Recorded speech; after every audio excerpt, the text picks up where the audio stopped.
Yi Jing, have you reconsidered your decision? Before a bizarre machine. An elderly professor with white hair earnestly implores a young man in his early 20s. Glancing at the old man behind him, Chuan resolutely shook his head. No, professor.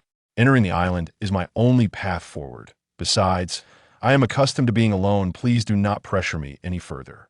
What a pity. You are the most exceptional student I have ever taught. Take care of yourself. The old man sighed and waved farewell to Yi Chuan. Yi Chuan bowed deeply to the elder before stepping into the blinding light of the machine. In the year 2333, the population of Blue Star had surpassed 100 trillion, and the planet was on the brink of collapse. All resources had been nearly exhausted, and despite reaching unprecedented heights in technology, humanity faced dire crises. Blue Star was on the verge of disintegration. In this critical moment, the Federation of Nations discovered an endless oceanic realm, where humanity could be transported through a mysterious mechanism, a place brimming with inexhaustible resources, fruits that could enhance physical abilities, and even awaken latent supernatural powers within individuals, along with countless wonders beyond human comprehension. However, the beginning was merely a solitary island, and all equipment had to be scavenged. Indeed, this was akin to a survival game where humans could be randomly teleported to a small island, where only a tattered fishing net awaited them. They would have to search the sea for resources and employ every possible method to expand their island and survive. After decades of research, humanity discovered that the number of individuals transported to the islands was controlled at around 30 million, with a mandatory 3-year interval before the next transport. Hence, every 3 years, 30 million individuals aged between 18 and 21 would be sent to various islands. And after a month of a protective grace period, they would begin to scavenge for resources while also defending against monsters, rival island lords, and unknown creatures. This led to fierce competition among the major conglomerates and families of Blue Star, who invested vast resources to train their offspring, thereby increasing their chances of securing resources on the islands. Individuals like Yi Chuan, who lacked powerful backing yet possessed exceptional survival skills, became prime targets for the affluent families. After entering the oceanic realm, they would receive substantial support from the offspring of these families and conglomerates, gaining access to unimaginable wealth. This was a dream for many students, yet Yi Chuan found himself without such opportunities. His refusal to join the powerful families left them baffled. How could one turn down such a promising chance? Did he truly believe himself invincible? Enter the oceanic realm and see if you survive. As a flash of white light enveloped him, a metallic synthesized voice resonated in Yi Chuan's ears. Congratulations, host. You have bound the most powerful island sign-in system. The system is now activated. Congratulations, host. You have received a system gift package. Would you like to open it?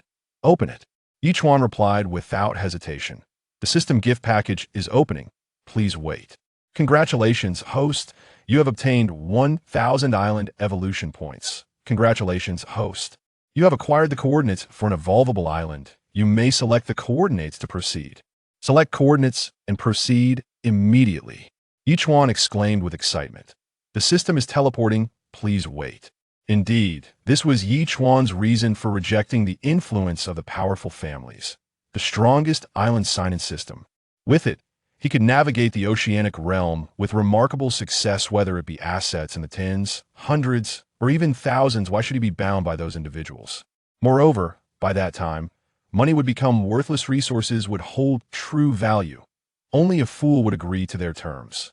As the white light dissipated, Yi Chuan swayed slightly, focusing his gaze and inhaling the salty sea breeze, momentarily stunned. Is this the Evolvable Island? The island appeared to cover barely 100 square meters, with a central height and a gentle slope of about 10 degrees leading to the sea. The surface was entirely composed of deep brown stones, devoid of any vegetation or soil. Aside from a 1-meter-tall, 1-meter square screen at the center, there was nothing else. What he had anticipated as a grand starting jackpot now felt like a poor hand. Where was the promised tattered fishing net? It was absent. At that moment, a semi-transparent information panel appeared before him, displaying the screen's details. Super tablet, it enables communication and trade, serving as the foundation of the island must be carefully protected. Every island contains such a super tablet, laden with various options. However, for the first 6 months, communication and trade were limited to other inhabitants of the oceanic realm. After 6 months, the global interface would activate, allowing resources to be transported back to Blue Star. Chuan then turned his attention back to the island. Island Lord. Chuan type. None. Island level. Level 010001000 skills. None. Talents. None. Is there even a skill or talent for the island? Chuan éclamet in bijouderment. Ding ding ding. That moment, the tablet emitted a notification sound, indicating that all island lords had been positioned, and the public chat room buzzed with activity. Can anyone help me? My island is barren, with nothing but stones and a broken fishing net. There's nothing else. Me too. My island is about 300 square meters, and all I have is that wretched net. Riddled with holes, it probably won't catch any supply boxes. Stop talking, I'm about to starve. It's been 3 hours since I arrived, and I'm exhausted, thirsty, and hungry. Does anyone have something to drink? I'm willing to trade my fishing net.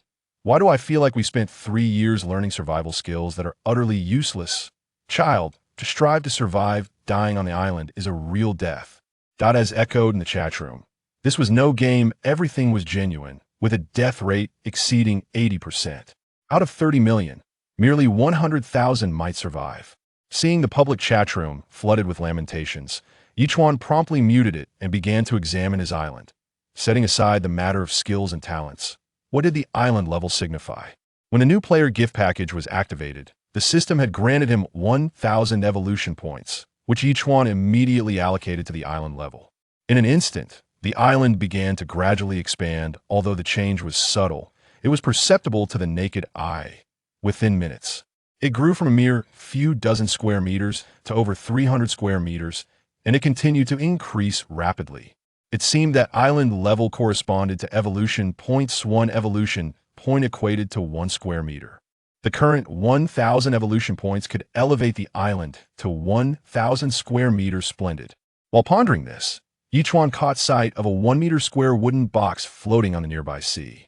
This must be the coveted supply box. Surviving on the island, especially during the first month of the novice period, would rely entirely on the resources within those supply boxes.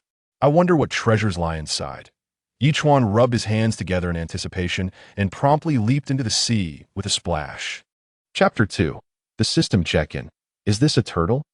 After more than half an hour had passed, Chuan finally managed to push the supply box ashore, panting heavily as he leaned against it. Despite having swimming lessons every day at school for the past 3 years, the reality of practicing on the island was utterly exhausting. Let's see what's inside, Chuan murmured to himself, promptly opening the supply box. Inside, he found 2 bottles of 500 milliliters mineral water, 2 pieces of compressed biscuits, 1 cabbage seedling, and a fishing net, upgradable. Not bad at all. At least there was water and food. After drinking half a bottle of water and consuming a piece of the compressed biscuit, Chuan felt his energy returning. He then glanced at the island panel. Island Master, Chuan type, none level, 1,02000 skills, none talents, none note. The host can sign a contract with the island. Once the contract is signed, the island's loyalty will be 100%, allowing it to bestow 50% of all its capabilities back to the host. Such a remarkable opportunity? Chuan was momentarily taken aback and immediately declared, "Let's sign the contract." As he spoke, a beam of white light flashed, and Chuan suddenly felt his physical attributes gradually enhancing. Was this akin to a successful binding? He looked again at the island panel.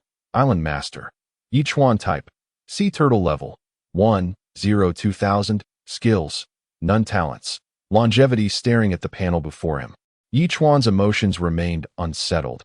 He could hardly believe that his island was, in fact, perched upon the back of a sea turtle. Now he understood that the supply box had not drifted to him, but rather, the sea turtle had approached him. Incredible.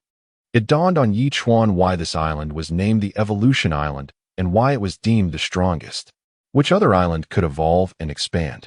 Even if it currently measured only 1,000 square meters, he was certain it would grow to millions, even tens of millions of square meters.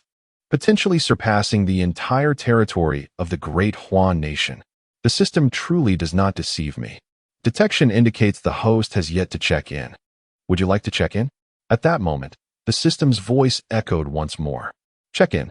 Chuan responded without hesitation. Check-in successful. Congratulations, host. You have earned 500 evolution points and 100 kilograms of fertile black soil. Note, the host receives 500 evolution points and a random item with each check-in. Wonderful. Soil is the foundation for the reproduction of most species. With soil in hand, Chuan could proceed to planting, bringing vitality to this island, provided he could first acquire some plant seeds. After resting for a while, Chuan opened the public chat room. Ugh. This broken fishing net can't catch a supply box at all. I've tried a dozen times with no luck. Can anyone help me? Without supply boxes, there is no food or water. Am I going to die?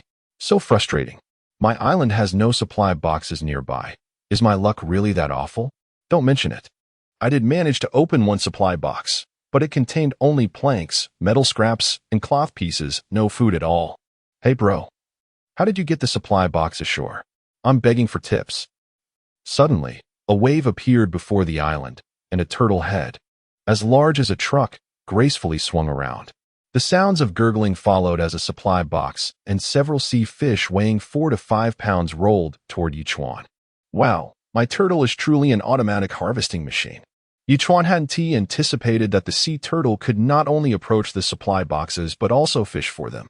What a delightful surprise. Laughing heartily, Chuan rushed to open the supply box. 1 bottle of 500 milliliters mineral water, 3 metal scraps, and 5 cloth pieces. Excellent. Another bottle of mineral water. Fresh water was a precious resource on the island. Next, Chuan gutted a few sea fish, extracting a string from the fishing net to temporarily string them together, planning to dry them out. With insufficient fresh water, no fire, and no seasoning, he decided to wait until conditions improved to process the fish.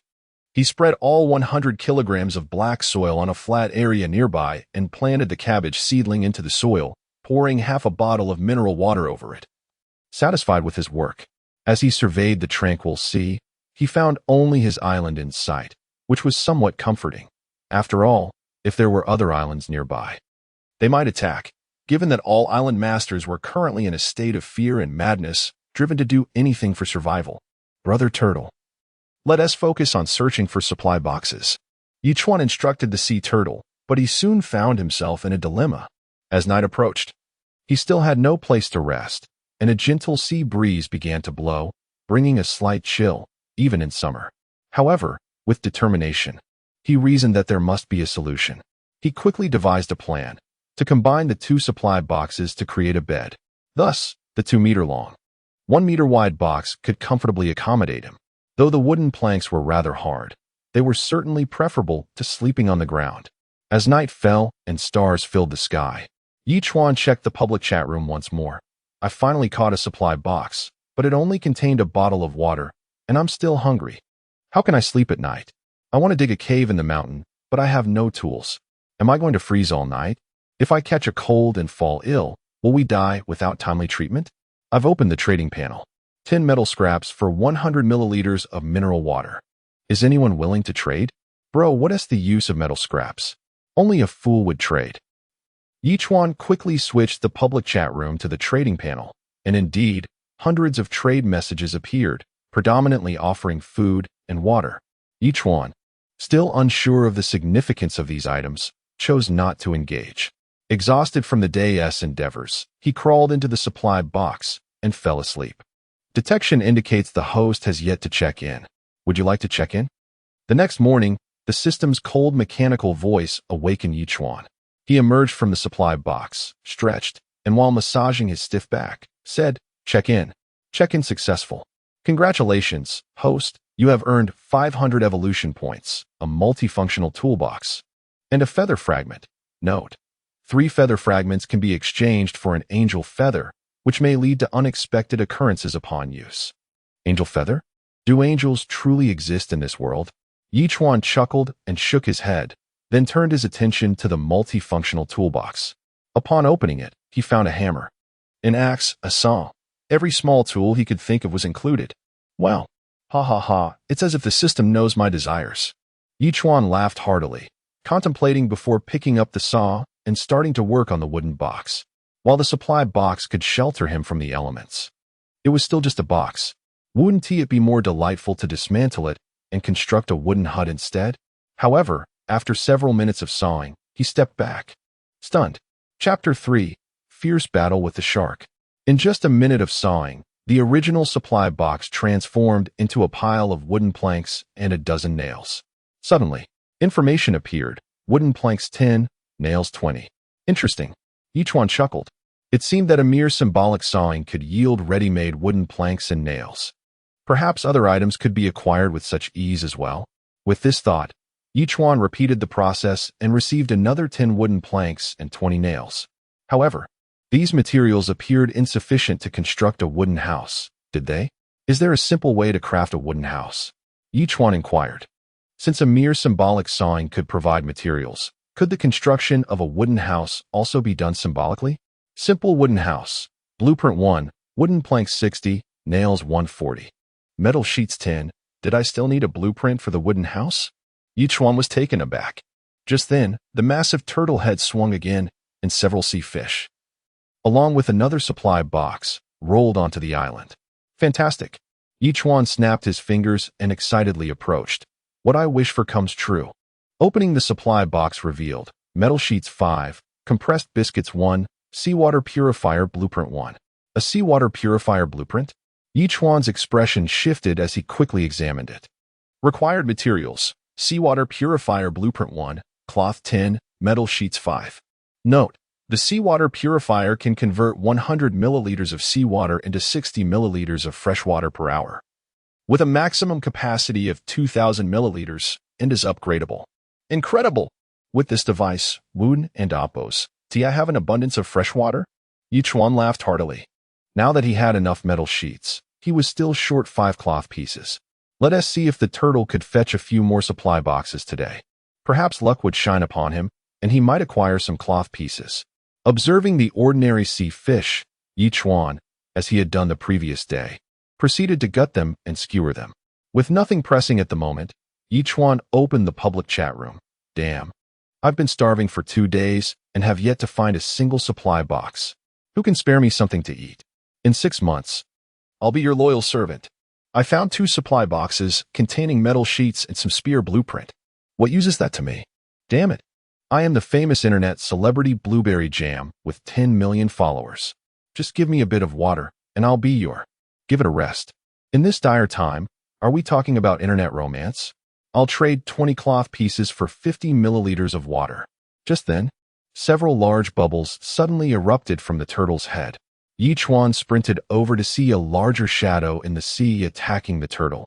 Fortunately, the turtle swiftly retracted its head, and the creature had not inflicted any harm. The system panel displayed a message: Shark, D-class creature, ferocious, bloodthirsty. My goodness, how could there be a shark? Chuan trembled, finding it hard to believe that his turtle friend could lead him into a shark's den. However, this was not the time for such thoughts. In a moment of desperation, Chuan quickly found the ID of the person who had the spear blueprint and sent a private message. I have 100 milliliters of mineral water. Would you trade it for the spear blueprint? Agreed. The other party replied instantly, placing the spear blueprint in the trade slot. Chuan promptly exchanged 100 milliliters of mineral water, then used the spear blueprint, 1 wooden plank, and 2 metal sheets to craft a 2-meter-long spear, rushing toward the turtle's head. The shark continued its frenzied assault. Chuan grasped the spear tightly, took a deep breath, and awaited the perfect moment to strike. In 3 years, Chuan had simulated countless battles against ferocious sea creatures in theory, and at this moment, he had envisioned at least 10 different attack methods in his mind. Ultimately, he settled on what he believed to be the most reliable approach, channeling all his strength into the spear and seizing the opportunity to leap into the sea. With a splash, the sharp spearhead pierced the shark's head by at least 3 centimeters.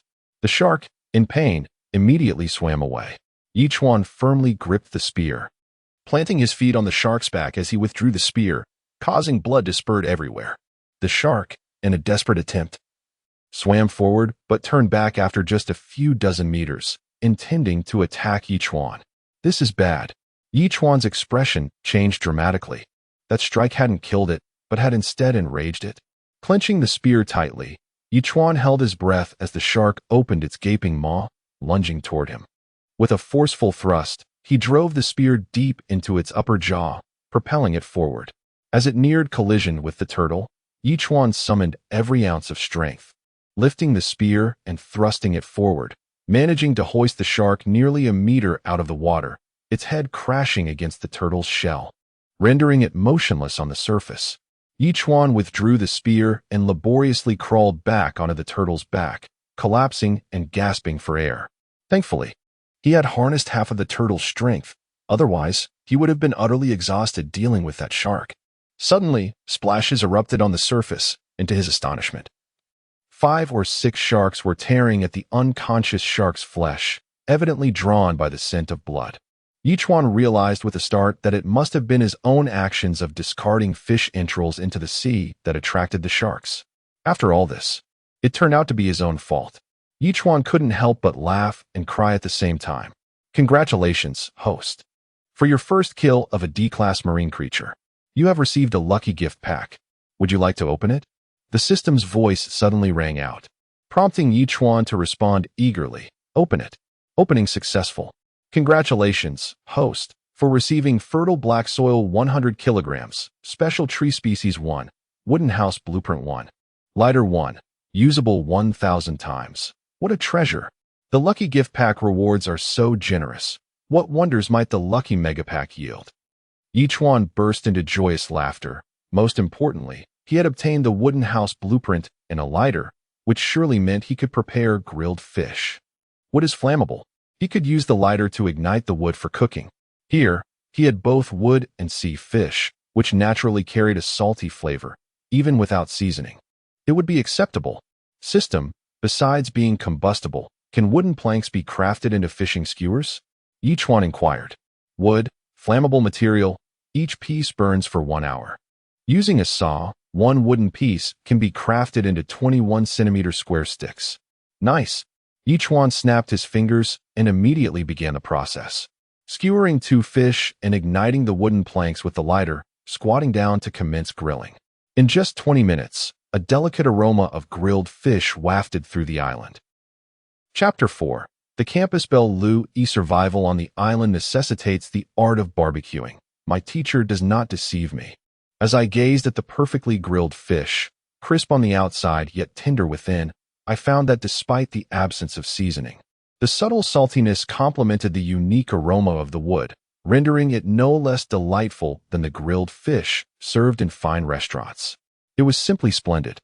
I felt like a grilling prodigy. After indulging in a 2-kilogram grilled fish, I rubbed my stomach in satisfaction. The fish, devoid of many bones, was a joy to consume. After quenching my thirst with a bottle of mineral water, I felt rejuvenated and immensely content. However, out of the 3 bottles of mineral water from the supply crate, only 1 remained. It was imperative to craft a seawater purifier without delay. The sea turtle had yet to retrieve any supply crates, prompting me to divide the remaining grilled fish into 10 portions of 100 grams each, listing them at the trading center. Grilled fish 100g cloth 10, grilled fish 100g plank 10, and so forth. Currently, my most pressing needs were a wooden house and a seawater purifier. Surely, others would be intrigued by my grilled fish. As anticipated, the public chat room soon erupted with messages. Wow, a big shot has listed grilled fish. How did he manage that? We're still struggling to fill our stomachs while he's already feasting on grilled fish. The disparity is infuriating. I only have 3 planks, and I doubt I can trade for fish. How did he create fire? By drilling wood? But there's no tinder or sawdust. Please enlighten me. Could it be that a scion from a prominent family brought fire with them?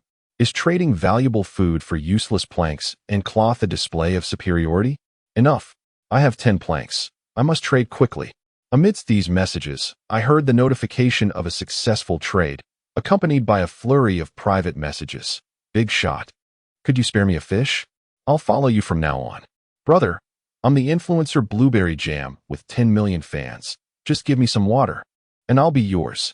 Hello, I possess a blueprint for crafting metal vessels. Can I exchange it for 100 g of grilled fish?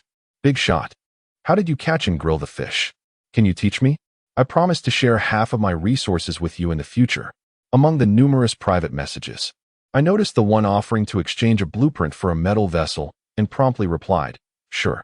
We immediately added each other as friends. And I was momentarily taken aback by Cha-Ching Huan.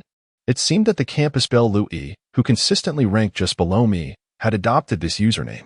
She was known for her affinity for white long dresses, flowing hair, and a complexion fairer than snow. Even her avatar matched this description. Academically, she excelled in theoretical courses, surpassing me, but consistently ranked near the bottom in practical simulations. Nevertheless, her overall ranking remained second, which attests to her remarkable intelligence. Moreover, in this maritime realm, she did not directly solicit items from me. Instead, she offered a valuable crafting blueprint in exchange, revealing her independence and tenacity. Instantly, I developed a favorable impression of her.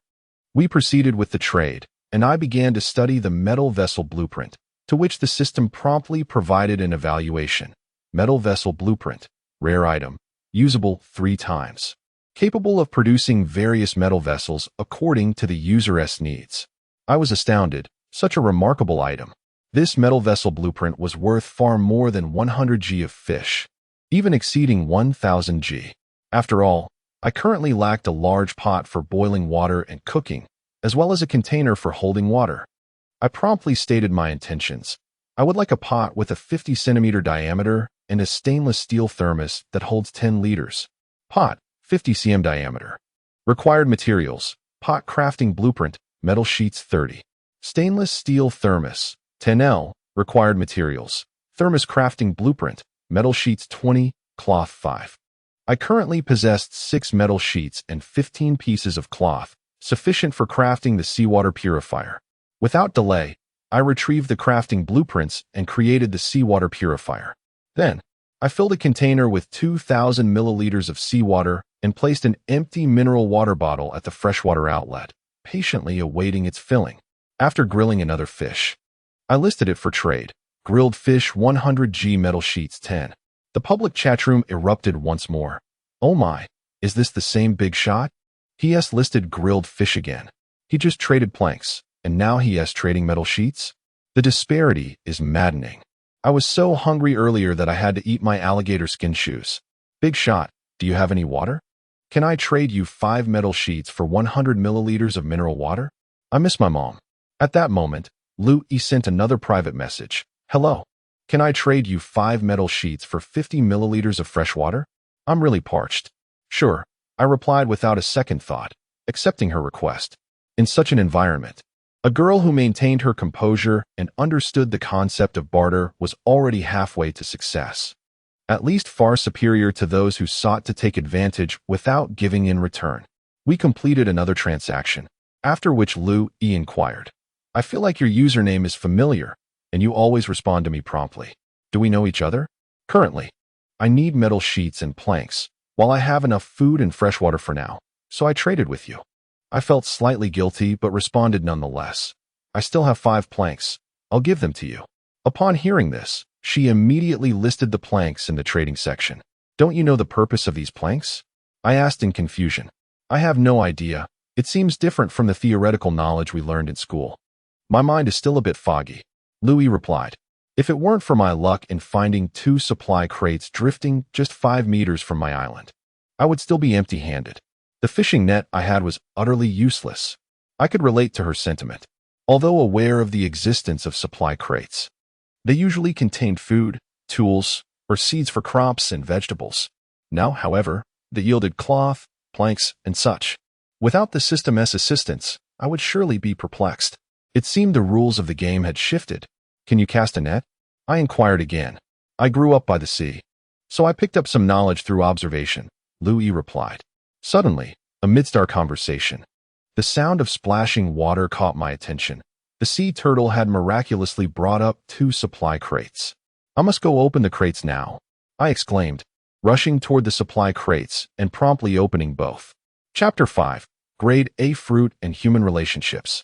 3 wooden boards, 1 cabbage seedling, 2 instant noodles, 2 metal pieces, 2 cloth pieces, 10 nails, and 1 bottle of mineral water. To his surprise, another cabbage seedling emerged, along with the instant noodles. Chuan immediately planted the cabbage seedling next to the first one.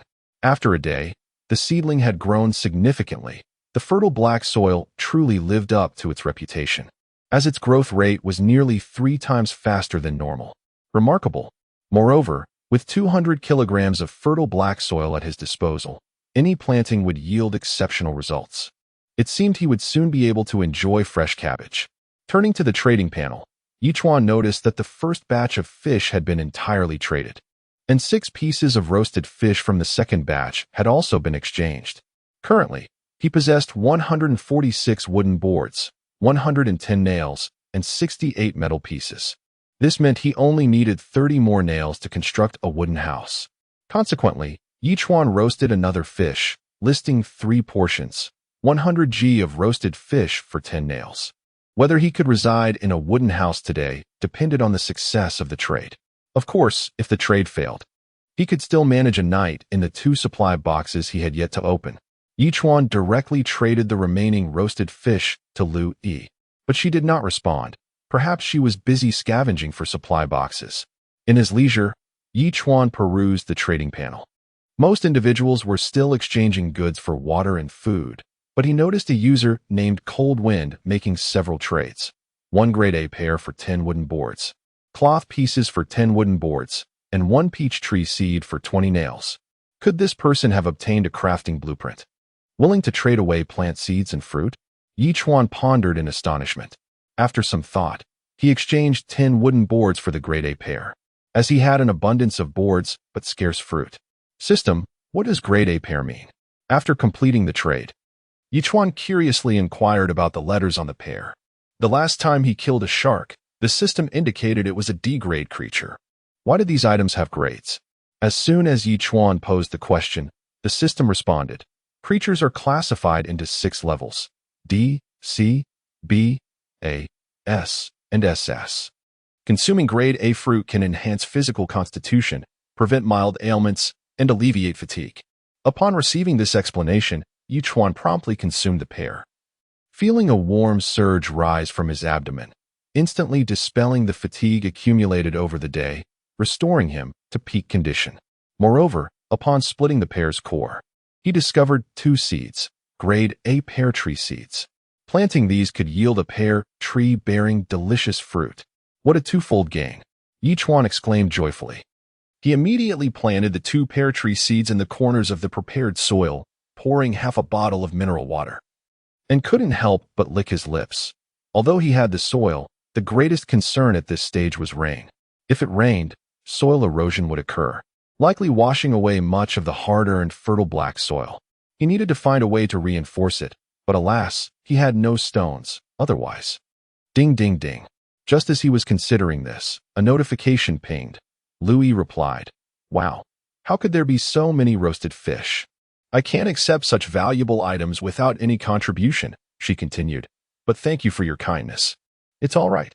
I still have plenty of fish. Feel free to roast whenever you like," Chuan insisted.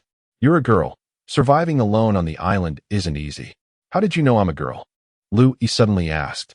"I don't believe I've disclosed my gender. White tea and light joy, nothing else matters. I'm waiting for the wind as well as for you," Chuan replied, guessing her gender from her ID. Louis paused for a moment, then responded, "All right, you might be clever, but I can't just take your food for free. How about this? I just pushed a supply box ashore with my bare hands. Inside, there's a bottle of mineral water, 5 metal pieces, and a flower bed construction blueprint. I will trade these for your food. If you disagree, I won't take your fish." A flower bed construction blueprint? Chuan's heart stirred. Just as he was contemplating how to prevent soil erosion, the blueprint appeared. "All right, I still have plenty of water here. Just give me the metal pieces and the flower bed construction blueprint." It seemed Lu Yi was truly his lucky star. However, considering she had just pushed the supply box from the sea, which was no easy feat, Chuan placed an unused fishing net in the trade area. Startling Lu Yi, "I can't accept such a brand new fishing net. The fishing net is of no use to me. Since you can use it, take it." A worn-out net will only hinder your capabilities. Chuan replied. But I have nothing left to trade. Louis exclaimed. Then wait until you catch something decent with the fishing net before trading it to me. Chuan chuckled. It's merely a matter of timing. You need it. And I have no use for it. Okay, but if I catch something, I'll share half with you. Don't refuse me, or I won't let you take advantage of me. Louis replied before placing the 2 items in the trade area. Chuan confirmed with no problem and promptly initiated the trade. Who exactly was this person? He felt he owed her a significant favor. As he gazed at the pristine fishing net and steaming roasted fish, Louis appeared contemplative. Meanwhile, Chuan studied the flowerbed construction blueprint. Flowerbed construction blueprint. Essential for building a flowerbed, requires 10 stones, 4 metal pieces, and 4 wooden boards. Note: even in harsh maritime conditions, a touch of fragrance is necessary. Let us start with a flowerbed that can bloom beautiful flowers. Are you kidding me? On the verge of starving and dying of thirst, and you're talking about fragrance? Chuan scoffed, shaking his head. Given the current situation, it seemed he was the only one who needed the flowerbed. However, it appeared he had yet to see any stones in the 2 days since his arrival. Chuan thought for a moment and sent a message in the public chat. Does anyone have stones to trade? Soon, someone privately messaged him. Brother, I have 3 stones. I need 1 liter of fresh water. Are you interested in trading? Why not just go rob someone? Chuan replied immediately. Desperate times call for desperate measures. Currently, I am the only one with stones, the other person confidently asserted. Please, even if I had 100 liters of fresh water, I wouldn't trade with you. Chuan responded before blocking the user. Looking at the sky, it didn't seem like it would rain anytime soon. He resolutely declared that he would never be coerced by anyone. So what if they had stones? Fool. With a system by his side, how could he possibly be without stones? Chapter 6. Turtle Skills, Water Ball. At that moment, Chuan roasted another fish and listed it. Roasted fish 100 G stone 3. The required number of stones was not too many. Exchanging for 100 G of roasted fish should certainly be feasible, right? The roasted fish he had just listed had only 1 transaction so far, yielding 10 nails, yet he still needed 20 more to reach his goal. As the night grew darker, Chuan surmised that the sea turtle would likely not procure any supply crates today. He reclined on the turtle's back, gazing at the sparse stars dotting the sky. He wondered if the stars in this world were part of the same sky as those on Blue Star. As darkness enveloped the land, the sea breeze rustled gently. Chuan slipped into the supply crate and gradually drifted into slumber. Detected that the host has not yet checked in. Would you like to check in? On the 3rd morning, as before, the mechanical voice of the system awakened Chuan.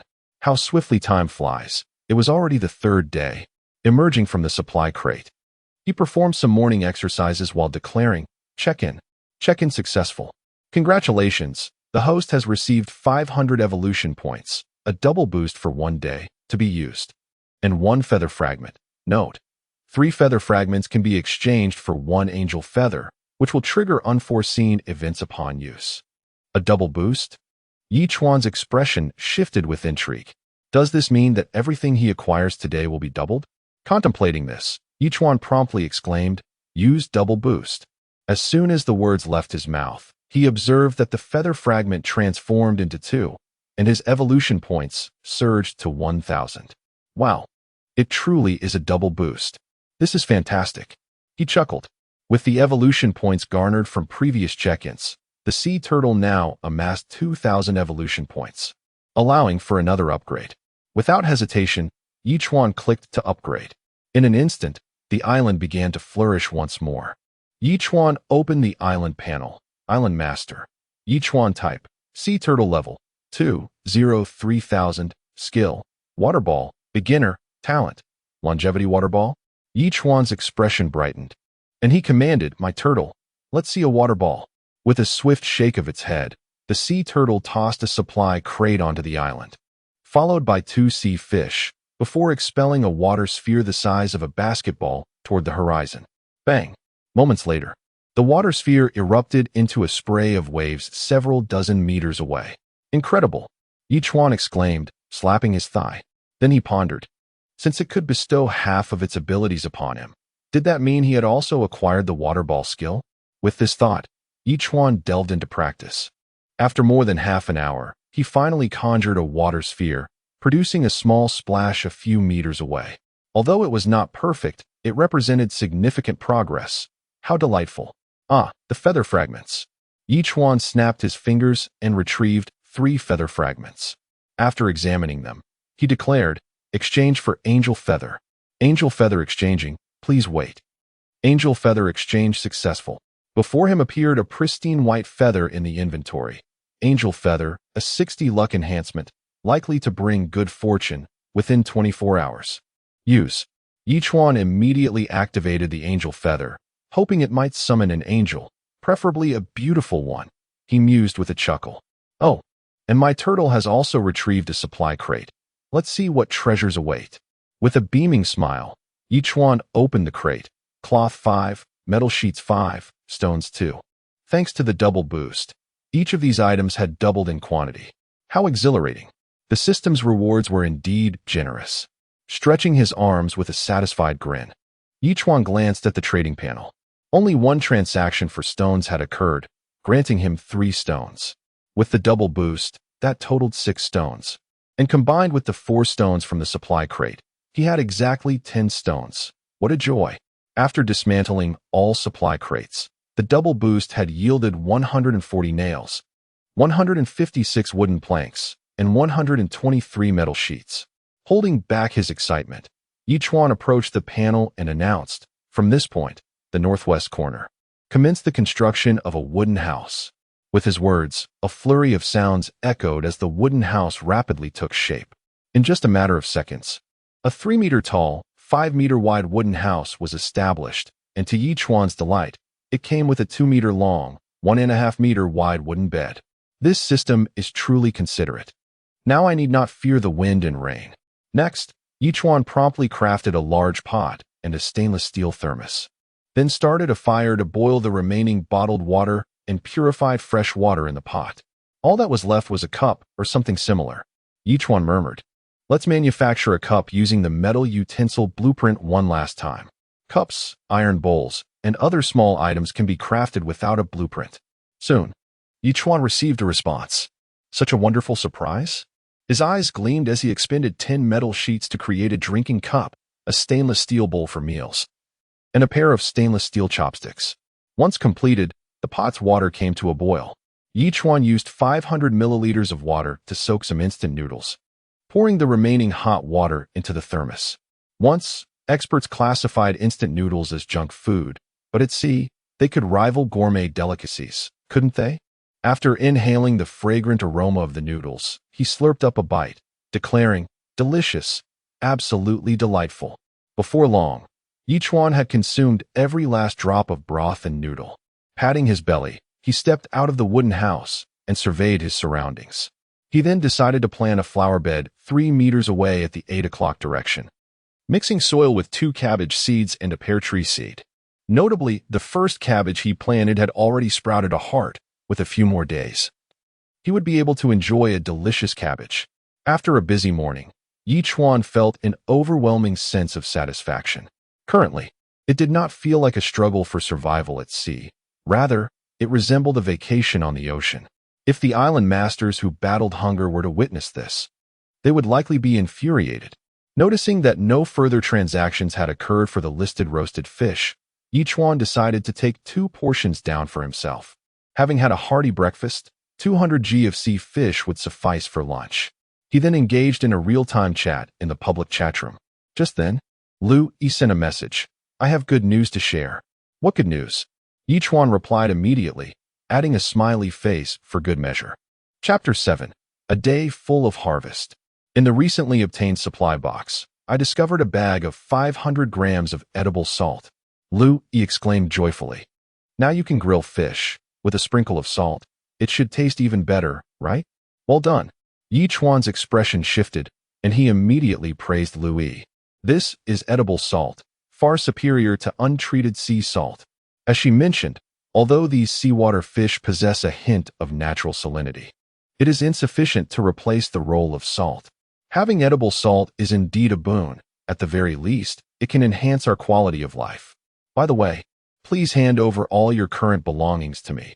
Chuan suddenly remembered the double amplification and spoke up. Wait a moment. Without hesitation, the other party took just a few minutes before placing the items in the trading section. 13 metal pieces, 30 wooden planks, 10 cloth pieces, 500 grams of salt, half a bottle of mineral water, and 2 compressed biscuits. Observing these items, Chuan couldn't help but click her tongue, estimating that Lu Yi must have traded all her possessions. This girl is quite carefree. Does she not fear being deceived? Chuan refrained from further comments, completing the trade. All items instantly doubled in quantity, and she promptly traded them back. 13 metal pieces, 30 wooden planks, 10 cloth pieces, 1 bottle of mineral water, and 4 compressed biscuits. How did the mineral water turn into a whole bottle? And there are 2 additional compressed biscuits. Lu Yi asked in astonishment. This is to express my gratitude for your trust in me, and also because you provided me with salt. It's a fair exchange, Chuan replied. That is not right. Previously, when you gave me the fishing net, we agreed that whatever I catch with it, I would share half with you. Lu Yi retorted. If you do this, wouldn't it be unfair to you? Ahem, it's truly unnecessary. I have instant noodles and fish. Do you think I need compressed biscuits? Chuan chuckled helplessly. Besides, I have a seawater purifier, so I have plenty of fresh water and don't need mineral water. Really? Lu Yi exclaimed in surprise. Of course. Would I lie to you? Chuan replied. In the future, if you catch any rare items that you don't need, you can give them to me. As for the rest, keep them for yourself. All right. This time, Lu Yi did not decline further. However, as she sat in front of the tablet, she couldn't help but shake her head with a wry smile. Sigh. I owe someone a favor again. Once, Lu Yi stood at a height of 165 meters. Her skin whiter than snow, with shoulder-length hair and exquisite features that garnered the attention of many suitors.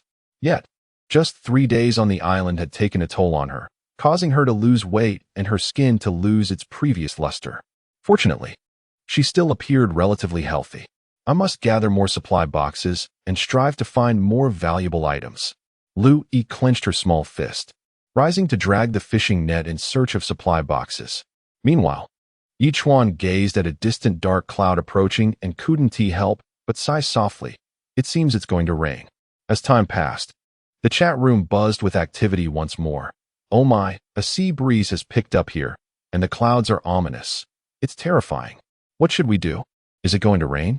Don't mention it. It was clear skies here just a moment ago, and now it's started pouring. It's cold. It's almost dark. I'm cold and hungry, and I don't know if I can survive the night. Don't catch a cold. Otherwise, it could be disastrous. I hope I can see the sun tomorrow. I long for a sip of hot water, even if just a little. Better to drink rainwater honestly. It's better than dying of thirst. As Chuan read through the messages in the chat room, the sound of rain grew louder, compelling her to sit at the wooden house's entrance. Observing the downpour outside, she thought that if not for the plight of others, it would be a beautiful experience. Island upgrade complete. Congratulations, host. The island has been upgraded to level 2, and you have received an upgrade package. Do you wish to open it? Wow. Chuan straightened up, excitement coursing through her veins. An island upgrade comes with rewards. How thoughtful. She immediately responded, open it. Opening upgrade package, please wait. Congratulations, host. You have received 500 growth points, 1 peach of immortality, and 1 self-heating hot pot. A self-heating hot pot? Chuan paused, considering that this might be a valuable item. It's not much different from enjoying a hot pot, and the system is indeed quite considerate. This is amazing. With the effect of double amplification, all items transformed into double quantities. However, as nightfall approached, Chuan hurriedly opened the trading panel, for only a few hours remained. She sought to see if any good items were available for trade. The trading panel was still predominantly filled with food and water offerings. But Chuan discovered something remarkable. Someone was offering a bow and arrow crafting blueprint in exchange for 500 milliliters of mineral water. For others, 500 milliliters of mineral water might be precious, but for Chuan, it was merely the amount produced by a seawater purifier in a night's work. Moreover, given the heavy rain outside, it was foolish for someone to trade for mineral water when they could collect rainwater instead. Regardless, Chuan Wu-Nti indulged such folly. She swiftly initiated the trade. Upon acquiring the bow and arrow crafting blueprint, it instantly doubled, yielding immense profit. The bow and arrow crafting blueprint comprised materials for both the bow and the arrows. Bow and arrow crafting blueprint: 5 wooden planks, 2 metal pieces, 10 cloth pieces. Arrow: 1 wooden plank, 1 metal piece. The materials for the bow are simple, but the crafting blueprint is essential. Arrows are easier to make, but one must possess a bow first. Consequently, Chuan promptly crafted 2 bows and 50 arrows. After all, they were situated on the vast ocean. While it was peaceful at present, there was no guarantee that danger wouldn't emerge in the future. If another shark attack were to occur, she would be better prepared. Bows and arrows are undoubtedly formidable weapons. What a fulfilling day of harvest. It was a tremendous gain, exhilarating. Seeing that there was nothing else worth trading, Chuan returned to the public chat room. The rain is so heavy. Although I've had my fill of water, I'm feeling quite cold. It hasn't rained at all here. I'm about to die of thirst. Can someone trade me some rainwater? I swear my life will be in your hands. Drinking too much rainwater could cause diarrhea. Be cautious. I'm the influencer Blueberry Jam with 10 million fans. I haven't had water for nearly 3 days. Can someone give me a bit to drink? I'll acknowledge you as my godfather. I'm burning up all over. I feel like I might die soon. Chuan shook her head slightly, utterly disbelieving that Blueberry Jam had truly gone 3 days without water since arriving. After contemplating, she decided to collect some rainwater and privately traded it to her before heading to bed. Listening to the sound of rain as she drifted to sleep was indeed a unique experience. Uncertain how much time had passed, a sharp, piercing cry, accompanied by splashes on the water's surface, awakened Chuan. As she looked outside, the dawn was breaking and the rain had ceased. Chuan rubbed her eyes and stepped out of the wooden house, bow and arrow in hand. Chapter 8. Am I really going to fight a killer whale? What happened? On the surface of the sea, splashes of water erupted continuously, occasionally accompanied by a few piercing cries. Yet, Chuan had yet to grasp the specifics of the situation. Mission released: stranded dolphin. Mission description: a dolphin is being pursued by a killer whale. Will you rescue it? Mission option 1. Save the dolphin, but risk being attacked by the killer whale. Mission option 2. Stand idly by and allow the killer whale to kill the dolphin, maintaining your distance. Such a situation, and their essay mission? Chuan was momentarily taken aback, but he quickly reasoned that the system must have its rationale for issuing the task. Without further contemplation, he declared, I will save the dolphin. Host has made a choice. Please rescue the dolphin promptly. Upon hearing the system's voice, Chuan pressed his lips together and pondered. Turtle, can you launch a water projectile at the killer whale? The turtle raised its head, then swiftly submerged, launching a water projectile towards the front. A water sphere the size of a basketball struck the killer whale with force, but given the whale's substantial size and possibly its tough skin, it merely momentarily halted its pursuit of the dolphin.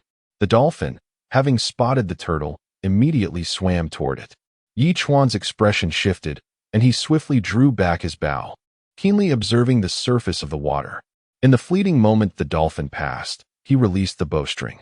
With a splash, the long arrow plunged deep into the back of the killer whale. In that instant, the whale lifted its head and charged angrily toward Chuan on the shore. Its head was as large as a truck, and its massive teeth suggested that a single bite could sever him in two. Fortunately, Chuan was alert and agile, retreating nearly 5 meters and narrowly avoiding the colossal head. He quickly knocked another arrow and shot it into the whale's forehead. The heavy arrow, with a diamond-shaped tip akin to a harpoon, penetrated the whale's head by at least 10 centimeters.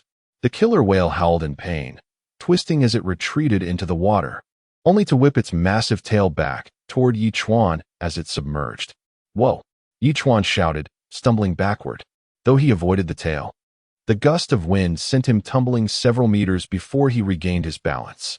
He then realized that the killer whale was approximately 7 meters long, an adult whale and a formidable hunter. How reckless!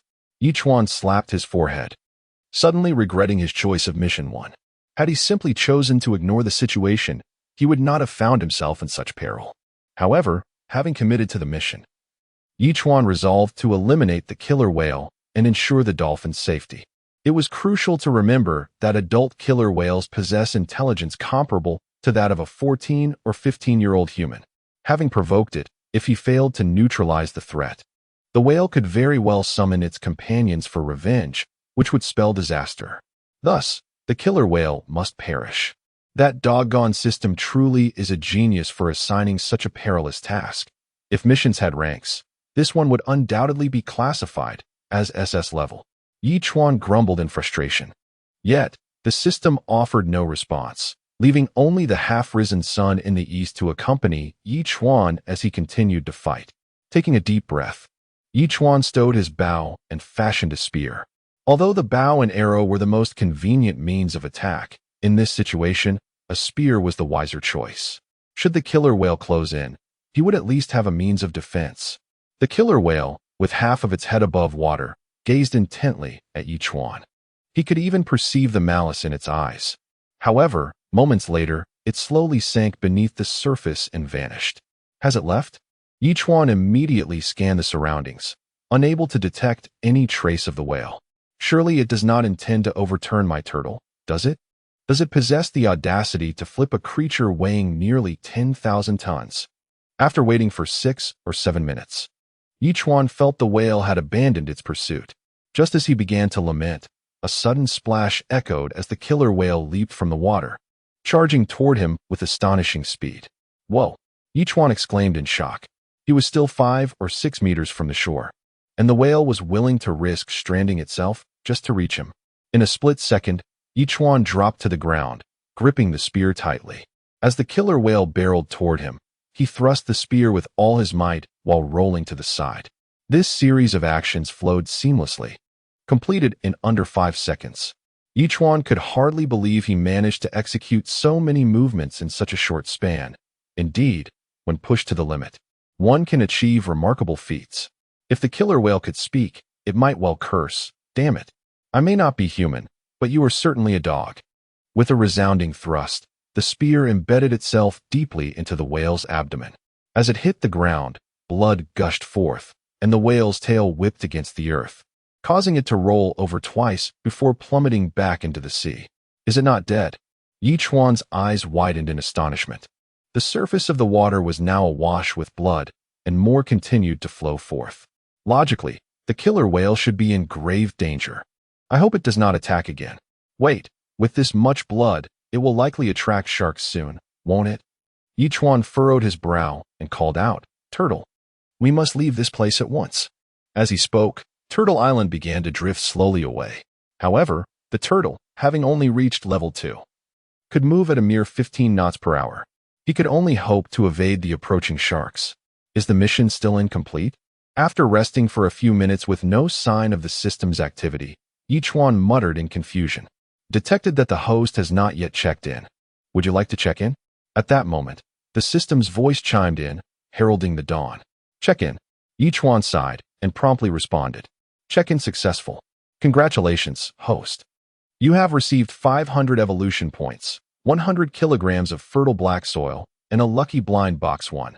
Note: there is a chance to obtain blueprints, seeds, fruits, etc. A lucky blind box. Chuan's expression brightened. Open the blind box. Opening blind box. Chapter 9. Mission accomplished. New resources acquired. Congratulations, host.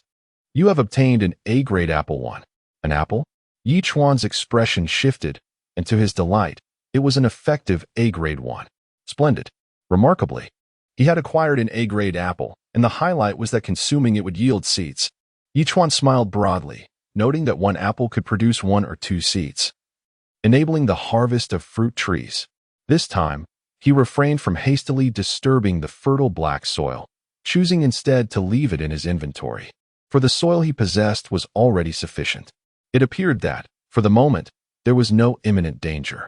After surveying his surroundings and finding no trace of orcas or sharks, Chuan finally breathed a sigh of relief. He opened a self-heating hot pot and, during his respite, accessed the public chat room. Blueberry Jam had sent 3 friend requests and bombarded him with over 10 messages.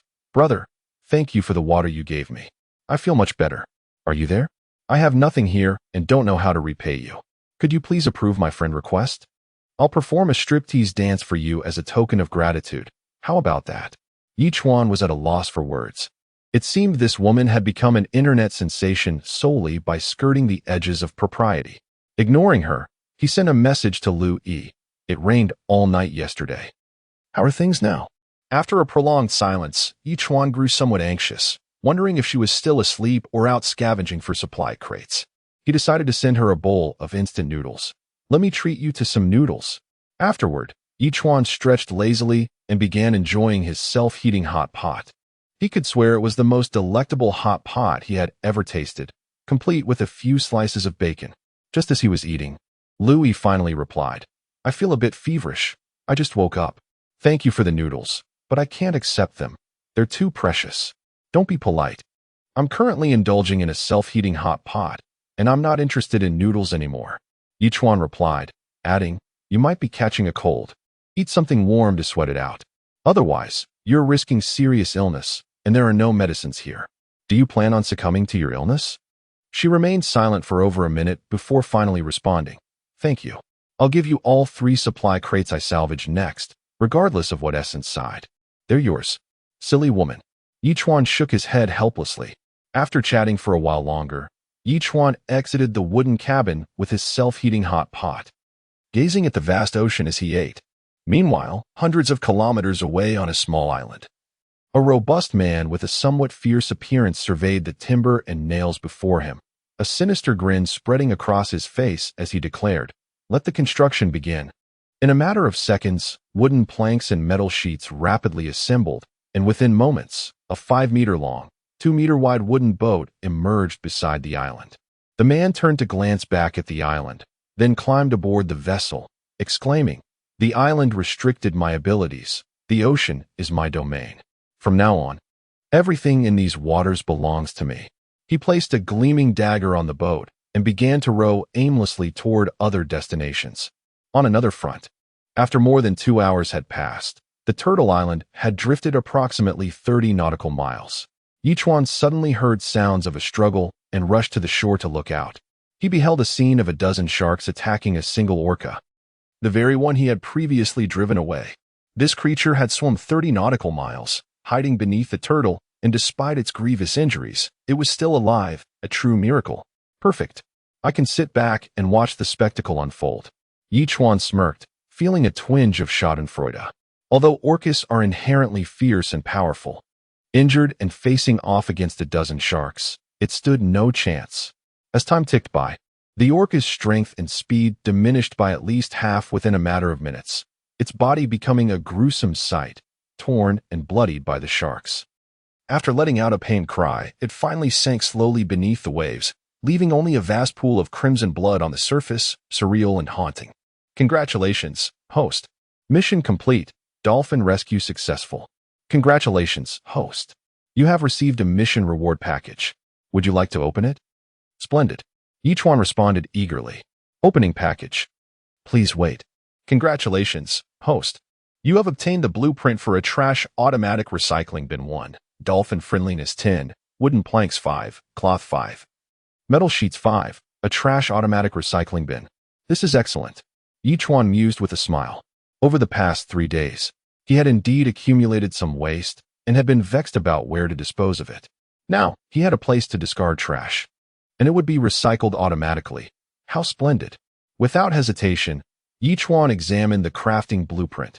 Trash automatic recycling bin. Blueprint 1, wooden planks 10, cloth 5, metal sheets 8.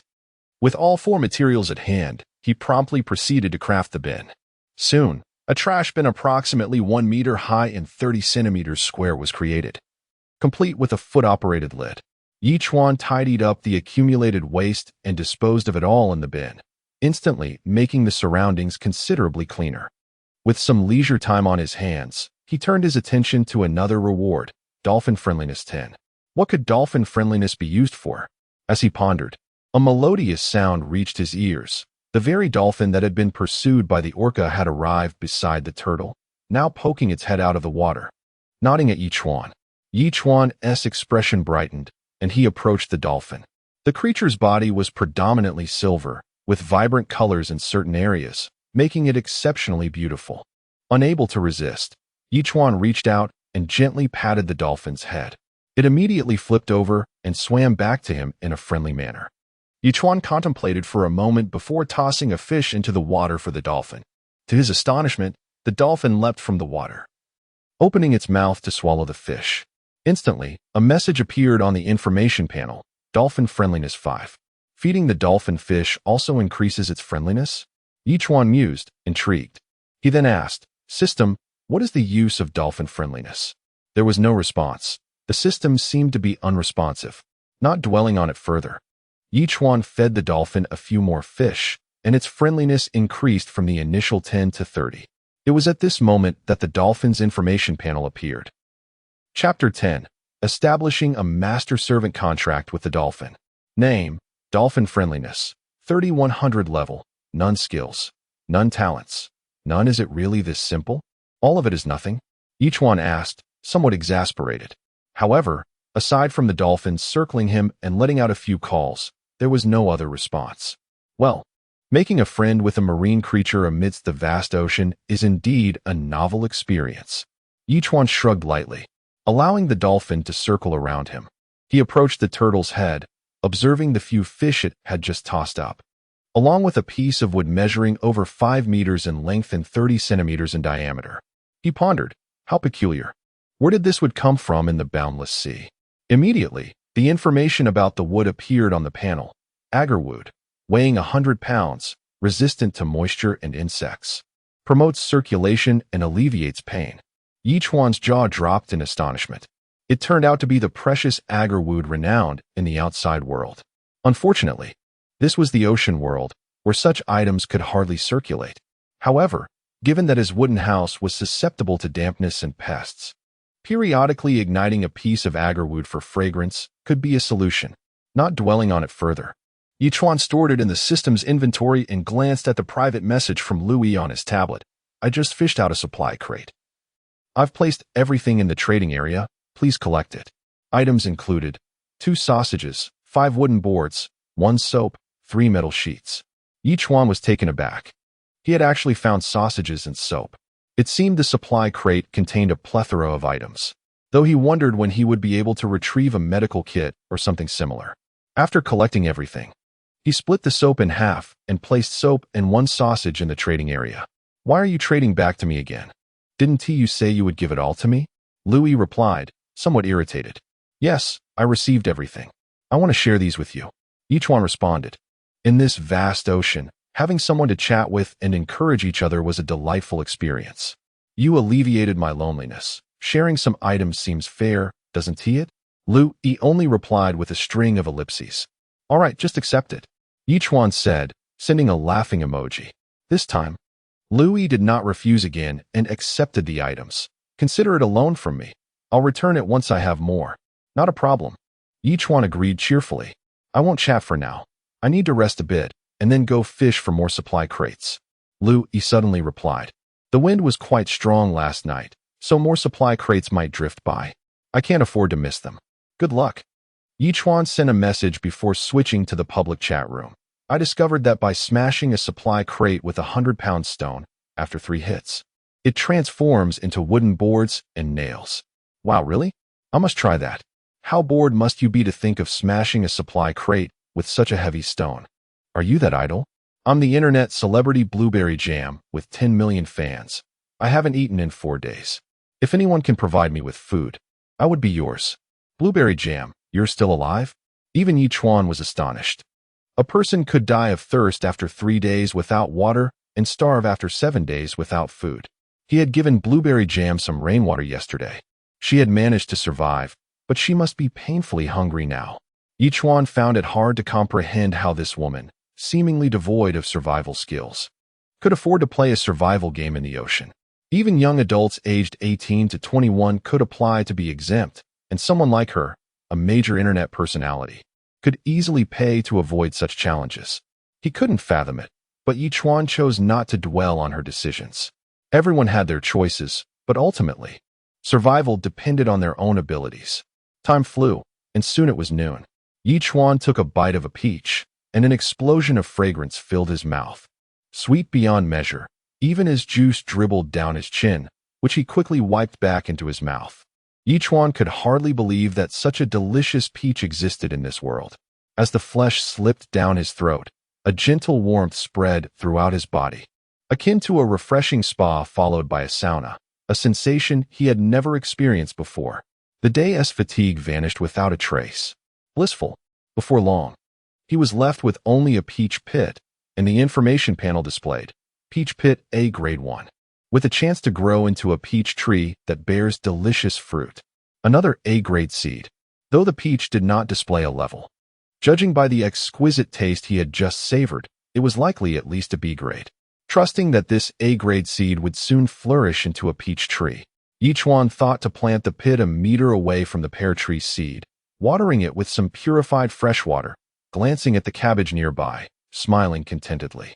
At that moment, not far away, a supply crate rolled onto the shore, and astonishingly, it was the dolphin, now showing most of its body and continuously nodding at Chuan. Chuan's expression brightened as he waved to the dolphin, tossing it a fish. Instantly, their friendliness increased by 10 points, and the system chimed again. Detected that the host's friendliness with the dolphin has risen to 40 points. Would you like to proceed with the recognition ceremony? Could he really establish a master-servant contract with the dolphin? Chuan's heart raced with joy. Dolphins are known for their gentle nature and are often referred to as lifeguards of the sea, capable of lifting any object floating on the surface. Besides orcas, they have virtually no natural enemies. Acquiring this dolphin would mean having a marine resource retrieval expert, who would be foolish enough to pass that up. Chuan immediately affirmed, yes. Conditions to establish a master-servant contract with the dolphin. Friendliness 40, 1 drop of dolphin blood. What? I need to obtain a drop of blood? Chuan was momentarily taken aback, scratching his head. He retrieved a metal sheet, leapt into the sea, and drew a 1 centimeter cut on the dolphin's tail, causing a drop of blood to emerge. After collecting the blood, he climbed back onto the shore. The host has established a master-servant contract with the dolphin. Reward, lucky gift package. Would you like to open it? Open it. Chuan replied without hesitation. Opening successful. Congratulations, host. You have received 100 kilograms of fertile black soil, 1 flower bed manufacturing blueprint, 2 small nutrient solutions, and 1,000 evolution points. Not bad, similar to the last lucky gift package. Chuan mused, his eyes glancing toward the small nutrient solutions. Chapter 11, Resilient Blueberry Jam Minor Nutrient Solution. Plant growth rate increased by 50, lasting for 72 hours. Wow, this is impressive. Chuan's expression shifted as he realized that this meant the growth time for crops was effectively doubled. Such a feature was typically found only in previous simulation games. The system truly favored him, he thought, laughing heartily. Without hesitation, Chuan poured a small vial of the nutrient solution onto 2 cabbages, then turned his attention to the dolphin. Name, Dolphin Friendliness, 4100 level, 0 evolution points, 0 500 skills, none talent, none having just obtained 1000 evolution points. He decided to allocate 500 points to the dolphin. The dolphin's size seemed to increase slightly, prompting Chuan to check its status once more. Name, Dolphin Friendliness, 4100 level, 1 evolution points, 0 1000 skills, Sonic Disruption, Beginner, Talent, none. The system's voice then chimed in. Congratulations, host. Your contracted beast has leveled up to level 1 and has received an upgrade gift package. Would you like to open it? Chuan was elated, recalling the valuable items he had received when the tortoise on Turtle Island leveled up to 2. He quickly responded, open it. Opening upgrade gift package, please wait. Congratulations, host. You have received 500 growth points, 3 stones, 3 wooden planks, and 3 metal sheets.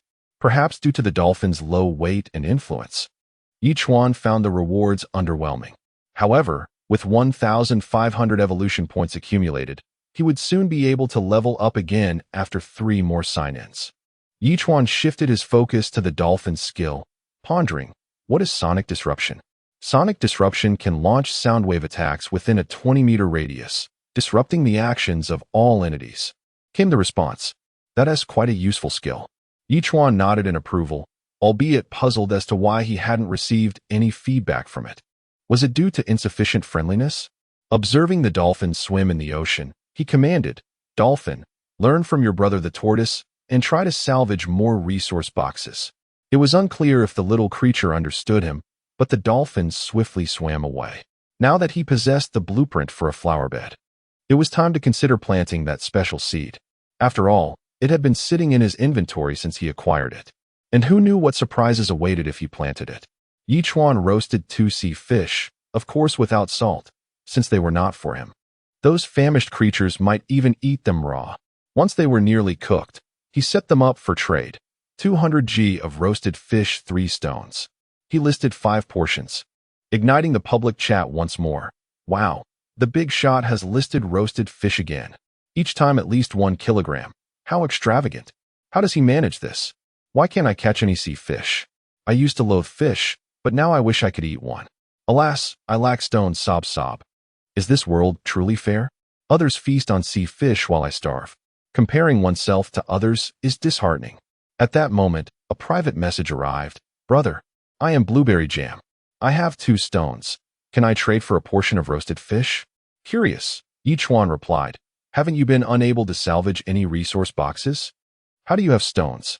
Indeed, today is the 4th day, and I haven't salvaged a single box. Out of boredom, I used high heels to dig up stones on the island, and after half a day, I miraculously turned one into a stone. Blueberry Jam replied. I continued digging. But after the 2nd stone, I was too exhausted to continue. All right, for 2 stones, I'll give you 2 portions of roasted fish. Chuan felt a twinge of sympathy for Blueberry Jam. With an abundance of sea fish, granting her an extra portion felt like a small act of kindness. Really? Thank you so much, brother. Blueberry Jam replied instantly, placing her stones in the trade window and completing the transaction. Unbeknownst to Chuan, on a 1 square kilometer island, a girl clad in a full Lolita outfit, with fair skin and delicate features, was ravenously devouring the roasted fish. Whether out of excitement or hunger, she emitted soft sounds akin to a kitten guarding its food. Approximately half an hour later, Chuan acquired 6 more stones, bringing his total to 11. He promptly constructed a flower bed 3 meters behind his house, filled it with 100 kilograms of fertile black soil, and finally planted the special seed. After watering it with 500 milliliters of fresh water, he applied another vial of nutrient solution. Surely, it would take root and sprout soon. As night fell, Chuan reclined on the tortoise's back, gazing at the twinkling stars above, feeling utterly content. Meanwhile, 300 nautical miles away, a wooden boat silently approached the coastline. A man aboard tied the boat to a rock and, clutching a knife, cautiously made his way ashore. On the island, a haggard woman lay weakly on a stone, her gaze vacant as she stared at the stars, her demeanor reflecting a weary resignation. Suddenly, a stern, emotionless face appeared before her, and for a moment, she thought she was hallucinating. To think the first person I encounter here is a beautiful woman.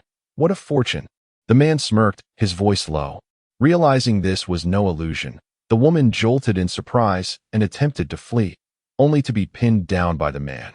Minutes later, Li Bo, satisfied, pulled up his pants and smiled. Sweetheart, just stick with me from now on, and I'll ensure you live a life of luxury. Can you give me something to eat? The stranger asked weakly. I haven't eaten or drunk anything for nearly 2 days. I'm about to die. Damn, how troublesome. Li Bo cursed, tossing a raw fish at her. Make do with this, it's better than starving. The woman swallowed hard, disregarding whether it was raw or cooked, and seized the fish, devouring it voraciously. Li Bo frowned. Can you eat any slower? No one is competing with you. After eating and drinking, Li Bo inquired casually. Shall we leave now? Where to? The woman asked, bewildered. To the boat, of course. Are we supposed to wait here to die? Li Bo scoffed, approaching her slowly. What? Do you expect to eat for free? Chapter 12. Pork and cabbage soup, simply delightful. Absolutely not. How could that be? The woman shivered in fear, shaking her head vigorously. I thought you were going to have me live on the island with you. Do you really think such a small island could confine me? Li Bo scoffed with a dismissive smile. It's getting late. Let us board the boat and leave. Can I take this super tablet with me? The woman asked weakly. Do as you wish. Li Bo shrugged. The woman rushed over, attempting to lift the super tablet, but despite her multiple efforts, it remained stubbornly unmoved. Li Bo, growing impatient, exclaimed, "It's just a worthless tablet. You'll be with me from now on, so whether you keep it or not is irrelevant. Hurry up and get on the boat." "All right," she replied, a hint of grievance in her tone, and promptly followed Li Bo onto the vessel. "Start rowing in that direction."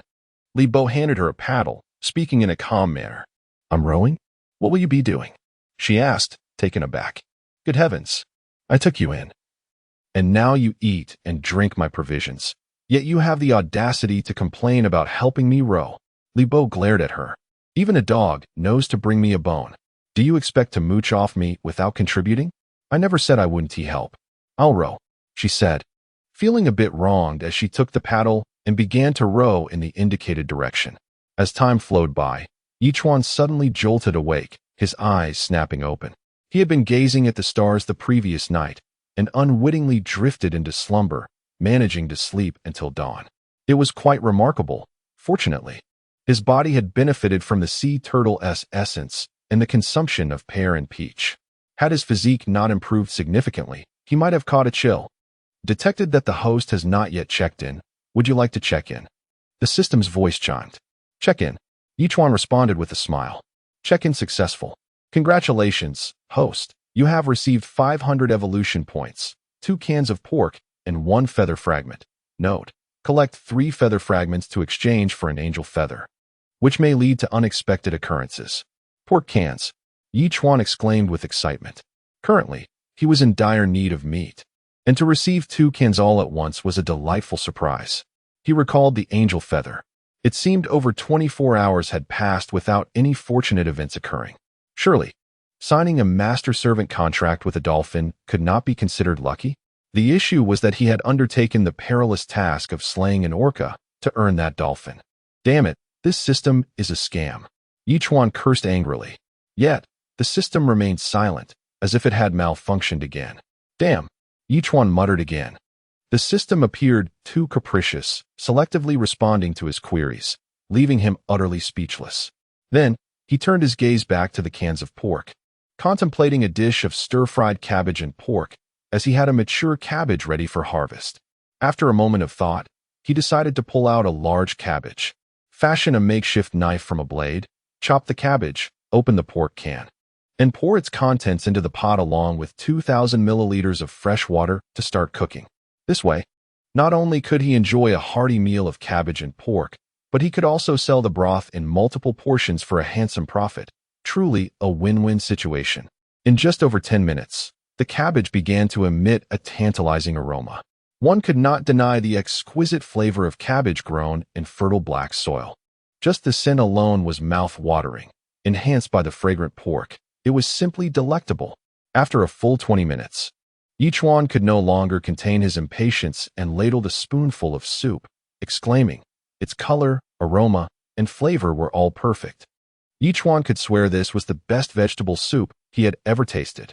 He immediately filled a bowl with cabbage, meat, and soup, retreating to a corner to indulge. The pork was divine, nearly bringing him to tears. It was truly celestial pork. At that moment, the dolphin, which had been missing throughout the night, suddenly appeared, calling out to Chuan as if drawn by the aroma of the cabbage and pork soup. Chuan, intrigued, scooped a spoonful of soup, blowing on it before offering it to the dolphin. The dolphin, thrilled, leapt nearly 3 meters high out of the water before diving back in. And its information panel reflected a change, friendliness 10. Wow, Chuan exclaimed with delight. Feeding it a fish only garnered 5 in friendliness. Yet a spoonful of soup rewarded him with 10. It seemed this cabbage and pork soup was indeed extraordinary. Without hesitation, Chuan divided the soup into 15 portions, each containing a few cabbage leaves and chunks of pork, then listed them. Cabbage and pork soup, 100 milliliters, one rare item. Given that the cabbage contained water, even after his satisfying meal, he could still allocate 15 portions, though he only listed 10, reserving the rest in his system inventory for future consumption. Barely a minute after listing the cabbage and pork soup, the public chat exploded. Wow, am I seeing things? Cabbage and pork soup? How did this esteemed individual acquire cabbage and pork? Is the esteemed one trading for rare items? What exactly is a rare item? Does anyone have rare items to trade? Let us see if this is truly cabbage and pork soup. This dish must be infused with the flavors of home. I miss my mother. People are infuriatingly competitive. I haven't had water for a day, and here someone is enjoying cabbage and pork soup. Is this person some wilderness survival expert? Damn. How can anyone be so skilled in wilderness survival to procure cabbage and pork? This is truly an extraordinary individual. At this moment, Chuan's private chat was flooded with messages. Hello, esteemed one. I have a freshly caught seaweed. Can I trade it for a portion of cabbage and pork soup? I am a beautiful woman. I offer you a photo of myself without clothes in exchange. I'm a rare treasure. I'll trade you 30 wooden planks. I have a blueprint for a solar water heater. Can we trade? A solar water heater blueprint? With that, wouldn't he be able to take a hot shower? The thought made Chuan feel a bit sticky, and he promptly agreed to the trade. Then began studying the construction. Solar water heater blueprint 1, metal sheets 30, fabric 10, wooden planks 5, nails 5. However, to take a shower, he would also need a shower unit connected to the solar water heater. Although he now possessed the blueprint, he still had no means to realize it. It appeared that he would have to rely on luck and await the discovery of a shower manufacturing blueprint to fulfill this dream. Chapter 13, The Toilet, an Experience Package. As noon approached, Lu Yi sent a private message. I saw the pork and cabbage soup listed on the trading panel. Could it possibly be yours? Since when did you become so clever? You guessed right immediately, Chuan chuckled in response. It seems that in our ocean survival adventure, you are the one enjoying the finest delicacies. Regardless of what you list now, it feels perfectly normal to me. Lu Yi replied promptly. Did you know me before? I've always been quite astute, except in front of that person. What do you mean? Is there someone smarter than you? Chuan joked. Well, he is the top student in our school, someone I've always looked up to and tried to catch up with. Lu Yi's reply took on a somber tone.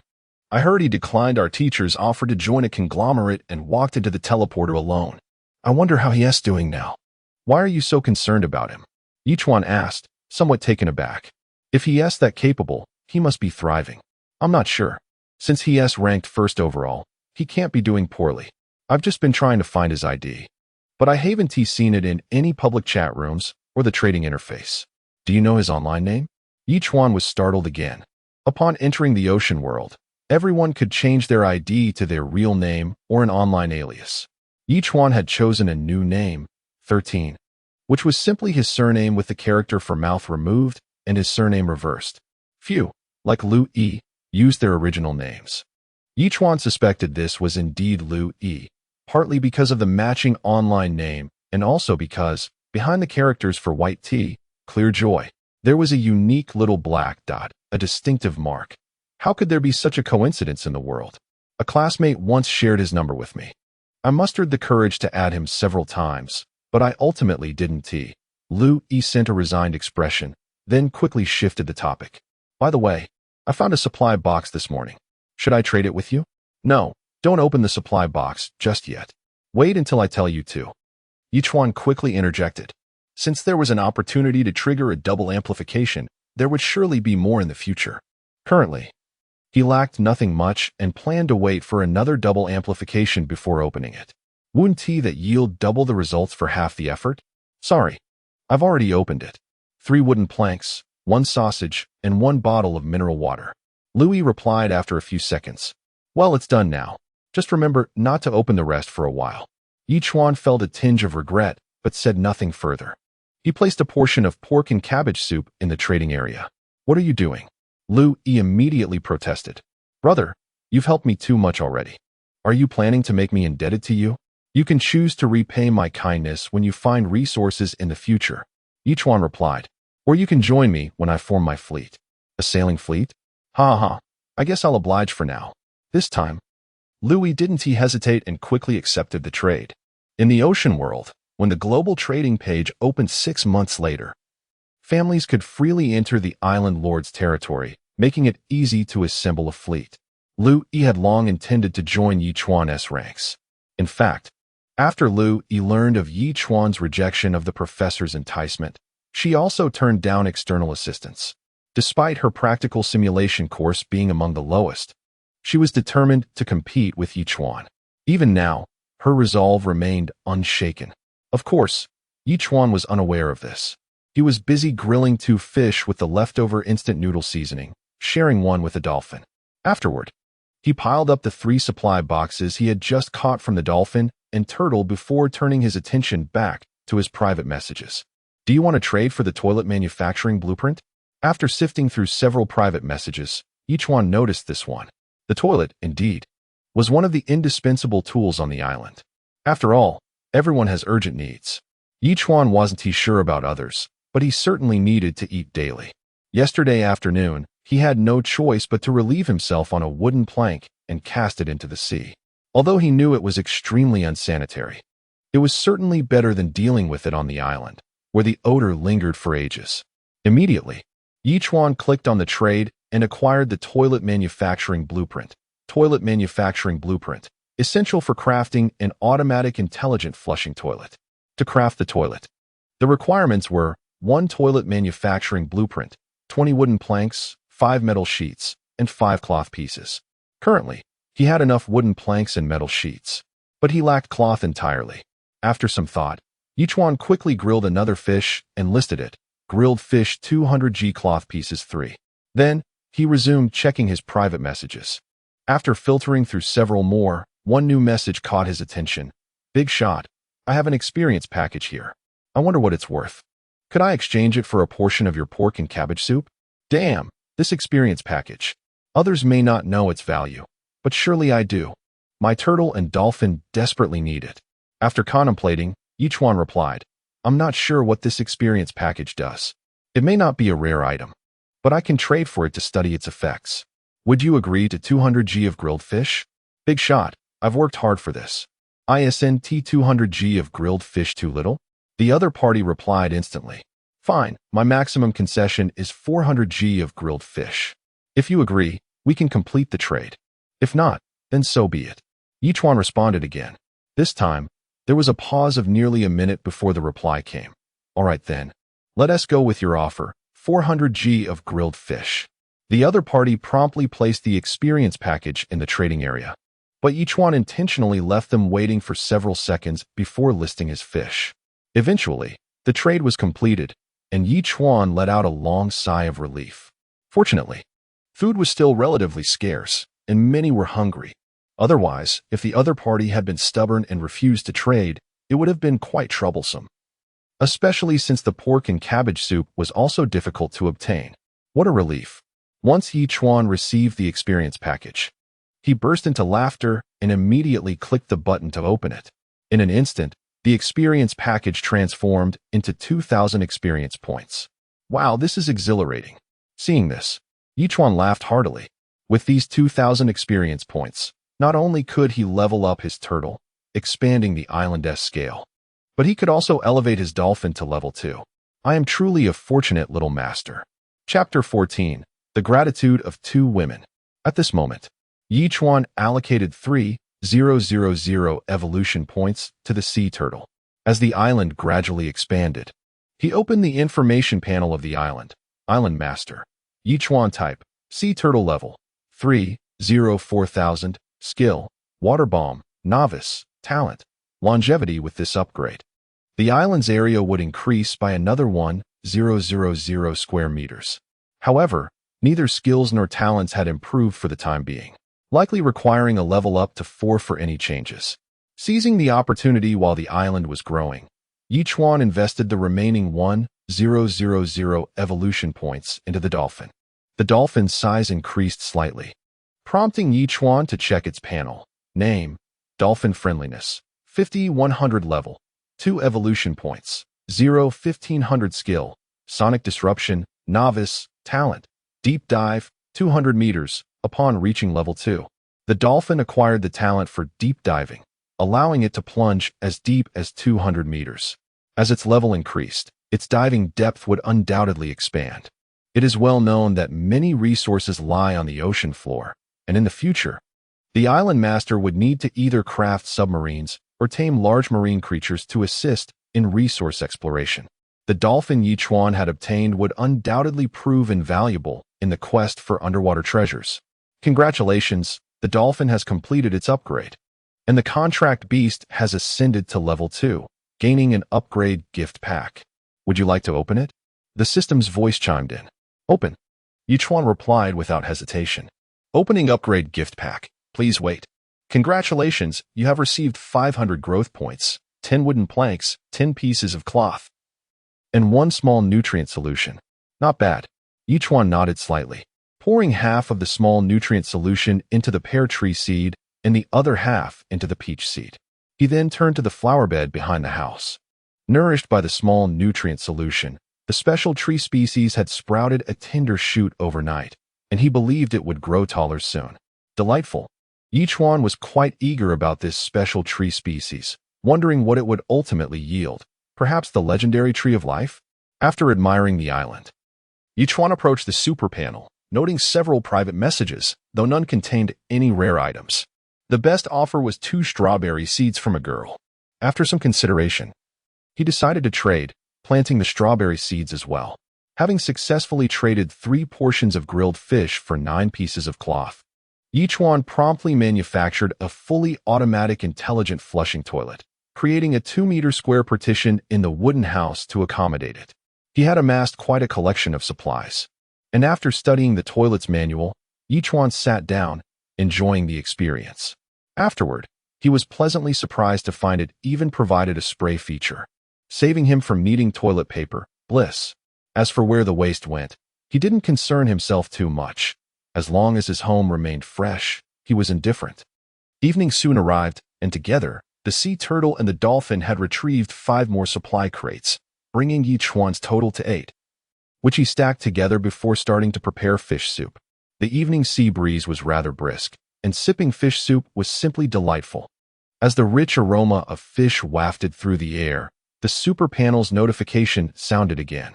It was a friend request from Blueberry Jam, accompanied by a message. Hello, brother. I found a stone. Can I trade it for 100 milliliters of fresh water? My period started, and I'm feeling a bit unwell. Though reluctant to engage with her, Yi Chuan accepted her friend request out of humanitarian concern. Blueberry Jam promptly placed the stone in the trading bar.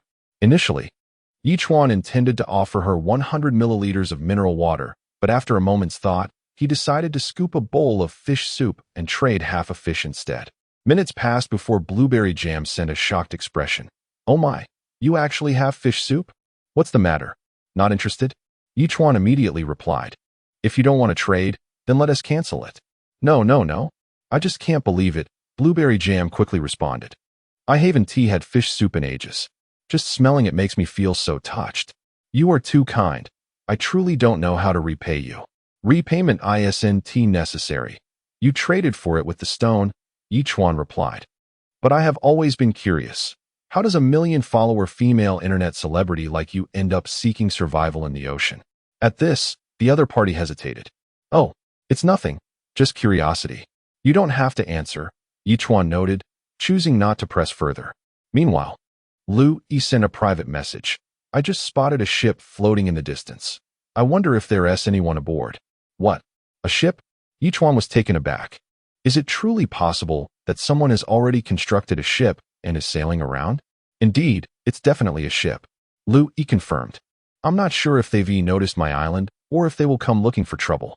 This is bad, Yi Chuan realized. If they were drifting at sea, they were likely pirates seeking to plunder other islands or even conquer larger ones. He felt a sense of alarm and quickly responded. If they've made a ship this early, they are likely formidable. You need to be cautious. In response, Yi Chuan placed a bow in the trading bar. Here's a bow for you. Craft some arrows and keep a watchful eye. You have a bow.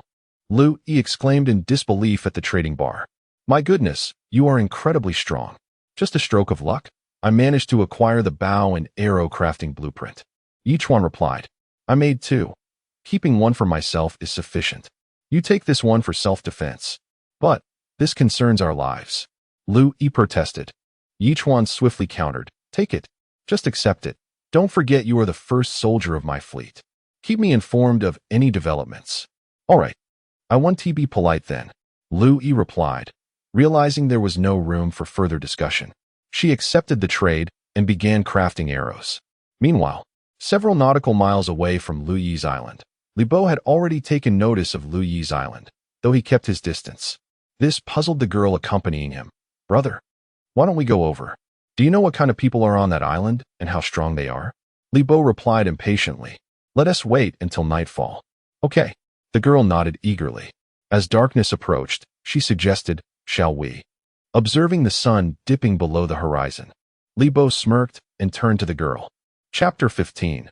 The defense of the island. As nightfall gradually descended, darkness enveloped the surroundings. Lu Yi crafted 10 arrows and spent a considerable amount of time studying how to properly shoot them, for the bow was exceedingly heavy, rendering it nearly impossible for Lu Yi to draw. At this moment, he ascended to the highest point of the island, quietly surveying his surroundings while remaining vigilant of the sea's horizon. After more than 2 hours had passed, Lu Yi, nearly frozen by the sea breeze, finally spotted a small dot on the water's surface, silently approaching his location under the moonlight. Anxious, he crouched down at the water's edge, reclined onto the ground, braced his feet against the bow, and nocked an arrow. Estimating that the vessel was still over 100 meters away, he released the bowstring. Whoosh! A woman rowed the boat while Li Bo, armed with a knife, slowly maneuvered towards the island. Suddenly, a sharp sound pierced the air as an object whizzed past Li Bo. Startled, the woman inquired softly, "Bo Gu, what was that just now?" It seemed like a large black rat. Li Bo shook his head, squinting towards the distant island. "No. Could it be that the people on the island have spotted us?" "That's impossible. Should we continue?" the woman asked uncertainly. "Of course." Li Bo scoffed. "The island must have food. Are you not hungry?" "Starving," the woman exclaimed. Her energy renewed at the mention of food, and she began to row faster. "Darn it, I missed," Lu Yi muttered to himself, hesitantly aiming again at the small boat before releasing another arrow. Bang! The sharp sound echoed as the arrow pierced the boat's hull, striking the woman in the thigh, embedding itself 3 centimeters deep. "Ah!" she screamed in agony, instinctively retreating as blood gushed forth. "What on earth is this? It hurts so much. I'm bleeding profusely. I'm so scared." "Be quiet," Li Bo shouted angrily, glancing at the boat and the woman's injury. "The people on the island have bows and arrows. They are not easy to deal with." "Brother, it hurts so much," the woman whimpered, clutching her thigh. "Do you have anything to staunch the bleeding? I feel I might faint from blood loss." "This is the sea. Where am I supposed to find something to stop your bleeding?" Li Bo snapped, slapping her across the face. "Just hold on a bit. We'll talk once we leave this place." "Are we not continuing the attack?" she asked softly. "Damn it. They have bows and arrows. They could easily kill us." Li Bo shouted. "Let us distance ourselves first. After we rob a few other islands, we can return to deal with this one." "All right," she conceded, allowing Li Bo to take the oars as they swiftly rowed away. Lu Yi slowly rose, watching as the small boat hastily departed. Only then did he exhale a long sigh of relief. The bow was indeed too heavy. Managing a second draw was already pushing his limits, and he was uncertain if he could draw it a third time. Despite the departure of the adversaries, Lu Yi remained sleepless throughout the night, keeping a vigilant watch over his surroundings. As dawn broke the next day, unable to resist any longer, Lu Yi sent a message to Chuan. "Last night, that individual was indeed heading for my island. Thankfully, you provided me with the bow. I managed to scare them off, or the consequences would have been dire." Minutes passed without a reply. Checking the time on his tablet, he noted it was only 5 o'clock, likely indicating Chuan was still asleep. Fatigue began to overtake Lu Yi, and after confirming there was no one around, he crawled into the supply crate to sleep. Detected that the host has not yet signed in. "Would you like to sign in?" As the first rays of the sun illuminated the horizon, the system's voice awakened Chuan. "Sign in," Chuan groggily replied, still lying in bed. "Sign in successful. Congratulations, host. You have received 500 evolution points, 2 small nutrient solutions, and 1 feather fragment. Note: 3 feather fragments can be exchanged for a heavenly feather, which, when used, may lead to unexpected events. Another feather fragment," Chuan muttered quietly to himself as he stepped out of the wooden cabin. munching on an A-grade apple while observing the 3 supply crates, along with several fish caught by the turtles and dolphins the previous night. He nodded in satisfaction. With 2 subordinates assisting him, the efficiency was indeed remarkable. It felt delightful. After consuming the apple, Chuan felt warmth spreading throughout his body, dispelling the morning chill. With several warm currents coursing within him, Chuan could distinctly sense that this A-grade apple was cleansing his body, reminiscent of the legendary practices found in martial arts novels. However, the effects were not as pronounced, merely serving to enhance his physical condition temporarily. Island upgrade complete. Congratulations, host. Your island has been upgraded to level 3, and you have received an upgrade package. Would you like to open it? Impressive. An overnight upgrade? Is my turtle shell now 3,000 square meters? Chuan thought, noticing the considerable expansion of the island. He promptly replied, open it. Opening upgrade package, please wait. Congratulations, host. You have received 500 growth points, 1 shower manufacturing blueprint, and 1 peach. Wow. I was just thinking about the shower manufacturing blueprint yesterday, and now it appears. Chuan exclaimed, glancing at the blueprint. The last time he upgraded to level 2, he also received a peach. The system is truly considerate. Chuan still vividly remembered the succulent and juicy peach he had eaten last time, which also aided in enhancing his physique. A double benefit. After addressing the supply crates and the fish, Chuan returned to the wooden cabin to check his super tablet. The first message he received was from Lu Yi. Although Lu Yi's message was quite plain, Chuan could surmise the events she had endured throughout the night and promptly replied, rest assured, after this encounter, I believe they will think twice before acting recklessly again. They will likely wait until they have grown strong enough before attempting to find you. That creates a hidden danger. Lu Yi responded anxiously. Does that mean I must remain on guard against them at all times? Do not worry, at least for a month. They will not come looking for you. Chuan reassured her. You have executed your first counterattack. This is undoubtedly a positive beginning. I hope so, Lu Yi replied, punctuating her message with a sigh. Chuan chuckled and intended to continue comforting her when he glanced at the public chat room, momentarily stunned to find it bustling with activity once again. Chapter 16. Is there really a living creature? Incredibly, someone is attempting to trade 2 hens for an effective cold remedy? What a predicament. Where on earth can one find such a remedy? It seems almost absurd. Yet, within just a week, 2 hens have emerged in the marketplace, which is indeed astonishing. However, one wonders if anyone will actually exchange those hens. Is there truly someone out there with a cold remedy? In the chat room, discussions about this matter were fervent. Chuan quickly glanced at the trading panel and, to his surprise, found a nearly pinned trade at the top. 2 adult hens for 5 packets of the effective cold remedy. Here, Chuan grasped the concept. The more valuable the item, the higher its position on the list. Currently, food items dominate the upper ranks, with Chuan's grilled fish often at the forefront. But now it has been replaced by these 2 hens. Chuan felt intrigued. After all, trading these hens could yield a steady supply of eggs daily, which could later be exchanged for other goods, even for the cold remedy. This seemed to be an opportunity that promised profit without loss. However, as many had pointed out, it was likely that no one had offered the effective cold remedy yet. After pondering, Chuan's expression shifted, and he promptly sent a message. Hello. I have an A-grade peach of immortality that greatly enhances stamina. Perhaps we could trade? Meanwhile, on a distant island, several thousand nautical miles away, a resolute-looking man, pale and weary, sat slumped before a large tablet, perusing a slew of private messages.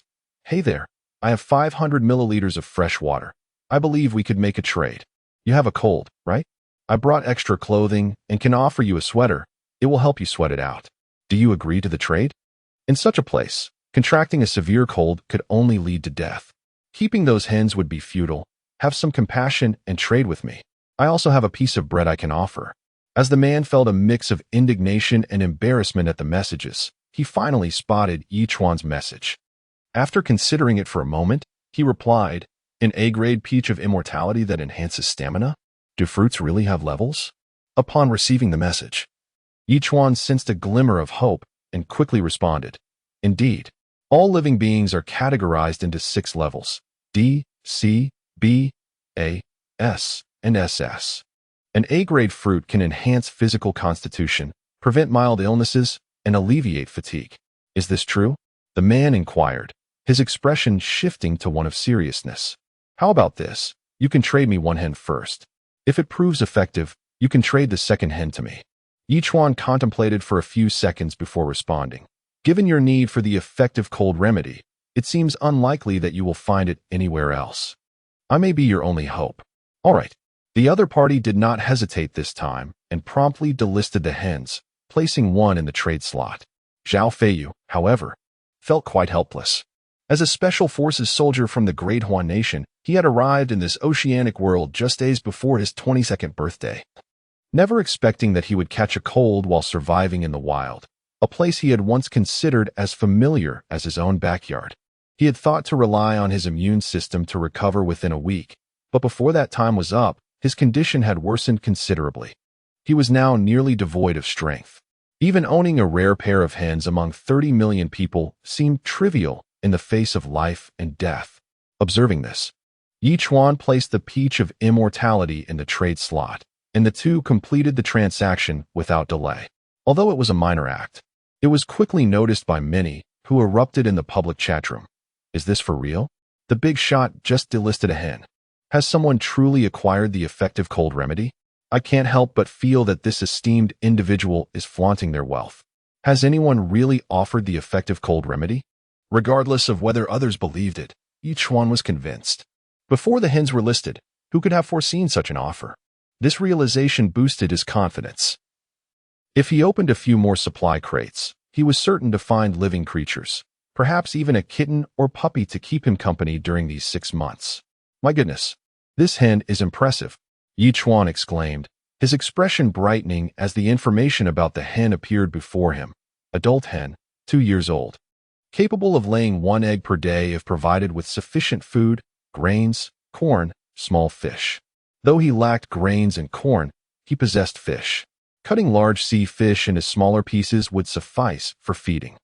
Chuan smiled to himself, delighted at the prospect of enjoying fresh egg water every morning, delicious and invigorating. However, he scratched his head, pondering a dilemma. While he had obtained a hen, he had nowhere to keep it. Surely, he could not allow it to roam freely across the island. That would lead to an unsightly mess. This posed yet another challenge. For now, he could only let the hen wander and hope for extraordinary luck in finding a chicken coop soon. At that moment, a message from Lu Yi arrived. Did you know? Someone just traded a living creature, and it was listed and delisted almost immediately. I wonder if it was a successful trade. It must have been successful, Chuan replied with a smile. How do you know? Lu Yi inquired, puzzled. Because I was the one who traded, Chuan responded. I only managed to secure 1 hen for now, trading it for the peach of immortality. If it proves useful, the second hen will surely be traded to me as well. My goodness, you're incredible, Lu Yi exclaimed in astonishment. These 2 hens are likely unique in this realm, and you've managed to acquire them. I truly admire you more and more. It was merely a stroke of luck and a better understanding of the survival rules in this oceanic game, Chuan replied with a grin. In time, when you grasp the nuances, you'll excel just as I do. I wonder how Chuan is faring now. Lu Yi suddenly shifted the conversation, her tone tinged with melancholy. Those 2 hens, could they possibly belong to him? Why not ask him directly? Chuan suggested with a chuckle. I did, but he completely ignored me. Lu Yi sent an awkward emoji, indicating her doubt. I can't help but feel that you're not merely competing with Chuan, but rather harboring feelings for him. Chuan teased, a smirk playing at the corners of his mouth. This time, Lu Yi did not respond, leaving it ambiguous whether she acknowledged or had discovered something new. Concurrently, Zhao Feiyu sent a private message. Chapter 17, Manufacturing Blueprint for Grade A Seawater Purifier. Upon opening, a transaction appeared alongside a message from Zhao Feiyu. Thank you. Your peach truly worked wonders. Not only did it cure my cold within minutes, but it also enhanced my constitution. I feel remarkably better. That's great. Chuan replied with a smile, not bothering to be modest, and promptly completed the trade for the hen. He also added Zhao Feiyu as a friend, ensuring they could look out for each other in future matters. Noticing that Lu Yi had yet to respond, Chuan refrained from further inquiries. After temporarily letting one hen roam freely, he began to stroll around the island. Coincidentally, he spotted a dolphin pushing a supply crate onto the shore, and his expression shifted at once. After signing in today, combined with the 1,000 reward points acquired yesterday, he could elevate the dolphin to the next level. Without hesitation, Chuan exclaimed, "Level up." In an instant, the dolphin grew a few centimeters, and its information panel updated.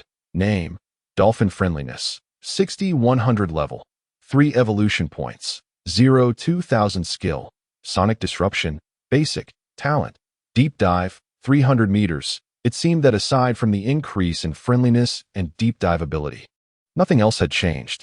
Dolphin upgrade complete. Congratulations, the contract beast has reached level 3 and received an upgrade gift pack. Would you like to open it? The system's voice chimed in. Chuan smiled slightly and replied, "Open it." Opening upgrade gift pack. Please wait. Congratulations, you have received 500 growth points.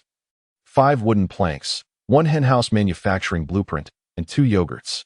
A henhouse manufacturing blueprint. Chuan was thrilled, immediately checking the details. Henhouse manufacturing blueprint. Essential for constructing a henhouse. Requires 4 stones, 8 wooden planks, 4 cloth pieces, and 4 nails. He had everything but the nails. Chuan quickly messaged Louis, "Do you have any nails? I need 4. This time, Louis did not leave and promptly placed 4 nails in the trading section. Chuan completed the transaction without hesitation and began constructing the henhouse. Approximately 10 meters away from the wooden cabin, he set the henhouse on the fertile black soil that had yet to be utilized. Although the rain had washed away a fair bit, at least half remained, making it quite convenient. Equipped with water and feeding supplies, the henhouse even featured designated areas for resting and laying eggs, resembling a small villa. Chuan swiftly caught the 2 hens and placed them inside the henhouse. He poured in 300 milliliters of mineral water and cut a fish into several small pieces to feed them. Watching the hens eat, a satisfied smile spread across Chuan's face, though he couldn't help but feel a tinge of longing, wondering when he might reside in a villa himself. However, he dismissed such thoughts. After all, he was alone. So what more could he need? After a busy morning, it was already noon. Chuan grilled a fish and enjoyed a packet of yogurt, feeling utterly content. The yogurt was high in calcium, significantly alleviating his feelings of homesickness. Chuan was an orphan, having lived in an orphanage until the age of 16, after which he balanced work and studies. His concept of family was not particularly profound. Perhaps the most cherished memory was the monthly gatherings at the orphanage. After his meal, he lay on the turtle shell, soaking up the sun, and unexpectedly drifted off to sleep. Awakening with a start, he realized it was already night. Gazing at the starry sky, he smacked his forehead. How ridiculous! Is this what they call indulgence and comfort? I fell asleep. How careless. Fortunately, the ocean survival had just begun. Otherwise, with everyone vying for territory later on, a moment's lapse in vigilance could lead to an ambush. I must be more cautious from now on, Chuan murmured to himself, rising to check the super tablet. The chatroom was bustling. I swear. A ship passed near my island. Luckily, it didn't land. Otherwise, I might have been eliminated. Just thinking about it is terrifying. We are like lambs to the slaughter.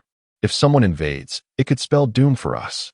In this oceanic world, there were not only the 30 million new island masters like themselves, but also older island masters who would not be allowed to interact with their world for another 6 months.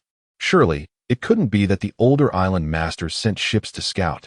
Regardless, we should enhance our defenses. I discovered that wooden planks and metal sheets can be crafted into long spears. Everyone should make some for self-defense to prevent further issues. That ship.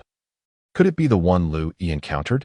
It had drifted to other islands, suggesting that the islands were not too far apart. If a conflict arose, the number of eliminated island masters would surely be countless. Opening the last box of self-heating hot pot, Chuan ate while watching the chat. Suddenly, Blueberry Jam sent him a private message. Brother, I was lucky. A supply crate washed up near my island, and I finally scored some loot. It contains 5 wooden planks, a grade A seawater purifier blueprint, and 2 stones. Can I trade it for some food? A grade A seawater purifier blueprint? Chuan's expression shifted at once. And he quickly replied, "Sure, why didn't you trade with anyone else?" "I haven't traded with anyone else because I was afraid of being scammed," Blueberry Jam replied pitifully. "Besides, I think you're a good person." Her words made Yi Chuan's lips twitch slightly, but he soon responded, "All right, give it all to me. I'll give you 10 grilled fish, one each day for 10 days. "Really? Thank you." Blueberry Jam's eyes lit up as she promptly placed the 3 items in the trading section. After completing the trade, Yi Chuan examined the seawater purifier blueprint. Grade A seawater purifier blueprint. Required materials. Grade A seawater purifier blueprint 1, cloth pieces 50, metal sheets 20.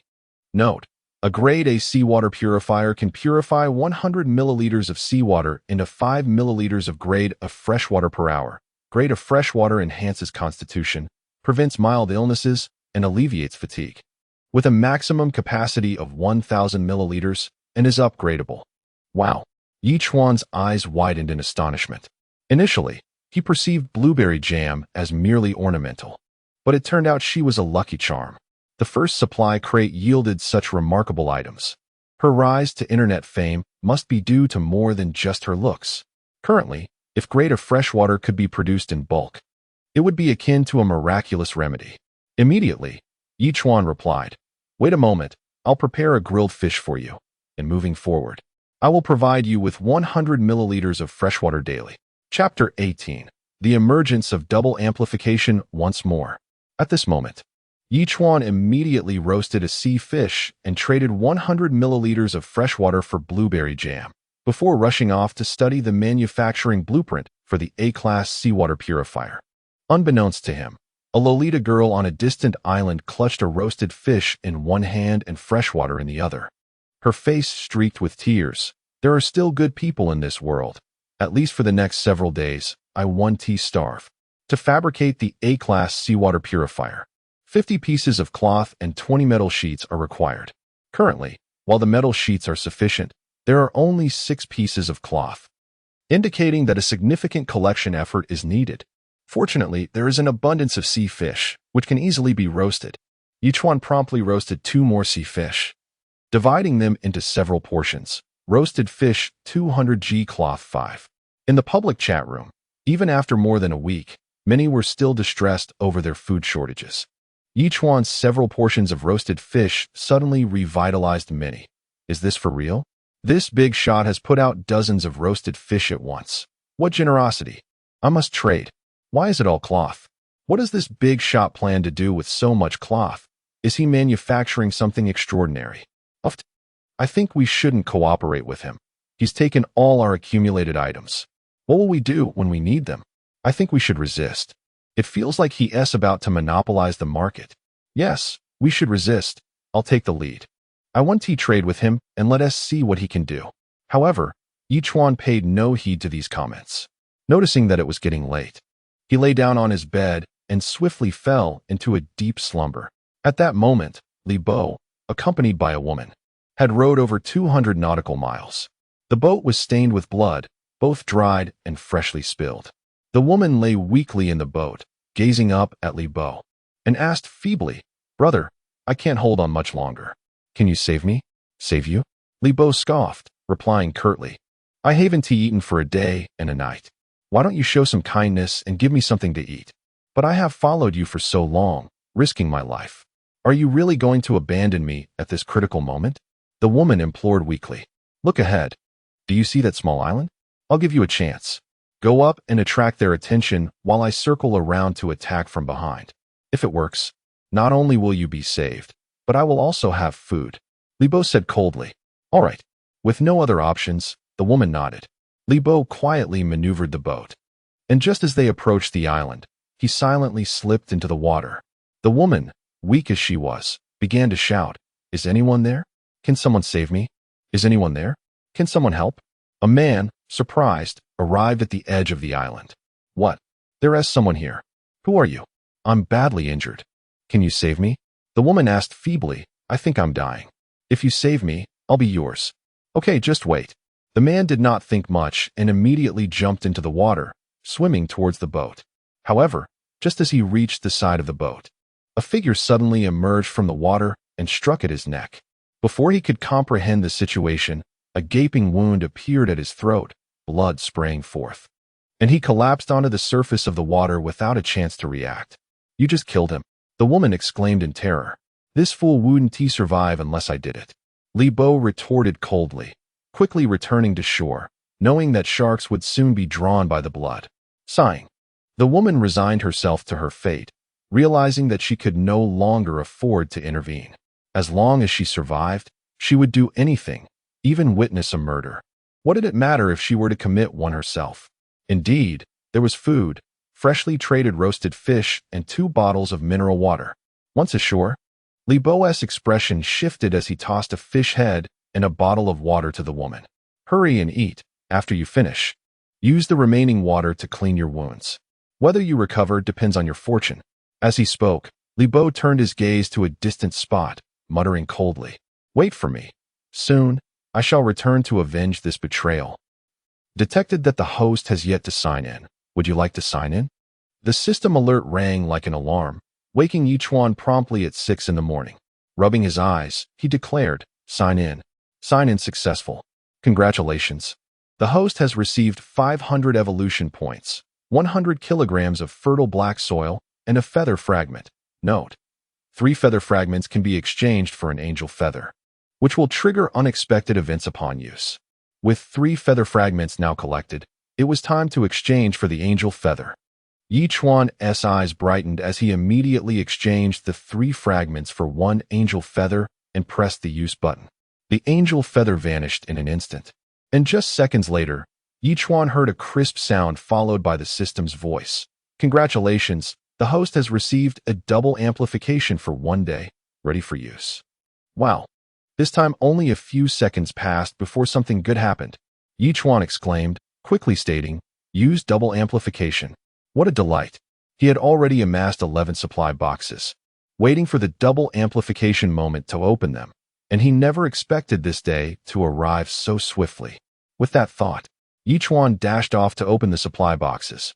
Wood planks 3, stones 1, instant noodles 1. Wood planks 5, cloth 2, nails 4. After opening all 11 supply boxes with double amplification, he received a total of 86 wood planks, 30 pieces of cloth, 10 stones, 66 metal sheets, 46 nails, 6 instant noodles, and 8 bottles of mineral water. This significantly boosted Chuan's resource reserves. I've got it." Chuan snapped his fingers and turned to the trading panel. Although the public chat room was filled with calls to avoid trading with him, after a night's effort, he managed to acquire 65 pieces of cloth with double amplification that made it 130 pieces. Pure bliss. He turned around and pulled up the remaining cabbage, which needed no washing. Chuan chopped a small portion and stored the rest in the system's inventory. Without oil, he used a bottle of mineral water to cook the cabbage and instant noodles, creating a delicious dish. If only there were always vegetables. Like salt. Vegetables are equally indispensable in life. Otherwise, it could lead to severe nutritional imbalances, even scurvy. Once he was satiated, Chuan finally took out the A-class seawater purifier manufacturing blueprint and announced, "Commence manufacturing." At that moment, all the materials began to rapidly assemble before Chuan. Chapter 19. Another orca? A few moments later, a seawater purifier materialized before Chuan, albeit half the size of the previous one, yet appearing far more sophisticated. To his surprise, 2 of them emerged simultaneously. This was undoubtedly due to the dual amplification effect, granting Chuan not 1, but 2 A-grade seawater purifiers. A remarkable windfall. "It's as if the heavens are favoring me," Chuan exclaimed with a hearty laugh as he placed both A-grade purifiers in a corner of his wooden cabin and promptly poured seawater into them, initiating their operation. Now, he could enjoy A-grade freshwater daily. What an exhilarating thought, Chuan mused, glancing at the public chat room. What the heck?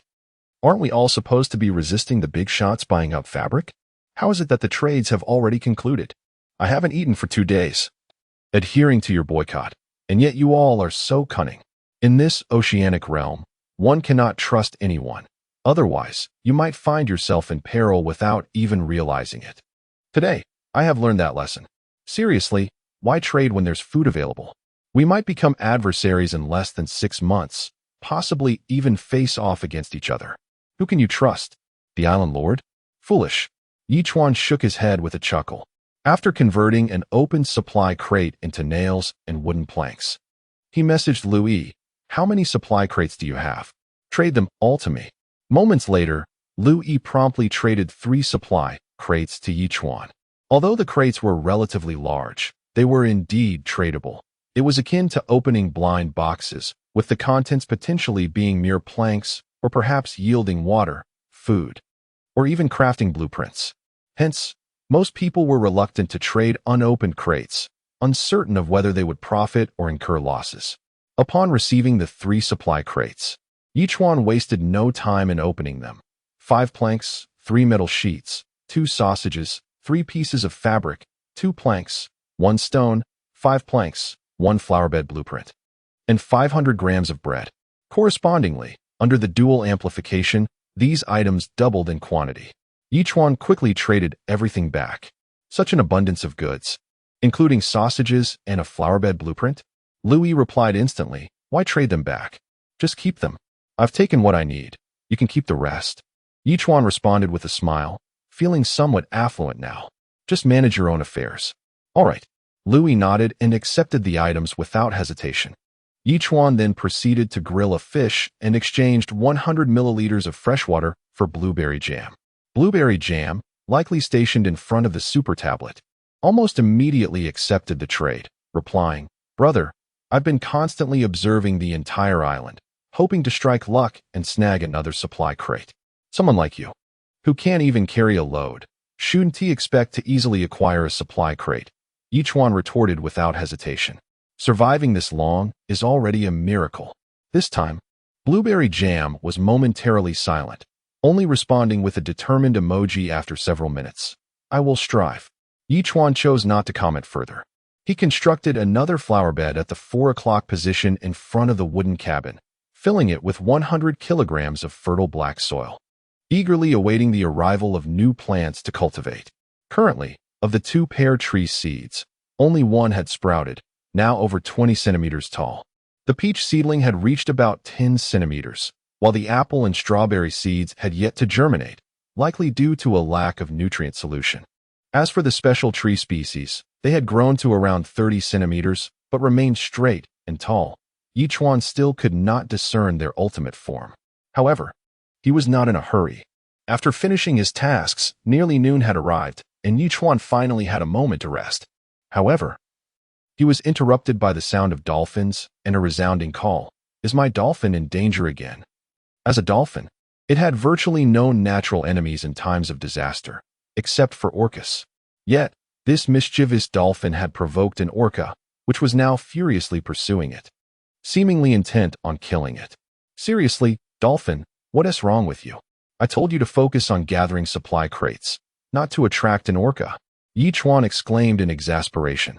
"Use sonar interference in conjunction with my turtle's water bomb attack." With that, Chuan drew a spear and shouted, "Then rush in. We'll coordinate again."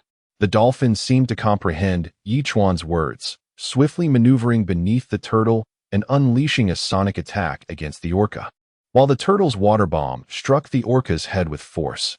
Though the orca had leveled up, the water bomb merely slowed its advance. As the dolphin's sonic attack disrupted the orca from a distance of several meters, Chuan seized the opportunity. After a few seconds, he caught sight of the orca's dorsal fin and exclaimed, gripping the spear tightly, leaping into the water to strike down forcefully. Thud. The spear pierced the orca's back by at least 20 centimeters, causing it to let out a pain scream as it rolled in the water. The dolphin, bold and skilled, took advantage of the orca's agony to charge forward and ram its belly, forcing the orca above the water's surface. "Come on," Chuan shouted, launching another attack with the spear, this time penetrating the orca's belly. The once mighty ruler of the sea was now utterly at a disadvantage.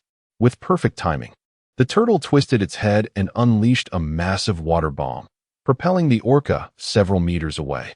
Chuan took a deep breath, drawing forth another spear. Despite gaining half the turtle's strength, he found his arms trembling after just 2 attacks against the tough-skinned, muscular orca. Indeed, in the oceanic realm, Absolute strength was not a guarantee of success. It was nearly impossible to advance. Dolphin, let us collaborate once more. Chuan gasped for breath before calling out. The dolphin sprang into action, unleashing another sonic wave before ramming its head into the orca, while Chuan seized the moment, letting out a loud roar as he initiated his third attack. Chapter 20. Slaying the C-class marine creature. While pursuing the dolphins, the orca had already spotted Chuan. Noticing Chuan's movements, it instantly recognized him as the orchestrator, which thoroughly enraged the orca. In an instant, it ceased its chase after the dolphins, opening its massive jaws and lunging onto the shore, aiming to bite Chuan. My goodness, is this for real? Chuan was taken aback. In the nick of time, he swiftly regained his composure. Adjusting his stance, he gripped his spear with determination. Just before the orca could reach him, he seized the opportunity and thrust the spear forward, piercing it deep into the orca's mouth. With a sickening sound, the orca, unable to adjust its position midair, could only allow the spear to graze its row of sharp teeth before it was impaled through the jaw. As a resounding crash echoed, the orca's immense body fell onto the island. Meanwhile, Chuan was violently thrown into the sea by the shockwave. Although the fall wasn't from a great height, his back hit the water's surface flatly, causing him to grimace in pain. Nevertheless, he endured the agony and crawled back onto the shore. On the beach, the orca continued to thrash about, attempting to free itself. However, the spear was too securely lodged, and no amount of struggle could liberate it. It could only succumb to exhaustion. You still want to eat me? Not so easy now, huh? Chuan chuckled, picking up his toolbox to begin dissecting the orca's carcass. What a colossal creature. How much meat this must yield. Congratulations, host. You have slain a C-class marine creature for the first time. A lucky gift pack awaits. Would you like to open it? Suddenly, the mechanical voice of the system echoed. This was an unexpected delight for Chuan. Last time, when he killed a D-class shark, he received a generous lucky gift pack. And now he was rewarded again. What a thrill. Wait a moment.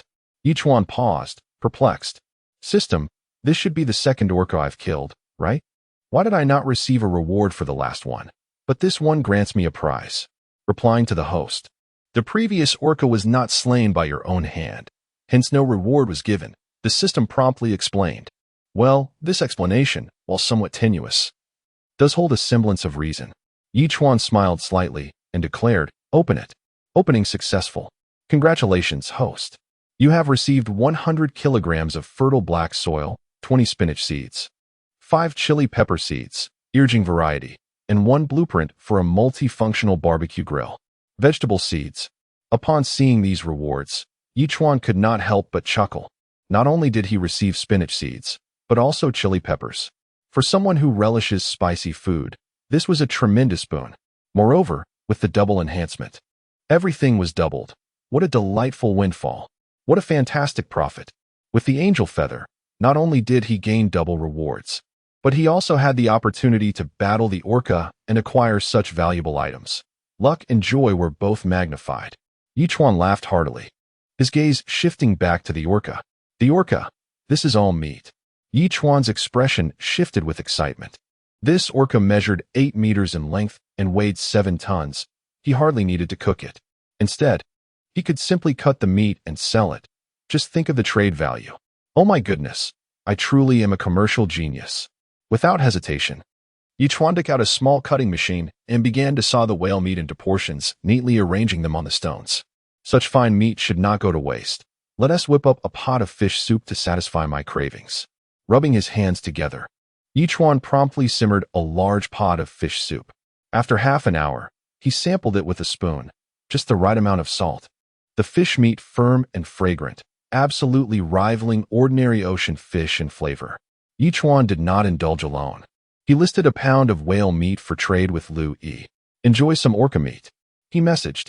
After a moment's thought, he also shared a pound of orca meat with Zhao Feiyu and blueberry jam, as a gesture of goodwill. Orca meat? You actually killed an orca? Zhao Feiyu sent a private message. Lucky me, an injured orca just happened to come my way. Chuan replied with a smile. The taste is quite acceptable. Give it a try while it's fresh. Sure, if you ever need anything, just ask.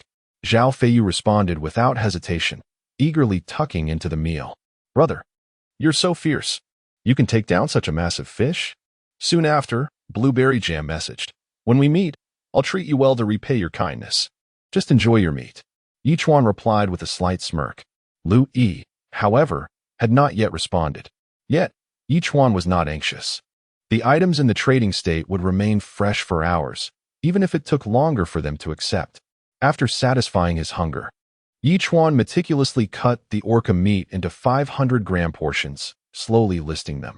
500 g of orca meat 10 wooden planks, 500 g of whale meat 10 metal sheets, 500 g of whale meat 5 stone blocks. He listed thousands of portions, instantly causing a stir throughout the entire marine world. What on earth kind of powerhouse is this, to have slain an orca? Orcas are fearsome marine creatures. Even sharks can be easily defeated, but could humans really kill an orca? Never mind the details. The orca meat is listed. Although it's raw, 500 g can be exchanged for 10 wooden planks. What an unbelievable deal. This individual is truly our benefactor. I thought the items I collected were useless, but now they have all been claimed by this great one. I can trade for 1 kilogram of orca meat and sustain myself for several days. Goodness. This person may very well be the strongest in the ocean. I can only express my admiration in silence. Enough talk. I need to rush to trade. Though there is plenty, I might miss out if I delay. Watching the chatter in the public chat room, Chuan couldn't help but chuckle and shake his head, turning to study the multifunctional barbecue grill. Chapter 21. The Solar Egg. The multifunctional barbecue grill requires the following materials: 1 blueprint for the grill, 30 metal sheets, and 10 fabric pieces. Fortunately, I had all the necessary materials at hand, so Chuan immediately initiated the crafting process. In an instant, a grill over a meter tall and nearly 2 meters long materialized before him. With this remarkable apparatus, he could grill both meat and vegetables with precision control, ensuring that nothing would be burnt and every dish would reach its optimal doneness. It was undeniably an indispensable tool for any barbecue enthusiast.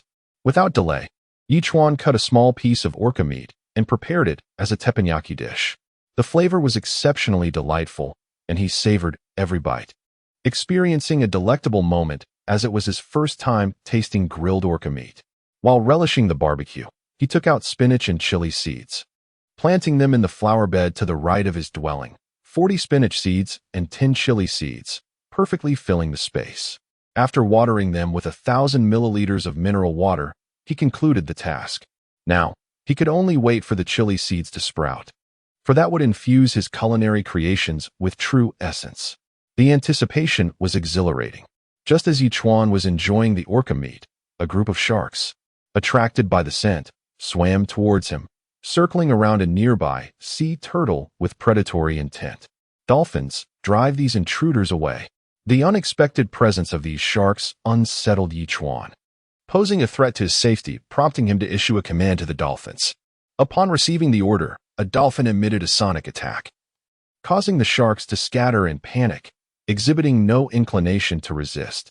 Indeed, the saying that dolphins are the natural enemies of sharks held true. After making a circuit around the island, Chuan returned to his wooden cabin to rest. Lu Yi had already sent a message. It turns out the orca meat listed on the trading panel is yours. How did you manage to kill an orca? Chuan swiftly replied, Oh, it was merely a dying orca that I stumbled upon. You've given me so many gifts, yet I have nothing to offer you in return. I feel quite ashamed, Lu Yi responded. Even if I were to become your first soldier, you treat me far too well for a commander. Chuan chuckled and replied, I'm just worried you might run away. Accept it graciously. I've shared with others as well. After all, in this vast ocean, each one of us guards our own island. More friends lead to more paths. Your words compel me to accept, so thank you. Lu Yi replied, accepting the stewed fish meat. I just fished out a supply crate. Should I send it to you? Yes, please trade it directly. Chuan responded eagerly. In a matter of seconds, the supply crate appeared on the trading panel and was promptly claimed by Chuan. Upon opening it, he discovered 5 wooden planks, 1 stone, and a blueprint for an oil tank. An oil tank blueprint? Chuan mused as he examined the instructions. This was not just any oil tank. It was specifically designed for storing vegetable and animal oils. In this oceanic realm, securing oil is indeed a vital resource for long-term survival. However, a pressing question arose. Where could one find oil in this boundless sea? Surely, one couldn't extract lard from a supply crate. Suddenly, Chuan had a revelation as he glanced at the orca meat. With its thick layer of fat, he realized that he could use the teppanyaki grill to render the fat into oil. Without hesitation, he crafted 2 oil tanks using the blueprint and sliced off the fatty portions of the fish meat, placing them on the grill. Within minutes, sizzling sounds filled the air as glistening droplets of fish oil emerged, bringing Chuan immense joy. To produce oil during the initial month of his islander journey was a remarkable achievement, one that had never been accomplished before. After spending over 3 hours, he managed to extract 2 pounds of oil, a truly glorious feat. Furthermore, the fish meat remained suitable for sale, yielding a win-win situation for him. The delightful aroma of the oil wafted through the air, and just then, the chickens in the coop erupted in a cacophony. Chuan's heart raced. Could it be? He dashed to the chicken coop, and indeed, he found 2 fresh eggs nestled in the basket. Astonishingly, each egg was as large as a ping-pong ball, enough to fill him up. With eggs and oil at his disposal, and the evening drawing near, he decided to fry an egg for dinner. He poured oil onto the grill, and once heated, cracked the egg onto it, producing a satisfying sizzle. Within seconds, the enticing aroma filled the air, and he seasoned it with a pinch of salt. The solar egg was almost ready. After half a minute of eager anticipation, Chuan picked up a solar egg with chopsticks and took a bite. So soft and glutinous, bursting with flavor. He exclaimed, "How did I manage to create such a delectable solar egg? My culinary skills have improved remarkably." Though Chuan had always lived alone, his cooking had been merely adequate, and he never expected the solar egg to be this delicious. Yet, he attributed this success to the quality of the ingredients. The premium fish oil and eggs must have been the secret behind his culinary triumph. After devouring 2 solar eggs, he took a sip of the purified A-grade freshwater, feeling a warm wave wash over him, banishing the fatigue of the day as if he had just indulged in a spa treatment. This A-grade freshwater was indeed extraordinary. The thought of being able to enjoy such high-quality water daily filled Chuan with excitement, as he believed that in the future, when he sought mineral resources, he would undoubtedly prosper. Chuan could hardly contain his anticipation for that day. This day had been both fulfilling and satisfying. "I hope tomorrow brings me luck as bountiful as today's," he mused as he lay in bed, ready to sleep. Suddenly, he heard the dolphins calling. But it was not a joyful sound. It carried an urgent tone, as if signaling danger.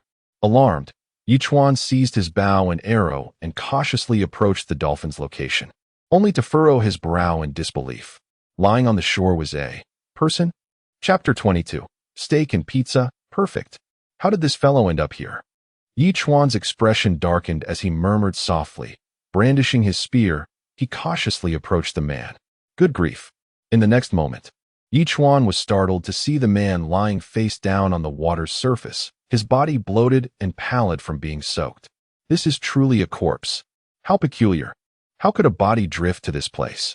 Speaking to himself, Chuan steeled his courage and flipped the body over, revealing a deep gash in the throat, from which blood had thoroughly drained, indicating that the assailant was exceptionally ruthless. Having only been in this oceanic realm for 10 days, it was shocking that someone had already been attacked and killed. Who said it would be safe during the novice protection period? Chuan could not help but feel fortunate, muttering to himself, "Thankfully, my dolphin gives me warnings at night. Otherwise, I would be in danger." Upon examining the corpse, Chuan was disappointed to find it clad only in clothing, shaking his head in dismay. He then crafted a rudimentary wooden raft from several planks, placed the body upon it, and ignited it with a lighter, commanding the dolphin to push the raft as far away as possible. Only when the raft had diminished to a mere speck in his sight did Chuan stretch and return to sleep. He could only do his humanitarian duty by cremating the body. After all, it had floated near his island, and neglecting it would not only pollute the environment, but also be quite unsettling. However, such concerns would soon be a thing of the past. as competition intensified and the death toll rose, inevitably leading to the emergence of professional body retrievals in the sea. It was likely that even they could not fathom that. Within just 10 days, someone had been attacked and killed. Detection indicates the host has not yet signed in. Would you like to sign in? At 6 in the morning, the system's voice rang out, rousing Chuan. He had come to regard it as an alarm clock, and paired with his biological clock. He would awaken promptly at 6 each morning. Sign in. Chuan opened his eyes and spoke. Sign in successful. Congratulations, host. You have obtained 500 evolution points and a lucky blind box 1. Note, there is a chance to obtain crafting blueprints, seeds, fruits, etc. Due to the lingering effect of the double enhancement, Chuan received 1,000 evolution points and 2 lucky blind boxes. Oh, Chuan's expression shifted as he recalled that he had activated the double enhancement 10 minutes after signing in the previous day. Seizing the opportunity, he immediately opened the trading panel and collected all completed transactions into the system's inventory. With the double enhancement in effect, everything was doubled. Phew. Chuan patted his head, feeling a bit anxious as he reflected on how he had almost forgotten about the double enhancement. Thankfully, the sign-in reminded him. Otherwise, it would have been a significant loss. What could the 2 lucky blind boxes yield? Chuan pondered, swiftly opening one. Open blind box. Blind box opening. Congratulations, host. You have received 1 carrot. Since the effect of the double enhancement still persisted, Chuan effectively obtained 2 carrots. He was not particularly thrilled with this reward and promptly opened the second blind box, which astonishingly contained 2 8-inch ham pizzas. What incredible fortune! Suppressing the urge to indulge in a feast, Chuan first allocated all 2,000 evolution points to the dolphin, which noticeably grew larger. The dolphin's status panel immediately updated. Name, Dolphin Friendliness, 70-100 level. For evolution points, 2,500 skills. Sonic Disruption, Beginner. Absolute Impact, Beginner, Talent. Deep Dive, 300 meters. Note, Absolute Impact. The dolphin attacks with its head. A beginner impact is equivalent to a striking force of 300 pounds. Not bad. Chuan's expression brightened, grinning as he remarked, My turtle, you better step up your game. Your dolphin companion's skills have surpassed yours. The dolphin's upgrade is complete. Congratulations, host. Your contracted beast has reached level 4 and received an upgrade gift pack. Would you like to open it? At that moment, the system's voice chimed in. Chuan quickly replied, Open it. Opening upgrade gift pack. Please wait. Congratulations, host. You have obtained 500 growth points, 5 wooden planks, 1 bottle of mineral water, and 2 steaks, 150 G each. With only a few seconds remaining on the double enhancement, Chuan was thrilled to receive double the rewards. What a delightful surprise. Excellent. Steak and pizza are indeed a perfect match. Chuan snapped his fingers, finally securing breakfast for the day. A wonderful day truly begins upon rising. This saying holds true. Crafting a knife and fork from metal scraps, he grilled the steak on a hot plate, warmed the pizza, and poured himself a glass of grade A mineral water, savoring the meal with a sense of ceremony. One must admit, the steak and pizza rewarded by the system far surpassed the flavors of a Michelin-starred restaurant. Paired with the grade A mineral water, the taste was indescribably satisfying, leaving no room for other flavors. However, due to the presence of the steak, he could only manage to eat half of the pizza. Glancing at the remaining half, he pondered that if he saved it for lunch, it might not taste as delightful. He decided to message Louis, Have you eaten? Not yet. I just circled the island, checking for supply boxes. Louis replied a minute later. What a coincidence. I have half a pizza here. Would you care to join me for breakfast? Upon seeing the response, Chuan promptly placed the pizza in the trading panel. Who on earth are you? How do you even have pizza? Louis was nearly beside himself, sending a flurry of shocked emojis. People come to the ocean seeking survival. Yet you seem to be on vacation. Who even gets to eat pizza on vacation? I just had a steak, and the pizza is leftover. So don't feel awkward about it. Chuan quickly replied, suggesting that if she didn't eat it now, it wouldn't taste as good by lunch. I truly do not know how to repay you. Louis sighed, then replied, Remember before coming to the island, pizza was my favorite food. Yet here I am, just on the 10th day, And you've already obtained pizza and offered to share it with me. I am now your little fan, the first in the ocean world. You're making me blush. Chuan chuckled, urging her to hurry and eat, as she would need her strength to help him retrieve supply boxes. Okay, Louis said, promptly accepting the offer. At that moment, Louis found herself in a mix of emotions, filled with gratitude. Who is this person? Surely they aren't being so kind just to secure my first companion. It feels as though we know each other in reality. Chuan was unaware of Louis's thoughts. At that moment, he opened the public chat room, scrolling through the nearly overflowing messages from the island owners. Chapter 23. Are you forcing me to come to your doorstep? I can hardly believe that a floating corpse drifted past my island, leaving me haunted by nightmares all night. How do you know it was a body? Perhaps your hunger has made you hallucinate? You know nothing. It was floating on a wooden plank, and when I saw it, both the person and the plank were ablaze. It's a sight you cannot even begin to fathom. TCH, how is it that we are already facing invasion? Moreover, the island owner is so considerate as to help with the cremation? Who would believe that? Whether you believe it or not. I'm off to trade for some orca meat. As Chuan read these messages, he couldn't help but smile faintly. From this statement, it was evident that the one who witnessed the cremated body was likely not far from him, surely within 100 nautical miles. If I, using my tortoise, travel at a speed of 25 nautical miles per hour, I will encounter him shortly. However, Chuan was not keen on meeting other island owners just yet. So he commanded the tortoise to change course. It was better to wait until he had grown sufficiently powerful. Glancing back at the trading panel, he noted that more than half of the 1,000 portions of orca meat he had listed had already sold, marking him as a veritable nouveau riche. Suddenly, a private message popped up. Brother, I have something good. I want to trade it for 500 pounds of orca meat. You will definitely be interested. Chuan was taken aback. What could be so valuable that it warranted 500 pounds of orca meat? What is it? He replied. A blueprint for a mid-level sailboat. Came the almost instantaneous response. Upon receiving the message, Chuan pondered. A blueprint for a mid-level sailboat certainly seemed enticing. Yet to demand 500 pounds of orca meat was quite an audacious request. Chuan replied, how about this? I can offer you 100 pounds of whale meat along with 5 bottles of mineral water. If you agree, we can proceed with the trade. Brother, are you joking? I won't even sell 500 pounds of orca meat unless you add 5 more bottles of mineral water. The other party insisted firmly. This unexpected turn of events left Chuan utterly astonished. He had anticipated a mutual concession. Yet the other party not only refused to budge, but also raised the stakes with additional conditions. Chuan couldn't help but smirk as he shook his head, replying, you seem quite confident that I will agree. Of course, I've been watching you for a long time. Since you managed to acquire an orca, I trust you understand the significance of this blueprint, the other party asserted. In other words, I have you under my thumb. Chuan chuckled. Indeed, the sailboat design was crucial.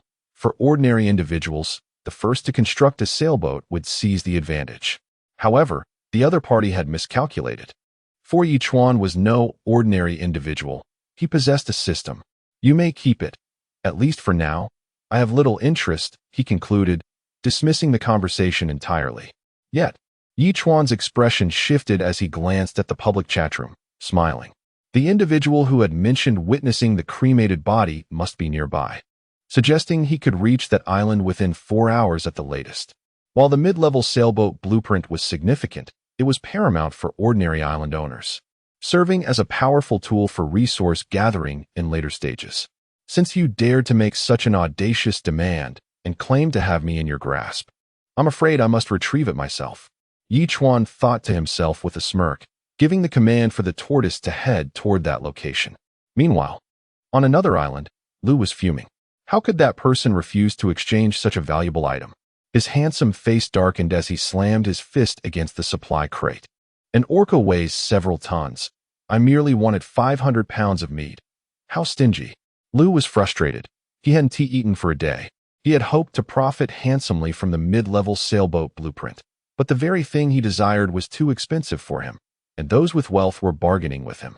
After being rebuffed by Chuan, Lu could only grumble as he went to salvage supplies, hoping for a stroke of luck in finding food. However, 3 hours passed with no success. Just as he was about to give up, he suddenly spotted a small black dot on the horizon, which rapidly grew larger, transforming into a small island. What on earth? An island can move? Lu rubbed his eyes in disbelief. Indeed, the island was approaching closer. This was absurd. First, he witnessed the cremated body, and now a moving island. Was fortune finally smiling upon him? After nearly 10 minutes of excitement, the small island arrived at its shores, revealing a quaint wooden house, flower beds, and various vegetables growing, along with fish drying in the sun nearby. Am I still dreaming? Lu's eyes widened in astonishment. The opulence of the island shattered his preconceived notions. Just as he drooled over the island's food, a man emerged from the house, bow and arrow in hand, unknowingly stepping onto his island. Lu, realizing the situation, was momentarily stunned, swallowing hard. Friend, could you hand over the blueprint for the mid-level sailboat? The newcomer was Chuan, looking directly at him, and he cut straight to the point. What blueprint? Lu began to retort, but suddenly recollected something, his expression changing to disbelief as he stared at Chuan, exclaiming, You're the one selling orca meat? You're not as foolish as I thought. Chuan rolled his eyes. I've already made my utmost concession, offering you 100 pounds of orca meat and 5 bottles of mineral water. Yet, you dared to claim you had me under your thumb? TSK, who has the upper hand here? Lu panicked, hastily declaring, Brother, I'm just trying to survive. You have no idea what I went through to obtain this blueprint. I nearly lost my life. Facing imminent defeat, Lu resorted to a pitiful act. Whoosh. Before he could finish, a long arrow struck the ground mere centimeters from his foot, causing him to retreat several paces, his pants dampened from fright. Chuan drew his bow again, sternly commanding, Stop with the theatrics. Will you hand it over or not? Don't harm me. I'll give it to you.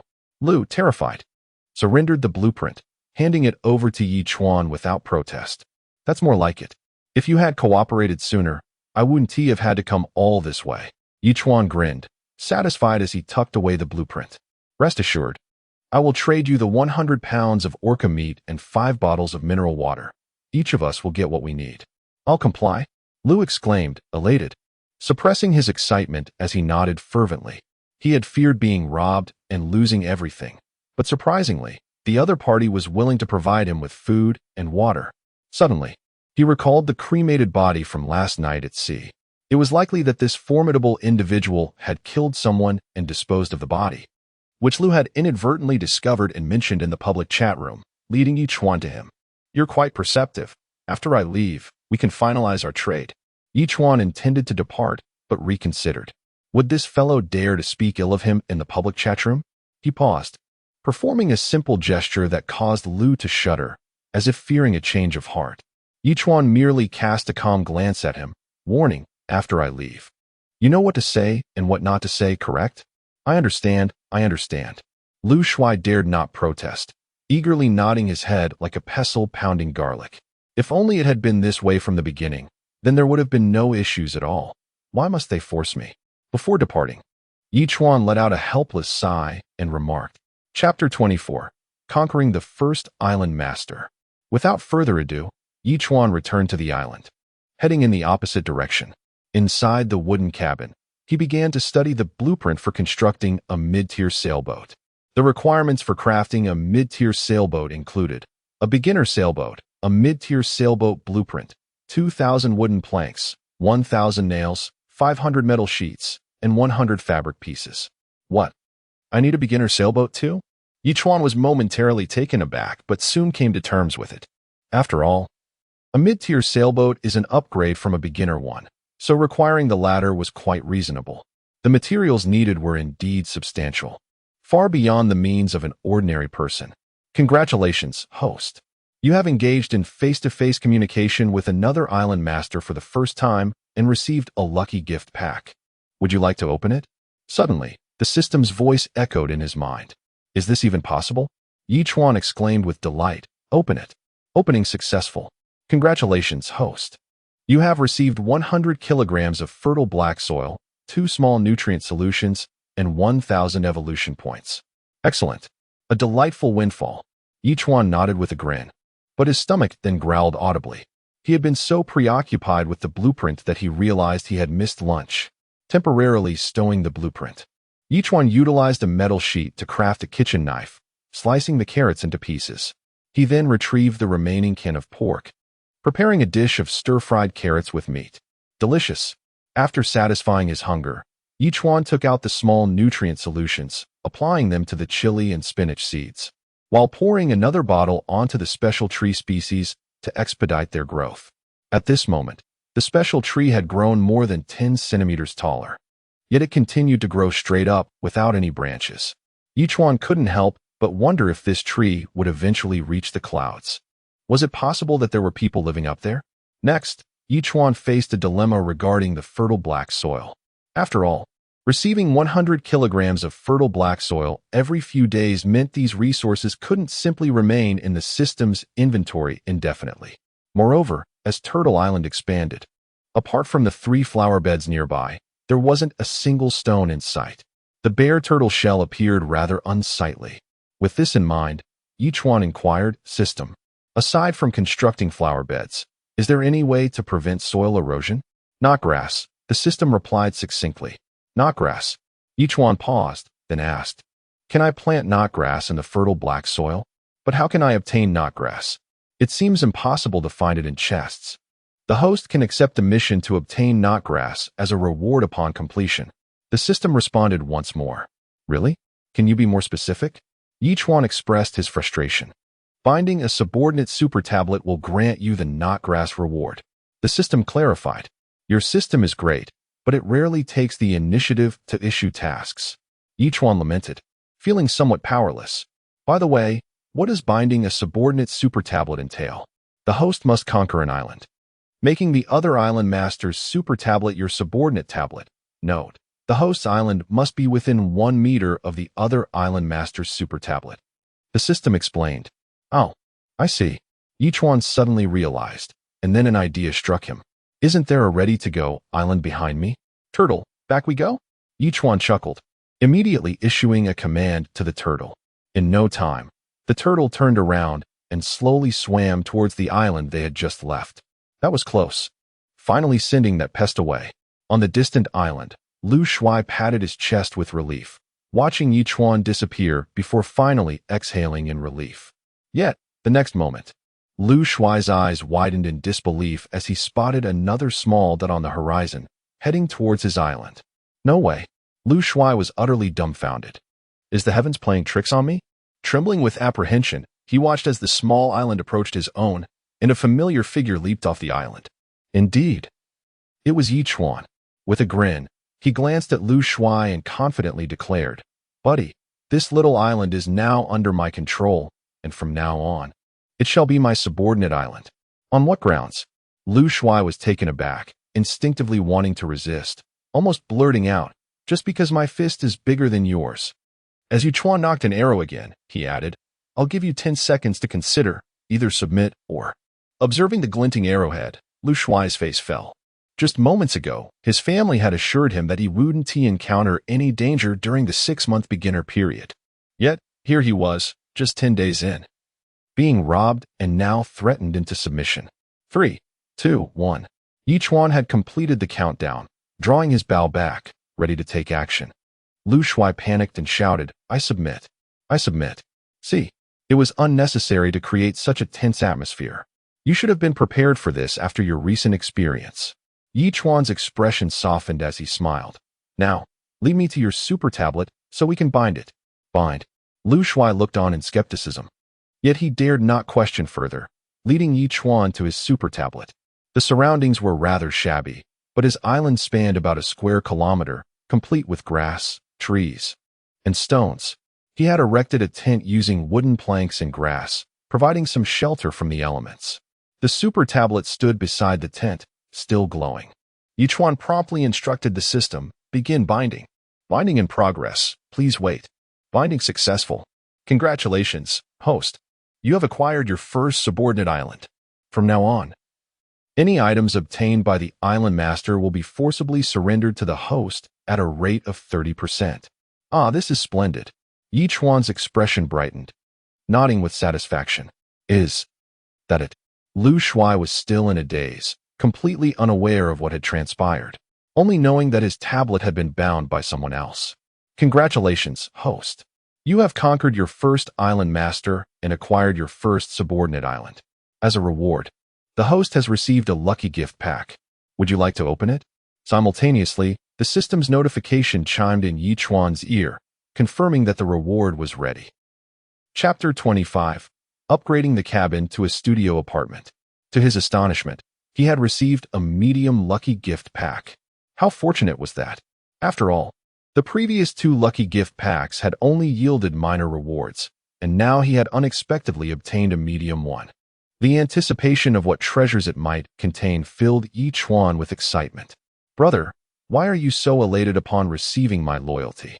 Have you discerned my potential? Lu Shuai could not help but inquire, noticing the perpetual smile on Yi Chuan's face.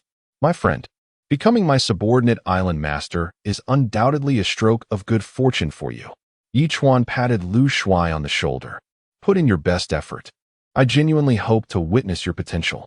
Lu Shuai slightly pursed his lips, but nodded in agreement. He was uncertain about the implications of becoming Yi Chuan's subordinate island master. Yet he felt it could not be too unfavorable. After encouraging Lu Shuai a few more times, Yi Chuan departed from his island. It dawned on Lu Shuai that this mobile island resembled a marine creature, though he could not pinpoint exactly what it resembled at that moment. Once Yi Chuan was a mile away from the subordinate island, he finally spoke. Open the medium lucky gift pack. Opening successful. Congratulations, host. You have received 200 kilograms of fertile black soil, 200 vetiver seeds, 1 blueprint for a studio apartment, 1 blueprint for a mattress, and 1 blueprint for a wall-mounted boiler. Is this a minor windfall? Yi Chuan exclaimed in astonishment, realizing he had obtained 3 blueprints, one of which was for a studio apartment. The studio apartment, a compact living space of approximately 50 square meters, complete with a kitchen and bathroom, served as a transitional housing option for urban professionals. Yi Chuan could hardly believe he had acquired the construction blueprint for a studio apartment. Did this imply that future lucky gift packs might contain blueprints for larger, more luxurious residences? That was indeed something to look forward to. Having a place to reside was a necessity, and with the blueprint in hand, it was only natural to move in immediately, wasn't it? Yi Chuan promptly examined the requirements for constructing the studio apartment. 1 studio apartment blueprint, 1 cabin, 300 nails, 200 wooden planks, 100 metal sheets, and 50 stones. Just as the construction of an intermediate sailboat necessitated a primary sailboat, the studio apartment required a cabin as its foundation. Let us get to work, Yi Chuan declared, immediately utilizing the materials at hand to commence construction. In a mere matter of seconds, the cabin rapidly transformed into a 50-square-meter studio apartment, its wooden framework giving way to a robust concrete structure. Fantastic! Yi Chuan snapped his fingers and stepped inside, only to chuckle ruefully as he shook his head. During the initial construction of the cabin, at least a bed had been included, but this time it was utterly bare, devoid of even a speck of dust. Without delay, Yi Chuan manufactured a mattress and a wall-mounted boiler for the kitchen. Fortunately, the shower and solar water heater he had previously created were already situated on the roof and in the bathroom, respectively, awaiting sufficient freshwater supply for use. At present, the vast apartment contained only these 4 items, which was rather meager. At least he had a comfortable place to sleep, and he could gradually furnish the rest. With that thought, Yi Chuan lay down on the bed, nearly bouncing off it. Indeed, it was the softest mattress, pure bliss. The tablet, conveniently placed beside the bed, allowed Yi Chuan to peruse messages effortlessly. The whale meat he had listed had nearly sold out after nearly a day and night, yet after crafting 3 items in succession, he had consumed almost 1/5 of his resources. He estimated that once he furnished the studio apartment, he would have depleted most of his supplies. Seizing the opportunity, Yi Chuan scrolled through the public chatroom. Strangely enough, Lu Shuai had not appeared, seemingly frightened by their previous encounter. The discussions revolved around another matter. Brothers, have you noticed that in the last 2 days, sharks have been appearing near my island? Sometimes just 1 or 2, other times 7 or 8. I've noticed, too, while scavenging for supply crates, I saw a dorsal fin heading straight for one of them. nearly dragging me into the sea. It was terrifying. Weren't we told that the chances of encountering sea beasts during the novice phase were minimal? What is going on now? Are sharks classified as sea beasts? Perhaps there is a lack of fish nearby, prompting them to attack. Everyone, please be cautious. This news puzzled Chuan. He recalled a previous instance of sharks circling a turtle, but could not ascertain whether it was the whale meat that attracted them or something else entirely. After some contemplation, Chuan promptly messaged Lu Yi. Did you see the news in the public chat room? Have sharks been sighted near your area? I did, Lu Yi replied almost instantly. I have spotted a shark, but not a school of them. Now that everyone is reporting shark sightings, it can't be a coincidence. Could something significant be about to occur? Regardless, as long as we remain on our islands, sharks won't attack us on land. We merely need to exercise caution while collecting supply crates. Upon hearing this, Chuan swiftly responded, stay vigilant tonight. Don't sleep too deeply. I understand. Thank you for the reminder. Lu Yi replied promptly. You take care as well. After concluding his conversation with Lu Yi, Chuan began landscaping, marking a 30-meter diameter around the studio apartment. He proceeded to spread the fertile black soil in a circular formation, 20 centimeters thick and 1 meter long. Although several hundred kilograms of fertile black soil appeared substantial, once spread out, it barely covered half the circle. Nevertheless, Chuan remained optimistic. After all, he could acquire 100 kilograms of fertile black soil nearly every day, and soon, the entire island would be blanketed in black soil, flourishing with vetiver, transforming into a verdant ocean. After taking a brief respite, Chuan scattered a handful of seeds into the black soil. According to the system's explanation, vetiver seeds could germinate and take root quickly in fertile black soil, even without water, and their growth rate was astonishing, requiring only 3 or 4 seeds per square meter to cover the entire area. However, with only 200 seeds available, he needed to be judicious. Once he had completed his tasks, night descended. As he gazed at the moon rising in the distance, Chuan stretched and poured himself a cup of hot water from the thermos, enjoying some bread and sausage while sitting on the bed. He resumed browsing the public chat room, only to discover new developments regarding the sharks. Chapter 26, Are there fish schools in the sea? It was utterly terrifying. Today, I accidentally dropped the supply crate into the ocean, and a shark came charging straight at me. As if I could just sit here and chat with you. I'd have been devoured by now. Believe it or not, that shark indeed bit me. But it lacked any real force. I managed to escape from its jaws, trembling in fear for the entire afternoon. I may not be well read, but you can't deceive me. Instead of concocting tales here, perhaps you should contemplate what you might eat tomorrow, unless you're just too stuffed to care. In the public chat room, messages were scrolling by at an alarming rate, but Chuan found himself intrigued by that fellow's words. After a moment of thought, he immediately sent a private message. Hey, are you serious? Absolutely true. I wouldn't lie to you, came the earnest reply. I've been hungry all day. Why would I waste my time making up stories? That made sense. Chuan pondered, suddenly considering a possibility. He remembered studying sharks in school, but he needed to verify the information himself. That would have to wait until tomorrow. With that thought, he returned his attention to the chat. Perhaps it was the comfort of the mattress. But he felt a wave of drowsiness wash over him, and he soon dozed off against the soft pillow. Detected host has not yet checked in. Would you like to check in? At 6 in the morning, the familiar system notification chimed. Chuan jolted awake, rubbing his sleepy eyes as he surveyed his surroundings. Wow. I actually fell asleep sitting up. Am I that exhausted, or is this mattress just too comfortable? As the saying goes, a full stomach breeds desire. He had been dreaming. One moment Lu Yi was smiling at him, and the next, Blueberry Jam was performing a seductive dance before him. Although he couldn't see the jam's face clearly, it seemed to inch closer. Just as he was about to discern its features, the system notification interrupted. All right, time to check in. Chuan stretched, rising and performing some light exercises as he spoke nonchalantly. Check-in successful. Congratulations to the host for receiving 500 evolution points, 100 kilograms of fertile black soil, and 1 feather fragment. Note, 3 feather fragments can be exchanged for 1 angel feather, which may lead to unexpected events. Another feather fragment. I wonder what fortune the next angel feather will bring. Chuan mused as he exited his room. He grilled a fish from the ocean and, while eating, took a stroll along the shore, spotting 5 supply crates that the sea turtles and dolphins had gathered the previous day. He called out to the dolphin with a smile, "My friend, if any sharks come by today, don't chase them away. I need to verify something." The dolphin poked its head above the water, nodding several times before diving back beneath the waves. After finishing his meal, Chuan went to gather soil. He worked diligently for over an hour when suddenly, the dolphin emitted a warning sound. Chuan rushed to the shore to find a shark circling a sea turtle. "My friend, I'm going to jump into the water. Keep an eye on that shark for me. If there is any danger, rescue me immediately." Chuan took a deep breath and, after saying this, gripped his spear and leaped into the ocean. The loud splash immediately caught the shark's attention, and it swam towards him with its gaping maw. Upon seeing its sharp teeth, Chuan felt a jolt of fear.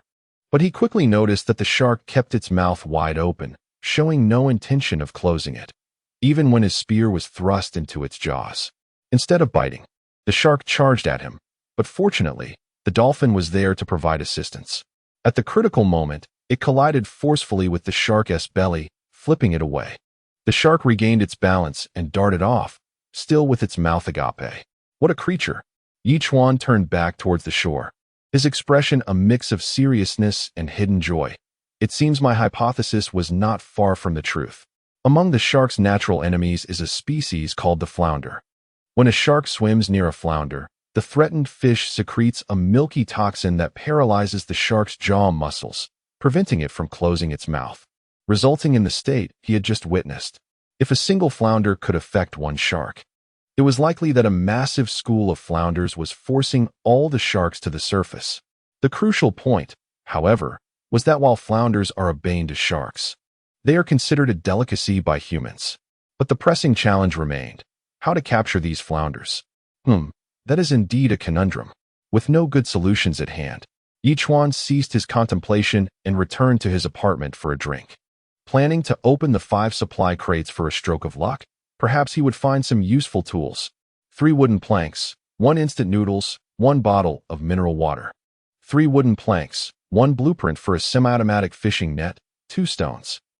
Chuan smiled faintly as he regarded the blueprint for the semi-automatic fishing net, an essential item for crafting a net capable of shooting out 30 meters and spanning a diameter of 20 meters, which must be manually retrieved. Could there be any hesitation? This was precisely what he needed.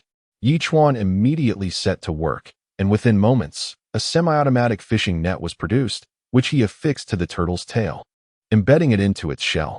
Time to give it a try. Chuan rubbed his hands together and promptly activated the fishing device. Whoosh! With a crisp sound, the enormous net was launched, spreading 20 meters wide 30 meters away, rapidly descending at a rate of 5 to 6 meters per second. It took a good 10 seconds before he received the prompt to retrieve the net. This was a significant endeavor. Chuan jumped up and down in excitement and began cranking the nearby reel, slowly drawing in the net. "It feels heavy. Could it be that I've caught quite a few fish?" Chuan mused, increasing his speed. The closer he got to the last 20 meters, the more exhausting it became, but often, effort and reward are proportional. When the net finally returned to the island, Chuan was genuinely thrilled. Chapter 27. Have we achieved seafood freedom? A large fishing net, bulging and full, was dropped to the ground, spilling an impressive array of catches. The system, ever attentive, promptly displayed the figures: 347 flounders, 2 A-grade golden pomfrets, 1 squid, 1 sole, and 2 king crabs. The sole, a type of large flounder, weighed in at a minimum of over 10 pounds, while the one caught by Chuan was estimated to be nearly 100 pounds. Just one of these would sustain him for several days. Was it possible that this single net had granted him newfound seafood freedom? To his astonishment, he had even captured A-grade fish. Chuan quickly identified the 2 A-grade golden pomfrets, which were still thrashing and jumping energetically. Initially, he believed that the classification of marine life was based on their ferocity, but he soon realized his error. After all, 100 A-grade pomfrets would likely not stand a chance against a D-grade shark. Perhaps, similar to fruits and vegetables, the grading was determined by their utility. An A-grade pomfret, much like an A-grade apple, could enhance one's vitality when consumed. Determined to capitalize on this fortunate catch before other island owners caught wind of the flounder school, Chuan decided to retain the other fish. He placed the golden pomfrets, squid, sole, and king crabs into the system's inventory, then proceeded to list nearly all the remaining flounders for trade. Flounder x1 10 wooden planks, flounder x1 10 pieces of cloth, flounder x1 10 metal sheets. Chuan listed 300 sets in one go, once again astonishing the island owners. Did anyone notice that just a couple of days ago, a prominent figure was selling orca meat, and today another is offering flounder, which is far superior in taste? To Chuan, the question of taste was irrelevant. The only concern was whether it could satiate his hunger. He had already exchanged all his wooden planks for 3 flounders, ensuring he would not go hungry for at least 5 days. How had this expert managed to list such a bounty of flounders? Surely, they had stumbled upon a school of flounders. Even with a good net, could one truly haul in such a quantity? Instead of chatting with you all, I should quickly trade a few sets of flounders before they are snatched away. Yes, I'm going to. As Chuan observed the diminishing number of flounders for trade, he couldn't help but smile.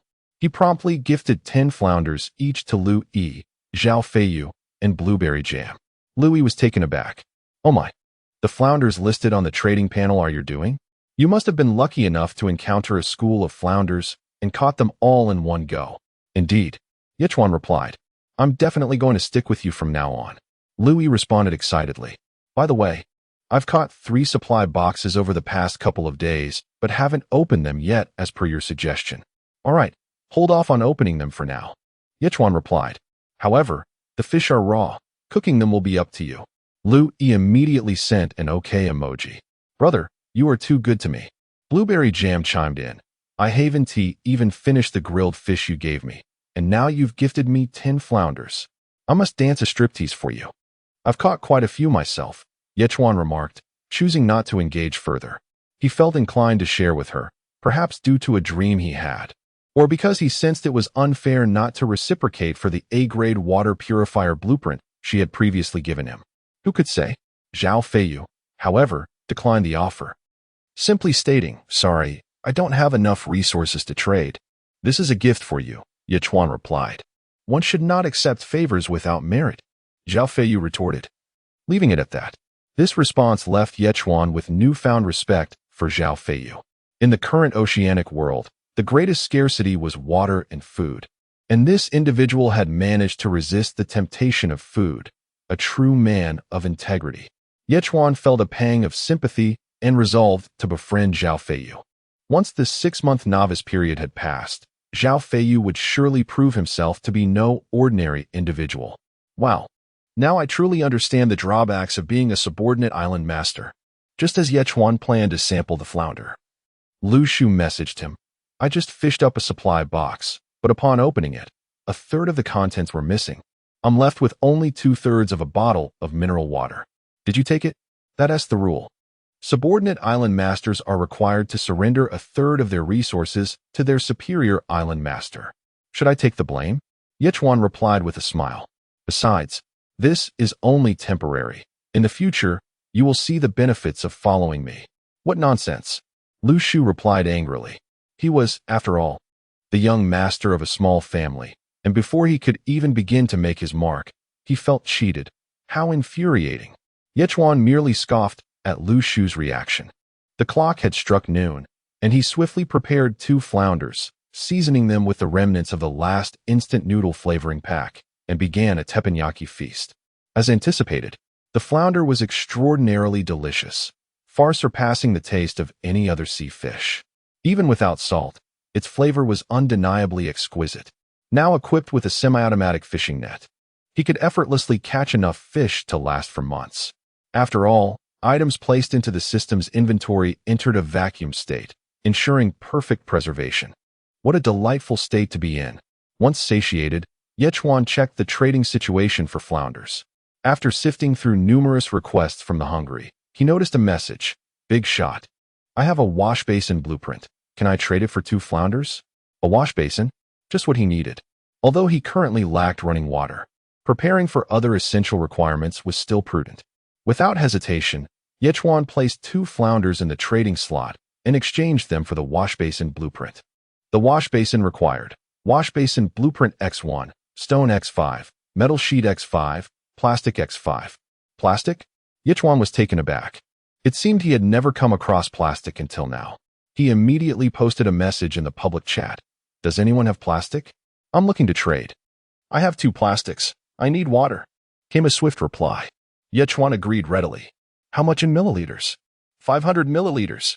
Came the quick response. What the hell? Why don't you just go steal it? Chuan was taken aback and infuriated. Chapter 28. A new mission, slaying B-rank marine creatures. I would like to seize the opportunity, but there are no nearby islands. The other party was quite honest, expressing their thoughts candidly. I can offer you at most 50 milliliters. Do you think you're the only one in need of water? I am in need as well. Chuan retorted, a hint of annoyance in his voice. If you wish to trade, then let us trade. If not, I am not particularly relying on you, am I? How about 100 milliliters? I haven't had water in 2 days. The other party still tried to negotiate. However, Chuan was not inclined to indulge him. Out of 30 million island masters in this vast oceanic world, even with 1/3 eliminated, there still remained 20 million. Did he think that only he would obtain plastic? Furthermore, any island master could potentially become an adversary in the future. Why should he be given any special treatment? Brother, I see you are collecting plastic. I happen to have 2 here for you. Blueberry Jam quickly sent a message. And suddenly, 2 pieces of plastic and 3 lettuce seeds appeared in the trading section. How did you acquire plastic and lettuce seeds? Chuan inquired, astonished.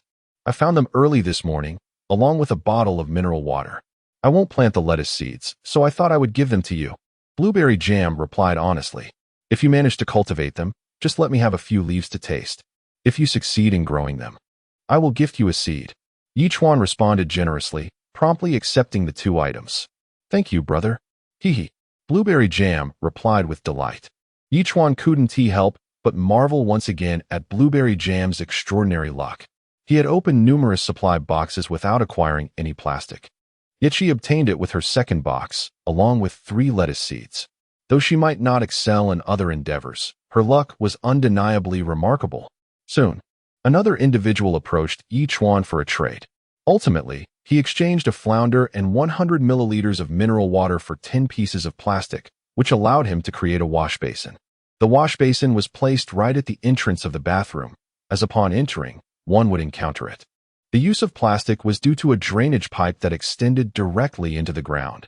Thus, any dirty water from washing would flow directly away, much like an automatic flushing toilet. As for where the water went, it was almost a bug-like phenomenon, yet Chuan had no extra thoughts to ponder on that. What delighted Chuan was that, upon manufacturing the wash basin, he was unexpectedly gifted a mirror measuring 1 meter high and 50 centimeters wide. Gazing into the mirror, he saw his disheveled appearance. He looked like a beggar. Alas, it had been over 10 days since his last bath, and he had developed quite an odor. Chuan sighed helplessly. If he didn't bathe soon, he would truly stink. System, how can I freely use fresh water? Chuan immediately inquired of the system. He couldn't simply wait for the system's charity. Sometimes, one must take the initiative. Install a seawater to freshwater converter. The system promptly provided an answer, explaining that it could transform seawater into potable water. What? Why didn't you mention such a marvelous item sooner? Chuan exclaimed in disbelief. How can I obtain the blueprint for the seawater to freshwater converter? Hunting B-rank marine creatures will yield a reward of a seawater to freshwater converter. The system replied. What? Chuan was taken aback. A shark is classified as D rank, a killer whale is C rank. Thus, if B rank is categorized in this manner, does that mean they are even more ferocious than a killer whale? Chuan certainly did not believe that B rank would be some insignificant character like an A rank golden pomfret. Otherwise, why use the term hunt?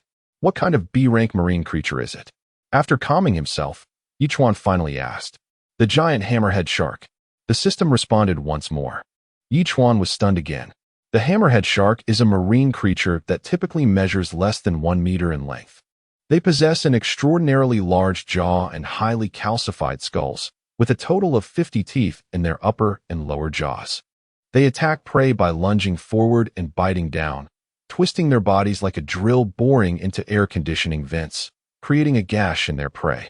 While killer whales are known to be fearless in the ocean, they would avoid hammerhead sharks. The giant hammerhead shark can reach lengths of up to 2 meters. Once they select a target, even when attacking a killer whale, they can inflict severe damage, making them absolute killing machines. Chuan did not anticipate that the system would task him with slaying a giant hammerhead shark. Was it not equivalent to seeking his own demise? However, in order to swiftly access fresh water, Chuan resolved to take the risk. He immediately called for the dolphin. "My dolphin, I need your assistance to lure a giant hammerhead shark." Upon hearing this, the dolphin emitted a sound. The hammerhead shark's diet includes dolphins. Sending it to attract a hammerhead shark might as well be sending it to its doom. "This is crucial for me. I can only rely on you for this mission." Chuan insisted solemnly. "I will wait here for you. Once you attract it, signal me immediately, and I will join you and your turtle brother in the fight. If you manage to slay a giant hammerhead shark, you will have a story to tell for a lifetime. Don't you agree?" This time, the dolphin appeared resolute. Diving into the sea and disappearing from sight, Chuan quickly returned to his apartment, sending private messages to Zhao Feiyu and Lu Shuai. "Do you have blueprints for weapon manufacturing? If I had them, would you not know?" Lu Shuai retorted, clearly still upset. Zhao Feiyu, however, promptly placed the fish spear blueprint in the trading section, startling Chuan. "A fish spear? This seems to be a one-time use item. I need to deal with a very powerful marine creature, so I require the most formidable weapon," Chuan explained, quickly placing 10 flounders on the trading shelf. "You provided me with the blueprint. Now, you can accept my flounders, right?" "All right." Zhao Feiyu did not refuse this time and completed the trade with Chuan. Chuan then began to study the fish spear blueprint. A semi-automatic fish spear requires a one-time use item. It includes a 1-meter-long arrow connected by a 30-meter-long steel wire of 1 millimeter thickness, capable of striking prey instantly. To manufacture a semi-automatic fish spear, the requirements are fish spear blueprint, 100 metal sheets, and 10 cloth pieces. Chuan did not hesitate and immediately chose to manufacture it. Moments later, a semi-automatic fish spear appeared in his hands. With a simple pull of the trigger, the arrow would be propelled forward by powerful air pressure. This was undoubtedly the weapon Chuan needed most at present. Now, everything was in place. He just awaited the right moment. A faint smile crept across Chuan's lips as he softly mused. Chapter 29. Refusing the deal, barbecue season. As night fell and it became evident that success was elusive for the day, Chuan hurried to the flower bed and sowed 3 seeds of lettuce. These appeared to be fast-growing varieties, with a maturation period of 10 to 12 days. Chuan generously watered them with a bottle of nutrient solution, estimating that within a week, he would be able to enjoy fresh lettuce. After completing this task and having dinner, Chuan settled onto his bed and began browsing through the super tablet. In the public chat room, everyone seemed intensely curious about Chuan's identity, engaging in heated discussions about whether the formidable trader of orca and flounder was indeed the same person. Believe it or not, but I refuse to accept that it is one individual, even with extensive survival experience on an island and a brand new fishing net. There is no way one could take down an orca, right? Exactly. We have studied marine survival skills for at least 3 years. Shouldn't we all understand what an orca represents? In a primal confrontation, even a dozen people could not hope to slay such a creature. But why would this esteemed figure sell orca meat? This is an undeniable fact, and as soon as the orca was sold, flounder appeared for trade again. Could this really be mere coincidence? It must be the same person. Is this argument even worthwhile? Have you eaten dinner? Have you had enough water today? Are you just indulging in idle chatter? Right. Even if it is one person, it doesn't concern us. By the way, could someone spare me a loaf of bread? I dream of eating bread. I'm content with raw fish. You want bread? Suddenly, a private message popped up. Esteemed one, I possess a super tablet and wish to trade for weapons. Chuan was taken aback. Can the super tablet be traded? Isn't it merely for binding? This individual must not be offering their own super tablet. After all, it is fundamental to development. Could it be a secondary tablet? That seems improbable. After some contemplation, Chuan quickly replied, I have a super tablet, but it appears to serve little purpose, since you have managed to acquire so many flounders. I assume you are well versed in the rules of this oceanic realm. They differ greatly from what we previously learned. The other party sent a smiley emoji. You must know that the super tablet can be bound to your own tablet, granting you an additional subordinate island. And then, Chuan inquired further. Clearly, the ocean world is not devoid of talented individuals. This person had quickly discerned the rules surrounding subordinate islands. I will trade you my super tablet. Once bound, you will possess an additional subordinate island. Is that not more valuable than anything else? The other party responded.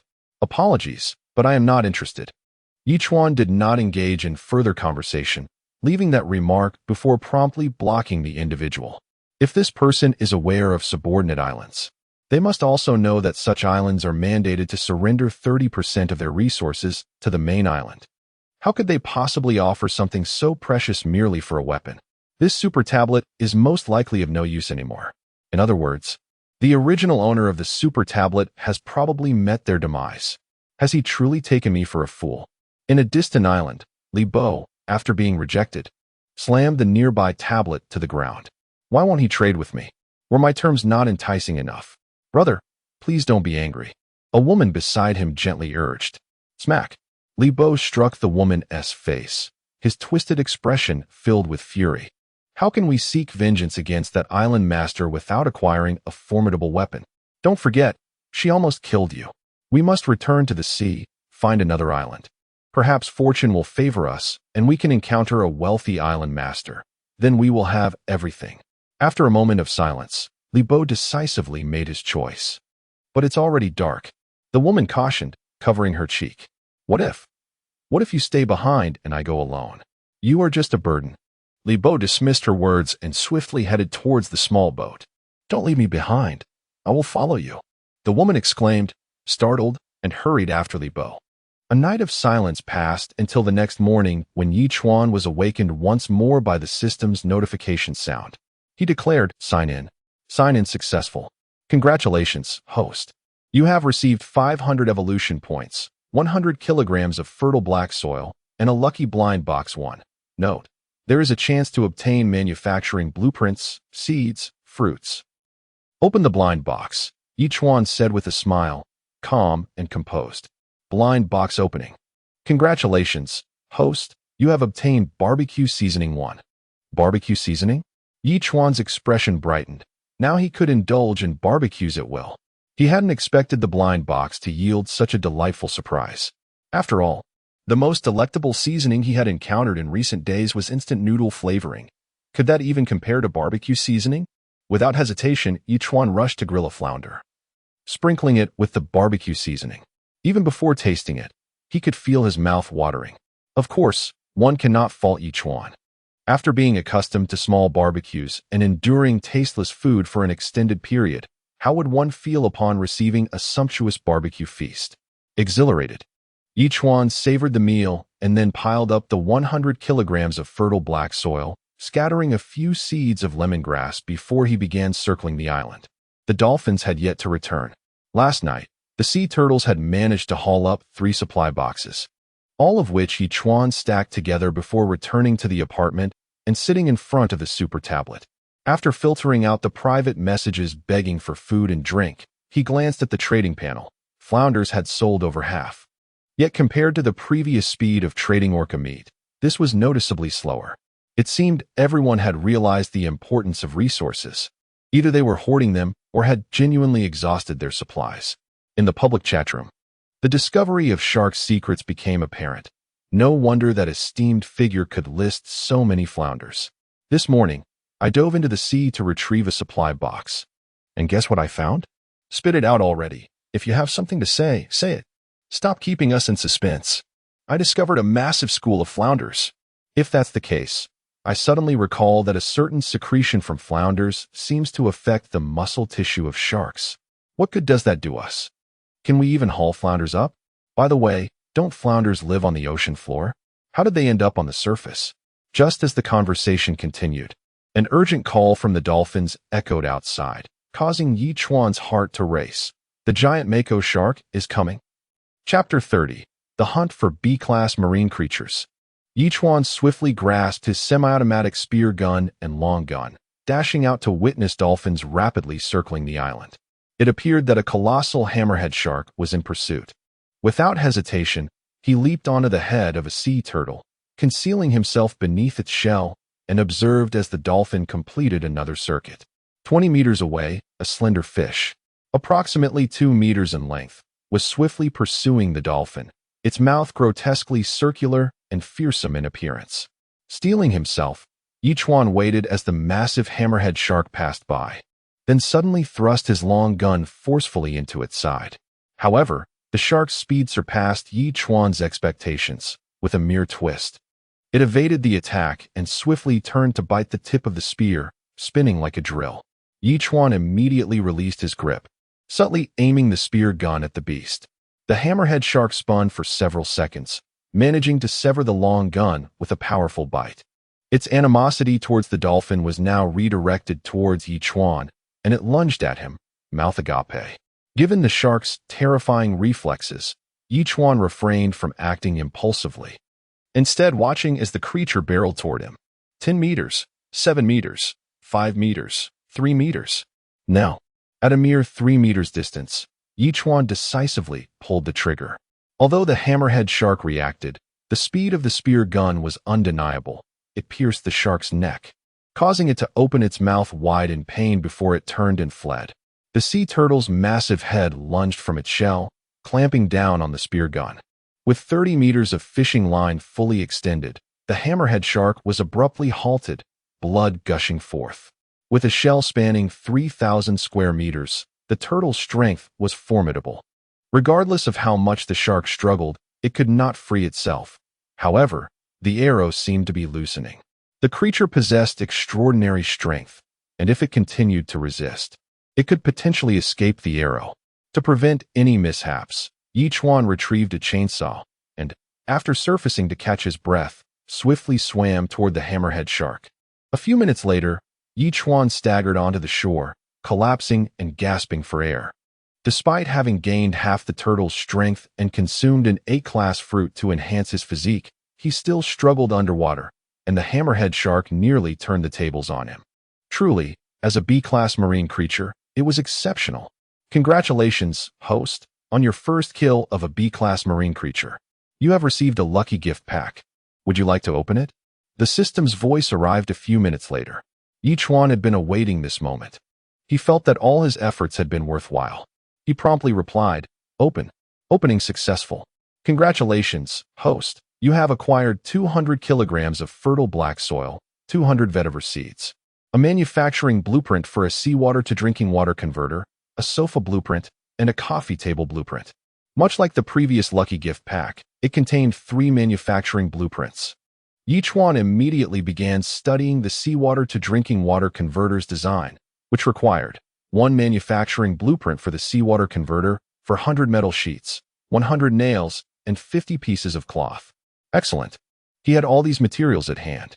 Without further ado, he crafted the seawater to drinking water converter and placed it 1 meter away from the west side of his apartment. In addition to some intricate machinery, the most striking features were the 2 large water tanks, each holding 3 cubic meters, 6 cubic meters in total, equivalent to 6 tons. The critical point was that it was not automatic. It required manual labor to fill the tanks with seawater, which would then be converted into fresh water. This was quite an undertaking. However, Chuan was relieved to find that the converter was automatically connected to the sink, solar panels, and wall-mounted boiler. This meant he only needed to pour seawater into the tanks, with no further concerns. Eager for a refreshing shower, he got to work. Chuan crafted 2 wooden buckets and a simple carrying pole, beginning the arduous task of hauling water. Thankfully, with half the strength of the turtle and ample stamina, he toiled for 3 hours before finally filling the 2 large buckets, collapsing afterward in exhaustion. After resting for about half an hour, he rose to spread the 200 kilograms of fertile black soil on the ground and scattered the vetiver seeds. He then examined the other 2 blueprints, successfully crafting the sofa and coffee table. Noticing it was already noon, Chuan cooked a king crab for lunch. Once he felt the water temperature was just right, he dashed into the bathroom for a luxurious hot shower, washing his clothes afterward. Feeling utterly refreshed, he hung his clothes to dry and reclined on the sofa. Suddenly, he realized he was missing a television. How delightful it would be to have one.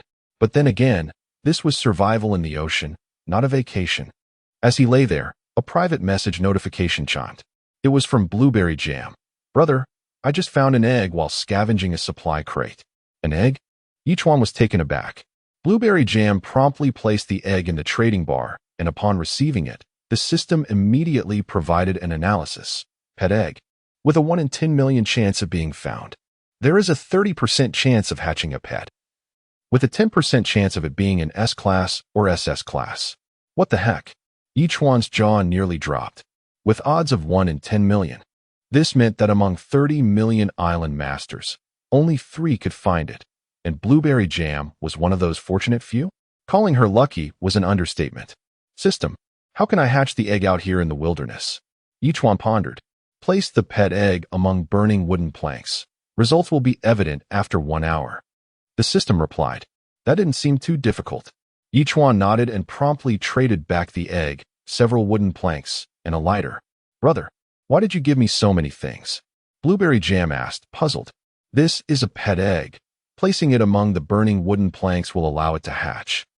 Chuan explained. You should hatch it. Really? Blueberry Jam exclaimed with glee, but the items had not been received. Chapter 31, S-Class Pet. The favor remains unsettled. Why not accept it? After more than 10 minutes had passed, seeing that Blueberry Jam had not taken the item, Chuan could not help but inquire. Blueberry Jam responded with an awkward expression and replied, Brother, given my current state, even if it hatches, I won't be able to care for it. It's better if you incubate it. If it turns out to be adorable, perhaps I could have the chance to play with it later. Chuan was taken aback. He was uncertain whether the girl was genuinely naive or simply practical. This was a treasure with S-class potential, and to casually give it away seemed rather absurd. If he accepted and incubated it, he would undoubtedly owe her a favor, which would likely entail providing her with sustenance for an extended period. You saved my life by giving me that drink earlier. Is there anything wrong with gifting an egg to my savior? Blueberry Jam quickly replied, Brother, just accept it. It's unlikely to hatch here anyway, and I won't be able to care for it. All right then. With the conversation reaching this point, Chuan ceased to refuse. He promptly retrieved the item and placed it on the barbecue grill to begin roasting. If he successfully hatched a pet, it would be a stroke of luck. If it failed, he would simply consider it a roasted egg. At that moment, the clothes he had washed were already dry. Chuan hurriedly put them on and sighed. He had forgotten to bring a few extra outfits. Although the ocean survival challenge prohibited bringing items, some clever individuals had layered multiple garments. He wondered if opening supply boxes or signing in with the system might yield clothing. Otherwise, he'd have to remove his clothes every time he washed them. While it was manageable now, it could become rather awkward in the future. His dolphin and turtle companions had just retrieved 2 more supply boxes. Chuan pushed them next to the other 3 boxes and added some wooden planks under the barbecue grill before heading back to the apartment to browse the public chat room. An hour passed without any useful information. Estimating that the pet egg would be ready, Chuan promptly returned to the barbecue grill. Noticing the fire was nearly extinguished while the pet egg remained still. After some consideration, he placed another wooden plank atop it. Having exceeded an hour without any movement, he suspected it might have failed. Chuan frowned and muttered to himself, contemplating turning the egg into a meal. Just then, with a crack, a fissure appeared on the egg's surface, quickly multiplying until it shattered, revealing a small, fluffy creature with bright red claws and half an eggshell on its head before Chuan, initially intending to retrieve it from the grill. The little creature sprang up and darted away, prompting Chuan to chase after it. The small creature ran over 20 meters before colliding with a stone in a flower bed, shattering the remaining eggshell and revealing an adorably awkward little being before Chuan. Simultaneously, an information panel appeared before him. Name: Albatross level 0, juvenile, evolution points 0, 500 skills, none talents, none note. S-class pet, automatically recognizes its owner. Possesses the potential for formidable abilities in its growth phase. Remarkable. An S-class. Chuan exclaimed in astonishment, as this was the first S-class entity he had acquired. filling him with indescribable excitement. The little creature, upon seeing Yi Chuan's laughter, tilted its head back and emitted cheerful sounds, showcasing its remarkable mimicry skills. System: what does this little one eat? Yi Chuan promptly inquired. Is its leveling system similar to that of the dolphin? The primary food of the albatross consists of various fish, and its level increases with the accumulation of evolution points, the system promptly replied. Upon hearing this, Yi Chuan tossed a common sea fish to the little creature. Despite its size being comparable to that of an adult pigeon, its appetite was astonishing. It devoured the 1-kilogram fish in a single gulp, leaving Yi Chuan utterly amazed. Goodness, does it have such a large appetite? He then tossed another fish, and once again, the little creature swallowed it whole, joyfully performing a somersault in delight. Congratulations, host. You have acquired an S-class pet, albatross. You have received a pet gift pack. Would you like to open it? Suddenly, the system's voice echoed. An S-class pet comes with a reward? Yi Chuan's expression shifted, pleasantly surprised by this unexpected fortune. He promptly responded, open it. Opening gift pack. Please wait. Congratulations, host. You have received 2,000 evolution points, a bird's nest crafting blueprint 1, and 100 kilograms of dried fish. Dried fish?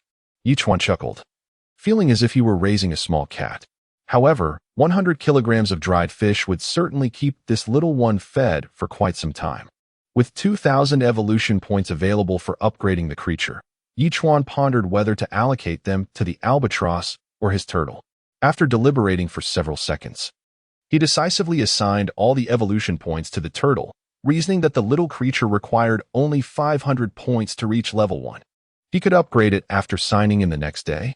As the turtle began to grow slowly, Yi Chuan accessed the Island Information Panel. Island Master. Yi Chuan type. Turtle level. 405,000. Skills. Water bullets. Beginner. Talents. Longevity. Rapid healing node. Healing speed is 10,000 times that of normal healing. Is this for real? Yi Chuan exclaimed, nearly dropping his jaw in disbelief. A healing speed 10,000 times greater than the norm. What an extraordinary concept. To illustrate, if one were to suffer a 2 centimeter deep, 20 centimeter long wound, it would heal in just over a minute. Moreover, the turtle could provide Yi Chuan with 50% of its healing capabilities. Thus, if Yi Chuan sustained a severe injury, he could recover in no more than 2 minutes. For minor injuries, the self-healing process would be even quicker. This was indeed an extraordinary talent. Yi Chuan could not help but feel a newfound fondness for blueberry jam, grateful that he had shown her compassion by sharing some rainwater, thus establishing a connection. Of course, regardless of how grand a gift he offered now, he could never repay the favor owed to blueberry jam. It seemed he would have to provide her with an endless supply of food. Shaking his head slightly, Yi Chuan turned back to the barbecue grill, retrieving the 2 A-class golden pomfrets and beginning to roast them. After seasoning them, and once the system notified him that they were ready, he quickly poured 100 milliliters of A-class purified water and traded it to blueberry jam. Chapter 32. Upgrade complete. Level 4 Island. Brother, is that barbecue? Blueberry jam exclaimed, her expression one of disbelief. It smells so divine. It's freshly grilled. Let's enjoy it while it's hot. It won't taste as good when it cools down, Yi Chuan replied with a smile. Immediately, blueberry jam savored the meal, and Yi Chuan chuckled, shaking his head as he too began his dinner. Just as he had anticipated, the effects of the A-grade pompano were nearly identical to that of the A-grade apples. As he consumed the fish, a warm sensation enveloped his belly, gradually radiating throughout his body, bringing forth a delightful feeling of comfort. After relishing the fish, blueberry jam drank the entire 100 milliliters of purified water. Once satiated, she finally sensed a peculiar transformation within her body, akin to indulging in a spa treatment. This was the first time since arriving in the ocean world that she felt such profound comfort, prompting her to recline in the makeshift tent she had constructed, quietly savoring the experience. As the evening approached, Yi Chuan retrieved the bird's nest crafting blueprint, intending to create a nest. The materials required were straightforward: 1 crafting blueprint, 10 wooden planks, 10 cloth pieces, and 4 metal sheets. Without delay, he assembled the nest and placed it outside. Initially considering placing it indoors, he thought better of it. Knowing birds could be quite indiscriminate, leading to an unpleasant odor within the house. Yet, the little creature showed no preference for where to settle. Upon recognizing the nest was made for it, it hopped inside, stomped its tiny feet, squinting its eyes while chirping at Chuan. Chuan fed it 2 pieces of fish with a smile, saying, "You can stay here from now on." Returning to his room, he began browsing the super tablet. By the end of the day, only 20 or so pompano remained available for trade. However, another individual had also listed pompano for sale, presumably caught directly from the sea. In the public chat room, the community was abuzz with speculation. "It must be a big player who caught those pompano," one remarked. "The quantity isn't large. They likely caught them themselves." Another added, "The sea is teeming with pompano. Those familiar with the waters could easily catch a few by hand. At least it guarantees some sustenance." "Tomorrow morning, I'll give it a try," one user lamented. "I haven't eaten all day. I'm starving." "Bro, don't get your hopes up too high. The fish won't just wait around for you to catch them." Chuan chuckled and shook his head. Minutes later, Blueberry Jam sent him a private message. "Brother, your food is simply extraordinary. I still feel warm and so comfortable. This can strengthen your constitution and boost your immunity. Even minor ailments like colds can be alleviated," Chuan explained. "Rest assured, you will receive food from time to time." "Thank you so much," Blueberry Jam replied, her voice filled with gratitude. "You're welcome," Chuan responded, then chose not to continue the conversation. However, Blueberry Jam was overwhelmed with emotion. Nearly in tears, he was willing to provide her with water and now food as well. She felt as if she had encountered a living bodhisattva. If all went well, she might even win her bet.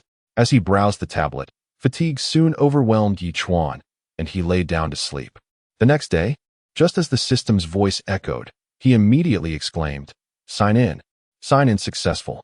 Congratulations, host. You have received 500 evolution points, 100 kilograms of fertile black soil, and 1 feather fragment. Note: 3 feather fragments can be exchanged for 1 angel feather, which may yield unexpected results. Island upgrade complete. Congratulations, host. Your island has been upgraded to level 4. Would you like to open the upgrade package?" "Open," Chuan said excitedly. After over 10 hours of upgrading, the island's area had expanded from 3,000 square meters to 4,000 square meters, which was quite substantial among novice island owners. "Opening upgrade package, please wait. Congratulations, host. You have received 1,000 growth points, 2 A-grade apples, 2 small nutritional liquids, and 1 weaving machine blueprint." Recalling that during the last upgrade to level 3, he had received only 500 growth points, Chuan was pleasantly surprised by the increase to 1,000 points at level 4. However, he was puzzled by the weaving machine blueprint. Who possessed such an ancient skill as weaving? Setting that thought aside, Chuan promptly allocated all 1,500 growth points to the albatross. Before his eyes, the little creature seemed to grow nearly 10 centimeters. And the system's voice chimed in again. "Albatross upgrade complete. Congratulations, host. Your pet has leveled up to level 1. Would you like to open the upgrade package?" "Albatross upgrade complete. Congratulations, host. Your pet has leveled up to level 2. Would you like to open the upgrade package?" Much like when he had upgraded the dolphin, the albatross surged 2 levels straight to level 2 with the full allocation of evolution points. "Open all," Chuan declared eagerly. "Opening upgrade package, please wait. Congratulations, host.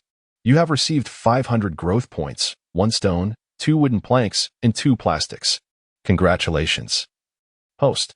You have received 500 growth points, 2 stones, 3 metal sheets, and 1 spicy strip." Spicy strips. Chuan's eyes gleamed as he pulled out the spicy strip, discovering it was the little 5 spicy strip. For someone like him, who adored spicy food, it was the perfect gift. Breakfast was secured.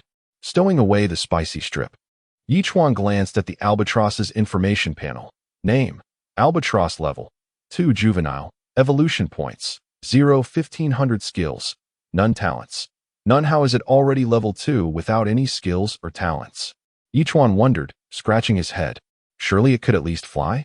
The little creature tilted its head, gazing at Chuan with its innocent, wide eyes, chirping adorably.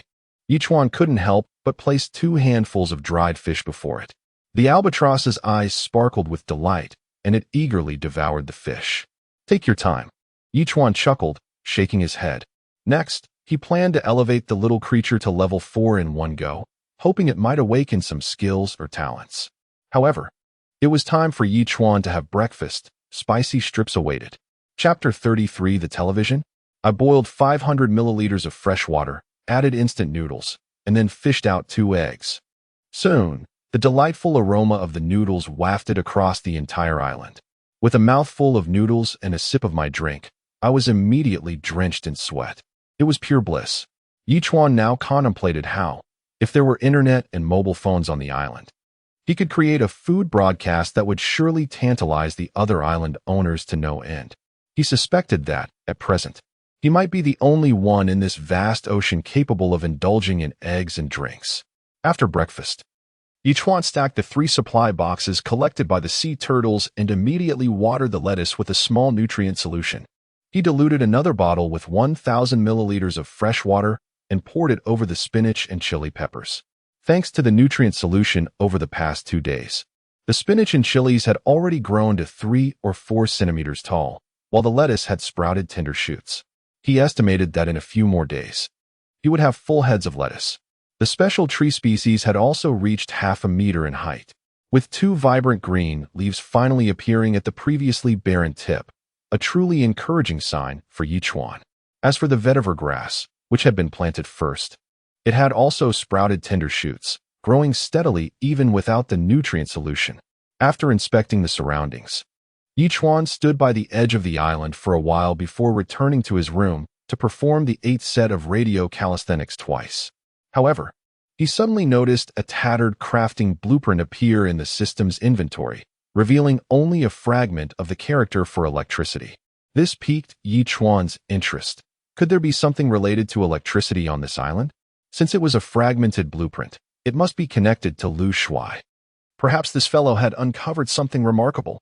With that thought in mind, he promptly sent Lu Shuai a private message. "What exactly is the crafting blueprint you discovered?" "I don't know." Lu Shuai replied almost instantly with 3 simple words. "Buddy, we are in this together now." Chuan quickly responded with a smiley face. "I think you should tell me. After all, your blueprint is also incomplete.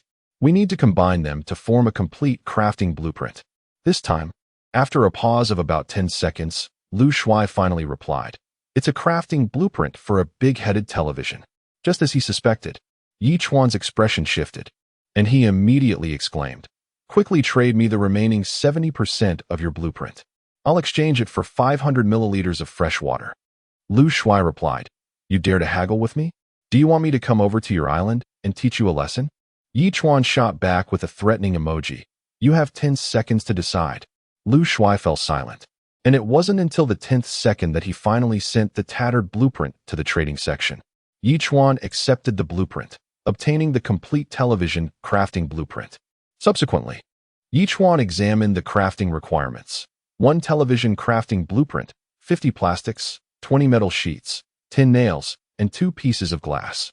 Wow, so much plastic is needed. Chuan was taken aback, but then he realized it made sense. After all, a television is primarily composed of plastic, so the demand for it was understandable. The key issue was the glass. He had yet to obtain even a single piece, and he wondered if anyone else had managed to find any.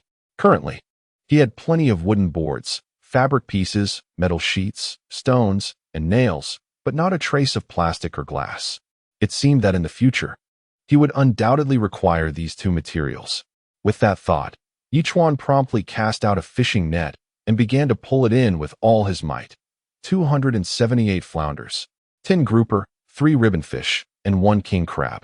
Although this catch was significantly less than his first netting, it was still quite impressive.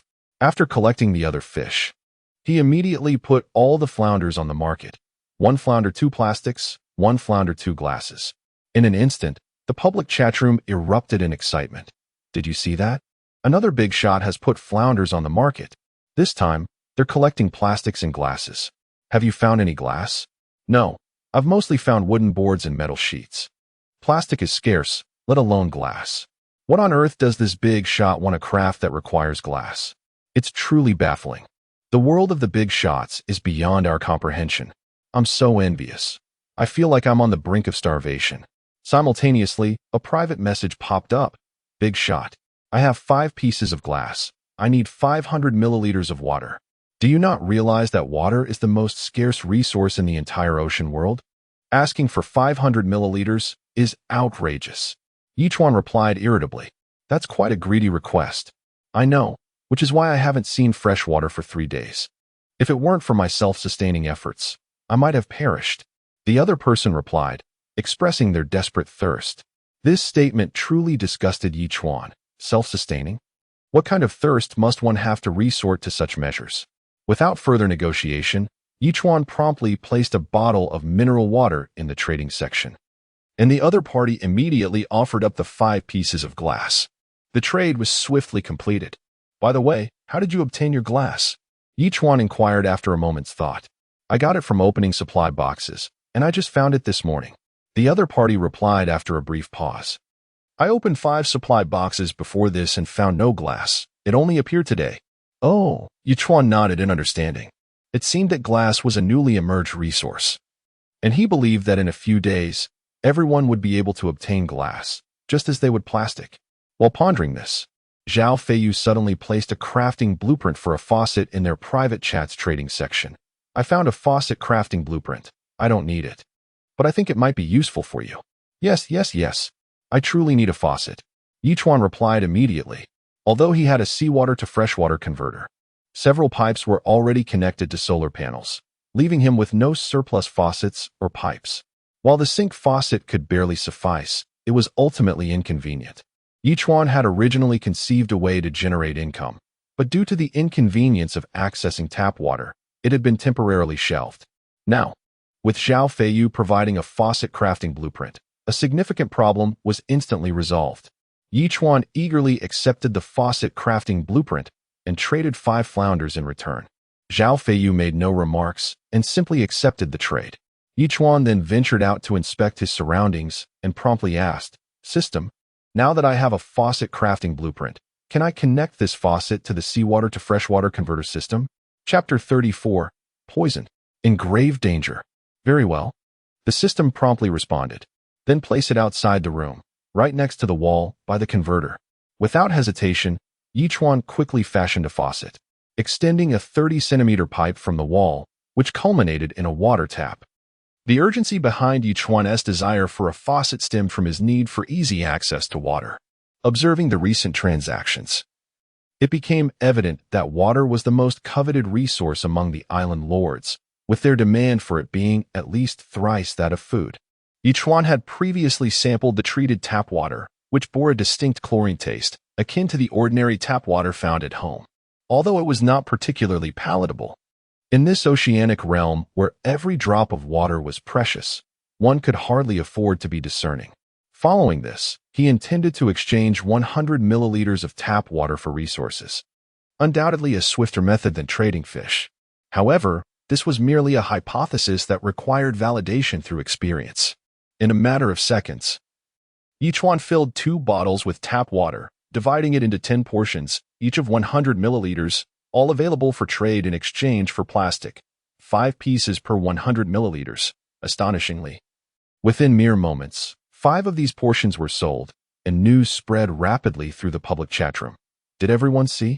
A notable figure is trading tap water for plastic. I'm fortunate to have acquired 5 pieces of plastic for 100 milliliters of tap water, and indeed, it tastes just like the tap water from home. How did he procure it? Drilling? Are you out of your mind? Drilling yields well water, not tap water. While debates ensued, it was more prudent to scavenge for supply boxes. Tap water was still drinkable. Tomorrow marked the 15th day. The leasing system was set to activate. Did anyone have anything they wished to rent? As Chuan observed the flurry of messages, a realization struck him. He recalled that, according to the regulations of this oceanic world, the leasing system would commence half a month after all island lords entered.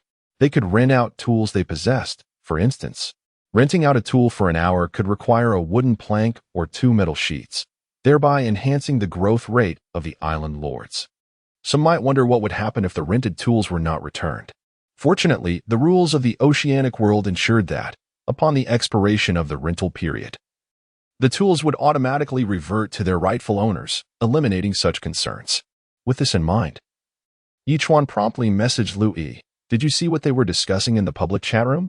The leasing system will open tomorrow. You could rent out your fishing net if you're not using it. I saw it, Lu Yi quickly replied. However, after this brief acknowledgement, she fell silent. Chuan furrowed his brow. Ordinarily, Lu Yi should be busy scavenging for supply boxes, not lingering by the super flat. Her terse response seemed out of character. Are you all right? He inquired, increasingly concerned. Almost half a minute passed before Lu Yi finally responded. This morning, there was a supply box I couldn't retrieve with the fishing net. It was right by the shore, so I intended to dive in and push it out. But then, I was bitten on the calf by a fish over a meter long, entirely green. What? Chuan exclaimed. I now feel utterly fatigued and am sweating profusely. The wound is still bleeding, Lu Yi continued.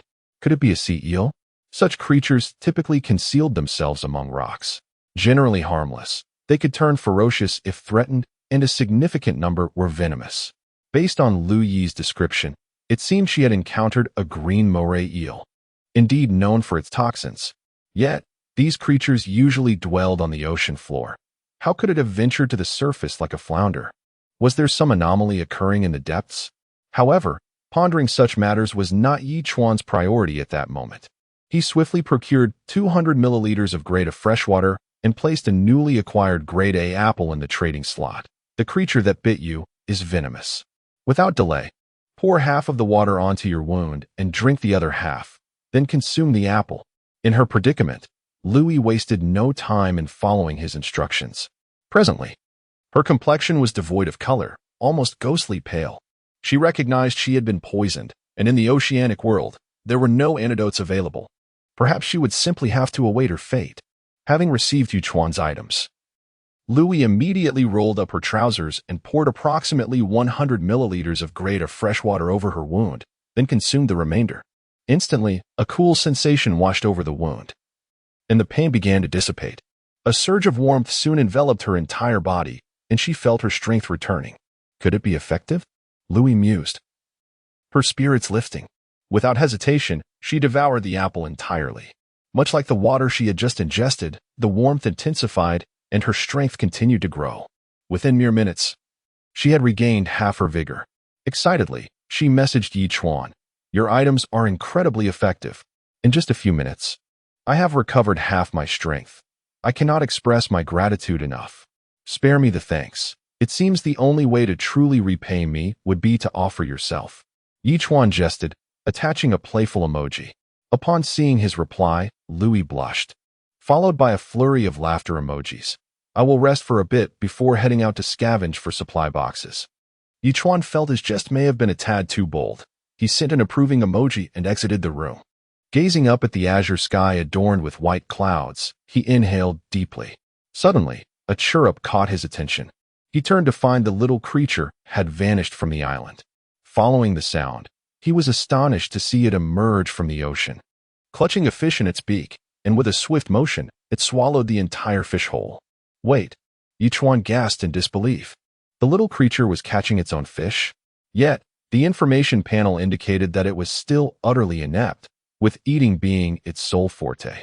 Was there a glitch in the system? Just as he pondered this, a great fish leaped from the water, swallowing the little creature in one swift motion. No. Chuan shuddered, urgently calling out, Dolphin, save your brother. Chapter 35. The duck that slipped away. The dolphin circled around the island, and in that moment, it spotted a large fish leaping out of the water before quickly diving back into the depths. Upon hearing Chuan's shout, the dolphin plunged into the sea, hastily pursuing the fish. This creature was over 3 meters long, with a bone-like protrusion extending more than a meter from its mouth, appearing exceedingly sharp. When it noticed the dolphin in pursuit, it abruptly twisted around and charged at the dolphin with fierce intent. Although the dolphin was of similar length, the menacing spike at the fish's mouth instilled a sense of caution, prompting the dolphin to veer away and head towards a nearby turtle. The turtle had received Chuan's command as well. when it was merely a dozen meters away. It launched a water projectile that struck the large fish squarely in the abdomen. The fish, jolted by the impact, opened its mouth wide, expelling an albatross the size of a pigeon.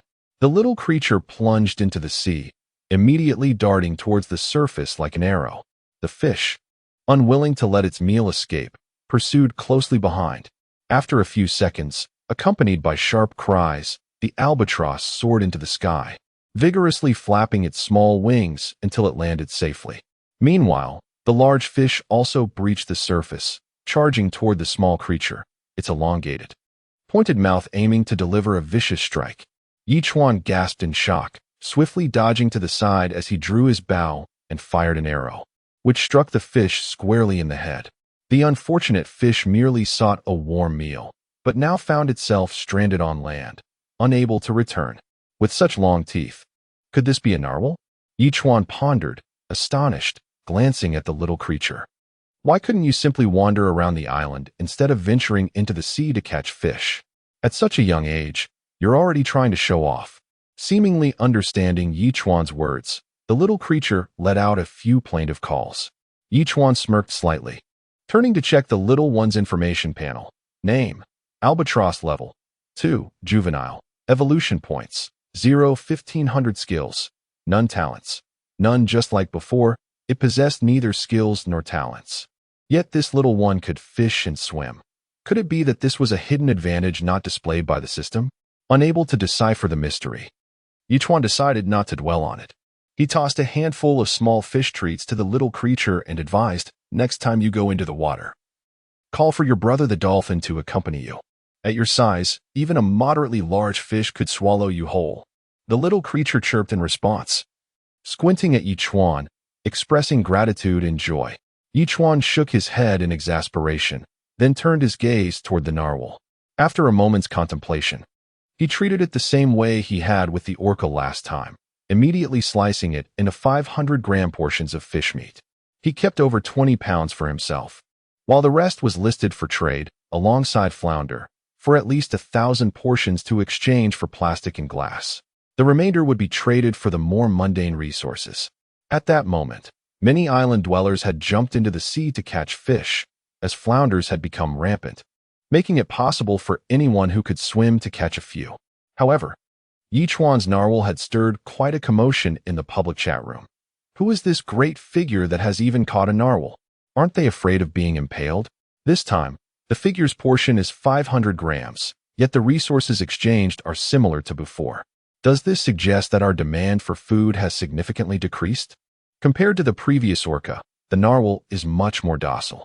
But how on earth did they manage to get such a massive creature ashore? It must weigh at least 1,000 pounds.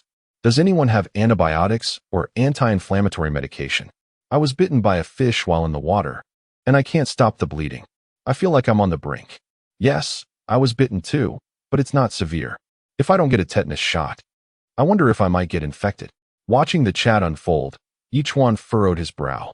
First, flounders and other fish had surfaced, and now fish were beginning to attack humans. All these signs hinted at an impending event. Moreover, Chuan had experienced occasional heart palpitations in recent days, which was certainly not a good omen. Suddenly, a private message popped up. Great figure. I have a crafting blueprint. Can I trade it for some whale meat? What crafting blueprint? Chuan inquired, intrigued. A blueprint for an air pump, the other party replied. I don't know what it's for, but if you don't want it, I only have 2 pieces of plastic. I wonder if I can exchange it for £1. For an air pump blueprint, I'll give you 1,000 grams of fish meat. Chuan promptly responded, placing 2 pounds of fish meat in the trade slot. Though others may not have found it useful, Chuan was in dire need. Ever since his studio apartment was built, the fully automated smart toilet had been installed in the bathroom.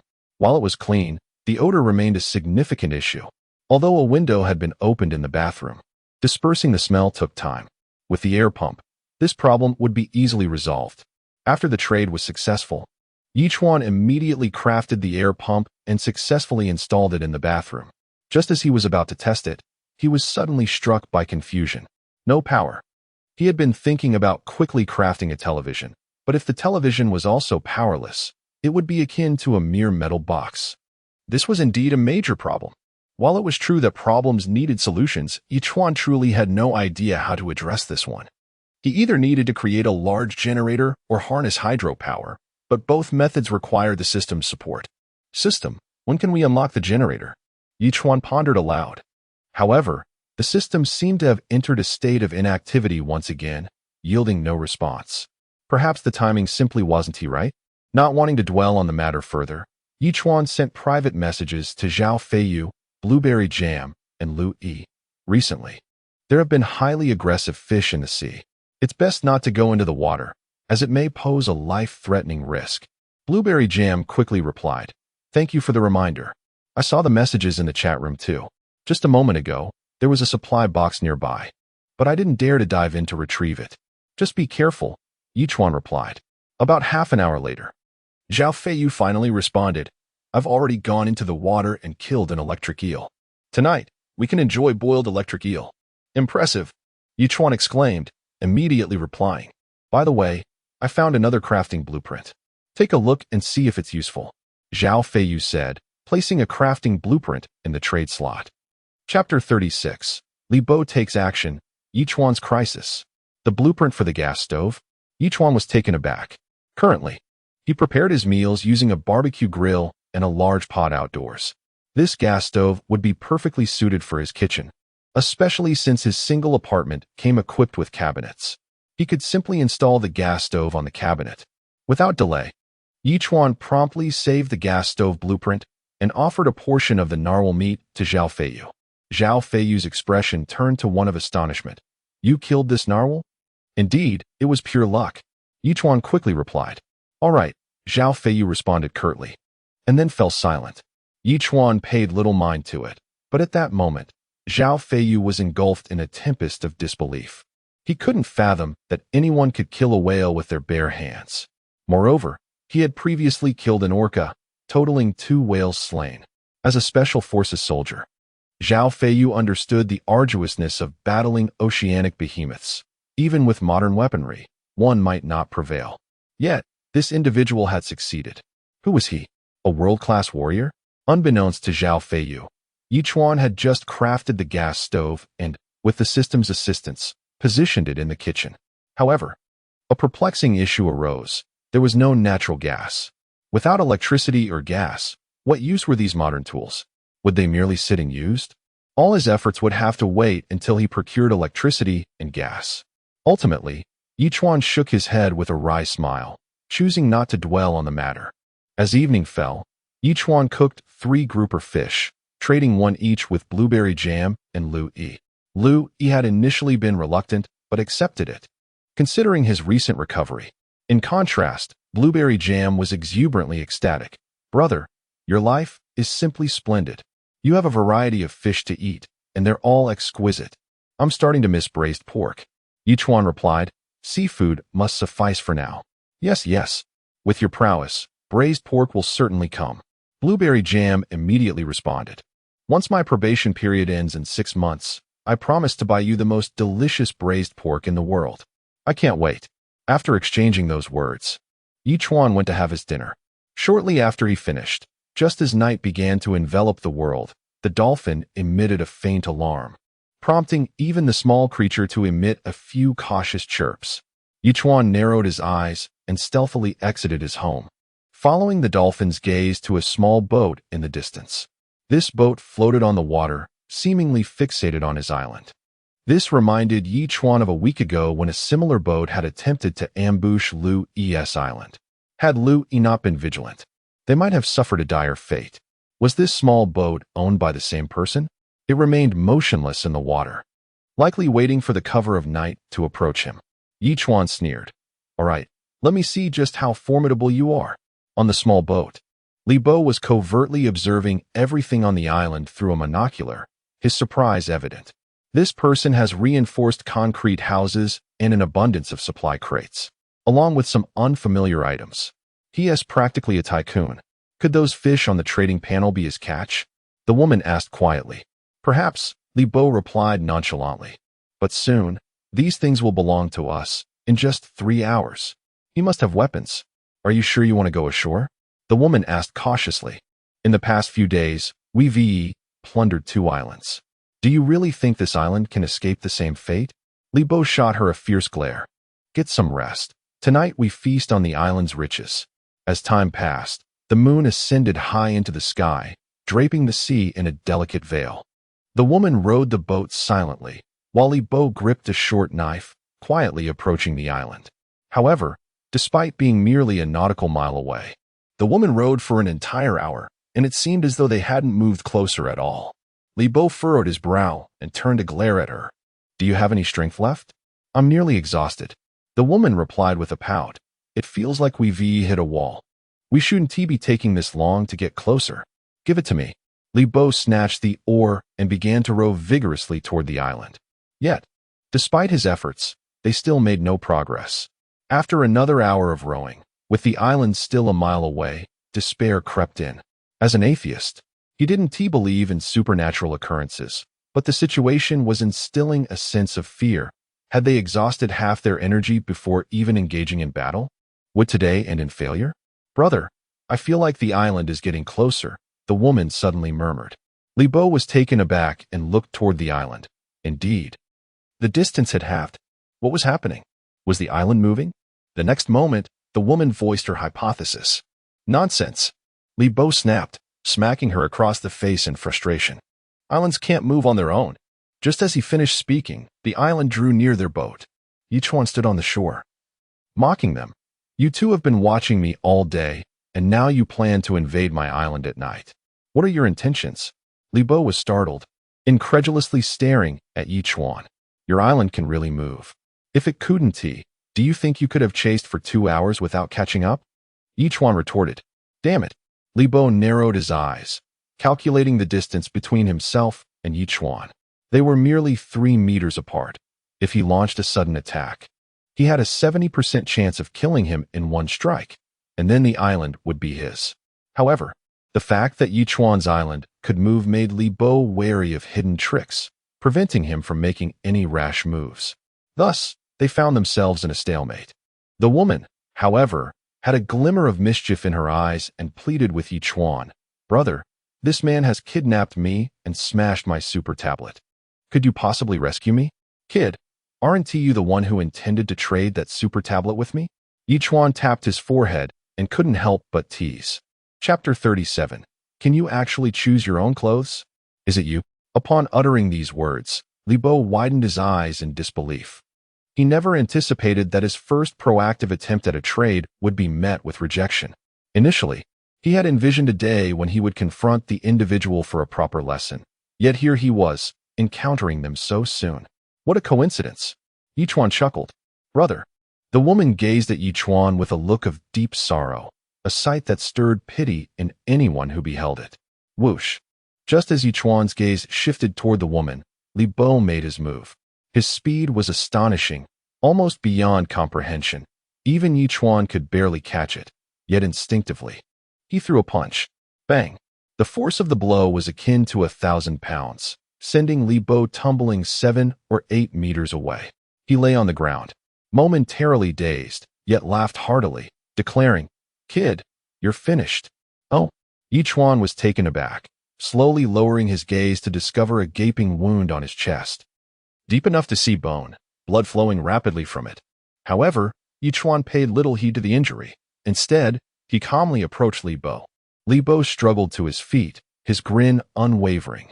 The wound, measuring at least an inch deep, had nearly grazed his bone, and even the blood loss could render him unconscious. All he needed to do now was buy time. But in the next moment, Li Bo's smile faltered. He could hardly believe that this man's wound was gradually healing. In mere seconds, it had ceased to bleed. How could this be possible? You are. Li Bo swallowed hard, instinctively retreating a few steps. First, the island moved. Then this man could heal from severe injuries. And now it was night. Could it truly be, as that woman claimed, that this man was a ghost? With this thought, Li Bo dared not make a move. He dashed toward the small boat, desperately paddling, when suddenly, a loud crash echoed as a dolphin struck the vessel, splitting it in two without a hint of suspense. Li Bo's expression shifted rapidly as he turned and scrambled back to shore. Now that you're on my island, do you think you can escape? Chuan taunted. Brother, I still have plenty of stones, planks, and other resources. I have 5 bottles of mineral water. Please don't kill me. I can be your subordinate island. Li Bo shouted frantically. And what about your island? Chuan teased. I found the island useless and moved everything onto the boat, Li Bo replied hastily. It's far quicker to gather resources at sea than on the island. Give me a chance, and I won't let you down. Chuan shook his head, drawing his longbow and pulling back the string, aiming at Li Bo. Li Bo's pupils constricted, and he shouted, Brother, as long as you spare my life, I'll do whatever you ask. Before he could finish, Chuan released the arrow, which struck Li Bo, causing the woman to scream in terror as liquid streamed down his thigh. With a pitiful cry, she pleaded, Please don't kill me. I'm just a captive.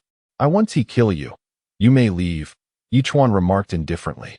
Let me stay and serve you. I can do anything. The woman begged.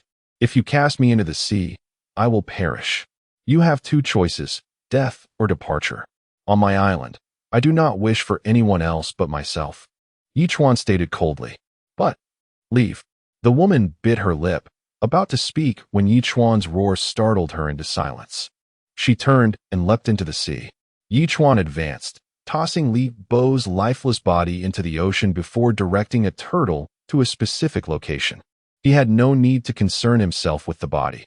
The creatures of the sea would take care of it. As for the woman, he chose to disregard her. Pity often harbored contempt, and there was no necessity for him to feed an additional mouth on his island. After alerting the dolphin for vigilance, Chuan turned and returned to sleep.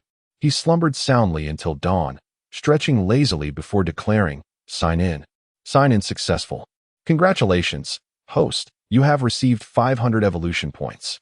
A clothing selection package 1, and a feather fragment. Note: 3 feather fragments can be exchanged for an angel feather, which may lead to unexpected events. Note: the clothing selection package allows one to choose an outfit from the current season, 12 options available. What? Chuan's expression changed. His clothes had been torn the previous night, and the system had graciously provided him with a benefit at dawn. How well the system understood him.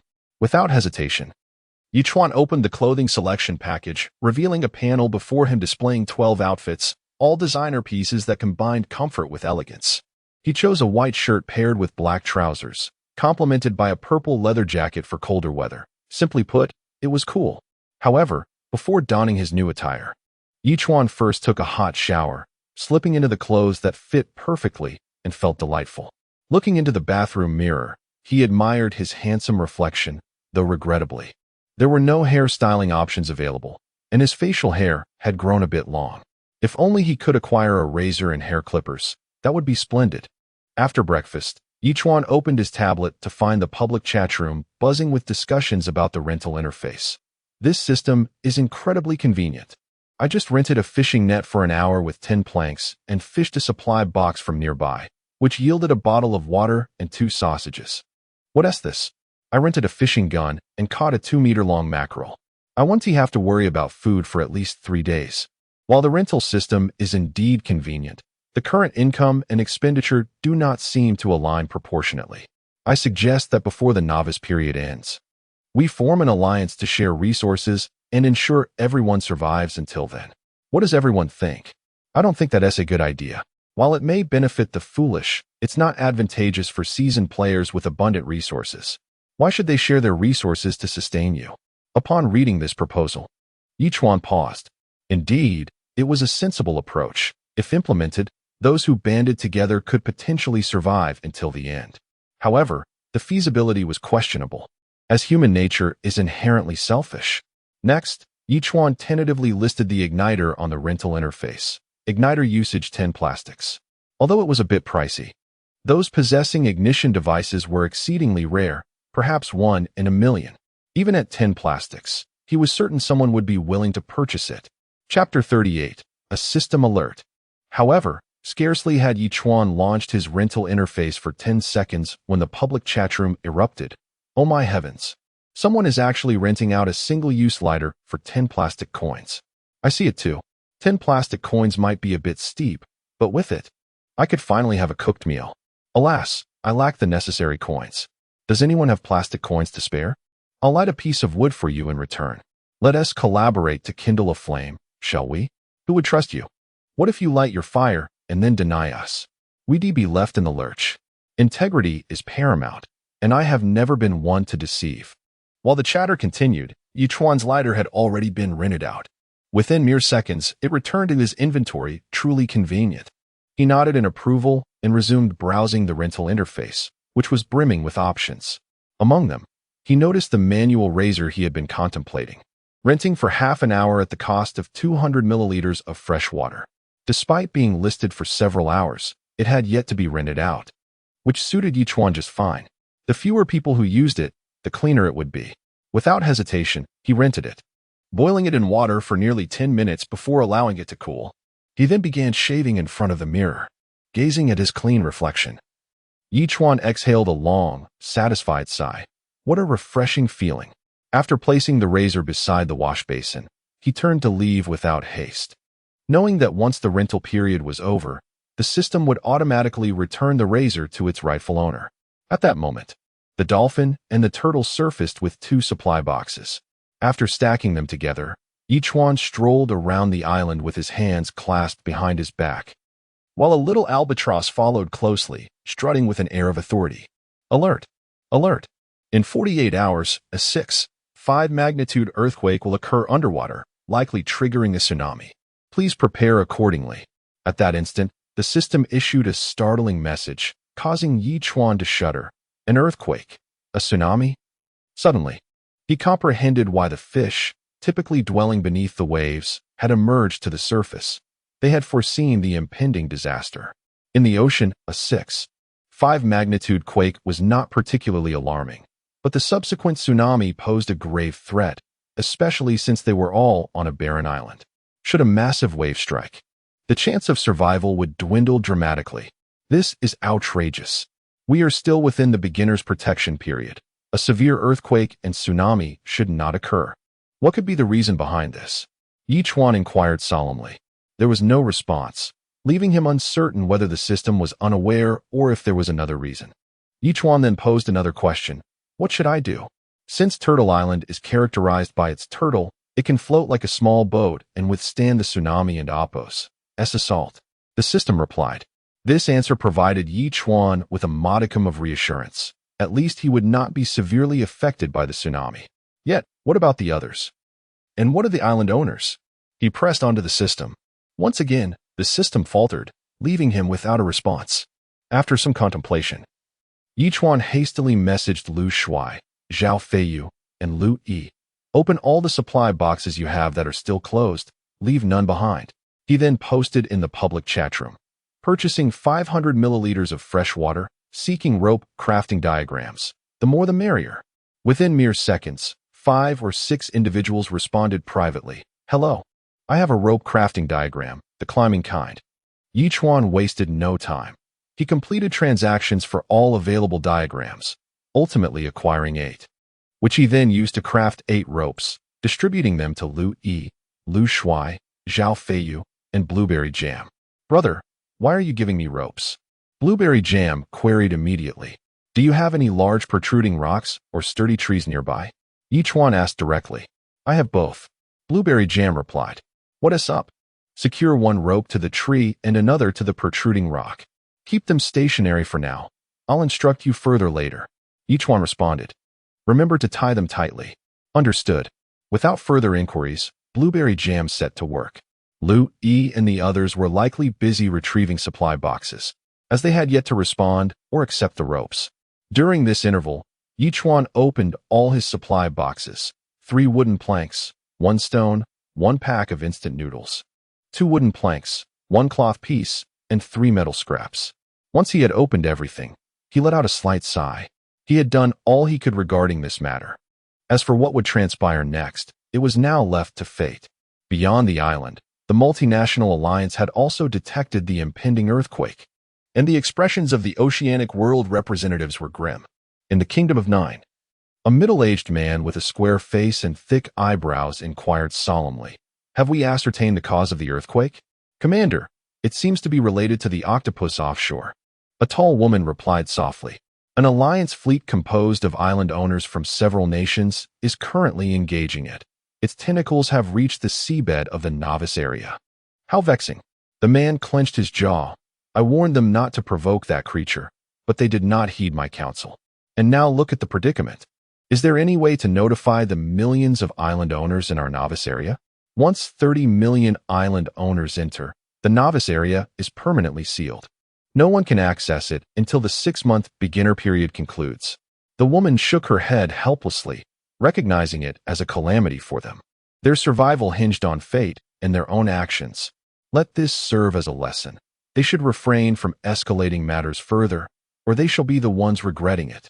The middle-aged man snorted coldly, finally waving his hand slightly. Feiyu, you must hold on. Chapter 39. The Oceanquake. The Tsunami Approaches. Soon.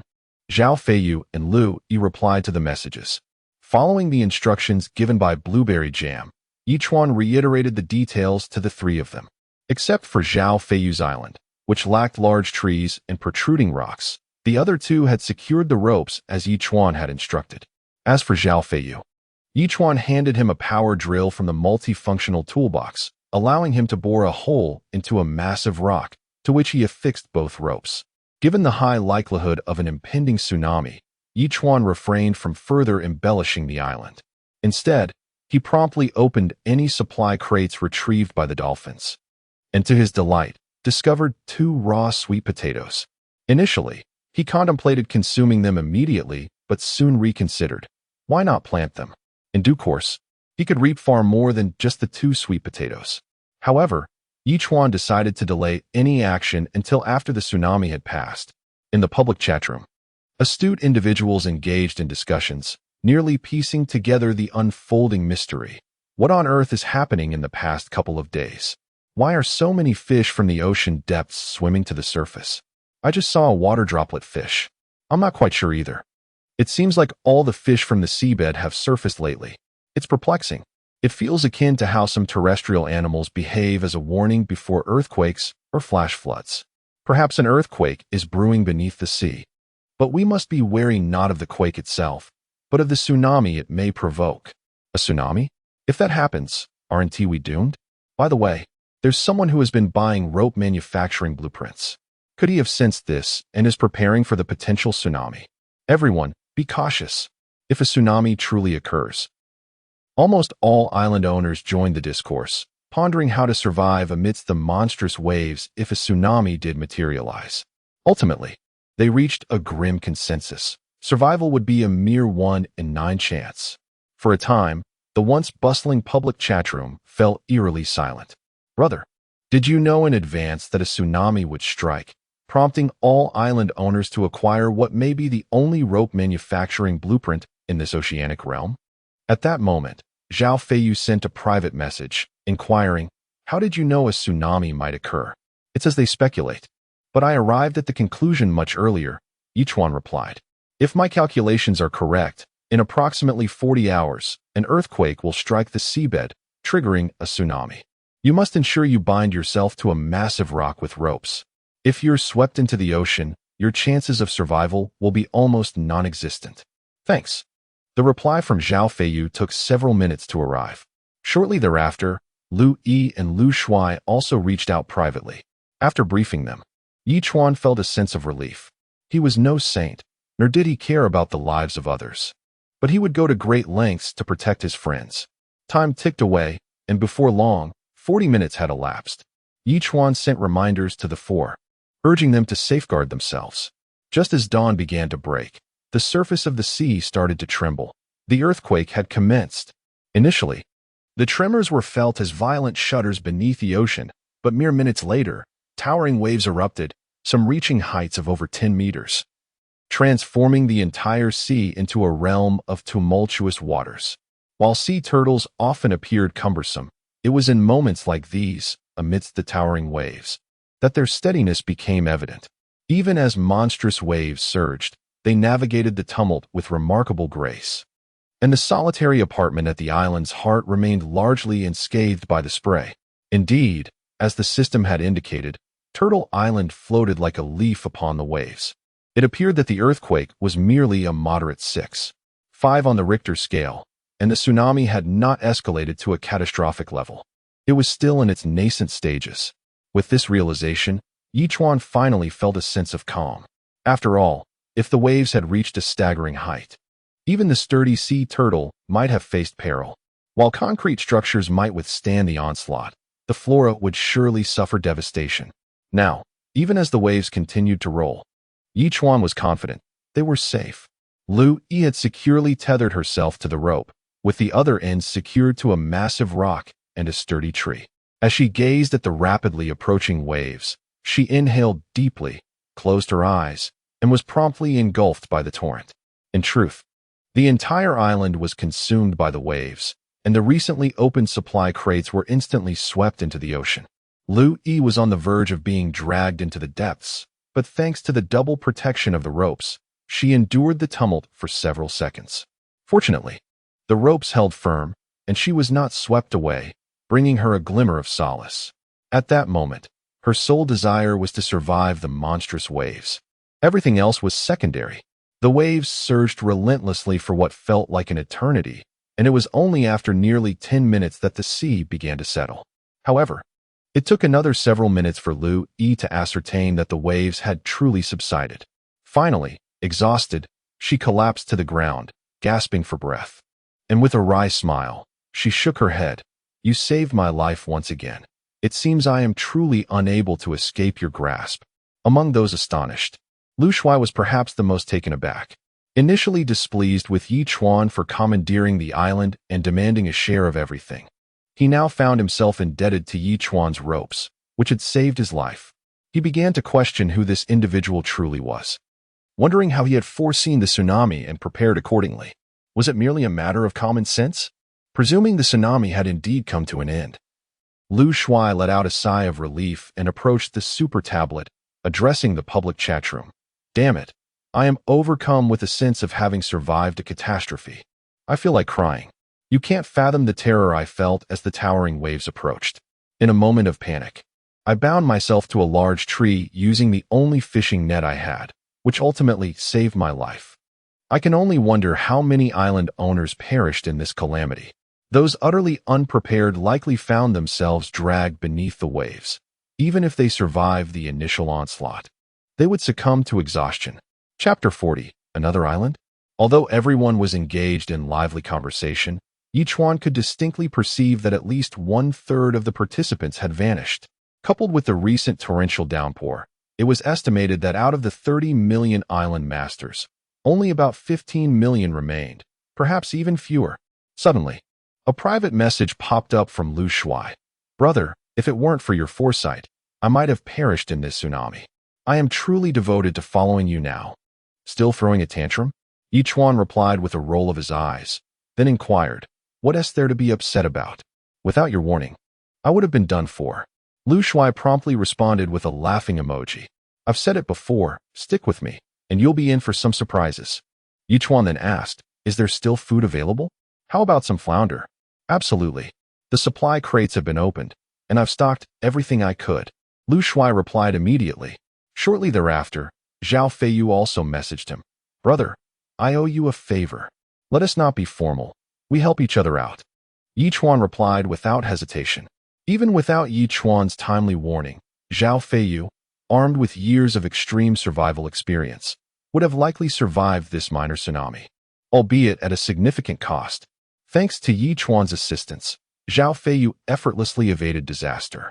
As someone who valued debts of gratitude, Zhao Feiyu would undoubtedly repay this favor handsomely in the future. Congratulations to the host for surviving the tsunami. Award, Survival Gift Pack. Would you like to open it? Just as Chuan finished conversing with Zhao Feiyu and was about to step outside, the system's voice suddenly resonated in his mind. A survival gift pack? Chuan's expression brightened. This was indeed an unexpected delight. "Open it," he declared. "Opening, please wait. Congratulations to the host for obtaining Island Maintenance 1. Haircut Package 1, KFC Meal 1, Nutritional Liquid 5, Double Amplification 24 hours. Wow, Chuan exclaimed in astonishment. He anticipated the system's gift would be impressive, but he never expected it to be this remarkable. The haircut package particularly piqued his interest. "Use the haircut package," he promptly commanded. Haircut package in use, Please wait. The system replied. Subsequently, Chuan felt a clattering sound on his head, as if a hair clipper was trimming his hair. He dashed to the bathroom, only to find his hair already styled into a trendy short cut, looking quite dapper. This situation seems to defy all logic.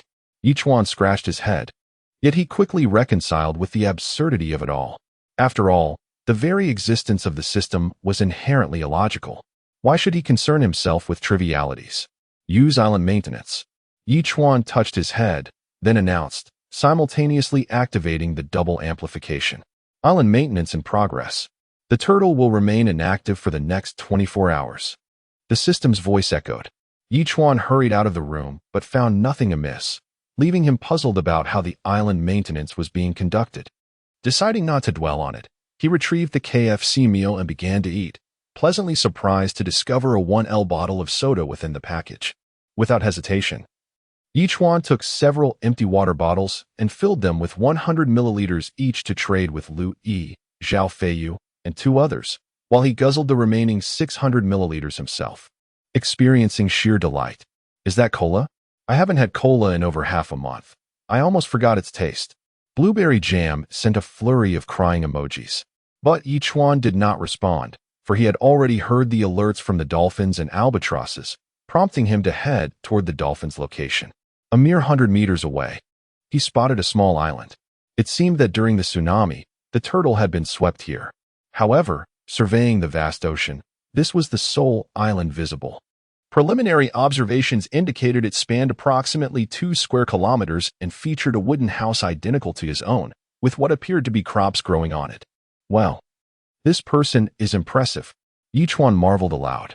After all, he had relied on the system to reach his current status. While this individual had achieved such a feat through sheer effort, successfully constructing a wooden abode and cultivating crops. This individual was not only extraordinarily fortunate, but also possessed highly proficient survival skills. Otherwise, reaching this point would have been impossible. However, the turtle was currently in a state akin to hibernation, unable to move for 24 hours, necessitating a wait until the following morning for further exploration. Chuan was not concerned about this person encroaching on his island, as the dolphins were vigilant, ensuring that even if he slept soundly, they could handle any intruder. Regardless of the opposing survival skills, for Chuan, it was merely a matter of not a cause for alarm. Circling the island and finding nothing unusual, Chuan examined the plants he had been cultivating, locating a spot to plant the 2 sweet potatoes. After distributing the 5 bottles of nutritional liquid among the various plants, he returned to his room to check the public chat room. Folks, do any of you have food? I've been restless about the tsunami these past few days and haven't eaten in 2 days. Could someone spare me a morsel? Don't mention it. When the first massive wave hit, all my food and water were swept away. After 15 days of hard work, I've lost everything in a single wave. It's heartbreaking. I had a few supply crates, but didn't team manage to open them before the waves washed everything back into the sea. I feel like I'm on the brink of starvation. I've previously suggested that we temporarily form alliances, sharing resources within our small organizations to ensure everyone's survival. Yet you all chose not to believe me. Now look where we are. What can we do? It's already happened. You can become my subordinate island. I have ample food and water here, which can sustain you until you find your own. Really? How can I become your subordinate island? I'm willing. Now, anyone wishing to become my subordinate island master, please temporarily trade me your super tablet. I will bind it and return it to you immediately. Chuan furrowed his brow as he glanced at the ID of the individual making the offer, Wang Sanrui. Was this person truly in possession of food and water, or merely attempting to deceive others into becoming his subordinate island masters? After all, these island masters likely had no knowledge of the rules associated with becoming a subordinate island master. Such information had not been covered in the ocean survival courses he had taken. Lost in thought, another private message suddenly appeared. Hey, do you have weapon blueprints or weapons? I have something you might be interested in trading. Chapter 41. Trading for a pet egg and acquiring an ancient tea tree. Upon encountering the ID Cold Blade, Chuan paused momentarily. It seemed that just a few days prior, this individual had been fervently collecting planks and nails, even resorting to offering fruits. and now sought to acquire weapons from him. Chuan couldn't help but chuckle and replied, "I am rather curious about what you can offer that might pique my interest."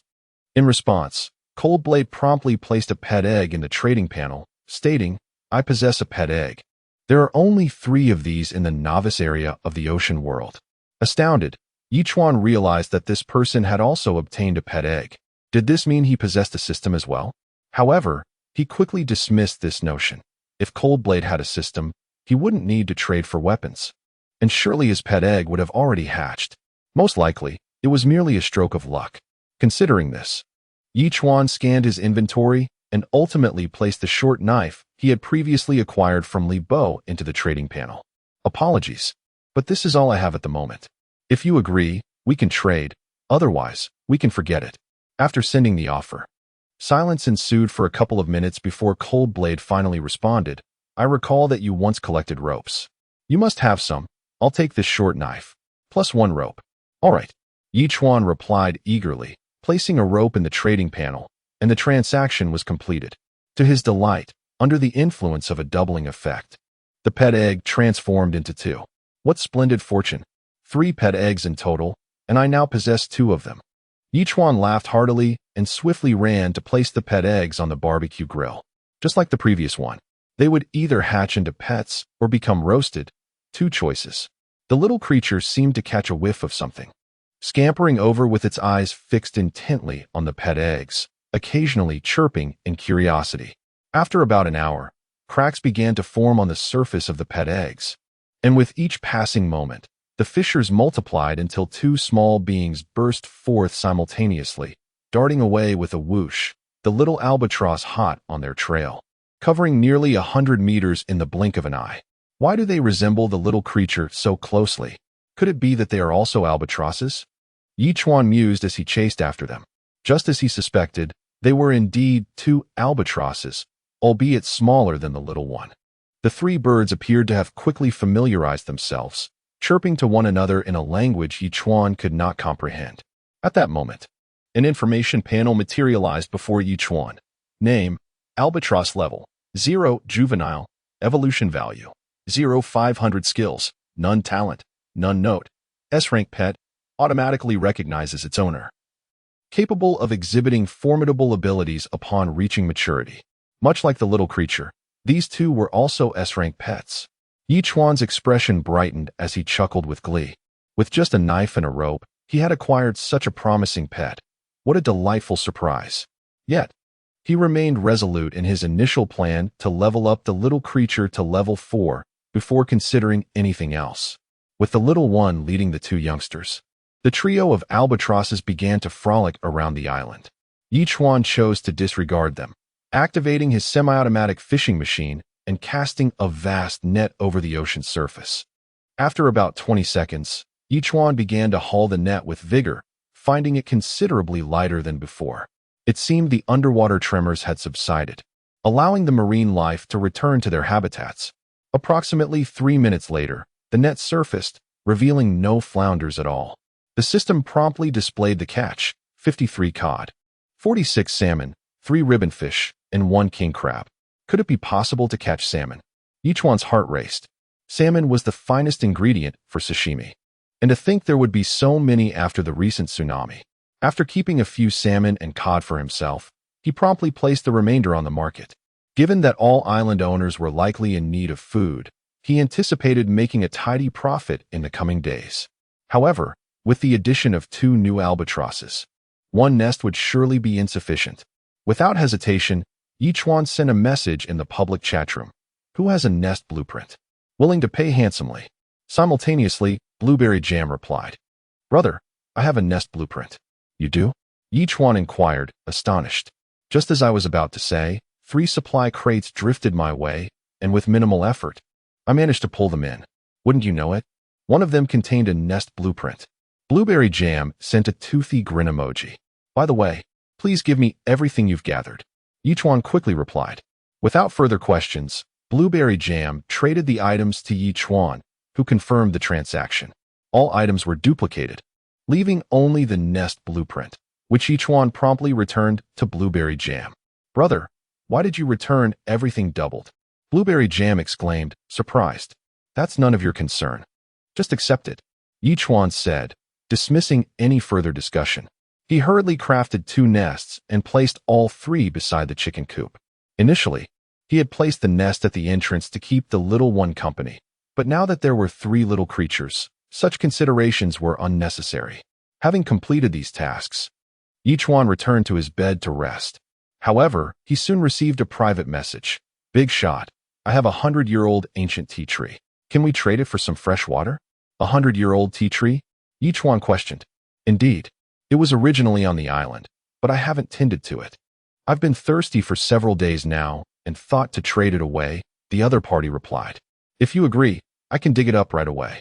I can offer only 500 milliliters of fresh water.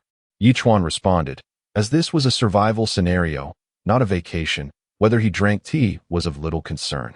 If you agree, you can proceed to uproot the tree. That is fine. The other party replied instantly. Please wait. This tree is quite large, so it will take some time. After a brief wait of 10 minutes, the other party finally sent the trade request. Chuan received his 500 milliliters of fresh water, completing the transaction. The ancient tea tree was indeed sizable, and the system's sudden notification filled Chuan with excitement. Chapter 42, Cold Edge. As Chuan had scarcely accepted the ancient tea tree, the system promptly provided information. Ancient tea tree, Longjing, 170 years old, when boiled for consumption, can detoxify. The other party was only aware that it was an ancient tea tree, but remained oblivious to its detoxifying properties. Typically, ordinary green tea possesses detoxifying and antibacterial effects. And considering this tea tree had thrived for 170 years in a world of survival at sea, it had undoubtedly undergone some mutations, resulting in Chuan acquiring it. What a delightful surprise. However, this ancient tea tree stood over 1 meter tall, with a crown diameter of nearly 2 meters. It would indeed be challenging to cultivate in poor soil. Most crucially, under the double amplification effect, it was not merely 1 ancient tea tree, but 2. Chuan had no choice but to place them in the system's inventory, awaiting the arrival of suitable soil tomorrow for further arrangements. After concluding the transaction, Chuan once again fell into a state of repose, while also keeping an eye on the super tablet, for unexpected gains might yet arise. Alas, fortunate occurrences are not a daily affair. As night fell, apart from trading nearly half of the fish, private messages consisted solely of pleas for food and water. Chuan grilled 2 cod fish, sent a portion along with blueberry jam, and then indulged himself in a hearty meal. The night swiftly passed. At dawn, the system's voice accompanied Chuan's awakening, prompting him to sign in immediately.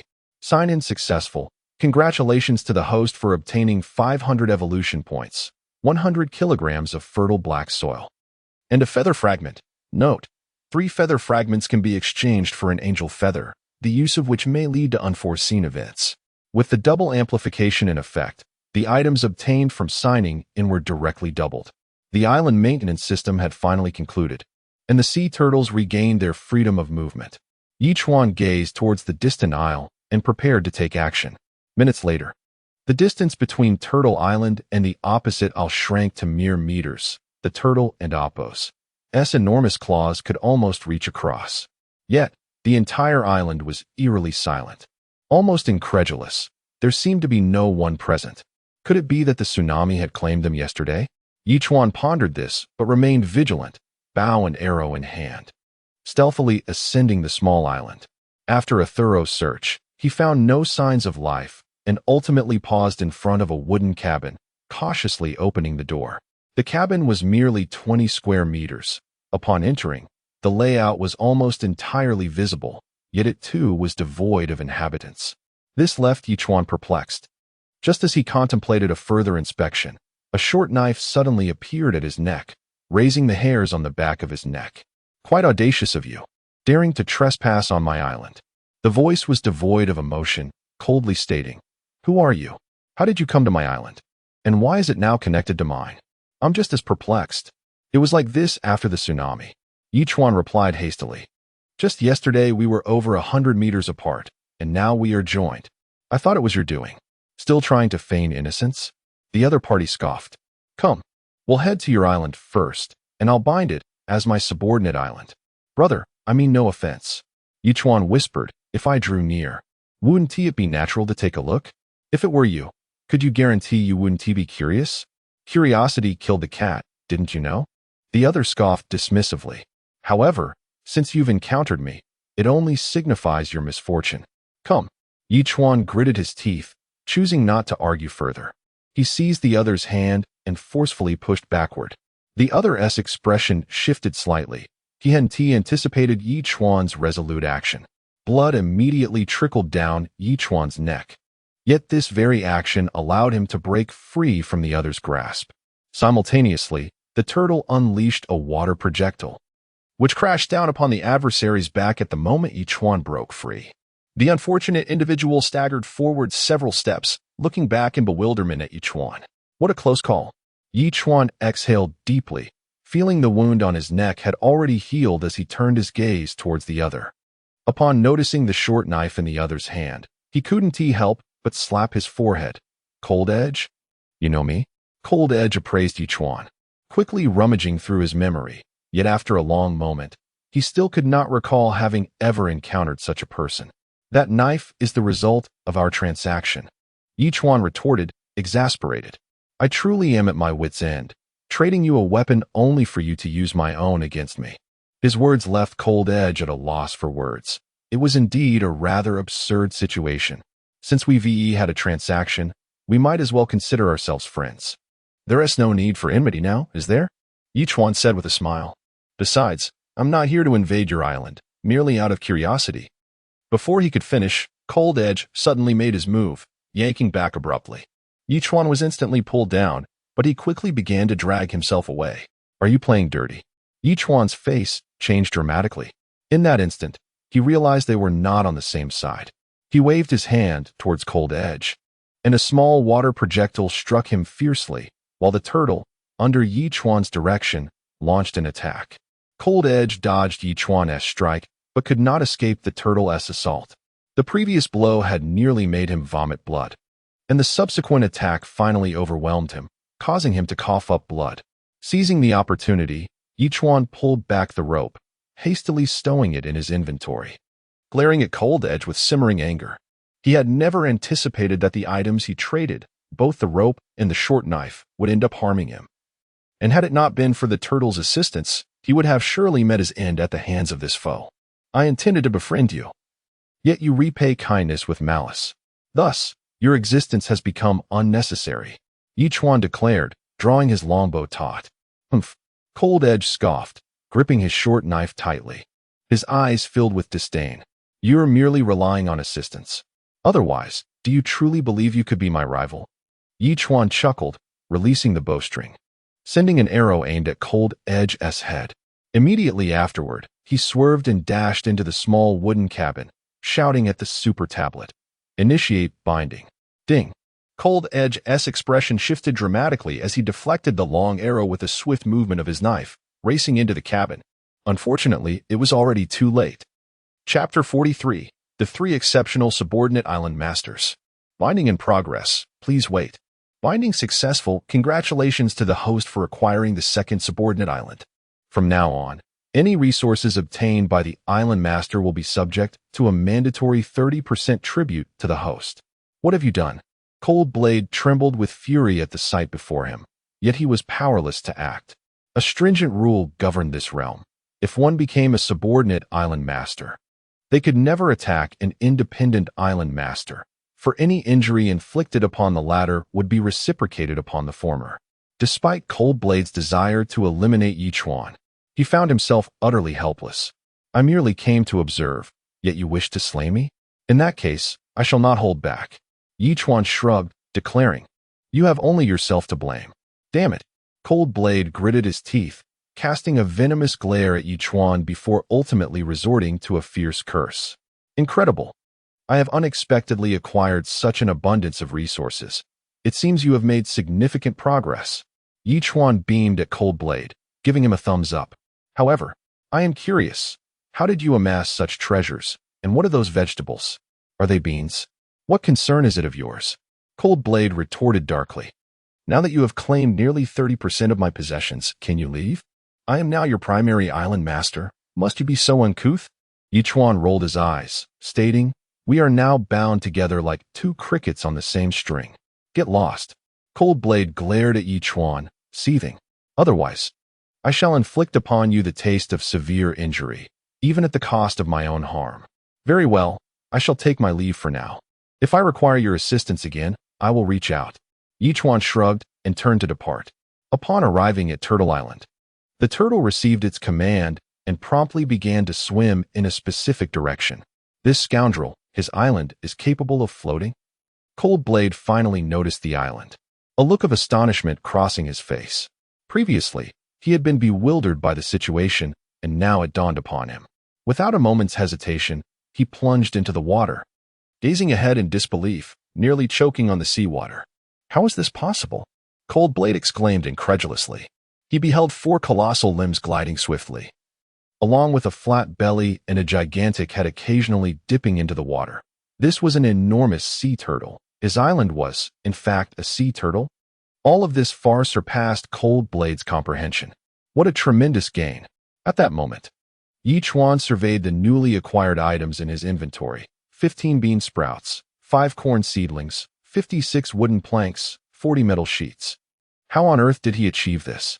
Without the assistance of a system, I doubt I could ever rival him, let alone match half of his accomplishments.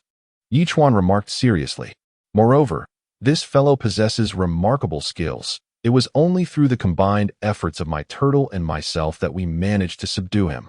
Contemplating this, Chuan sent a message to Zhao Feiyu via the super tablet. "Brother, do you know someone named Cold Blade? He possesses formidable skills." "I do not," Zhao Feiyu replied instantly. "There are not many from the military system who have entered the oceanic world, and I am unfamiliar with this individual. He may belong to a prominent family that has received considerable resources for his cultivation." "Perhaps." Chuan nodded thoughtfully. "The host has successfully bound 2 exceptional subordinate island masters. Binding one more will grant a bounty of evolution points." The system suddenly interjected. "Exceptional subordinate island masters?" Chuan was taken aback. "System, what constitutes an exceptional subordinate island master?" "The ability to form a fleet." The system promptly replied. "I had not anticipated that Lu Shuai and Cold Blade both possessed the capability to establish fleets." Chuan was struck with astonishment. It is well known that not just anyone can assemble a fleet. It necessitates vast resources, and the manpower and materials required are immeasurable. Furthermore, a fleet typically demands at least 15 warships, each weighing around 40,000 tons. This only deepened Chuan's curiosity about the forces backing Lu Shuai and Cold Blade. Particularly Cold Blade. "System, are there others around me with the potential to become exceptional island masters?" Chuan pondered before inquiring. "Zhao Feiyu, blueberry jam." The system replied immediately. "Blueberry jam." Chuan's expression changed dramatically, clearly taken aback by this unexpected revelation. He was not surprised by Zhao Feiyu, as he belonged to the military system. But Blueberry Jam was merely a multi-million follower internet celebrity. Could she also possess the power to form a fleet? Chuan was increasingly perplexed about Blueberry Jam's true identity. When I last inquired, she was evasive and did not provide a clear answer. At the time, I paid it no mind. But it seems this girl's background is far from ordinary.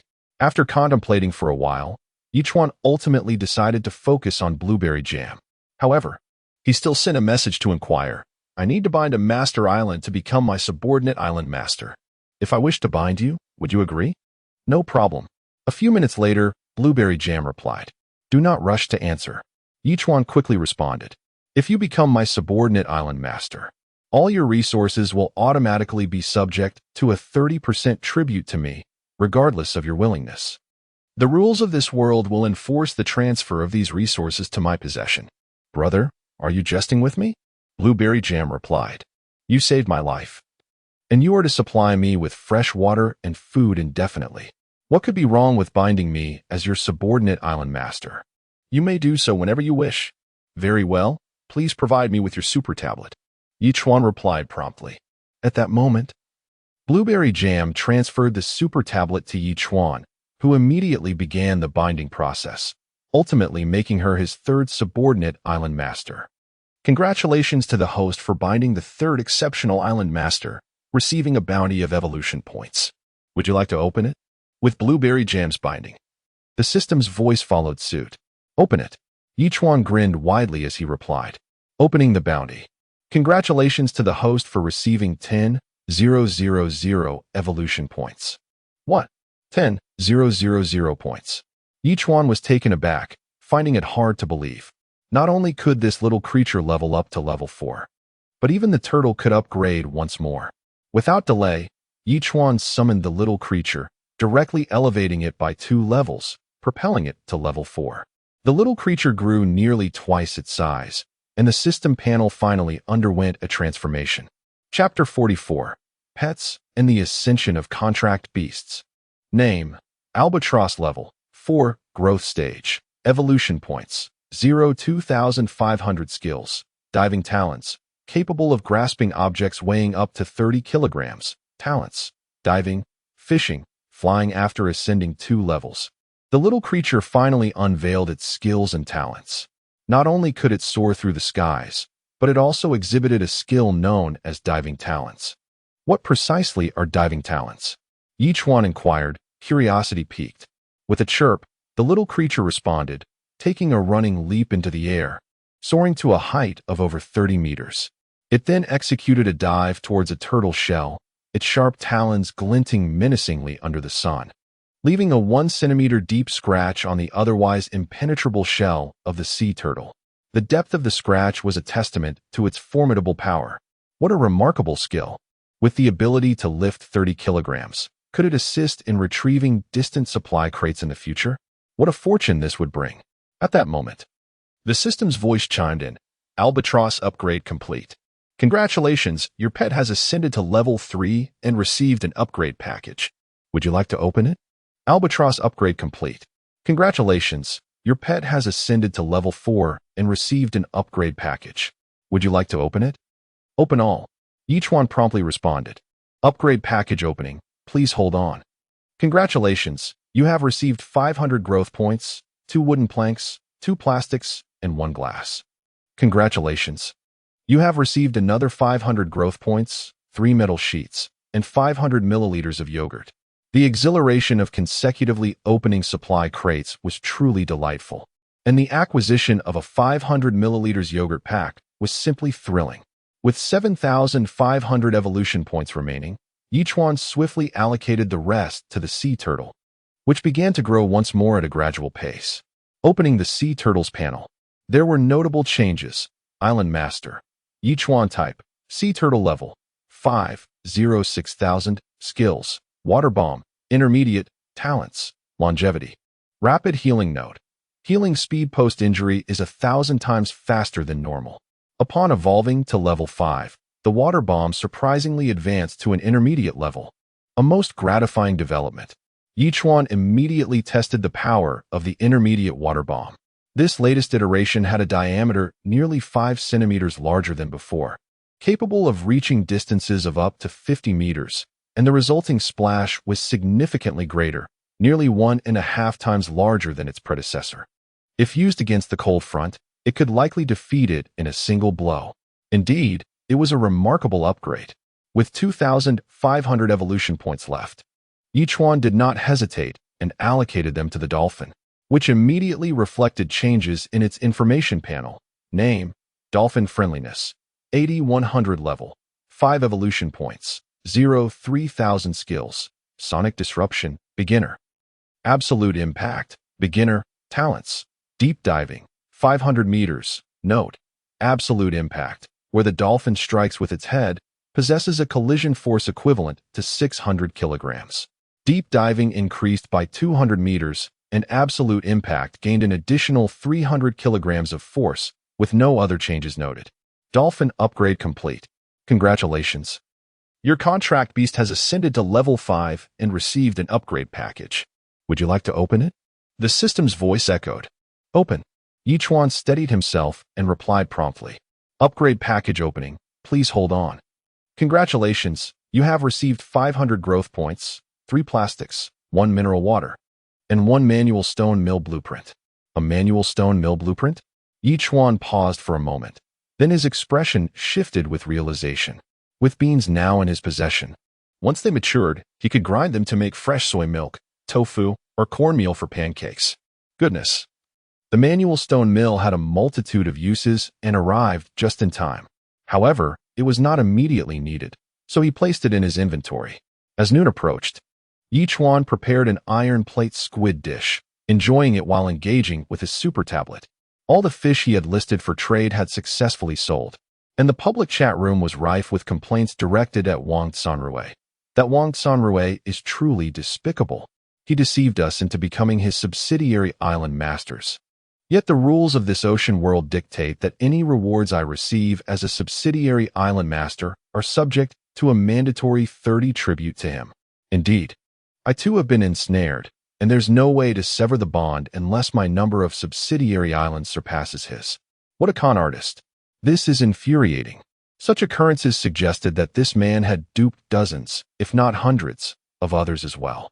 Wang Sanrui had undoubtedly profited immensely at the expense of those island masters who had hoped to flourish post the 6-month novice period, only to find themselves constrained by this rogue's machinations. Indeed, there was a lesson to be learned here. Those who sought to cut corners should not blame others but themselves. Chuan mused on the matter, realizing Wang Sanrui had exploited this rule to ensnare so many. This man must now be the most powerful island master in the novice area. For Chuan, this was merely a spectator's perspective. He was focused on his own development and had no intention of provoking Wang Sanrui. With nothing pressing at hand, Chuan decided to take a brief respite. Feeling weary after contending with the cold front and managing numerous tasks, suddenly, a message from Lu Shui popped up. "Brother, I've uncovered something remarkable. Not sure if it would be of any use to you." "What is it?" Chuan's interest was piqued. "A flowerbed blueprint." Lu Shui chuckled. "Oh." Chuan smirked slightly but replied, "Please trade it over." Currently, Chuan possessed 3 flower beds, each serving its purpose, filled with various plants. The arrival of bean sprouts and corn seedlings provided the perfect opportunity to construct another flower bed for these crops. Reflecting on this, Chuan felt a twinge of nostalgia. His island would soon expand to 5,000 square meters, yet apart from the central area, nearly 4,500 square meters remained barren. If this trend continued, the island's increasing size might soon diminish the enjoyment of it all. Temporarily setting aside such thoughts, Chuan proceeded to create another flower bed, filling it with the fertile black soil he had acquired today, planting the bean sprouts and corn seedlings within. While watering them, a series of chirps echoed nearby. Chapter 45: Discovery of Combustible Ice. Chuan gazed into the distance, observing as the little creature soared to an altitude of over 30 meters, circling the island several times before executing a swift dive, crashing into the water like a cannonball in mere seconds. Upon taking flight again, it astonishingly clutched a large fish, measuring over a meter in length, between its claws, ascending once more into the air. Chirp, chirp, chirp. In that moment, the 2 small beings erupted into animated gestures, calling out to the little creature as if they were fervent admirers, idolizing their champion. The little creature dropped the large fish at Chuan's feet and continued to chirp incessantly. Impressive. Chuan gave the little creature a thumbs up before turning his attention to the fish, which turned out to be a massive monkfish, nearly 90 centimeters long. It was Chuan's first encounter with such a substantial specimen, slimy and somewhat off-putting in appearance. This type of fish is not commonly consumed, yet Chuan possessed the culinary skills to prepare it. However, as he began to gut the fish, he discovered a white, block-like substance within its belly. Chuan's expression shifted. Could it be combustible ice? Combustible ice is a natural gas hydrate, extensively utilized in modern society. Unfortunately, known reserves have been nearly depleted, and even the resources found in the ocean are limited. The discovery of a combustible ice deposit would undoubtedly become a coveted treasure, allowing Chuan to amass a fortune. Suppressing his excitement, Chuan immediately sought out the dolphin, presenting the combustible ice to him. "Do you see this? Dive down to your maximum depth and search for more of this substance." The dolphin understood Chuan's command and promptly plunged into the depths of the sea. Approximately 10 minutes later, the dolphin resurfaced, nodding towards Chuan, indicating that there was indeed a trench nearby, with the seabed around 400 meters down. However, the dolphin was uncertain of the depth beyond that. What it could ascertain was that the seabed was densely populated with this substance. Incredibly fortunate. Chuan's demeanor brightened, and he burst into laughter. The reason why numerous island owners venture into the oceanic realm every 3 years is to seek various mineral resources. The likelihood of novice island owners discovering resources is exceedingly slim, usually relying on the support of their families or conglomerates after their 6-month novice period to locate resources promptly. After all, surviving as a novice island owner is a significant challenge. Yet, here he was, having uncovered a combustible ice deposit within just a month. Surely, this indicated he was destined for great wealth. An unfathomable combustible ice deposit could yield profits in the 8-digit range. System, can you mark this location for future extraction in 6 months? Chuan inquired. Affirmative. The system responded. Excellent. Then mark it.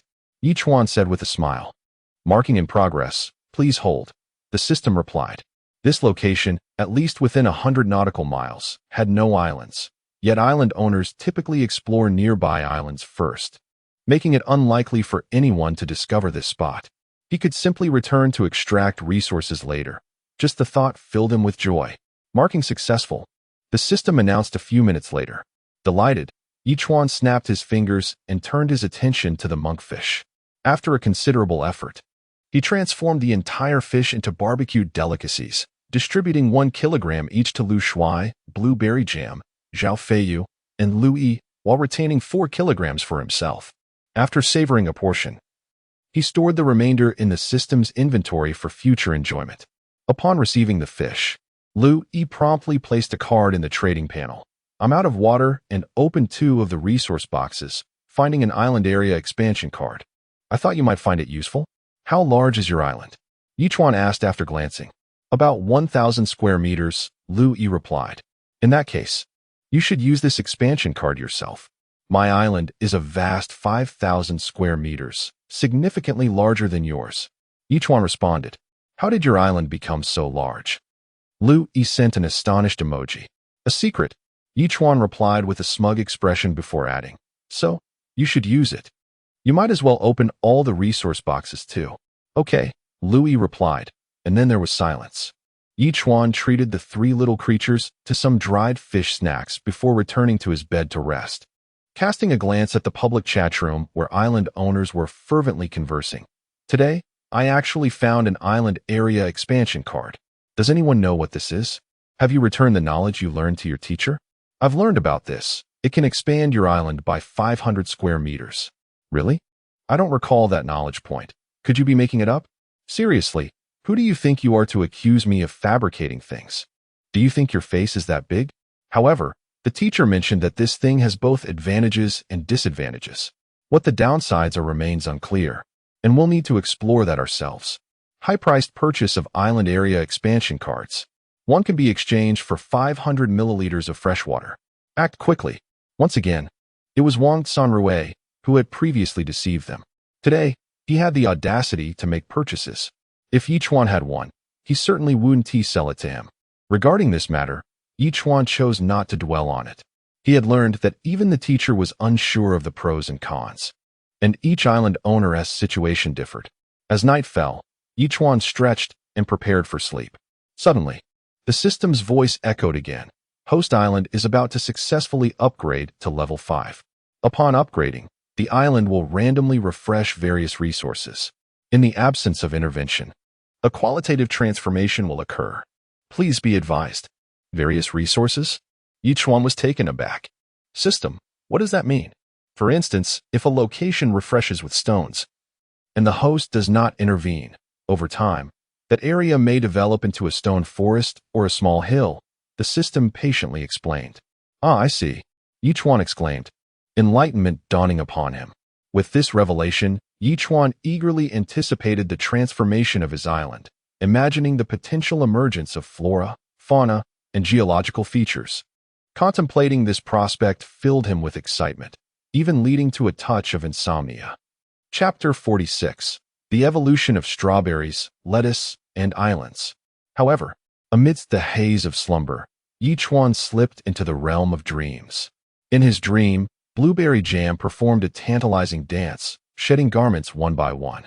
Alas, it was as if obscured by a veil, for all he could discern was a blur of white, rendering the scene indecipherable.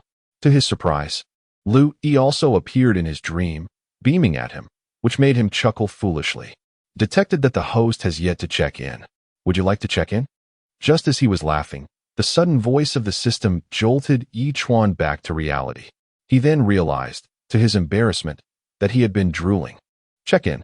He wiped the drool from the corner of his mouth before speaking. Check-in successful. Congratulations, host. You have gained 1,000 evolution points, 200 kilograms of fertile black soil, and 1 kin of herring. Herring? Chuan was taken aback. This was reputed to be one of the most odorous foods in the world. Was the system playing a prank by offering such a bizarre reward for checking in? Nevertheless, he quickly noted the evolution points. Previously, he had received only 500 points each morning, but now it had doubled to 1,000. Could this be attributed to the sea turtle's upgrade to level 5? Moreover, the fertile black soil had increased to 200 kilograms. Suddenly inspired, Chuan dashed out of his room. As he reached the perimeter of the island, he was astonished to see several trees sprouting to a height of 3 to 4 meters, with soil, stones, and patches of grass emerging on the ground. Though not abundant, their presence marked a monumental improvement compared to before. Upon inspection, he found that the soil was approximately 30 centimeters deep, while areas with trees boasted a depth of 50 centimeters. System, now that we have soil, why do we still receive fertile black soil? Chuan inquired. The refreshed island resources consist of ordinary soil, while fertile black soil is classified as special soil, the system explained promptly. Ordinary soil provides only 1/3 of the growth speed and nutrient supply for plants compared to fertile black soil. Now it made sense. Chuan understood with clarity. So, will the next transformation occur after the island upgrades to level 6? He asked again. Indeed, the system responded, and along with this qualitative change, uncharted creatures may emerge. Creatures could appear? Chuan was momentarily taken aback, but soon accepted the notion. After all, this was an island, and with sufficient space, various insects, snakes, and birds would undoubtedly appear. However, the fact that humans could intervene in this ecosystem was indeed a positive aspect. Island upgrade complete. Congratulations, host. Your island has been upgraded to level 5. Would you like to open the upgrade gift? The system's voice resonated once more. Open it. Chuan exclaimed with delight. Opening upgrade gift, please wait. Congratulations, host. You have received 2,000 growth points for A-grade citrus fruits, 5 small nutrient solutions, and 1 blueprint for an automatic water pump. Impressive. He had obtained a blueprint for an automatic water pump. Did this mean he would no longer have to struggle to fill large barrels with water? Chuan immediately set about crafting the automatic water pump. It comprised a water suction device, a 5-centimeter diameter, 100-meter-long plastic water pipe, and a small generator. The generator featured a 3-blade propeller, which, when placed in the water, would harness the force of movement to rotate the propeller, thus generating electricity to power the water suction device, enabling it to continually draw seawater. Although the plastic piping was modest in size, it would suffice for daily water needs. Without delay, Chuan positioned the water suction device at the side of Turtle Island. The plastic pipe was just long enough to connect to the water tank of the seawater to freshwater converter. Currently, the water tank was 1/3 empty, and the automatic pump would efficiently refill it with seawater. Truly convenient. Chuan nodded in satisfaction, turning his gaze toward the flower bed. The lettuce had matured, yielding 3 large, round heads. This fast-growing variety of lettuce was indeed unlike ordinary lettuce, growing rapidly and robustly. He promptly harvested all 3 heads, extracted the seeds, cleaned them, and prepared some cod fillets, grilling them into delectable cod steaks, which he then layered with the lettuce, both delicious and nutritious. Since the last meal of pork and cabbage soup, this marked Chuan's second encounter with vegetables, an astonishing gap of over a week. After devouring the meal, He grilled several more cod steaks and sent them to Lu E and blueberry jam. Freshly made cod steaks with lettuce. Give it a try. Wow. The lettuce matured so quickly? Blueberry jam asked excitedly, seemingly having just planted the seeds yesterday. This is fast-growing lettuce, and being in such a unique marine environment has significantly accelerated its growth, Chuan explained. You have lettuce here? On such a desolate island. It's practically a treasure. Lu E exclaimed, sending a flurry of astonished emojis. No, I can't accept this. You've already given me too much. Good things are meant to be shared. Chuan replied directly.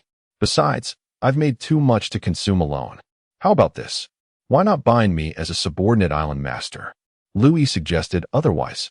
I feel somewhat undeserving. There's no need for such formalities. Don't overthink it. Chuan replied nonchalantly. All right, I have to get back to work. After replying, Chuan returned to the flower bed, where he noticed not only the lettuce, but also the strawberries had ripened. Originally, he had planted just 2 strawberry seeds. But after germination and growth, the 2 strawberry plants had burgeoned into 7, producing over 20 plump, vibrant red strawberries, exuding an enticing fragrance that was utterly irresistible. Without hesitation, Chuan harvested all the strawberries, knowing there were still many budding flowers, and with the continued growth of the plants, he would not need to worry about a shortage of strawberries in the future. Without the need for washing, he bit into one, and the sweet juice burst forth in his mouth, a delightful blend of sweetness mingled with a hint of tartness. Chuan could confidently declare that these were the most exquisite strawberries he had ever tasted. At once, he picked out 16 strawberries and sent 4 each to blueberry jam. Zhao Feiyu, Lu Shuai, and Lu Yi, freshly harvested strawberries. Give them a try. Only then did Chuan notice the message Lu Yi had sent earlier, momentarily pausing in surprise. Chapter 47. The Terrifying Zhao Feiyu. Yesterday, Lu Yi utilized an island expansion card, increasing the area by 500 square meters. However, overnight, trees, grass, and stones emerged in that space, and she even heard rustling sounds, suggesting the presence of some living creatures. This made Chuan somewhat apprehensive. After all, the most likely inhabitant of the island would be a venomous snake. If it turned out to be a snake, Lu Yi would be in grave danger.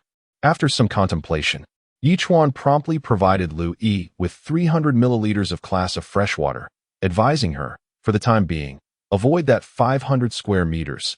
It may harbor dangerous creatures. Keep this water with you. If you are attacked and sustain any wounds, use this water to cleanse the injury before drinking half of it. Understood. Lu Yi quickly accepted the water, assuring him, Don't worry, I certainly won't venture over there for now. The thought of encountering a snake terrifies me the most. That's good to hear, Chuan replied, finally feeling a sense of relief. Afterward, Chuan exited the room, noting that his growth points still stood at 1500, which was insufficient to upgrade his little companion, so he decided to postpone that for the moment. He inspected the various plants he had cultivated. Pear trees, apple trees, and peach trees had all grown to over 30 centimeters, while special tree species had reached over a meter, sprouting 2 tender green leaves and exuding a faint fragrant aroma. However, the scent was so subtle that one had to pay close attention to detect it. The vetiver grass had grown over a finger's length, lush and green, resembling freshly sprouted wheat, quite adorable. Chuan then expanded the fertile black soil he had accumulated over the past 2 days, widening it along the previous soil path by a few meters before scattering vetiver seeds. Although the island was gradually being enveloped in greenery due to its upgrade, Chuan intended to spread a circle of fertile black soil around the house, akin to a fence that separated his yard from the outside world. After several hours of labor, it was already midday when Chuan completed his tasks. He took out some roasted oncong fish to eat and then returned to his bed to rest. Meanwhile, Zhao Feiyu was fixated on a supply box situated over 20 meters away. More than 2 hours had passed, and Zhao Feiyu initially thought the supply box would drift closer to the island, but it now seemed to be moving further away. This made Zhao Feiyu feel anxious. After some deliberation, he decided to dive into the sea once more, swiftly swimming towards the supply box. However, when he was about 5 to 6 meters away from the box, he noticed a shark circling it. Upon spotting Zhao Feiyu, the shark immediately charged at him. Zhao Feiyu surfaced for a deep breath before plunging back underwater, wielding his dagger with ferocity against the shark, simultaneously evading to the side. After the flounder disappeared, the shark had regained its former ferocity and combat prowess, but its bite missed Zhao Feiyu. Instead, Zhao Feiyu's dagger slashed into the shark's belly, creating a gaping wound over 30 centimeters long, blood gushing forth. This enraged the shark, which whipped its tail and lunged at Zhao Feiyu with its terrifying maw, its rows of pale teeth indicating its ferocity. Zhao Feiyu dove deep into the water, narrowly escaping the shark's attack, but unexpectedly, the shark twisted and charged at him again, sinking its teeth into Zhao Feiyu's thigh. Zhao Feiyu grimaced, driving his dagger deep into one of the shark's eyes, causing a spray of viscous fluid as the shark recoiled and swam away. Not daring to linger, Zhao Feiyu grasped the supply box and swam quickly towards the island. Just as he was about to reach the shore, another shark violently collided with the supply box, providing Zhao Feiyu with the momentum to propel himself onto the land. Turning back, he saw a swarm of fins breaking the surface of the water, indicating that at least a dozen sharks were drawn by the scent of blood from the injured shark, likely signaling the end for that creature.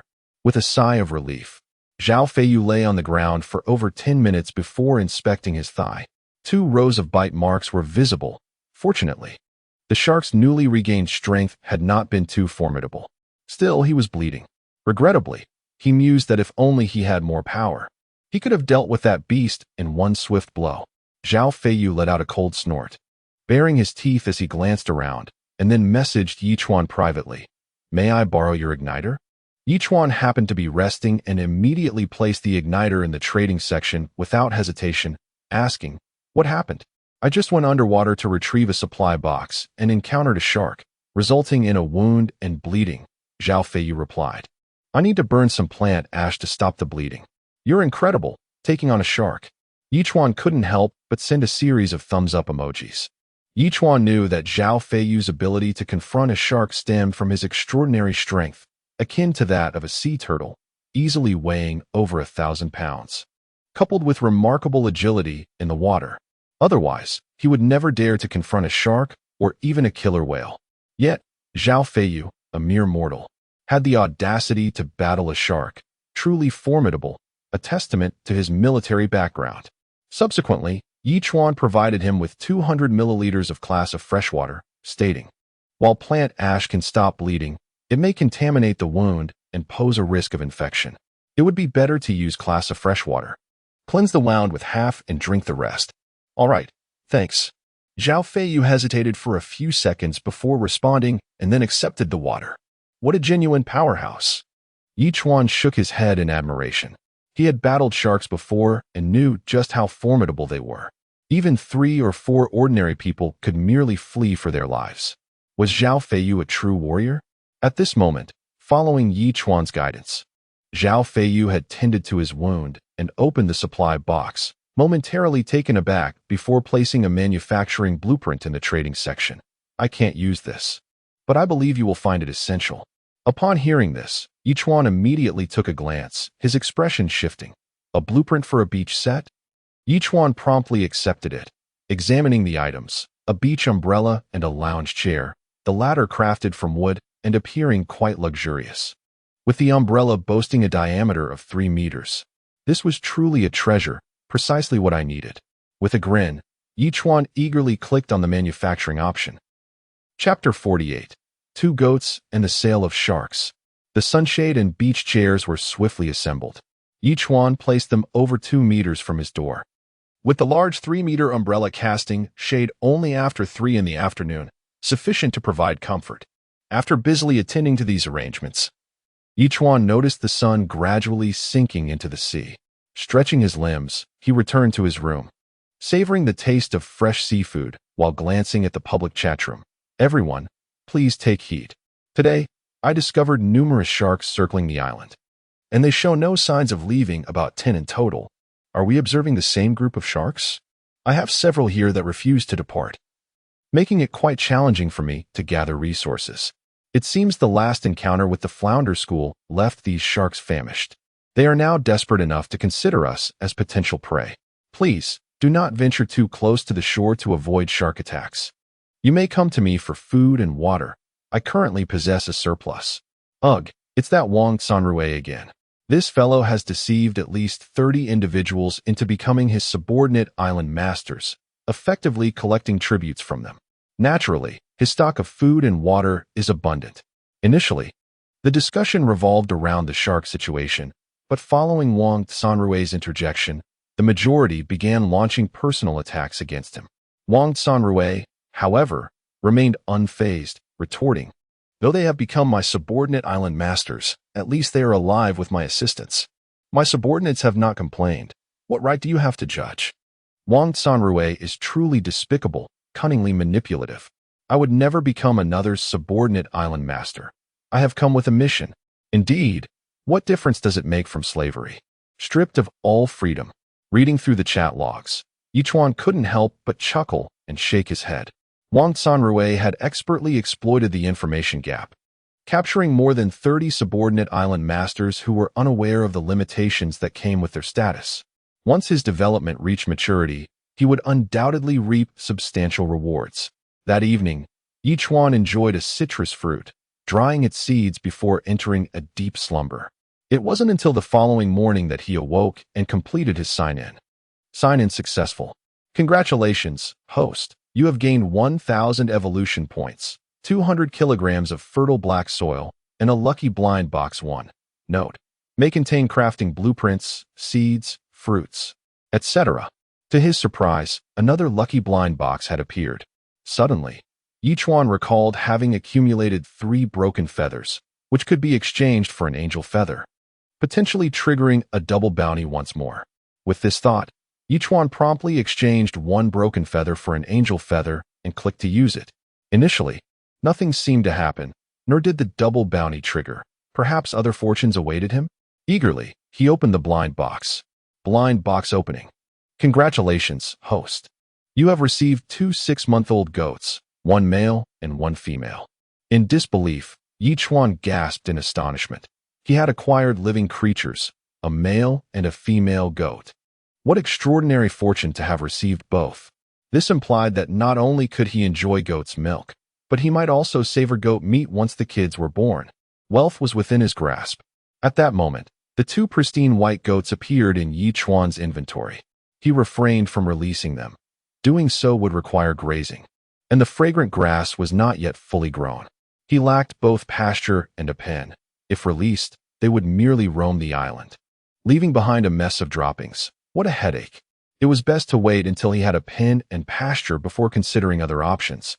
Calming his excitement, Chuan grilled several cod fillets and sliced salmon to prepare sashimi. He divided 1 citrus fruit into 4 parts and served the cod, sashimi, and citrus to Lu Yi and Zhao Feiyu, each receiving a portion before he resumed watching the public chatroom. I can scarcely believe it. I was attacked by a shark while still over 5 meters from the shore. I was bitten and nearly dragged into the sea. Everyone must be cautious. There have been too many incidents of shark attacks on island masters recently. These sharks seem to have become particularly aggressive. Indeed, a great white shark bit my resource box, causing all the contents to spill out. I ended up hauling in an empty box. It's utterly exasperating. Upon hearing this, Chuan suddenly noticed the call of the albatross and rushed out of his room, only to witness the little creature diving down, its sharp claws fiercely grasping a shark.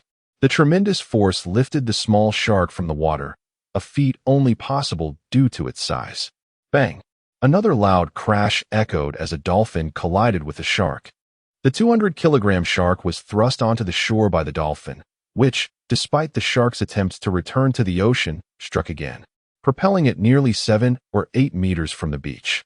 Returning to the sea had become an unattainable dream. Both the dolphin and the albatross held the upper hand in this battle. In a matter of moments, 3 sharks had washed ashore, while the remaining sharks, recognizing the futility, swiftly scattered. Shark meat, it seems, is particularly unpalatable, Chuan mused, yet for the island masters surrounded by sharks, depleting their food supply would soon leave them in a predicament. Just because he had no desire to consume it didn't mean they shared the same sentiment. With this thought, Chuan harvested the shark fins and divided the meat into portions, each weighing 500 grams, totaling over 1,500 portions. He then listed them for trade. Shark 500G wooden plank 10, Shark 500G metal sheet 1, Shark 500G cloth piece 10. In an instant, the public chat room erupted in astonishment. Goodness! Someone has listed shark meat. This is astonishing. How did they manage to catch sharks? Incredible. Even if 5 or 6 people teamed up, they likely couldn't handle a single shark. How could one person possibly list so many portions? Clearly, just moments ago there were none available, and now suddenly there are so many. It must be the work of a formidable individual. Do they expect everyone to be able to fight sharks? Esteemed one, please take me under your wing. Chapter 49. The concealed task long since completed. As Chuan had surmised, over 1,000 portions of shark meat were listed, and within a mere 10 minutes, more than 300 had already been sold. Although the pace of sales slowed thereafter, Chuan was confident that by the same time tomorrow, the shark meat would likely be sold out. Just as Chuan was about to step outside, a private message popped up. Dear Sir, may I exchange your shark meat for a crafting blueprint? That depends on what kind of blueprint you have, Chuan replied. I feel a bit embarrassed to ask. The other party responded, but I am looking for a sheep pen blueprint. I know it's largely useless, but I am terribly hungry. I would be satisfied with just 200 grams of shark meat. Chuan's expression shifted. Just as he had wished for the sheep pen blueprint, it unexpectedly appeared before him.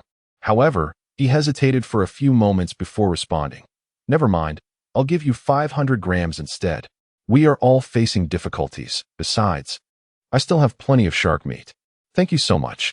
I truly appreciate it. The other party was likely taken aback by Chuan's willingness to part with 500 grams of shark meat and offered a manual juicer blueprint in return. I'll also give you a manual juicer blueprint. Although it may not be of much use, if you obtain fruits in the future and wish to enjoy some juice, you can use it to extract juice. Chuan was momentarily speechless. Strictly speaking, the manual juicer was indeed something he required, as he frequently obtained fruits. With the juicer, he could easily make juice whenever he desired. After a brief pause, Chuan ultimately agreed to the trade. Exhilarated, he snapped his fingers and exclaimed, Yes, fantastic. Meanwhile, on a small island thousands of miles away, a disheveled and emaciated man gazed at a piece of shark meat in his hand, tears streaming down his face. There are still good people in this world. 2 useless crafting blueprints exchanged for such a large piece of shark meat will at least keep me from feeling hungry for 2 days. What a good person. Chuan did not hesitate and promptly placed the sheep pen next to the chicken coop, which was merely 2 meters apart, then selected the crafting option. In an instant, a sheep pen of considerable size materialized before him. Simultaneously, a system introduction accompanied it. Sheep pen, capable of accommodating 4 sheep of 2 years of age. Equipped with a manure and leftover grass collection system, cleaning efficiency increased by 70%. Delighted, Chuan clapped his hands, practically dancing with joy. Had he been required to collect manure and clean the sheep pen manually, it would have driven him to madness. Now, automation was nearly achieved. However, while the sheep pen was ready, forage remained a dilemma. Although fragrant grass could serve as forage, its growth cycle was excessively long. It would take at least 7 or 8 days for this batch to mature.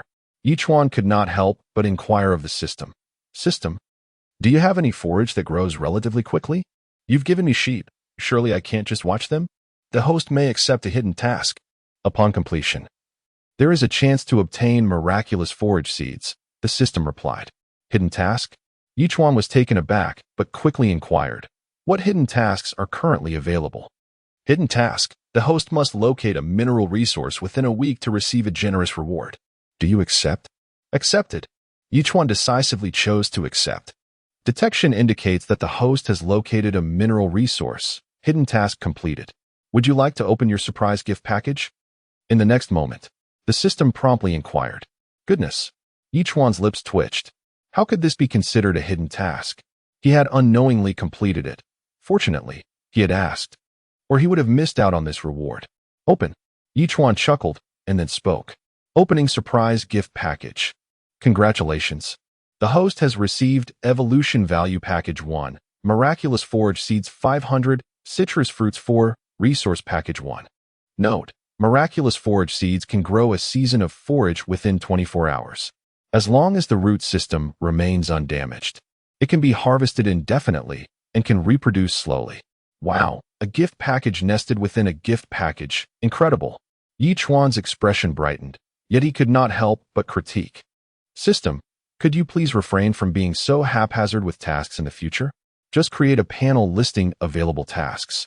I can view the panel, complete tasks, and trigger hidden tasks simultaneously. That would be much more precise. You are a system, surely a product of advanced technology. Do you really need me to remind you how to do this? Yi Chuan poured his heartfelt thoughts into the system, yet it seemed to have crashed, leaving him without a response. Disinterested, he took the 200 kilograms of fertile black soil he had obtained today and carefully laid it out in a rectangular plot. Then scattered the miraculous forage seeds across the surface, followed by at least 10 kilograms of fresh water. This action consumed a third of the fresh water Yi Chuan had accumulated over time, causing him significant pangs of regret. However, the thought of soon acquiring lambs and enjoying fresh sheep's milk eased his discomfort. Yet, Yi Chuan refrained from placing the sheep in the pen, deciding to wait until tomorrow when the forage would grow. Subsequently, Yi Chuan opened the resource package, acquiring 50 pieces each of wooden boards, cloth, metal sheets, stones, plastic, and glass, yielding a small but welcome bounty. Finally, he opened the evolution value package, receiving 10,000 points of evolution value, which thrilled him immensely. Yi Chuan immediately upgraded the two small creatures to level 4, matching the level of the little albatross. In an instant, 3 albatrosses soared into the sky, diving and frolicking in the air, embodying harmony and beauty. At the same time, Yi Chuan received 8 upgrade packages, all of which he opened, resulting in substantial gains of various resources, food, and mineral water. However, the evolution points awarded in the upgrade packages mirrored those from his sign-in, increasing from 500 to 1,000 points. Thus, combined with the previous 500 points, Yi Chuan still had 500 points of evolution value at his disposal. Without delay, Yi Chuan allocated these points to the dolphin and the sea turtle, prompting their bodies to begin a gradual growth process. Yi Chuan immediately examined the dolphin's information panel. Name: Dolphin Friendliness, 9100 level, 6 evolution value, 3500 skills, Sonic Disruption, Basic. Absolute Impact, Basic, Talent. Deep Dive, 700 meters. Note: Absolute Impact allows the dolphin to attack with its head, with a basic impact equivalent to a force of 600 pounds. The sea turtle's panel similarly reflected changes. Island Master. Yi Chuan Type, Sea Turtle Level, 6,07000. Skill: Water Bomb. Intermediate. Talent: Longevity. Rapid Healing. Yi Chuan was astonished to see that upon reaching level 6, both the Deep Dive and Absolute Impact abilities of the dolphin had been enhanced, while the turtle experienced a level change, but no other alterations. He was uncertain why this was the case. Nevertheless, Yi Chuan decided not to dwell on it too long, as the system's notification sound echoed once more. Chapter 50, Cold Edge. Are you planning to sever ties with the organization? Dolphin upgrade completed. Congratulations to the host for leveling up the contract beast to level 6 and receiving an upgrade gift pack. Do you wish to open it? Open it. Yi Chuan steadied himself and spoke immediately. Opening upgrade gift pack. Please wait. Congratulations to the host for receiving 1000 growth points, 10 corn pancakes, 2 A-grade citrus fruits, and 1 plastic pipe manufacturing blueprint. To his surprise, pancakes were included as a reward. Yi Chuan's expression shifted as he took one out for inspection. It was a machine-made pancake, exuding a rich aroma, perfectly square and delightfully soft. As a native of the north, Yi Chuan had consumed many pancakes during his childhood in the orphanage. He never expected to reminisce about those flavors amidst the vast ocean. The system truly understood him. The sun shone brightly, with not a cloud in sight. Yi Chuan extracted 4 citrus fruits, 2 of which were A-grade, and manually juiced them with a hand press, yielding approximately 1,000 milliliters of orange juice. He distributed 100 milliliters of juice to Lu Yi and Zhao Feiyu. while settling into a beach chair with the remaining 600 milliliters, savoring the view and sipping the juice with sheer delight. Hundreds of nautical miles away, Cold Edge navigated a small boat, swiftly reaching an island. He called out to a makeshift shelter of branches and weeds, and a towering man nearly 2 meters tall emerged. Astonished to see Cold Edge, "You actually have a boat and came here?" "I harbor no ill intent. I only require you to become my subordinate island master," Cold Edge replied solemnly. "Are you out of your mind? I was hoping to make you my subordinate island master, so I could have someone to provide for me." The man scoffed. "In that case, I should thank you for delivering yourself right to me, huh? It seems you prefer punishment over reward." Cold Edge shook his head slightly, and in a swift motion, he lunged forward like a cannonball, crashing into the man. The giant, seemingly immensely strong, staggered back but quickly seized Cold Edge's belt, flinging him aside. With a twist of his body, Cold Edge executed an aerial flip, delivering a kick to the man's face. The man, who had been relishing his victory, was nearly knocked unconscious and retaliated with fury, charging at Cold Edge. However, Cold Edge's speed was astonishing. He effortlessly evaded each attack, while the man sustained increasingly numerous injuries. The final blow landed squarely on his chest, causing the man to collapse to the ground, gasping for breath, unable to rise. Ignoring the man, Cold Edge approached the giant's super tablet to initiate binding. "This bastard, I wish I could kill you."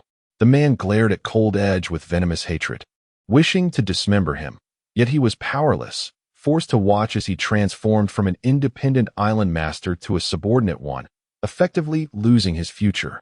Once the process was complete, Cold Edge beamed as he faced the man. "Sticking with me has its benefits. My fortune is quite remarkable. If we assist each other, we can thrive during this 6-month novice period. I can manage just fine on my own." The man gritted his teeth. "It would be far more efficient to collaborate." Cold Edge countered. "Besides, you are merely my first subordinate island master. Others will join our ranks soon, and we shall become a formidable force among novice island masters." "Well, since it's already done, say what you will." The man appeared resigned, remaining seated on the ground. "Do your best. Feel free to reach out if you need anything." Cold Edge gently patted the man's shoulder before swiftly returning to his boat, heading in another direction. Detected that a subordinate island master has bound a new island master. "Keep up the good work. Your influence will expand." Having finished his orange juice, Chuan had dozed off when the system's voice suddenly startled him awake. "Wait, is the sun nearly set?" Chuan realized the sun had almost dipped below the horizon. The afternoon rays had lost some intensity, and he had been oblivious. Upon hearing the system's announcement, he furrowed his brow. There were only 3 island masters, and now another subordinate master had emerged? After contemplating, Chuan hurried back to the super tablet, where Zhao Feiyu and the others had sent messages, expressing shock at Chuan's life, especially after experiencing a tsunami within 20 days at sea. The fact that Chuan could enjoy orange juice seemed almost luxurious. Chuan immediately messaged Lu Shuai. "Have you developed a subordinate island master?" "Not at all. I don't have a boat, and even if I did, I wouldn't dare act recklessly." Lu Shuai replied almost instantly. Since it wasn't Lu Shuai, it couldn't be blueberry jam either. It must be Cold Edge. That guy was likely forced into this, knowing that surpassing my number of subordinate islands would sever his ties with me. How cunning. He probably has no idea that I've already figured out his intentions, right? Fine, since you want to develop subordinate island masters. Don't blame me for taking extreme measures. Chuan rushed to the turtle's head and shouted, "Old turtle, do you know about Cold Edge's island? Do you remember the route?" The turtle's massive head lifted, nodding in affirmation. "All right, let us return to Cold Edge's island." Chuan grinned and commanded, "Full speed ahead." "The faster the better." The turtle nodded once more, adjusting its course and swimming away. Chuan then scoffed, turning back to the super tablet, messaging Blueberry Jam, Lu Yi, and Zhao Feiyu, before glancing at the public chat room. "I lack sufficient resources to trade for shark meat, yet I am famished and extremely thirsty. Is there any benevolent soul willing to spare me some water and food? I am willing to become your subordinate island master." Even if someone were to accept a subordinate island master, they would surely choose someone capable. After 20 days in the ocean, you have nothing to show for it. Who would want you? A friendly reminder, stay clear of the shoreline, as the sharks have gone mad, some even crashing into the rocks of my island. Have all island masters faced shark attacks? Is there anyone who hasn't tea? Observing the chat, Chuan disregarded it and privately messaged the starving island master. Hey there. Do you lack resources but possess any manufacturing blueprints? Chapter 51, you say you've contacted Chuan. I only possess a blueprint for the mountain cutting knife, but it seems rather insignificant. The counterpart replied almost instantaneously. You can exchange the mountain cutting knife blueprint for 500 grams of shark meat. Chuan immediately responded. The other party ceased communication and promptly placed the blueprint in the trading area, while Chuan swiftly added the shark meat. The transaction was completed in an instant. Upon acquiring the mountain cutting knife blueprint, Chuan wasted no time in crafting it. Before him materialized a short blade, measuring 1.5 feet, with a straight back and a straight edge, resembling a chopping knife. Not only was it extraordinarily sharp, but its exquisite design also lent it a subtle weightiness that surpassed the previous short knife by leaps and bounds. Wow, I can't believe I've obtained such a magnificent knife, Chuan exclaimed, shaking it with excitement. If I were to duel with Lungfeng using this knife, I would surely have the upper hand. This remarkable knife came with a sheath, allowing it to be hung at the waist without feeling cumbersome, enabling swift unsheathing for immediate strikes, perfectly adhering to ergonomic principles. Chuan practiced with it for a good while, growing increasingly adept before finally putting it down. As night fell, Chuan prepared a king crab and boiled 3 packs of instant noodles, adding crab meat to each before sending them off to Blueberry Jam and Louis. Blueberry Jam quickly sent a grateful emoji. Louis, however, expressed a tinge of nostalgia, saying, "Today, I've only survived on the juice you gave me, and my stomach is growling with hunger. Yet here you are, sharing instant noodles and king crab meat with me. Truly, your fortunes are enviable. Have you run out of food?" Chuan inquired with curiosity. "Yes, I'm down to just 5 or 6 bottles of mineral water," Louis replied with a sigh. Echoing the sentiment, we are here for survival at sea, while you are here on vacation at an island. She followed this with a string of laughing emojis. I'm merely fortunate. Otherwise, I wouldn't be living so comfortably. Chuan responded promptly, "Hurry and eat, or it will get cold. By the way, I have good news. I found Chuan." Louis suddenly exclaimed. This caught Chuan off guard, prompting him to ask, "Are you sure it's Chuan? It could be a trick. It should be legitimate." He described Chuan's characteristics and even recognized me, claiming we have been close for quite some time. As the top 2 students in our school, we do have a certain connection, Louis explained. However, this fellow is merely a talker, since arriving on the deserted island. He has fared much worse than I. The reason I have no food is that I gave him 2 pieces of bread and a sausage. Oh. Chuan replied with a slight smirk, offering no further commentary. If one were to label this woman as foolish for acing her theoretical exams, one might also question her intelligence for accepting a stranger's word as gospel based solely on a few sentences, not to mention giving away her scarce provisions. Was this truly what she called a profound connection? Chuan was at a loss for words. "You won't blame me for giving him my food, will you?" Louis continued. "Not at all, but I believe you should interrogate him thoroughly. You cannot simply take a few words at face value to ascertain whether he is the person you seek," Chuan advised. "After all, anyone from your school would likely have some knowledge of you. If he turns out to be an imposter, losing a few supplies is one thing, but wasting emotional investment is far more significant." "Rest assured I will," Louis promptly replied. Chuan chose not to elaborate further. He had said what needed to be said, and how she dealt with the imposter was her own affair. Glancing at the trading panel, he noticed that nearly half of the shark meat had been exchanged. With no new developments in the public chat room, Chuan decided to lie down and soon drifted into slumber. The following day, as dawn broke, Chuan opened his eyes and stepped outside his room. Observing the surroundings, he realized he had arrived at Lungfeng's island. Just as the owner of the public chat room had described, the waters around the island were teeming with sharks, at least a dozen of them. He couldn't fathom how that fellow had managed to row away from such peril, or perhaps he had already returned. Chuan paid little heed to this quandary.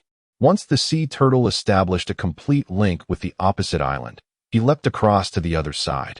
retrieving a shovel to begin harvesting corn and bean sprouts from the island. He uprooted 35 bean stalks and 15 corn plants, taking a full half-hour to transplant them onto the turtle island. Next, he entered a small wooden hut, which was surprisingly tidy, containing only a bed and a small table constructed from supply boxes, upon which lay a substantial amount of sunflower seeds. Aside from that, there was nothing else. Nonetheless, those sunflower seeds were indeed a valuable find. Chuan pocketed them and, using a lighter, ignited the wooden hut before returning to Turtle Island, commanding the sea turtle to return whence it came. In the distance, flames erupted from Lungfing's island, a towering inferno. Unless he intended to remain away indefinitely, the sight of his island in such a state would likely raise his blood pressure. Detected that the host has yet to sign in. Would you like to sign in? Island upgrade complete. Congratulations, host. Your island has upgraded to level 6. Would you like to open the upgrade package? To Chuan's surprise, the sign-in and upgrade package arrived simultaneously. He promptly declared, "Sign in and open the package." Sign-in successful. Congratulations, host. You have gained 1,000 growth points, 5 pieces of plastic, 5 pieces of glass, and 2 citrus fruits. Opening. Congratulations, host. You have gained 2,000 growth points for A-grade citrus fruits, 5 small nutritional liquids, and a central air conditioning manufacturing blueprint. The items received from the upgrade packages for levels 5 and 6 were identical, save for the manufacturing blueprint, which had transformed into that for central air conditioning. Regrettably, it still required electricity, yet Chuan proceeded to craft it.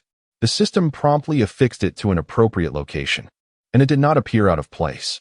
The island now spanned an impressive 5,000 square meters. The areas that had previously been devoid of trees, soil, and flowers had doubled in size, giving it the appearance of a genuine island. Most notably, a cluster of over a dozen trees, standing approximately 4 to 5 meters tall, hinted that if they continued to grow, they could evolve into a forest, which Chuan eagerly anticipated. Turning his gaze, Chuan joyfully discovered that the miraculous pasture had reached a height of over 30 centimeters, lush and vibrant, exuding a rich aroma. Indeed, it was the miraculous pasture. Without hesitation, Chuan placed 2 goats into the pen, harvested a handful of pasture with his blade, and filled the feed trough. The 2 goats immediately began to feast heartily, bleating joyfully at Chuan. Chapter 52. The sudden drop in temperature. Chuan couldn't help but smile faintly as he harvested the remaining miraculous grass and placed it into the feeding trough for the 2 goats. This miraculous grass conveniently met the goats' dietary needs for a full 24 hours. He planned to harvest again the next day, ensuring another day's worth of food. Afterward, he filled a bucket with fresh water from the tap and added it to the water trough, feeling relieved when he saw the goats drinking without issue. Next, he collected 2 eggs from the hens in the chicken coop, preparing to enjoy them as a delightful breakfast. Today seemed unexpectedly chilly, according to the calendar. It should still be summer. After sipping a cup of boiled grate of fresh water, Chuan glanced outside at the unusually cold atmosphere, devoid of any sea breeze. Even the 3 little creatures were uncharacteristically quiet, nestled comfortably in their nest. Checking the chat room, he noticed a flurry of messages discussing the strange weather. Wow. I nearly froze to death this morning. It feels like we jumped straight into winter overnight. It's probably only 4 or 5 degrees. What's going on? First a tsunami, then a shark swarm, and now this cold snap? The sun is up, yet it's still frigid. Is someone playing tricks on us? Since we entered this oceanic world, it's been completely isolated. Who could possibly be messing with us? This situation feels absurd.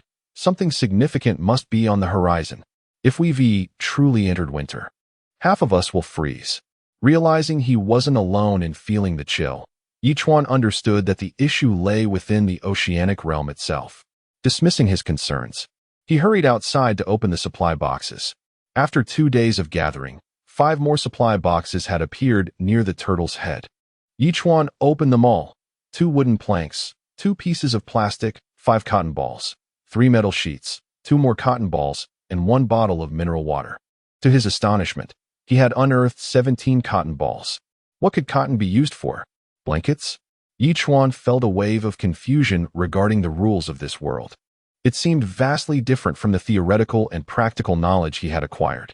He recalled hearing tales from previous island masters about their initial experiences in the oceanic world, which typically followed a more orderly progression. The current chaos, a tsunami, a shark swarm, and now this unusual weather, was unprecedented. Could it be that his system binding had altered the entire oceanic realm? Upon examining the description of cotton, he learned, cotton, a consumable. 10 pieces can be woven into a bolt of fabric. This felt tailor-made for him. Chuan's eyes sparked with realization. He had previously acquired a weaving machine, which he had thought to be of little use, yet it was now invaluable. Without delay, he set the weaving machine in a corner of the living room, retrieved 10 cotton balls, and produced a thick, fluffy fabric of considerable quality. This single bolt of fabric could likely be fashioned into 3 garments, he mused, stroking the material thoughtfully. Placing the fabric in his inventory, Chuan returned to his room and glanced at the public chat room. I can't believe it. I found cotton in my supply box. Does this mean winter is approaching? Regardless of what anyone thinks, I feel this is a test from the oceanic world, akin to the tsunami and shark swarm. We've endured a hellish initiation. Listening to the experienced ones, none have faced such tribulations. This oceanic realm is truly relentless. We could dismantle the lines on our fishing nets and connect the cotton to wear for warmth. How much cotton would that require? Don't be ridiculous. Chuan rolled his eyes, sensing the potential usefulness of the cotton. He hurried to boil a large pot of tap water, then offered 200 milliliters of hot water in exchange for 3 cotton balls. He listed 50 portions, igniting a flurry of excitement in the public chat room. Did you see? Someone is trading hot water for cotton. This is exactly what we need. Thank heaven. I just found 5 cotton balls. Perfect for a cup of hot water to quench my thirst and keep me warm. I only have 3 cotton balls. Will that get me a cup of hot water? My advice, don't part with your cotton easily. The sudden drop in temperature and the appearance of cotton in supply boxes is highly suspicious. I'm freezing and thirsty. I need to trade now. As the chat continued, Chuan's transactions progressed steadily, and he quickly returned to boiling more water. At that moment, Blueberry Jam messaged him. Brother, I see someone trading hot water. I have 5 cotton balls. Should we trade? Silly girl, that's me trading. Chuan thought, feeling a pang of exasperation. How could this girl possibly command a fleet in the future? You have that much hot water? Blueberry Jam exclaimed in surprise. I'll give you all my cotton balls for some hot water. I'm freezing. All right, give me the cotton, and I'll share some water. If you need more later, I'll return it. Chuan replied, promptly trading 500 milliliters of hot water to her. Island Master, do we need to trade for hot water? Suddenly, a subordinate island master contacted Wang Sanrui. He had seen the public chat messages and noted the hot water listings. The unexpected appearance of cotton was undoubtedly significant, yet he was unclear on its implications. After a moment's thought, Wang Sanrui inquired, how much cotton do we have in total? I've already contacted our subordinate island masters. Everyone has found cotton today. If we pool our resources, we should have over 500. That many? Wang Sanrui was taken aback, then replied, gather all the cotton and bring it to me. Understood. The subordinate island master responded promptly. Half an hour later, Wang Sanrui had amassed 546 cotton balls, keeping 100 for himself and trading the rest for hot water. Suddenly, Chuan noticed that the remaining 20 portions of hot water had been completely traded away. Chapter 53. Hoarding water? Just watch me burst you. The sudden disappearance of over 20 shares could not have been the result of multiple individuals trading simultaneously. There was only one conceivable explanation. A single person had acquired all these shares at once. Chuan chuckled to himself and promptly listed another 50 shares. Yet, as before, the other party swiftly purchased all the plain water. Wang Sanrui, Chuan pondered, murmuring to himself. 50 shares amounted to 150 cotton. Unless a significant independent island owner like Wang Sanrui gathered all the cotton from subordinate island owners, it would be impossible to liquidate such a quantity of plain water so instantaneously. Let's see just how much you can consume.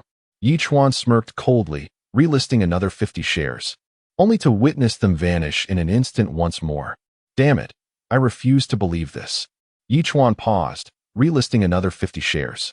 This time, however, the buyer only acquired a few shares, and after a brief stagnation of several minutes, trading resumed at a slow pace. It seems this fellow possesses over 400 cotton. Chuan mused, truly remarkable. In the span of a single morning, he had amassed such a quantity, and surely he had more than just this. Indeed, the power of collective strength is formidable. Regardless of the circumstances, this individual is bound to succeed. In the public chat room, everyone expressed their bewilderment. What just happened? I was about to trade, and suddenly, 50 shares of plain water vanished in an instant. Which magnate is hoarding plain water? 150 cotton at once. Who can be so extravagant? Need it be asked? It must be that Wang Tsunrui, the one who deceived over 30 island owners. Who else could pull off such a feat? But I simply cannot fathom why that magnate would hoard so much cotton. Is it really as that chap suggested? To weave cotton into clothing using fishing line for warmth? Forget about being cold. The more I think about it, the chillier I feel. I should just run a few laps around the island. Surely, that will warm me up. Good idea, I'll join you in running. Observing these naive island owners, Chuan shook his head and sent 500 milliliters of plain water to Zhao Feiyu, Lu Yi, and Lu Shuai. So, you've been hoarding plain water, Lu Yi exclaimed, expressing his surprise. It's manageable. My seawater to freshwater converter can supply enough, although boiling water is a bit troublesome, Chuan replied promptly. It's still better than drinking mineral water, Lu Yi responded. Take your time.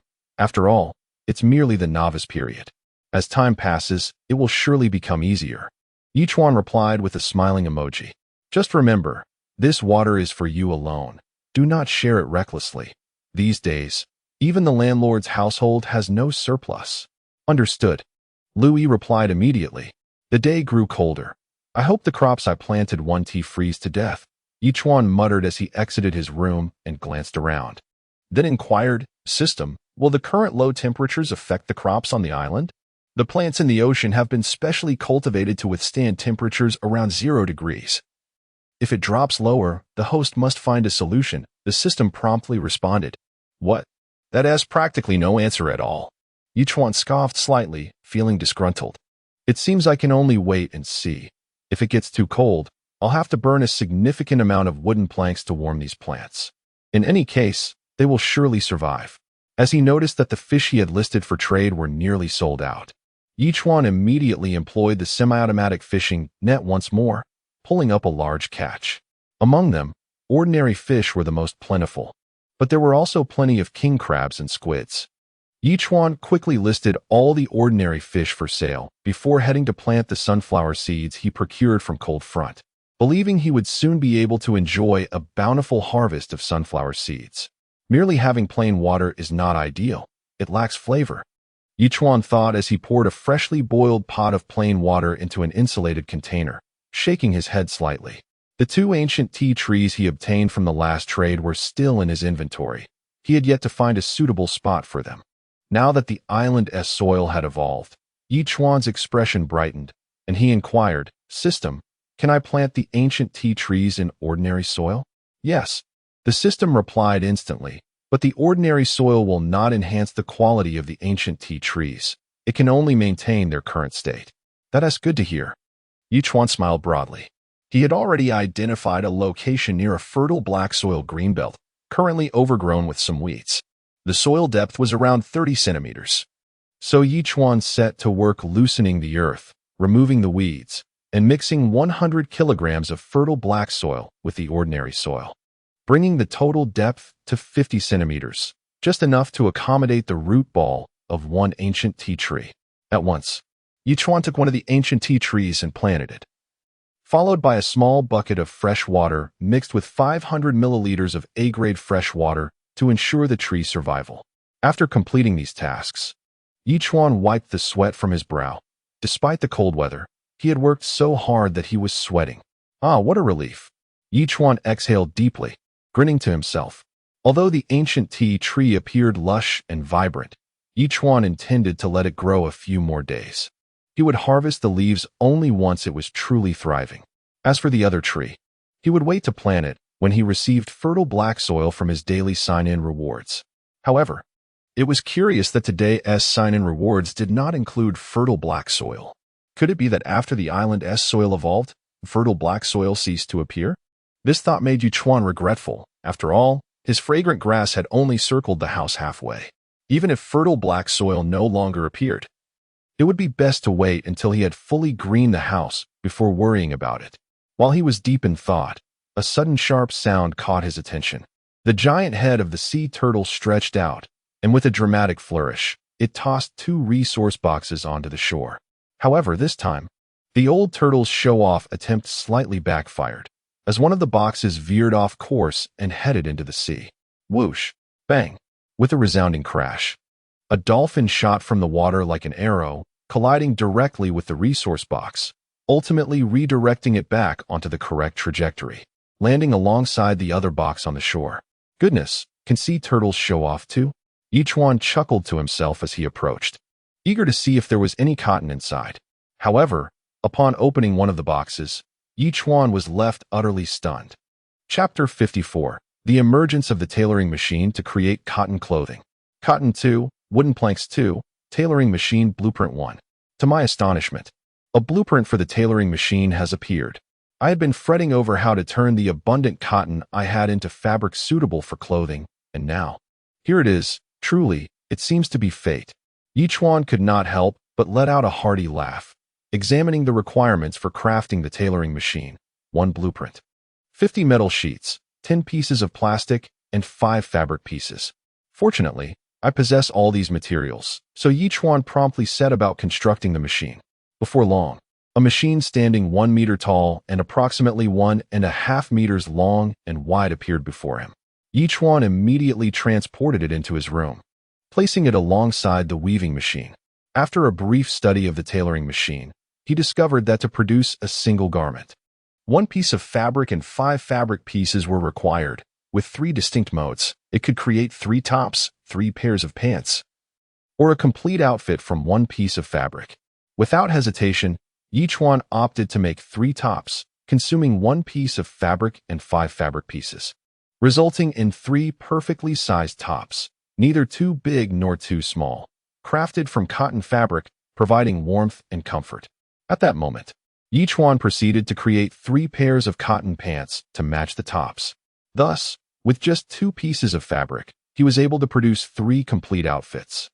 A remarkable saving compared to the 1 outfit produced from a single piece of fabric. Indeed, my arithmetic proves flawless. Currently, Chuan had over 600 pieces of cotton, enough to weave more than 60 pieces of fabric, translating to over 90 cotton garments. As the temperature continued to drop, now hovering around 0 degrees, he realized the dire need for such warm clothing.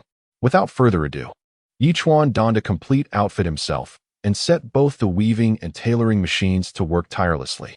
By evening, he had amassed 92 sets of cotton clothing and promptly sent a private message to Louis. "Is it cold?" Louis quickly replied, "It's freezing. I estimate the temperature here is near 0 degrees.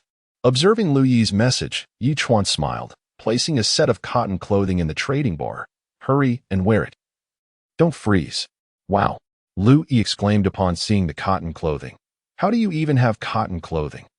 Chuan boasted, "I crafted a tailoring machine and coincidentally have a weaving machine, allowing me to create clothing from cotton."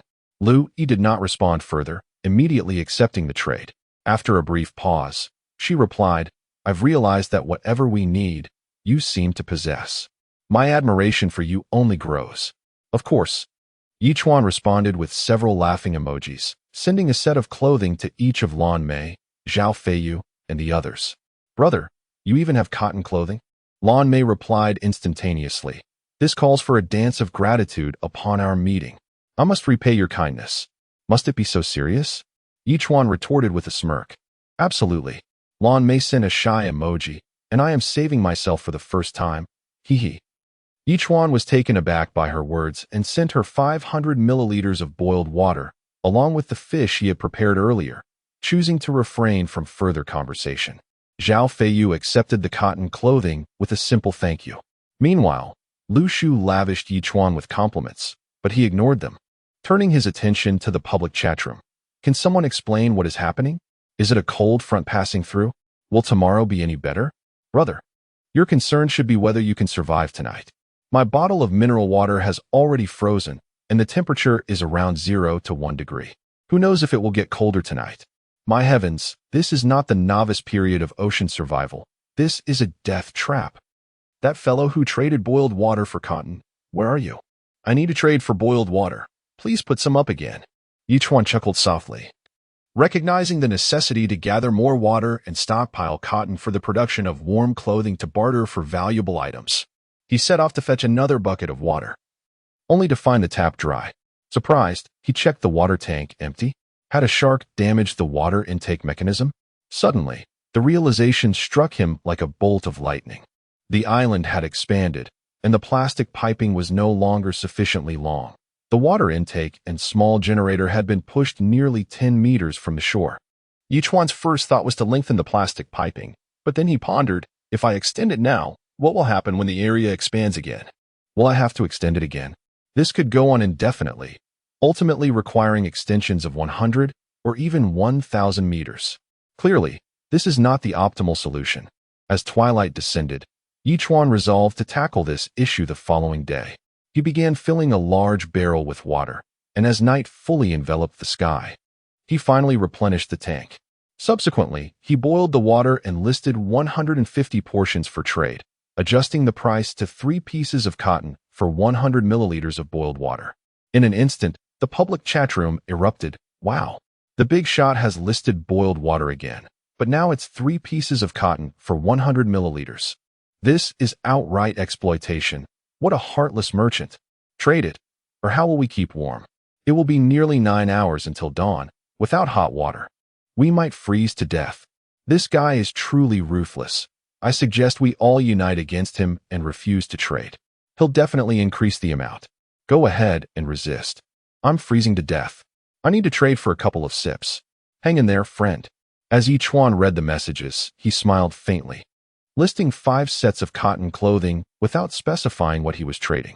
The public chat room erupted once more. Did you see? A big shot is selling cotton clothing, and it's 5 sets at once. How did he acquire them? The real question is not how he got the clothing, but what he intends to trade them for. Surely, he won TB trading just for resources. Never mind, I must ask. I will exchange my most precious possessions for warmth. My life depends on it. Right now, my most precious items are 2 loaves of bread and 3 sausages. I wonder if they can be traded for something? What's the use of asking me? Go ask the big shot. Amidst the discussions among the island's inhabitants, Chuan received numerous private messages. Chapter 55. Exchanging Cotton Clothes for Resources, a Windfall. Esteemed one, I possess 10 bottles of mineral water. May I trade them for a set of cotton clothes? Great one, I am willing to become your subordinate island master. I only seek a set of cotton attire. Please grant me a set of cotton clothing. I am a beauty, and I am willing to offer myself to you. As Chuan perused these private messages, he found no promising island masters among them. However, one particular message piqued his interest, leading him to respond. Are you certain you wish to trade a tent blueprint for a cotton outfit? I already possess a tent. This blueprint is merely surplus. The sender replied without hesitation. At this moment, I simply desire a set of cotton clothing. Even within the tent, I am still quite cold. Very well. Chuan replied without a moment's pause. The transaction was swiftly completed. Chuan intended to reserve the tent for Lu Yi, but not at this time, as Lu Yi currently had cotton clothing and could endure the night. Just as he was about to place the item into the system's inventory, a notification appeared. Warning. Your inventory is full. You cannot store any more items. This unexpected development caught Chuan off guard, leading him to realize that his inventory could only accommodate 18 slots at present. Basic resources such as wooden planks occupied a third of the space, and with other miscellaneous items, there was simply no room left. Goodness, it seems that storage will be a significant issue moving forward. Chuan mused, slightly grimacing. After some consideration, he decided to place the blueprint on the table and resumed examining the private messages. Upon filtering through a number of irrelevant messages, one particular communication caught Chuan's attention. To his surprise, it was from Wang Sanrui. Friend, I have some items I wish to exchange for several sets of cotton clothes. Let us see what you have, Chuan replied. S-Class Coconut Sapling X1, Warehouse Blueprint X1, Wooden Boat Blueprint X1, and 2L of boiled water, Wang Sanrui responded. Chuan was momentarily taken aback.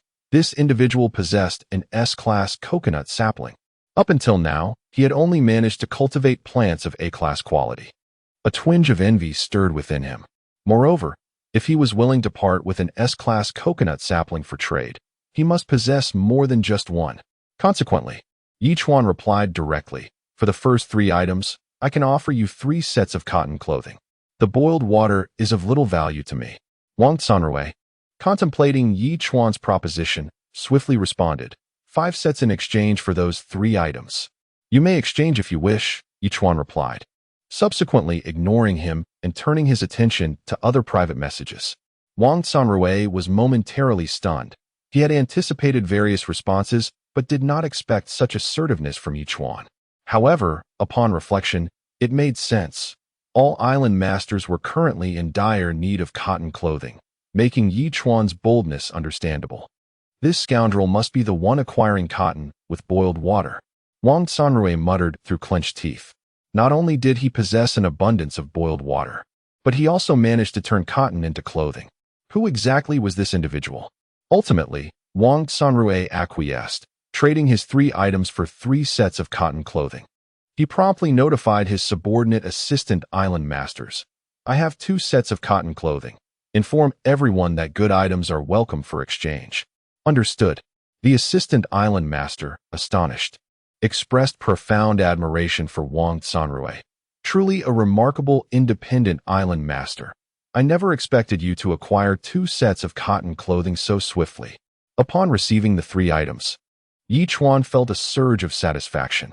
Just as he contemplated establishing a warehouse, someone had delivered a warehouse blueprint to him. Indeed, many possessed valuable items. It seemed the night would yield further treasures. He decided to remain awake until midnight. With this thought, Chuan concealed his ID and sent a message in the public chat room. "Cotton clothing will be sold until midnight. Those interested should act swiftly." Although his message was soon drowned out, it nonetheless stirred a commotion in the chat room. Who was that esteemed one speaking just now? "May I inquire how you acquired your cotton clothing? Were you the one purchasing cotton this morning? My goodness, the esteemed one is only selling until midnight. There are merely 3 hours left. I must hurry to the sea to salvage another supply box. If I uncover something good, I shall strike it rich." I just privately messaged the esteemed one, but he showed no interest in my items.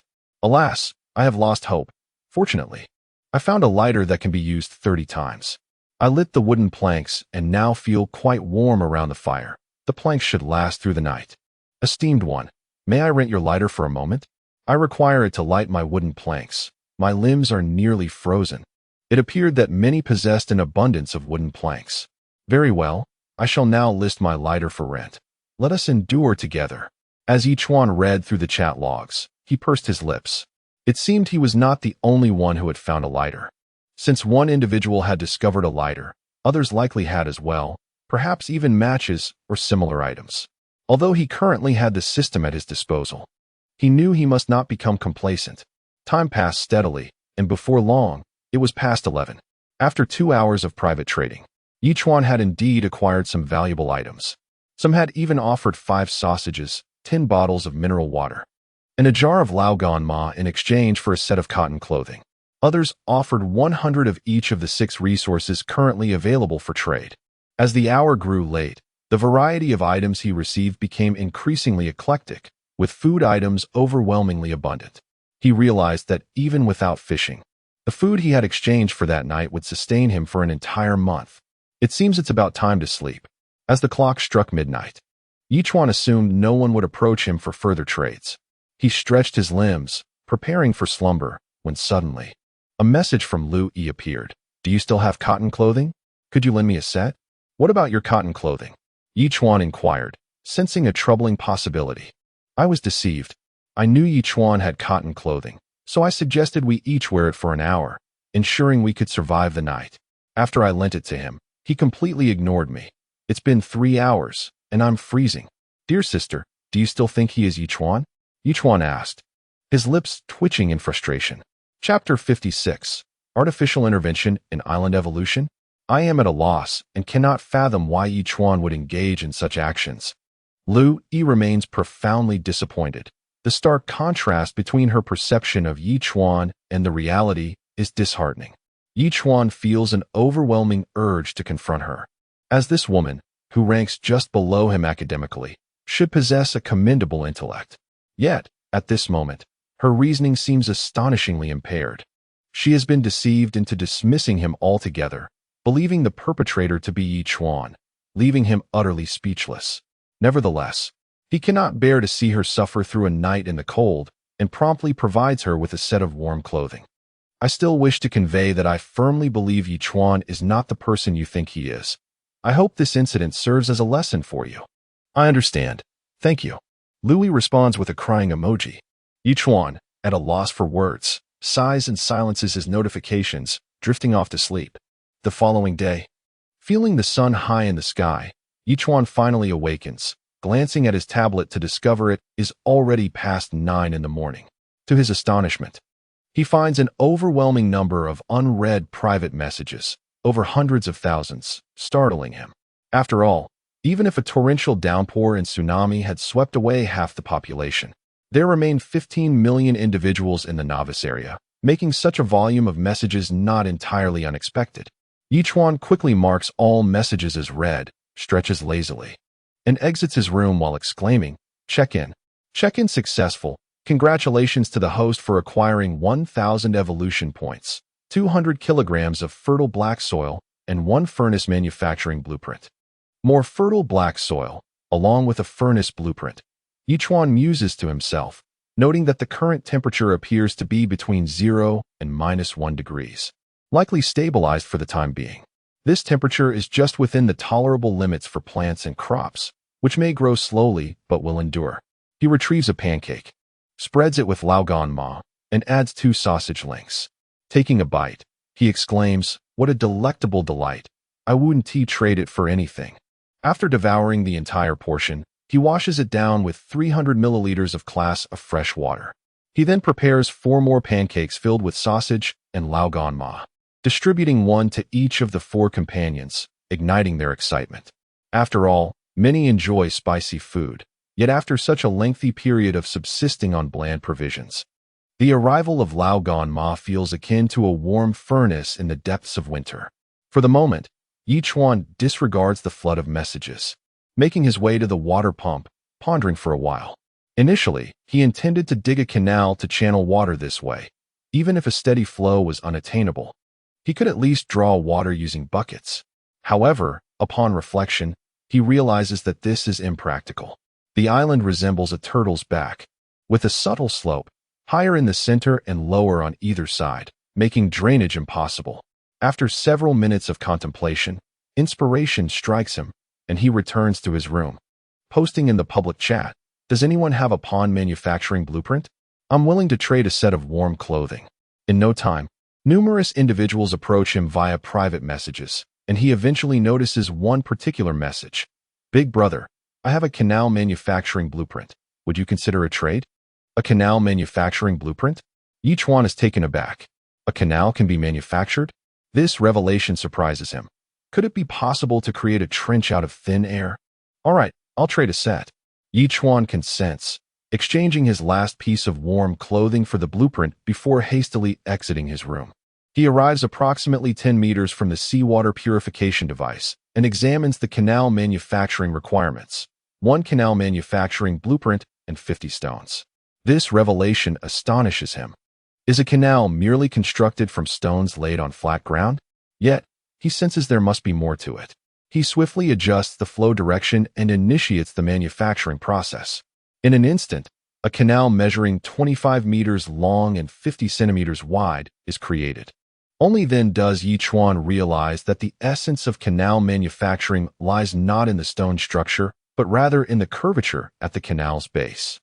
Although the turtle's back slopes from the center to the sides, the newly created canal has inverted that curve, creating a 5-degree slope over its length, with a smooth bottom that will allow seawater to flow in.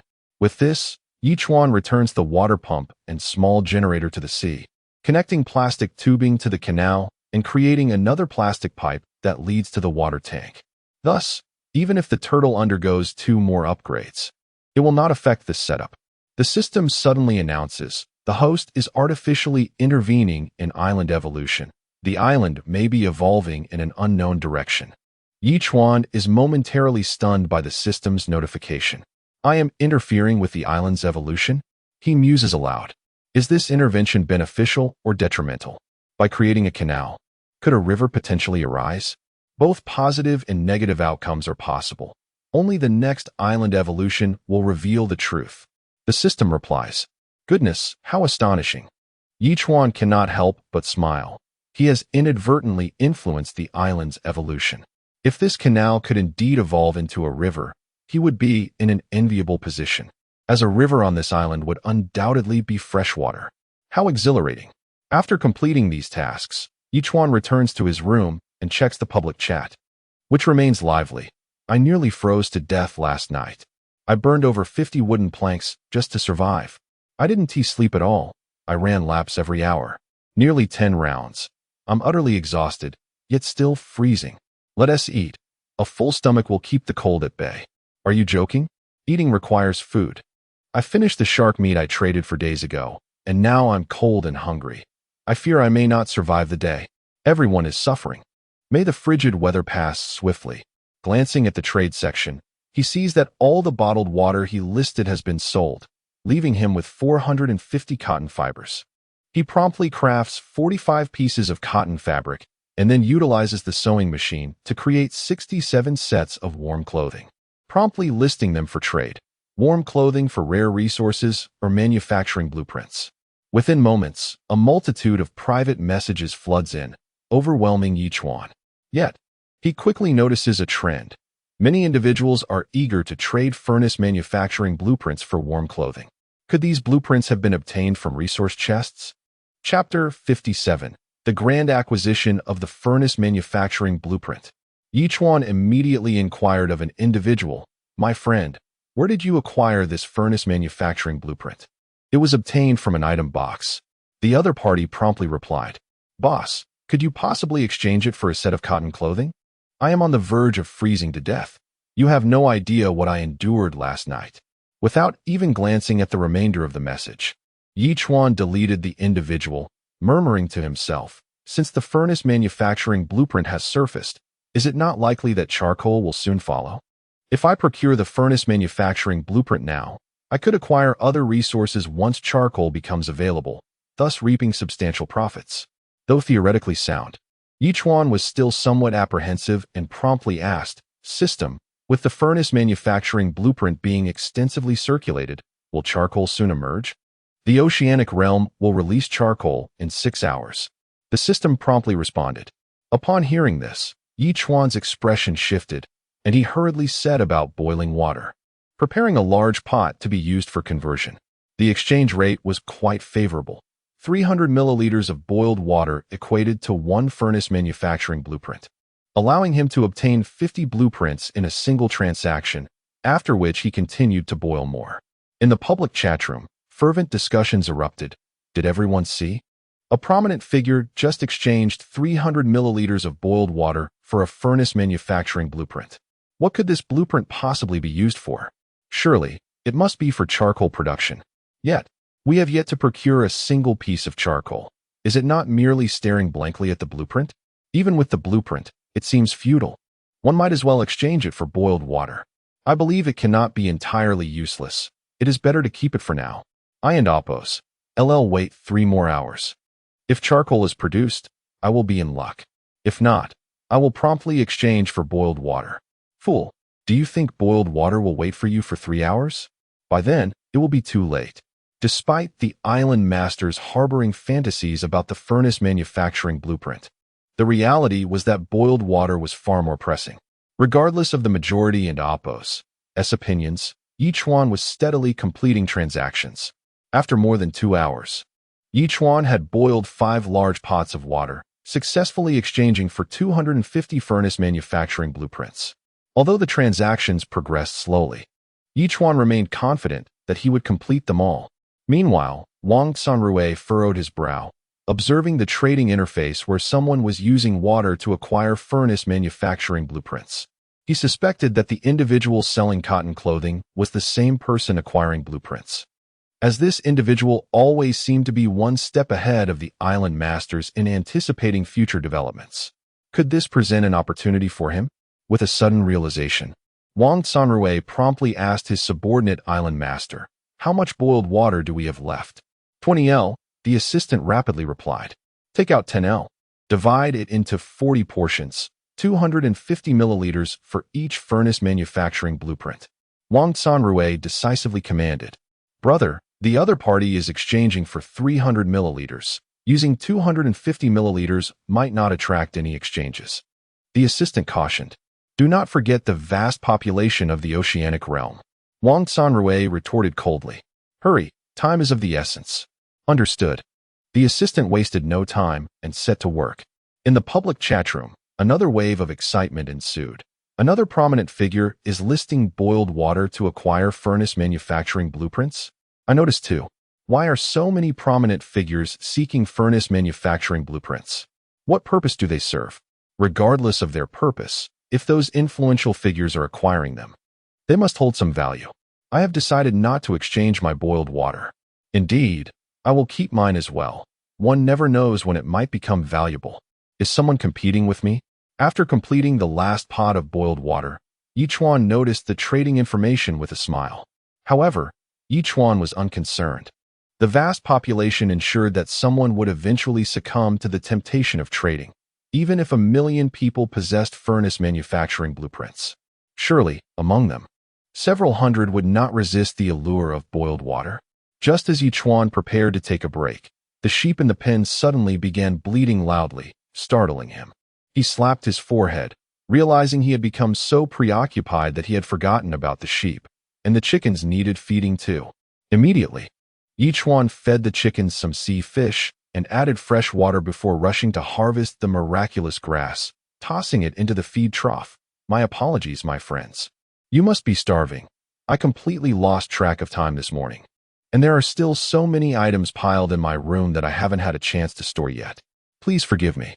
The two goats immediately began to feast, ignoring Chuan entirely. "Ah, I wonder when you will give birth so I can enjoy a taste of warm goat's milk," Chuan mused, watching the goats devour the grass. "System, when can the two goats breed and produce kids?" he asked almost instinctively. "Anytime," the system replied. "What?" Chuan was taken aback and inquired, "System, you must be joking. They can produce milk without having given birth to kids?" The system remained silent, leaving Chuan to attribute this anomaly to the dual rules of the oceanic realm and the system. Without delay, he fetched a bucket and made his way back to the sheep pen. "Well, it looks quite substantial. I should be able to milk them." However, Chuan felt somewhat lost, as he had never learned this skill. After a few minutes of contemplation, Chuan dashed back to his room and sent a message in the public chat room. "Who knows how to milk?" Although his message was quickly drowned out, a few individuals still noticed. "Oh my, someone is asking who can milk. Could they possibly have a cow? Impossible. This is the oceanic realm. Item boxes can't possibly yield living creatures. Yet, they cannot be simply joking. How fortunate must they be to make such a jest? Just because you cannot obtain living creatures does not mean others cannot. This time, ocean survival is quite different from the previous, conventional experiences. Do you not see? In the world of the prominent, we remain oblivious." Despite the lively discussions surrounding the matter, it seemed that no one cared about the question itself, leaving Chuan somewhat speechless. Just as he was about to post again, an individual finally reached out to him privately. "Hello. May I ask what kind of milk you are looking to obtain?" Chapter 58. Grade A Goat Milk, The Benefits of Information Asymmetry. Upon examining the ID, it was evident that was likely a female. Chuan promptly replied, "I have a goat that is already capable of being milked, but I am not well versed in the technique. It is quite simple and can be summarized in 3 steps," quickly responded. "First, ensure your hands are warmed. Then, grasp the goat's udder with your thumb and the base of your palm, lifting it upwards to direct the milk into the nipple. Next, apply pressure with your thumb to prevent the milk from flowing back during the process, while the other 4 fingers squeeze the nipple to extract the milk." "That sounds straightforward, though I suspect it might be more challenging in practice," Chuan replied. It is indeed a skill that improves with practice. She sent a smiling emoji. Once you master the technique, it becomes remarkably easy. I spent some time at my family's ranch when I was younger. My first attempt was awkward, but I quickly got the hang of it. I will give it a try, Chuan declared, sending a friend request before rushing off to try his hand at milking. Armed with a small wooden bucket, he approached the goat and began following instructions. To his astonishment, he successfully extracted goat milk, pure and white, gushing forth like a fountain. The mother goat was exceptionally docile, merely standing still without any erratic movements, which further endeared Chuan to the task. Within a mere hour, he had managed to yield 5 pounds of milk. What an unexpected speed! Chuan exclaimed excitedly, upon surveying the goat milk. The system promptly provided an explanation. Grade A goat milk, when consumed, can enhance physical constitution, prevent mild ailments, and alleviate fatigue, proving to be 3 times more effective than grade A freshwater. Chuan's eyes widened in disbelief. Although the system did not classify the goat's levels, the fact that the extracted milk was grade A, boasting effects 3-fold that of freshwater, was astounding. Without a doubt, he would be well shielded from ailments in the future. And that thought brought him immense joy. Returning to his room with the goat milk, he glanced at the super tablet and realized it was already past 3 in the afternoon. He hurried outside to find an open space, intending to construct a warehouse. After researching the requirements for building a warehouse, he noted that he needed 1 warehouse blueprint, 200 wooden planks, and 100 nails. With ample materials at hand, Chuan wasted no time and initiated the construction. Suddenly, a warehouse measuring 20 meters in length and 15 meters in width appeared before him, complete with a thoughtfully designed password lock door. Chuan promptly transferred all of his previously cramped belongings into the newly constructed warehouse, which now felt surprisingly spacious. The warehouse boasted a generous area of 300 square meters, with an indoor temperature nearing 10 degrees Celsius, making it an excellent storage solution for any items. After inspecting the warehouse, Chuan nodded approvingly and turned back to his room, noticing that had accepted his friend request. However, instead of conversing with her, he directed his attention to the public chat room. Wow, I actually managed to obtain charcoal, and each supply box contained 3 pieces. At least I won't freeze tonight. No wonder that prominent figure was consistently acquiring stove blueprints. It turns out we can indeed obtain charcoal. But how did he know it was possible to acquire charcoal? It seemed that no one else had managed to find any this morning. This remained a mystery. My stove blueprint didn't yield any charcoal, yet I managed to extract 5 pieces in one go. Now, I've rented a lighter to ignite the stove. 1 piece of charcoal can burn for 3 hours. And the temperature within a 2-meter radius of the stove can rise to approximately 15 degrees. I am at a loss for words to describe how delightful this is. Damn it, my stove blueprint was exchanged for plain water. Now I find myself without a stove blueprint or warm clothing. Am I destined to be eliminated in this oceanic world? Moreover, I can boldly speculate that each individual has only 1 chance to acquire a stove blueprint, and it may never be obtainable again. Those who traded their stove blueprints are in dire straits. To the person who bought our stove blueprints, return them to us immediately. As Chuan perused the chat messages, he couldn't help but smirk. He decided to list all his stove blueprints for trade. Stove blueprints for trade, rare item, act quickly. Those who noticed the trading interface began to privately berate him, while the public chat room erupted with frustration. That guy who bought stove blueprints is now selling them. It's absolutely infuriating. This is merely a demonstration of his acumen. He can keenly sense commercial opportunities and act swiftly. One cannot fault him for that. If not him, then who? He exploited our stove blueprints and now seeks to exchange them for scarce resources. Who possesses such resources? He traded for plain water. It was a mutually beneficial exchange. Now that its value has become apparent, he blames others for his oversight. Where was he when the opportunity arose? I don't care.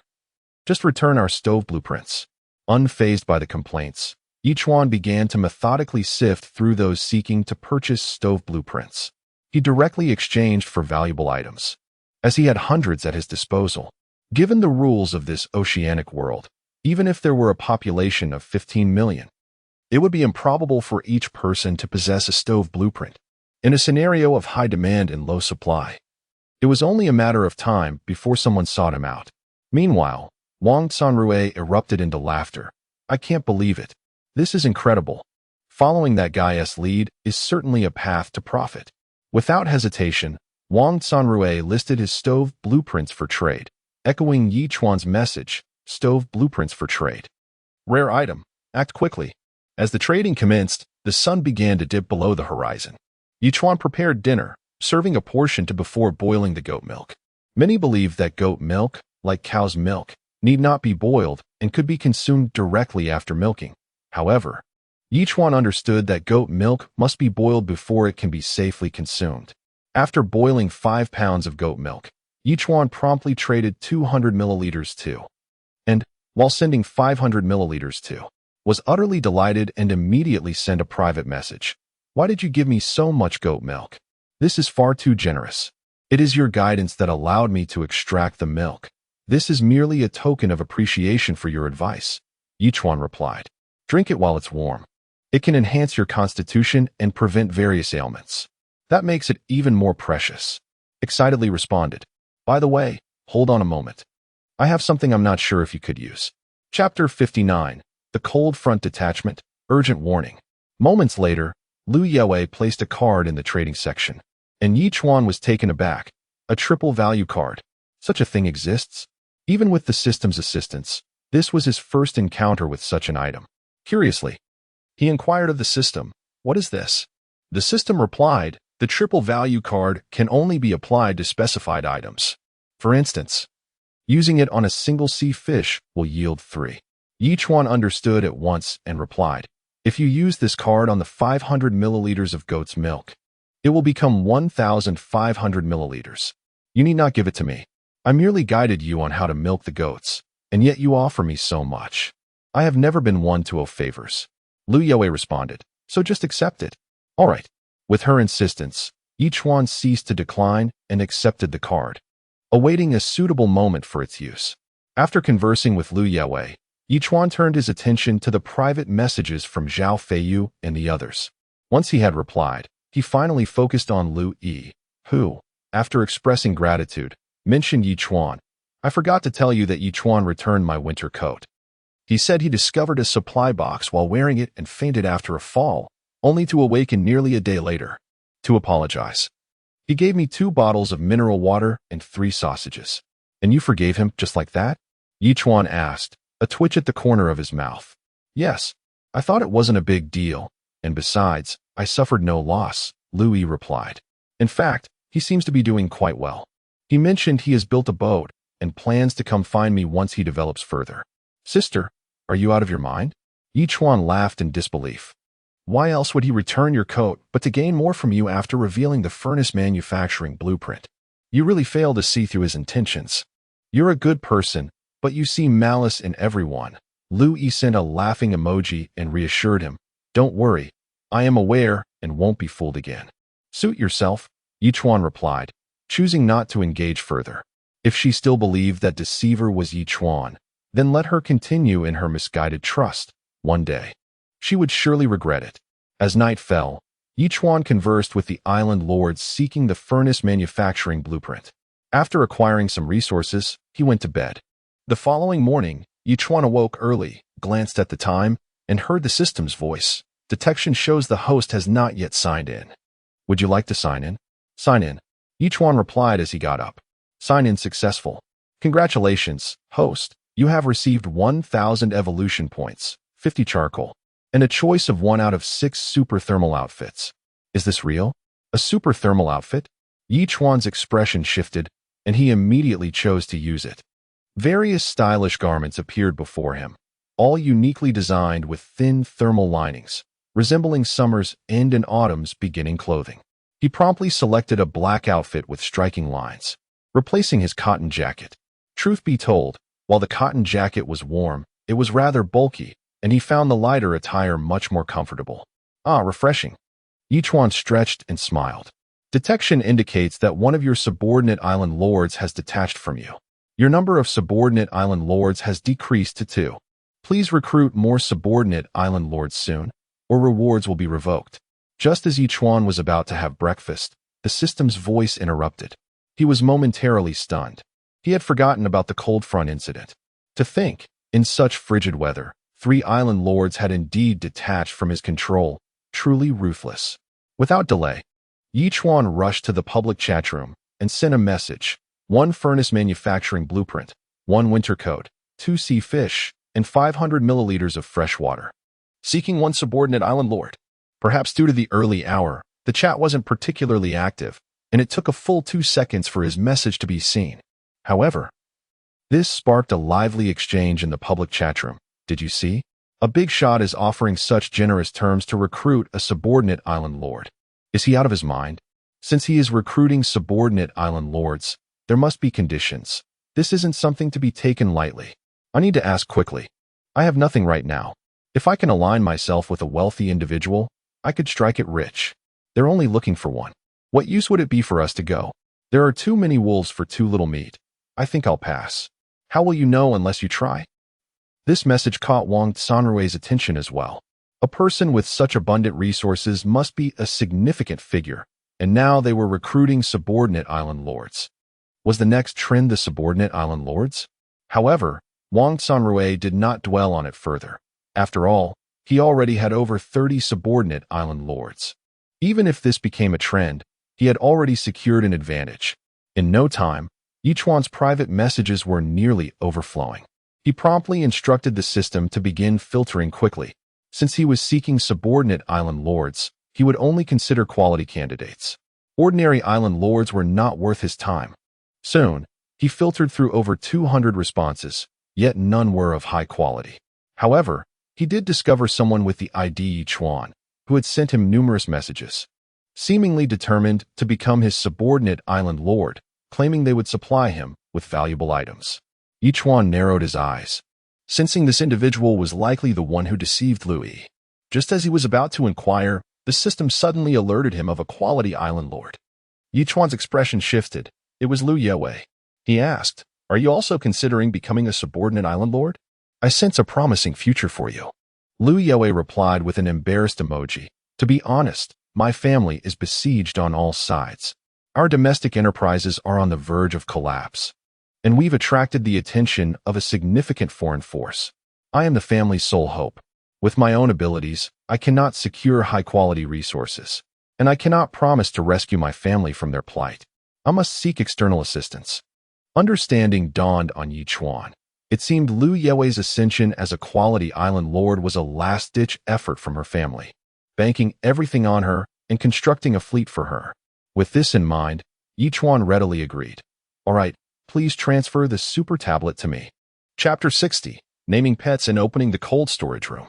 At that moment, Chuan secured the super tablet from Liu Yue and promptly synchronized it with his own device. "Congratulations, host. You have completed the acquisition of the 3rd subsidiary island master. Please continue your efforts," echoed the system's voice, bringing a sigh of relief to Chuan. Setting aside other concerns, at least the reward was preserved. After all, he had already utilized the rewards. If they were to be reclaimed now, everything would revert to its original state, presenting a significant dilemma. Chuan remained true to his word and provided Liu Yue with what he had promised. She, in turn, responded playfully, "Since I'm your subordinate, I want to hold back, hee.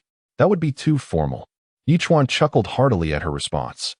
With that matter resolved, Chuan finally sat down to enjoy his breakfast, pouring egg water over 2 eggs and sipping it while replying to a message. "My friend, I do not accept just anyone. The subsidiary island master I accepted will offer a tribute of 30%, yet what I gain from her will be considerably more. Brother, I can offer you a woman," came the immediate reply. "A woman?" Chuan narrowed his eyes. "I was once a student at Dongshan Ocean Survival University, and I've already contacted our campus beauty, Liu Yi. I can arrange for her to be sent to you." The reply came swiftly. Chuan acknowledged the university and recalled his brief encounter with Liu Yi, recognizing her beauty and feeling intrigued. How can you be sure she will heed your words? Furthermore, are you truly Chuan? Would Chuan engage in such antics? Upon sensing an opportunity, the other party chuckled and replied, "I am certainly not Chuan, but that fool believes I am. In a day or two, I will designate her as my subsidiary island master." When I command her to head east, she will go east. When I bid her to go west, she will go west. Hearing this, Chuan immediately inquired of the system. Does this super tablet have a screenshot function? Yes. Press down on the page with one hand and swipe 3 times with the other to capture a screenshot. The system replied promptly. Chuan quickly took a screenshot of the chat history and sent it to Lu Yi. Lu Yi did not respond. It was unclear whether she was unable to bear the truth or was busy scavenging for supplies. Chuan then promptly blocked the imposter. On a small island measuring merely a few hundred square meters, a short man with a pockmarked face, standing at only 1.60 meters, sat by a fire, awaiting Chuan's response. After several minutes of silence, he sent another message, only to see a red exclamation mark appear beside his words. After a moment of confusion, the short man realized he had been blocked and exploded in anger. Bastard. I thought I had found a fool to exploit, only to be blocked. Not even a chance at a stunning beauty. What a waste. After venting his frustrations, he sent another message to Lu Yi. Sweetheart, are you awake? I have a sausage here. Shall I trade it with you? Another red exclamation mark appeared. What is happening? The short man was truly disheartened. How could Lu Yi have blocked him? Was she not entirely convinced he was Chuan? Damn it, all these villains. Unbeknownst to him, Chuan was out opening supply boxes. Over the past 2 days, with the assistance of 3 little companions, he had amassed 11 supply boxes, which were neatly stacked together by the trio, bringing him considerable satisfaction. Previously, organizing supply boxes had been solely his responsibility. Now, the little ones had taken up part of that labor, granting him some relief. In this regard, Chuan felt quite pleased. The 3 little companions had become adept at fishing, boasting a high success rate. Even without feeding them, they would not go hungry. Moreover, they served as patrols, quickly alerting him to any unusual occurrences. Truly considerate companions. Calling out to the 3 little ones, the albatrosses soaring in the sky promptly returned to his side, affectionately nuzzling against his leg. Chuan joyfully offered them generous handfuls of dried fish and, with a bright smile, declared, "You've all hatched for several days now. Yet I haven't named you. Let us give you names, shall we?" The 3 little companions, being S-class pets, understood his words and eagerly chirped in response. After pondering for a moment, Chuan announced, "You shall be named Wang Kai, you shall be Wang Fu, and you shall be Wang Yun." The trio seemed delighted with their names, chirping excitedly at Chuan. "All right, finish your fish and go play." Chuan laughed heartily, pleased with the names he had chosen. He then began to open the supply boxes. Charcoal X3, wooden planks X2, instant noodles X1, wooden planks X4, metal scraps X2, charcoal X1. The 11 supply boxes yielded a considerable assortment of items, yet what thrilled Chuan the most was the blueprint for a cold storage room. This cold storage did not require electricity. Rather, it utilized ice blocks to maintain a stable temperature of -10°C. The ambient temperature of the storage area had proven too high for long-term preservation of fish and other perishables, and the seafood had been languishing in the system's inventory. The cold storage blueprint would undoubtedly remedy this issue. Chuan examined the requirements for constructing the cold storage room. 1 cold storage blueprint, 20 stones, 10 metal scraps, and 5 ice blocks. The ice blocks were consumables. 5 blocks could keep the cold storage operational for 7 days, after which another 5 blocks would need to be added. While this presented a slight inconvenience, the ability to store seafood and other items for extended periods was worth it. However, he had no ice blocks at present. Consequently, Chuan decided to inquire in the public chat room about anyone possessing ice blocks, only to discover Lu Yi had replied to him, "Big brother, I sincerely apologize for my foolishness that caused you so much worry. I have blocked that scammer now. Now you realize your mistake?" Chuan replied tersely, "I do. I'm too trusting of others, and finding someone I know in this vast ocean world clouded my judgment," Lu Yi expressed, sending a sad emoji. "If not for you, I might have. Realizing it now is better than never. At least you haven't lost too much," Chuan replied. "Indeed. I was merely deceived for a few hours and heartbroken. However, he did give me some items, perhaps intending to play the long game. He even provided a blueprint for an ice-making machine. I find it amusing that I foolishly believed his worthless offerings without question." Chapter 61. Constructing a refrigeration room and stir-frying tea, how about this? Please provide me with the ice machine blueprint, Chuan decisively stated. I might find it useful.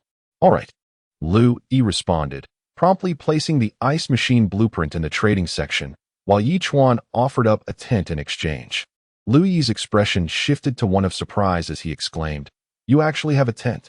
"I acquired it a couple of days ago through trade," Chuan replied. "I held off giving it to you, fearing you might hand it over to a fraudster. Now I can trust you with it. At least you'll be able to enjoy a good night's sleep." Yes, Lu Yi said excitedly.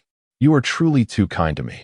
It seems that from now on, whenever there's something, I ought to consult you. You are far more capable than I am. It's merely luck." Chuan couldn't help but laugh heartily. He then examined the requirements for constructing the ice machine. 1 ice machine blueprint, 30 metal sheets, and 6 glass pieces. He immediately set to work on the construction and soon attempted to create a block of ice. Producing a single ice block required 10 liters of water, whether it be seawater or fresh water. Chuan quickly fetched a bucket of water and poured it into the ice machine, then began to vigorously turn the crank beside it. The machine emitted a deafening noise, which was one of its defining characteristics, although it required no electrical or fuel resources. The manual operation of the crank was essential for generating the necessary power to produce ice. After 5 minutes of continuous cranking, a block of ice was finally produced.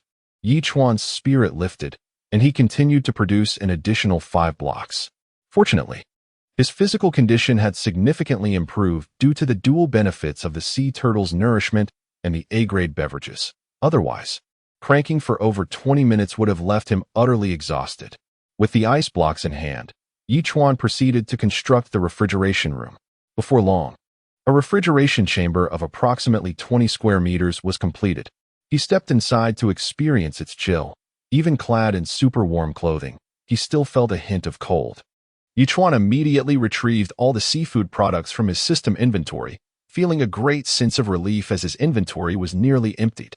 After completing his tasks, Chuan finally sat down for breakfast and checked on the various crops and resources. The bean sprouts had grown over 30 centimeters tall and were blooming with small flowers. He estimated that in another 2 or 3 days, they would yield beans, while the corn had reached a height surpassing his own, adorned with tiny ears of corn. It was clear that soon he would be able to enjoy boiled edamame and corn. The pear tree, peach tree, apple tree, and chili plants had also grown significantly, but it would still be some time before they bore fruit. The only astonishing discovery was a special tree species that had reached 3 meters in height, standing exceptionally straight, with only a few leaves at the very top, roughly the size of a coin. "System, what type of tree is this? Why have I never encountered it before?" Chuan inquired, stroking his chin with suspicion. The system remained silent, and Chuan noted this pattern. Whenever the system chose not to respond, it would offer no words at all, exhibiting a rather distinct personality. Finally, Chuan's gaze settled on the ancient tea tree. This Longjing tea tree, after being transplanted, had not withered but thrived vigorously. With nothing pressing to attend to, Chuan took a wooden bucket and began to harvest the tender tea buds. Thanks to the tree's expansive crown, he managed to collect nearly 5 pounds of tea buds in just over an hour. "System, you must know how to stir-fry tea?" Chuan asked once more. "Simply use a large pan for frying. During the process, you must continually stir the leaves with your hands to prevent burning, while also kneading them to help the leaves curl better. This will take at least an hour. Once they turn brown, they should be sun-dried for about 10 hours before they can be consumed," the system replied. This left Chuan momentarily stunned. It sounded simple, yet the execution appeared rather cumbersome.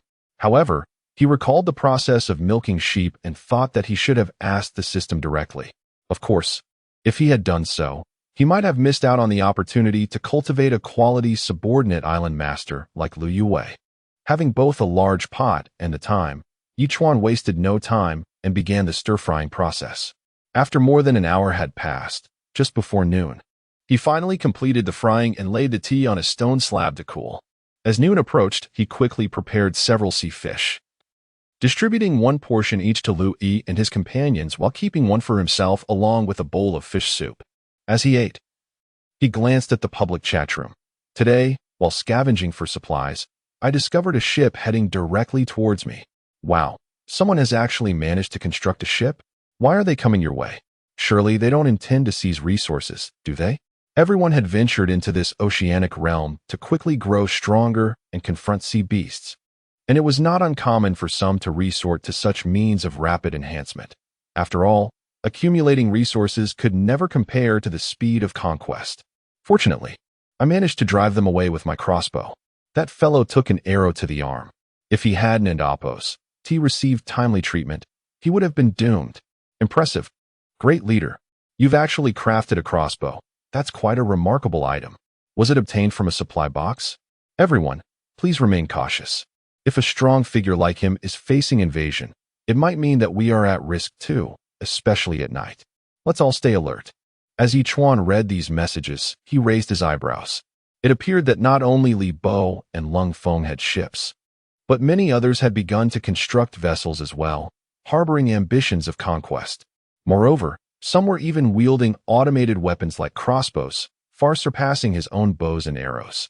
It was clear that he needed to devise a means of acquiring a more formidable weapon.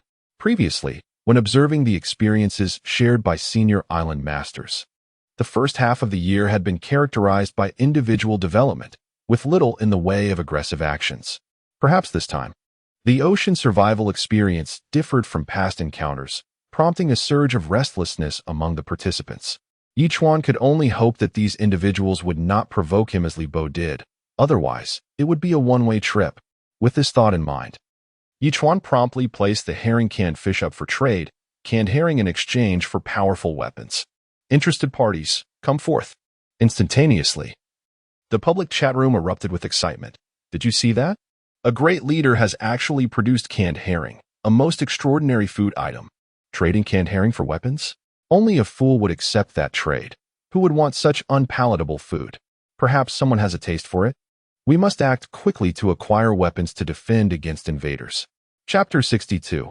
Crafting the Rotating Crossbow Bolt. Sipping tea. As the fervor in the public chat room regarding this matter gradually waned, many still reached out to Chuan privately, predominantly inquiring about how he had procured the canned herring. After all, such an obscure culinary creation was hard for many to accept. Chuan chose to disregard these individuals until, after more than half an hour, a particular message caught his attention. Big shot. I possess the blueprint for the rotating crossbow bolt. Would you be willing to trade for canned herring? Chuan promptly responded. I do desire the canned herring, but I also seek a set of cotton clothing and 1 liter of boiled water. The other party replied. Aren't you asking for a bit too much? Chuan furrowed his brow. Although these items were indeed trivial compared to the crossbow, he had merely mentioned trading for the canned herring, and now they were requesting 2 additional items, which made him reluctant to acquiesce. I am not lacking food at the moment. I am merely cold, the other party responded. Consider it. If you wish to trade, we can proceed. If not, it is of no consequence. Ultimately, Chuan capitulated and successfully exchanged for the blueprint of the rotating crossbow bolt. This crossbow was akin to a Gatling gun, featuring a cylindrical chamber capable of holding 12 bolts. Upon pulling the trigger, the chamber would rotate, releasing the bolts in succession within 3 seconds, with an effective range of approximately 130 meters. With the aid of triple sights, its accuracy was truly remarkable. Indeed, trading these items for such a weapon is a bargain. Chuan immediately crafted the rotating crossbow bolt and fashioned dozens of bolts from wooden strips and metal shards. After inserting the 12 bolts, he stored everything in the system's inventory. Compared to a warehouse, the greatest advantage of the system's inventory was its portability. One could retrieve needed items instantly, saving considerable time and effort. With the inventory nearly emptied, Chuan resolved to only store valuable items in the future to avoid chaos and unexpected situations. Having concluded his tasks, Chuan ventured out of his room, promptly harvested the miraculous pasture and added it to the feed trough, replenished the water, and began milking the sheep. He then temporarily stored the sheep's milk in the refrigerator before heading out to gather tea leaves. In the morning, he had harvested the tender tea buds, planning to internally consume them, and gather more leaves to roast into larger bowls of tea for barter, as well as for some scarce supplies. Though he had been in this ocean world for 3 weeks, the scarcity of water and food remained pressing concerns, especially water. Now that he could offer tea, he believed many would rush to purchase it. As he processed the tea leaves in the same manner as before, he laid them out on the stones and exhaled a sigh of relief, gazing at the setting sun. Chuan couldn't help but reflect, unwittingly. I have been busy all day. Indeed, time seems to fly when one is occupied. Chuan promptly steamed 2 large crabs, sending portions to 5 individuals before concocting a dipping sauce with lao gan ma, and then indulged in a delightful feast. After satisfying his hunger, he retired early to bed and checked the public chat room. Today, I opened the blueprint for a wooden boat and crafted it directly. I plan to temporarily leave the island and seek fortune at sea. You truly are a big shot, contemplating venturing out to sea. What if you encounter a starving shark swarm? Wouldn't they capsize your small boat and devour you whole? I only operate within a 30 nautical mile radius of the island. Thus, my chances of fishing up supply crates are considerably higher.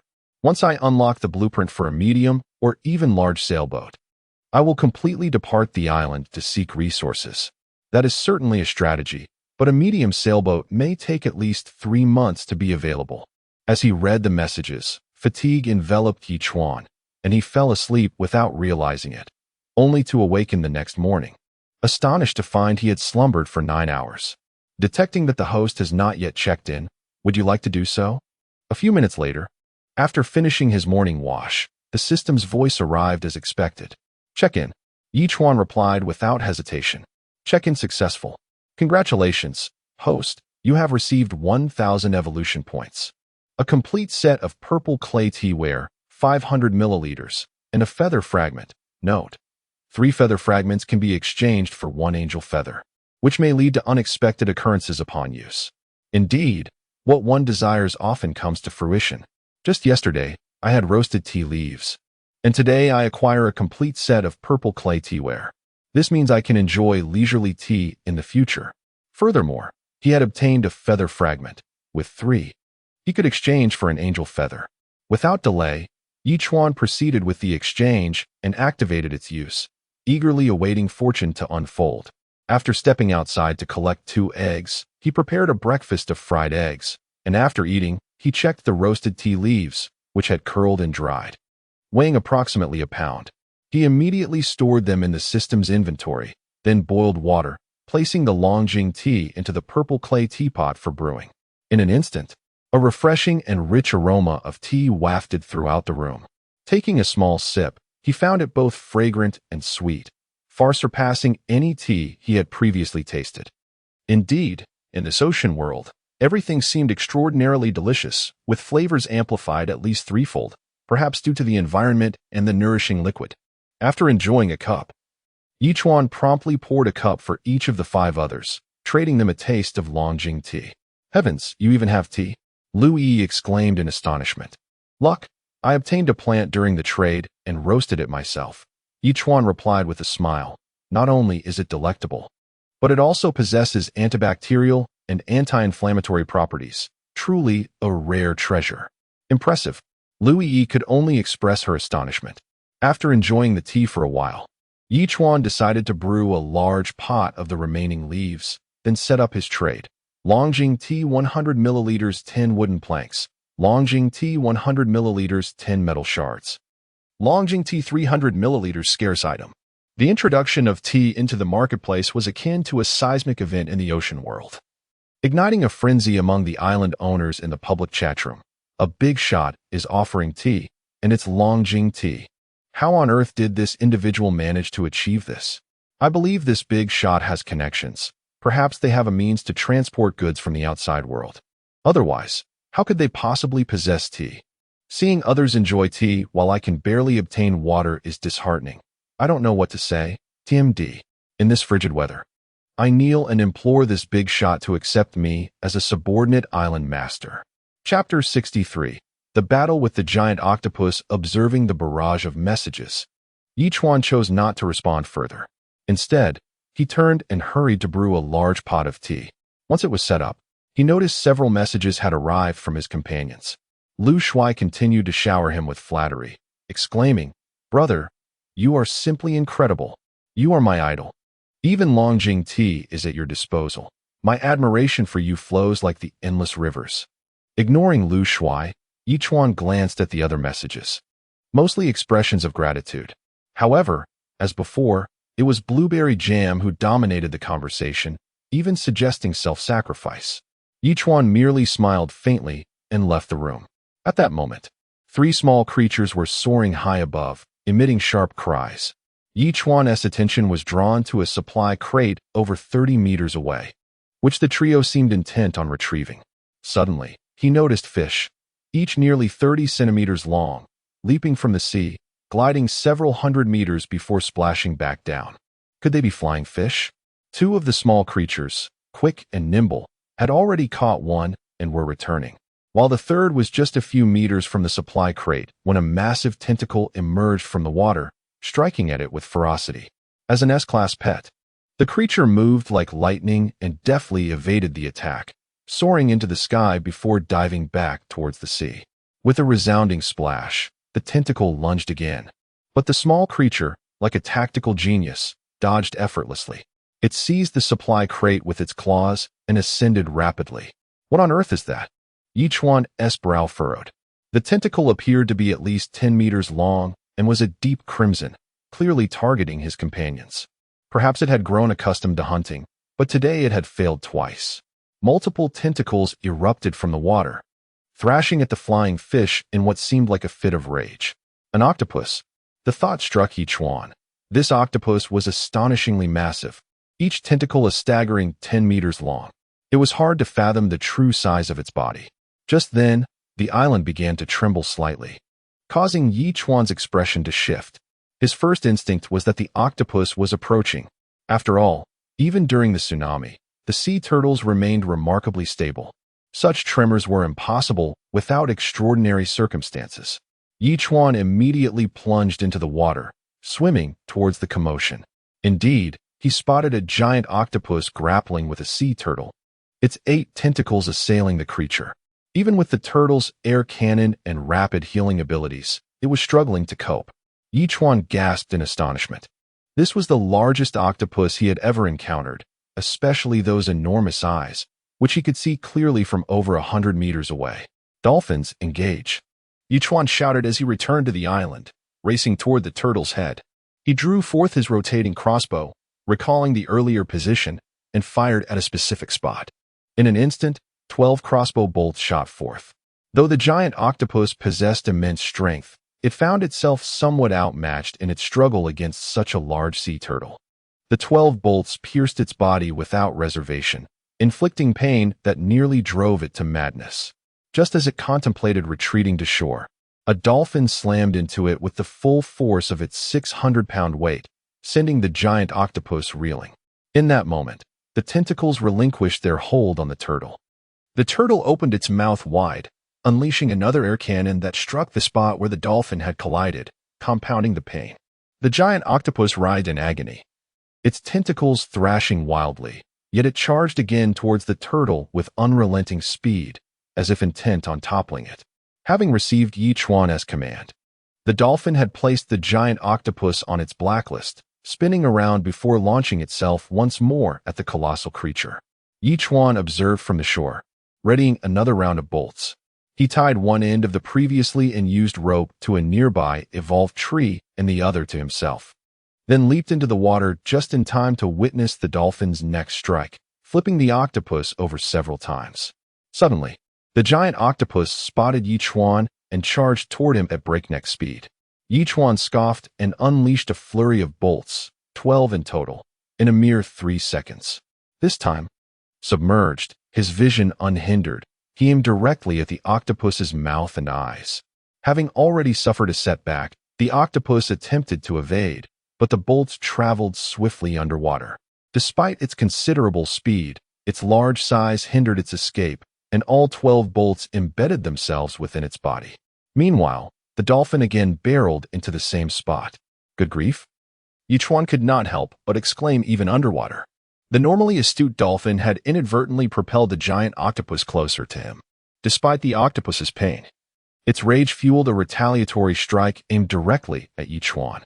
With his pupils constricting, Chuan summoned his mountain-splitting knife, meeting the enormous tentacle with a fierce slash. In an instant, the tentacle was severed, blue blood gushing forth, further inciting the octopus's fury, which now seemed intent on a deadly confrontation with Chuan. Seizing the rope tightly, Chuan turned and sprinted toward the shore. However, he was a heartbeat too late. A tentacle ensnared his legs, dragging him back beneath the waves. Panic surged through him as the grip tightened, but he was fortunate enough to possess a significantly enhanced physique. Otherwise, he would have been suffocated in mere moments. No, I cannot perish before achieving greatness and bringing honor to my family. With that thought, Chuan's eyes widened as he struck downwards with all his might, cleaving through the massive tentacle, which howled in pain and finally released him. Yet, he found himself perilously close to the octopus's maw, able to see its long tongue and the menacing rows of beak-like structures within. This is it. Gritting his teeth, Chuan gripped his mountain-splitting knife tightly, charging toward the giant octopus's mouth, and unleashed all his strength in a desperate strike. Chapter 64. B-level marine creatures. A gaping wound, at least 30 centimeters long, was suddenly carved between Chuan's eyes. Just as he believed he was about to plunge into the jaws of a colossal octopus, his body came to an abrupt halt. Chuan's expression shifted. The rope tied around his waist had reached its limit, sparing him from impending doom. Subsequently, a tremendous force yanked him backward, as a dolphin had seized the rope, just as the remaining 6 tentacles of the giant octopus were poised to strike. Chuan finally escaped their grasp, bursting forth from the ocean's surface and being propelled ashore by the dolphin. With a deep breath, Chuan gasped for air. Having held his breath for nearly 3 minutes, a personal threshold that, had he delayed any longer, would have led to his demise not by the octopus but by suffocation. What a close call. He exhaled deeply, promptly resuming the installation of his crossbow. Below, the giant octopus, realizing it could not gain the upper hand, prepared to retreat. However, the dolphin had already positioned itself behind the octopus, charging fiercely at the recently struck area. The octopus's complexion paled. As a deep-sea creature, it had never before surfaced, and now it found itself unable to return. A resounding crash echoed as a turtle, having stored its energy, unleashed a powerful air blast that collided brutally with the octopus's head, precisely at its wound. Unable to withstand the assault, the giant octopus gradually sank toward the seabed. In an instant, the dolphin surged beneath the octopus, dragging it slowly toward the shore. The 3 small creatures, sensing the unusual situation, dove into the water to assist the dolphin in pulling the octopus upwards. Yet, just as they approached the shoreline, they found themselves unable to ascend. Startled, Chuan leapt into the water, grasping a tentacle. With the dolphin and the 3 little ones working together, they finally managed to haul the enormous octopus onto the shore. Breathless, Chuan finally relaxed, returning to quench his thirst with a sizable cup of A-grade fresh water. He hung his clothes by a nearby fire, changed into a cotton jacket, and returned to inspect the colossal octopus. It was at least 1.5 times larger than the previous whale, particularly with its long tentacles, each estimated to weigh over 100 kilograms. This was bound to yield a fortune, he mused quietly, and without hesitation. He employed a cutting machine to slice the octopus into thousands of pieces, each weighing 500 grams, ready for sale. Similar to exchanging for tea, he could swap the meat for various resources, especially rare items for even more.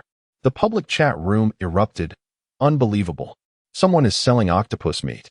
And it seems like there are thousands of portions. How massive must that octopus be? I saw it too. It should be a giant octopus. It's strange. It typically resides in the deep sea. How could that expert capture it and slice it for sale? That's not my concern. I'm just craving grilled squid.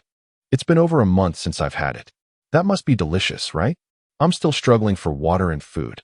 Some experts are already sipping tea, while others feast on octopus meat. Why am I the only one faring so poorly? At that moment, Zhao Feiyu sent Chuan a private message. Did you see? Someone actually killed a giant octopus and is selling it. Chuan smirked slightly and replied, that was me. The octopus caused me trouble, and I accidentally ended up killing it. What? Zhao Feiyu bombarded him with a series of shocked emojis. The deep-sea giant octopus. often referred to as a terrifying sea monster, could easily drag a medium-sized sailboat into the depths. How on earth did this guy manage to kill it and haul it ashore? It weighed thousands of pounds. Just got used to it, Chuan replied.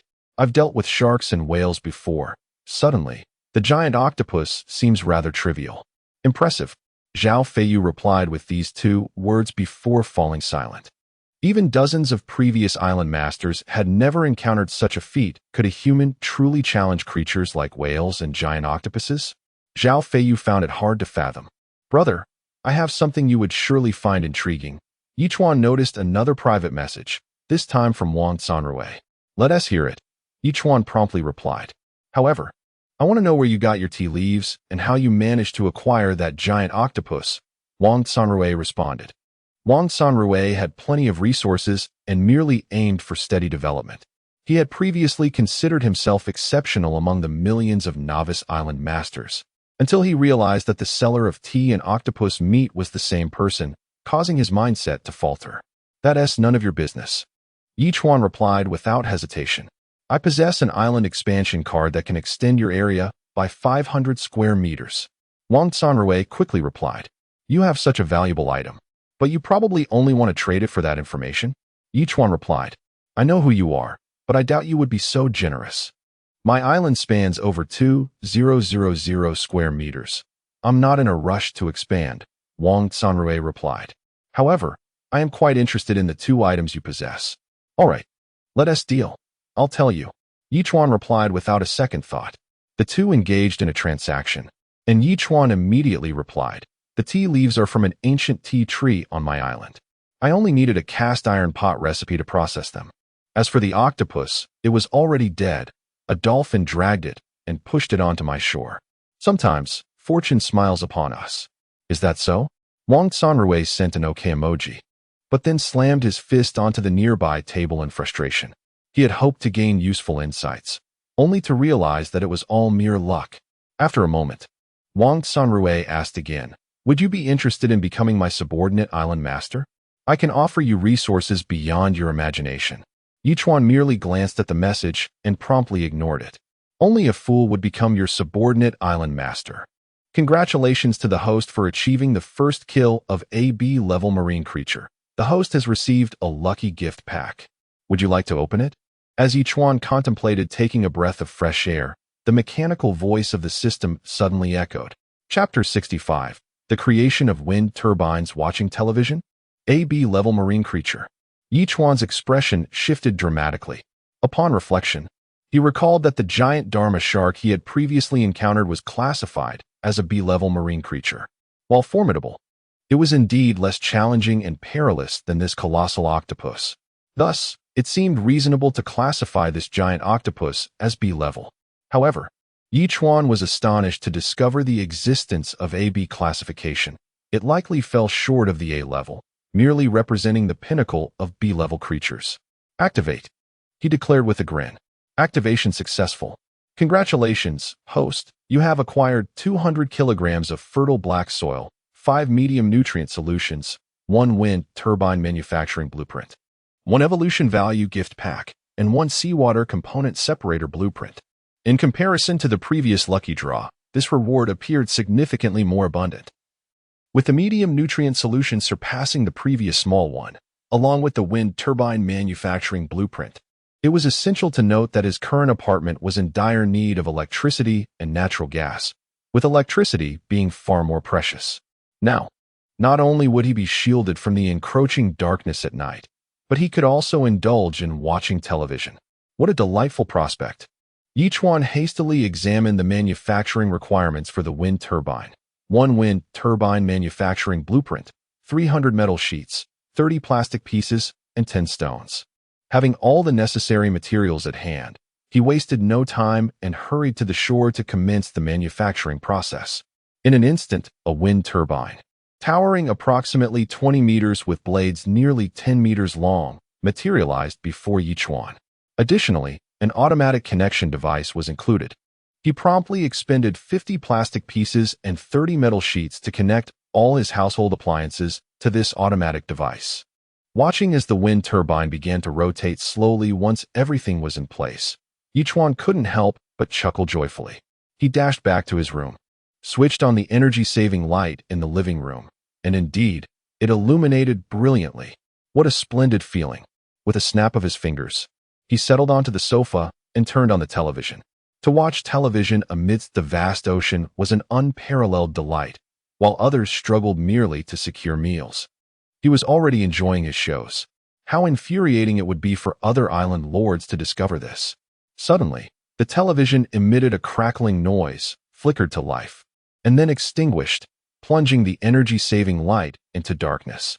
After a few seconds, the light flickered erratically. Unstable voltage? Chuan swiftly identified the issue.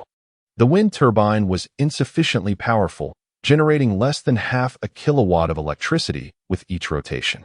Coupled with the energy consumed during transmission, it was clear that even keeping the energy-saving light on consistently was a challenge, let alone watching television. It appeared he had been overly optimistic. After turning off the light, Chuan stepped out of his room and gazed at the slowly spinning wind turbine, a wry smile crossing his lips. If only I had a battery to store the electricity generated by the wind turbine, this problem would be resolved. He decided to wait until he acquired a battery before addressing the wind turbine issue further. Turning his attention to the seawater component separator, he realized that the salt he had collected earlier was nearly depleted. He had been fretting over this matter for the past few days, only to find that this device had emerged. Without hesitation, Chuan chose to manufacture it. The current seawater desalination device had a slender pipe that expelled salt, magnesium, and other substances back into the ocean. Chuan connected the seawater component separator to this pipe, adjusted it to the sea salt setting, and attached an outlet to a plastic bottle. Thus, sea salt would continuously flow into the mineral water bottle, allowing him to collect a bottle of sea salt in about 4 to 5 days. This would not only satisfy his own needs, but also enable him to trade any surplus sea salt for other resources, unwittingly creating another avenue for profit. How delightful. Having completed these tasks, Chuan noticed that it was already noon. He promptly retrieved some octopus slices and began preparing grilled octopus, the aroma quickly wafting across the island. Even the 3 little creatures, engrossed in studying the wind turbine, were drawn to the scent and hurried over, chirping excitedly at Chuan. "Don't worry, I'll share some with you shortly," Chuan replied with a smile, soon finishing a few slices and tossing one to each of the 3 little ones before savoring a slice himself. Delicious. Truly, as expected from a B-level marine creature. The flesh is firm and incredibly flavorful, far surpassing the grilled octopus found at street vendors. As the saying goes, sharing joy is better than solitary delight. Chuan continued grilling 5 more slices and distributed them among Lu Yi and the others. "Do give it a try? While it may not be authentic teppanyaki, I believe my skills are quite commendable." "Brother, this is beyond commendable. You are a culinary deity reborn," Blueberry Jam exclaimed with a flurry of thumbs-up emojis. "I am nearly in awe of you. You shall be my idol for life, hee. With such banner, they should hurry to enjoy the teppanyaki before it cooled down." Chuan rolled his eyes. "I'll prepare some goat milk now and bring you a cup shortly." "Thanks, big brother," Blueberry Jam replied instantly. The others expressed their gratitude as well. Chuan enjoyed his grilled octopus while preparing the fresh goat milk. Upon returning, he checked the public chat room. The temperature seems to have stabilized between 0 and -1 degree. I wonder if it will drop further, and the shark school has disappeared. Has anyone else noticed? However, I believe we should remain vigilant. With such a colossal octopus appearing, it indicates that large marine creatures are still active on the surface. Be cautious while sleeping. Don't let a sea python drag you into the depths. Good heavens, can you not speak so ominously? I can't help but imagine such scenarios now, being swallowed by a sea python and slowly digested. Are you out of your mind, conjuring such repulsive images? And to share them, how utterly disgusting. I am entitled to my imagination. Mind your own business. Be wary tonight, lest you be consumed by a sea python. Noting the lack of useful information, Chuan decided to disengage from the conversation. He sent 500 milliliters of freshly prepared goat milk to each of the 5 individuals. "Here's the freshly brewed milk. Drink it while it's warm." "Brother, since becoming your subordinate island lord, I haven't exactly contributed much. I've just been mooching off your provisions," Lu Shui admitted sheepishly. "Rest assured, Once the newbie period ends in 6 months, I'll ensure my family provides you with ample support. Even if you don't give me any, I'll claim a share of your resources. Chuan sent a laughing emoji in response. So, your loyalty is being expressed a bit prematurely. Lu Shuai smirked awkwardly. Meanwhile, Zhao Feiyu silently placed an item in the trading section, genuinely surprising Chuan. Chapter 66, Ascending a Level, Lu Shuai's Gratitude. Zhao Feiyu unexpectedly gifted himself an island expansion card. Chuan could not help but inquire, do you comprehend the significance of this card? It can enlarge the island by approximately 500 square meters, and you wish to bestow it upon me? I have always benefited from your generosity. It seems you are far more capable than I, Zhao Feiyu replied. Moreover, this card was obtained from a resource box and will certainly be found again in the future. For now, I have no use for it. I believe you should utilize it, Chuan insisted. I possess another card that remains unclaimed. To be candid, the island expansion possesses evolutionary properties, potentially leading to the emergence of wildlife. With your abilities, you could easily engage in hunting, lest your skills become obsolete. Very well.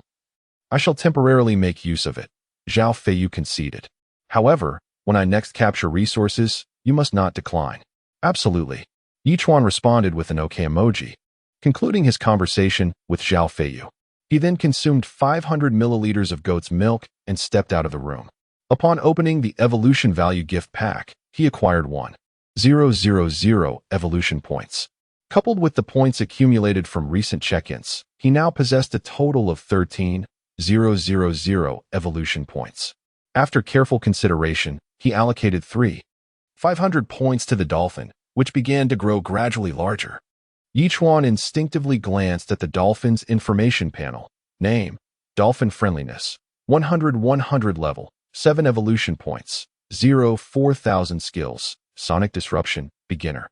Absolute Impact, Beginner, Talent. Deep Dive, 800 meters. Note, Absolute Impact allows the dolphin to strike with its head, equivalent to a collision force of 900 pounds. As before, both Deep Dive and Absolute Impact received enhancements, which was sufficient. After all, the greater the depth the dolphin could dive, the higher the likelihood of resource discovery. Previously, a force of 600 pounds could influence a giant octopus.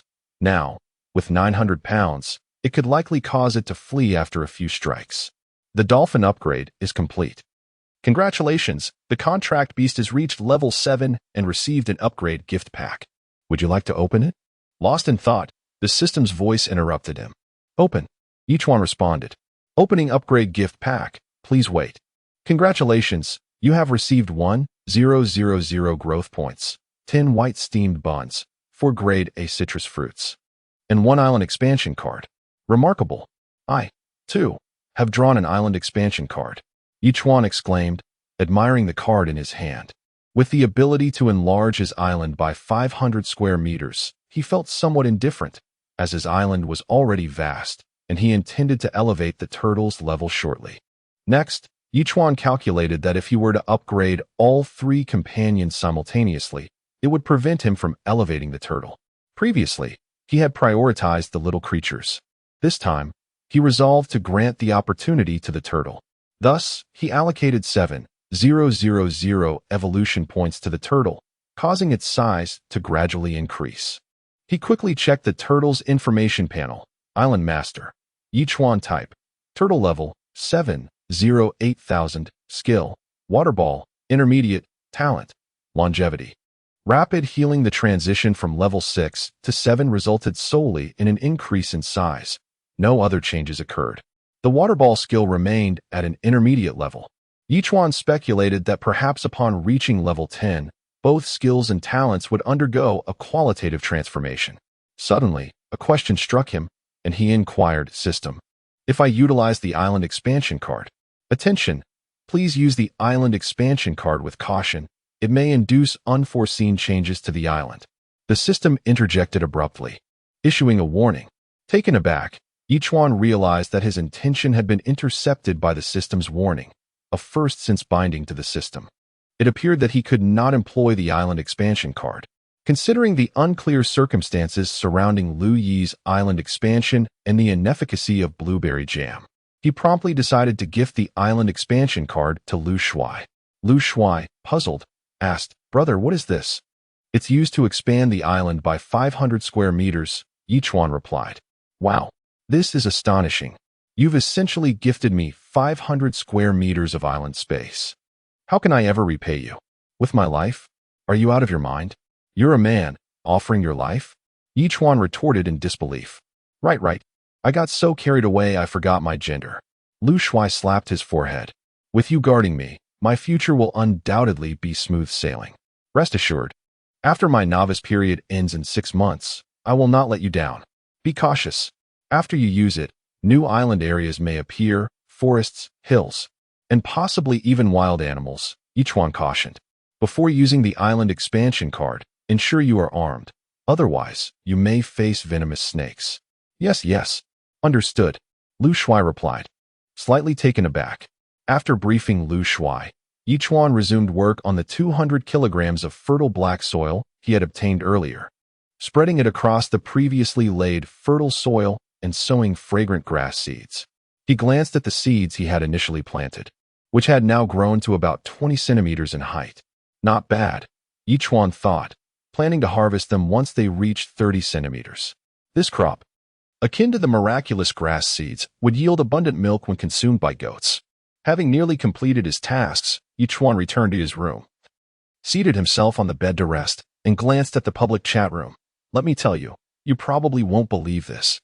Today, when I was retrieving a resource box, I couldn't pull it up. You won't guess what I found. A gigantic octopus gripping the resource box, attempting to drag me underwater. Wow, I can't believe it. Last time a big shot took down a giant octopus, and now there's another? We are still in the novice zone. What is going on? Let's be more rational from now on. Avoid recklessly diving into the water, or we might not even know how we perish. However, some resource boxes cannot be retrieved without diving." Chuan furrowed his brow, suddenly reminded of Zhao Feiyu, who frequently dove for resource boxes. If he encountered a C or B-grade marine creature, it could spell danger. Chuan shook his head slightly and promptly took out his bow and the wooden boat crafting blueprint to initiate a trade with him. Chapter 67. The Forest and the Hill. Zhao Feiyu responded with a shocked expression. "How could you give me both the boat and the weapons? What will you do?" After checking the public chat room, he realized he was not the only one who had encountered the attack of a giant octopus. He suddenly thought about how dangerous it was for Chuan to often swim to salvage supply crates. Chuan replied, "That's why I provided you with the blueprint for a wooden boat. You can craft it yourself and keep your bow and arrows on board. If danger arises, you'll have the means to defend yourself." "What about you?" Zhao Feiyu asked. "I don't need a wooden boat. Besides, I have a medium-sized sailboat that I haven't used yet," Chuan boasted. "As for weapons, I possess a crossbow that is far more convenient than pulling a bow." "Do you really have such advanced weaponry?" Zhao Feiyu exclaimed in surprise. "Feel free to use it." Chuan laughed heartily before leaving the room and heading to the flower bed. The chili plants had already grown over 30 centimeters tall and were about to flower. Chuan promptly took out a bottle of medium nutrient solution and poured it onto the chilies. The medium nutrient solution boosts plant growth speed by 100 for a duration of 72 hours. This solution is twice as efficient as the small nutrient solution, meaning 1 day of growth equates to 2 days. Coupled with the unique environment of the ocean world, he estimated that within 3 days, the chilies would be ready for harvest. After all, with only 1 meal of lao gan ma left, he was already accustomed to a spicy diet. If he suddenly had to forego spice, he would likely find all food tasteless. Having completed all this, Chuan let out a long sigh of relief. Sitting on a beach chair, he gazed at the slowly descending red sun and mused, "Nothing is as beautiful as the crimson sunset." The next morning, Chuan awoke naturally, seemingly oblivious to the system's reminder for check-in. As he stepped out of his room, he called out, "Check-in." After a moment's thought, he added, "Open the gift package. Check-in successful. Congratulations, host. You have received 1,000 growth points, 5 charcoal, 5 glass, and 2 oranges." Opening. "Congratulations, host. You have received 2,000 growth points for A-grade oranges, 5 small nutrient solutions, and 1 bicycle manufacturing blueprint." A bicycle manufacturing blueprint? Chuan was taken aback, sensing that the island was expanding and the system intended for him to patrol it on a bicycle in the future. As he pondered this, Chuan finally noticed ahead that the previously small grove had evolved into a forest covering over 2,000 square meters, occupying one side of the island. Towering trees over 20 meters high, capable of being embraced by two people, stood amidst low shrubs and grass. The scale of this forest was significant, even surpassing the area of some main islands. Beyond the circular grass patch behind Chuan's apartment, the former pile of stones had transformed into a small hill over 30 meters long and 5 to 6 meters high. Although it could only be regarded as a hillock, Chuan had reason to believe that with a few more upgrades, this small hill would grow at least 5 times larger. Goodness, the changes are astounding, Chuan murmured, taking a deep breath. Suddenly, a thought crossed his mind, and he dashed towards a particular spot. Knowing that artificial intervention could lead to evolution, he had previously dug a trench, hoping it would one day develop into a freshwater river. Since both the forest and hill had undergone significant changes, surely the river would too. Arriving at the side of his apartment, Chuan was disappointed to find that the trench showed no signs of change. Perhaps it was simply too soon, he consoled himself. Just then, an unfamiliar sound caught his attention. Chuan turned towards the forest, where the noise seemed to emanate from. Had animals begun to appear there? His expression shifted as he stealthily approached, drawing out his crossbow. For safety's sake, he also took along Wang Kai and the other two companions. After all, if trouble arose, they could provide him with support. On the ground, small ants and worms had started to appear, while some bushes rustled slightly, though it was unclear what was causing it. This uncertainty made Chuan anxious. If it were merely rabbits, that would be fine. But what if it were wild boars or wolves?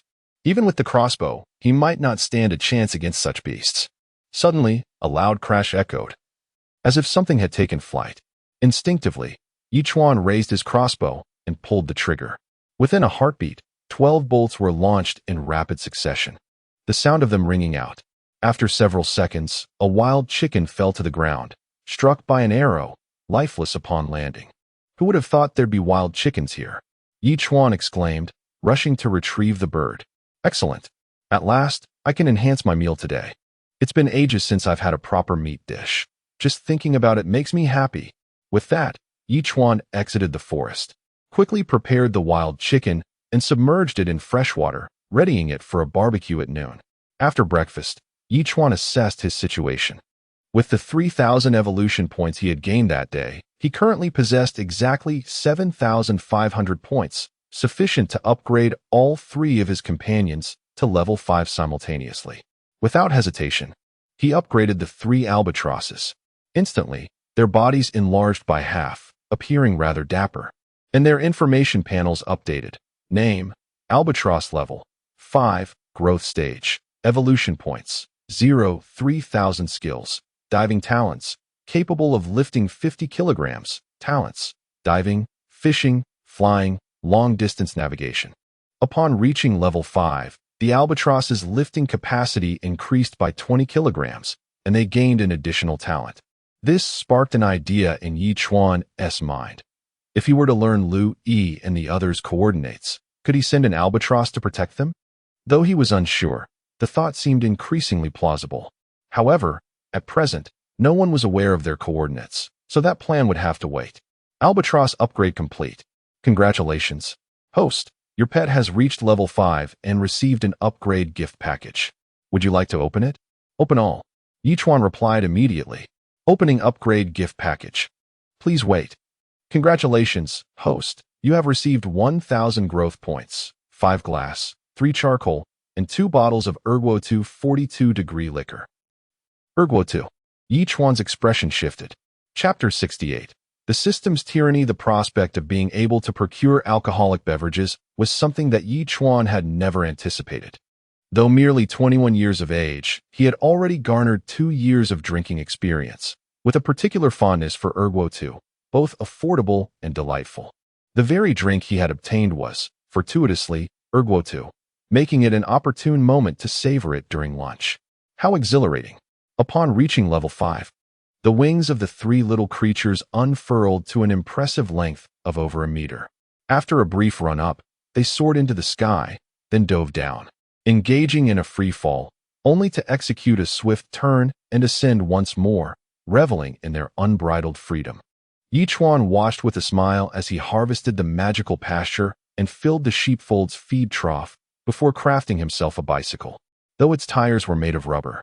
Rendering it impervious to nails and stones, it allowed him to ride at remarkable speed. A lap around the 7,000 square meter island took mere minutes, granting Chuan a taste of exhilarating speed. Noting that the time was ripe, Chuan promptly roasted a wild chicken while tossing a few dried fish to the three fatigued little creatures. When he felt it was time, he messaged Zhao Feiyu, "Do you drink?" "I'm in the military, so I generally don't drink," Zhao Feiyu replied. "What about outside of those principles?" Chuan inquired further. "I absolutely love drinking," Zhao Feiyu responded enthusiastically. With that, Chuan posed the same question to Lu Shuai, receiving a similar answer, along with the cheeky retort, "Brother, tell me, if you don't drink, are you still a man?" Instantly, Chuan divided half a gin of liquor and a pound of wild chicken between the two, causing them to leap with excitement. Zhao Feiyu, in particular, was beside himself. "Brother, I can hardly find the words. You managed to get alcohol and are willing to share it with me? This is a treasure at sea. Even the finest things lose their charm when consumed alone," Chuan replied. "Though we may be apart, sharing a drink simultaneously is a wonderful occasion." "Well said. I'll drink to that," Zhao Feiyu replied eagerly. "Brother, you are truly my brother," Lu Shuai said, his eyes brimming with tears at the sight of the food and drink. Just as he was about to express heartfelt sentiments, Chuan interrupted. "Could you refrain from repeating those words daily? It's becoming tiresome." I'm just feeling a bit nostalgic." Lu Shuai chuckled. "Isn't your island expanding as well? In a few days, you might get to explore it. Perhaps there are surprises in store," Chuan remarked, leaving one chicken leg for himself and sharing the other with Lu Yi, ensuring that blueberry jam and Lu Yue were not neglected either. The three women's reactions seemed even more exuberant than those of the two men, particularly blueberry jam, whose excitement was palpable. Had there been a voice conversation, Chuan would have likely heard her jubilant screams. After responding to the three ladies, Chuan settled into a beach chair, sipping his drink while admiring the distant scenery. What a delightful experience. Far across the sea, on a distant island, a small boat approached, manned by a dark, gaunt man whose skeletal frame was only offset by his piercing eyes, which sparkled with a hint of malice. Upon spotting the island, his expression shifted dramatically, and he leapt from the boat, incredulously surveying the ravaged landscape. With a furious roar, he thundered, "Chuan, I will kill you. I will kill you." This man was none other than Lung Feng, who had long since departed. In his desperate bid to escape Chuan's grasp, Lung Feng had spent nearly 2 weeks adrift, ultimately binding himself to 3 subordinate island lords, thereby liberating himself from his previous status. This newfound independence filled him with exhilaration. While he could have chosen to reside on one of the subordinate islands, he preferred solitude, especially since those 3 were faring worse than he.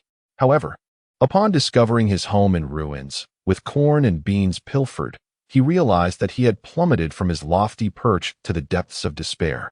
Lung Feng's mind was resolute. He knew with certainty that Chuan was behind this devastation. It was clear that Chuan had orchestrated this revenge upon learning of his successful detachment. At that moment, Lung Feng silently vowed to find Chuan and make him aware of the consequences of opposing him. Hidden task detected. Would the host like to accept? The system's voice jolted Chuan awake. He opened his eyes to find that night had fallen.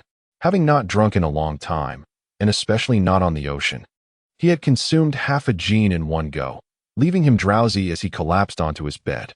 Unbeknownst to him, he slept for over 5 hours, and had it not been for the system's interruption, he might have slumbered until midnight. What hidden task? Chuan murmured, rubbing his head and inquiring further. It seemed the last hidden task had involved locating a mining resource, which he had fortuitously uncovered ahead of time, earning a generous reward. Had the system taken his suggestion to heart and now sought to alert him to another hidden task? Hidden task. The host must bind 2 additional subordinate island lords within a week, pledging to maintain only these 5 lords throughout their maritime survival journey. A substantial reward awaits upon completion. Do you accept? Upon hearing this, Chuan was momentarily taken aback. What was the system's intention?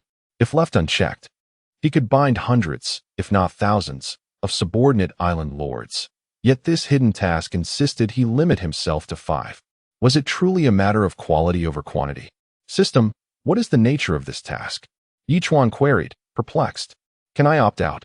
Yes, the system promptly replied. However, be advised that hidden tasks refresh only after one is completed. If you decline this task, you will remain stuck with it and new tasks will not appear. This is extortion, pure and simple. Chuan exclaimed in frustration. There was no need for further contemplation. The system was unequivocally intent on compelling him to fulfill this task.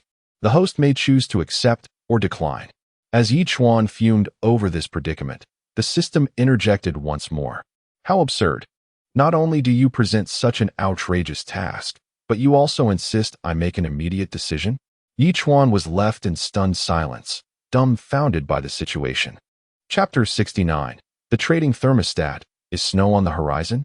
Initially, Chuan contemplated relinquishing his endeavor, but a sudden realization struck him.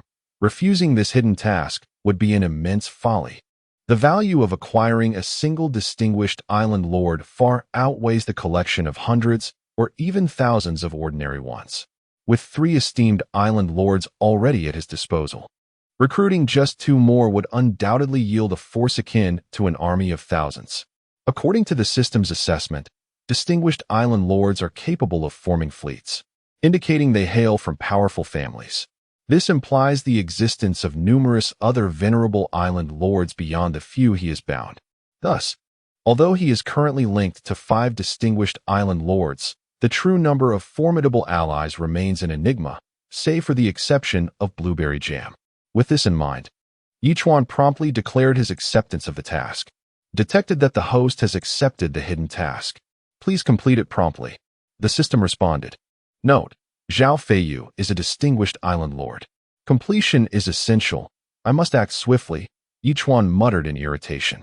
Nevertheless, he refrained from admitting that he was being led by the system. Rather, he viewed it as a means to maximize his benefits in pursuit of future hidden tasks. As for the system-recommended Zhao Feiyu, Chuan chose not to inquire further, recognizing that the individual was affiliated with the state, and any actions taken in the future would not reflect upon him.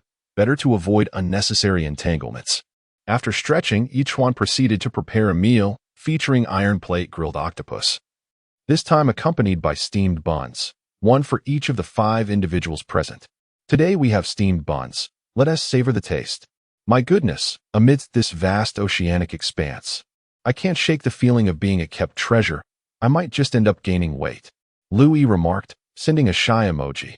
Encountering you must have exhausted my lifetime of good fortune. Your words sound rather like a confession, Chuan teased, responding with a playful emoji. Is that so? Louis, situated over 1,000 nautical miles away, felt her cheeks flush and quickly replied, Isn't this just a jest among friends? Ha ha. Chuan replied with a series of laughing emojis. Now, let us eat. This will taste dreadful if it gets cold. As he spoke, he responded to the others and began to enjoy his meal while glancing at the public chat room. Has anyone else noticed that the temperature seems to have dropped by at least 2 degrees in the past couple of days? Besides our winter clothing, I believe we should also acquire a tent or something similar. I have a tent, but as for a house, that is something only the big shots can manage. We should temper our expectations. But what about our crops? Will they survive? The temperature is just too low. Who can say? This is likely another test from the oceanic world. As for how low the temperature could drop, that remains uncertain. Goodness, wouldn't it be easier just to let us perish? I possess a blueprint for constructing a thermostat. Would anyone be interested? Chuan furrowed his brow, having overlooked the declining temperature.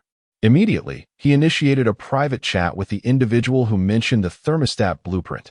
Friend, I am quite interested in your thermostat blueprint. What would you like in exchange?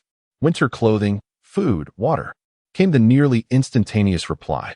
I can offer you a set of winter clothing, 5 kilograms of octopus, and 1 liter of fresh water. How does that sound? After a few moments, he responded, "If you agree, let us proceed with the trade." "Sounds good," came the swift reply. Chuan promptly placed his previously worn winter clothing, along with the octopus meat and fresh water, in the trading section and completed the transaction. He then examined the thermostat's manufacturing process, which required 1 thermostat blueprint, 30 metal sheets, 20 glass pieces, and 10 plastic pieces. To his astonishment, the thermostat did not require electricity. It operated on a wind-up mechanism. With each 1,000 rotations, it could emit heat for 10 hours, maintaining a temperature of approximately 1 degree Celsius across 100 square meters. To prevent the temperature from plummeting further that night, Chuan wasted no time and began winding the device. Fortunately, the resistance was not particularly great. Thanks to his enhanced physique, he found the task almost effortless. In just over half an hour, he achieved the requisite 1,000 rotations. Once darkness enveloped the sky, he placed the device among several flower beds, and the surrounding temperature began to gradually rise. Chuan gazed into the distance, squinting slightly. No stars tonight. However, he did not dwell on this observation, as perpetual sunshine is an unrealistic expectation. After a brief inspection, he returned to rest. Detected that the host has not yet signed in. "Would you like to sign in?" In a state of drowsiness, Chuan heard the system and Oppo's prompt and opened his bleary eyes, declaring, "Sign in. Sign in successful. Congratulations, host. You have received 1,000 evolution points, 1 greenhouse manufacturing blueprint, and a feather shard. Note: 3 feather shards can be exchanged for an angel feather, which may lead to unexpected events." System: Are you certain that using the angel feather will indeed lead to unexpected occurrences? Chuan yawned, stepping outside while adding, "I have utilized it numerous times, yet I seldom encounter good fortune. It feels rather like a waste." As anticipated, the system experienced another glitch. Chuan rolled his eyes in exasperation and hurried to the chicken coop, retrieving 2 eggs which he poured boiling water over, continuing to consume the egg water. He then approached the super tablet, reviewing the chat logs. "Has anyone noticed that the sky was overcast last night, and today appears even gloomier? Could this indicate impending rain? You must be mistaken. The temperature has already plummeted to 4 or 5 degrees below zero. If it does precipitate, it will surely be snow, not rain. Considering our current situation, even with a stove and winter clothing, if it snows, our circumstances will become exceedingly dire. I hope the clouds part soon. Sigh. I should hastily construct a tent using branches. I do not wish to be drenched in snow." Chuan frowned, having also observed the ominous clouds overhead. Contemplating the forthcoming situation, he dismissed any further thoughts, quickly finishing his egg water before rushing outside to examine the sky once more, beginning to wind the thermostat. Half an hour later, he turned his attention to the greenhouse manufacturing blueprint, which outlined a plastic greenhouse capable of covering 100 square meters. However, he needed to protect at least 3 flower beds, presenting a considerable challenge. Chapter 70. Greenhouse Against the Cold. The snow has truly arrived. System: Is there a way to protect all 3 flower beds simultaneously? Chuan inquired. It appeared that the unique tree species could not be sheltered individually by the greenhouse. He could only safeguard the other 3 flower beds. The system promptly responded that it could assist in dividing the greenhouse into 3 or even 4 sections. Shall the host proceed with the division? All right, let us divide it into 3 sections during the construction to protect these 3 greenhouses, Chuan decisively declared. Immediately commencing the construction of the greenhouse, successfully enveloping all 3 flower beds within. Delightful. Chuan beamed as he surveyed the 3 greenhouses, each covering an area of approximately 30 square meters, fully sealed around the sides and top, with a single door for watering. He stepped into one of the greenhouses, experiencing its warmth. Despite having just been constructed, the temperature was gradually rising. According to the system's description, the temperature within each greenhouse could be elevated and maintained at around 15 degrees Celsius, which was quite sufficient for crops. However, the coconut tree had already grown to over 50 centimeters, and Chuan had yet to devise a plan for managing it once it reached greater heights. Considering the greenhouse's height was only about 5 meters, The coconut tree was likely to grow to at least 15 meters, rendering the thermostat's role here somewhat insignificant. Thus, he relocated it to the magical pasture. While other matters were of lesser concern, the magical pasture had to be preserved for growth. Otherwise, if the food for the two goats ran out, it would result in significant trouble. He harvested the newly sprouted grass and tossed it into the goat pen, added some fresh water, and threw in a dozen sea fish into the chicken coop. Only then did Chuan let out a long sigh of relief. Turning his attention to the 13 or 14 supply crates retrieved from the dolphins and sea turtles. Cotton 3, charcoal 4, mineral water 1, charcoal 2, glass 2, instant noodles 1. He opened all 14 supply crates in one go, and apart from resources, food, and water, Chuan surprisingly uncovered a card that bore only 3 words, Beast card. This left Chuan somewhat puzzled. Could this card summon some kind of animal? If it summoned chicks, ducklings, or kittens, that would be acceptable, but if it brought forth a grizzly bear or an elephant, it might spell disaster. Nevertheless, Chuan felt that the oceanic world wouldn't be so reckless as to allow novice island lords to summon ferocious beasts. Stealing his resolve, he prepared to draw the beast card with one hand while readying his crossbow with the other. In an instant, a soft glow enveloped the area, accompanied by flapping sounds, revealing a colorful-tailed rooster before Chuan, igniting his excitement. With 2 hens already in his possession, the arrival of a rooster signified the potential for fertilized eggs, which meant he could hatch chicks, ensuring a continuous supply of chicken meat and eggs. What a stroke of luck! However, it seemed that over 3 weeks had passed without anyone uncovering a similar card. Perhaps such rare items only appeared when a certain number of supply crates had accumulated before being opened. The more Chuan pondered, the more likely this possibility seemed.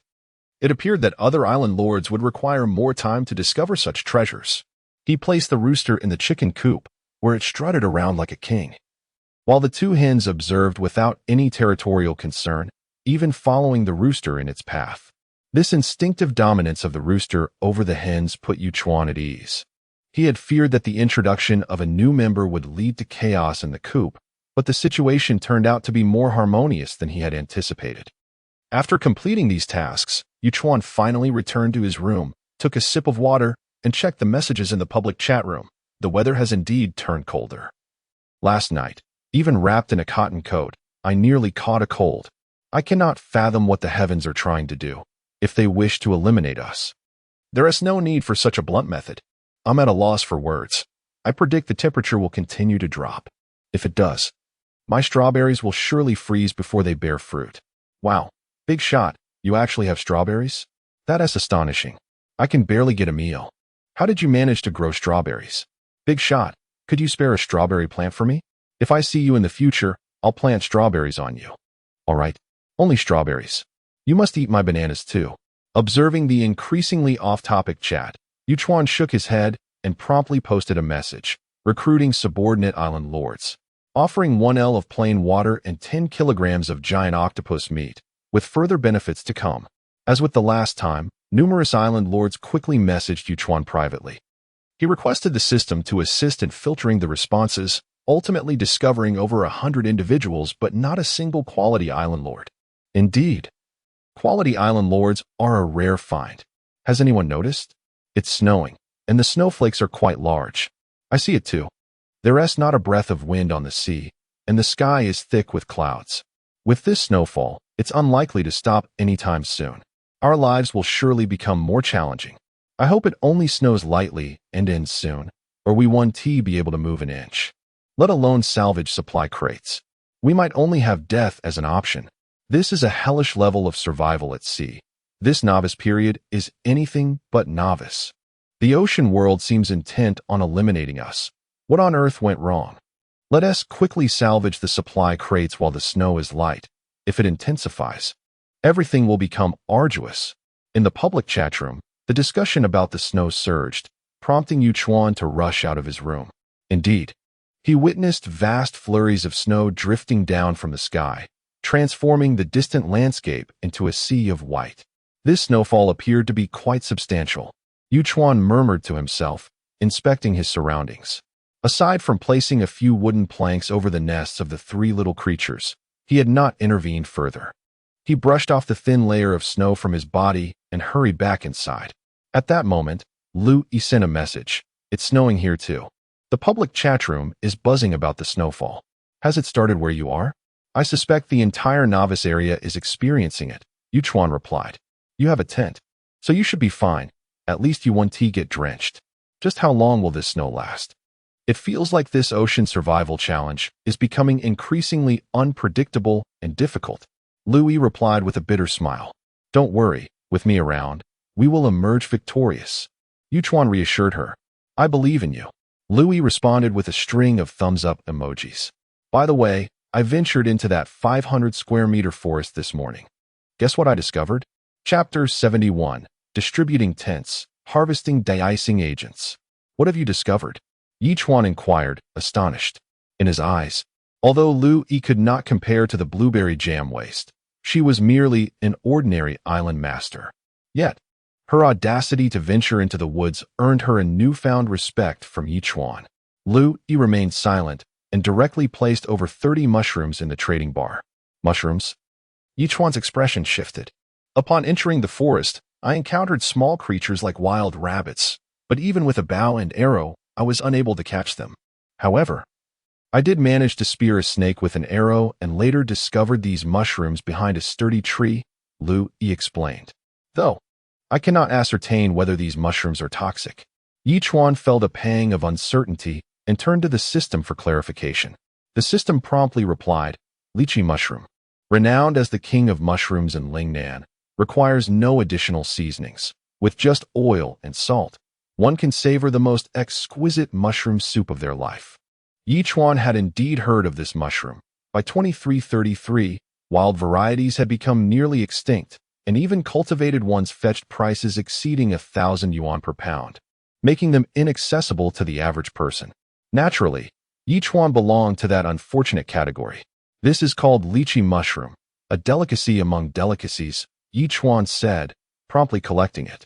Tonight, let us brew a pot of soup and indulge in the warmth and flavor amidst the snow. I didn't expect you to know this, Louis replied, sending a shocked emoji. Just a bit of knowledge. Chuan grinned, sending a toothy smile in return. I'm getting soaked. At that moment, Blueberry Jam sent a message, lamenting the significance of shelter. Alas, I don't even have a tent. Don't worry, I'll help you find one. Chuan realized, recalling that in his haste to give Lu Yi a tent, he had overlooked Blueberry Jam's lack of one. He immediately posted in the public chat room, 5L of boiled water. Willing to purchase a tent. Did you see that? Even a big shot with 5L of boiled water cannot endure without shelter. Chuan thought to himself, relieved he hadn't traded away his tent. Now, nestled inside it, sipping boiled water while enjoying the snowfall and chatting in the public chat room. It was sheer bliss. Haha. In this moment, I feel like composing a poem. 1,000 miles of yellow clouds under the white sun. The north wind blows the geese as snowflakes descend. Isn't this a bit schadenfreude? A small commotion erupted in the chat room, and an ID named Little Flying Dragon sent Chuan a message. Hey, I have 2 tents. Can I trade them for 10L of boiled water? I only have 10L of boiled water. What will I drink? Chuan replied hastily. But I have 5 kilograms of octopus meat. If you're agreeable, I can trade with you. Under this heavy snow, tents are the most scarce commodity. Little Flying Dragon replied. How about 10 kilograms of octopus meat? Deal.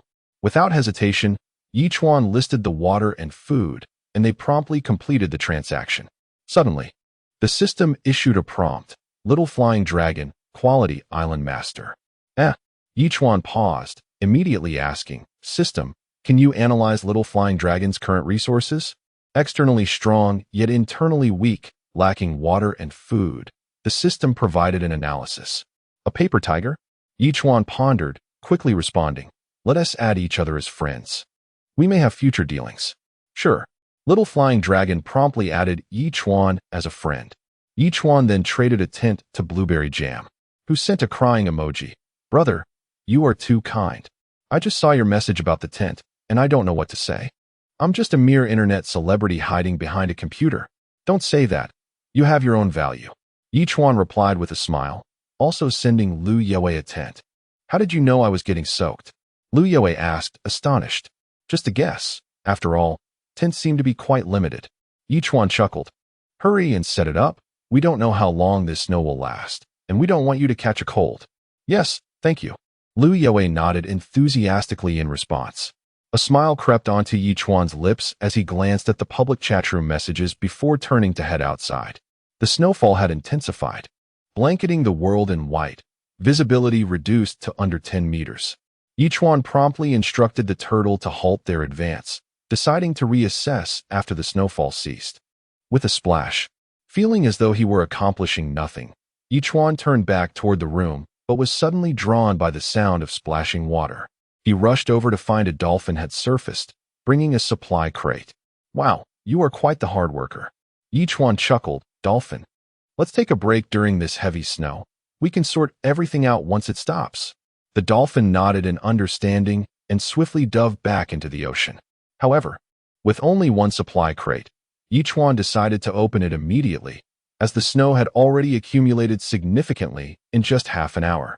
He feared it might become untraceable if the snowfall continued. Thus, Chuan opened the crate. Cotton 3, plastic 2, de-icing agent 100 kilograms. De-icing agent. Chuan's expression brightened. Just as he was concerned about how to clear the snow once it stopped, he received a generous supply of de-icing agent. 100 kilograms, no less. Could this heavy snowfall persist for an extended duration? Chuan hurried back to his room, distributing 5 kilograms to Zhao Feiyu and the other 5, sternly advising, this snow may last for a while. Everyone be cautious. Once it ceases, apply the de-icing agent to the snow, using it sparingly. You even have de-icing agents? Zhao Feiyu asked, astonished. He noticed that no matter what transpired in the ocean world, Chuan always seemed to acquire the means to cope in advance. Was he using some sort of cheat? I just opened a supply crate and happened to get some de-icing agent. Chuan laughed heartily. I can only say that fortune favors me. In awe, Zhao Feiyu could only send a thumbs-up emoji in response. Suddenly, outside, the urgent peeping sounds of 3 little creatures echoed, as if they were confronting something. Chuan's heart tightened. Could it be that a large animal from the woods could no longer endure the snow and had emerged? Chapter 72. The 3 birds battle the sea eagle. Without a moment's hesitation, Chuan brandished his rotating crossbow and charged forward, only to be taken aback. Before him stood a bird over a meter long, with a sleek black body and wings, complemented by a white head and tail, confronting the 3 little creatures. Despite the trio encircling the formidable beast, its piercing gaze and overwhelming aura instilled a sense of trepidation in Chuan. System, what is this creature? Chuan inquired solemnly. The bald eagle, measuring a meter in length with a wingspan of 2 meters, is a fierce predator with exceptional combat prowess. The system promptly responded. Chuan furrowed his brow, watching the bald eagle warily. It was evident that the heavy snowfall had forced this majestic creature down to the island, as both visibility and strength were hampered in the blizzard. Yet, could the trio of younglings, still in their fledgling stage, truly contend with such a powerful opponent? Clenching his crossbow tightly, Chuan remained poised for action. Chirp, chirp, chirp. The urgency in the calls of the 3 little ones revealed their deep-seated aversion to the uninvited guest, demonstrating their strong territorial instincts. Awk! The bald eagle soon grew agitated, coldly fixing its gaze on the trio before lunging fiercely at one of them. The other 2 sprang into action simultaneously. Chuan intended to shoot, but with the 3 younglings engaged in a fierce struggle, it proved challenging to injure the bald eagle without harming them in the process. However, despite the bald eagle's formidable strength, the 3 S-rank companions were equally fierce. When one was threatened, the other 2 launched a swift counteroffensive, forcing the bald eagle to focus on multiple attackers, which it could not manage effectively. Feathers flew as the battle escalated, and all 4 birds bore injuries of varying severity. The bald eagle's once commanding presence now wavering. Awk! The bald eagle screeched, its sharp talons aimed at Wang Yun, just as the other 2 were about to intervene. The bald eagle took to the skies, spiraling before diving down rapidly towards the trio. Chirp, chirp, chirp. The 3 little ones squawked in unison, preparing for an aerial confrontation. Chuan, no longer hesitating, pulled the trigger, unleashing 12 crossbow bolts into the air. A cry pierced the air, prompting Chuan's heart to race. Had he hit? With a thud, the bald eagle plummeted from the sky, colliding with the 3 younglings, sending all 4 birds tumbling across the ground. The bald eagle rolled over a dozen times before finally coming to a halt, revealing 2 bolts lodged in its wings, blood seeping slowly from the wounds. Chirp, chirp, chirp. The 3 little ones, undeterred and agile, regained their footing and charged once more. The bald eagle, now injured, clearly lacked its former vigor, retreating in the face of their relentless assault. Observing this, Chuan reloaded his crossbow and set it aside, silently watching the unfolding battle. As S-rank pets, the trio would undoubtedly have significant roles in the future. This was merely their inaugural skirmish, and Chuan was resolute in allowing them to hone their skills. As time passed, the ferocity of the confrontation intensified. The bald eagle, now exhausted, continued to fight back with a last-ditch effort. Finally, with a swift swipe of Wang Yun's talons, the bald eagle's neck was struck. The once mighty ruler of the seas succumbed to its injuries, surrendering to the 3 little creatures as it closed its eyes for the last time. "How was that?" Chuan said with a smile. "This was your first battle. A moment worth commemorating. Each of you shall be rewarded with 50 milliliters of A-grade freshwater." Chirp, chirp, chirp. The 3 little ones immediately surrounded Chuan, affectionately nuzzling against his legs, though their bloodied heads left stains on his clothing. "You should rest for a while," Chuan suggested, using the snow to clean their wounds before returning to their nest, providing each with 50 milliliters of A-grade freshwater. Afterward, Chuan returned to the scene, swiftly but efficiently tending to the bald eagle. Even cleaned up, the creature weighed a hefty 7 to 8 kilograms, nearly double that of the wild chicken he had caught previously. It seemed he would enjoy a hearty feast that night. This encounter, a mere interlude amidst the relentless snowfall, would soon fade into memory as night fell. Chuan set up a grill to roast the bald eagle, while sought lychee mushrooms and fish oil before adding water and salt to simmer a soup. Before long, tantalizing aromas wafted across the island, enticing even the fish in the sea to leap from the water, captivated by the exquisite scent. Half an hour later, Chuan divided the roasted eagle into 7 portions, sharing some with Zhao Feiyu and the others, reserving an extra serving for the little dragon, who was taken aback by the gesture. "Brother, what is this?" the little dragon inquired, astonished. "I hunted a bald eagle but cannot finish it all, so I'm sharing," Chuan replied straightforwardly. "As friends, I trust you want refuse?" "Of course not. It's just a surprise," the little dragon quickly responded. "There's nothing extraordinary about it. My subordinate island lords enjoy a variety of foods I provide daily," Chuan remarked with a smile. "Now let us eat while it's hot." "Oh." The little dragon sent a flurry of hugging emojis, devouring the food with gusto while quietly pondering. Does he have many subordinate island lords? A variety of food? How does he manage that? And this roast is incredibly delicious. Meanwhile, Chuan allocated the lychee mushroom soup solely to Zhao Feiyu and his companions, sending them into a frenzy of excitement. Lu Shuai immediately expressed disbelief. "Is this real, brother? I'm truly in awe. Is this lychee mushroom? You know about lychee mushrooms?"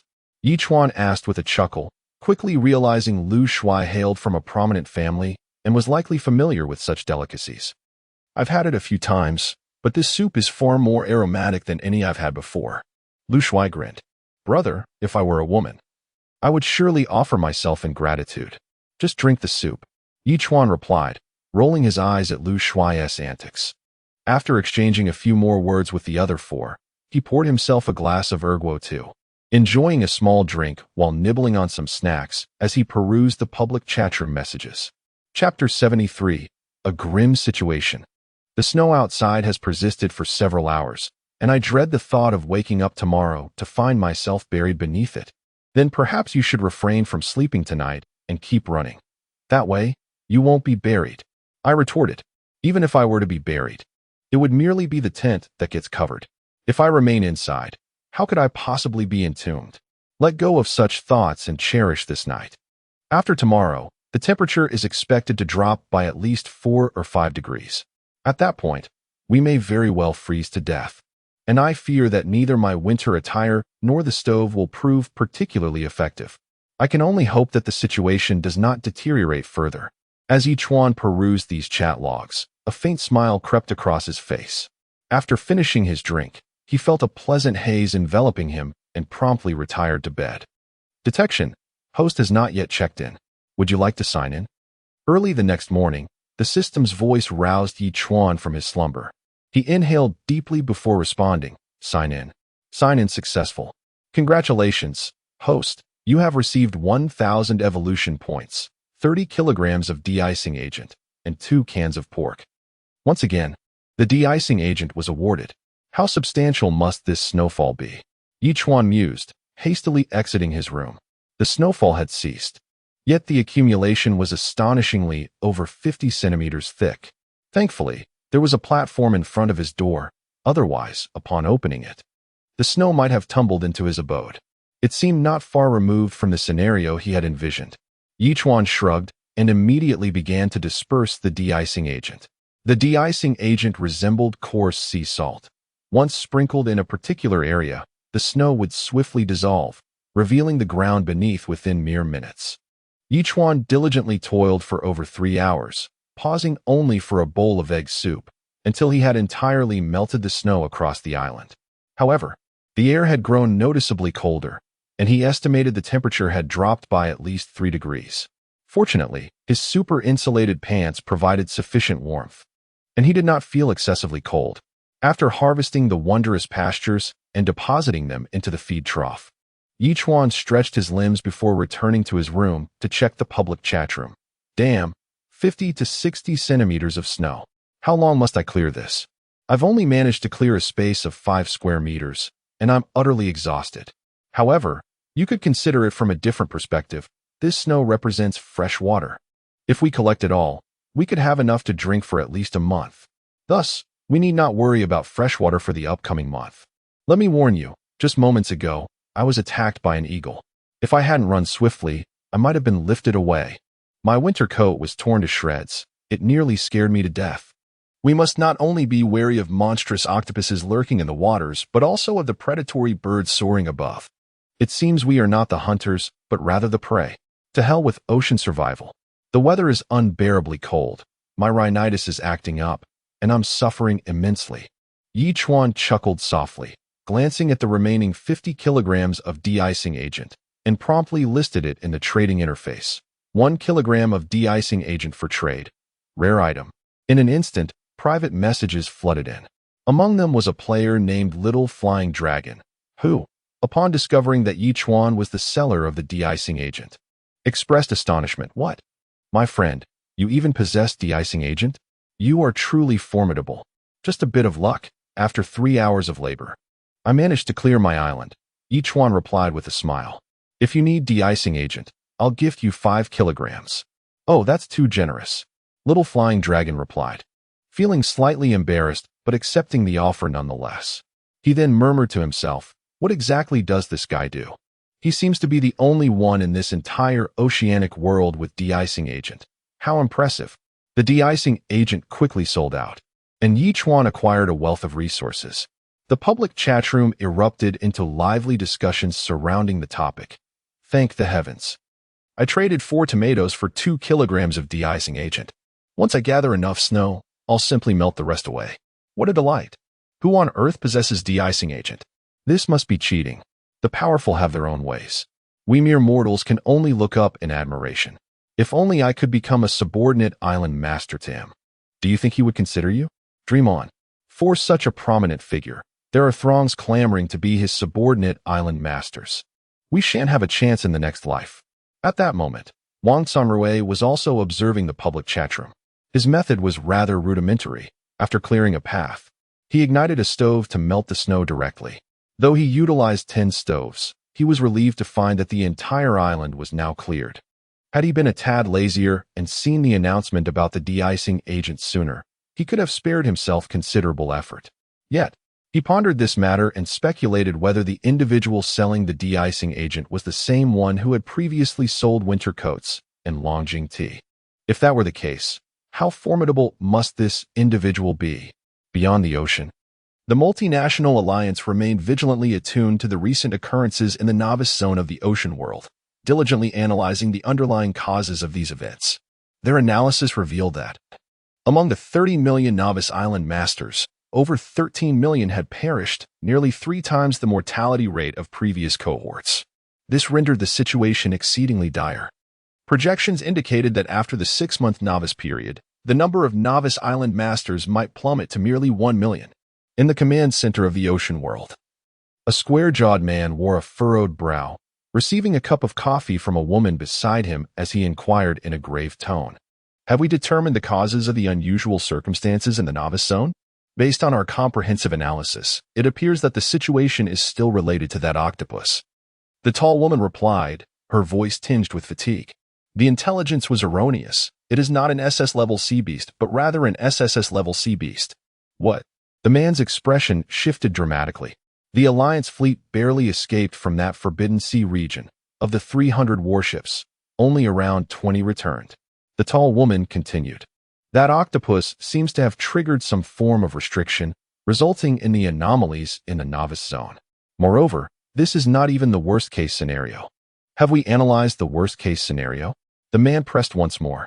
The final temperature could plummet below -20 degrees, persisting for at least a month. The woman stated solemnly. The novice island masters can only rely on their own fortunes. Feiyu. The man's eyes narrowed, his expression growing increasingly grim. Chapter 74, Rolling Noodles. An unexpected encounter on the island. Gazing at the clear blue sky, Chuan could not help but take a deep breath. Setting aside everything else, his mood was quite delightful at that moment. As noon approached, he found himself equipped with tomatoes, eggs, and flour. Though he only had 2 kilograms of flour, it was more than sufficient to prepare a delightful meal of noodles. Without hesitation, Chuan rushed to gather a large handful of dried fish for the 3 little ones and immediately set about mixing water with the flour. He crafted a rolling pin from a wooden board and began rolling out the noodles, simultaneously preparing a sauce using 3 tomatoes, 2 eggs, and a can of pork. By the time noon drew near, Chuan had finally produced the noodles. He filled a wooden box he had fashioned with the noodles and drizzled the sauce over them before presenting them to his companions. I suddenly had a craving for noodles today. I handmade some, so everyone should give them a try. How on earth do you have all these ingredients? Zhao Feiyu replied incredulously. Each of these items is quite rare, isn't it? You've seen me trading various items frequently in the trading interface. All of these are acquired through my trades. Chuan responded. Even amidst the vast ocean, one must not neglect self-care. Enjoy. Thanks. Zhao Feiyu finally accepted the offering. Having undergone rigorous training under 7 island masters in the military district, he believed he had mastered all the survival skills in the ocean. Yet, after more than 3 weeks of existence in this harsh world, he realized just how brutal it truly was. However, Chuan managed to consistently provide food in various forms, significantly easing his burden. He firmly believed that had it not been for Chuan's appearance, even if he had survived, it would have been in a pitiful state. Brother, you can make handmade noodles? This is simply delicious. Blueberry Jam sent a flurry of astonished emojis. I don't care, once the novice period ends. I am definitely going to marry you. You are like my reborn parents. Don't you find that contradictory? Chuan rolled his eyes. Just eat your noodles. Blueberry Jam immediately sent another series of grinning emojis. After exchanging a few words with the other 3, Chuan handed the remaining half bowl of noodles to Little Flying Dragon. Share the noodles with my subordinate island masters. There's a bit left, so you can have it. Wow, big boss, this is tomato sauce noodles, and the rest pork? Little Flying Dragon responded in astonishment. Yes, I suddenly felt like changing the flavor.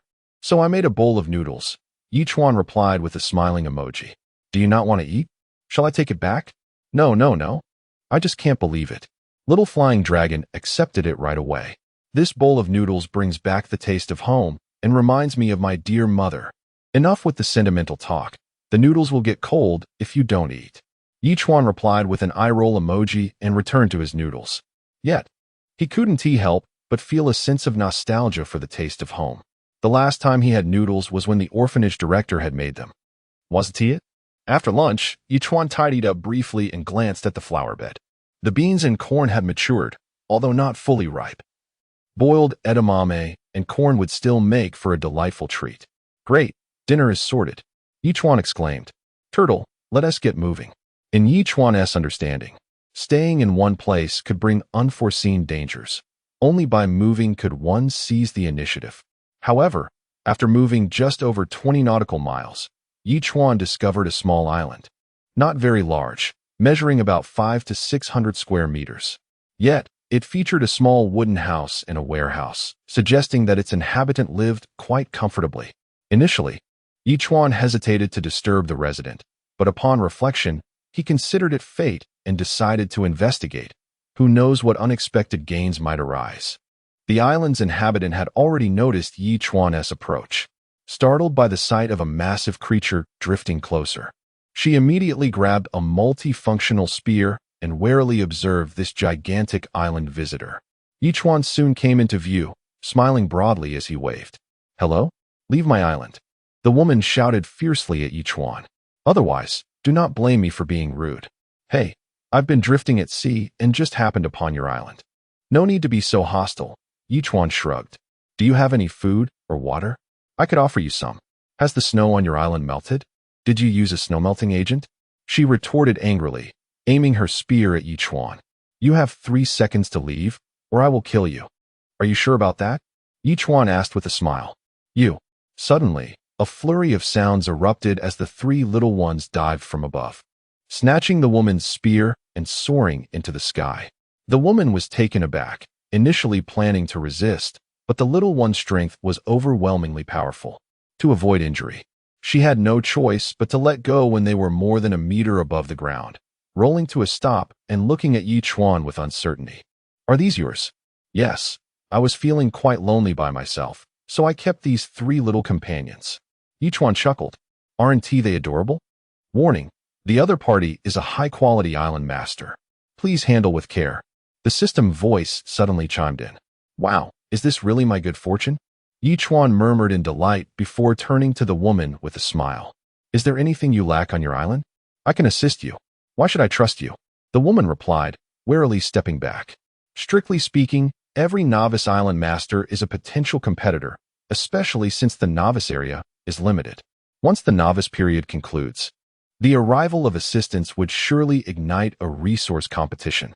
Why would anyone help you for no reason? Don't worry, I have no ulterior motives. I simply wish for you to become my subordinate island master. Yi Chuan stated directly. Why should I? The woman's voice sharpened. We can trade. Yi Chuan quickly added. You can propose any conditions you desire. All right, I haven't had a bath in ages. Can you provide enough hot water for me to bathe? The woman boldly posed a nearly impossible request. Chapter 75. The 4th Affiliated Island Master. Yi Chuan was taken aback. If you cannot meet this condition, then be quick to leave. The woman said, her expression darkening. If I can accomplish this, will you agree to become my affiliated island master? Yi Chuan pondered, stroking his chin. If you agree, I believe it is not impossible. Indeed, as long as you can achieve it, I will consent. The woman replied earnestly. I, Liang Hongying, am a woman of my word and will never go back on it. Very well, then come wash on my island. I have a solar water heater, and there is plenty of fresh water. Yi Chuan said with a smile. You could take an hour-long shower without any issue. What did you say? Liang Hongying's face changed dramatically. I said exactly what you just heard. Yi Chuan shrugged. Please, my 4th affiliated island master. He gestured with a gentlemanly demeanor. Liang Hongying hesitated. After all, she did not know this man. What if he had ulterior motives? Rest assured, if I intended to have any ulterior motives, I wouldn't need to chat with you here. Yi Chuan replied nonchalantly. My time is quite precious. So please? Liang Hongying reflected on his words, and indeed, it made sense. Ultimately, she stepped onto Yi Chuan's small island, only to be startled along the way. Heavens, you even have sheep and chickens. Of course, one must have some hobbies. Right? Yi Chuan nodded noncommittally. Otherwise, being alone on an island would be terribly dull. Reinforced concrete, this is a 1-bedroom apartment. Liang Hongying was taken aback again. This must be a default feature of the island. I have never heard of any island master having such a house blueprint. My luck is quite good. I just happened to obtain it, Chuan said calmly. There's even a greenhouse and trees. And indeed, there is a solar water heater. Liang Hongying swallowed hard, feeling as if she were in a dream. After more than 3 weeks, this was the first time she had seen such a luxurious island. Is this survival at sea? This is more like a vacation.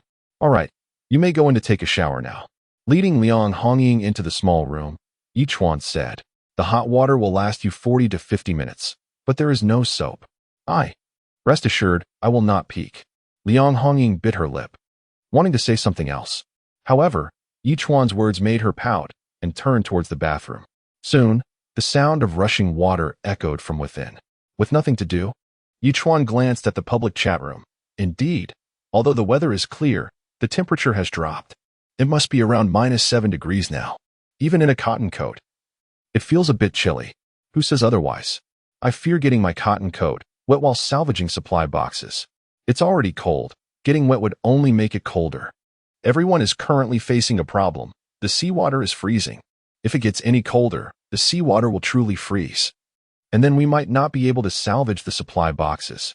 Wow, the big shot is right. The freezing seawater is indeed an issue. What should we do? I'm dizzy. Is it a blessing or a curse? If it's a curse, it cannot be avoided. Regardless, we can only take it one step at a time. To be honest, this was an exhilarating experience for Liang Hongying. What girl does not cherish cleanliness? After spending over 20 days on the vast sea, suddenly being able to enjoy a hot shower was the happiest moment. More than half an hour later, Liang Hongying emerged from the room, her cheeks flushed. Thank you. I feel so much lighter. A deal is a deal. I agree to become your affiliated island master. Okay. Chuan snapped his fingers, promptly binding her to his super tablet. The binding was successful, and Chuan had finally acquired his 4th affiliated island master. Now, he only needed to deal with the little flying dragon to complete his hidden task. In the vast ocean, having a wooden house and a warehouse was quite splendid. Chuan smiled and said, in the future, I will provide you with some essential items. If you face difficulties, feel free to tell me, and I will assist you as much as possible. But I want to know, why do you want me to become your affiliated island master? Liang Hongying asked, puzzled. Typically, an affiliated island master supplies goods to an independent island master, right? People are different. I will not bind too many affiliated island masters, at most 5. Chuan laughed heartily, then waved his hand. All right, if there's nothing else, I shall take my leave. Wait. Liang Hongying thought for a moment, then called softly. Is there something else? Chuan turned with a smile. I have something here that I believe will be useful to you, considering your rapid development. Liang Hongying said, her expression serious. As for me, I might have to wait until the novice period ends to use it. Now, that piques my interest. Upon hearing this, Chuan's face lit up with excitement. Just a moment, Liang Hongying said, turning and walking into the warehouse. A few minutes later, she emerged, struggling to carry a black cube measuring over 30 centimeters, and slowly placed it before Chuan. Here it is. System, what is this? Chuan asked, finding it somewhat familiar, yet still puzzled. Super battery, capable of storing 10 million volts of electrical energy. Currently, it has 1,000th of its charge remaining and can be recharged. The system promptly provided the introduction. As the information was relayed, Chuan's excitement nearly caused his eyes to bulge. Wasn't this precisely what he needed? Moreover, it still contained 10,000 volts of energy. Even if he used it to its fullest, it should last him a few years. What a delightful surprise, indeed. Is there a problem? Seeing Chuan's unusual expression, Liang Hongying quietly inquired. No problem at all, thank you. Chuan smiled and shook his head, then took the super battery back to the island. As the island slowly drifted away, Chuan quickly fashioned a groove from stones to place the super battery inside, ensuring it was well protected. One end connected to the wind turbine, which, although it produced a small current, was still a source of energy. The other end was connected to all the household appliances, and what Chuan anticipated most was the television. Rubbing his hands in excitement, he dashed back to his room to turn on the television. Chapter 76. The 5 Subordinate Island Masters Gathered. For Chuan, this was undoubtedly the most exhilarating event. Adrift on the vast ocean, though one could engage in conversation, the absence of companionship had always been felt. However, that was no longer the case. The prospect of watching television was a delightful source of entertainment. As Chuan eagerly anticipated, the television was switched on, only to be met with a screen full of static. No signal. This left Chuan bewildered. He hurriedly approached the television, giving it a few taps, and flipped through several channels. But apart from one channel emitting a crackling sound, the rest were all static. "System, what is going on?" Chuan inquired with a hint of frustration. "The television requires a super satellite signal receiver to access television signals," the system promptly replied. "Goodness, what a futile effort." Chuan smacked his forehead, feeling rather exasperated. However, it couldn't be entirely in vain. With the super battery, at least the energy-saving lights in the room could be utilized, ensuring that darkness would no longer shroud him at night. Furthermore, the central air conditioning could also be employed, mitigating the impact of the plummeting temperatures. The dream of watching television was dashed, leaving him to await the arrival of the super satellite signal receiver. Letting out a deep sigh, Chuan adjusted his mindset and went to check on the collection of sea salt. The mineral water bottles had gathered halfway, and he estimated that in 2 more days, they would be filled to the brim. As time was not on his side, he entered the greenhouse and harvested a dozen ears of corn and 5 bean plants, yielding over 50 pods. Chuan intended to reserve 1 or 2 of each for seed. If both corn and beans could be produced in abundance, he would have an endless supply of food. After half an hour of cooking, Chuan prepared portions of 2 ears of corn and 5 bean pods for each of the 7, including Zhao Feiyu. Liang Hongying, pondering what to have for dinner, was taken aback when she received food from Chuan. "Is this for me?" she asked, stunned. "Of course," Chuan replied without hesitation. "Now that you are part of my crew, I assure you, I will not let you go hungry. Stick with me, and you will enjoy a life of abundance." "Thank you." Liang Hongying simply responded with 2 words before gratefully starting to eat. However, she remained skeptical of Chuan's words. After all, in the unforgiving vastness of the ocean, as conditions worsened, people tended to become increasingly selfish. Though she had become a subordinate island master after her defeat, she doubted that Chuan would consistently provide her with food. Surely, in a few days, the provisions would be depleted. As for Lu Yi and the others, they had grown somewhat numb to Chuan's frequent generosity. Yet, in this desolate island, the chance to enjoy a fresh meal of boiled corn and beans was a delightful surprise. Naturally, there was a portion for Xiao Feilong as well. His eyes glistened with tears of gratitude. What a wonderful friend he had found, someone who genuinely cared for him, bringing a warmth he had not felt in a long time. Meanwhile, Chuan was munching on corn while perusing the public chat room. "It's so cold. I have a winter coat, but no heater. Can someone send me a heater? I'm willing to become their subordinate island master. You're not the only one cold. Everyone is freezing. I've run several laps outside. A cup of coffee would be a blessing. Sigh, this dreadful weather. It seems temperatures will continue to drop. Everyone, stay vigilant. Let's hope we see the sun tomorrow." As night fell completely, he silently prayed for no sea monsters to attack. With a hopeful heart, he wished to awaken to a new day where everything would be better. Amen. Sleep beckoned, promising dreams of abundance. Nearly everyone's spirits were low. In just over 20 days, these island masters had endured experiences unlike any they had known. Their once lofty ambitions were gradually being worn away. Chuan, however, stretched lazily, observing that the solar water heater's temperature still registered 50 degrees. He promptly dashed to the bathroom for a hot shower before retiring to bed. Turning on the central air conditioning, the room was warm and cozy, lulling Chuan into a deep slumber. The next morning, Chuan awoke slowly and immediately checked the time. It was just 6 o'clock. Time to check in. Check-in successful. Congratulations, host, you have gained 1,000 evolution points and received a super radio. A super radio? Chuan's eyes lit up. Since the television had no signal, surely the super radio would work. He quickly retrieved the super radio and began tuning in to various stations. However, after cycling through several channels filled with static, he finally found one with a faint storytelling voice. He decided to linger on this station. It was better than silence. Just as he was preparing breakfast, a notification chimed from the super tablet. It was a message from Xiao Feilong. "Brother, I've made up my mind. I wish to become your subordinate island master. What? Yi Chuan's expression shifted, and he replied with a puzzled tone, What makes you think so? In this vast ocean, finding a kindred spirit is akin to striking gold. Moreover, many hands make light work. I believe it's quite challenging to thrive alone, which is why I've decided to pledge my allegiance to you. Xiao Feilong candidly expressed. He was also concerned about the bounties Yi Chuan had provided him over the past few days, fearing that these luxuries might dwindle. After much contemplation, Xiao Feilong resolved to join Yi Chuan. Especially given the increasingly dire circumstances, it was prudent to align himself with a strong ally. As for what would happen post-beginner-s phase, that was a matter for another day. Are you certain you wish to become my subordinate island master? Yi Chuan sought confirmation once more. I've made my decision, Xiao Feilong affirmed, promptly transferring the super tablet to Yi Chuan.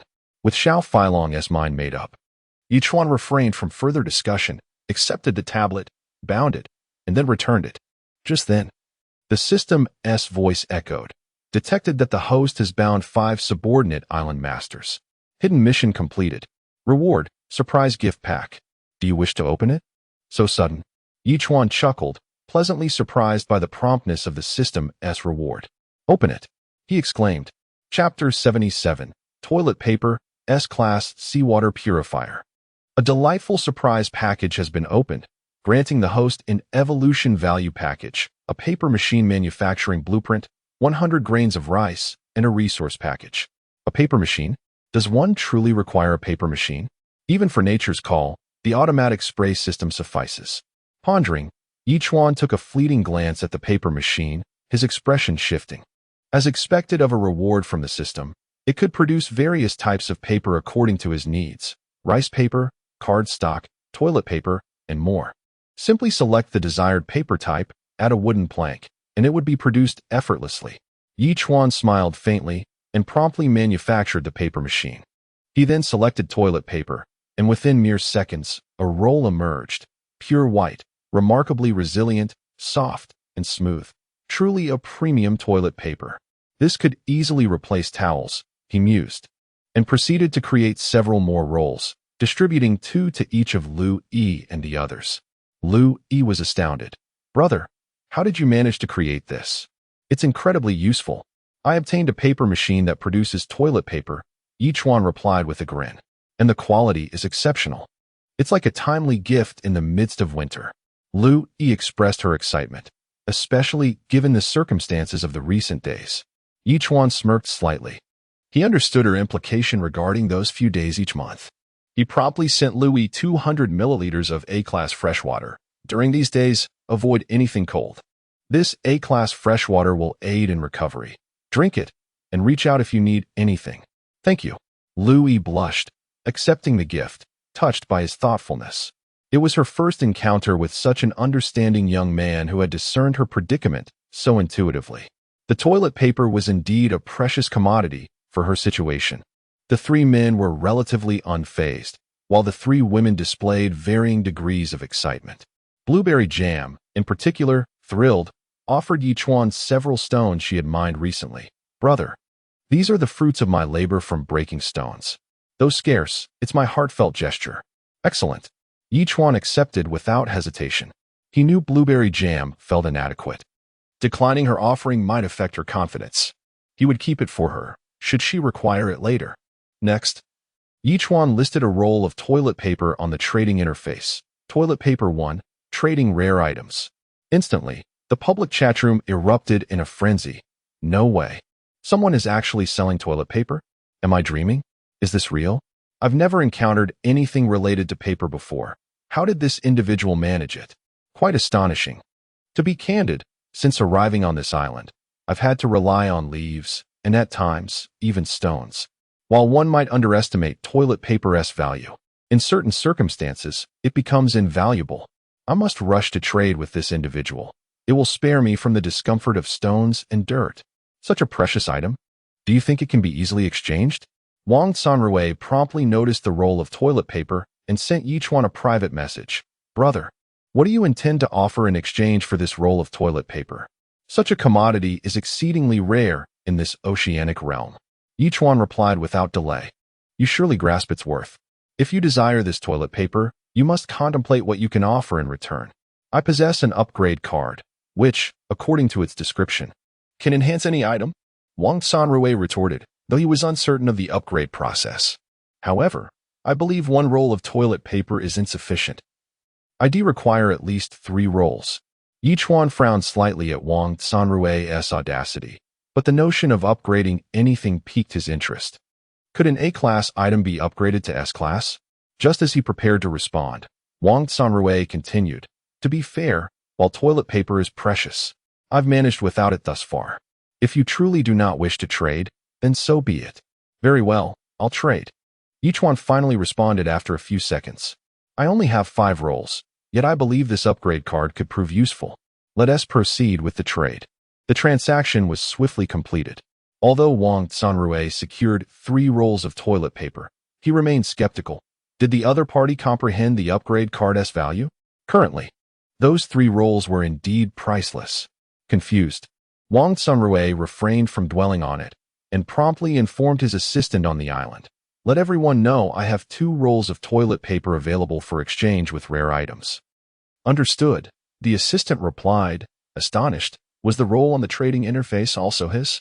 Truly impressive for an independent island owner to possess such a rare item. Meanwhile, Yi Chuan examined the upgrade card. As Wang Sanrui had indicated, it could enhance any item, but only once. Yi Chuan inquired, System, can this upgrade card elevate an A-class item to S-class? Indeed, the system replied coolly. Yi Chuan beamed, arriving at the A-class seawater purifier. To upgrade, the required materials were A-class seawater purifier 1, upgrade card 1, 100 cloth pieces, and 40 metal pieces.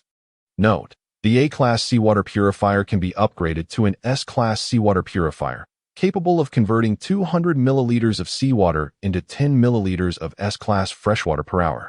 With a maximum capacity of 2,000 milliliters, S-class freshwater enhances physical health, prevents various ailments, and alleviates fatigue. Yi Chuan swiftly upgraded the A-class seawater purifier.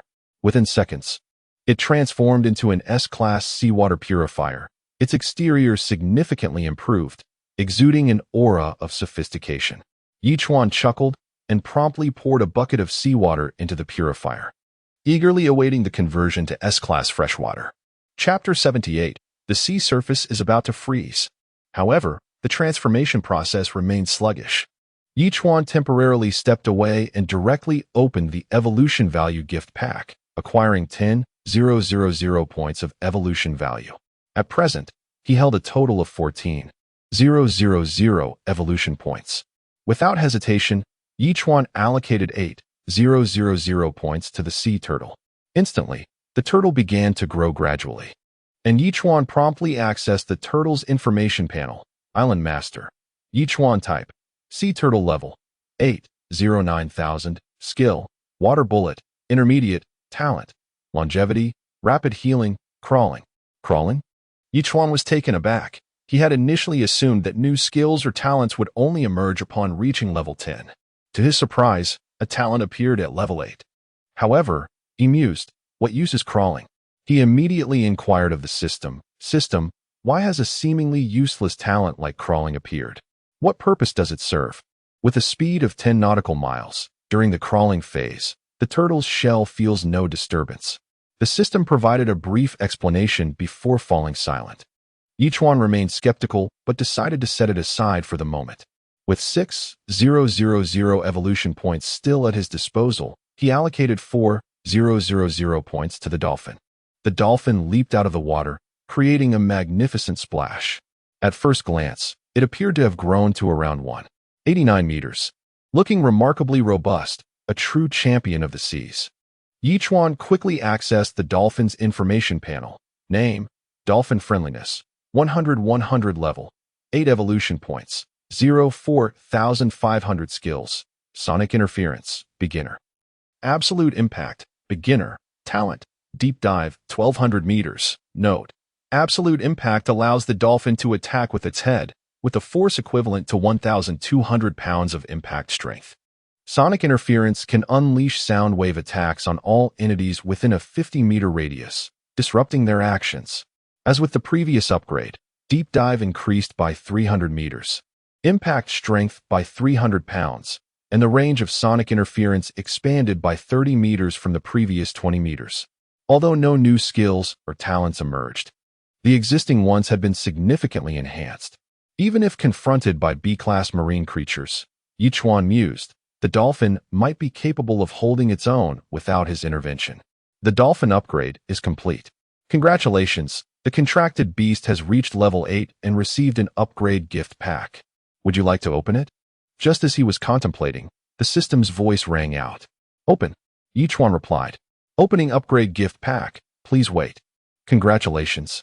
You have received 1,000 growth points, 10 corn pancakes, for A-grade oranges, and 1 island area expansion card. Another island area expansion card. Chuan was momentarily stunned, then scoffed. While this item might be invaluable to others, it was essentially of no use to him. However, the pancakes were certainly more delectable than steamed buns. And receiving A-grade oranges was a treat. Chuan promptly fetched his manual juicer and, along with the previous oranges, squeezed out over 1,000 milliliters of orange juice. After taking a sip, he found it exquisitely sweet, refreshing to the senses, an evident benefit of the A-grade oranges. Chuan couldn't help but smile, nodding appreciatively. He then distributed 100 milliliters of freshly squeezed orange juice to each of the 7 companions. Enjoy this delightful orange juice, everyone. Wow, you even have a juicer? The little dragon exclaimed incredulously. What's so surprising about that? It's just a juicer. Chuan replied nonchalantly, then offered the island area expansion card to him. Consider this a gift for you. Use it. What is this island area expansion card? The little dragon asked, puzzled. Once used, it will increase your island's area by 500 square meters, Chuan explained. Is there really such a wonderful item? The little dragon was ecstatic. My island area is only a little over 800 square meters. If it increases by 500 square meters, that's essentially like you've gifted me half of my island. Boss, I love you. Clearly, clinging to your coattails was the wisest choice. I'll be laughing in my dreams tonight, he exclaimed gleefully. Don't celebrate too soon. The extra area might just be forest or small hills, and those woods could harbor various creatures, Chuan cautioned. So be careful, if snakes appear. It might not be pretty. Then I must thank you. The little dragon replied, sending a series of flying kiss emojis before disappearing, likely to use the card. Chuan exchanged a few more words with the others before rushing to summon the dolphin. My dolphin, dive to your maximum depth and explore the vicinity for any minerals like last time. The dolphin nodded in acknowledgement and promptly plunged into the sea, quickly vanishing from sight. Chuan furrowed his brow, surveying his surroundings. He had just noticed that fragments of ice had begun to appear on the surface of the water. It seemed the temperature had already dropped to around -10 degrees. Clearly, the seawater was on the verge of freezing. Chuan hurried back to check the public chat room, where everyone was discussing the matter. Has everyone noticed? I've seen ice forming around my island. Does this mean the sea surface is about to freeze? I noticed it while salvaging supply boxes. It seems we'll soon be able to walk on the ice. But what is the use of walking on ice? Don't forget, once the seawater freezes, supply boxes won't float anymore. Finding supplies will become twice as hard, and even if we locate them, embedded in the ice. Do you think we can retrieve them? This ocean survival challenge was already hellish. Now the difficulty is increasing. We might not even survive the beginner phase, let alone search for mineral resources. The poorest end up begging. If we don't die, we'll eventually find a way through. Let us just endure. Chuan quickly messaged the others. The freezing of the sea surface seems inevitable. Even if it freezes, please refrain from venturing onto the ice for now to avoid any unknown risks. I can't believe how difficult this ocean survival challenge will be, Zhao Feiyu said solemnly. If we can't salvage any supply boxes, numerous island owners might face death. Don't dwell on it too much. As long as we can survive until the end, that's more significant than anything. Chuan reassured him. As a member of the military, you won't let this minor setback deter you, right? Just a small issue. Zhao Feiyu chuckled wryly, attempting to maintain a light-hearted demeanor despite the impending challenges. Suddenly, a loud splash interrupted their conversation, as if some massive creature had burst forth from the sea. Chuan vaguely saw what appeared to be the dolphin returning, and immediately dashed outside. Chapter 79. Is there someone in the sea? A dolphin stood majestically on the water's surface. Beside it lay a broken trident, battered and worn. Chuan furrowed his brow. This fractured trident measured approximately 4 centimeters in diameter and stretched about 1.5 meters in length. When he attempted to lift it, the weight jolted him. This object must weigh at least 100 pounds. Although, considering Chuan's current strength, this weight was manageable. The absence of any islands in the vicinity and the fact that this was a novice area raised questions. How could a broken trident be found at the ocean's depths? Or perhaps, following the unforeseen changes in this marine survival scenario, everything was evolving towards the unknown, including the emergence of some weapon-wielding creatures at the seabed? A wave of unease washed over Chuan, prompting him to inquire earnestly, "System, whose weapon is this?" The trident, when intact, weighs 170 pounds and possesses formidable power. The user remains unidentified, the system promptly responded. Yet, Chuan felt this was no mere coincidence and immediately directed his question to the dolphin. "My friend, is this the only broken trident on the ocean floor? Or are there other items to be found?" Upon hearing this, the dolphin plunged into the depths with a swift motion, disappearing from sight. Chuan hurried back to his room and sent a message in the public chat room. "Brothers, have any of you noticed anyone or anything suspicious on the ocean surface?" What kind of question is that? Is there someone on the water? A ghost, perhaps? To be honest, a few nights ago while I was relieving myself by the shore, I saw a head just 7 or 8 meters away, staring directly at me. It startled me so much that when I tried to take a closer look, nothing was there. Was it merely my imagination? Can we refrain from sharing such chilling tales? I'm a girl. I'm terrified. Come on, we are not children. What is there to fear? We are all atheists here. Not sure if it's a male or female head, but if it's a girl, I might just scoop her up with a fishing net, and we'd be inseparable. Whoa, my friend, you're going way too fast. This is hardly a kindergarten bus. As Chuan observed the chatroom's conversation spiral into chaos, he shook his head in resignation. However, he noticed a valuable piece of information. Someone had indeed seen a head emerge from the water, indicating that humans might still inhabit the seas. Or perhaps, a species closely related to humans? This line of reasoning sent a shiver down Chuan's spine, judging by the weapons utilized by these creatures. Their strength could be described as immense.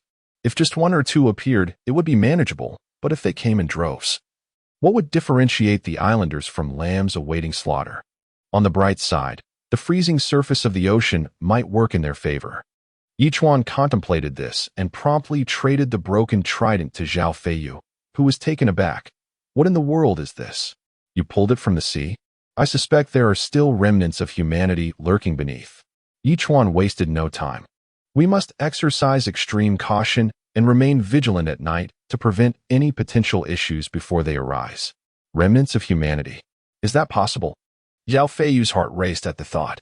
During his training with the 7 island masters, he had heard of such beings, said to inhabit a forbidden realm within the ocean. Though these entities could surface and assault humans, they were said to be absent from novice zones. Yet Chuan's concerns were not unfounded. He realized he needed to be extra cautious. "By the way, do you possess any formidable combat techniques you could share with me?" he inquired.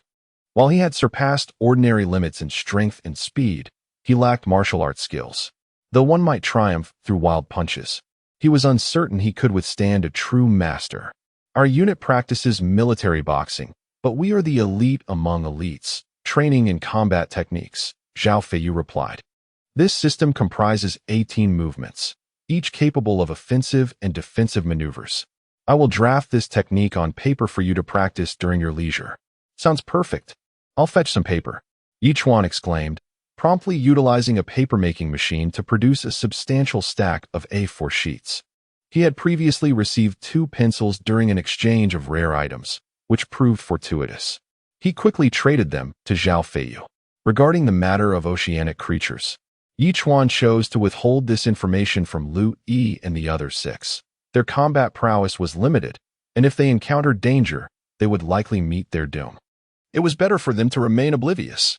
At that moment, the dolphin burst forth from the sea, presenting a massive tail fin, measuring a full meter in length. With a bifurcation of about 30 centimeters, muscular and powerful. Chuan had never encountered such a fin before. It bore little resemblance to a fish's tail, reminiscent instead of a mermaid's tail. A vivid scenario unfurled in Chuan's mind, two mermaids clashing in a fierce battle, resulting in one being fatally pierced while the trident was shattered in the fray. Yet, this was merely conjecture. The true nature of events remained shrouded in mystery. As noon approached, Chuan entered the greenhouse and harvested over 30 luscious, crimson strawberries. Over the past few days, several new strawberry plants had sprouted, suggesting a bountiful future harvest. Alas, these strawberries lacked any grading, though they were undeniably sweeter than those found on Earth. Chuan also grilled several fish, distributing 1 fish and 3 strawberries to each person, before indulging in his meal while keeping an eye on the public chat room. Unbelievable! I found a supply crate today, and it contained 3 red dates, which were classified as B grade. What do you think makes these dates worthy of a grade? Perhaps they are categorized based on quality, much like tea, which is also classified into upper, middle, and lower grades? I just tasted one. And this B grade date is incredibly sweet and chewy, with a gentle warmth radiating after consumption. Quite delightful. Could it be that fruits are graded, and consuming them offers benefits? I once had an A-grade apple. As lively discussions unfolded, one individual's comment captured the crowd's attention, prompting Chuan to glance at the speaker, none other than Wang Sanrui. Chapter 80. Food with Levels? To Chuan's astonishment, this young man had actually consumed an A-grade apple. Despite possessing a system that granted him advantages, he could not claim to be the most fortunate. In this vast oceanic world, there surely existed others as lucky as him, if not more so, reminding him of the importance of humility. Wang Sanrui instantly became the center of attention. Esteemed one, what is an A-grade apple like? Is it exceptionally large and sweet? Could you share how you acquired this A-grade apple? Was it from a supply box? Sighing, Chuan reflected on his own lack of experience with such fruits, while others enjoyed high-level sustenance. He pondered whether they would soon be categorized into ranks. Feeling that everyone could eventually obtain a leveled apple, it was merely a matter of opportunity. Yet, he thought it audacious to declare such notions, as leveled items were rare and elusive. Wang Sanrui elaborated, consuming A-grade fruits not only heals many minor ailments, but also enhances physical strength. For instance, if one typically possesses 50 pounds of strength, after consuming an A-grade fruit, it could potentially increase to 70 or even 80 pounds. I happen to have several leveled fruits. You may become my affiliated island lords, and I shall distribute them judiciously. Chuan shook his head at Wang Sanrui and Appo's relentless recruitment of island lords, wondering if he understood that being overly conspicuous was not wise. After lunch, Chuan stepped out, inhaling the fresh, cool air, and gazed at the forest. By morning, the woods would have further evolved, possibly revealing larger creatures. He considered entering early to explore, recalling how he had been interrupted by a wild chicken during his last attempt. With a plan in mind, Chuan called his 3 companions and ventured into the woods, passing an uncovered flower bed. He was astonished by a tree that stood approximately 13 or 14 meters tall, remarkably straight and smooth, with a diameter of about 3 centimeters and only a few leaves crowning its top. What kind of tree are you, and how much taller will you grow? Chuan mused, lightly touching the trunk before striding into the forest. Inside, the woods felt warmer, filled with the sounds of birds and the rustling of leaves, creating a subtle atmosphere of tension. Armed with a crossbow, his 3 companions surrounded him as he remained vigilant. After a few moments, a gray shadow darted from a bush, shooting away like an arrow. A wild rabbit, Chuan exclaimed, swiftly raising his hand to unleash 12 bolts from his crossbow. However, the rabbit proved cunning, evading all his shots. Let us catch it, Chuan called out, a grin on his face. The 3 small creatures, despite being aerial dominators, swiftly chased the rabbit through the forest, their teamwork impeccable. As they closed in, the rabbit, now dangerously close to Chuan, suddenly changed direction and leaped. With a thud, it collided with a tree, rolling over and dying instantly. Unbelievable, Chuan gasped, witnessing what seemed to be an act of defiance against fate. Nevertheless, this saved him effort. as he lifted the rabbit, which surprisingly weighed nearly 10 pounds, enough to feed 8 people. Tonight's dinner is secured. After a quick preparation, Chuan noted that even the processed rabbit weighed around 8 pounds. He surveyed the woods, suspecting more rabbits might be present, but decided one was sufficient. He placed the rabbit on a multifunctional grill and proceeded to the turtle-backed hill to open a few supply boxes he had accumulated. To his surprise, he retrieved 3 B-grade hawthorns. It appeared that such leveled items would become more common in supply boxes, although A-grade items would remain exceedingly rare. After consuming the 3 B-grade hawthorns, Chuan hurried to the S-grade water purifier, which had converted about 50 milliliters of water. Rubbing his hands together, he eagerly drank it.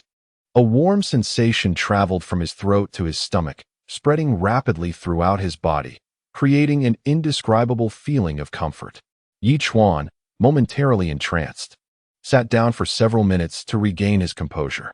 Indeed, the S-grade water's effects surpassed those of A-grade by more than threefold. The thought of consuming such water daily filled him with joy and anticipation for the strength it could bestow. As night fell and temperatures dipped, Chuan, still radiating warmth, began grilling the rabbit meat, and also milked a few pounds of sheep and Apos' milk, boiling it in a large pot. He distributed portions to his 7 companions while keeping 2 pounds of rabbit meat and 500 milliliters of sheep and Apos' milk for himself. As he dined, he listened to the radio and browsed the public chat room, where discussions about leveled food continued. Liang Hongying messaged him privately, "I see they're discussing leveled food. Have you ever obtained any? I not only acquired some, but I even have consumed an A-grade one." Chuan replied curtly, "Didn't you notice?" "What?" Liang Hongying's expression changed, disbelief washing over her face. Chapter 81. Friday. Upon reflection, she indeed felt a warm sensation in her stomach after consuming the orange juice, and her overall demeanor had significantly improved. After all that commotion, was that truly an A-grade orange juice? This Chuan had the audacity to share A-grade fruit with himself. Could it be a ploy to win over hearts? Certainly. Having lost the bet and become his subordinate island master, he must be intent on securing her affection, sparing no expense. It wouldn't be long before his true nature was revealed. With this thought, Liang Hongying found herself feeling much more at ease, dismissing Chuan from her mind. Chuan, too, was disinclined to explain himself to Liang Hongying. Glancing at the records in the public chat room, he pondered gathering more useful information. Indeed, I was correct. Today, I opened a supply box and found a C-grade apple, which certainly had its benefits. I am far superior to you. I uncovered a B-grade orange that was bursting with sweetness, and I am still savoring that memory. After opening so many supply boxes previously, I had scarcely encountered any items with grades, yet now I have discovered so many. Does this signal that significant events are on the horizon? Oh, but who cares about this or that? This ocean survival challenge is more harrowing than hell itself. Merely surviving is a miracle, so why bother with further contemplation? That is true. Our greatest aspiration now is simply to endure. As for the graded food, no one could elucidate the matter. However, Chuan shared a similar sentiment. Although certain circumstances had led to substantial changes in this ocean survival scenario, the rules of this maritime world seemed to be providing some form of benefit to the island masters, aiding the novice island masters in their survival. But what would transpire next? That was left to fate.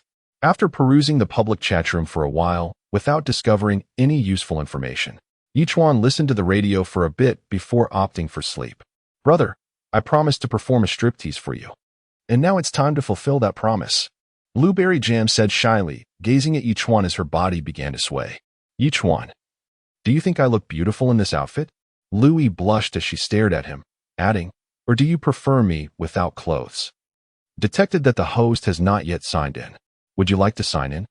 Suddenly, a chilling voice echoed in Chuan's ears, startling him awake. What the heck? Was that just a dream? This dream was rather titillating, but alas, it was interrupted by the system, otherwise. Shaking his head, Chuan stretched and declared, "Sign in. Sign in successful. Congratulations, host. You have received 1,000 evolution points, a toolman 1, and a feather fragment. Note: 3 feather fragments can be exchanged for an angel feather, which will lead to unexpected events. A toolman? Chuan was taken aback and immediately checked his inventory, where indeed, a humanoid entity had appeared, albeit entirely encased in metal, a robot. Chuan promptly summoned the toolman. At first glance, it appeared indistinguishable from a human and was equipped with numerous expressions. If not for the metallic parts below its neck, it could easily be mistaken for a bright and handsome young man. System, what is the function of this toolman? Chuan queried with curiosity. It is a robot designed to assist the host in managing various plants. The system replied succinctly. Equipped with a super battery, simply activate the toolman, and the host shall receive unexpected surprises. Oh, so it's a robot trained in field management, Chuan realized, searching around until he discovered the switch in a discrete location and activated it. System activating, please wait. A voice devoid of emotion resonated as the toolman's eyes blinked, its face shifting through a myriad of expressions. After a brief period of stiff movements, it finally adopted human-like expressions and actions. Greetings, Master. What tasks can you perform? Chuan inquired, circling the toolman. I can manage all your plants. The toolman responded promptly. By analyzing various plants, I can devise tailored care plans. Then you must know how to water them, right? Chuan pressed further. Yes, Master. I can automatically locate freshwater resources and irrigate according to each plant's water deficiency. The toolman replied. Don't call me Master. That feels too awkward. From now on, call me Boss. Chuan stated, then added, I'll give you a name. You shall be called Friday. Understood, Boss. The toolman replied immediately. Excellent. With your presence, I won't need to tend to the plants anymore. Chuan beamed, realizing that the system truly understood him, gifting him such a treasure. What a delight. Oh, wait. Chuan had a sudden inspiration and brought Friday over to an unknown tree species. Since you are knowledgeable about all plants, do you recognize what this one is? I do not know. Aside from this plant, I am familiar with all flora on this island. Friday responded. I can accurately identify the names, living habits, and cultivation methods of all plants. Stop right there. Chuan felt a headache coming on and quickly interjected. Just take care of the plants in this flower bed and remember to cut the magical grass daily, tossing it into the feed trough. Understood, Boss. Friday replied promptly. The sensation of liberation was delightful. Chuan observed Friday becoming industrious and chuckled to himself, just as he was about to head back to prepare breakfast. The system's voice rang out again. Island upgrade complete. Congratulations, host. Your island has been upgraded to level 7. You have received an upgrade package. Would you like to open it? Island upgrade complete. Congratulations, host. Your island has been upgraded to level 8. You have received an upgrade package. Would you like to open it? What does this mean? Chuan was taken aback. After the turtle's previous upgrade to level 7, he had been so preoccupied with inspecting the evolved forest and hills that he completely forgot to open the upgrade package. Now, upon reaching level 8, the system reminded him again. I really am careless. I was so caught up in excitement that I forgot about the important tasks. If it weren't for the system's reminder, I would have missed the level 7 upgrade package. Chuan slapped his forehead and declared, Open it. Opening. Congratulations, host. You have received 2,000 growth points. For A-grade apples, 5 small nutrient solutions, and 1. Congratulations, host. You have received 2,000 growth points. For A-grade bananas, 5 small nutrient solutions, and 1. Chapter 82. Intense battle with the wild boar. Trendy outfit? Diving suit? In such frigid weather, last time I received a super warm garment. Yet this time it is merely a trendy outfit? However, Chuan quickly realized that this was likely not intended for him, but rather for Friday. After all, this lad had always been in a state of undress, and his physique exceeded Chuan's own. He certainly could not bear to face such a bare man every day. Without delay, Chuan fashioned the trendy outfit and adorned Friday with it. Although Friday was merely a robot, once clad in clothing that concealed his metallic exterior, coupled with his remarkably expressive visage, he appeared quite dashing. Tossing all 10 small vials of nutrient liquid to Friday, Chuan temporarily disregarded the diving suit blueprint and ventured into the small grove. Previously unnoticed, the grove now astonished him with its transformation. the once 1,000-square-meter forest, alongside the island's expanse of 8,000 square meters, had remarkably expanded to approximately 2,000 square meters. Towering trees loomed, some exceeding 30 meters in height, requiring 4 individuals to encircle their trunks. As it was morning, the melodic chirping of birds filled the air, and even from 100 meters away, one could observe the carefree birds flitting about. Chuan whistled, and the 3 little ones immediately rushed over. With a smile on his face, he softly uttered, "Let us venture deeper into the grove and see how it has fared." The 3 little creatures chirped excitedly, leading the way into the woods. The forest floor was partly cloaked in grass, interspersed with earthy soil and uneven stones. In the shade of some colossal trees, vibrant green moss had surprisingly taken root. It was almost inconceivable how this grove had flourished in an environment nearing -10 degrees Celsius. The grove remained relatively tranquil, with only the occasional appearance of small animals. However, after delving approximately 30 meters in, the 3 little ones suddenly began to call out urgently, retreating while forming a protective triangle around Chuan. Feeling a tightness in his chest, Chuan swiftly drew his crossbow, his expression grave as he focused intently ahead. Moments later, a large, dark figure burst forth from the underbrush, causing Chuan's brows to knit together.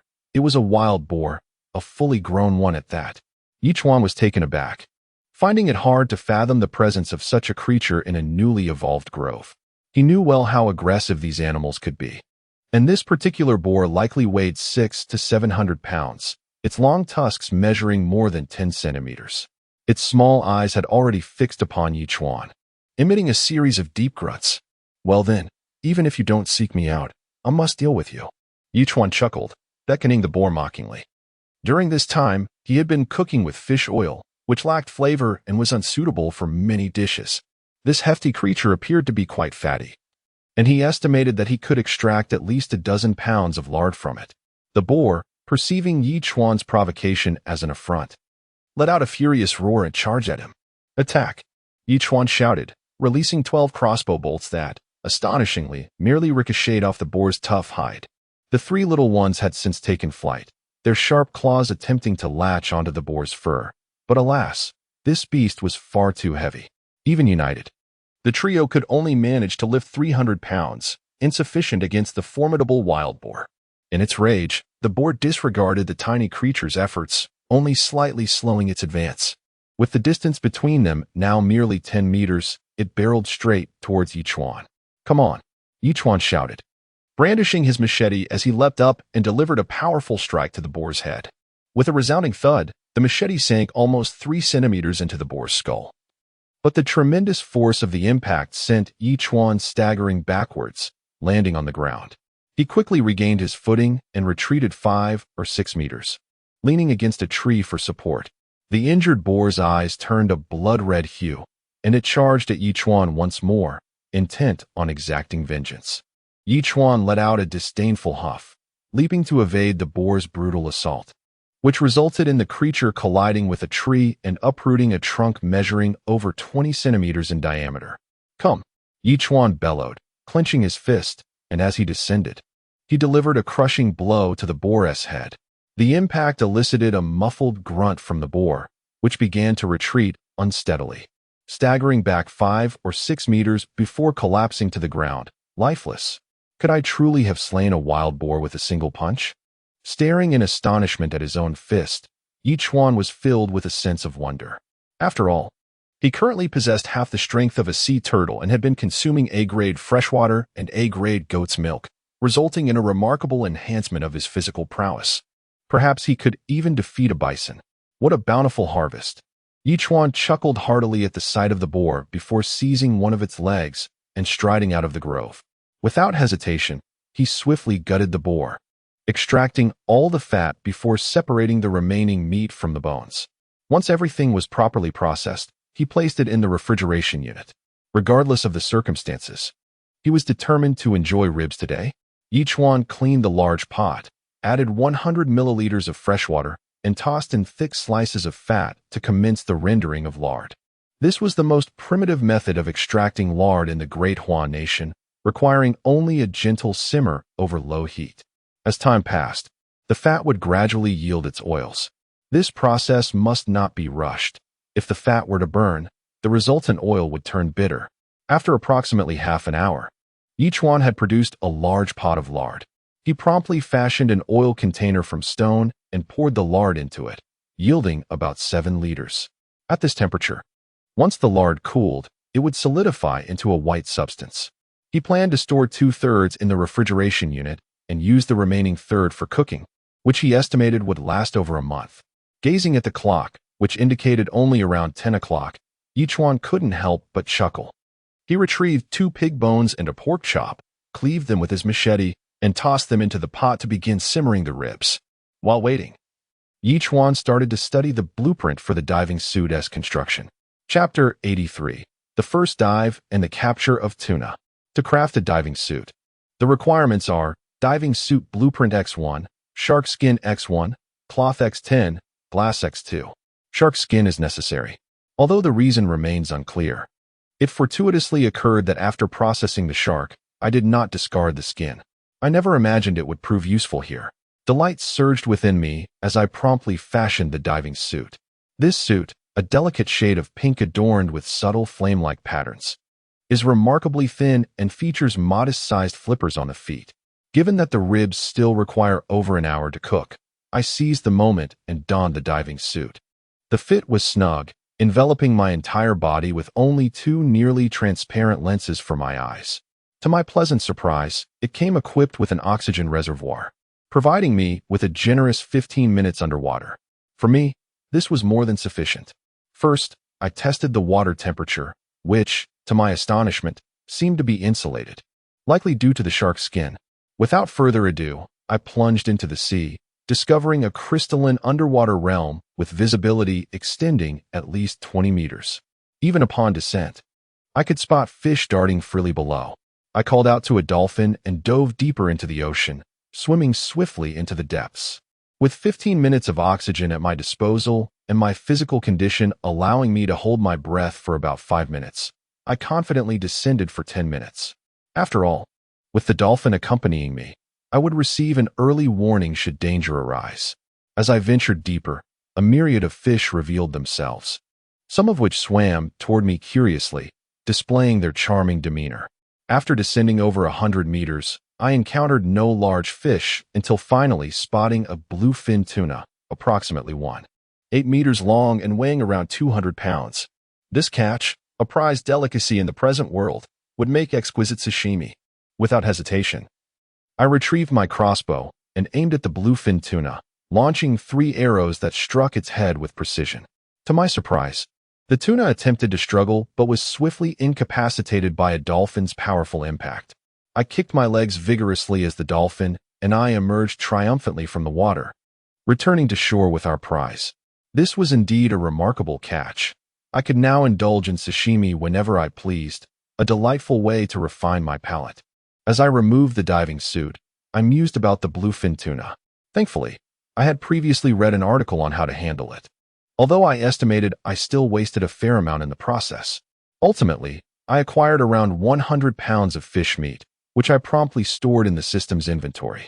While this delicacy typically requires rapid freezing, the current island conditions do not permit such, so I resorted to vacuum sealing it instead. Nevertheless, this diving experience was invaluable. Even after departing the island, I could thrive in the ocean, as the diving suit's oxygen supply replenishes automatically when exposed to air, truly a marvel among diving gear. After resting briefly, I checked on Friday's work progress. Lunchtime had arrived, and the ribs had simmered for an hour and a half, though limited in seasoning. Sprinkling some salt released an enticing aroma. I divided the meal into 7 portions, each containing 15 ribs, and offered a generous bowl of rib soup to Lu E and the others. Lu E appeared astonished. Is this rib? Pork ribs. Indeed. It's been a while since you've tasted ribs, hasn't it? I replied with a smug expression. Not just a while. It's been almost 2 months. Lu E excitedly responded. I never dared to dream of eating them while surviving in the ocean, and with so much meat, I might just gain some weight. You're so slender. This is perfect for you. I retorted. How do you know I'm slender? Did you know me before entering the ocean world? Louis asked, surprised. Didn't that imposter posing as me say you were the school beauty? In my mind, school beauties are always quite slender. I explained, slightly taken aback. Let us not dwell on that. We should eat the ribs before they cool. All right, Louis replied. Yet a hint of melancholy lingered as he gazed at the bowl of ribs, softly murmuring, if only you were really Yi Chuan, are you? The others also exhibited varying degrees of excitement, while Zhao Feiyu skeptically inquired, did you even raise pigs? No, the island's forest is quite expansive. I discovered wild boars while venturing within, and I managed to take one down, I clarified. You actually killed a wild boar? Zhao Feiyu exclaimed in disbelief. A fully grown wild boar is no small feat. I wouldn't dare confront one head-on. It was a fortunate encounter, and I had a few pets to assist me. I boasted with a proud expression. Even though the wild boar was fierce, I am no pushover. Still, exercise caution, Zhao Feiyu advised. I should have my combat skills ready by tomorrow, which will significantly enhance your combat prowess. Agreed, but let us not rush. Let us eat first, I replied, eyeing the pot containing over 1,000 milliliters of rib soup. I promptly listed it, 100 milliliters rib soup pork rib X1 rare item. As I savored the bones, I glanced at the public chatroom messages, noticing that island owners were enviously discussing my offerings. Did everyone see the trading interface? A big shot is selling rib soup and ribs. How did he acquire them? Certainly not from opening crates. If that were the case, I would have gotten some after opening over 30 supply boxes. Perhaps there are wild boars in his island's forest? You're also impressive for opening over 30 supply boxes. That's quite something. The real marvel is that he is feasting on ribs while I'm still fretting over my next meal. Damn it, I have a crafting blueprint. I'm off to exchange it for some rib soup. As the island owners continued their lively discussions, private messages began to ping in, and upon reading one, my interest was piqued. Chapter 84, Hatching Chicks, More Weapons Acquired. Brother, I possess a USB drive. Can it be utilized for trade? In response to this private message, Yi Chuan's first thought was of his large-screen television, which seemed to have a USB port, though he was uncertain of the contents of the USB drive. With this in mind, Yi Chuan promptly replied, what is on the USB drive? I'm not certain either. I stumbled upon it while opening a supply crate, came the reply, accompanied by a resigned expression. I thought as much. Out in this vast ocean, who uses a computer? What good is a USB drive? Nevertheless, considering it was still a valuable item, he decided to keep it for himself. Yi Chuan replied, it's of little use, but I can offer you 100 milliliters of rib soup. The ribs, however, I shall retain. Very well, thank you, brother. The other party quickly listed the USB drive for trade, and Yi Chuan, unfazed, completed the transaction. He then immediately inserted the USB into the television and powered it on. Indeed, it functioned perfectly. With the remote, he navigated to the USB drive and was nearly overwhelmed with excitement. Movies. There were over 1,000 domestic and international action films and comedies, as well as several performances by Guo Xiaojing. What a treasure! Yi Chuan exclaimed, astonished that someone had actually traded such a gem. Although the television had no signal, watching these cinematic masterpieces would certainly alleviate his boredom. He promptly opened one of Guo Xiaojing's performances, enjoying the comedy while savoring the remaining pieces of ribs and rib soup, simultaneously trading for items he deemed useful. After lunch, Yi Chuan suddenly remembered he hadn't collected eggs from the hen house in several days and speculated that several must have accumulated. He hurried to the coop and found a hen nestled in the nest, unyielding even as he approached, attempting to peck at him with her wings. Yi Chuan frowned. Oh, you audacious hen. Now that you have a rooster, you dare to challenge your master? With that, he scooped up the hen and tossed her aside, revealing 6 eggs nestled in the nest. With a grin, he was about to gather them when the system suddenly chimed in. Fertilized eggs. The hen can hatch chicks. The host may choose to consume them directly or allow the hen to hatch them. Aha! Yi Chuan realized the reason for the hen's unusual behavior. She was incubating chicks. He felt a twinge of guilt. Apologies for interrupting your hatching. Carry on, and may you lay a few more eggs for additional chicks. The hen merely gazed at him before waddling back to her nest. Whether she comprehended his words remained a mystery. Yi Chuan cast a lingering glance at the hen before departing. Judging by the marine world's timeline, he estimated the chicks would hatch in a couple of days. granting him complete freedom over chicken and eggs. Surveying the island, he perceived no immediate tasks at hand, so he proceeded to milk the goats. After preparing a generous cup of goat's milk, he retreated to his room and selected a film to watch leisurely. As night fell, Chuan rose, stretching before preparing 8 servings of sushi from the tuna he had caught, ensuring his own portion was double. He then traded the remaining 7 portions. Sushi. Blueberry Jam responded with surprise. This is bluefin tuna, the pinnacle of sashimi. Chuan replied with pride. Have you ever tasted it? I've only had it once. It was sweet and tender, but I've yet to try bluefin tuna, although I've heard much about it. Brother, you are so kind. Blueberry Jam exclaimed. You are my subordinate island master, and I am effectively investing in you. Chuan responded. Once we begin to explore mineral resources and amass wealth, I shall await the riches at home. Absolutely. Blueberry Jam replied without hesitation. My mineral wealth will at least be shared with you equally. This is my promise to you. Good. Chuan responded, a smile involuntarily gracing his face. Yet, he remained puzzled about this woman's identity. She could not simply be a mere internet celebrity. What secrets lay behind her? However, he was in no rush, believing that in due time, Blueberry Jam would reveal all. Chuan then divided each banana into thirds, distributing a portion to each of the 7. Remember to enjoy dessert after your meal, then sleep well. Are you bribing me? Liang Hongying could no longer contain herself. She found it hard to believe that this man had a different meal each time, and each one was more sumptuous than the last. It was simply astonishing. I'm merely investing. Every subordinate island master is entitled to a share. Chuan promptly replied, though I may not be the best person, I am generous to my own. Let us hope so. Liang Hongying responded before falling silent. Chuan paid no mind, savoring the exquisite sushi while transitioning to the public chatroom. Another day has passed. Another day of hunger. I am nearly out of the melted snow water from the past few days. Sigh. The temperature is far too low. The sea is about 6 or 7 degrees below zero. Even the best swimmers would freeze if they stayed in the water too long. Have you all noticed that supply crates have increased significantly in recent days, and the items are becoming increasingly bizarre? For instance, I discovered a stick today. Are you daft? That's no mere stick. It's a weapon for self-defense. What the hell is there to defend against? I'm the only one on this island. There's not even a bird in sight. This must be a case of mistaken identity. Then trade it to me. I haven't opened any weapons, or even a weapon blueprint, but I need them, and we could complement each other. As Chuan read through the chat logs, a frown creased his brow. It appeared many had acquired weapons, which did not bode well. Did this foreshadow that those in the sea would soon come ashore? System.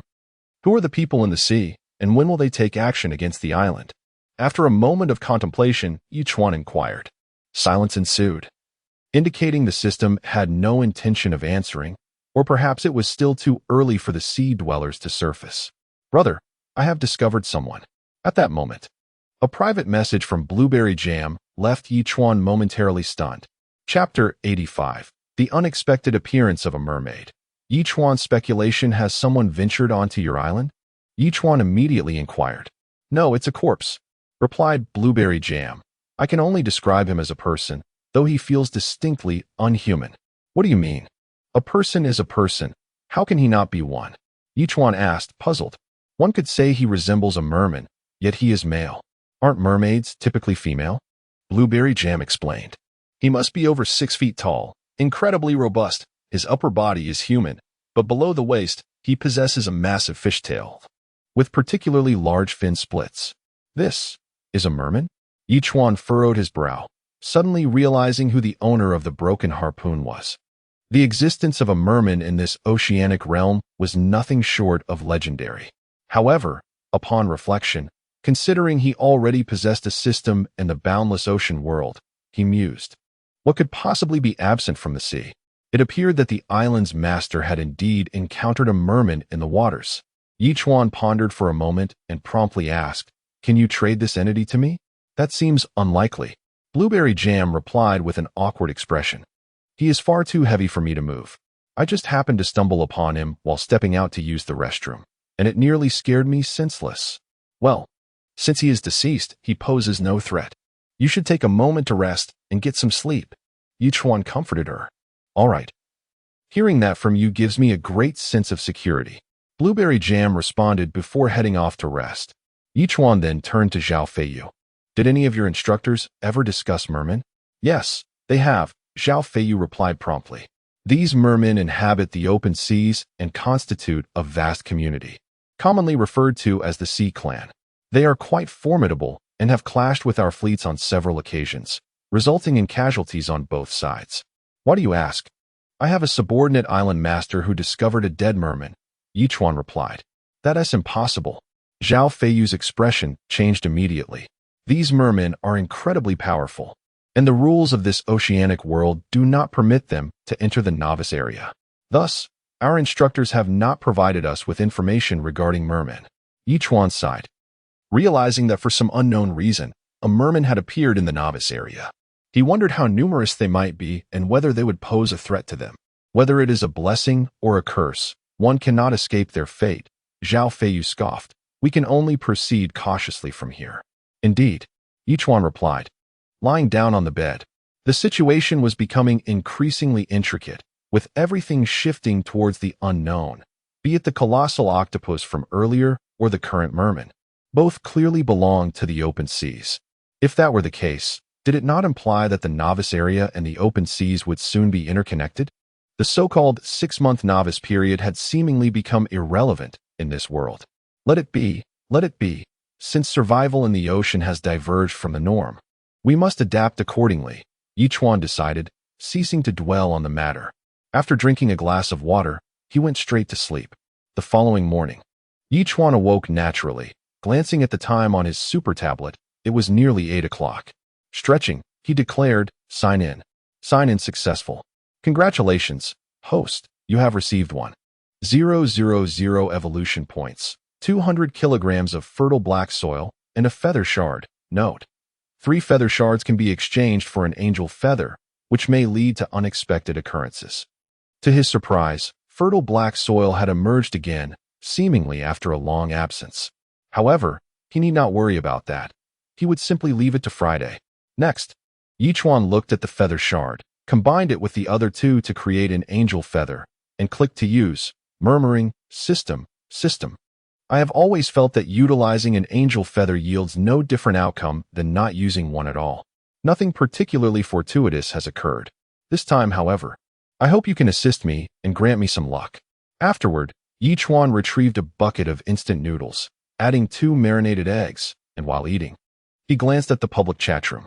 Blueberry Jam had sent a trade request. Chuan was taken aback, then astonished. This girl had actually traded the deceased merman to him. This revelation clarified something for Chuan. It seemed that everything except for humans could be traded. I thought you couldn't move him. How did this happen? Chuan asked suspiciously. I couldn't, but I moved the super tablet next to him. Blueberry Jam replied cheerfully. I approached it with a trial and error mindset, and it actually worked. You truly are a clever one.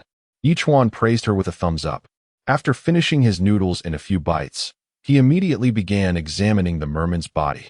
As Blueberry Jam had described, this merman stood about 6 feet 3 inches tall, with a muscular upper body. The immense fishtail below likely weighed 100 pounds.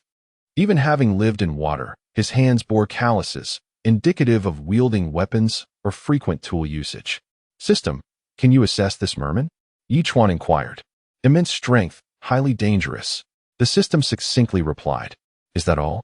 Chuan was taken aback, as the system fell silent thereafter. How tedious. Such vague statements are hardly informative. Chuan muttered irritably, turning to open the supply boxes instead. Indeed, as the island masters had mentioned, the supply boxes had become easier to salvage recently. In just one day, they had managed to retrieve 20 supply boxes, surpassing the total from the previous 2 days combined. Upon opening them, aside from the usual resources and food, he was pleasantly surprised to find a blueprint for crafting a bow.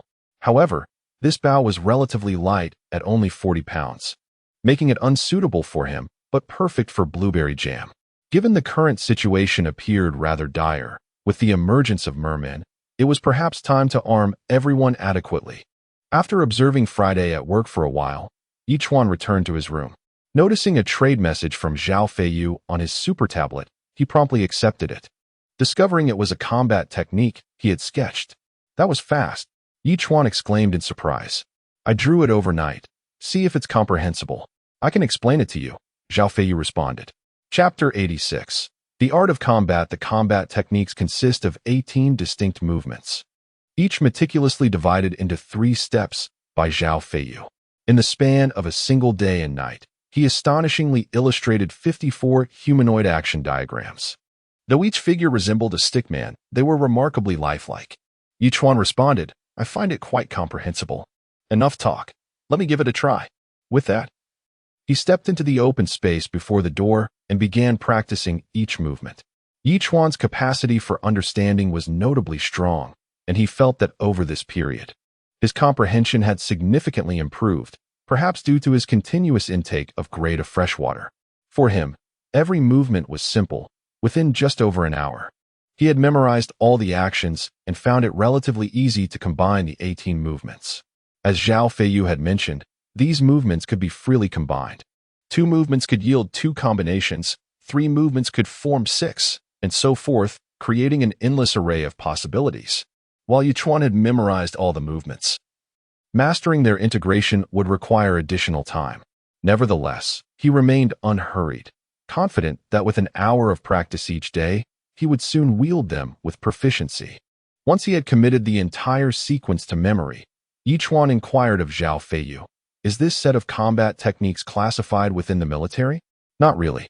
It was merely a collection of combat skills curated by a seasoned veteran from the army, ultimately synthesized into this cohesive set, Zhao Feiyu replied. How is your practice going? I've memorized everything and can execute them proficiently, but to fully integrate them will take some time, Yi Chuan responded. Already memorized everything so quickly? Zhao Feiyu exclaimed in astonishment. It seemed that when he had learned these techniques, it had taken him 3 full days to master them, whereas Yi Chuan had accomplished it in just over an hour. Truly, the disparity between individuals could be staggering. My comprehension ability is perhaps a bit stronger, Yi Chuan replied with a hearty laugh. He then added, I have a few subordinate island leaders. If this isn't confidential, I'd like them to learn these techniques for their own self-defense. That's perfectly fine. Feel free to share it with them. Zhao Feiyu answered decisively. Feeling reassured, Yi Chuan recalled that he had recently received a blueprint for a photocopier.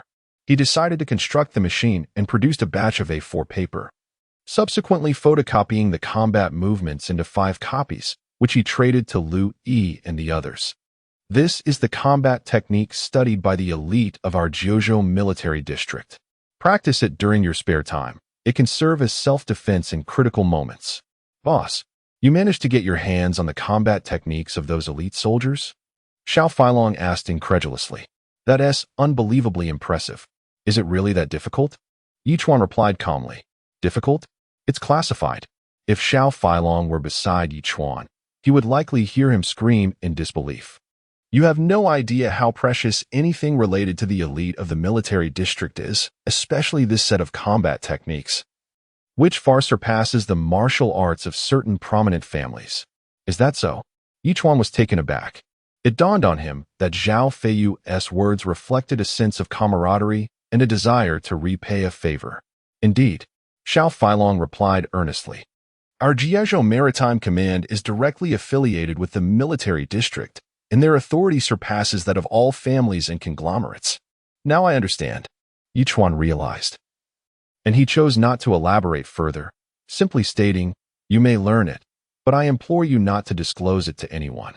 Once you have mastered it, shred it into pieces and dispose of it in the ocean in batches to ensure no one discovers it. Understood? Rest assured, boss. This information is absolutely top secret, far superior to our family's martial arts. I wouldn't dream of revealing it. Xiao Feilong replied with a chuckle. While he recognized Yi Chuan's prowess, he was still unaware of just how extraordinary Yi Chuan truly was, not only in culinary creativity, but also in acquiring such confidential knowledge. As he pondered this, Xiao Feilong realized the implications. No wonder Yi Chuan was so formidable. He was a person from the military district, an elite among elites, a veritable king of soldiers. Without such credentials, he could never have accessed these combat techniques. This realization deepened Xiao Feilong's admiration for Yi Chuan. The others were equally astonished. Although only Blueberry Jam seemed unaware of the value of this combat technique.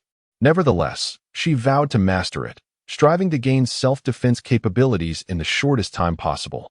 With that in mind, Chuan swiftly crafted a 40-pound bow and over 100 arrows, which he then traded to Blueberry Jam. "Brother, is this a gift for me?" she exclaimed excitedly. "Do you have weapons?" Chuan countered. "Of course not. I can't find any supply boxes. The only resources I have are the stones you gave me." Blueberry Jam replied cheerfully. "You are so generous. If you were here, I would have already covered you with strawberry marks." At the thought of that image, Chuan could only grimace, quickly responding, "You should first see if this bow suits you. It fits perfectly. I just tried it, and I can pull it back, but the arrows only shoot about 10 meters. Maybe because I'm not skilled yet." Blueberry Jam replied with an awkward expression, "But I will practice hard." "Yes, keep at it," Chuan replied, biting his lip. Currently, he had a complete arsenal, and among his subordinate island leaders, only Blueberry Jam possessed weapons. He realized he needed to procure more for himself, just in case.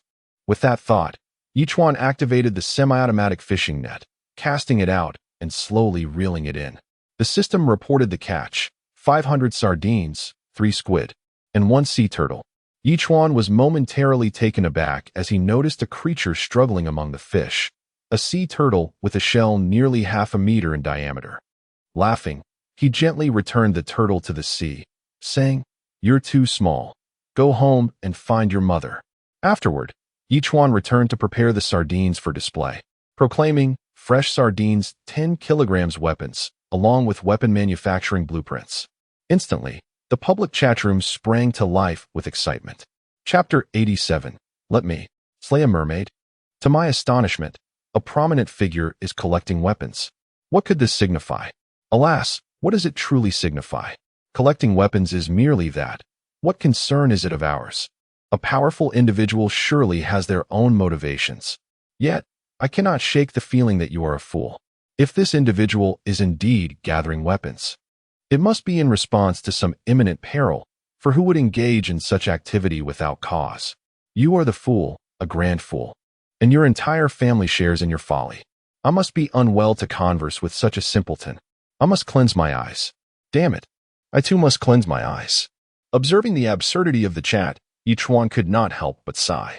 He then shifted his focus to private messages. Esteemed one, I possess 3 long spears. Could I exchange them for 10 kilograms of sardines? What nonsense. Have I encountered another fool? Chuan furrowed his brow and promptly blocked that individual. After all, long spears can be easily crafted without the need for a blueprint. However, their offensive capabilities are limited. Otherwise, Chuan would not be considering further weapon acquisitions. At this moment, Wang Sanrui was examining the trading interface, lost in contemplation. He pondered whether this weapon collector was the same individual who had previously amassed cotton, sold cotton clothing, and engaged in extensive fish and water sales. This person must be utilizing some form of cheat, possessing knowledge of secrets unknown to other island lords. Given their sudden fervor for weapon procurement, it seemed likely that the oceanic realm was on the brink of danger once more. In light of this thought, Wang Sanrui immediately summoned his subordinate island lord. "Have you seen the trading interface for weapon acquisitions? You must join in. We shall also procure weapons." "Boss, are we about to face danger?" the subordinate island lord asked, alarmed. "Better safe than sorry," Wang Sanrui replied succinctly. Truly, as an independent island lord, one possesses considerable insight. The subordinate island lord could not help but express his admiration before hastily attending to the matter. Aside from Chuan and Wang Sanrui, others had also commenced weapon acquisitions, though their pricing offered little advantage. Chuan paid little heed to this. However, a particular message soon caught his attention. "Hello, I have a blueprint for a small cannon. How many sardines can I exchange for it?" A small cannon. Chuan's expression shifted. The other party placed the small cannon blueprint in the trading slot, and Chuan finally beheld the design, resembling an ancient red cannon but somewhat smaller. However, the specifics would only become clear upon completion of the transaction. Chuan promptly replied, 20 kilograms of sardines. Could you provide me with 15 kilograms of sardines and 5 liters of boiled water? The other party responded, I can't drink snow melt. It gives me stomach issues. I prefer water boiled from fresh water. Very well. Chuan did not dwell on it, agreeing to the trade before examining the small cannon's requirements. 1 small cannon blueprint, 100 metal sheets, 10 pieces of cloth, and 2 stones. System, is this small cannon viable? Chuan inquired, stroking his chin thoughtfully. Range, 500 meters, tremendous power, explosion radius, 30 meters, equipped with a sight, capable of 360-degree rotation, upgradable. The system promptly responded. If that is the case, then this holds promise. Chuan's expression brightened, especially since it could be upgraded. Coupled with the air cannon of his sea turtle, it could potentially sink medium to large sailing vessels. With this in mind, Chuan glanced around and selected a site atop a small hill behind his house for the cannon's placement. After undergoing a second evolution, the hill now stretched over 50 meters in length and stood approximately 15 to 16 meters high, allowing him to see over the treetops to the ocean beyond. As the hill increased in size, it would also rise further, making it an optimal location for the cannon's installation. With determination, Chuan chose to manufacture the cannon and position it on the flat summit of the hill. Although it was a small cannon, it likely weighed around a ton, with a barrel nearly 2 meters long, exuding an air of grandeur. System, how do I create cannonballs? Chuan scratched his head and asked.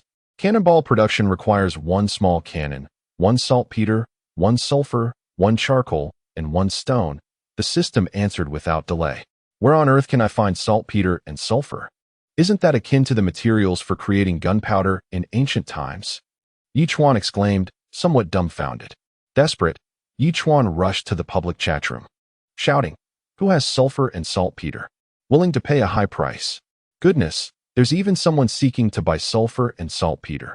Are they attempting to manufacture gunpowder? I must say, while some individuals are quite astute, others are utterly foolish. We are in an oceanic world. Where would one procure sulfur and saltpeter? Surely, not everyone possesses such resources. Just because you can't find it doesn't mean others can't. With millions of supply boxes daily, it's unlikely there's a complete lack of saltpeter and sulfur. Let us wager. If someone produces it, I will live stream eating excrement. How disgusting. The public chat room erupted into chaos. Yet, Chuan found himself at a loss for words. No matter where one goes, internet trolls seem to follow like shadows. Nevertheless, he had to concede that in this oceanic realm, there was likely an absence of both sulfur and saltpeter. Since these 2 items were currently unattainable, Chuan chose to set them aside for the time being.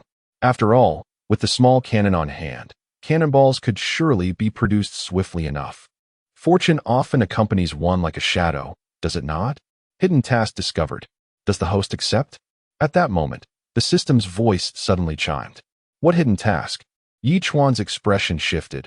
Perhaps completing this hidden task would yield saltpeter and sulfur.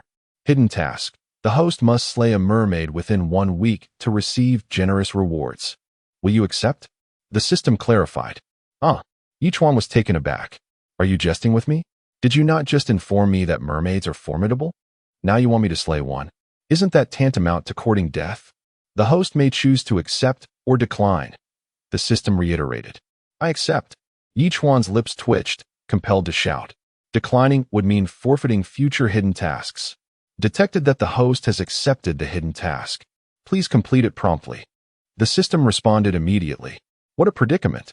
While I contemplate how to evade the mermaid, the system insists I confront one. Is this sheer luck or a stroke of misfortune? Chuan ruffled his hair, his expression one of despair. Chapter 88. Stir-fried pork with chili, trading for scallions, ginger, and garlic. Though somewhat resigned, life must go on, mustn't it? Chuan let out a wry smile as he glanced at the clock, which had already struck noon. He promptly began preparing lunch. This time, he was quite fond of the pancakes he had received and decided to have them as his staple. However, what pleasantly surprised him were the chilies. After several days of growth, he had set aside 4 or 5 to produce seeds, while the rest had ripened. He picked a dozen or so, intending to cook a dish of stir-fried pork with chili for lunch. With so much wild boar meat available, even if they ate it daily, the 8 of them could feast for an entire month. As for the remaining chilies, Chuan instructed Friday to dry them all. Although the temperature was relatively low, the sun was still quite decent, and he believed they would dry soon. Next, he busied himself. If only he had scallions, ginger, and garlic. He should check the public chat room in the afternoon. Since other island owners had offered seeds and fruits, surely there would be scallions, ginger, and garlic as well. Contemplating this, he began preparing the dish.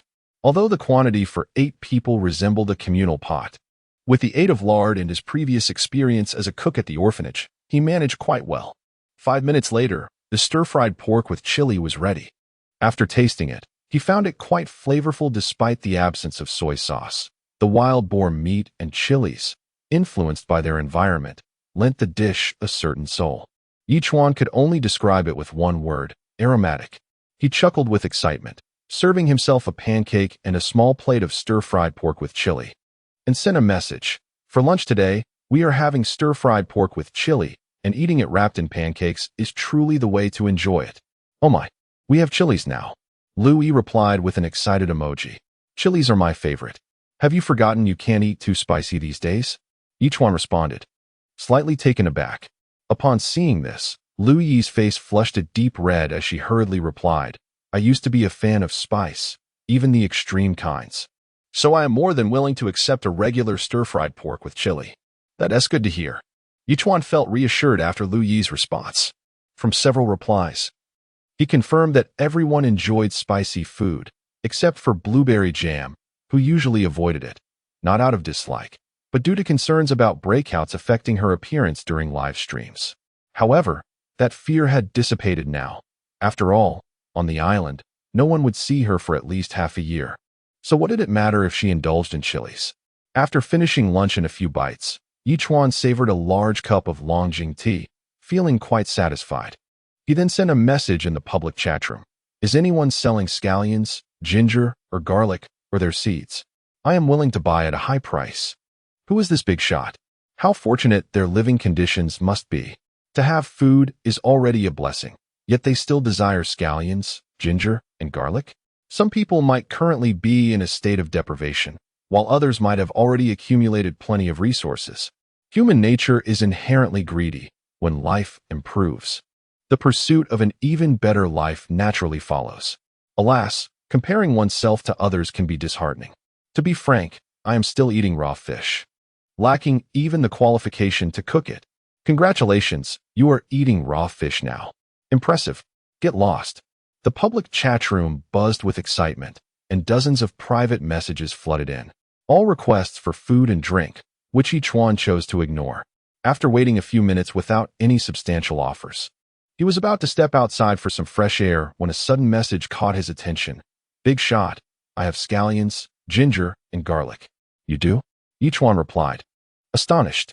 I opened a small resource pack, which contained only 5 pounds each of scallions, ginger, and garlic.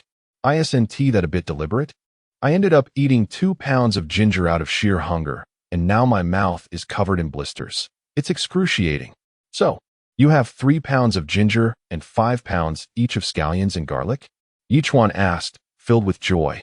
Though he held a deep admiration for this person's bravery, eating 2 pounds of raw ginger was truly audacious. Indeed, the other party confirmed. All right then, I will offer you 10 kilograms of sea fish and 5 liters of fresh water. Chuan replied decisively, as these items were virtually inexhaustible for him, yet precious to others. Big shot. If only you could give me a bit more, the person replied with a toothy grin emoji. After all, my scallions, ginger, and garlic are one of a kind. While this was true, the necessity of these items was debatable. Even without them, Chuan would manage just fine. He promptly replied, consider it carefully. If you wish to trade, let us proceed. If not, I want to insist. I'll step outside for a bit and let you contemplate. Don't go. I'm ready to trade. The other party quickly responded, showing no hesitation. Chuan immediately placed the items in the trading interface, and they successfully completed the transaction. 5 pounds each of scallions and garlic, about 20 stalks of scallions, 40 heads of garlic, and 2 large pieces of ginger. After some thought, Chuan decided to keep 15 stalks of scallions, 20 heads of garlic, and 1 piece of ginger, then instructed Friday, plant the garlic and ginger directly, and save the scallions for seeds before planting. Brother Chuan, there's no more space, Friday exclaimed, raising his hands in surrender. No rush, we can plant tomorrow. Yi Chuan reassured him, then returned to his room and posted a trading message in the interface. Stir-fried pork with chili 1 flowerbed creation blueprint 1. Wow, impressive. Have you all noticed that there's a big shot who has stir-fried pork with chili? I wonder if they made it themselves or acquired it. Are you out of your mind? Can you even get chili or pork from a supply box? Of course, they made it themselves. I suspect it's from the big shot who sold the rib soup yesterday. I don't think you need to insult me. Just because I'm not clever doesn't mean I should be scorned. People like you will probably never make it past the beginner phase. Shut up. The public chat room was abuzz with chatter, while the trading interface confirmed the successful transaction, and the other party sent a message. Friend, I have another flowerbed creation blueprint. Are you interested in trading again?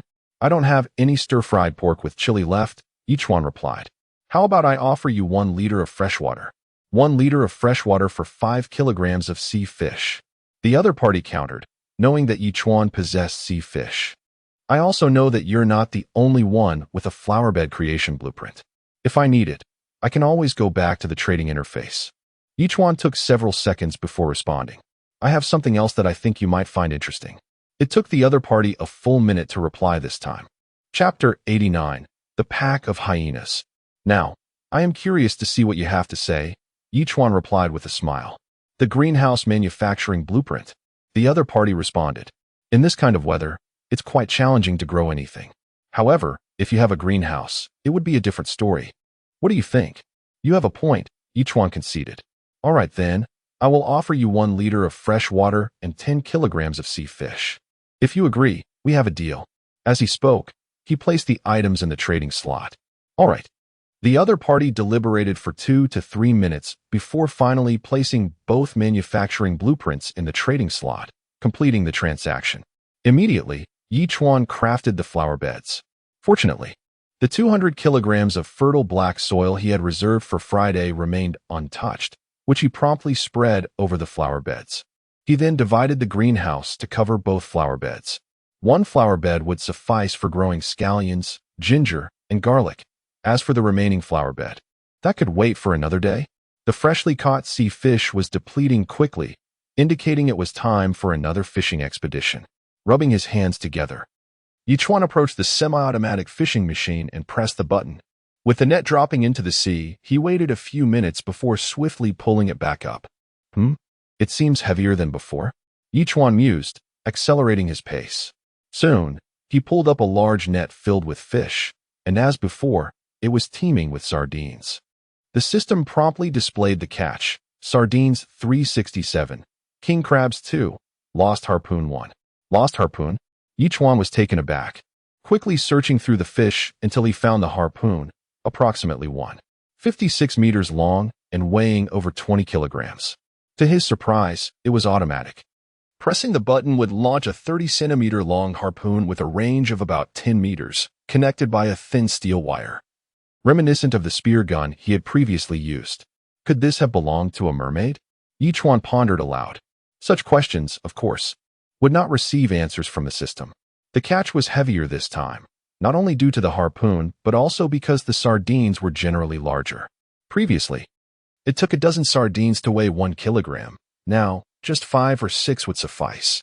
Eagerly, Yi Chuan listed them on the trading interface. Sardine 1 plank 3. Sardine 1 metal sheet 3. Sardine 1 stone 1. With the sardines being sizable, they were perfect for trade. Having busied himself for the afternoon, the sun began to set, prompting Yi Chuan to stretch and prepare for dinner. He had only consumed king crab a few times, and with 11 or 12 left, he decided to keep it simple, boiling the crabs, 1 for each person to enjoy. Bro, I think I've gained weight. Lu Shuai sent a sheepish expression upon receiving the boiled king crab. If you've gained weight, then eat less. Tomorrow, I want to prepare any meals for you. Yi Chuan replied bluntly. Bro, I just feel embarrassed. Lu Shuai sent another awkward expression. I've been scavenging for supplies, but all I've found are ordinary foods like bread, ham, and instant noodles. I'm picky and don't want to eat those. By the way, you don't have a weapon, do you? Yi Chuan murmured. then placed the lost harpoon in the trading slot. Take this for self-defense. Damn, you're too good to me, Lu Shuai exclaimed, sending a crying emoji. I even secretly cursed you to be swallowed by a sea beast. I'm truly a terrible person. Yi Chuan responded with a series of ellipses before taking his knife to enjoy the king crab. As night fell, the island was enveloped in silence, interrupted only by the occasional rustle in the trees. After a warm shower, Yi Chuan reclined on his bed, sipping goat's milk while glancing at the public chatroom messages. Feeling utterly relaxed, I haven't eaten for 3 days. Can someone spare me a bite? I'm willing to become your subordinate island master and keep you company daily. Is this girl a fool? Even if she had a few planks, she could trade for a sardine. Can't she see that some big shots are trading hundreds of sardines? The problem is, I have nothing. A few days ago, a strong wind swept everything away. If I hadn't held on tightly, I might have been lost too. Then there's nothing to be done. Just hope for the best. Bro, please give me something to eat. I can do many tricks. I can make you last less than 3 seconds. Come on, what is the point of that? Watching the public chatroom devolve into chaos, Yi Chuan found it increasingly dull. He turned on the television, selecting a movie, intending to watch it before bed. Even in the most thrilling action film, fatigue began to weigh heavily upon him as the plot progressed. Yi Chuan felt his eyelids growing heavier, prompting him to turn off the television and prepare for sleep. At that moment, outside, the 3 small creatures suddenly began to bark urgently. Their sounds a mix of warning and alarm, suggesting an encounter with something unusual. Ugh, ugh, ugh. The strange calls jolted Yi Chuan awake, and he realized that it was not just one creature, but several. They didn't sound like wolves or dogs. What could be lurking in packs at night? A sudden thought struck him, and grasping his crossbow in one hand and a machete in the other, he dashed out of the room. 20 meters away, he spotted 13 or 14 dog-like creatures facing off against the 3 small ones, their eyes glowing ominously green, sending a chill down his spine. Yi Chuan's heart raced. These were none other than the infamous African hyenas. Damn it, how did a pack of hyenas end up in the woods? Yi Chuan muttered through gritted teeth.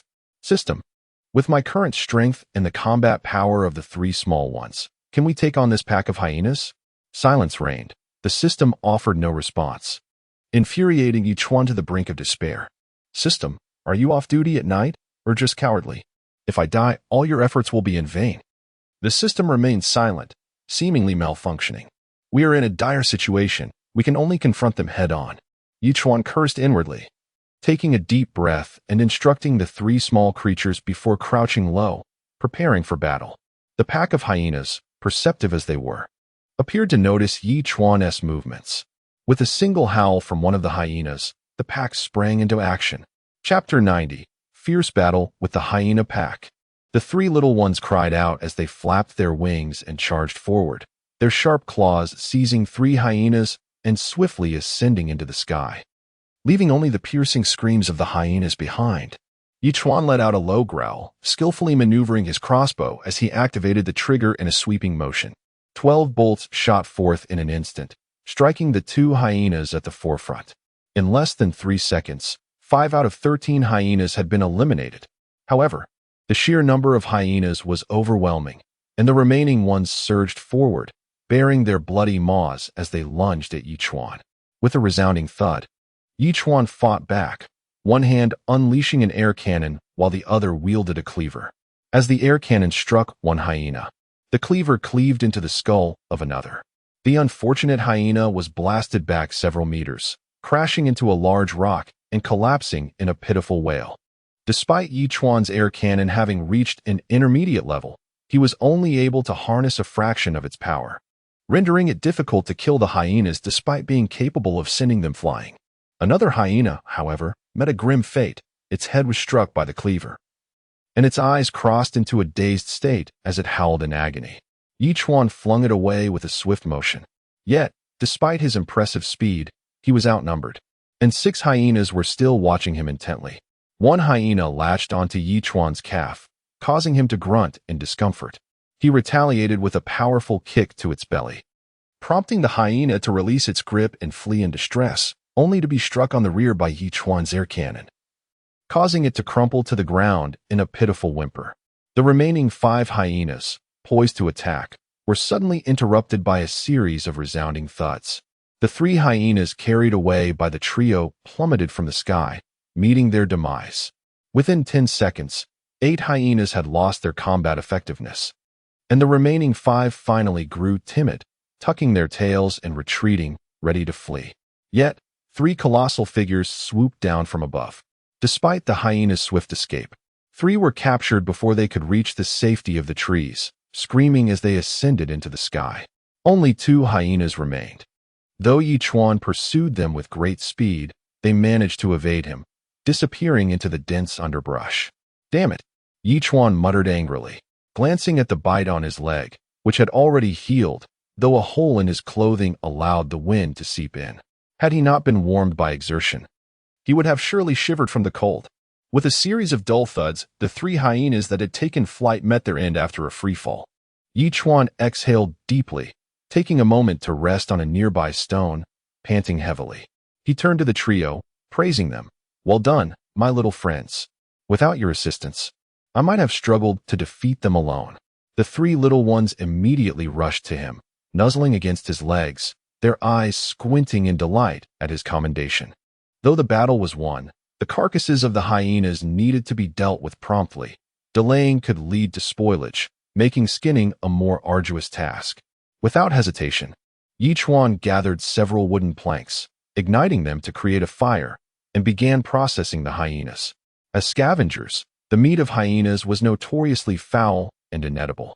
However, on this desolate island, there were those who would endure hunger, and selling the meat could yield valuable resources or even rare items.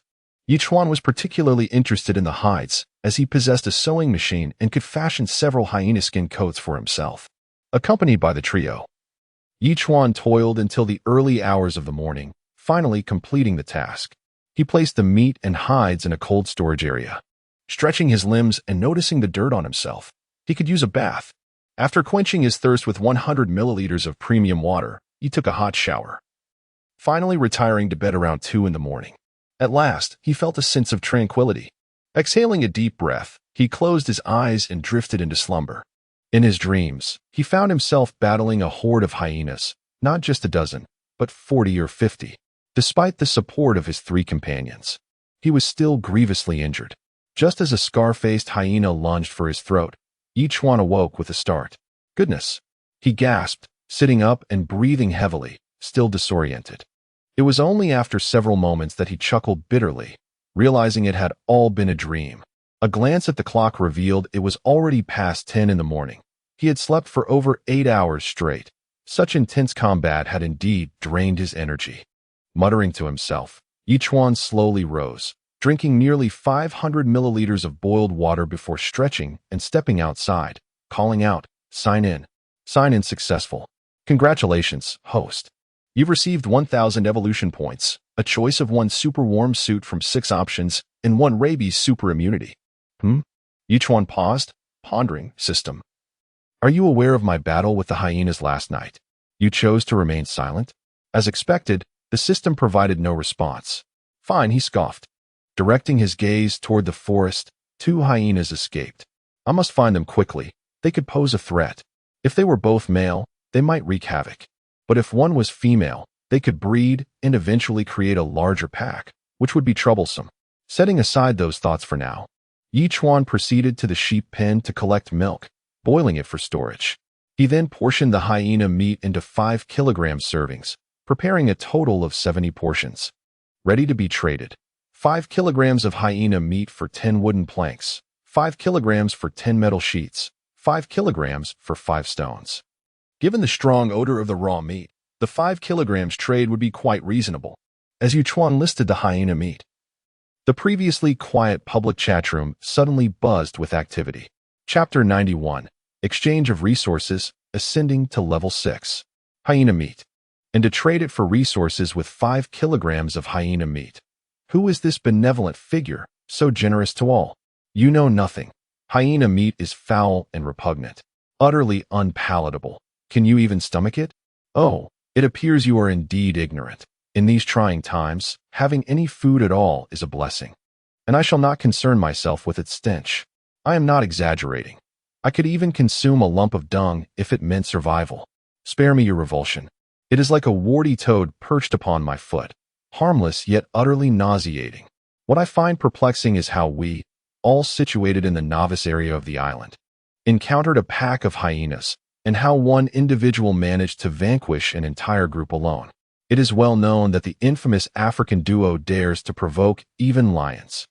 As he perused these chat records, Chuan couldn't help but shake his head slightly. It seemed there were indeed those who understood the situation. However, he remained indifferent.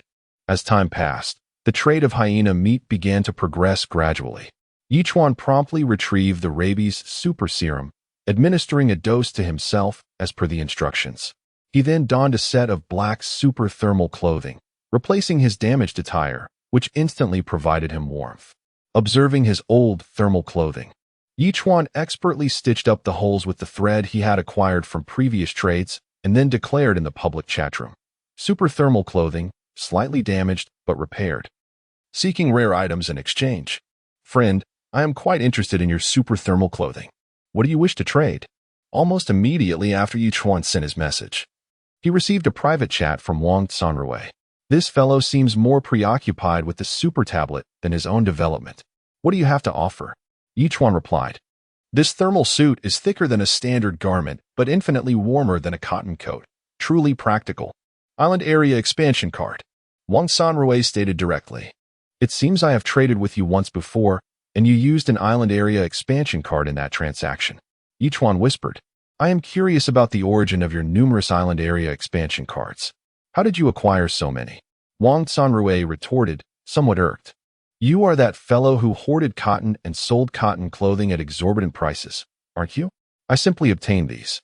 Chuan refrained from responding further, choosing instead to affirm, "However, I have never opened an island area expansion card. Suit yourself. If you wish to trade, then let us proceed. If not, it is no matter," Wang Sanrui said, placing the island area expansion card in the trade window. Chuan, no longer hesitating, immediately accepted the trade. Wang Sanrui received the super thermal suit.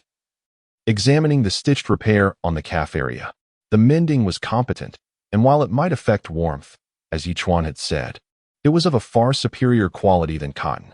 "What a bargain!" Wang Sanrui exclaimed with a grin, not only acquiring such an excellent super thermal suit, but also gleaning valuable information.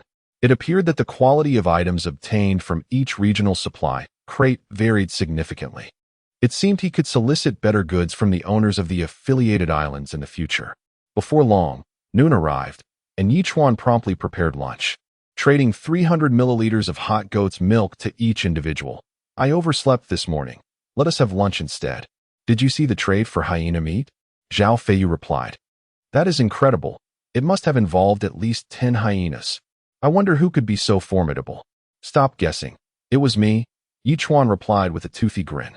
"My forest is quite extensive, and last night, a pack of over a dozen hyenas charged out, of which my pet and I managed to dispatch 11, with 2 fleeing." "Wow," Zhao Feiyu responded with a flurry of astonished emojis. "You truly are impressive, taking on over a dozen hyenas. What pets do you have that are as fierce as you?" 3 albatrosses, Chuan chuckled. "They took down 6 while I handled 5, but it was indeed perilous. I was exhausted, which is why I overslept today." "I see. You weren't injured, were you?" Zhao Feiyu inquired with concern. "No worries, just minor issues, all resolved." Chuan reassured him. "That's good to hear," Zhao Feiyu replied before heading off to eat. Half an hour later, Zhao Feiyu sent a trade request, 100 wooden planks, 30 stones, 70 metal sheets. "What is this?" Chuan asked, perplexed. "These are the items I've gathered over the past month. After keeping the essentials, I'm offering them to you," Zhao Feiyu replied. "I find these scattered items bothersome, so I've been accumulating them." "All right." Chuan accepted without hesitation, offering Zhao Feiyu the island area expansion card in return. "Brother, this item is far too valuable," Zhao Feiyu remarked quietly. "Oh, there's no need for formality between us." Chuan responded with a hearty laugh. "I have no use for it. Otherwise, I would have employed it already. If you agree to the trade, I shall proceed. If not, simply return the items." "Very well." Zhao Feiyu hesitated for a moment before finalizing the trade. As an elite dispatched from the military district, Zhao Feiyu was reluctant to accept Yi Chuan's generosity. However, refusing would make his own life quite difficult. He felt compelled to reciprocate the favor, planning to return the gesture once the novice period concluded and the military support arrived. After the transaction, Yi Chuan stored the items in his warehouse and turned his attention to the 3 small creatures frolicking in the air. He currently possessed 9,000 evolution points. It was time to enhance their abilities. With this thought, Yi Chuan summoned the 3 small creatures and allocated the evolution points among them. Their bodies grew slightly larger. And then Yi Chuan opened their information panel. Name: Albatross level 6, growth stage, evolution points 0 3,500 skills, diving talents, capable of lifting 70 kilograms, talents, diving, fish catching, flying, long distance navigation. Upon reaching level 6, the little creatures could now lift an additional 20 kilograms, though other attributes remained unchanged. Yet Yi Chuan was not anxious. Although nothing else had altered, the trio's larger size corresponded with an increase in combat strength. Perhaps he could find a moment to venture into the forest and confront those 2 remaining hyenas. Albatross evolution complete. Congratulations to the host's pet for reaching level 6. Receiving an upgrade package. Would you like to open it? Albatross evolution complete. Congratulations to the host's pet for reaching level 6. Receiving an upgrade package. Would you like to open it? While pondering this, the system's notifications rang out consecutively, causing Yi Chuan to smirk. Open all, he declared eagerly. Chapter 92, Crafting Shells, A Bountiful Harvest. Congratulations, host, for acquiring 1,000 growth points, 2 sulfur, 3 charcoal, and 3 bottles of 67-degree liquor. Congratulations, host, for acquiring 1,000 growth points, 5 wooden planks, 3 plastics, and 10 self-heating hot pots. Congratulations, host, for acquiring 1,000 growth points, 2 saltpeter, 3 stones, and 100 sets of seasoning. What a splendid gift pack today. Yi Chuan's expression brightened at the sight of the classic 67-degree liquor, 3 bottles in total. Was this not an invitation to indulge in youthful revelry? Moreover, receiving 10 self-heating hot pots all at once seemed a sign of newfound generosity from the system. As for the seasoning, with 100 each of Sichuan pepper, star anise, white peony, bay leaves, and cinnamon, it appeared that future stews would pose no challenge. However, what truly delighted Yi Chuan was the acquisition of sulfur and saltpeter, 2 of each. This was undoubtedly a generous boon from the system. Perhaps a subtle nudge during his merfolk quest. Ah, dear system, while you may feign indifference at times, you do show wisdom when it matters most. With a smile, Yi Chuan regarded the method for crafting shells, gathering 2 pieces of charcoal and stones to produce 2 shells, estimating the shells to weigh around 8 pounds each. They were quite convenient. Aiming at a target and simply pressing a red button at the tail would launch them.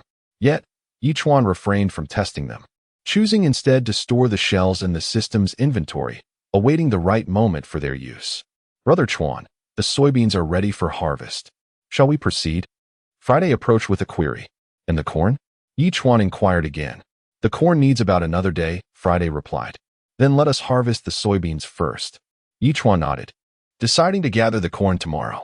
However, be sure to leave at least 50 seeds of both the corn and the soybeans for replanting once the land is prepared. Understood. Friday responded and immediately began the task. Half an hour later, Yi Chuan had harvested approximately 4 pounds of golden soybeans.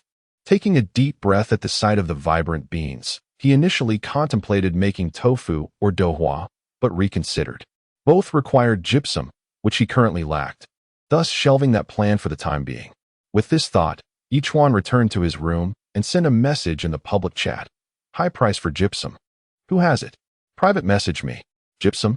What is it used for? Seems rather useless, doesn't it? Surely it's not for someone building a house and needing it for plaster? Your imagination is quite the stretch.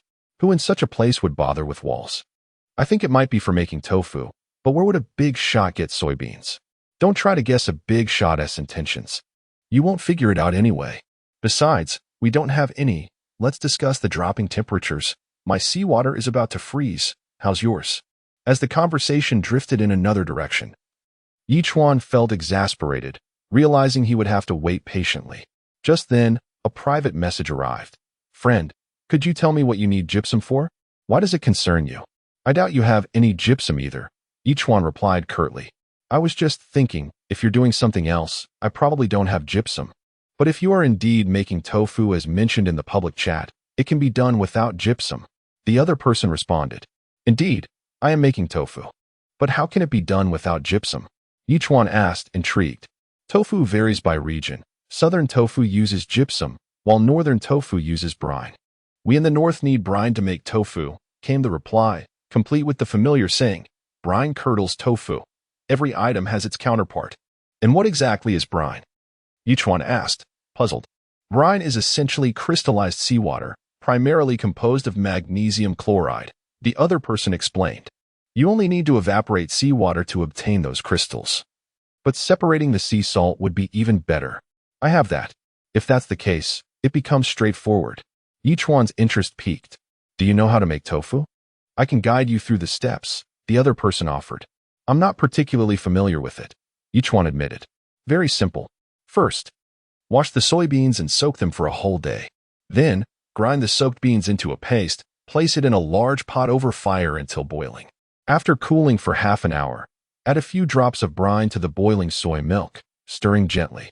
In a few minutes, switch to another spoon until it can no longer move in the pot. Then it's almost set. Finally, prepare a sieve and cloth. Pour the curds into the sieve, cover with the cloth, and press down with something slightly heavy to aid drainage. After about 20 minutes, the tofu is ready. A few minutes later, the other person had elaborated extensively. Chuan read through the instructions and found them manageable, though he realized that he would need to start the process tomorrow. He then inquired, "By the way, how should I add water for grinding the beans? Preferably spring water or well water." "The ratio of beans to water is about 1:4, 1 pound of beans to 4 pounds of water," came the reply. "Got it," Chuan responded, promptly placing 2 L of boiled water and 2 kg of sea fish in the trading section. "What is this for?" the other person asked, surprised. "You've been a great help, so I must express my gratitude. Consider this a consulting fee," Chuan replied. "I merely offered advice when I saw your query. I wasn't expecting any reward." The other person insisted. "Wow, I actually met someone who doesn't seek compensation. How kind." Chuan murmured, then replied, "Just accept it. I never like to owe favors." "Thank you then." The other person accepted without further insistence. Chuan promptly crafted a metal basin, soaking all 4 pounds of soybeans and placing them inside his room. Stretching his back, he suddenly remembered that he should have enough sea salt to fill a mineral water bottle. Just as he was about to gather it, he noticed 3 little ones by the side of a small hill, bobbing their heads curiously. Intrigued, he hurried over to discover what they were up to. Upon arrival, Chuan's eyes widened in disbelief. Chapter 93, The Spring Reunion Dinner. Here lies a colossal boulder weighing 1,000 pounds, with a fissure running through its center. At this moment, a slender stream of water trickles from the crevice, coalescing into a nearly imperceptible flow, cascading down one side of the rock. "Is this a spring?" Chuan murmured to himself, immediately rushing forward to cup his hands and catch some water. After taking a sip, he found it to be refreshingly sweet. Pure fresh water. Astonished, he exclaimed, "Wow!" He had not anticipated the emergence of a small spring in this location, likely a result of the second evolution. This led Chuan to speculate whether, after a few more evolutions, a freshwater river might form here. The thought of being able to drink sweet spring water without relying on a seawater desalination device filled him with joy. However, he decided not to interfere. The current flow was so minuscule that it could hardly be classified as a stream, merely a thin line of water. Disregarding it for the moment, Chuan hurried to the seawater separation device, which was indeed brimming with mineral-rich seawater. He quickly collected it, placed an empty bottle on the device, and attached another bottle to capture the other components leading to the sea. This way, once he let the soybean milk cool overnight, he could pour the collected brine into it directly. As the sun began to set, Chuan opened nearly 20 supply crates, acquiring a portion of resources, including some ham and bread. He paid little mind to the haul. simply storing everything in the warehouse before returning to his room to prepare for a self-heating meal that evening. At that moment, Friday approached and inquired, "Brother Chuan, the spinach and lettuce are ripe. Shall we harvest them?" Chuan, surprised that the spinach had matured 2 days later than the peppers, likely due to his neglect in providing nutrient solution, responded, "Let us pull up 10 spinach and 2 lettuce." Understood. Friday promptly departed, and half an hour later, returned with the washed spinach and lettuce placed before Chuan. He was quite pleased with Friday's work efficiency, appreciating the extra time saved from having the vegetables cleaned. Without delay, Chuan sliced some pork to prepare a dish of stir-fried spinach with meat. He then traded the self-heating meal and the stir-fried dish, stating, "Tonight we shall enjoy a self-heating pot, accompanied by stir-fried spinach and lettuce, 3 leaves for each person." "Spinach and lettuce? Is this what you cultivated?" Lu Yue asked in astonishment. No. I planted the seeds," Chuan chuckled. "I added a chili while cooking, and surprisingly, the flavor turned out quite delightful. Following you has truly been the best choice." Lu Yue replied earnestly. "In increasingly harsh conditions, you manage to enjoy such delightful meals. It's genuinely enviable. Then let us work hard and ensure my investment pays off." Chuan laughed heartily. "Rest assured, I will not disappoint." Lu Yue responded with a series of determined emojis before heading off to eat. Chuan then sent half a pound of liquor to Zhao Feiyu, Lu Shuai, and Xiao Feilong, saying, "Though we cannot meet for now, let us share a drink across the distance. It counts as a reunion dinner." "Am I seeing things? Is that liquor?" Xiao Feilong exclaimed upon spotting the half-pound of alcohol. "You're not imagining it. This is old bygone, and it's the classic 67-proof version." Chuan replied, "With such a high alcohol content, you won't get drunk after just one sip, will you?" "Absolutely not," Xiao Feilong declared loudly. "I am impervious to intoxication." "Very well," Chuan said, responding with a few words to Zhao Feiyu and Lu Shuai before opening the self-heating pot. He then took a pancake, wrapped it around some lettuce, spread on the sweet sauce acquired from earlier trades, poured a bit of liquor, and leisurely enjoyed the evening while listening to Gua Xiaojiang's comedic performance. Indeed, the 67-proof liquor was potent. It ignited a fiery sensation upon contact with his tongue, radiating warmth from his throat to his stomach. Yet, after the initial heat, a sweetness lingered, leaving a comforting sensation that made him feel entirely at ease. "This liquor is delightful," Chuan exclaimed, unknowingly finishing half a pound. Feeling slightly tipsy, he disposed of his leftovers in the automatic recycling bin, splashed some water on his face, and collapsed onto his bed. Glancing at the public chat room to see if there was any valuable information, I encountered a giant octopus. While paddling my small boat to gather supply crates, it capsized. Luckily, I was only 7 or 8 meters from the shore and managed to swim back after shedding my coat. What a close call. In such frigid waters and harsh weather, you survived. You must be quite fortunate. I had 2 stoves and ignited a few wooden planks. And thankfully I had a spare coat. Otherwise, even if I survived, I would have faced dire consequences. Indeed, with more resources, the benefits are plentiful. Wishing you luck in your future endeavors. Let us hope so. Today, I encountered a shark.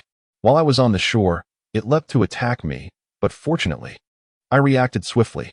As Chuan read through the chat logs, his eyelids grew heavy, and he lay back on his bed, barely managing to cover himself with a blanket before drifting off to sleep.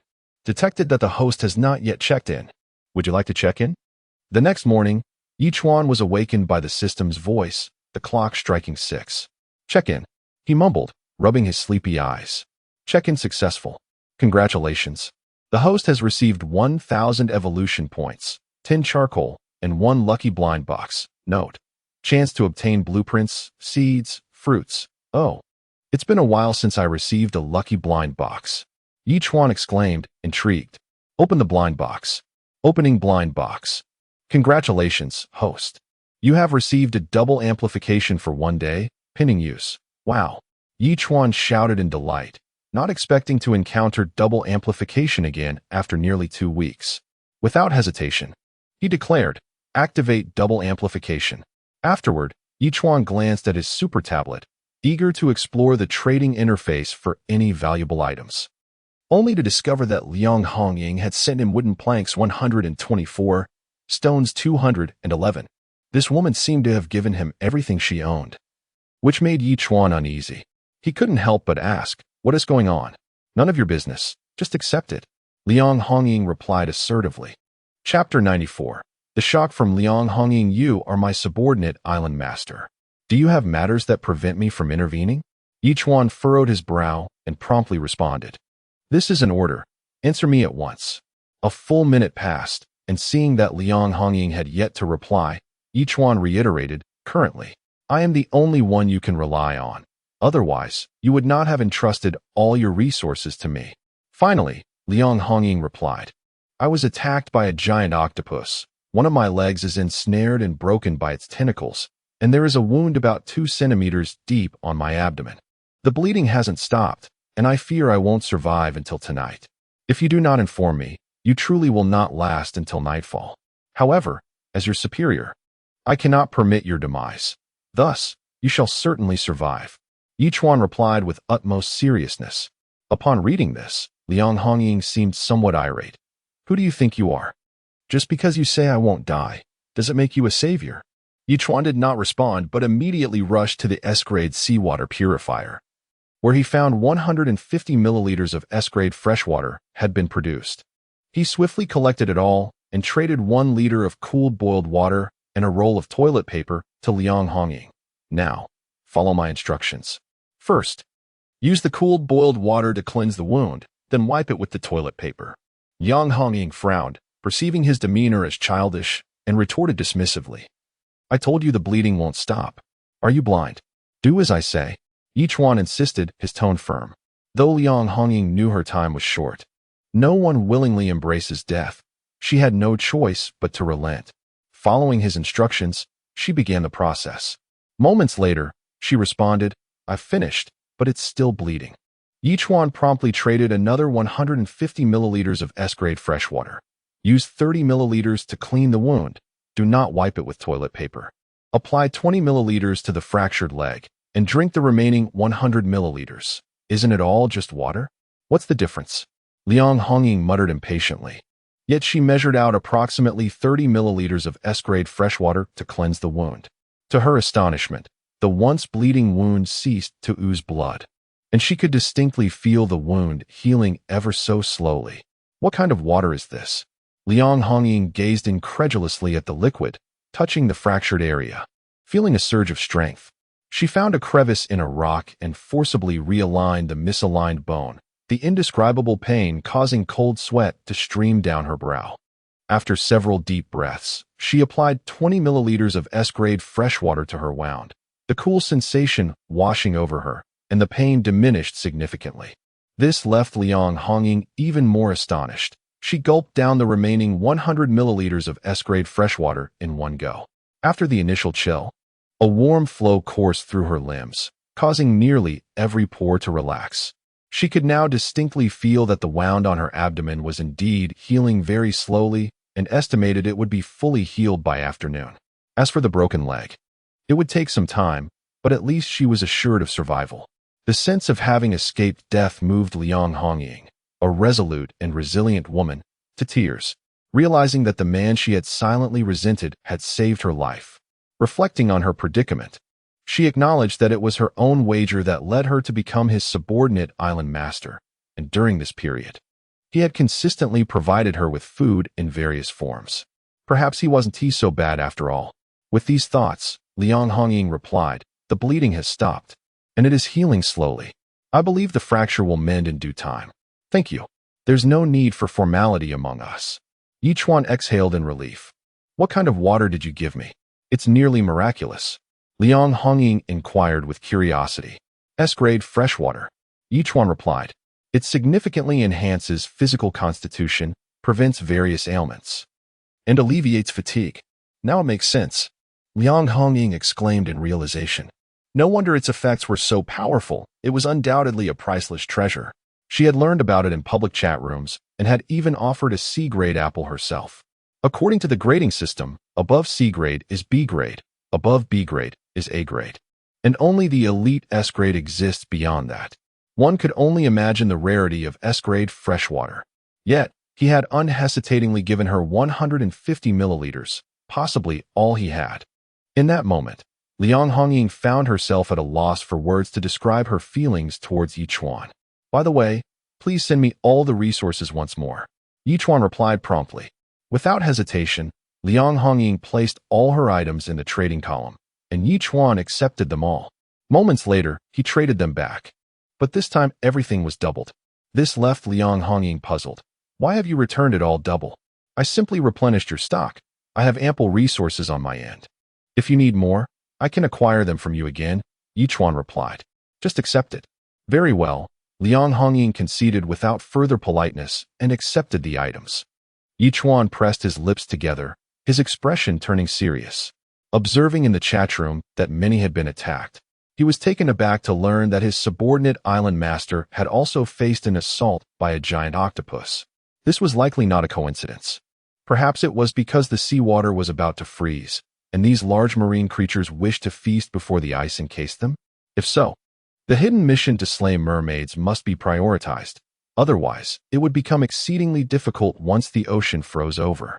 With this thought, Yi Chuan quickly inquired, "System, assist me in locating a mermaid." No response came. The system had crashed again. Yi Chuan frowned, whispering, "System, you initiated this hidden mission. I wish to complete it now. You must at least provide me with a mermaid's location, or how am I to search in this vast ocean? Location marking has been completed." Finally, the system spoke. Transmission to the sea turtle has been made. The sea turtle is currently traveling at a speed of 45 nautical miles per hour. How long until it arrives? Yi Chuan queried. Expected arrival is between 5 and 6 tomorrow morning, the system replied. Please prepare. This will be the most perilous experience since you entered the oceanic realm. Wow. Yi Chuan was taken aback. If even the system deemed this task as daunting, completing it would undoubtedly prove to be a considerable challenge. Chapter 95. The Dogskin Coat and Fresh Tofu. Whether it is fortune or misfortune, one cannot escape from fate. Yi Chuan chose not to dwell on the matter any longer and privately messaged Lu Yi and the others to acquire their resources. After a remarkable doubling effect, he returned the resources to them. This extraordinary operation left everyone astonished, except for Lu Yi, who remained calm, having experienced similar events before. This brother truly is impressive. Next, Yi Chuan scanned the trading interface and, upon spotting some fine items, proceeded to make transactions. In just a few hours, he managed to acquire a substantial amount of desirable goods. At noon, the meal consisted once again of stir-fried spinach with pork. As the spinach was now ripe and needed to be consumed promptly, otherwise it would spoil and lose its flavor. Additionally, Yi Chuan prepared a bowl of instant noodles and traded the stir-fried dish to the 7 others. Let us enjoy instant noodles with our spinach and pork today. It has been a while since we had it. Let's change up the flavor. After lunch, Yi Chuan retrieved the 11 hyena skins he had stored in the refrigerator. It was a rare opportunity to utilize the doubling effect to craft coats from these skins. Each dogskin coat required 2 hyena skins, and Yi Chuan wasted no time in commencing the production. Soon, 10 splendid coats appeared before him, each with remarkably soft and sturdy fur that could not be easily pulled off, and they provided exceptional warmth, even surpassing that of super-insulated clothing. Moreover, the distinctive odor of the hyena skins had been completely eliminated. Indeed, coats made from animal pelts are incredibly warm. Yi Chuan chuckled to himself, placing all 10 coats into the system storage. Noticing a remaining hyena skin, he decided to create sofa cushions, resulting in 2 warm cushions. Brother Chuan, can we harvest the corn now? Friday approached him with a query. Yes, we can, Yi Chuan replied promptly, as Friday dashed into the flower bed. Yi Chuan took out the soaked beans and prepared 16 pounds of cool boiled water before beginning to grind the beans. Following the steps outlined by a person he had spoken to yesterday, he executed each part meticulously. However, when it came time to pour the soy milk into the large pot, he was taken aback by the considerable amount of bean dregs at the bottom. Logically, the dregs should be discarded, right? After some contemplation, Yi Chuan referred back to the previous day's chat and posed a question to that individual. The response was a flustered emoji, followed by an apology. My bad. Besides being used to press tofu at the end, the sieve should also be used to filter the soy milk before cooking. The dregs need to be strained out. Wow. Chuan was left speechless. He had almost ruined his batch of tofu. The other party continued. I've only seen tofu made at home a few times when I was a child and didn't remember everything. However, you can stir-fry the dregs with scallions to make pancakes. It's quite delicious if you have pancakes. All right, I understand now, Chuan responded, adding the filtering step before proceeding to cook the soy milk. During the boiling and cooling process of the soy milk, Friday returned, Brother Chuan. The corn has all been processed. We obtained 30 pounds in total. That much? Chuan queried in astonishment. Yes, Friday confirmed. It was originally only 15 pounds. But thanks to your doubling effect, it became 30. Now it made sense. Chuan comprehended as he observed the processed corn, which was adequately dried and promptly stored in the warehouse. At this time, the soy milk had also cooled. So Chuan followed the steps taught by the previous day's contact, pouring the prepared brine into the mixture with a spoon. Once the tofu had taken shape, he immediately poured it into a finely meshed sieve, covered it with a makeshift cloth pouch, pressed it down with 2 wooden boards, and placed a 50-pound stone on top, completing the process. The dregs were temporarily placed in the cold storage. Few after finishing all these tasks, Chuan let out a long sigh, eagerly awaiting the completion of the tofu. With the rare doubling effect, he decided to go fish for netted fish to sell. While waiting, he cast a net and caught over 500 sardines and a dozen small octopuses, all ready for sale. Noticing that the sardines he had previously listed were still not fully sold, he adjusted the price accordingly, causing excitement among the island lords in the public chatroom. Oh wow. A big shot is selling sardines so cheaply. Each sardine for 2 wooden boards. Isn't that practically giving them away? I noticed too. The last guy was selling sardines for 3 wooden boards. In comparison, this big shot is indeed more considerate. This is the kind of big shot we should support. However, why are there so many big shots recently dumping food and acquiring resources? It feels like it might signify some kind of crisis. Perhaps we should also stock up on resources? Stocking resources requires enough food. If we can't even eat enough or stay warm, how can we think about hoarding resources? Are you dreaming? Better safe than sorry. Don't throw all your resources away, or you might regret it later. Observing the chat records, Chuan noted the sardines were slowly dwindling. He contemplated and immediately adjusted the previous offer of 3 wooden boards for 1 sardine to a uniform exchange for 1 sardine, creating the illusion of competition among 2 sellers. In the realm of doubling prosperity, he certainly would not incur a loss. As expected, this minor adjustment caused the chatroom to erupt once more. Wow. After our complaints, the previous high-price seller lowered their prices too. Clearly, there are 2 big shots competing. If that's the case, if we don't buy from the expensive seller, will they lower their prices further? How much lower can they go? All resources are already at 1. If they drop any further, they'll be giving them away for free. Do you think they're foolish? What if they do decide to give them away for free? Chuan found himself somewhat speechless at these discussions and chose not to dwell on them. He planned to collect all his earned resources by the next morning. Estimating about 20 minutes had passed, Chuan stepped outside, removed the stones, wooden boards, and pouch, and was greeted by the sight of perfectly crafted tofu. Wow, this is perfect, Chuan exclaimed, immediately slicing off a piece. It trembled in his hand, emanating a rich aroma of tofu, reminiscent of the traditional northern style, firm yet tender, surpassing any tofu he had tasted before. With the doubling effect, the originally expected yield of 20 pounds of tofu had now doubled to 40 pounds, enough to last him for quite some time. Chuan was elated, cheerfully murmuring to himself, not bad, not bad. Tonight's braised tofu with pork intestines will definitely be a success. Just as he was about to prepare the intestines, 3 little ones suddenly cried out from above. Chuan paused and looked up, spotting a small black dot in the distance. As time passed, the dot grew larger until it transformed into a small island. Wow, encountering a small island is truly rare. Chuan's expression shifted, but he soon furrowed his brows, realizing that this island looked familiar. Wait, could it be? This is Cold Front's island? Moments later, the realization struck him. Chapter 96. The astonishing Cold, I could hardly believe it.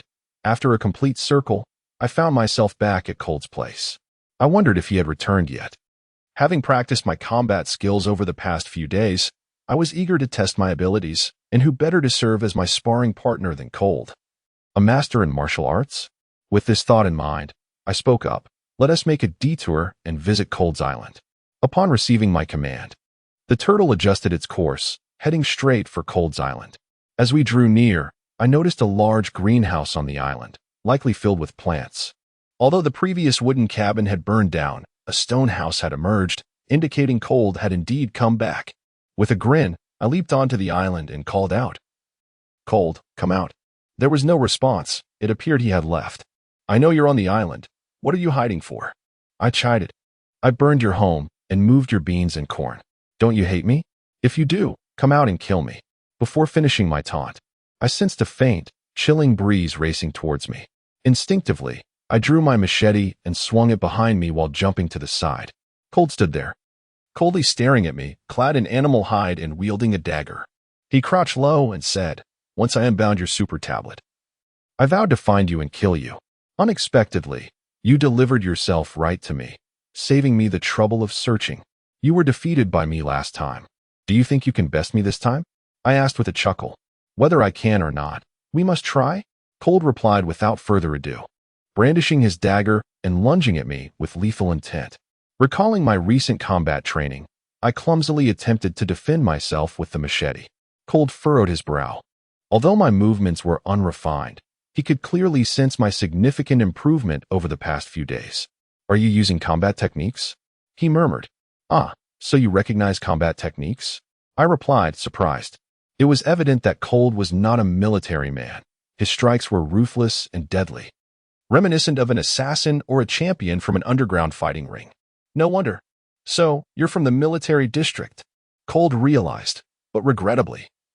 One less talent would be present in the military district today. He attacked again, his methods becoming even more cunning.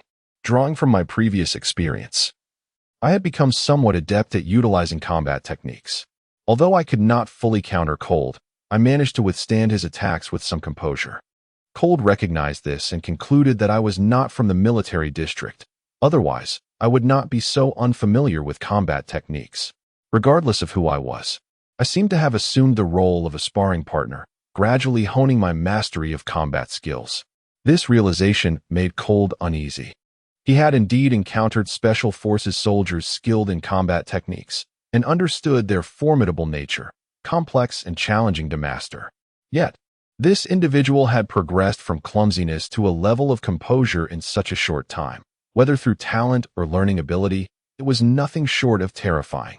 If I were not eliminated today, I would undoubtedly become his formidable adversary in the future. With that thought, Cold gritted his teeth, holding his breath as his speed surged. He thrust his dagger at my left rib from an exceptionally tricky angle. The angle and execution were unlike anything I had ever seen before. Coupled with his astonishing speed and explosive power, he had me in a bind. However, as the dagger grazed my left rib, I instinctively remembered a maneuver from my training and landed a knee strike against his chest. Having inherited half of the turtle's strength, I too possessed immense power and speed. Cold had barely begun to retreat when he was sent crashing backward, tumbling a good 10 meters before finally halting, his chest heaving violently as blood surged in his throat, which he managed to swallow back down. In that moment, Cold understood he could not kill me. "How anapos, as that? My skills are not too shabby, are they?" I grinned, observing as my wound healed halfway, and I slowly approached Cold. "Indeed, you are formidable," Cold gasped, taking a few deep breaths before charging at me once more. However, he barely advanced 3 meters when he suddenly turned and dashed towards the sea, attempting to flee. Was that just a feint? I mused, slightly exasperated. Yet, I did not pursue him, choosing instead to stand still and wait. Within a minute, the previously vanished Cold resurfaced amidst a great splash, propelled ashore by a dolphin. They say dolphins rescue people. Now I understood. "What's the matter? Did I merely give you a kick, and now you want to run?" I teased.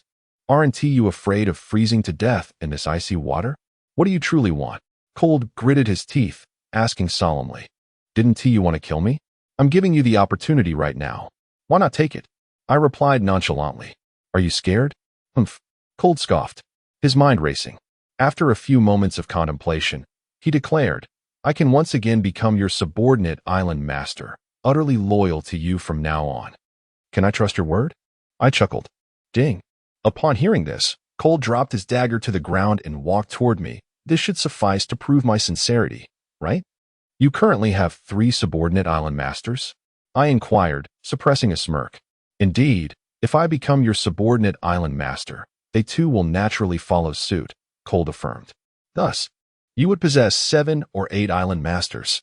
Even if I wished to leave you, it would be an exercise in futility. You do possess some valid reasoning. I nodded thoughtfully. To be honest, I am an assassin, and behind me lies a substantial organization. After the 6-month probation period, you will receive not just 1 subordinate island master, but a considerable fortune. Cold continued. If that is the case, I find myself quite intrigued, I thought, my expression shifting. Meanwhile, Cold's lips curled into a subtle, enigmatic smile as a small dagger, approximately 20 centimeters long, suddenly appeared in his hand, aimed ruthlessly at my abdomen. Chapter 97. The SSS class item, braised intestines and tofu. In a fleeting moment, the scene unfolded with astonishing rapidity. Not only unexpected but underscored by the remarkable swiftness of Cold Edge. He felt as though his speed had surpassed even his peak. And there was no doubt that Chuan would meet his demise. Ding. However, just 0.01 seconds later, Cold Edge heard a sharp sound. The anticipated image of a dagger piercing through Chuan's body did not materialize. Chuan stood resolutely in place, unfazed, even sporting a hint of mockery on his face. Cold Edge's expression shifted dramatically, realizing that his formidable strike had been thwarted by Chuan wielding a mountain-splitting blade. Not only did his overwhelming force fail to budge the opponent, but he had also split his own palm. TSK, TSK, TSK. Chuan disdainfully shook his head, then delivered a powerful punch to Cold Edge's chest. From the moment Cold Edge approached, Chuan had been on guard. And it was unsurprising that the man harbored ill intentions. Having already endured a heavy blow to his chest, Cold Edge was struck again, sent flying once more, unable to suppress a mouthful of blood before he even hit the ground. Once he landed, the pain in his chest was unbearable, leaving him unable to rise. Damn it. Cold Edge gritted his teeth. After enduring rigorous selection to arrive here, his aim was to unite with the seniors after the novice phase and commence the organization S-Plan endeavors. Yet now, knowing you are no match for me, why persist? Chuan inquired as he approached Cold Edge with a tone of resignation. I possess a treasure map. I hope to exchange it for my life. Cold Edge bit down hard, speaking in a grave tone. A treasure map? Chuan chuckled, incredulous. You have a treasure map in the novice area? How absurd. It's from the outer seas, Cold Edge asserted, producing the treasure map he had on hand. This was given to me by our vice president when I entered the novice area. We were to unite with the seniors after the novice phase and seek the treasure. Is that true? Chuan replied skeptically. If you had a treasure map, wouldn't you have already acquired the treasure instead of relying on a novice like yourself? Because the seniors are cunning, anyone could secretly seek the treasure. Cold Edge replied solemnly. But I am different. I was raised by the vice president and will rally all the seniors after the novice phase. Very well, I understand. Chuan nodded slightly. When suddenly a sharp sound rang out. An albatross swooped down, seizing Cold Edge and lifting him into the air. In that instant, Chuan snatched the treasure map from him. The map resembled parchment, irregularly shaped, marked with a route and numerous patterns. Though it appeared uncomplicated, Chuan found it somewhat perplexing and inquired of the system. System, is this treasure map genuine? SSS class treasure map. It leads from the outer seas into the life-restricted zone, directly to the sunken ship of the Pirate King, promising endless treasures, the system responded. This revelation caused Chuan to gasp in astonishment. An SSS class item. Indeed, one of the highest echelons in the oceanic realm. To think that in his impulsive pursuit of a spar with Cold Edge, he had stumbled upon such a priceless treasure. It seemed imperative that he seek the treasure once the novice phase concluded. Boom. Just then, a loud crash echoed as Cold Edge was released from the albatross at an altitude of 200 to 300 meters, plummeting to the ground and meeting a gruesome fate. If only you had obediently accepted your role as a subordinate island lord, enjoying a life of luxury, instead of opposing me. Truly, a fate undeserved. Chuan mused, shaking his head slightly before entering the stone hut, where he found scant rewards. Chuan scavenged all the resources, including wooden planks and stones. Notably, he discovered watermelon vines and bok choy in Cold Edge's greenhouse, which delighted him immensely. He immediately summoned Friday to relocate the fruits and vegetables to a designated flower bed, taking the greenhouse along as well. After completing these tasks, Chuan returned to Turtle Island and proceeded toward his target location. However, upon departing nearly 100 meters, he suddenly noticed that Cold Edge's island was slowly sinking, ultimately vanishing from sight. Sunk. Chuan was taken aback. During his encounter with Li Bo, he had been oblivious to this phenomenon, but it became clear that if an island lord perished, their corresponding island would also vanish. He realized he must be cautious about this in the future. Indeed, after this battle, my combat skills have undergone a qualitative leap, Chuan remarked to himself with a smile. It seemed that when he confronted the merfolk tomorrow, his fighting prowess would prove invaluable. At last, Chuan began to prepare 5 pounds of pig intestines, cleaning them thoroughly several times before using sand from nearby woods for additional cleansing. He then added Sichuan pepper, star anise, cinnamon, bay leaves, and white angelica into a large pot to cook the intestines. After 2 hours, as night descended, he diced 5 pounds of tofu and added it to the pot, cooking for roughly 10 minutes before trading 2 pounds each of the dish and broth to the 7 individuals present. Today, we have something special, braised intestines and tofu. A taste of home. Boss, you actually have tofu. Little Flying Dragon exclaimed in astonishment. I'm at a loss for words to express my admiration for you. Just be grateful from the heart. No need for flattery, Chuan replied. I planted some beans and just made the tofu today. Surprisingly, it's quite delicious. Impressive. Little Flying Dragon instantly gave a thumbs up. All right, let us eat quickly. Chuan rolled his eyes. You're the loudest in praise. Just don't let me down after the novice phase. Rest assured, I will definitely deliver. Little Flying Dragon responded with determination. Chuan shook his head lightly, poured a cup of liquor, and enjoyed the meal while drinking, savoring every bite. An hour later, glancing at the remaining vegetables in the pot, Chuan declared, 1 pound of braised intestines and tofu for rare materials. Hurry to purchase. The public chat room erupted once again. This is simply miraculous. A big shot is braised intestines and tofu. What is the big deal? Yesterday, a big shot inquired about gypsum, clearly for making tofu. Now that the tofu is ready, he even has pig intestines. This is a true big shot. This is a unique delicacy in the oceanic world. The rare materials exchanged are bound to be extraordinary. Well, I won't be able to taste it. Just as Chuan was observing the bustling public chat room, a private message arrived. It was from Wang Sanrui. Chapter 98. The Trade of Anesthetic Needles. Wang Sanrui surprisingly expressed no interest in the braised intestines with tofu. Friend, may I trade you 3 pounds of tofu? You don't wish to exchange the braised intestines with tofu, yet you only want to trade tofu? Chuan retorted with irritation. I have no interest in the intestines. But I know you were the one who inquired about gypsum yesterday. You must possess a considerable amount of tofu, Wang Sanrui replied.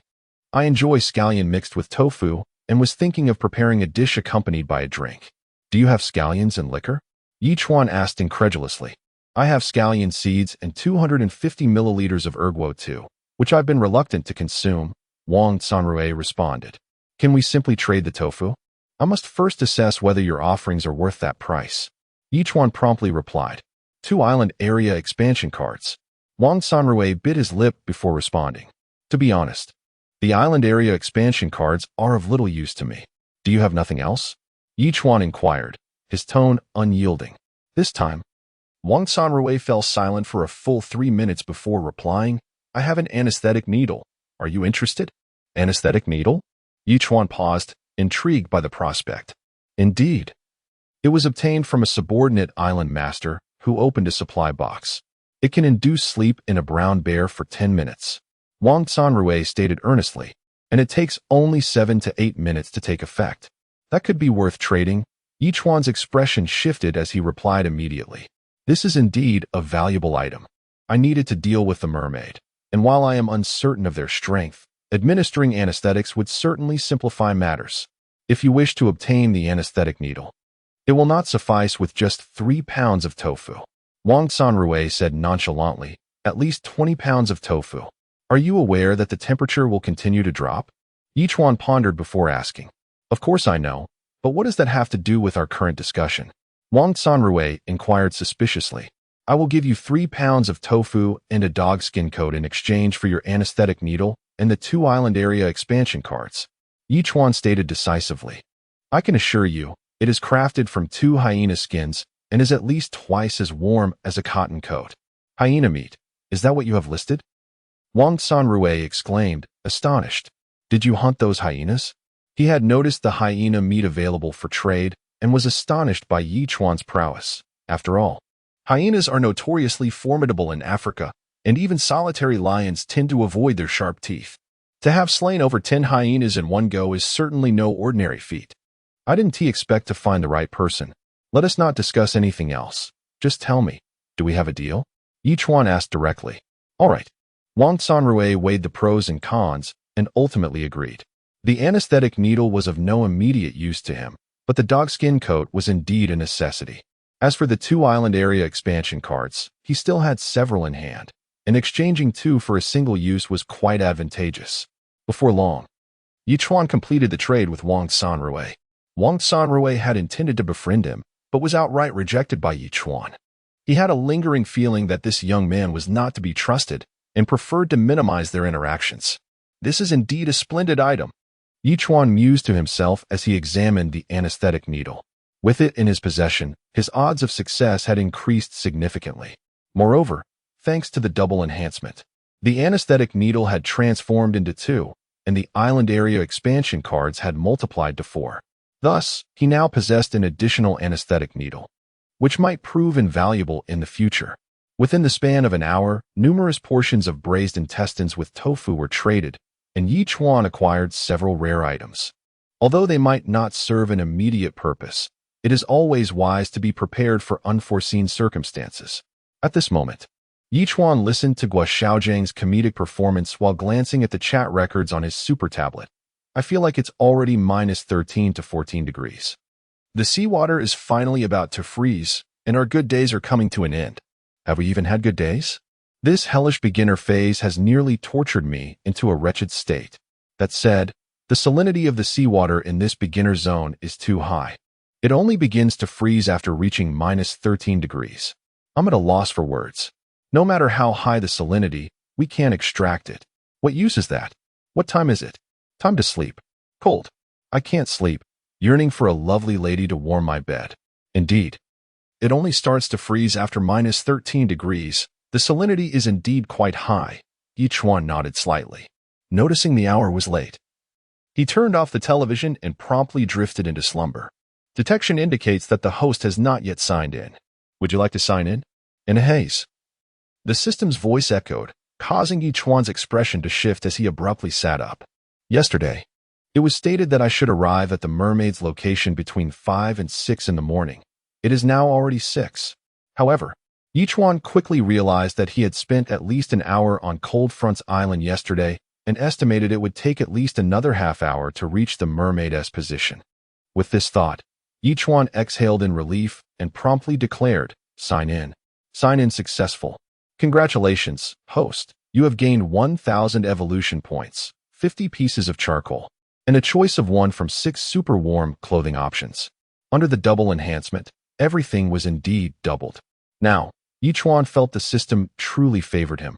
Yesterday, one side of his super warm clothing had been cut open, and unexpectedly, the system provided him with another warm garment today. This brought to mind a famous saying, there exists a cold that makes your grandmother worry you are cold. Of course, it was quite chilly indeed. Chuan promptly selected a black and a purple super warm outfit, but chose not to wear them for the moment, as he was yet uncertain about the upcoming battle with the mermaid. Everything would be addressed post-battle. System, how long until we reach the mermaid's location? Chuan inquired while enjoying a self-heating hot pot. Approximately 10 minutes, 5 nautical miles, the system replied. How precise? This mermaid is not in the sea. Chuan questioned skeptically, as it seemed improbable that she would remain stationary if she were indeed in the water.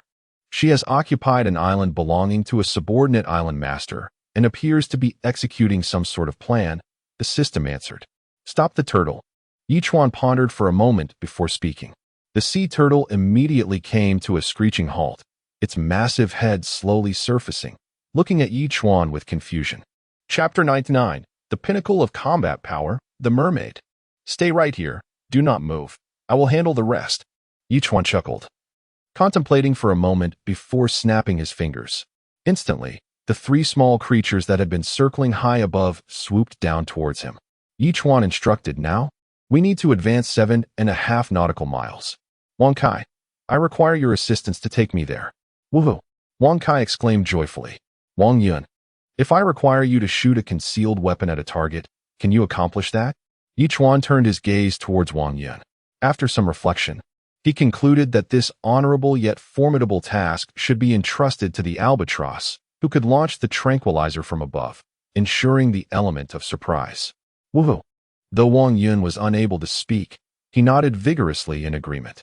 All right, on the island 7.5 nautical miles ahead, there resides a mermaid. Her upper body is human, while her lower half resembles that of a fish. You must complete this mission, Chuan declared, placing the tranquilizer into Wang Yun's beak. I am off, he shouted once more.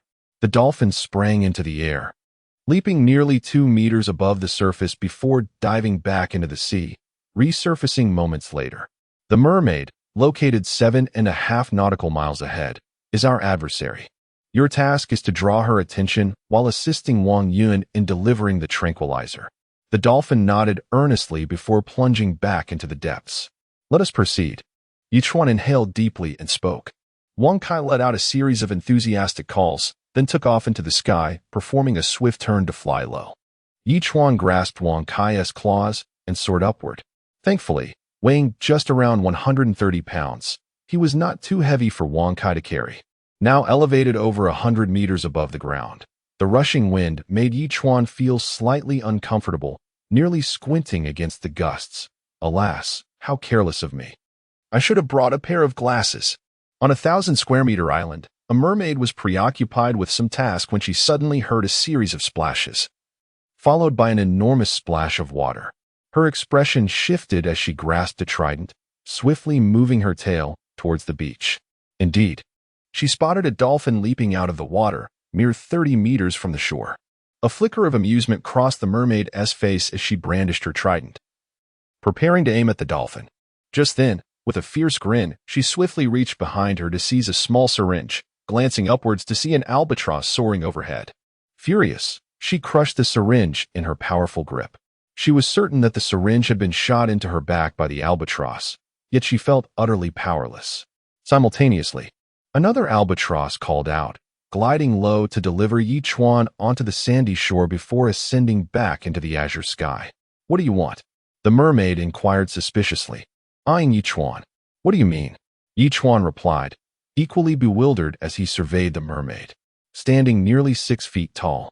The mermaid possessed a muscular upper body and a fishtail measuring close to 4 feet. Grasping the trident, she appeared menacing. Shouldn't mermaids be beautiful? Why do both I have encountered appear so hideous? Chuan pondered aloud, perplexed by the disparity from his expectations. The mermaid, perhaps understanding his words, seethed with anger and quickly charged at Chuan. Calculating the timing, Chuan unleashed a volley of 12 arrows from his crossbow. Despite her 2 split fins, the mermaid exhibited astonishing speed, evading the barrage with remarkable agility as she swung her trident fiercely towards Chuan. Fully aware of the trident's weight, Chuan sidestepped the attack and retaliated with a powerful strike of his own towards the mermaid's chest. The mermaid's reflexes were astonishing as she advanced. The trident was swiftly retracted, aiming the back and towards Chuan's back. In a moment of panic, Chuan pivoted, bracing himself with the mountain knife against the oncoming trident. The sound of clashing metal echoed as the trident struck the mountain knife with tremendous force, causing Chuan, even with the strength of a half-turtle, to stagger backward several steps. Just as the mermaid completed her assault, she launched into her next attack, displaying both immense strength and breathtaking speed. It was no wonder the system had warned him that this was the most perilous encounter since entering the oceanic realm. It was not merely dangerous, but utterly terrifying. Left with no choice, Chuan evaded while contemplating his strategy. 3 minutes had elapsed, and he needed to endure at least another 5. Yet it seemed he could barely last a minute longer. The mermaid, seething with rage, uttered another remark directed at Chuan. Seizing the brief moment of distraction, Chuan turned and delivered a powerful palm strike, the air cannon unexpectedly striking the mermaid in the face, causing her to instinctively close her eyes. Now, Chuan seized the opportunity, shouting as he charged forward, swinging the mountain knife forcefully towards her abdomen. A resounding crash followed as Chuan's strike reverberated through his hand, causing him to stagger back in disbelief.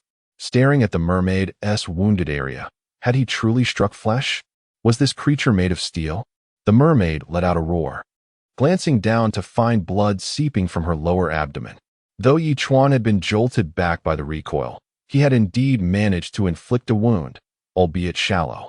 System, what on earth is this creature? It's extraordinarily powerful. Chuan gritted his teeth, inquiring. The system remained silent, seemingly malfunctioning once again. It always chose to play dead at critical moments. Even a translation of the mermaid's words would suffice. Chuan grimaced in despair at the system's ineptitude. Ugh. Ugh. The mermaid gritted her teeth, her eyes filled with fury. 8 minutes had passed, yet the time seemed never-ending. Finally, as the 8th minute ticked by, the mermaid, who should have succumbed to sleep, remained as vigorous as ever. With a furious roar, the mermaid hurled her trident with all her might towards Chuan. Chapter 100. Hidden Mission Completed. To his astonishment, Chuan gasped as he witnessed the sheer desperation of his opponent, who even discarded his own weapon in a fit of urgency. He instinctively sidestepped and seized a steel fork with a firm grip. Chuan was taken aback once more. The force behind his adversary was undeniably formidable, as he found himself propelled back several meters before he could dissipate the momentum of the steel fork. Shaking the fork slightly, he shrugged and remarked, "This is quite unexpected. Discarding your own weapon is tantamount to inviting destruction upon yourself." With a fierce cry, the mermaid surged forward, propelling its powerful tail towards Chuan, wielding 2 stones which it hurled at him in quick succession. "Here is your share." Chuan pivoted gracefully, evading the stones, and in turn, cast the steel fork into the ocean. The mermaid let out another furious roar and dove into the sea. A resounding crash echoed as a dolphin, having lain in wait, launched itself with all its might against the mermaid, forcefully knocking it back from the water. The mermaid, now bewildered, struggled to comprehend the situation. As a creature of the ocean, it thrived in its natural environment, boasting an impressive increase in combat prowess. Yet, as the sovereign of the sea, what entity dared to attack it? The mermaid had just leaped with a force that could rival 1,000 pounds. What could possibly have sent it flying back? With a soft thud, Chuan leapt into action, this time opting for a standard spear instead of the mountain-splitting blade, driving it viciously into the mermaid's waist. He exerted nearly all his strength, causing the mermaid to shriek in agony, the spearhead embedding deeply into its flesh. In a swift motion, the mermaid retaliated, pivoting to unleash a punch at Chuan. At this moment, Chuan was still recovering from his earlier exertion, and he was struck squarely in the chest. Propelled backward by the force of the blow, gasping for breath, he finally exhaled deeply after a moment of struggle. Why is this creature so difficult to defeat? Chuan muttered through gritted teeth, feeling the internal injuries begin to mend. He promptly summoned Wang Kai, uncertain of how long the tranquilizer would take to take effect. He realized he could only stall for time and seek an opportunity to finish the mermaid off. With a furious growl, the mermaid forcefully extracted the spear from its waist and glared at Chuan, teeth clenched. Chuan merely raised a middle finger in response, grasping Wang Kai's paw as they ascended into the sky. Let us return to the island. Observing the albatross soaring nearly 20 meters away, the mermaid summoned all its strength, gripping the spear tightly, and hurled it at the albatross. The distance was considerable, Yet as the spear neared Wang Kai, it was intercepted by Wang Fu, returning it to the mermaid. With a fierce determination, the mermaid plunged into the ocean, propelling itself towards Yi Chuan at an astonishing speed of nearly 80 knots. Just as Yi Chuan landed beside the cannon on Turtle Island, the mermaid emerged ashore, spotting him immediately and charging forward. However, the mermaid suddenly felt dizzy, an overwhelming wave of drowsiness washing over it, causing it to stagger precariously. Yet, it managed to steady itself, biting its tongue to shake off the lethargy, and continued forward, albeit at a slightly reduced pace. Has the tranquilizer finally taken effect?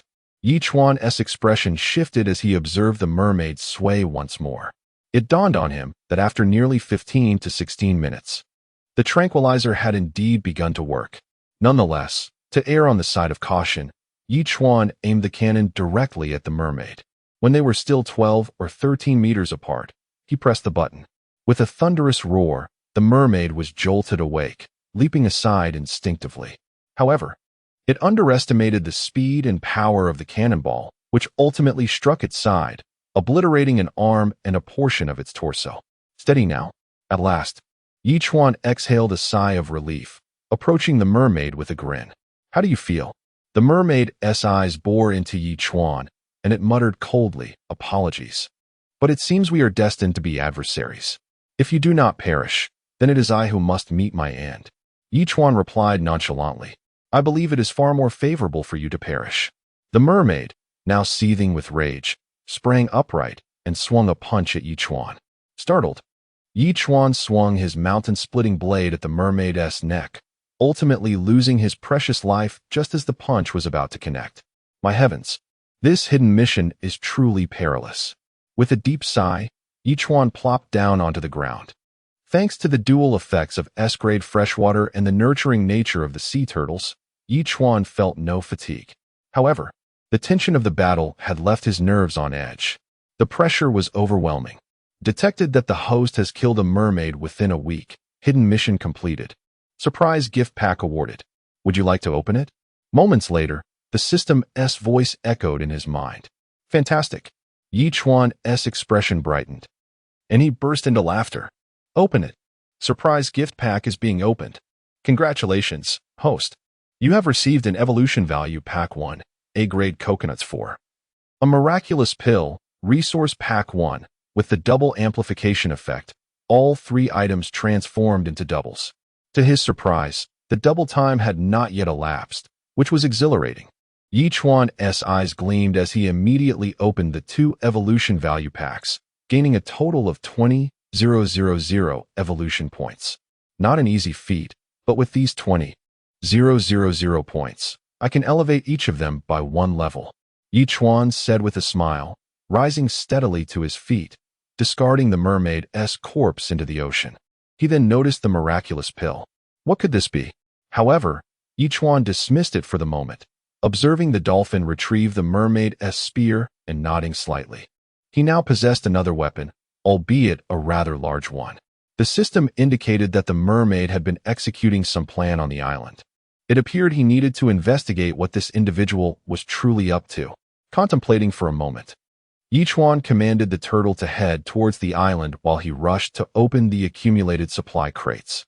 The ice on the sea had thickened considerably, nearing the point of freezing, which reduced the number of crates he could salvage. Fortunately, just as the double amplification was about to fade, he managed to open all the supply boxes. Congratulations, host. You have killed an A-grade marine creature for the first time, rewarding you with a lucky gift pack. Would you like to open it? Suddenly, the system's mechanical voice resounded once more. Chapter 101, a 2-bedroom apartment, fully upgraded. What on earth? Upon hearing this voice, Yi Chuan's eyes nearly bulged out, prompting him to exclaim in surprise. This was intended to be a delightful surprise, however. The most crucial issue was that he had not anticipated this surprise to materialize only after the double amplification had vanished. Regardless of what treasures this lucky gift package contained, he felt he had effectively missed out on half of it.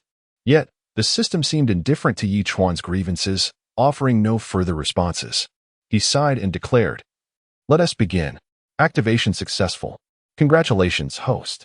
You have received 200 kilograms of fertile black soil, 500 wheat seeds, 10 medium nutrient solutions, 1 blueprint for upgrading a studio apartment, and 5 blueprints for wind turbines.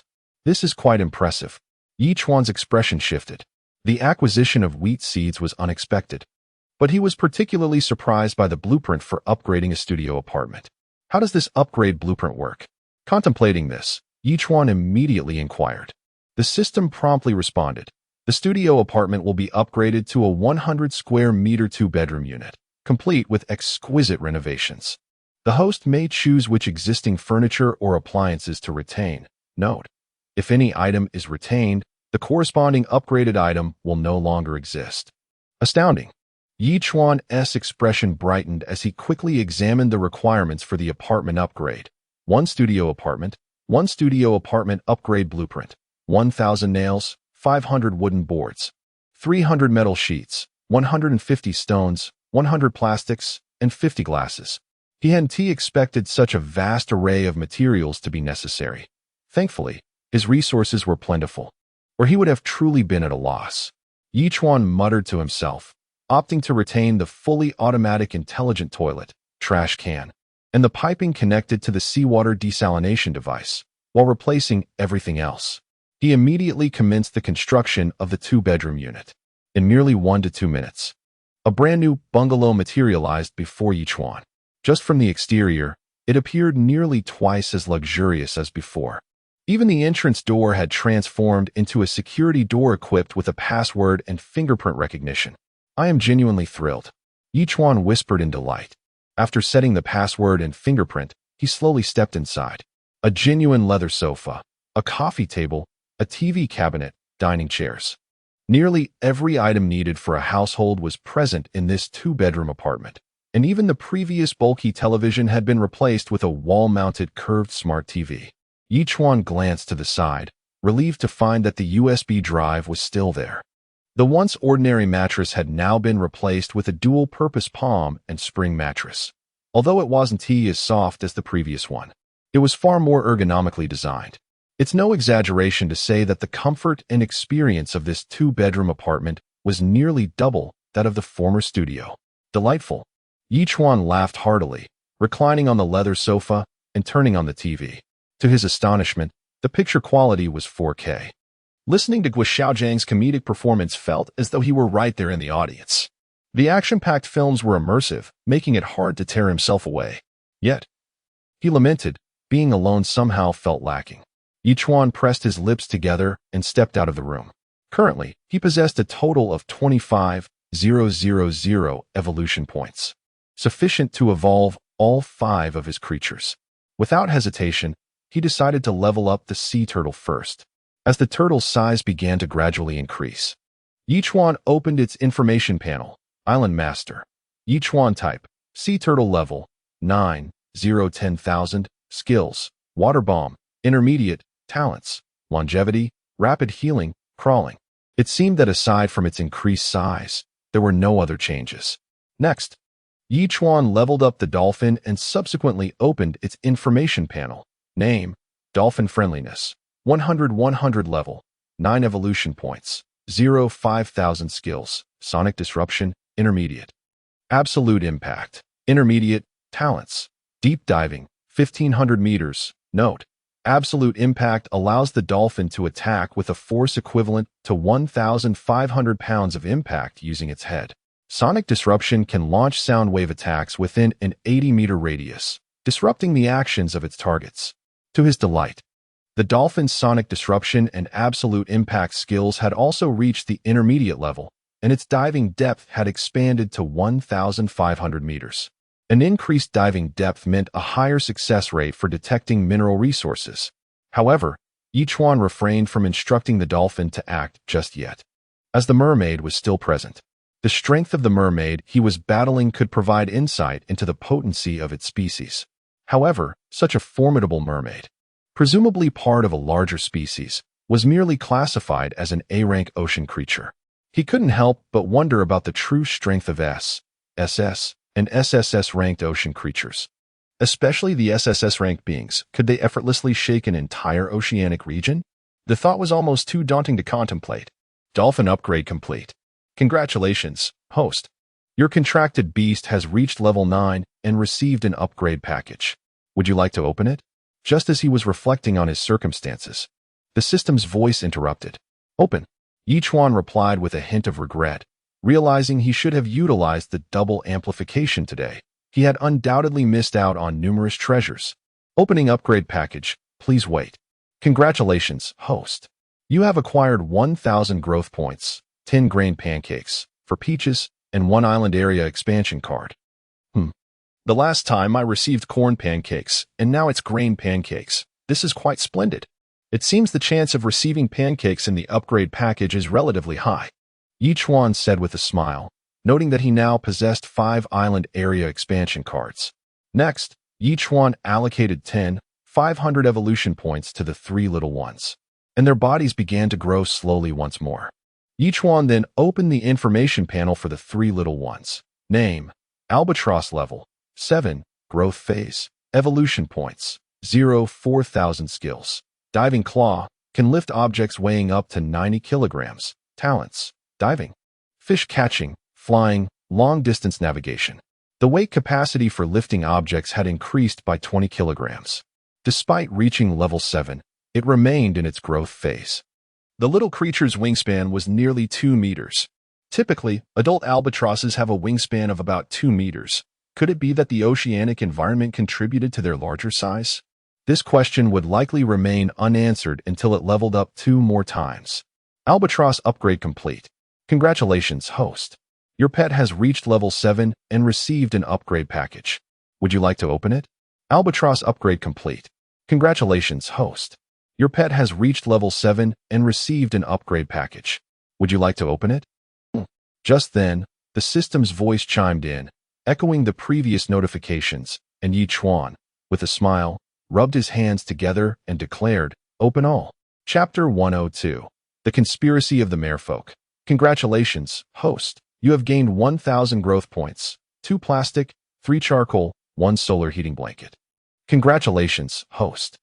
You have gained 1,000 growth points, 5 glass, 3 metal sheets, 1 ice drill manufacturing blueprint. Congratulations, host. You have gained 1,000 growth points, 5 wooden planks, 3 stones, 1 kilogram of millet. The mention of a solar heating blanket and an ice drill manufacturing blueprint left Chuan in a state of perplexity. His lips pursed in contemplation. He quickly turned his gaze to the sea, now encased in a thin layer of ice, less than an inch thick, yet allowing the sea turtle to continue its journey. Chuan nodded slightly, observing Friday working methodically. He promptly handed over the wheat seeds along with the nutrient solution. However, Friday scratched his head and exclaimed, Brother Chuan, there's south no place to plant them. Given the current scenario, concerns over soil erosion were of little significance. Chuan replied, Just go to the vacant plot outside the circle of fragrant grass. Spread the 200 kilograms of fertile black soil evenly, set up the greenhouse, and plant only wheat. Brother Chuan, setting up the greenhouse isn't part of my responsibilities. Friday protested. You stubborn metal contraption. Both setting up the greenhouse and spreading the fertile black soil serve the purpose of agriculture, do they not? Chuan retorted, slightly exasperated. Indeed. Friday nodded in agreement. Your primary task is to manage the fields. Hence, assigning you this task falls under the realm of field management, does it not? Chuan pressed further. That seems correct. Friday pondered for a moment before responding. Then that's settled, Chuan said, raising his hands in exasperation. So get to work, since you have nothing else to do. Understood, Brother Chuan. Friday nodded vigorously. By the way, weren't you supposed to call me boss?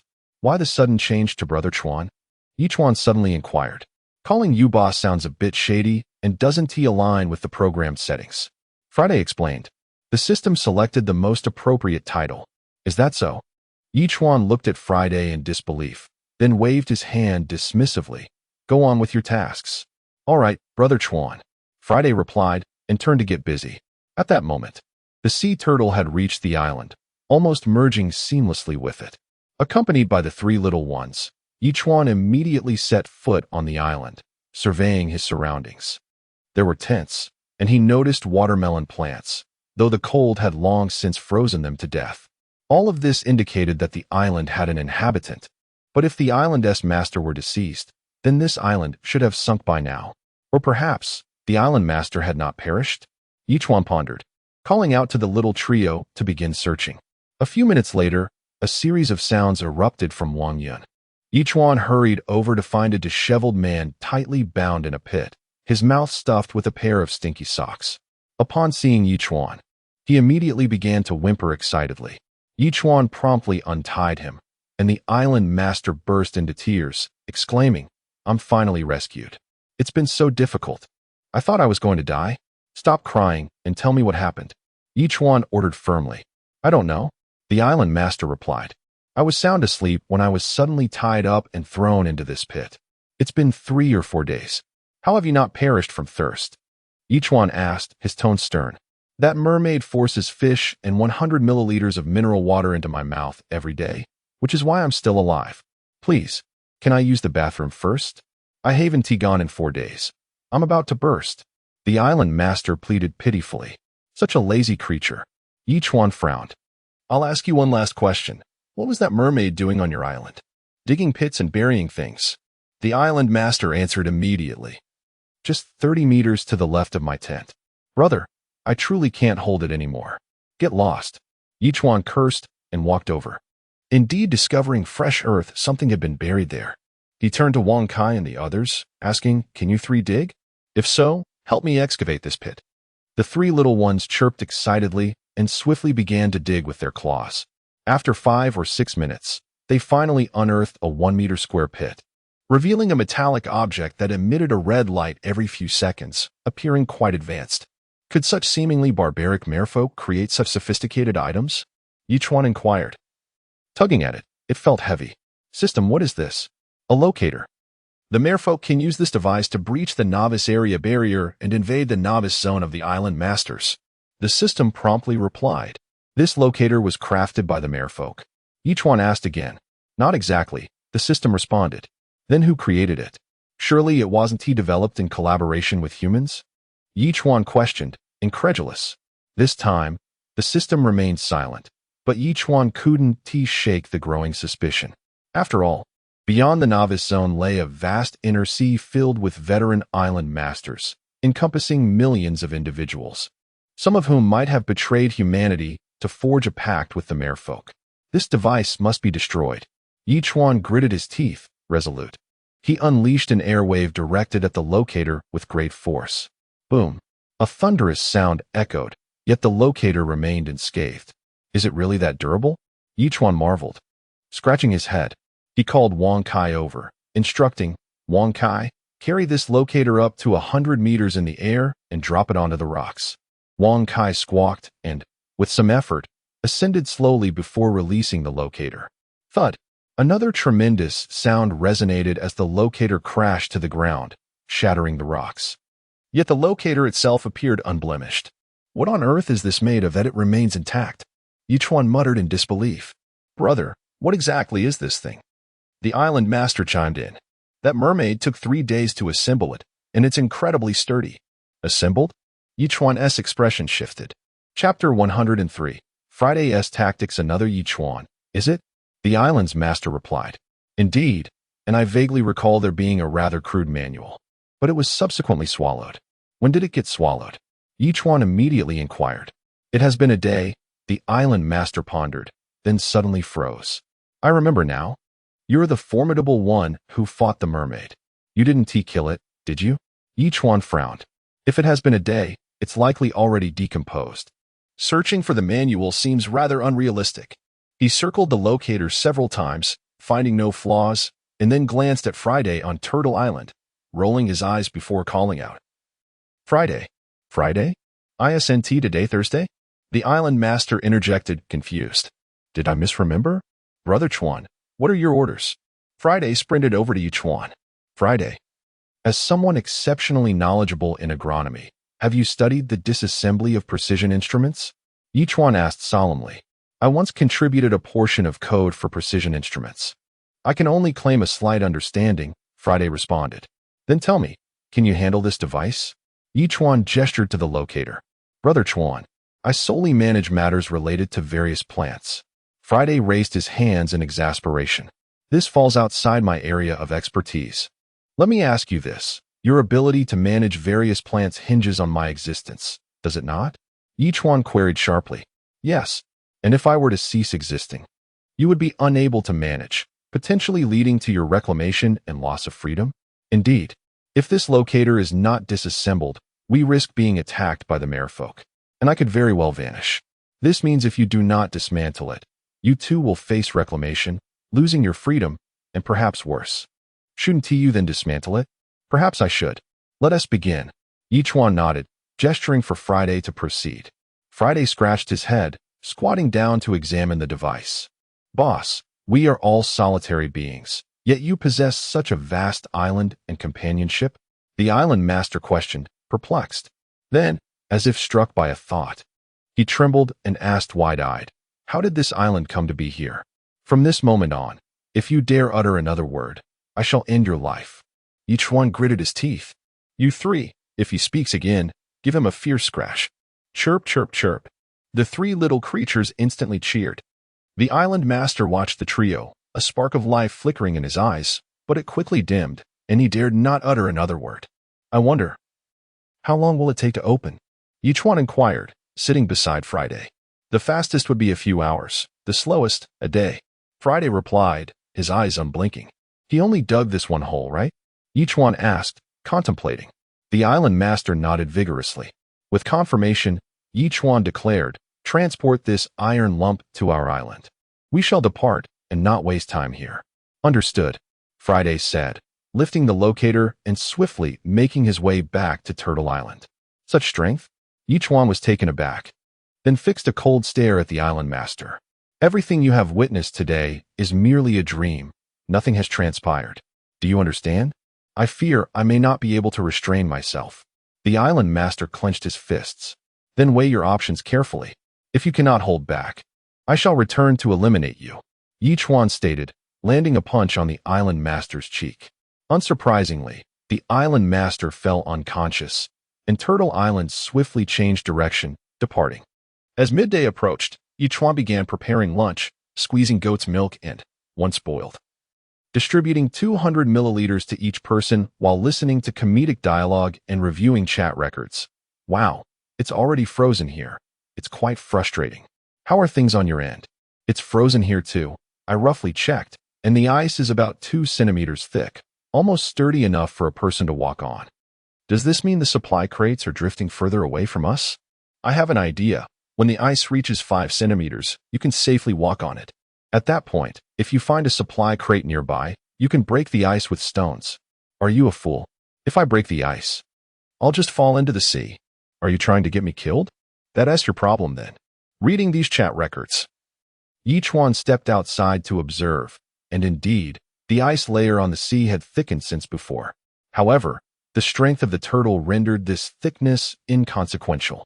Indeed, once the ice layer thickens, everyone's good days will come to an end. Chuan mused, returning indoors, reclining on a leather sofa, selecting an action film to watch while examining the marvelous little pill he had previously received as a reward. System, must this be ingested? Chuan queried. Indeed, the system replied. Upon consumption, the host will acquire a certain ability. Then it appears to be harmless. Chuan thought, promptly swallowing the miraculous little pill.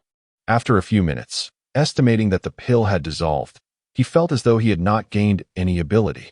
Congratulations, host. You have mastered a minor language. Henceforth, you can communicate effortlessly with the merfolk. The system announced 5 minutes later. The merfolk's language qualifies as a minor language. Chuan was bewildered. Even seasoned island masters seldom interacted with merfolk. System, you overestimate me. As before, the system fell silent after this statement.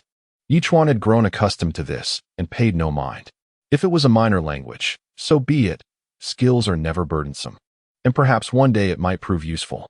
After 2 hours, having finished the film, Chuan stood and stretched, glancing at his super tablet, where Lu Yi had messaged over an hour ago. I have wonderful news. I've finally found Chuan. This time, it's the real Chuan. Another search for Chuan? Chuan frowned. Why is this woman so obsessed with finding me? Even after being deceived, She remained so unwavering in her belief. Yi Chuan sighed and replied, "Stop being deceived. I am Yi Chuan, from Dongshan Ocean Survival University." Chapter 104. Indeed, I am Yi Chuan. After a prolonged silence of several seconds, Louis finally replied, "Stop joking. How could you possibly be Yi Chuan? Are you afraid I'll fall for it again?" He articulated all of Yi Chuan's characteristics so clearly that he even knew his hobbies. "What are Yi Chuan's hobbies?" Yi Chuan asked, a hint of annoyance in his tone. "Spicy food. He is someone who cannot live without spice." Louis responded immediately, "Because of that, I've also grown to enjoy spicy food." Yi Chuan smirked slightly, unsure of how to respond. Louis had always been a fiercely competitive individual. As the top student in the entire school, her greatest motivation was to surpass herself. To achieve this, she practiced late into the night after school, even in subjects where she ranked at the bottom. Despite her efforts, she, unfortunately, lacked any talent and practical skills. Yi Chuan concealed his identity out of fear that Lu Yi, upon discovering it, would not only reject his assistance, but could also fall into a deep depression. After all, her goal was to surpass herself, and to find that she had not only failed but was saved by him, who had also supported her for nearly a month, would be a devastating blow. The reason she had been deceived twice was likely due to the two imposters who had led miserable lives. When Lu Yi offered them aid, it inflated her vanity. "Look, what does it matter if I'm the top student? Even those who truly enter the world of the ocean live such miserable lives, worse than mine."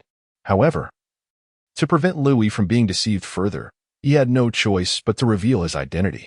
He disclosed one of Yi Chuan's hobbies, but in truth, there was another, the pursuit of knowledge. Yi Chuan replied, explaining that as an orphan, even after leaving the orphanage, he worked part-time jobs after school to pay for his tuition and support himself. He understood that education was his only escape, which is why he consistently ranked first. After sending this message, Louis fell silent once more. Several minutes passed before she responded, "Stop joking around. We are competitors at school. How could you have supported me for nearly a month?" Yi Chuan replied, "Because you are the first alumnus I've encountered, and I have always admired you. It's rare to find a girl who works as hard as you do. There are hardly any students who genuinely value their studies these days." Upon hearing this, Louis fell silent again and then asked about Yi Chuan's other hobbies and family background. "I have just one hobby, well known to everyone," Yi Chuan replied. "I come from a family of 3 and live quite happily." "Louis, why don't you believe me? Do I have any reason to deceive you?" He then added, "By the way, I need a stove. Do you have an extra one that you could lend me?" Seeing this, Louis promptly blocked Yi Chuan. Could he truly be Yi Chuan? After all, how could someone as exceptional as he be living a life worse than hers? How foolish she had been not to recognize his identity sooner. Now, having accepted his aid for so long, could she ever repay him? What should she do? As for Louis, Yi Chuan chose not to dwell on her reaction. This revelation was akin to a thunderclap for her. It was best she process it alone. Watching as twilight descended, Yi Chuan took a deep breath and began preparing dinner. He still had an unopened can of pork, which he combined with the mushrooms he had traded for, crafting a pot of mushroom pork soup. He also prepared a dish of scallion tofu. Despite lacking soy sauce, it was still palatable. He then divided a couple of steamed buns. Tonight's dinner consists of 1 dish and 1 soup, just right with a few buns. Half for each. Though Louis had yet to respond, Yi Chuan still sent her a portion. Since they had openly discussed matters, there was no need to hold back any longer. "I have mushroom soup to enjoy, it's my favorite," Blueberry Jam replied. "I still remember the delicious lychee mushroom soup I had a few days ago. Hee. I'll take a stroll in the woods soon. I'm sure I can find some mushrooms." Yi Chuan smiled and inquired, "How are things on your side? Is it cold?" "Aside from a slight chill at night, it's quite bearable," Blueberry Jam replied. "Wait a moment," Yi Chuan said, promptly sending her a solar heating blanket. This truly delighted Blueberry Jam. "Oh my, how do you have such a magical blanket? It absorbs solar energy during the day and heats up at night?" "Bingo, you got it right," Yi Chuan responded with a thumbs-up emoji. "Tonight, you can sleep warmly. If you were here with me, it would be even more perfect," Blueberry Jam replied playfully. "Let us eat." Yi Chuan smirked and chose not to respond further. Enjoying his meal while watching a movie, Chuan felt there was no moment more heartwarming than this. Despite the tinge of loneliness, as the last sliver of light faded away, Chuan disposed of his trash, took a hot shower, and discarded the heavily worn thermal suit he had used during the battle with the cold front and the mermaid before returning to bed. He noticed that Lu Yi had accepted the food and traded him a super tablet. Although he understood her intentions, he still asked, "What is this?" "I plan to become your subordinate island master," Lu Yi replied without hesitation. "I've always been a strong-willed girl, but after learning your true identity, my remaining pride seems to have vanished. I believe it's better for me to become your subordinate island master rather than continually accepting your aid, which makes me feel uncomfortable. Can I consider you a friend? Besides, didn't we agree that you would find rare resources for me?" Chuan responded. "We are each other's first friends in this ocean world, regardless of whether I am Chuan or not. Our friendship will remain unchanged, won't it?" "Do you truly think so?" Lu Yi bit her lip, taking several seconds before finally replying. Just then, a sudden loud noise echoed from just outside the house, causing Chuan to frown and rush out of his room. Chapter 105. Destroying the Locator, the Chicken's Hatch. There sat Friday, diligently working on what appeared to be an iron lump, which, upon meticulous disassembly, revealed a fist-sized red plastic lamp within. The intermittent flashes of red light emanated from it. "Friday, you aren't planning to unlock this iron contraption indefinitely, are you?" Chuan queried in astonishment, marveling at the fact that it had been deciphered in less than 10 hours. "Not at all, Brother Chuan. This was quite manageable," Friday replied with a grin. "Impressive," Chuan responded, giving him a thumbs up in enthusiastic approval. "Well then, you should take a break." Chuan nodded. "Should we destroy it?" Friday inquired further. "It might be quite challenging to obliterate this thing, considering." Before Chuan could finish his sentence, Friday delivered a powerful punch to the locator, reducing the red plastic and the small light within to mere fragments, extinguishing its glow. Stunned, Chuan looked on in disbelief and once again gave Friday a thumbs up. "Incredible. All right, I'm off to rest," Friday declared before turning to leave. Chuan muttered to himself, "This fellow seems to possess formidable combat prowess. It appears I must train him further for future battles." He promptly discarded the remnants into the furnace before returning to his room. Meanwhile, in the vast inner sea, a group of merfolk swam swiftly towards a particular destination. The leading mermaid halted abruptly, holding a panel. "The locator has vanished. What is going on? Has Chang been discovered?" A tall merman behind her spoke in a grave tone. "But the locator was crafted by those individuals. It cannot possibly be dismantled by novice island masters." The mermaid expressed her distress. Could it be that an experienced island master has infiltrated the novice zone and located Chang and his companions? "Dreadful, our plan has failed." The tall merman clenched his fist in frustration. "Tian, we must retreat for now and seek alternative methods to find the novice zone." The mermaid sighed, knowing her father would be disappointed in her. After a prolonged silence without a response from Chuan, Lu Yi felt a twinge of disappointment and replied, "If you do not regard me highly, I will not insist." Just as Chuan returned, he received this message and quickly responded, "You are overthinking. I only consider you a friend. As for being an affiliated island master, that is out of the question. Once you become an affiliated island master, you lose your freedom." "Is that all?" Lu Yi bit her lip and replied promptly, "Indeed, I have no friends in reality. You are my first female friend, my first friend altogether." Chuan replied with a smile. "So, do not dwell on it." Of course, there was another reason. Chuan intended to bind only premium island masters and had already bound 5, with no intention of adding others for the time being. Very well. Feeling the sincerity in Chuan's words, Lu Yi decided to let the matter rest. "It's getting late. We should rest." Chuan replied before opening the public chat room. "I just checked again. The ice thickness is now around 3 centimeters. By morning, it should reach 5 centimeters. And then we can walk on it. I plan to test it out tomorrow. If it holds, I'll search for the supply crate and try breaking the ice. Be careful not to fall into the sea. That would be disastrous. Danger and opportunity coexist. We have endured nearly a month of this hellish novice phase. Should we fear death? Let us go for it. Don't forget to share the good news if you find the supply crate. I want to try too." After some time, Chuan found little useful information and decided to stop browsing. He listened to Guo Xiaojing's comedic performance until well past 10 at night before succumbing to slumber. Host has not yet signed in. Would you like to sign in? Early the next morning, barely 10 seconds after awakening, Chuan heard the system's voice. How timely. He murmured quietly before declaring, sign in. Sign in successful. Congratulations, host. You have received 1,000 evolution points, 200 kilograms of fertile black soil, and 1 feather fragment. Note: 3 feather fragments can be exchanged for 1 angel feather. Using it may yield unexpected results. System, please refrain from giving me feather fragments in the future. Using the angel feather hasn't brought me any fortune. It feels rather useless. Chuan exclaimed. As before, the system remained silent. Chuan paid it no mind and stretched lazily before stepping outside to hand the fertile black soil to Friday.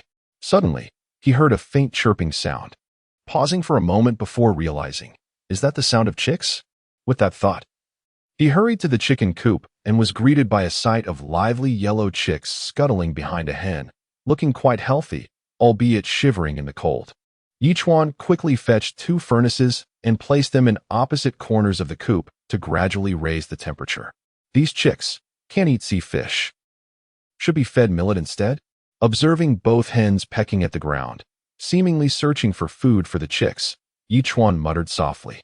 With only 2 pounds of millet in hand, he had hoped to make some porridge, but it appeared the chicks were of greater priority. Weighing his options, Chuan decided to scatter a generous handful of millet in the coop, causing the chicks to chirp excitedly.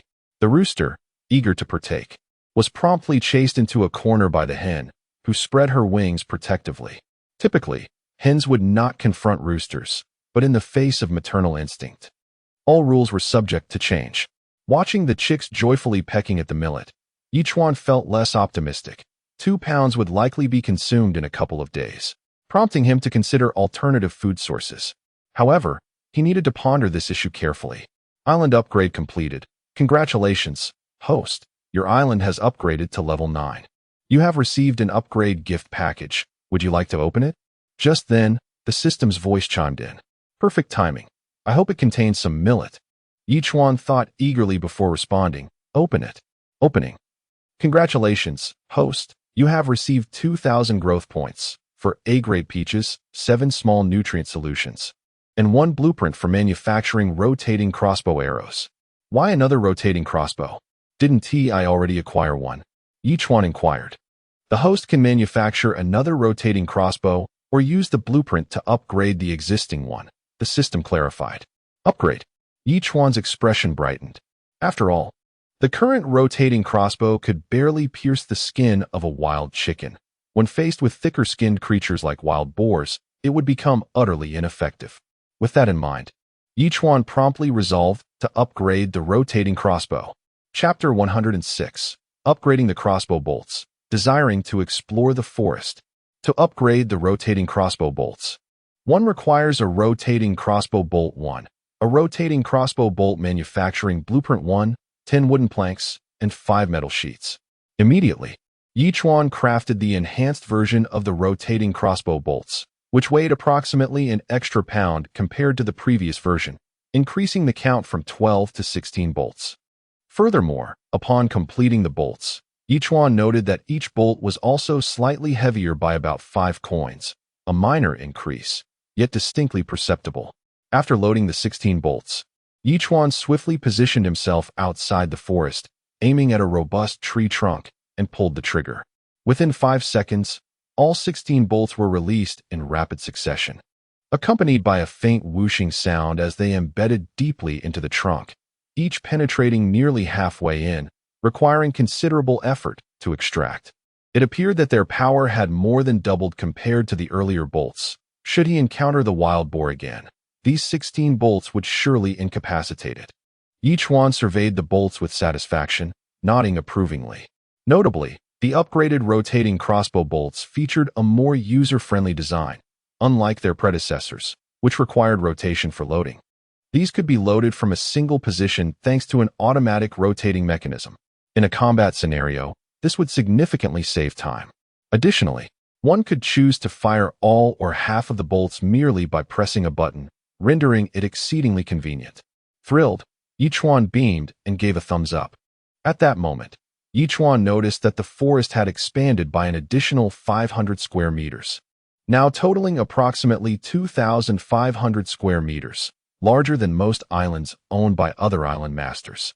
With such an increase, there must be many more creatures within, he mused, pondering the likelihood of encountering wild cattle alongside the wild boars and hyenas that already roamed the previous area.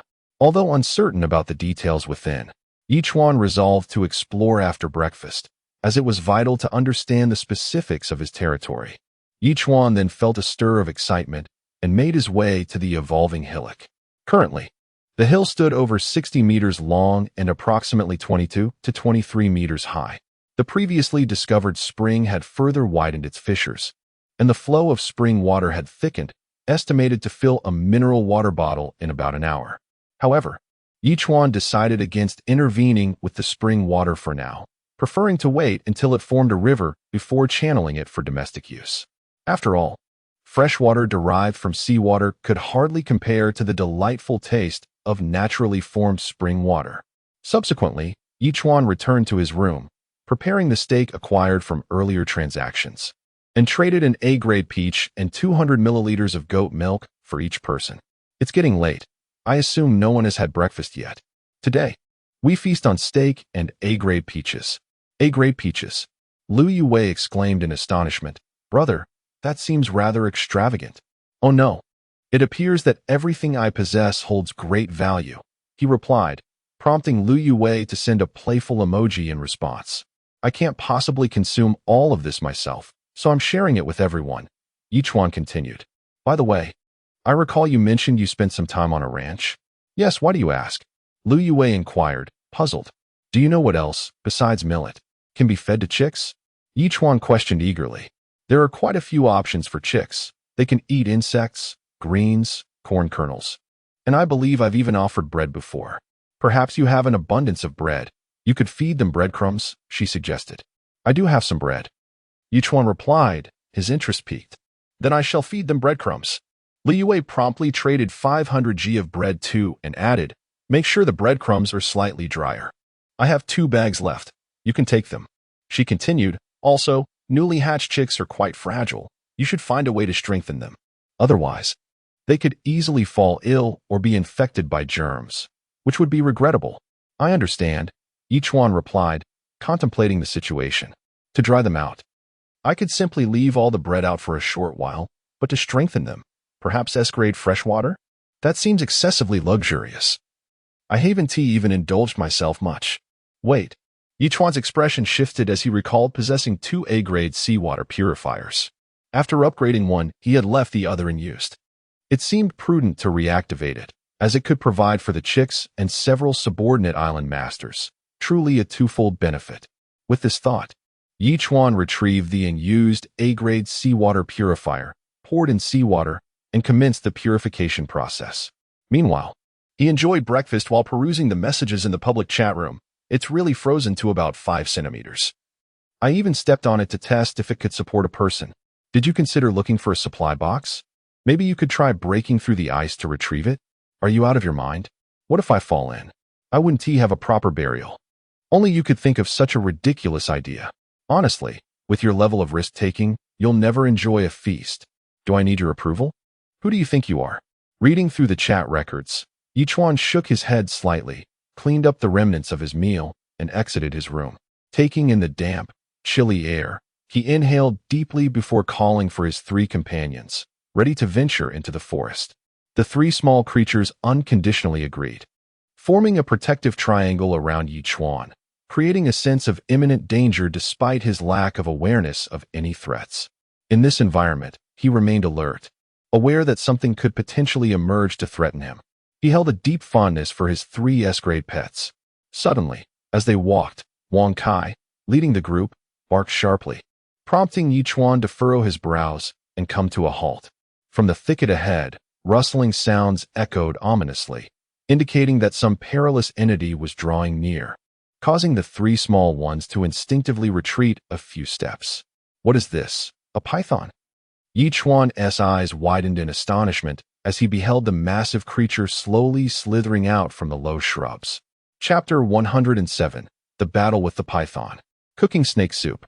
Before him lay a magnificent python, measuring roughly 12 to 13 meters in length and as thick as a human thigh. It emerged slowly from the thicket, rearing up and flicking its forked tongue at Chuan, exuding an overwhelming sense of pressure. System, is this giant python venomous? Chuan quietly inquired as he drew forth his crossbow. The reticulated python, the longest and most powerful constrictor in the world, is known for its ferocity and combat prowess. It is non-venomous, yet it is a man-eater. The system promptly elucidated. Goodness, is it truly that formidable? Chuan was taken aback. It seemed that peaceful coexistence was no longer an option. Resolute, he launched the first strike, unleashing 8 crossbow bolts in rapid succession towards the python. Despite its size, the python was remarkably agile, swiftly dodging to the side to evade the bolts. However, another 8 bolts awaited it, and to Chuan's astonishment, 5 of them merely penetrated the serpent's skin, inflicting minimal damage. This only served to incite the python's wrath as it lunged at Chuan, baring its fangs. Come! Chuan roared, leaping high and bringing his cleaver down upon the python's head. The force of the blow reverberated through his arms, leaving his hands slightly numb. Yet the blade sank 5 centimeters deep into the python's skull. In agony, the python thrashed, its massive tail whipping towards Chuan. With a swift motion, Chuan yanked the cleaver free and leaped aside. Undeterred, the python attempted another assault, its tail striking with terrifying speed. Bang! This time, Chuan did not evade. He clenched his fists, unleashing a powerful strike that met the python's tail head-on. To his surprise, the python faltered, sensing pain and realizing it could gain no advantage against the human before it. With a sudden turn, it fled without a second thought. Is this python truly sentient? Chuan pondered, recalling how he had let 2 hyenas escape before. He could not afford to let this giant python slip away. With determination, he pursued it. Suddenly, Wang Kai darted forth, clutching an iron spear in its claws, and thrust it into the python's massive tail. Though the spear failed to inflict serious harm, the intense pain drove the python to retaliate, snapping its jaws at Wang Kai. Seizing the opportunity, Chuan shouted now, and charged at the python once more. The cleaver struck the same spot on the serpent's head, driving in another 5 centimeters into the already existing wound. With a 10-centimeter gash now carved into its skull, the python writhed in agony. Perhaps the blade was embedded too deeply, for Chuan found himself unable to extricate it immediately, forcing him to retreat. Meanwhile, the python continued to thrash about wildly, its massive tail smashing down several trees with trunks over 20 centimeters in diameter. Chuan and the 3 little companions took shelter. Astonished, despite their efforts, the creature still lived, showcasing an extraordinary resilience. To defeat a snake, one must strike at its vital point. It seems the only way to end this creature's life is to strike its heart, Chuan concluded. He swiftly crafted a long spear from metal scraps and charged at the python. In its agony, the python had lost all rationality and lunged at Chuan. This suited him perfectly. He stood his ground, pouring all his strength into the thrust of his spear. With a piercing sound, the spear plunged deeply into the python's heart, penetrating through its body. The python, despite its forward momentum, lost all strength and collapsed, sliding several meters before finally coming to rest, lifeless. This creature could rival a B-grade marine creature, Chuan murmured, circling the fallen python. System, can this reticulated python be consumed? Indeed, it can be made into snake soup, noting that the gallbladder is highly nourishing. The system replied instantly. Fantastic. Lunch is sorted. Chuan's spirits lifted as he set about processing the massive python, storing it in the system's inventory before resuming his exploration with his little companions. Though he failed to locate lychee mushrooms, he discovered a bounty of black chicken mushrooms beneath the shade of several large trees, a modest success. However, the 2 hyenas remained elusive, prompting Chuan to exit the forest. Glimpsing the ocean, he noted that the ice had thickened to 5 centimeters. However, this was but a mere inconvenience for the sea turtles. They now resembled icebreakers, creating long trails of shattered ice behind them. The retrieval of supply boxes was unaffected for the dolphins and sea turtles, as the three little companions managed to haul the boxes from beneath the ice with sheer strength. Feeling relieved, Chuan retrieved the python, extracting a gallbladder the size of an egg and cutting 5 kilograms of meat into cubes. After briefly frying the cubes, he added ginger, garlic, and nearly 20 kilograms of fresh water, seasoning the pot with spices and allowing it to simmer slowly. Yet, with over 1,000 kilograms of python meat remaining, Chuan decided to trade it all. 200 g of python meat for 5 wooden planks, 200 g for 5 metal scraps, 200 g for 5 stones. Furthermore, he could exchange rare resources for additional python meat, the quantity determined by the rarity of the resource. In no time, the public chat room erupted in astonishment. Goodness, someone is selling python meat. Reticulated pythons, Burmese pythons, amethyst pythons are all formidable. It seems there is more than one powerhouse on this island. Perhaps this powerhouse possesses formidable weaponry. Otherwise, it would be impossible to succeed alone. I've never tasted python meat. With a fire pit available, I could roast it. What a delight. Yes, I must hurry to trade for some before it's all gone. At that moment, a private message popped up. Big shot. I have something valuable that could trade for 50 kilograms of python meat. Chapter 108. Trading rare items, a windfall. Goodness, is that truly the case? The statement startled Chuan, prompting an immediate response. I find myself quite intrigued. The other party promptly placed a card into the trading section. What do you think? A triple value card? Chuan was taken aback. Indeed. You can apply it to any item, and upon usage, its value will triple. The other party responded. You're asking for 50 kilograms of python meat, which seems rather less than what you require, doesn't it? Chuan chuckled, revealing that he too possessed one of those cards. He then placed his own in the trading section, saying, as you can see, I also own one. I must say, I don't find its value particularly substantial. How do you have one too? The other party was momentarily stunned. That's for you not to concern yourself with. Chuan replied nonchalantly. If you agree, I shall trade you 30 kilograms of python meat. If not, it's no trouble at all. In truth, Chuan was genuinely interested in the triple value card. Yet he was reluctant to part with too much python meat for it. If the deal fell through, it wouldn't be a significant loss. Very well. 30 kilograms of python meat it is. After a brief deliberation, the other party consented. Once Chuan listed the python meat, they successfully completed the transaction. As he gazed at the triple value card, Chuan pondered aloud, System, if I utilize a triple value card on another triple value card, will I not acquire an additional one? Note that a triple value card cannot be applied to a similar item. It can only be used on dissimilar items. The system promptly clarified. Then if I use one on a Friday card, wouldn't I end up with 2 Fridays? Chuan inquired again. Be aware that the additional Fridays will function identically to the original Friday card, the system reiterated. This implied that the extra Fridays would primarily serve the purpose of agricultural management, failing to contribute meaningfully elsewhere, rendering the excess somewhat inconsequential. After trading a few more items with others, just as Chuan intended to depart, he received another message from Wang Sanrui. My friend, I still possess 2 island expansion cards, a complete set of toiletries, and a crossbow. How much python meat can I exchange for these? What constitutes a complete set of toiletries? Chuan inquired. 2 tubes of toothpaste, 6 toothbrushes, a razor, a hair clipper, 2 bars of soap, and a large bottle of shampoo, Wang Sanrui replied. These were procured from an affiliated island master. I've hesitated to use them. This set held more value for Chuan than the island expansion cards. He murmured softly, 50 kilograms of python meat. Isn't that a bit low? Wang Sanrui frowned. Visibly conflicted. The situation in the novice zone had grown increasingly dire, especially with the weather turning colder. He feared that resources would soon become scarce. His primary goal now was to survive the frigid temperatures, for food had become the most precious commodity. These items are worth precisely 50 kilograms of python meat. If you wish to trade, we shall proceed. If not, it is of no concern.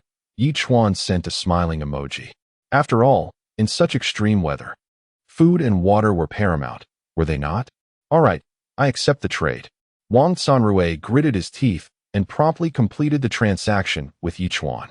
Subsequently, Wang Sanrui contemplated and messaged the affiliated assistant island master. I have traded for 30 kilograms of python meat. Inform the subordinate island masters that they may exchange any resources with us at an internal price significantly lower than that offered by the trading panel. Are you being overly generous to us? The assistant island master's expression shifted, responding with excitement. We are all on the same side. Naturally, I must consider your interests. Wang Sanrui replied. Should any rare items arise, the exchange rate for python meat will be even more favorable. Excellent. I shall promptly relay this good news to them. The assistant island master concluded the conversation and immediately disseminated the information. Chuan then examined the toiletries set and couldn't help but smile. Since entering the oceanic world, he had only been able to wash his face with water, never having used soap or brushed his teeth. His breath was likely potent enough to fell a cow. Without delay, Chuan retrieved the toothpaste and toothbrush, meticulously brushing his teeth, relishing the fresh sensation. Even his previously somewhat yellowed teeth appeared dazzlingly white. The toothpaste and toothbrush from the oceanic world seemed to possess a cleansing power several times that of ordinary products from Earth. Truly miraculous. After some consideration, Chuan divided the remaining tube of toothpaste into 4 portions of 30 g each, along with 4 toothbrushes, trading them with blueberry jam and 3 other girls. While men may not mind, girls have an inherent desire for beauty. Enduring such a long period without brushing their teeth must have been torturous for them. Indeed, Blueberry Jam quickly responded with a flurry of astonished emojis. What on earth? Toothpaste and a toothbrush. What kind of celestial brother are you to procure such items? Surprised, are we? Chuan inquired with a grin. Surprised? More like terrified. I feel as though I'm dreaming. I haven't brushed my teeth in a month. The discomfort is worse than death. Blueberry Jam exclaimed with enthusiasm. I just traded for them, thinking the girls would certainly need them. Chuan sent a smiling emoji. This is absolutely essential. I must hurry to brush my teeth. Blueberry Jam replied with a grinning emoji and ceased further communication. The other 3 girls were equally astonished. Liang Hongying, in particular, skeptically asked, in this vast oceanic realm, this item is practically priceless. How did you acquire it? I exchanged it for python meat, Chuan responded. Was the python meat listed on the trading interface you're doing? Liang Hongying was instantly stunned. You actually killed a python? I have also slain wild boars, hyenas, and orcas. Slaying a python is hardly extraordinary, Chuan replied with a smile. At this moment, Liang Hongying found herself at a loss for words, ultimately sending Chuan a thumbs-up emoji. She now understood why he was an independent island master while she could only remain his subordinate. Indeed, comparing individuals was futile. After a few more minutes, observing that the snake soup was nearly ready, Chuan added some black chicken mushroom and salt, finally serving it up 10 minutes later. Distributing a portion to each person, Zhao Feiyu was equally astonished, unable to refrain from asking, so that massive python was slain by you? Indeed. I ventured into the woods and encountered the creature, Chuan affirmed. I too have ventured into the woods, yet found little beyond some birds, Zhao Feiyu replied. Perhaps the woods were simply too small.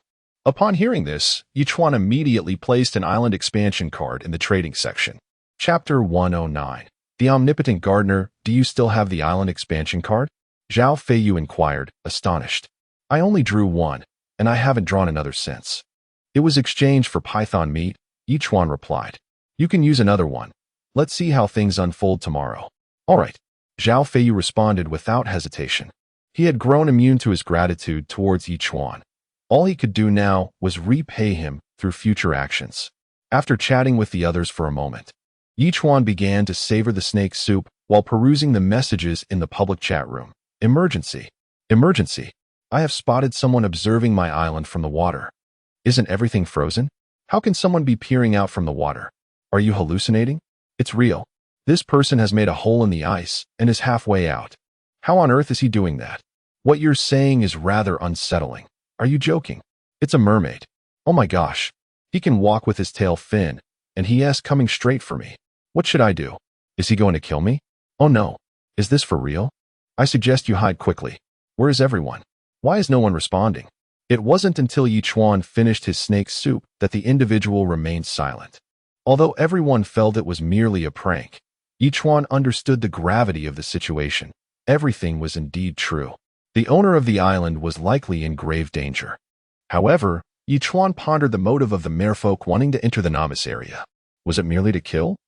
They could easily target veteran island owners instead of toying with inexperienced newcomers. Yet, the situation was likely more complex than it appeared, and he would need to find another mermaid to understand it fully. Aside from warning his group of 7 to be cautious, Chuan said nothing more. If an encounter with a mermaid were to occur, even Zhao Feiyu would likely meet a tragic fate. It would be ideal to gather everyone together.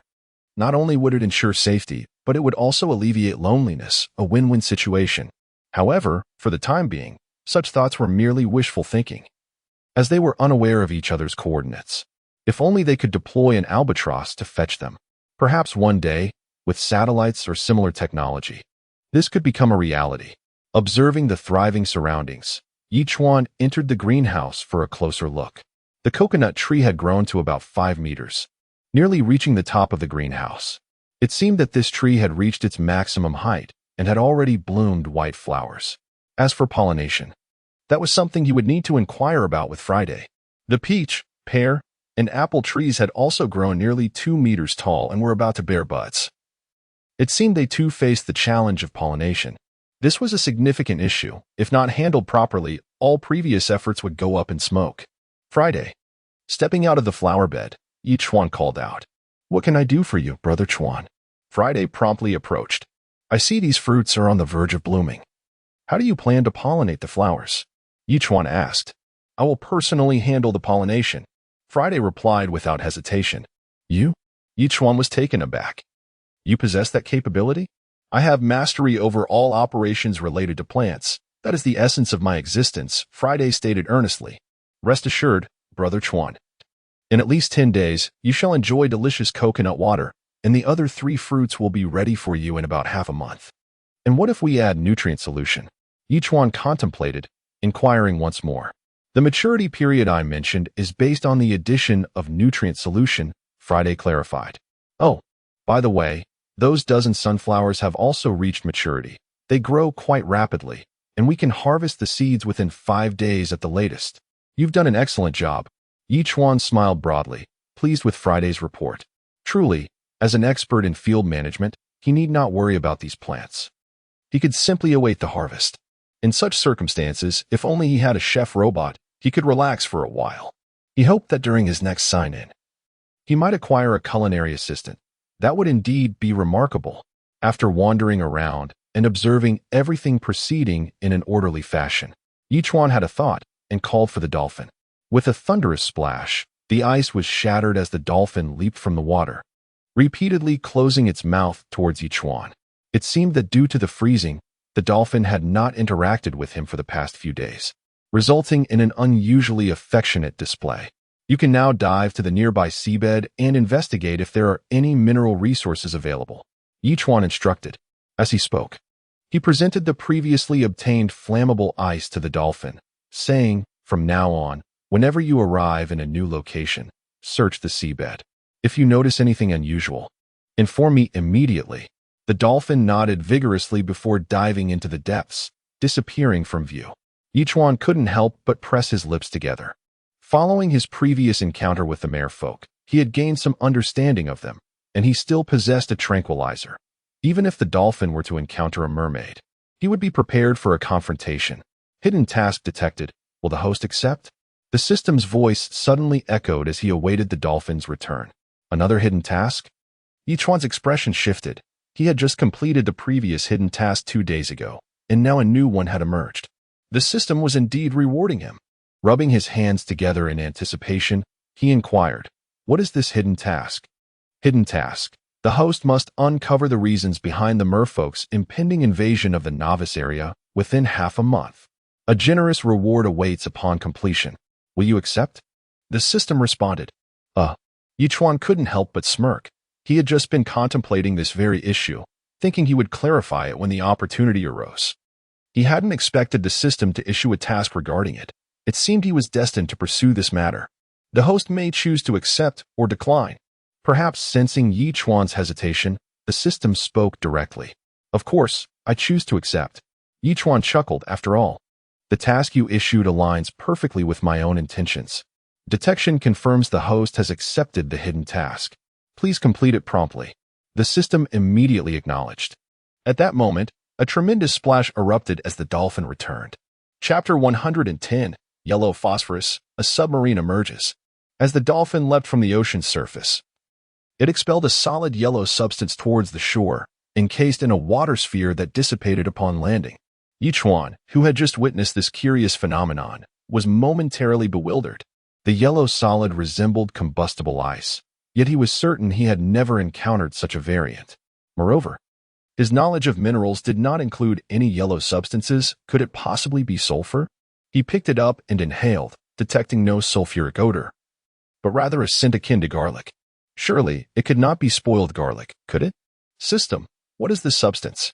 Yi Chuan inquired. Yellow phosphorus. A pale yellow crystalline substance with a garlic-like odor. It is highly toxic and has military applications. The system promptly replied. Phosphate ore. Yi Chuan was taken aback, under the impression that phosphate ore was typically red or gray. Its allotropic form. The system provided a highly technical term, leaving Yi Chuan somewhat perplexed. Nevertheless, the notion of its military utility was firmly etched in his mind. As the military strength of Zhejiu continued to grow, the discovery of yellow phosphorus could undoubtedly contribute to its advancement. After a moment of contemplation, Yi Chuan immediately asked the dolphin, My dolphin, is this substance abundant on the ocean floor? The dolphin vigorously nodded. Through the mental connection between master and contract beast, Yi Chuan was certain that the seabed indeed concealed a vast yellow phosphorus mine, potentially rivaling the combustible ice he had previously found. With this revelation, Yi Chuan instructed the system to record the coordinates of the location and subsequently inquired, By the way, you mentioned this substance is highly toxic? Indeed, it possesses significant toxicity and a low ignition point. The system emphasized, If I were to use yellow phosphorus against mermaids, would it not suffice to merely toss a few pieces at them? Yi Chuan speculated. Be advised. The effects of yellow phosphorus poisoning typically take at least a day to manifest. The system cautioned. This approach is impractical against mermaids. Very well. Upon hearing this, Yi Chuan abandoned the idea and temporarily returned the piece of yellow phosphorus to the sea before heading back to the center of the island. In the world of the ocean, the ultimate goal of all endeavors was to seek and develop mineral resources. While other island masters struggled for survival, he had already identified 2 mineral resources. Even if these 2 oceanic resources yielded merely 9 or even 10 figures in profit, it was substantial. Delighted, Yi Chuan observed that he had approximately 100 milliliters of A-grade freshwater. He promptly poured it into the chicken coop's water trough. After a chick drank, it chirped joyfully, prompting the other dozen chicks to rush over. Yi Chuan then retrieved 500 g of dried bread, crumbled it, and scattered it within the coop. As anticipated, after drinking the water, the chicks eagerly pecked at the breadcrumbs scattered on the ground. Counting carefully, Yi Chuan noted there were 16 chicks. However, he could not yet distinguish between roosters and hens. Regardless, he need not worry about future eggs or meat. With some leisure time, Yi Chuan approached the dozen or so supply boxes piled near the turtle's head, opening them to find a portion of basic supplies and food, though rare items were nearly non-existent. Logically, in such extreme weather, he expected a greater yield of rare resources. After a brief rest, as the sun began to set, Yi Chuan started preparing food. He cooked stir-fried spinach with meat, scallion-dressed tofu, and brewed half a kilogram of millet porridge, which he later traded to Zhao Feiyu and his companions. On a chilly evening, savoring a bowl of warm millet porridge is undoubtedly one of life's greatest pleasures. Truly deserving of the title top student, you possess an array of quality items. Louis replied promptly after receiving the porridge. This elicited a smirk from Yi Chuan. Lou, the Campus Belle, do I detect a hint of sarcasm in your words? Not at all. I speak only the truth. Louis responded with a smile. I have even relinquished that wretched obstinacy of mine. What else is there to hold on to? Upon reading Louis's words, Yi Chuan could only reply with a laughing emoji. It seemed the girl was attempting to comfort herself, as the once proud Campus Belle had now fallen to a state of dependence on others, particularly on those she had aspired to surpass.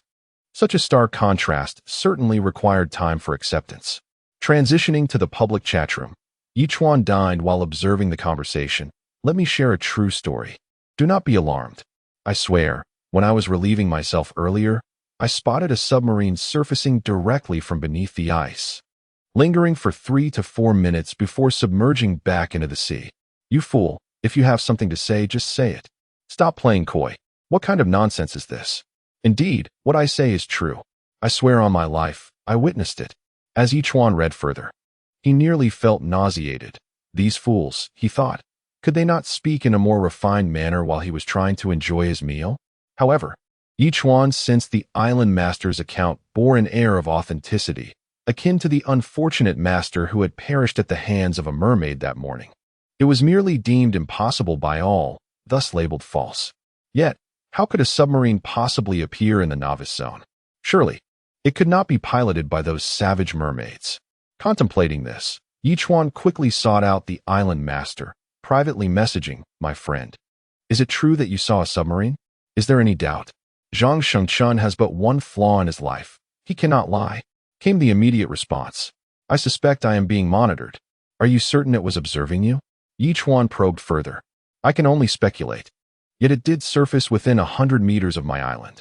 Surely, it was heading for me," Zhang Shengchun stated solemnly. "But how could such a thing occur in the novice zone?" "Understood. Thank you," Chuan replied before promptly asking the system, "Can you ascertain the location of that submarine?" Chapter 111, The One-Time Super Locator. A warning echoed through his mind, given the host's current strength. Confronting a submarine would be akin to a moth flying into a flame, an act of self-destruction. The system's sudden alert left Chuan momentarily stunned. Could it be that enemies lurked nearby? Typically, any alert from the system signified danger, and now, not only had mermaids appeared, but submarines were also surfacing. These were undeniable threats. Chuan realized that the ocean survival novice zone was proving to be a hellish ordeal. If this continued, even with the system by his side, breaking through the predicament would be exceedingly difficult. He could only take one step at a time. Worrying was unnecessary.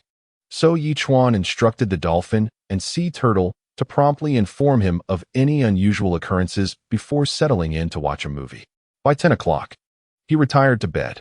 The following morning, he awoke to the system's notification sound and immediately declared, "Sign in. Sign in successful. Congratulations to the host for acquiring 1,000 evolution points and a one-time super locator." What is a one-time super locator? Chuan's expression shifted as he inquired. The one-time super locator can pinpoint any location within a radius of 5,000 nautical miles, but it is a consumable. The system replied. "Does this mean I can summon one of the 7 to my island?" Chuan's spirits lifted at the thought.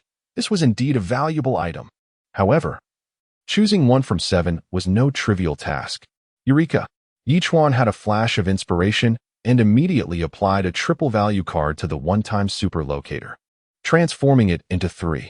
As he prepared to utilize it once more, the system's voice chimed in. "Warning, the triple value card may only be applied to one item once. Subsequent uses are not permitted." Well, at least I can pinpoint 3 individuals now. Although Chuan was not entirely satisfied with this outcome, he felt grateful nonetheless. Yet, he pondered whom to use it on first. Later, he prepared a pot of spinach, boiling it with fresh water before adding a generous handful of noodles acquired earlier. He then checked the chicken coop, where he found a lone egg, which he decided to keep for himself. With the scarcity of eggs, this was a rare indulgence. Subsequently, Chuan traded a bowl of noodles to each person and sent a message to Lu Yi. "I have a way to locate your position and intend to bring you to my island to live. What do you think? You can actually find the coordinates of my island." Lu Yi responded incredulously. "I possess a locator that can pinpoint the island," Chuan replied. "If you agree, I can head to your island right now. Having received your generosity for a month, going to your island now feels inappropriate." Lu Yi took a moment to consider before responding. "Your kindness may only be repaid if I commit myself to you." "What are you saying?" Chuan was left speechless. knowing that his current thoughts stemmed from the increasingly perilous environment, and he hoped she wouldn't misinterpret his intentions. I understand, but I feel I've already troubled you far too much. I hardly know how to face you now. Lu Yi sent an awkward emoji, asking for more time to think. Very well. Chuan did not press Lu Yi for an answer.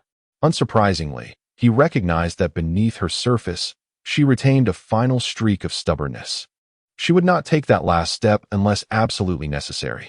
At that moment, Zhao Feiyu accepted the noodles and placed 3 processed wild chickens in the trading column. Startling Chuan, you ventured into the woods? Indeed, after the area expanded to 1,000 square meters, numerous small animals appeared in the woods, and I managed to catch 3 wild chickens, Zhao Feiyu replied. However, I lack any seasonings, so I leave the preparation to you. No problem. We'll enjoy stir-fried chicken for lunch. Chuan replied with a laughing emoji, thrilled at the prospect of indulging in spicy chicken after such a long time. It seems today brings me good fortune. Zhao Feiyu beamed at the thought. Chuan intended to inquire further about Zhao Feiyu, but figured he wouldn't be someone to rely on others. He eventually asked Blueberry Jam about her situation. Blueberry Jam, without hesitation, replied, Really? That is wonderful. I'm nearly dying of loneliness on this little island.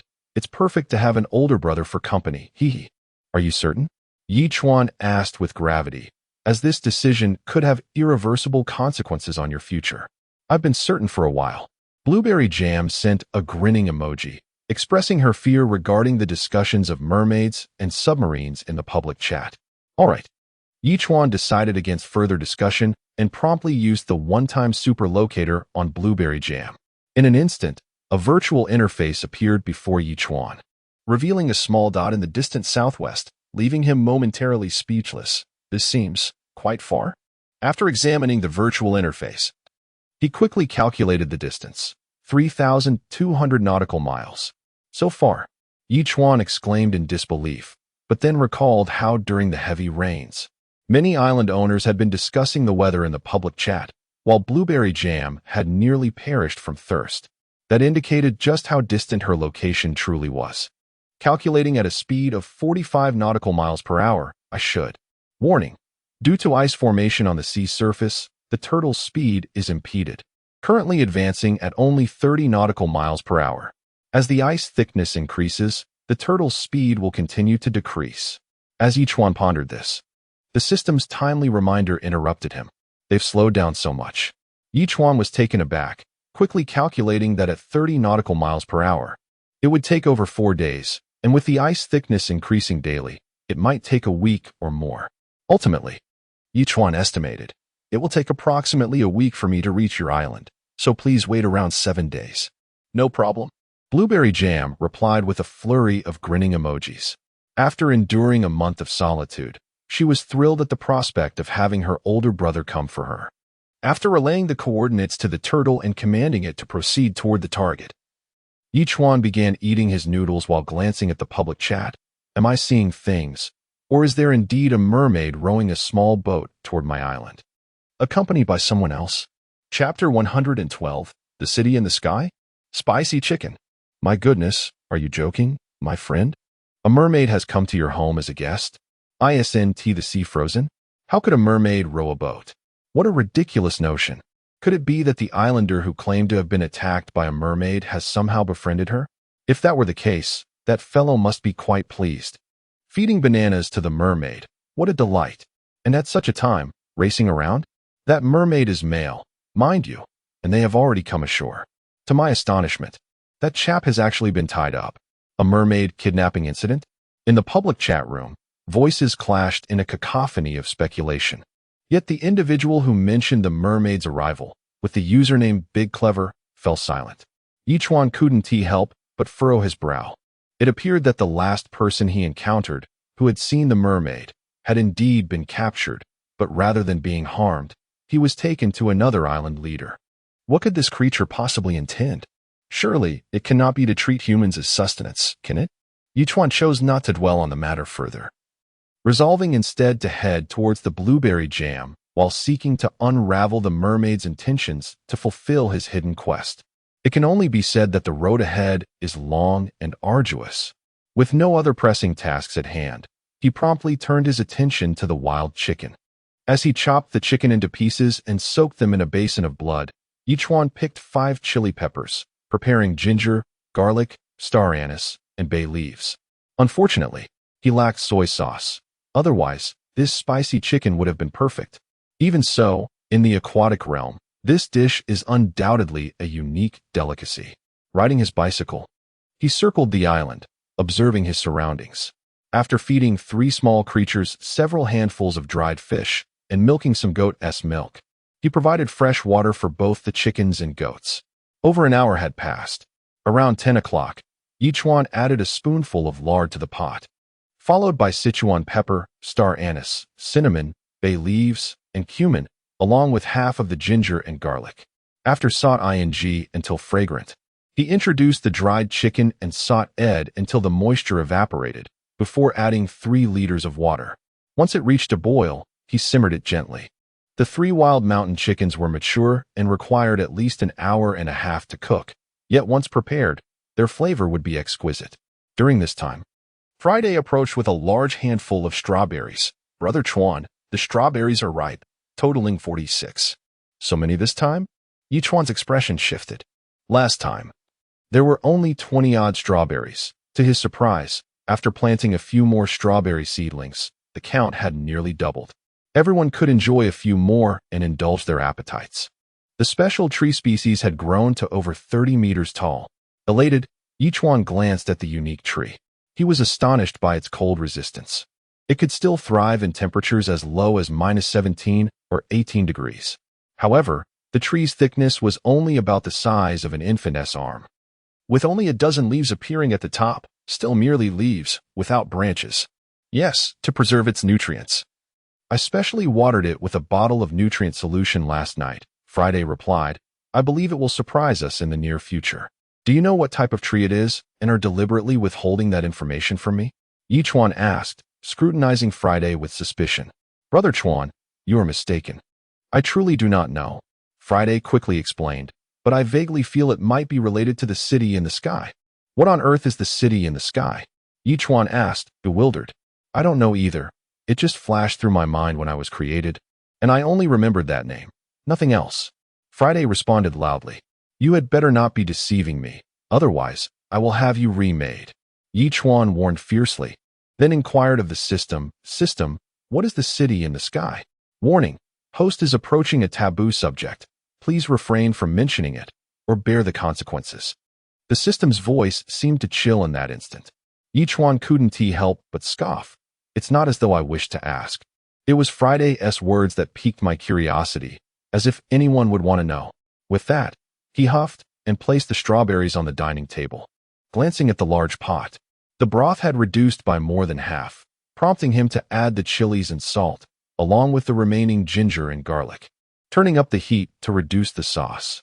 Additionally, he ground some cornmeal with a stone mill and mixed it with water to create corn cakes, which he stuck to the side of the pot. Once the broth had thickened and the corn cakes were cooked, Chuan immediately served each of the 7 a bowl of spicy chicken along with 2 corn cakes. Today, we feast on spicy chicken. Wow, boss, I truly adore you. You even made spicy chicken. The little dragon was so excited he hardly knew what to say, other than impressive. Enough with the flattery. Just enjoy your spicy chicken. Chuan retorted, just strive to survive.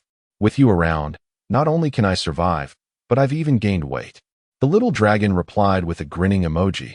Before diving into the meal, though lacking soy sauce, the other ingredients, including the chicken, were of the highest quality, resulting in an irresistibly fragrant spicy chicken that was simply beyond description.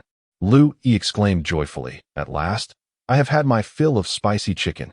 Thank you, fellow alumni. Let us skip the thanks. We help each other in tough times. Chuan responded with a grinning emoji. Enough of that. I've always been the one receiving assistance. With no return, Louis pouted, feeling a bit embarrassed. Then when we meet, you can help me with tea, laundry, and cooking. Chuan replied with a laughing emoji. Sure, I'll be your warm bedmate. Louis responded almost without hesitation. This left Chuan speechless, and he chose not to reply further. The others also expressed their excitement over the spicy chicken. After responding briefly, Chuan moved to the side of the super tablet, eating while reviewing the chat records.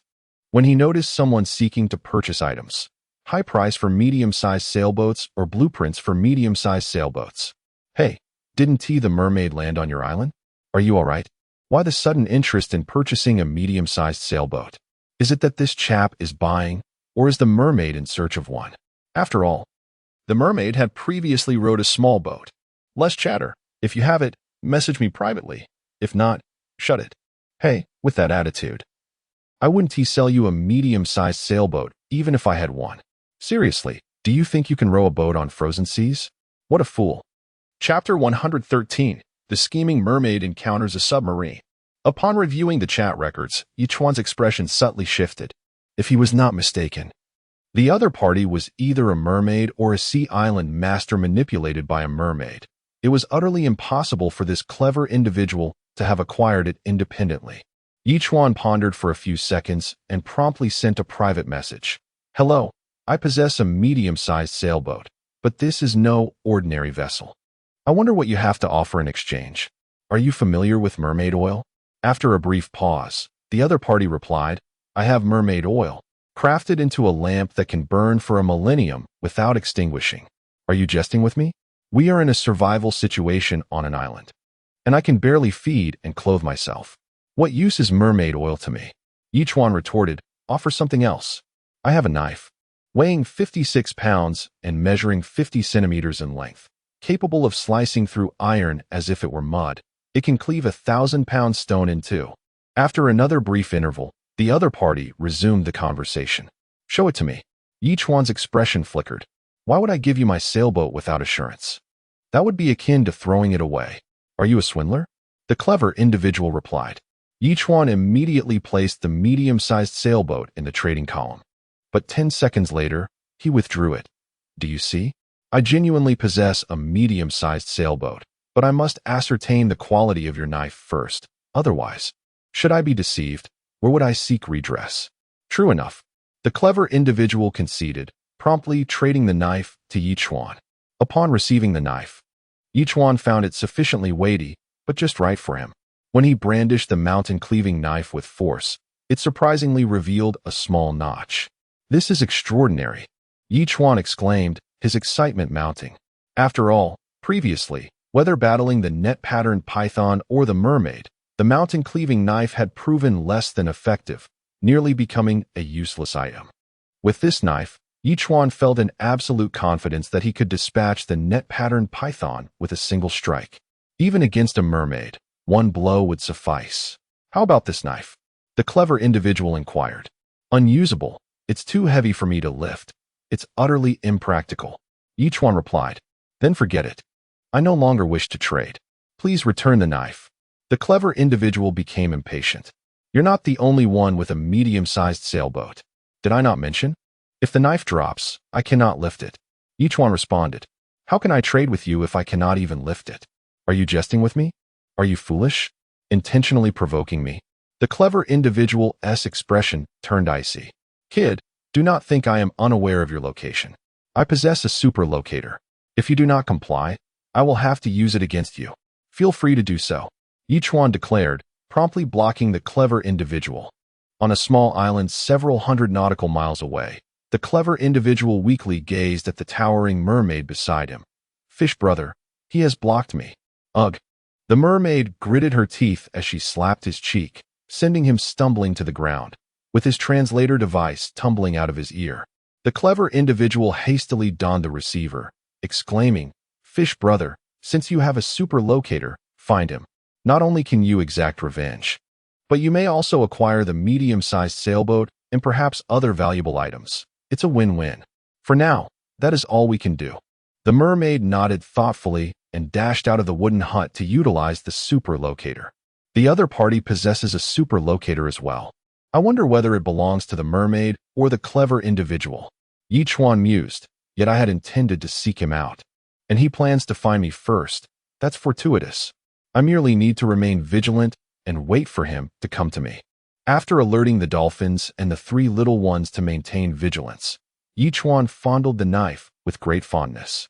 This knife was clearly handcrafted, forged through at least 1,000 refinements. The entire blade bore small, hammer-like indentations resembling fish scales.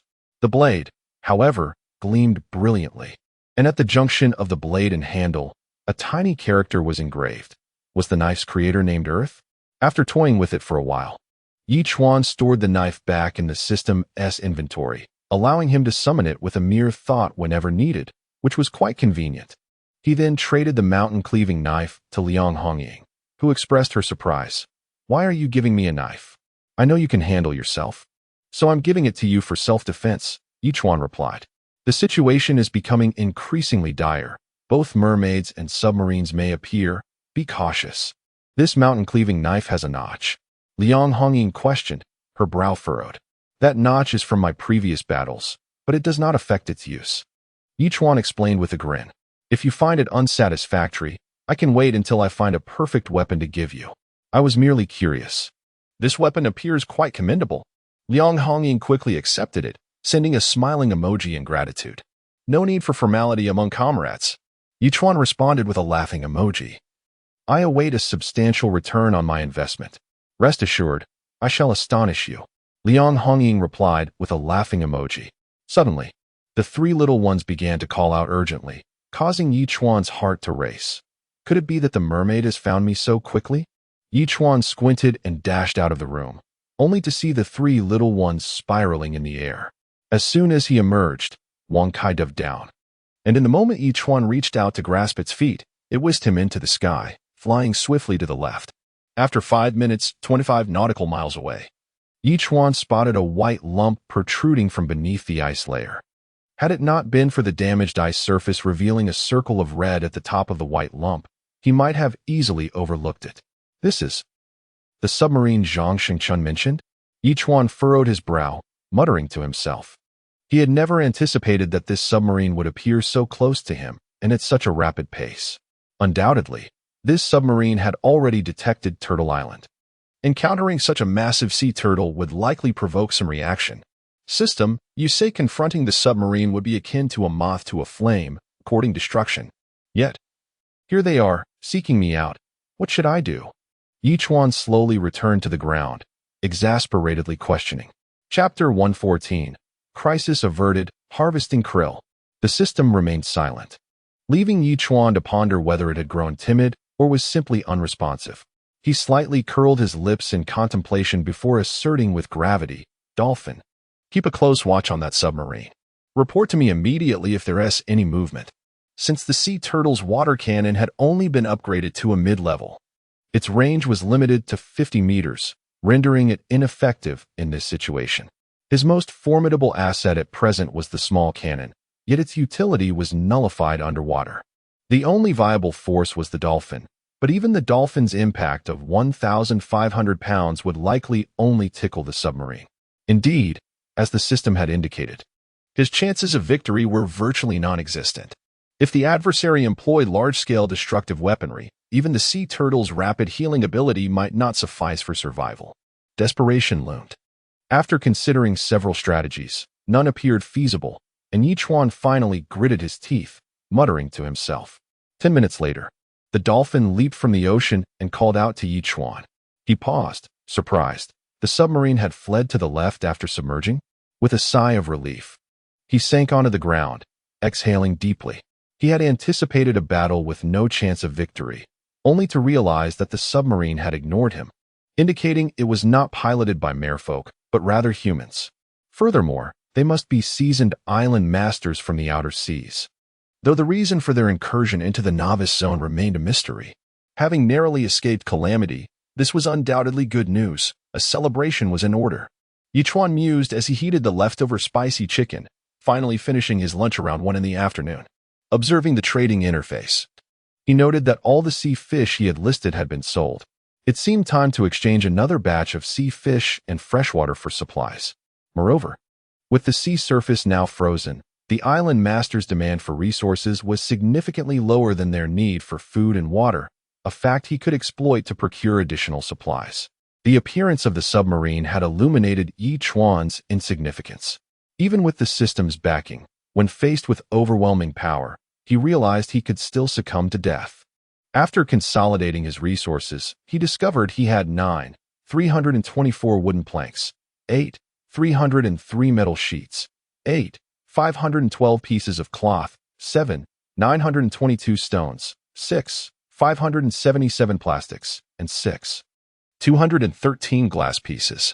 It seemed ample, yet he doubted he could fabricate even half a submarine with such materials. Resource collection was imperative. Thus, Chuan shifted the semi-automatic fishing machine to the tail of the sea turtle, instructing it to pause, and had the dolphin assist in clearing the ice fragments before he pressed the button for the front sea area. With a crisp sound, the fishing net was ejected and rapidly sank into the depths. As he began to retrieve the net, his expression shifted. It was exceedingly heavy. The water must be exceptionally cold. Could there truly be a substantial catch at such temperatures? Chuan exclaimed in delight, hastening to haul the net back, ultimately bringing a densely packed bundle onto the island. To his astonishment, the catch consisted almost entirely of shrimp, each measuring 2 to 3 centimeters. Krill? The system promptly displayed the quantity. Krill, 134 pounds. Goodness! A ton of krill, Chuan exclaimed with glee, realizing that these krill were not particularly small and were perfect for stir-frying or making shrimp paste. He had never anticipated such a bountiful harvest. He felt he had struck gold. Immediately, Chuan listed all the krill for trade. Krill 200G wooden plank 5, krill 200G cloth piece 5, krill 200G metal sheet 5. He listed a total of 5,000 portions, transforming the trading interface into a veritable haven for krill. The seasoned island masters quickly noticed this development, flooding the public chat room with inquiries about the krill. Krill? A big shot has listed thousands of pounds of krill. The ice layer must be 7 or 8 centimeters thick. How did they acquire such a bounty? I thought you were joking. There are indeed krill. What kind of net must have been used to catch them? Does this big shot possess a specialized krill net? How could there be such a vast quantity of krill at this time? This person must be raking in profits. With resources frozen, the demand for supplies had diminished compared to food. They were eager to trade for some, lest they starve. I don't need your advice. I've already exchanged for 600G. After glancing at the transaction records, Chuan noted that trades had begun to occur slowly. Private messages soon flooded in. After sifting through a dozen or so, he settled on one from Wang Sanrui. Friend, how did you catch your krill? Why does that concern you? Chuan retorted instantly. I'll trade you 50 kilograms of krill if you reveal your method. How about it? Wang Sanrui proposed, attaching 2 island area expansion cards and a blueprint for a small hovercraft to the exchange. How do you have so many expansion cards? Chuan frowned, recalling that he had already received 5 or 6 from him. Did he possess a bug for generating island area expansion cards? Were you the one I traded with several times before? Upon reading this, Wang Sanrui was taken aback. Chuan's identity seemed shrouded in mystery. Not only had he slain wild boars, hyenas, and pythons, but he could also now harvest an abundance of krill. Was he perhaps connected to a family or consortium from the outside world? You needn't concern yourself with my identity. I currently hold 4 island area expansion cards. The blueprint for the small hovercraft is indeed valuable, but 50 kilograms feels excessive. Chuan replied, let us settle on 30 kilograms. If you agree, we'll transact. Friend, the small hovercraft can traverse the ice. It reaches speeds of up to 70 knots. Wang Sanrui insisted earnestly. This is no ordinary item. It's worth at least 30 kilograms. This requires fuel. Without it, the craft is useless. Chuan countered, if you want to trade, then trade. If not, that's your choice. Fine. Wang Sanrui gritted his teeth in frustration, but ultimately placed the 3 items in the trade slot, completing the exchange with Chuan. Damn it. One day I'll make you regret this. Wang Sanrui muttered angrily as he kicked a nearby stone. Meanwhile, Chuan glanced at the blueprint for the small hovercraft, and with the system's assistance, he discovered a delightful piece of information. This small hovercraft required no fuel. Chapter 115, Erecting the Generator, Feasting. No oil, only electricity. This small hovercraft operates on electricity, powered by a formidable 20,000 battery, boasting a range of up to 300 nautical miles. In other words, Piloting this small vessel allows for a minimum journey of 150 nautical miles. What a delightful surprise. Initially, I thought relying on fuel was a burden. Yet here is an energy-efficient and environmentally friendly solution. Chuan laughed heartily. After all, possessing such a super battery means I can recharge it countless times without concern. However, this realization instilled a sense of urgency. While the battery is laden with energy now, future consumption will inevitably increase, and a day may come when it is depleted. It seems that the 5 wind turbine blueprints I previously devised are finally coming into play. With this thought, Chuan hastily constructed 5 wind turbines around the generator, connecting them to the existing wiring. In an instant, 6 wind turbines were generating electricity. Each rotation contributes approximately 1 kilowatt-hour to the super battery, meaning nearly 200 kilowatt-hours could be generated in a day. With the passage of time, it is entirely possible to fully charge the super battery. Elated by the sight of the 6 erected wind turbines, Chuan felt a surge of excitement. Indeed, today was a day of bountiful harvest. He mused, chopping a large slab of ribs, perfectly timed with the 3 bottles of beer he had exchanged earlier. A delectable beer-braised rib dish was in order. After cutting the ribs into smaller pieces and blanching them, he added lard and tossed in ginger, scallions, Sichuan peppercorns, star anise, dried bay leaves, and dried chilies to saute until fragrant, then simmered on low heat. Given that wild boar meat tends to be tougher, a good 2 hours of cooking was required for optimal tenderness. He then added beer and salt to create a savory braised rib dish. Lacking soy sauce, he had to make do. While the ribs simmered, Chuan prepared 3 kilograms of krill. After rinsing them thoroughly in fresh water, he placed them into a makeshift mortar and began mashing them with a pestle, continuously adding ginger, scallions, and salt until the krill transformed into a thick paste. The process of making shrimp paste was straightforward, and with such an abundance of krill at his disposal, he could prepare it at any time. Shrimp paste with scrambled eggs, enhanced with a generous amount of scallions. What a divine flavor! As time passed, the beer-braised ribs were ready, their aroma intoxicating. Even the 3 little ones gathered around Chuan, who generously tossed each of them 2 pieces. Although they coughed from the spice, they relished the treat, and upon finishing, they eagerly opened their mouths for more. Chuan burst into laughter, promptly providing them with a large basin of fresh water, which they drank eagerly.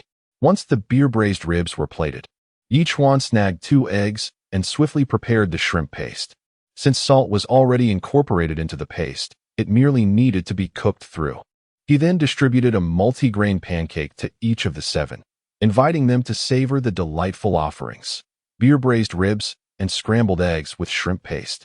These are truly exquisite dishes, Zhao Feiyu exclaimed in astonishment. Don't tell me you caught those krill too. You guessed correctly. I netted 2,000 pounds of krill in one haul. What a thrill! Chuan replied, sending a boastful emoji. The shrimp paste wrapped in pancakes is an absolute delicacy. Not just delicious, it's a culinary masterpiece. Zhao Feiyu responded with a thumbs-up emoji. Lu Yue also gave a thumbs up. To be honest, I never liked shrimp paste before. But yours is like a massage for the taste buds. It's sensational. Is it really that exaggerated? Chuan smirked, adding mentally, let us hope it's not a pregnancy of the stomach. Regardless, it was undeniably delicious. Lu Yue grinned. You're fantastic. Let us eat. Chuan replied with a smile.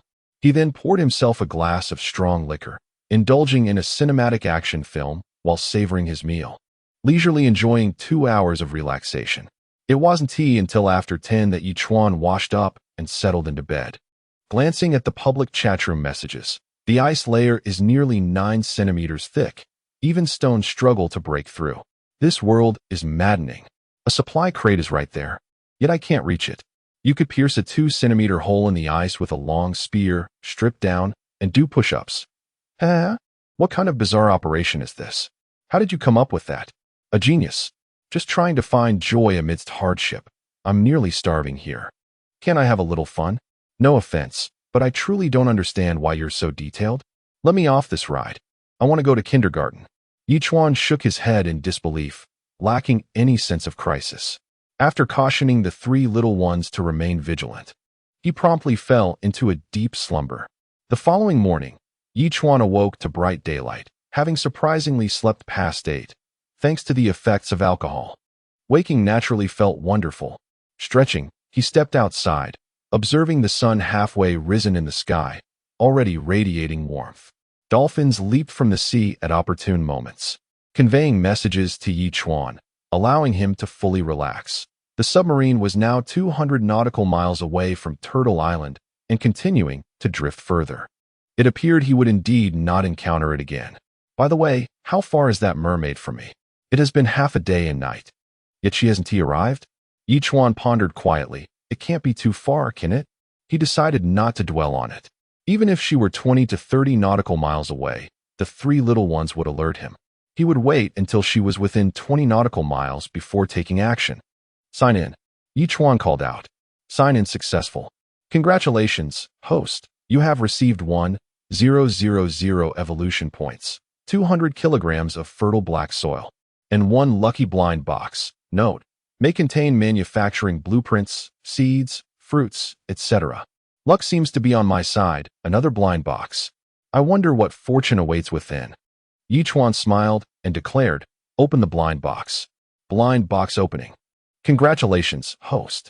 You have received a choice of 1 super warm cotton skirt from a selection of 6. Chapter 116. Rooting out the problem. A warning from the system. Warmth. A cotton skirt. Chuan was momentarily taken aback. Then he chuckled bitterly. System, you sly one. Knowing a girl is about to arrive on my island. You specifically had me craft a cotton skirt. However, the system remained silent. Chuan chose not to dwell on the matter, opting instead to wait until the arrival of the blueberry jam enthusiast to ascertain her preferences in color and style. Estimating the time, he presumed everyone must have had breakfast by now. Thus, Chuan prepared only a simple bowl of egg water with 2 eggs before stepping out of his room. After feeding the chicks some breadcrumbs and adding a bit of grate of fresh water, he intended to milk the ewes. Yet, upon observing one of the ewes, he noticed her belly appeared slightly larger than before. Could it be that she has gained weight? Warning flashed from the system. Attention. The ewe is pregnant and will give birth in half a month. Wow, really? Chuan exclaimed in surprise. He had not even realized that the 2 ewes had somehow produced offspring. It was quite unexpected. Moreover, in this oceanic world, the gestation period was remarkably brief. Akin to chicks hatching, the ewe was likely 7 days into her pregnancy, with a total duration of about 21 to 22 days. But, could milk still be extracted and consumed after the ewe has conceived? Chuan pondered, rubbing his chin thoughtfully, before promptly messaging Lu Yiwei. Lu Yiwei quickly responded with a series of laughing emojis, patiently explaining, rest assured, even when pregnant, the ewe and Oppo's milk remains drinkable. You can milk her without worry. Can I continue milking until she gives birth? Chuan inquired further. Principally, yes, Lu Yiwei replied. All right, understood. Chuan acknowledged before promptly grabbing a small bucket to begin milking. He planned to continue this endeavor until 3 days prior to the ewe's delivery, anticipating the need to stockpile some milk, as the newborn lamb would also require maternal nourishment for a while. Once he completed this task, Chuan let out a long sigh of relief and handed the fertile black soil to Friday. Brother Chuan, we have a problem with the wheat, Friday said, taking the soil with a troubled expression. What do you mean? Chuan's heart tightened, his gaze serious as he looked at Friday. You are the expert in planting. How could there be an issue with the wheat? It's not my fault. The greenhouse was breached the night before last, and a portion of the already sprouted wheat was ravaged, Friday quickly explained. I repaired the greenhouse, but who knew it was broken into again last night, causing more damage to the wheat. Is that so? Chuan frowned, calling for the trio. The 3 little ones had been on guard, and logically, such a problem should not have arisen. It seemed something from the woods was responsible for the destruction, but what could it be? Chuan needed to ponder this thoroughly. The trio exchanged glances, and eventually, Wang Kai subtly expressed regret. It turned out that the 3 little ones had been too boisterous during the day and had inadvertently fallen asleep at night, allowing the intruder to act during their slumber. We must enter the woods immediately. No matter what creature is causing this trouble, it must be captured. Chuan gritted his teeth, and without delay, he led the trio into the forest. This time, The three little ones did not form a protective triangle around Chuan, but instead separated, their primary task being to search for any large creatures. However, after thoroughly scouring the entire forest, they found no trace of any large animals. How peculiar. If I hadn't searched thoroughly enough, the trio certainly wouldn't have been slacking off.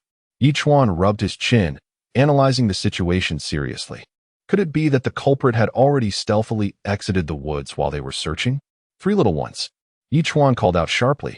Instantly, the trio dashed towards the edge of the woods, soaring into the sky. Within moments, they began chirping excitedly from above and flew back towards the woods from a certain direction. Chuan snorted softly and followed their lead, soon spotting two figures racing into the forest, colliding directly with him. It was the two hyenas that had survived last time. Grr! Upon seeing Chuan, the two hyenas immediately bared their teeth, crouching low in preparation for battle. Well, you two are quite adept at hiding. It seems during our last venture into the woods, you escaped using this very method, didn't you? Chuan chuckled, gripping his blade firmly. This time, you shan't evade. With a fierce howl, the two hyenas lunged towards Chuan from opposite sides, their sharp teeth aiming for his thigh and throat. Chuan snorted, his blade flashing like lightning as it sliced through the air, followed by two pained yelps as the hyenas were swiftly severed in half, collapsing to the ground in anguish. If you hadn't destroyed my greenhouse and wheat, I might have temporarily forgotten about you. Chuan shook his head slightly, but I've already given you a chance. And since you squandered it, you cannot blame me. Afterward, he ordered the trio to dispose of the hyena carcasses in the sea and instructed Friday to repair the greenhouse once more. Chuan then prepared to start making lunch.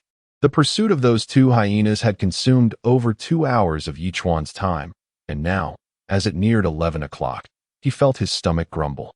Attention!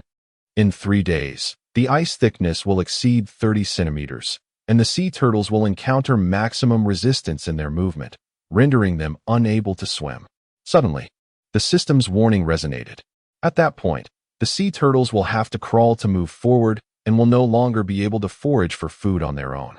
The host must prepare ample provisions to ensure the sea turtles receive sufficient nourishment daily. How much fish does a turtle require in a day? Chuan asked, momentarily taken aback. 500 pounds. The system's response truly startled Chuan. Who would believe that a sea turtle would consume 500 pounds of fish daily as it progresses? That is undoubtedly a staggering quantity.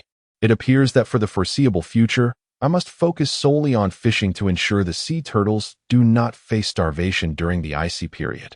Of course, this task would need to commence in the afternoon. For now, the top priority was lunch. Chapter 117. Catching sea turtle food. The mermaid has arrived.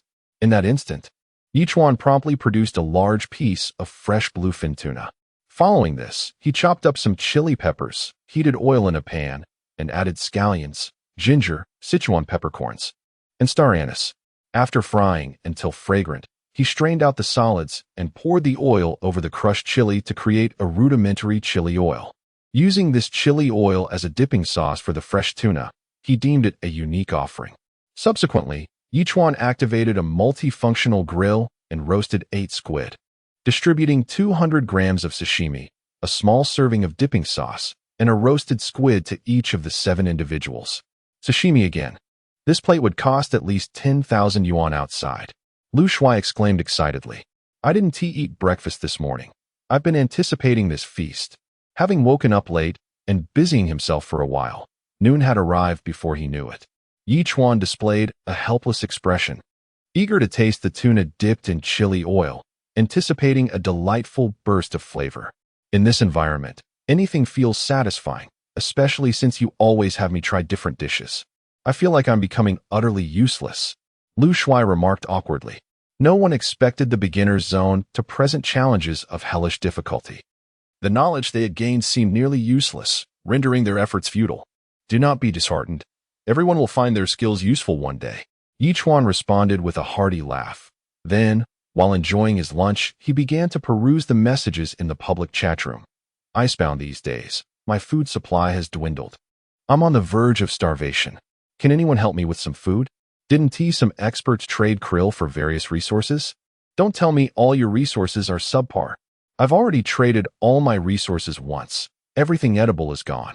I still have some fresh water. Who wants to exchange food for it? That guy who was doing push-ups last night, is he still around? Feeling happy? Dude, don't even mention it. It's freezing. I got stuck right at the beginning, and when I pulled too hard, I scraped my skin. Luckily, I stopped the bleeding, but I'm worried about infection.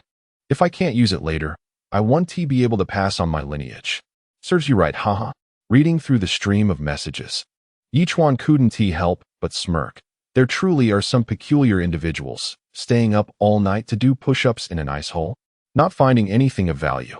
He quickly finished his meal and dashed off to catch some sea fish. However, it appeared that there were no fish nearby. After casting his net 3 times, he ended up with an astonishing catch of 6,000 pounds of krill. Chuan was somewhat speechless and turned to the sea turtle, asking, "Do you eat krill?"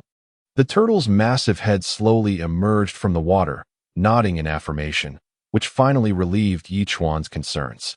While krill may not sustain hunger as well as fish, he reasoned that 500 pounds of fish could be roughly equivalent to 600 pounds of krill.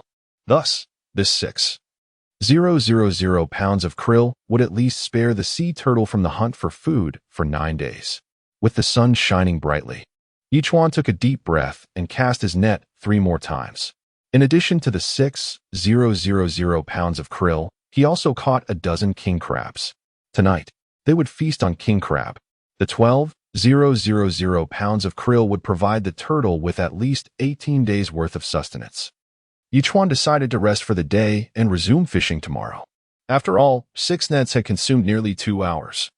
And despite the turtle's assistance replenishing half of his strength, the 6 pulls of 2,000 pounds each had left him feeling somewhat fatigued.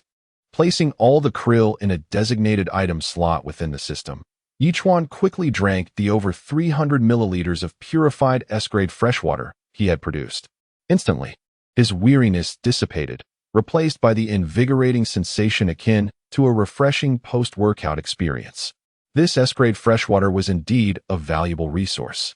Chuan licked his lips, lamenting the slow purification rate of such high-grade freshwater. He barely had enough for himself each day. It appeared that if he wished for the island's inhabitants to partake, he would have to wait a while longer.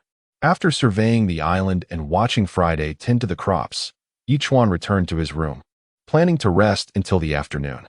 Yet, scarcely half an hour had passed when the alarm from the trio of small creatures rang out from above, causing Chuan's heart to race as he dashed out of his room. He spotted Wang Kai descending from the sky, and with a great leap, he seized its foot, swiftly being lifted to nearly 200 meters high, then rapidly directed towards a certain point. 30 nautical miles away, a small boat was gliding forward at a leisurely pace. It was the mermaid accompanied by the 2 island masters. The mermaid lay sleeping in the cabin while the 2 masters rowed vigorously, not daring to pause for fear of incurring the mermaid's wrath.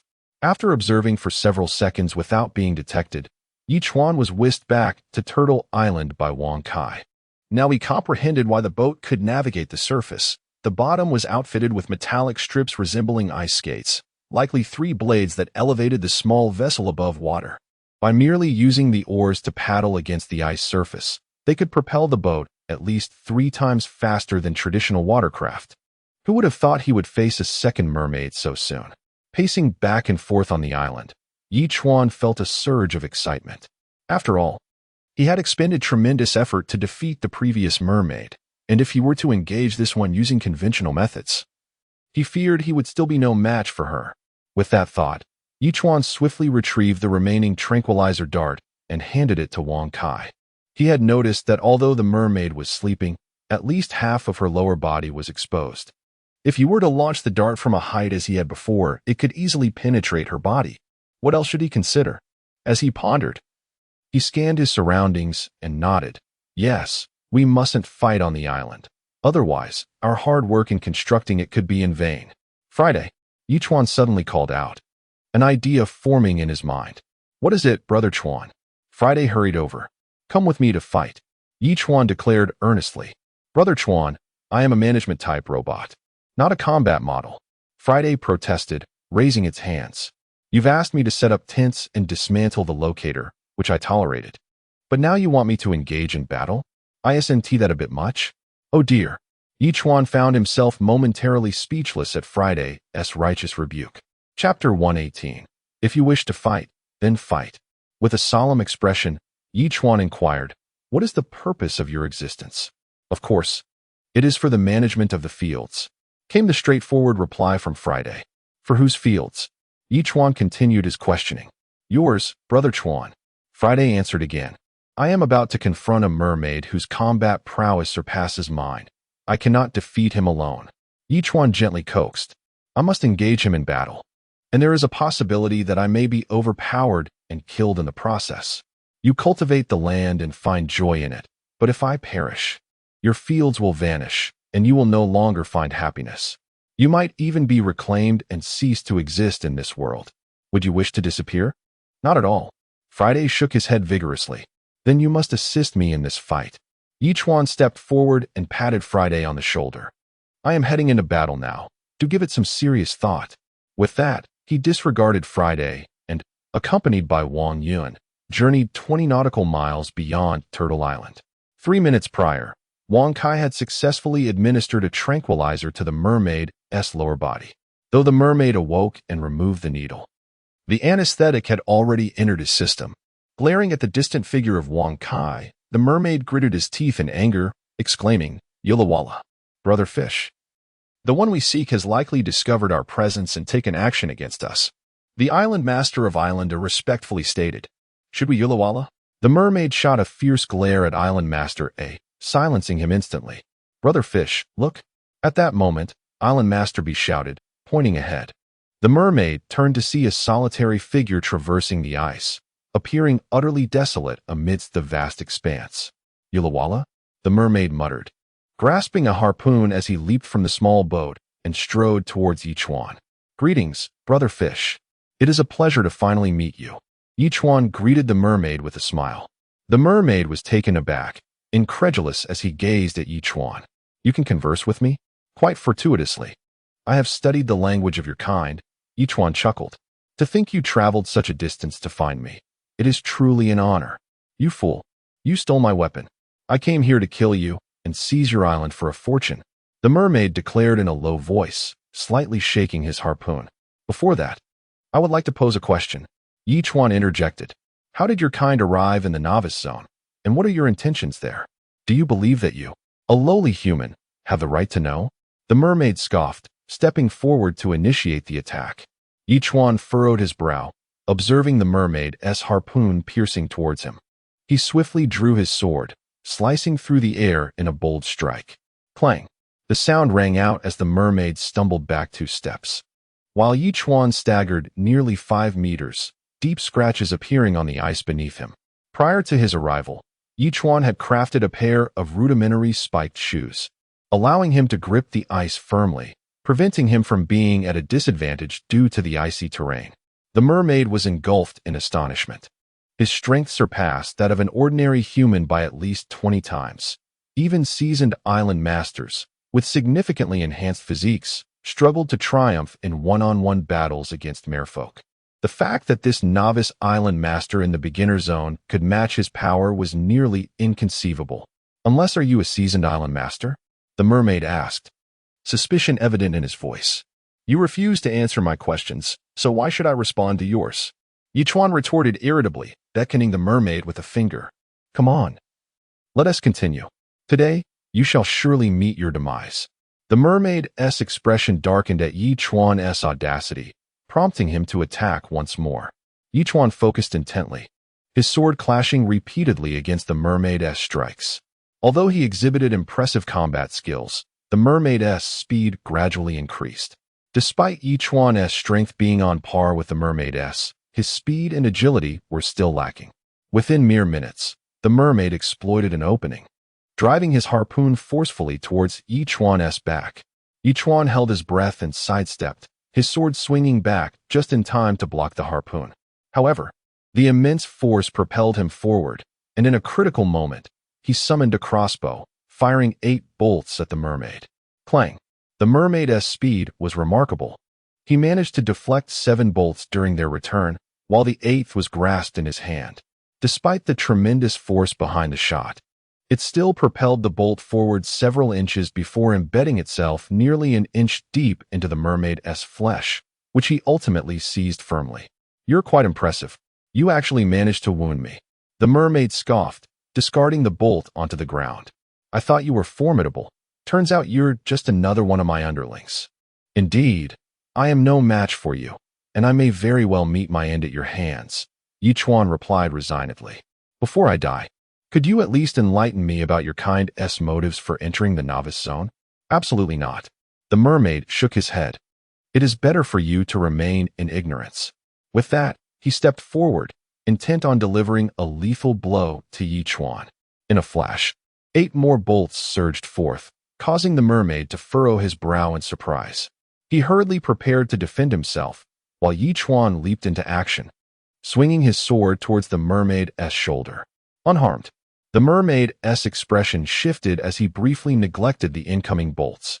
With a swift motion, he crossed his harpoon to block Chuan's strike, then swiftly retaliated with a punch that landed squarely on Chuan's chest. Though the mermaid's fist connected, Chuan had already begun retreating, mitigating the force of the blow by half. Nevertheless, it still left him with a painful sensation in his chest, as if it had cracked. "Damn it!" The mermaid cursed, yanking out the bolt lodged nearly 3 centimeters into his body, blood gushing forth, resembling for gaping wounds. Glaring at Chuan from 10 meters away, the mermaid's fury ignited. "You've truly angered me. I shall tear you apart." Chuan let out a cold laugh, slowly rising to his feet, once again assuming a defensive stance. Compared to the previous encounter with the mermaid, his progress was evident, yet to triumph over his foe, the anesthetic would need to take effect. It had only been 7 or 8 minutes, meaning the anesthetic required an additional 7 or 8 minutes to show results. Furthermore, a cracked sternum would not heal as quickly as external wounds. It would take at least a minute to mend fully. Yet the mermaid was already on the move once more. Chapter 119, The Treasure Boy and the Captured Mermaid. Just as Chuan prepared to evade, a figure surged from behind him, delivering a swift and forceful kick to the mermaid. Bang!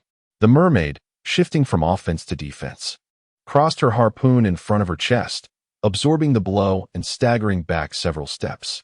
"Friday," Chuan exclaimed, filled with excitement. "Brother Chuan, after some consideration, although your request is rather excessive, I have decided to assist you this once." Friday responded, "However, I cannot engage in combat again after this. That's more than sufficient. Your assistance this time is greatly appreciated." Chuan laughed heartily, surprised at Friday's prowess. "When I was created, I was programmed with certain self-defense techniques." Friday scratched his head, admitting his limited knowledge. "Be careful." In the midst of their conversation, the mermaid suddenly attacked. Chuan immediately tossed a large knife to Friday, declaring, "I need her alive."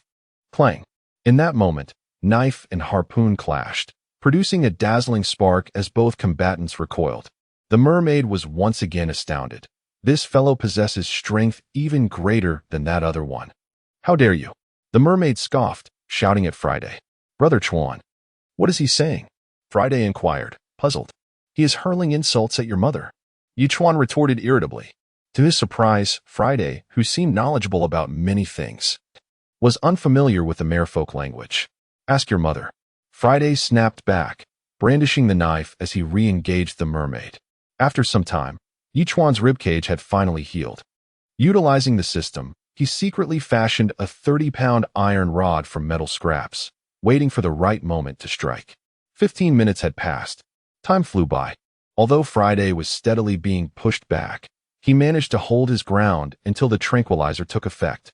Indeed, at the moment a harpoon struck Friday, the mermaid suddenly felt dizzy, the world spinning around her, making her feel quite ill. "Damn it!" The mermaid gritted her teeth, casting a cold glare at Friday, preparing to bite her tongue and fight desperately. "You miserable creature!" Friday, now genuinely enraged, shouted at the mermaid before charging at her. Bang!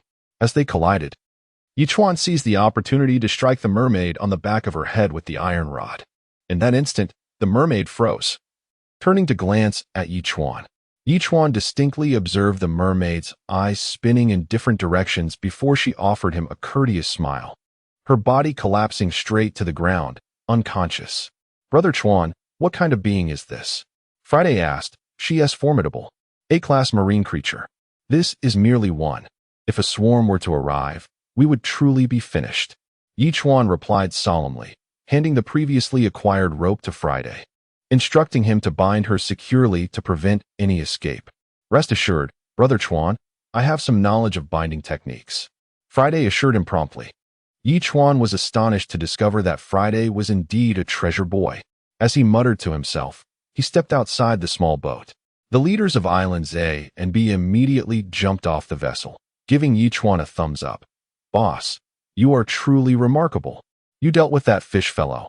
Oh no, that scoundrel, in just a few moves. You are my idol. Do you two know why the mermaid came to the novice area? Chuan inquired coldly, lowering his eyelids. Not really. She just captured us without killing us. The leader of Island B replied. By the way, she was acquiring medium-sized sailboats, seemingly to capture more people. Are you a genius? Chuan raised an eyebrow. Boss, you truly have an astute mind. My idea is big genius. Turn the boat around and leave immediately. Before the leader of Island B could build rapport, Chuan's words silenced him. The leader of Island A pitifully asked, Brother, could you spare us some food? We haven't eaten in 2 days and are starving. If you do not leave within 10 seconds, I will have no choice but to kill you. Chuan warned, gripping his knife. Without further ado, they turned the boat around, paddling vigorously. Only then did Chuan call for the 3 little ones, bringing Friday, the mermaid, and himself back to Turtle Island. System, how long will it take for this mermaid to awaken? Chuan inquired, observing the securely bound mermaid. Approximately 6 hours. The system promptly answered. That means it will be night. Chuan pondered aloud. Very well, let us freeze her for the night and interrogate her tomorrow morning. Friday, you must keep a watchful eye on her. She must not escape. After a moment's thought, Chuan hurried into his room and sent a message in the public chat. High prices for ropes, preferably metal. Interested parties please PM. Is another great wave coming? Last time, I was fortunate to secure myself with ropes. Otherwise, I would have been finished. Are you foolish? Given the current weather, the sea has turned to ice. How could there be a tsunami? I'm merely speculating. Is a personal attack necessary? I possess ropes, small whips, and low-temperature candles. It's a complete set. I wonder if the boss would be interested in the whole set. Do you also have handcuffs? How did you know? Just give me 20 kilograms of sea fish. Unless you graciously provide me with a girlfriend. Are these people insane? How did the conversation veer so wildly? Are they just bored? Chuan frowned, unable to suppress a quiet self-reflection as he began sifting through private messages. Before long, a private message caught his attention. Hello. I have 20 meters of rope made from cowhide. Can we trade? Rope made from cowhide.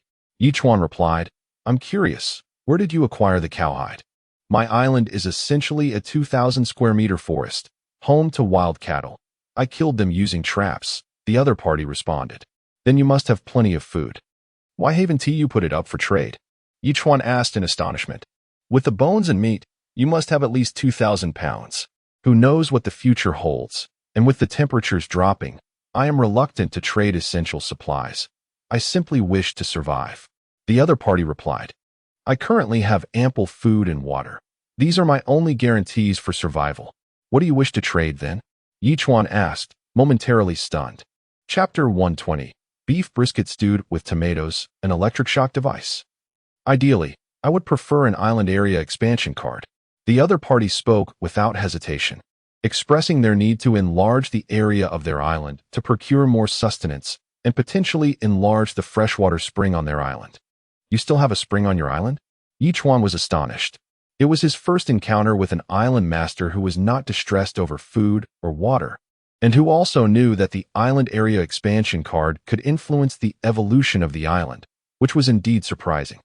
I have already utilized an island area expansion card once.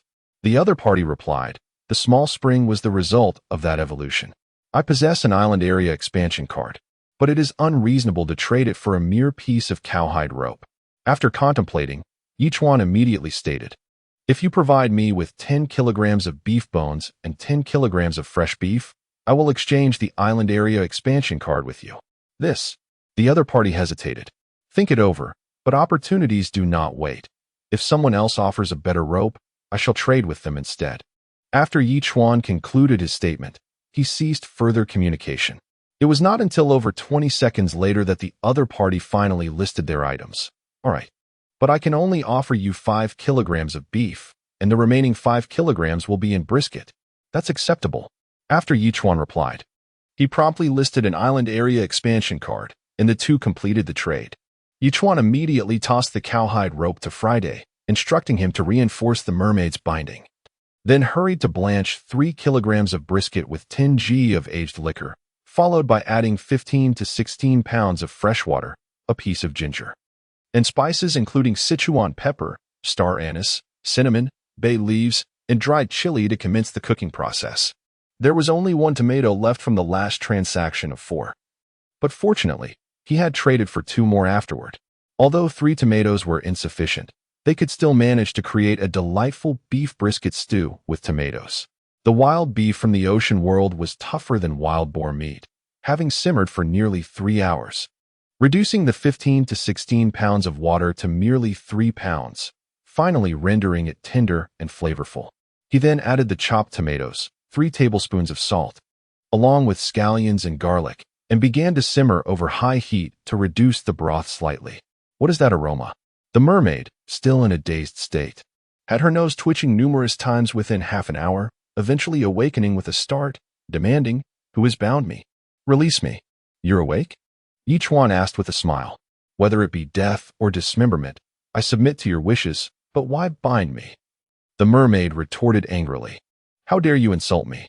Then tell me how your merfolk originated in the novice zone and what your intentions are in coming here."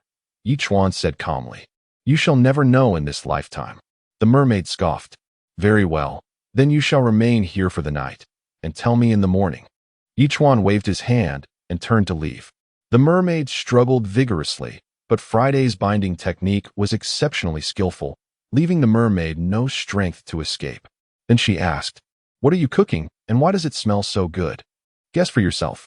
Chuan chuckled, turning around to carry the large pot into the room. He divided the beef brisket stew into 7 portions and traded them with Zhao Feiyu and the other 6 individuals. "I initially intended to keep it simple and feast on king crab, but as fortune would have it, I acquired brisket and prepared this dish instead." "You didn't kill another wild buffalo, did you?" Zhao Feiyu asked in shock. Keep in mind that an adult buffalo's strength is comparable to that of 2 adult wild boars. Chuan's ability to slay a wild boar had already astonished Zhao Feiyu.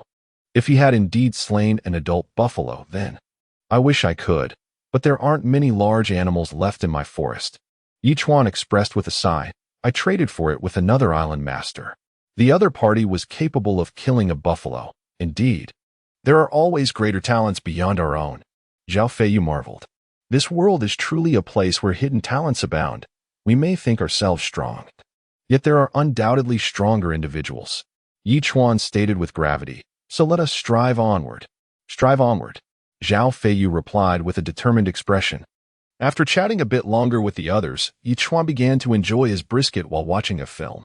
By 9 o'clock that evening, Chuan took a hot shower and, before going to bed, fed the remaining 5 or 6 pieces of brisket to the mermaid, which left her utterly astonished. "What is this? Why does it taste so exquisite? You tell me how you came to be and your purpose here, and I shall reveal it to you." Chuan smiled, framing it as a fair exchange. "Dream on," the mermaid retorted coldly. "Fine, I shall go dream then. Good night." Chuan turned and returned to his room, sitting on the bed while perusing the messages in the public chat room. That fellow earlier seemed not to have lied. "I also spotted a submarine, entirely white with a ring of red on top, surfacing just over 50 meters away after breaking through the ice. No way, is that true? It sounds so fantastical. It seems I have no reason to deceive you, as I do not even know you. Lying benefits me not. This is indeed strange. How could a submarine appear in the novice zone? What is so peculiar about that? I have encountered a mermaid myself. However, this mermaid had just come ashore, and I nearly met my demise before it swiftly retreated. Is the mermaid beautiful? Is it well endowed? Is it fair-skinned? A male mermaid, no endowments. Then can it eat bananas? Chuan furrowed his brow at this point and chose to disregard the ensuing conversation. However, it was evident that the submarine was roaming about, occasionally surfacing, presumably in search of something. While thus far, 3 mermaids had perished and 1 had been captured by himself. He wondered how many more remained in the novice zone. With these questions in mind, Chuan ultimately succumbed to slumber. After all, he had already captured the mermaid. It was only a matter of time before he pried open her secrets. Detected that the host has not yet checked in. Would you like to check in? In a daze, Chuan heard the system's prompt and slowly opened his eyes, sitting up. The time was just 6 o'clock, although he had slept long enough. The dreams of the previous night left him somewhat fatigued. Shaking his head, he spoke. Check in. Check in successful. Congratulations to the host for receiving 1,000 evolution points. An electric shock device won, and a feather fragment. Note: 3 feather fragments can be exchanged for an angel feather, which may lead to unexpected occurrences upon use. An electric shock device? Chuan was taken aback, gazing at the flashlight-like device and breaking into a grin. Ah, system, you truly are considerate. Knowing that today I would seek a means to pry open the mermaid's mouth, and thus gifted me such a splendid tool. This shall be entertaining. Chapter 121. Ineffective Electric Shock. Braised Pork's Achievement? Contemplating this, Chuan promptly approached the mermaid, only to be confronted with the sight of her fish tail, wrinkled and unappealing, which sent a shiver down his spine. In disbelief, he exclaimed, "How can your skin be so dry in this humid air? I cannot be away from water for more than 12 hours. Otherwise, my tail will dry out, eventually turning into jerky, and I will lose my lower half." The mermaid struggled to reply, "Please, splash some water on my tail. Only if you tell me what I want to know first." Chuan retorted instantly, "There are a total of 7 of us." The mermaid stated bluntly. "I don't recall asking that." Chuan frowned. "That was a freebie question." The mermaid yelled, "Hurry up and splash some water on my tail, or I won't tell you anything else." "Wait." Chuan waved his hand, scooping a bucket of tap water and dousing the massive fish tail. Almost instantly, the once wrinkled tail regained its moisture and vitality, and a look of satisfaction crossed the mermaid's face. "Now, can you answer my questions?" Chuan asked solemnly. "Questions? What questions?" The mermaid shot back. "Did I ever agree to answer anything? All right, just wait." Chuan's expression turned cold as he ceased his inquiries. He had obtained some useful information. Currently, there were 3 more mermaids in the novice area, and if they were not eliminated, they would likely continue to cause trouble. Patience was key. He proceeded to boil 8 king crabs, tossing 1 to each of the 7 individuals. Once they had eaten, he skillfully tended to the chicks and milked the goats. After completing his tasks, he returned to the mermaid and produced a stun gun. "What is that?" The mermaid scrutinized the device. Chuan grinned mischievously and jabbed it into her damp tail. The sound of electric shocks echoed, and even bound tightly, the mermaid let out a piercing scream, smoke rising from her mouth. "How do you feel now? Shouldn't you share some information?" Chuan chuckled. "Delightful, do it again." The mermaid laughed heartily, urging him on. "Then I shall ensure your delight continues." Chuan paused, then cranked the device to its maximum setting. After splashing another bucket of water on her, he jabbed the mermaid once more. Visible arcs of white electricity coursed through her body, and despite her immense strength, she rolled her eyes back and fainted after 10 seconds. Is she really that weak? Perhaps the anesthetic's effects haven't worn off yet, Chuan muttered, splashing cold water on her to revive her. To his surprise, the mermaid laughed. That was exhilarating. Keep going. Is this lunatic a masochist? Chuan frowned. The voltage he just applied could have potentially killed a human, yet she seemed unfazed.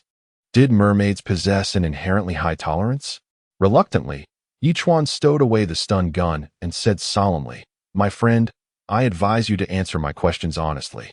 It's merely a few sentences. There's no need to be so tight-lipped. I told you, you will never find out." The mermaid sneered. "The merfolk shall never be enslaved." Shaking his head, Chuan refrained from further dialogue and turned to leave. It was evident that she was impervious to both coercion and persuasion. He would need to devise a strategy to pry open her lips. After consuming several hours' worth of S-grade freshwater, Chuan settled before the super tablet, contemplating how to extract information from the mermaid, who has tools for the top 10 tortures of the Qing dynasty. Willing to pay a high price. Is someone really looking to acquire instruments of the Qing dynasty's top 10 tortures? Are they simply bored and seeking thrills? I have whips, candles, and small handcuffs. Would you like them? A mere 10 kilograms of sea fish will suffice. Curiosity piqued, Chuan pondered why anyone would seek such items. Even for amusement, they seemed rather peculiar. The world is vast and filled with oddities. There is nothing inherently strange about such requests. The discussions were rife, mostly filled with boastful banter. Chuan shook his head, turning to the trading interface. His krill trading was nearing completion, and after flipping through a couple of pages, he stumbled upon other trading opportunities. While he didn't find what he needed, he was pleasantly surprised to discover soy sauce, vinegar, and rock sugar. Each only weighed 1 kilogram. But his recent meals had grown monotonous, and these ingredients would elevate his dishes to new heights. Upon examining the offer, he found that the trio was bundled for a trade of 20 kilograms of sea fish, which was quite reasonable. Without engaging in private conversation, he promptly produced 20 kilograms of sea fish to complete the transaction. Now, can I prepare a dish of braised pork for lunch? After lingering at the super tablet for a while without finding what he sought, Chuan shook his head and began preparations for the midday meal. Similar to cooking beef brisket, he first blanched 10 kilograms of pork belly in 10 g of Shaoxing wine, drained it, and added a small amount of lard along with scallions and ginger to render the fat from the pork. Afterward, he incorporated 2 tablespoons of soy sauce and 30 g of rock sugar, stir-frying for a while before adding around 15 to 16 pounds of water and spices, commencing the simmering process. What is that incredible aroma? How does it smell even better than yesterday's dish? The mermaid inquired, astonished after half an hour. However, Chuan did not hear her query, as he was busy fishing. Despite the sea turtle having traveled far during the night, he still managed to catch a substantial amount of krill, amassing 6,000 pounds during the cooking interval.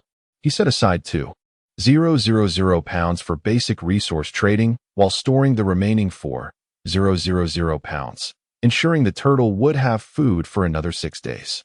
As noon approached, the braised pork had simmered for an hour and a half. Chuan cranked up the heat, tossing in smashed garlic cloves to reduce the sauce vigorously. Brother, what exactly are you cooking? Why does it smell so divine? Seeing Chuan's meticulous efforts, the mermaid could no longer contain her curiosity. What obligation do I have to inform you? Chuan retorted dismissively.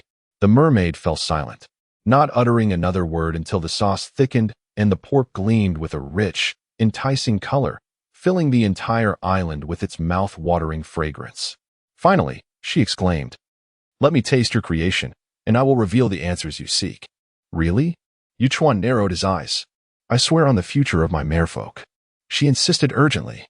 Hurry. After contemplating for a few seconds, Chuan placed a piece of braised pork into the mermaid's mouth. Upon biting into it, the tender meat released a burst of sweet, savory juices, and the mermaid's eyes lit up. Is this what your kind eats? It's simply exquisite. Now, will you share the answers to my questions? Chuan inquired, seating himself directly across from the mermaid, his voice steady and deliberate. Chapter 122. Harvesting Flour. 2 major regions? You can tell me, and give me another piece. The mermaid immediately said, Are you trying to deceive me into giving you my braised pork under the guise of answering my questions? Chuan furrowed his brow and could not help but question angrily. I have sworn on the future of our merfolk, yet you still do not believe me? The mermaid said earnestly, I haven't had enough. Hurry, give me another piece. Damn it. Chuan cursed and handed the mermaid another piece of braised pork. The mermaid savored it with delight, licking its lips before saying, Our entry here is actually thanks to a large octopus.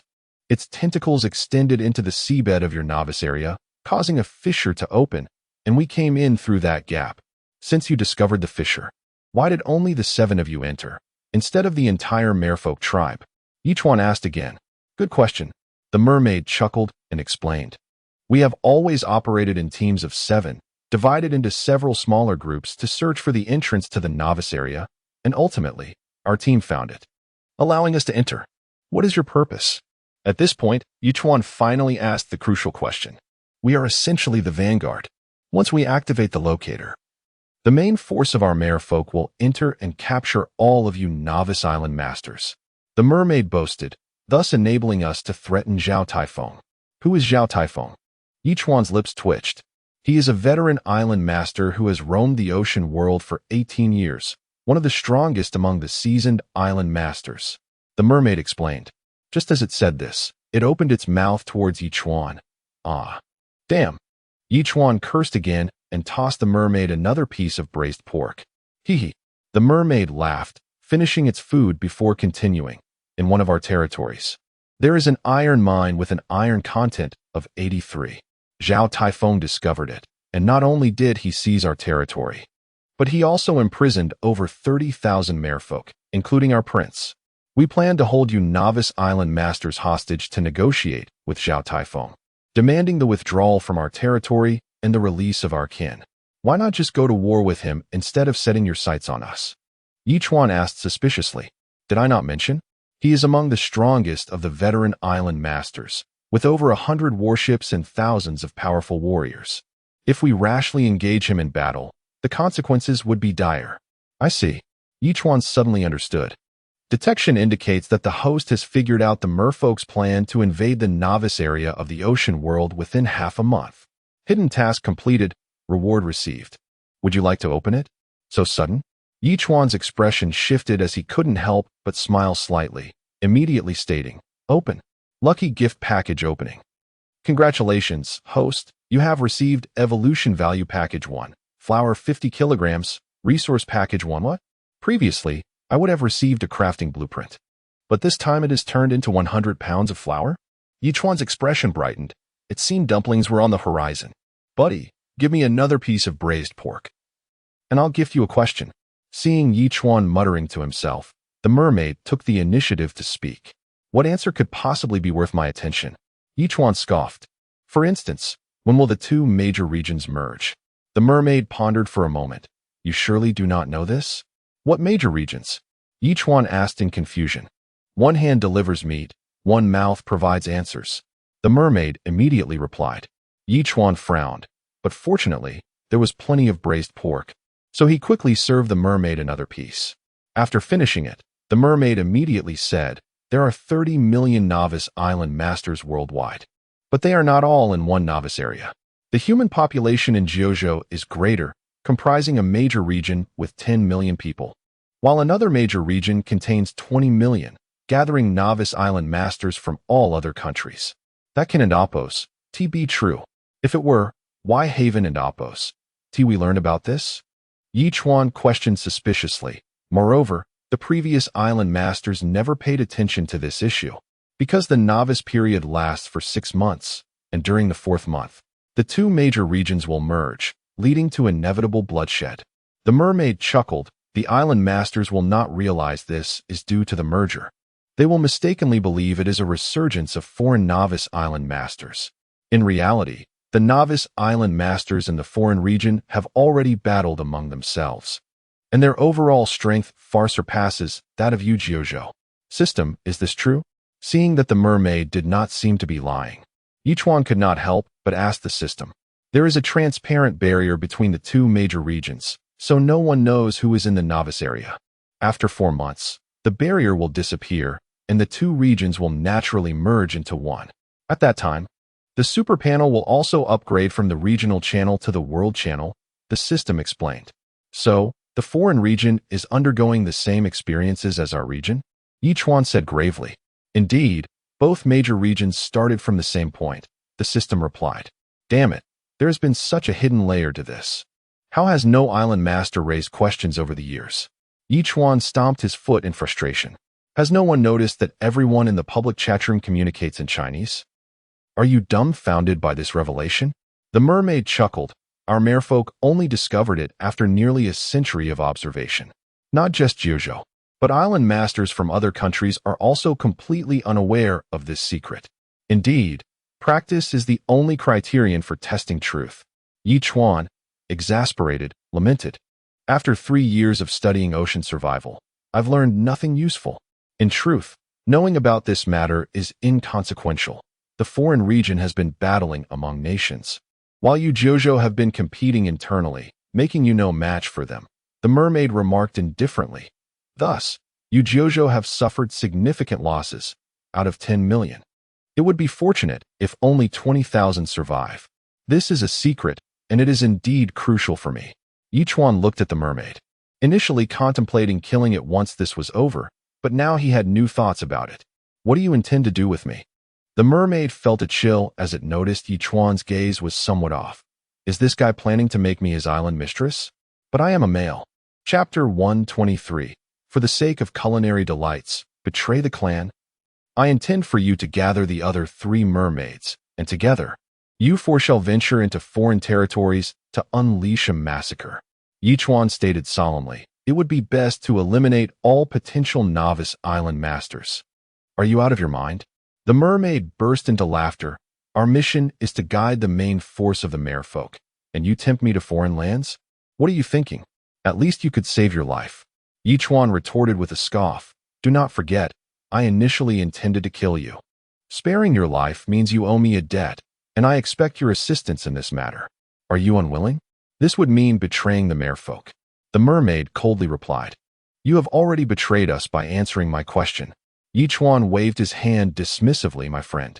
If I treat you to a feast of braised pork and then some dumplings for dinner, will you gather the 3 of them? Dumplings? The mermaid's interest piqued. Are they tastier than this braised pork? Of course. Chuan replied earnestly. We'll discuss this later. I must first taste the dumplings. The mermaid exclaimed immediately. Then summon the other 3 mermaids. This matter is urgent. Chuan insisted. I have already notified them in our unique merfolk manner, barring any unforeseen circumstances. They should arrive tonight. The mermaid replied, at which point, your island will be drenched in blood. What? Chuan's heart raced. He suddenly recalled a previous island master mentioning that a mermaid had come ashore but left again, likely receiving this fellow's summons. Rest assured, until you have tasted the dumplings, you will be quite safe. The mermaid remarked indifferently, though I believe you should release me now. Once my 3 brothers arrive, what chance do you think you will have? I will only release you after I have had my lunch.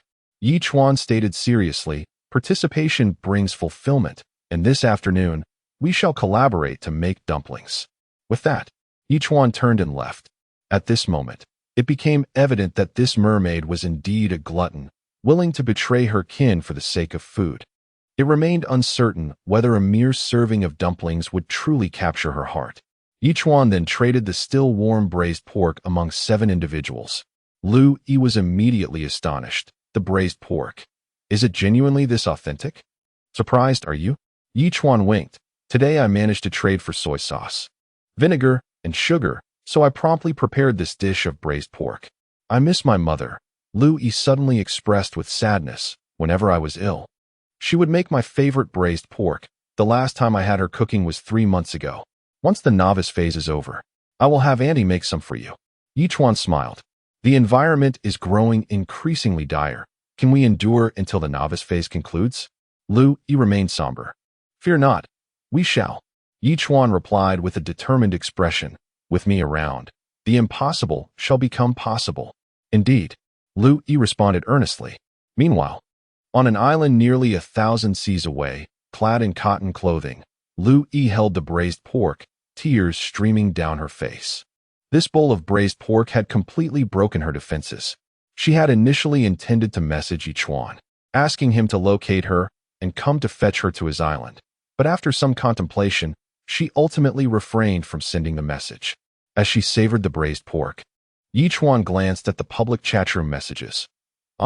Today I used an iron spear to carve a 10-centimeter hole in the ice, and miraculously, a sea fish weighing over 2 pounds jumped up, likely gasping for air.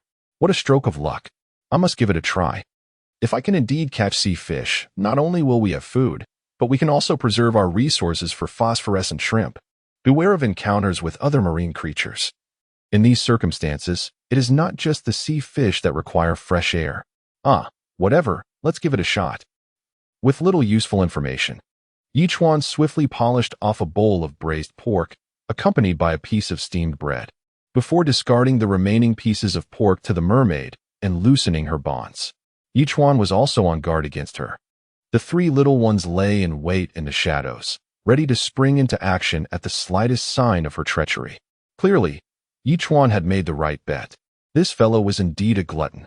She paid no mind to Chuan and indulged in the braised pork, only pausing several minutes later to say with satisfaction, "Your human food is truly irresistible. I eagerly anticipate the taste of the dumplings tonight. Follow me."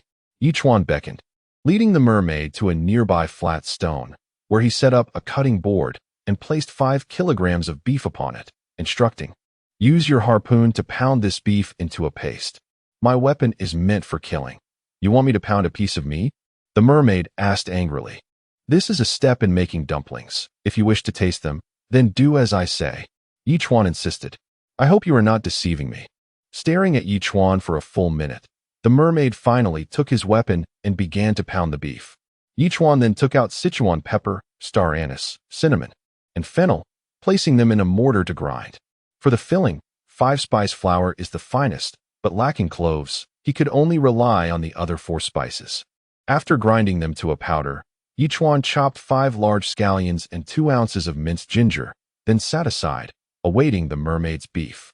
During this process, Chuan could not help but inquire, "Your merfolk possess such formidable combat prowess. I cannot help but feel that even Zhao Taifeng's powerful fleet cannot possibly rival you, considering the sheer might of over 30,000 warriors. We merfolk are divided into warriors and ordinary folk." The mermaid clarified, "That area is filled with regular merfolk. Otherwise, how could Zhao Taifeng possibly succeed?" "Oh," Chuan nodded slightly. "Our merfolk number over 10 million, with 8 million being ordinary merfolk and 2 million being combat merfolk." The mermaid boasted enthusiastically. "Throughout the outer seas, we are the most formidable. Both the old-school island masters and the powerful marine creatures must yield to us. I once witnessed a mermaid cut in half, her harpoon shattered into 2 pieces." Chuan immediately interjected, "You can walk freely in the novice zone due to infighting. And 2 perished because of that? Who said we could roam freely in the novice zone?" A flicker of fear crossed the mermaid's face as she quickly countered, "Should we encounter that thing, we would have no choice but to flee." Chapter 124. Are sharks the arch-nemesis of merfolk? What could possibly instill such fear in you? Chuan queried with curiosity. As an A-grade marine creature, they should rank among the most formidable beings in the ocean, and the only entity capable of easily vanquishing them in the novice zone should be that submarine, right? It's a shark. Upon uttering this phrase, the merfolk involuntarily trembled. "I've already slain several sharks." Chuan retorted with annoyance. "I can't believe you all, so powerful, actually fear sharks. So if I merely conquer a few sharks, I could wipe you out. If you can conquer that shark, I will kneel and call you daddy." The merfolk immediately shouted after glancing at Chuan, "You truly are ignorant. Dreaming of conquering that shark. Has a donkey kicked your head? Just mind your own beef and make sure it's well smashed." Chuan shot a disdainful glance at the merfolk and went to fetch a 5 kilograms beef bone, breaking it before starting to boil it in a large pot. This time, he had to entertain not only this glutton but also 3 other merfolk. He needed to showcase his culinary prowess to impress them. However, cooking beef bones required a plethora of spices, and Chuan only had a few basic ingredients at his disposal. Yet, he felt that these merfolk had likely never tasted more exquisite fare, so it was reasonable to assume he could get away with it. A delicious meal of dumplings and beef bones awaited. Yet, as the saying goes, the more you drink, the more you desire. Regardless of whether it was Erguo Tu or Lao Bygone, he had already consumed it all. Drinking was essential for a truly enjoyable experience. With this thought, Chuan hurried back to his room and sent a message in the public chat room. 10L freshwater, seeking to purchase white wine, not much needed, quick transaction preferred. Wow, does this big shot live so lavishly that he is now pursuing alcohol? Has anyone ever offered wine? Why am I unaware? I've been drinking since I was 15, and I have quite the addiction. If anyone has wine, I would appreciate a few milliliters. Devoting youth to the small wine table, living drunkenly, is all about drinking.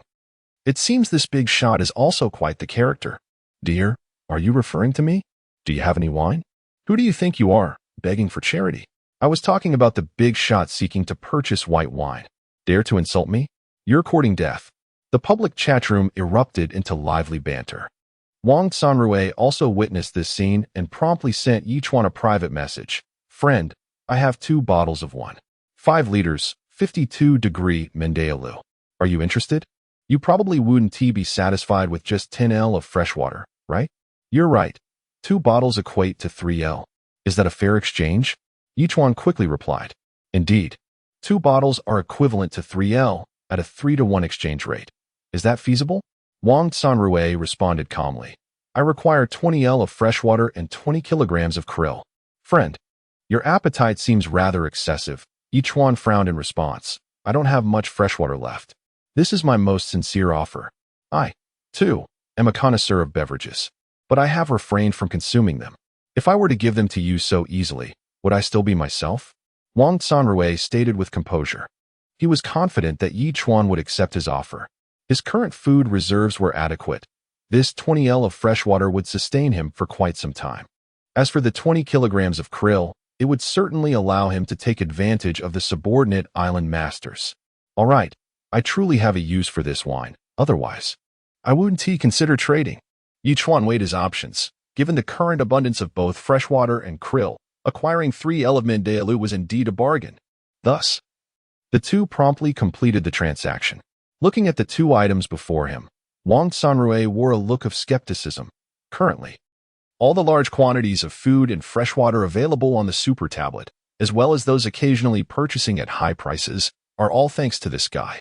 Who exactly is he? He must possess many valuable items. Once I secure a deal with him, I can surely live worry-free through the novice phase. With this thought, Wang Sanrui produced a tracking device and narrowed his eyes.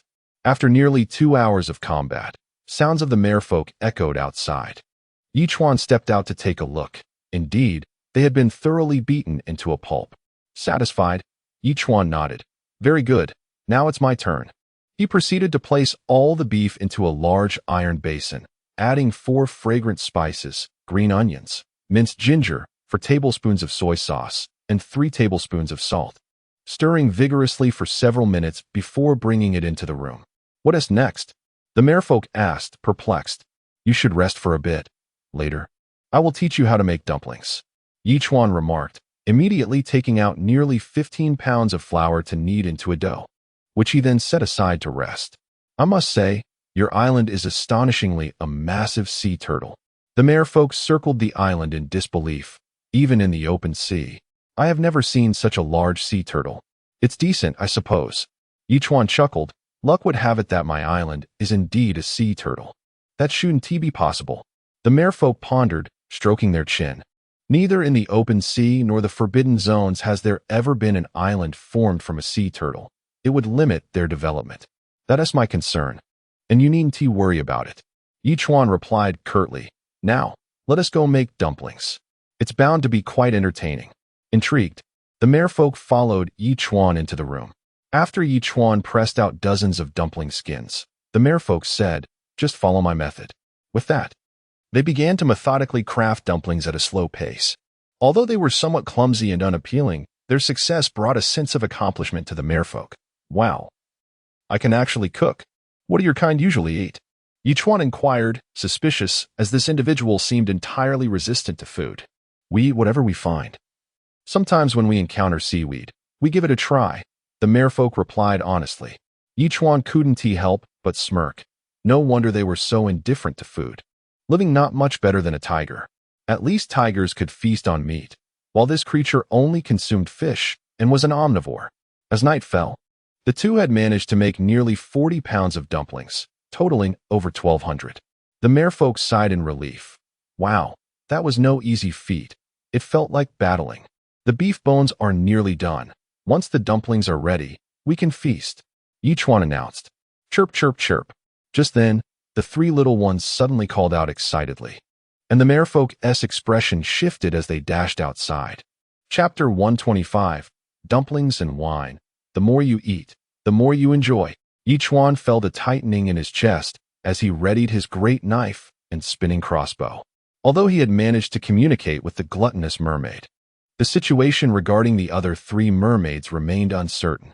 Should the need arise, he would have to protect himself and temporarily allow Wankai to carry him into the air. However, if it came to that, and the 4 mermaids wreaked havoc on his island, would his month of hard work not be in vain? System. Is there any way to eliminate all 4 mermaids at once? Chuan asked solemnly, but as expected, the system remained silent. Taking a deep breath, he strode out of the room.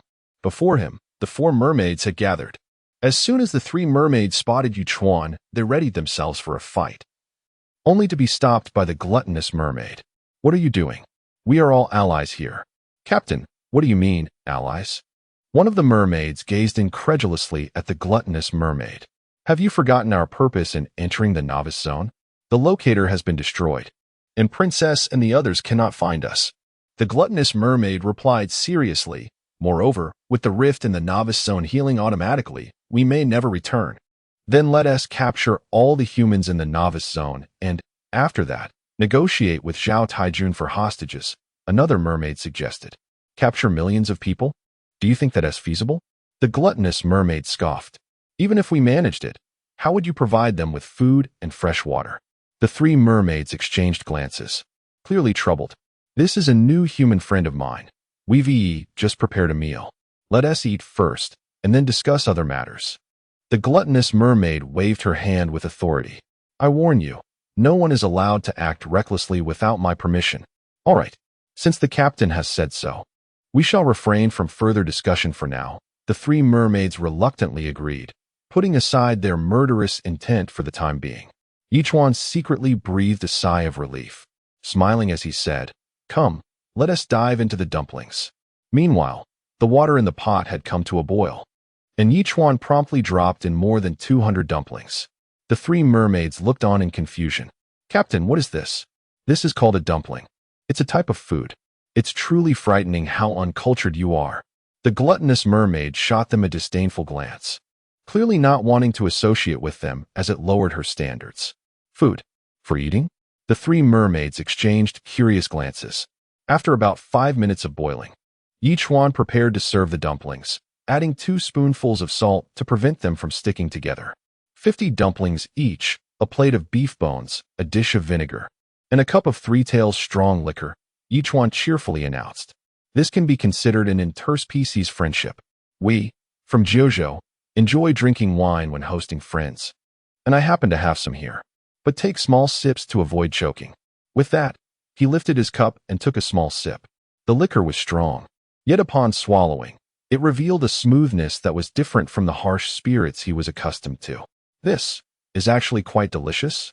The gluttonous mermaid's expression shifted. Is this what you call wine? My goodness, what is this? It tastes so good. One of the mermaids exclaimed as she tentatively bit into the meat on the beef bone, her excitement palpable. But I still think this dumpling is the best food I've ever eaten in my life. Another mermaid chimed in, equally thrilled. The gluttonous mermaid's expression softened, but she maintained her seriousness. Look at you, acting like you've never seen anything before. You're embarrassing me. Didn't our human friend say to drink first, then eat the meat? Yes, drink first. The 3 mermaids nodded eagerly, raising their cups to drink, only to choke and annoy the gluttonous mermaid further. Didn't I say to take small sips? Are your ears clogged with filth? You're making us lose faces, mermaids. The 3 mermaids, scolded and humbled, complied and continued to eat heartily. You all enjoy. I'll take some dumplings to my friends, Chuan said with a smile, preparing another pot of dumplings. He served 30 dumplings, along with a small dish of vinegar, to 7 others. Everyone is in for a treat today. Enjoy the dumplings. You actually have dumplings. Zhao Feiyu exclaimed in astonishment. Did you really bring out the flour? Look, I just opened it today and immediately made beef dumplings. Chuan boasted, grateful that he had also traded for vinegar. Dipping dumplings in vinegar was simply divine. I remember in the army, we would gather to eat dumplings during festivals. I suddenly miss my comrades. Zhao Feiyu replied nostalgically. Once the novice period is over, you will all reunite. Chuan comforted. A month has passed. Only 5 more months remain, right? That is true. Zhao Feiyu laughed heartily, replying, all right, Let us eat dumplings. They'll taste terrible if they get cold. Okay, Chuan replied, chatting with a few others before returning to the mermaids. Hey, do you have more of that wine? It's really good. As soon as he sat down, the gluttonous mermaid asked. Yes, plenty. Chuan chuckled, pouring more wine for the mermaids. Brother, are there any dumplings left? We've eaten them all. One mermaid asked, holding an empty plate. There are, more than enough. Chuan said, serving another 30 dumplings. Don't just eat dumplings. Enjoy the meat and the wine too. Drink, drink, drink. The three mermaids repeatedly nodded, lifting their cups for another large gulp. After a few rounds of drinks and several dishes, the four mermaids' faces were flushed with delight. The gluttonous mermaid, with drooping eyelids, couldn't he help but let out a contented sigh. Ah, this is truly delightful. Now, shall we continue discussing my idea? Chuan smiled. Haha. The gluttonous mermaid laughed heartily, throwing an arm around Chuan's shoulder. You can share any thoughts with me, brother. What can I assist you with? I've mentioned this to you before. You must go to another major zone and eliminate those foreign island lords with potential and talent, Chuan said with a smile. At this, all four mermaids were taken aback. The gluttonous mermaid withdrew her arm and coughed lightly, saying, Brother, while I'm open to other ideas, this one seems rather unwise. Perhaps you should consider another option. What do you mean? Didn't you just say you would help with anything? Chuan questioned, puzzled. The gluttonous mermaid bit her lip, seemingly reluctant to elaborate. The crux of the issue is that the shark is lurking near that rift. We cannot venture there. One mermaid finally blurted out the truth. Chapter 126. The Identity of the Submarine, the Megalodon. What kind of shark could frighten you so? Chuan inquired suspiciously. Could it be a giant hammerhead shark? A giant hammerhead shark? What a joke. The gluttonous mermaid scoffed. If I catch it, a mere tug would tear it in half. Could it really be just an ordinary small shark? Chuan questioned again. What small shark? That is a big shark. The gluttonous mermaid retorted. If you don't know, just refrain from guessing. Then why is this big shark lingering near that fissure? Chuan asked, perplexed. In another zone, something is drawing it. It wishes to cross over. A mermaid explained. But that fissure is barely 5 meters wide. It can't possibly pass through. Ha ha ha. 5 meters and it can't get through. Chuan's eyes widened. He then realized that the big shark they spoke of was indeed quite large. But what kind of shark could be so enormous? A shark spirit? Is it possible for us to widen the fissure a bit to let that big shark through? Chuan suggested, thinking it would ensure their safety in this zone. Brother, what a fanciful thought. The gluttonous mermaid chuckled disdainfully. That big shark is extremely ferocious. It would seek to tear you apart upon sight. Do you really think you have the time to widen the fissure? Moreover, this is merely our conjecture. What if it doesn't actually want to cross into another zone? Wouldn't we be in trouble? This indeed posed a problem, and Chuan couldn't help but purse his lips. At this moment, Chuan's mind turned to the submarine. Even if it was a large shark, confronting it with the submarine might yield a favorable outcome, right?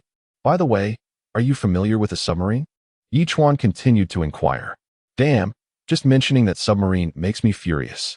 The gluttonous mermaid took another sip of her drink and exclaimed, that submarine belongs to Zhao Tiefeng's subordinate, and it specifically hunts us down. It actually followed us into the novice zone. A nearby mermaid chuckled softly. However, according to the rules of this novice zone, as an established island master, he cannot be discovered by novice island masters, nor can he communicate with them, lest he faces severe sanctions and be erased. Ha ha ha. Then why does he always appear near the islands of the island masters, attracting their attention? Chuan questioned suspiciously. Probably looking for us, but that fool just can't seem to find us. Ha ha ha. The gluttonous mermaid erupted into laughter again. Enough of that. Let's drink, ha ha ha. Cheers. Chuan pondered in silence, not dwelling further on the matter. He poured himself a drink and took another sip. It wasn't until 4 mermaids lay sprawled on the ground, bubbling, that Chuan tidied up the mess, placing the remaining 700 frozen dumplings into the refrigerator before returning to his room. Zhao Feiyu sent a message. Do you know about that frequently appearing submarine? What is going on? That submarine has been pursuing mermaids from the outer sea and eventually entered our novice zone through a fissure, Chuan replied. It belongs to Zhao Tiefeng's subordinate, Zhao Taifeng. Zhao Feiyu was taken aback. Yes, do you know him? Chuan asked. I've heard of him, but I don't know him personally, Zhao Feiyu replied, then asked again, do you know how to contact that submarine? It would be good to inquire why the novice zone has become like this. As an established island master, he cannot let us novices discover him or communicate with us, or he will face sanctions from the novice zone and be erased, Chuan responded. So, perhaps it's best to let it be. I see, Zhao Feiyu's brow furrowed, the joy on his face dissipating. I understand now. The long night stretches on. Perhaps it's best to sleep. After finishing his reply, Chuan glanced at the public chat room. Sigh, on the third day of being frozen, I haven't salvaged a single supply box. And I've exchanged all my supplies for krill. Now I have nothing, back to square one. Damn it. As night fell, I witnessed a massive fish, approximately 20 meters long, break through the ice, then dive back in. Guess what? It exploded 3 supply boxes, ham, bread, and bottled water, all in abundance, hee. A 20-meter-long fish. Could it be a whale shark? A whale shark only reaches 13 or 14 meters at most. It's hard to imagine a fish of such size. But this is the ocean. It doesn't have to conform to the typical fish species. Time to sleep. What time is it anyway? Let whoever wants to do what they wish. Could the large fish described by that individual be the big shark they were discussing? Chuan mused, promptly messaging the island master. Friend, what does that big fish you mentioned look like? It resembles a shark, but is significantly larger. I didn't get a clear look. But what struck me most were its teeth. Each tooth is as large as our palm. The other party replied immediately, I'm terrified it might suddenly ambush me at night. I'd be done for. Teeth that large? Chuan murmured in disbelief. System, the creature he described, must be a shark. Is there such a large shark? Chuan inquired seriously. Megalodon. The system promptly responded, the pinnacle of A-class marine life, possessing terrifying combat power, capable of effortlessly destroying submarines. Megalodon. Chuan exclaimed in shock. Isn't the megalodon already extinct? The system remained silent. However, Chuan soon reflected that if mermaids existed, what was so surprising about the existence of megalodons? Nevertheless, the megalodon is the most fearsome being in the ocean, capable of preying on even massive whales. And according to the system's classification, it still fell within the realm of A-class marine life. What then could be the terror of S-class or SS-class marine life? What are the chances of me driving the megalodon into another zone? Chuan weighed his options and posed a question he thought the system might answer. 0. Was the system's succinct reply. Indeed, encountering that submarine would be like a moth to a flame, a self-destructive endeavor. Facing a megalodon capable of easily annihilating that submarine, it would be a certain death. Chuan shook his head in self-mockery. Hidden task discovered. Does the host accept? At that moment, the system's voice suddenly echoed once more. Chapter 127. System, are you trying to kill me? Why does a hidden mission appear at this moment? Chuan was taken aback. It's always been hidden missions. I've never encountered a straightforward one. What sort of hidden task is this?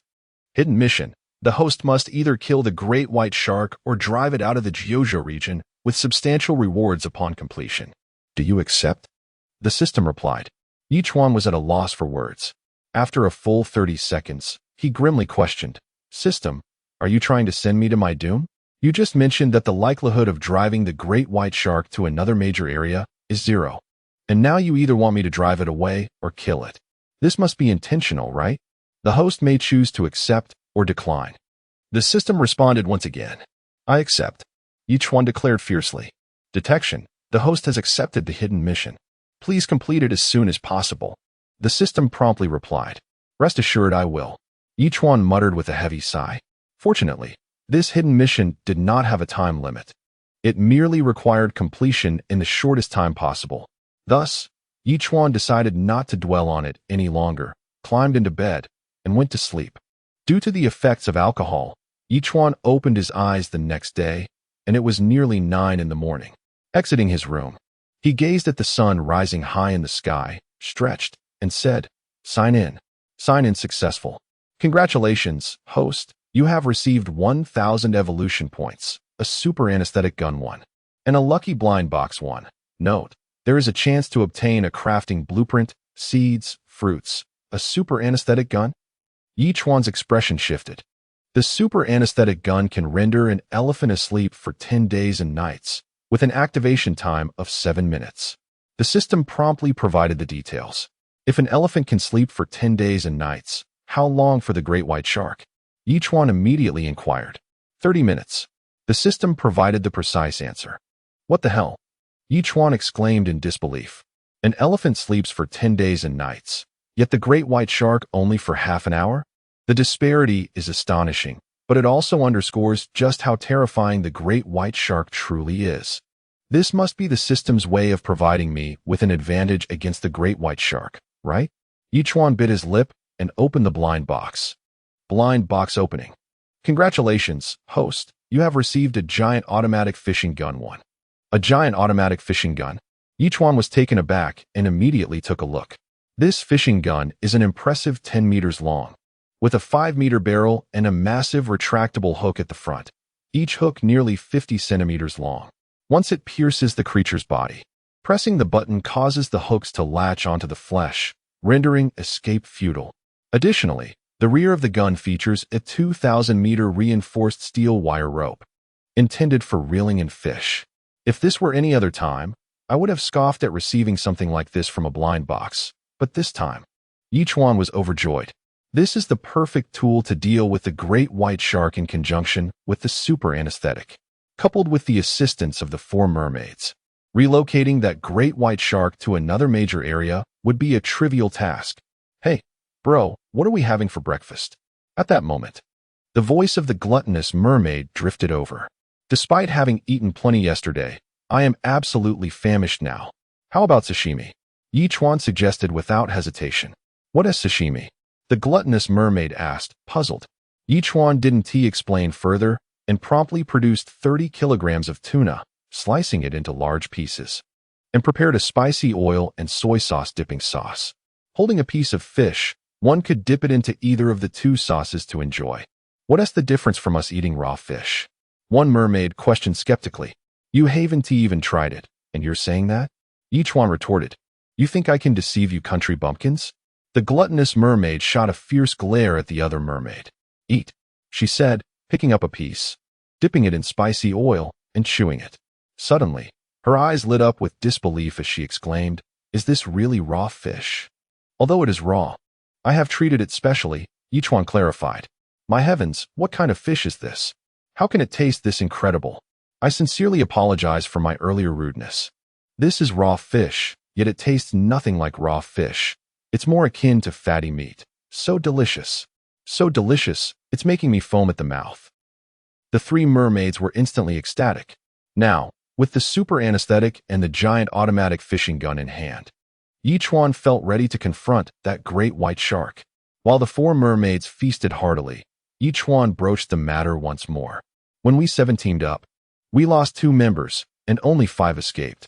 What makes you think you can defeat that great shark? The gluttonous mermaid frowned, questioning seriously. Yi Chuan promptly detailed the capabilities of the 2 items to the 4 mermaids, who were astonished. These 2 items seemed specifically designed to slay that great shark. Remember, our goal is not to kill, but to relocate it to another major area. Yi Chuan corrected. If you can truly make that great shark sleep for half an hour, we can definitely transport it to another major area. The gluttonous mermaid promised instantly. It has killed our people. We must take revenge. Yi Chuan's lips twitched slightly at this. If they knew that 1 mermaid had been slain by him, wouldn't they devour him alive? All right, we need to enter the water now. My skin is starting to wrinkle from being out for too long, the gluttonous mermaid stated. But first, you need to tell me where that fisher is. Yi Chuan shouted urgently. Just head in the direction you're going, but you need to veer right by about 20 degrees. The gluttonous mermaid tossed that remark over her shoulder and dove into the water. Oh no, it seems the location of the blueberry jam is adjacent to the foreign major area. Yi Chuan realizing that once that transparent barrier disappears, the blueberry jam would be the first to be claimed.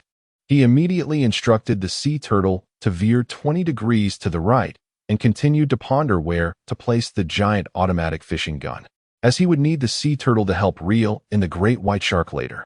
Suddenly, with a loud crash, A dolphin leaped out of the water and landed on the shore. Chapter 128. The Ogre Fish. What a mess. What on earth is happening? Upon seeing the dolphin, Chuan gasped in shock.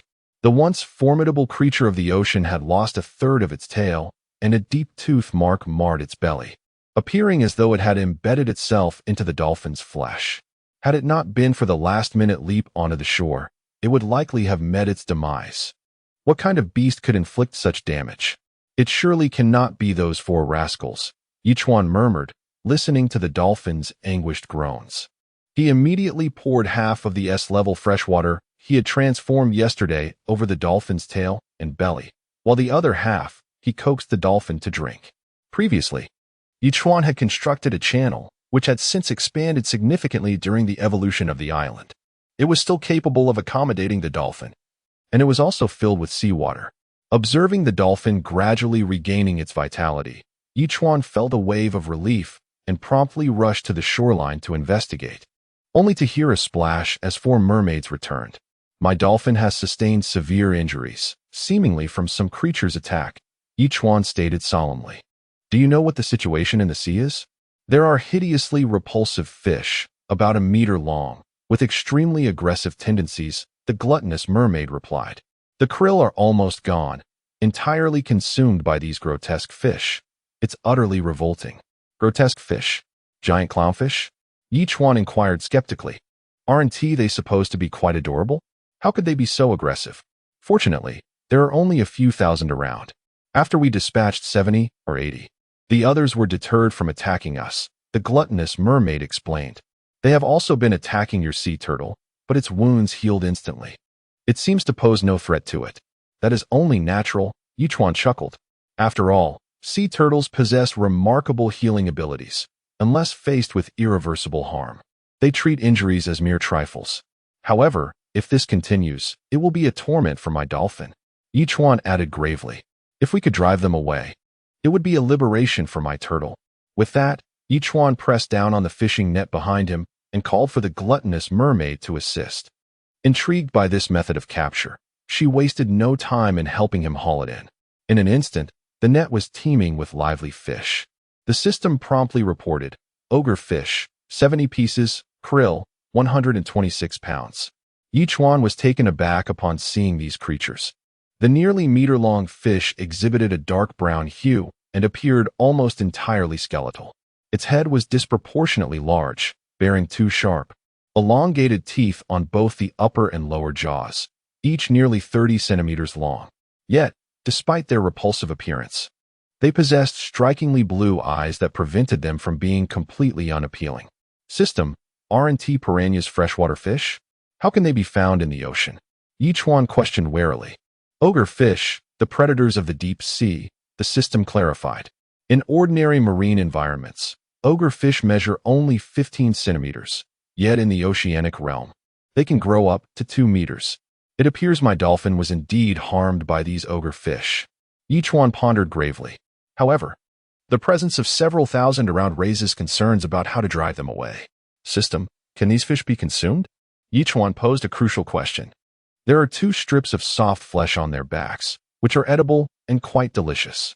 The system promptly responded. Then we shall catch them using the net and sell them. A few hauls should scare them off, Chuan declared, instructing the gluttonous mermaid on how to operate the semi-automatic fishing machine before setting to work on the ogre fish.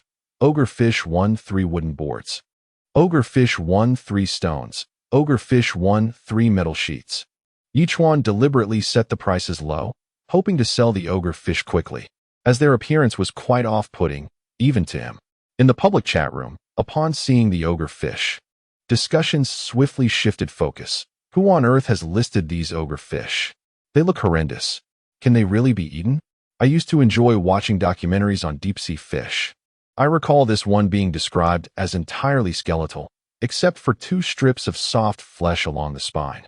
Even raw, it is said to be incredibly tasty. But isn't piranha typically only 15 or 16 centimeters long?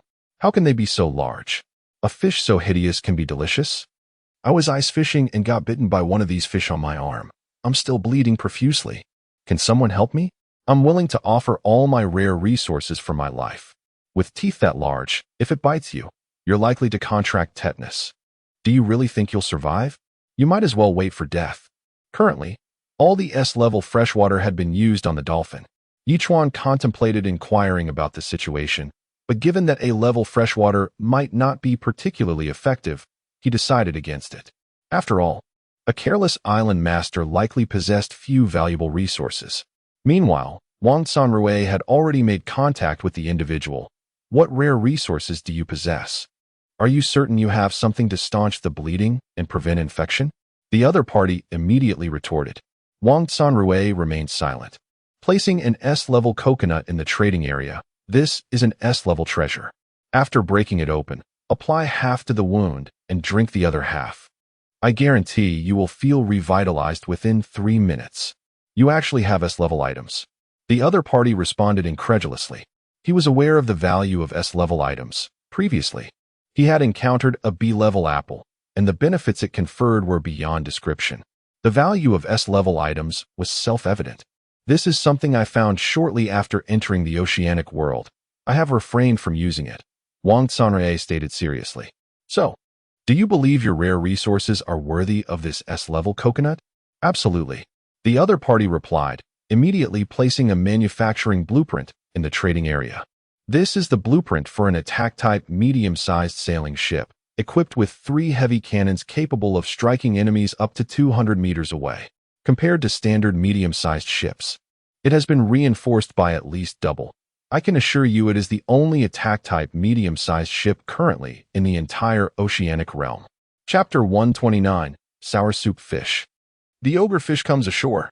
Gazing at the manufacturing blueprint, Wang Sanrui was filled with excitement. He had made up his mind to take action against that individual who frequently showcased excellent items. All he needed now was a large vessel, especially since he had to bring along those subordinate island lords. This assault-type sailing ship was simply perfect. Without hesitation, Wang Sanrui replied, "This manufacturing blueprint barely measures up to my S-class coconut. Let us make a trade. Thank you so much." The other party nearly shed tears upon hearing this, and promptly completed the transaction with Wang Sanrui. Elated, Wang Sanrui felt as though his wishes were being granted. The resources he had accumulated were more than sufficient to construct this assault-type medium-sized sailing ship. He just needed to wait for the temperature to rise and the ice to melt before he could deal with that young man. The gluttonous merfolk had cast 5 nets by midday, catching over 500 ogre fish. The first 3 nets yielded a considerable haul, but there were hardly any shrimp left, likely consumed by the ogre fish. However, the last 2 nets brought in only 30 or so ogre fish, as they seemed to have scattered, perhaps frightened by the nets taking their companions or retreating to deeper waters. "Brother, it's mealtime again. What shall we eat?" the gluttonous merfolk inquired, patting his belly in anticipation. "Let us eat these fish." Chuan responded promptly. "These are nothing but bones. How can we eat this?" A merfolk immediately questioned. "Even if we gnaw at them, there is hardly any meat." Chuan handed each of the 4 merfolk a small dagger. "Have you noticed the 2 tender strips of flesh on the backs of these ogre fish? Simply carve out the meat from there, and I shall prepare a feast for you." "All right, let us get started." Upon hearing this, the gluttonous merfolk immediately took the lead. Meanwhile, Chuan took out the 6 lemons he had previously traded for, cutting them in half, finally putting them to good use. He heated oil in a pot, adding Sichuan peppercorns, star anise, and dried chili peppers to release their aroma. Next, he tossed in scallions, ginger, and garlic to enhance the fragrance, followed by a large pot of water, bringing it to a boil. Almost as soon as the water began to boil, the gluttonous merfolk brought over a basin filled with fish meat. "Brother, we've skinned nearly 50 ugly fish, filling an entire basin. What's next?" "Next, just watch," Chuan replied, washing the fish meat and tossing it into the large pot. He then added a generous spoonful of vinegar and 3 spoonfuls of salt. After 5 minutes of boiling, he squeezed in all 5 lemons and sprinkled half a spoonful of sugar to complete the dish. Chuan had prepared a simplified version of sour soup fish. The sugar was added to enhance the flavor, while the lemons needed to be added at the end to preserve their tanginess, preventing a loss of taste. "Brother, just the aroma makes my mouth water. What dish is this?" the gluttonous merfolk asked in astonishment. sour soup fish.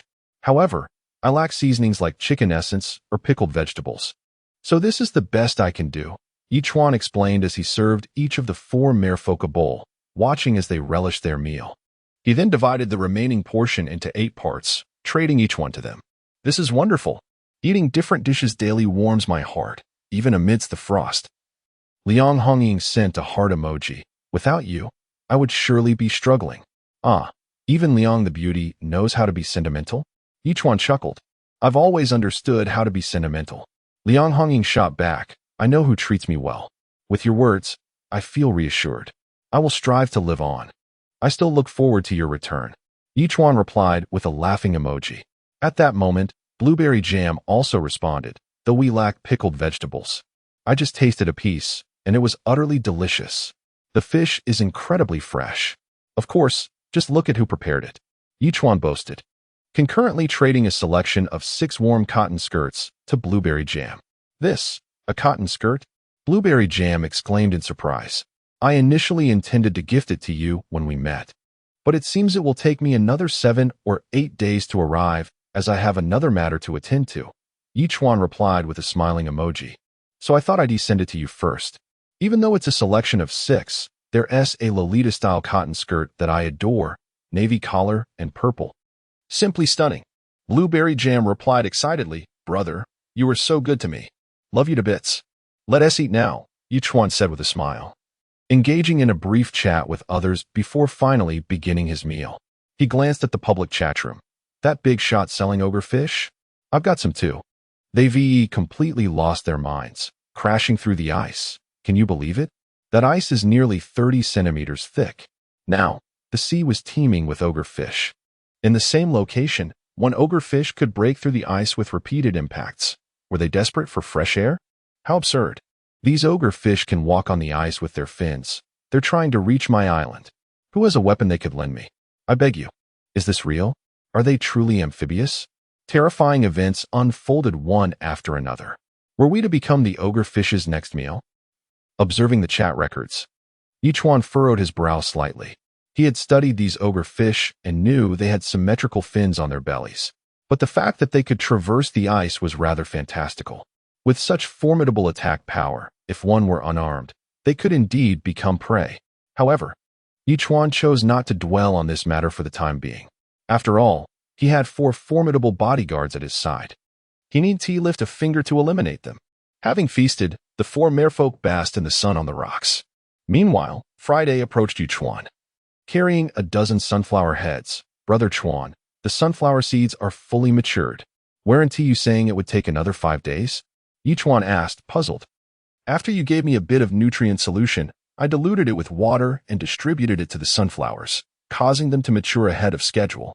Friday explained. Well done. Chuan patted Friday on the shoulder. Could you help me extract the seeds? Brother Chuan, I still need to plant the leftover seeds. I don't have time to assist you, Friday replied, leaving before Chuan could say anything. Brother, what delicious treat is this? The gluttonous merfolk, seeing the commotion, approached with 3 others. Chuan's eyes lit up. Cheap labor had arrived. Chapter 130, Sunflower Seeds. Is the ewe about to give birth? This delightful food is known as sunflower seeds, and when prepared, they are absolutely delectable. Chuan chuckled, yet expressed that there were far too many for him to handle alone, thus requiring assistance from others. In this world, one must never underestimate the allure of exquisite cuisine. The gluttonous mermaid laughed heartily, patting his chest and declaring, Brother, just tell us what to do. Extract the sunflower seeds from within and place them into a large basin. Chuan instructed directly. Sure. The gluttonous mermaid nodded vigorously and called upon the other 3 mermaids to join in the task. Chuan then ventured into the greenhouse where sunflowers were cultivated, finding Friday diligently uprooting sunflower stalks and loosening the soil for a new planting cycle. Upon spotting Chuan, Friday exclaimed, Welcome, Brother Chuan, to inspect the work. How many do you plan to plant this time? We're keeping a total of 50 seeds. Based on the survival rate, we should end up with around 40 thriving plants, Friday replied earnestly. However, with my scientific cultivation methods this time, the flavor will be enhanced. Very well. I won't disturb you any further.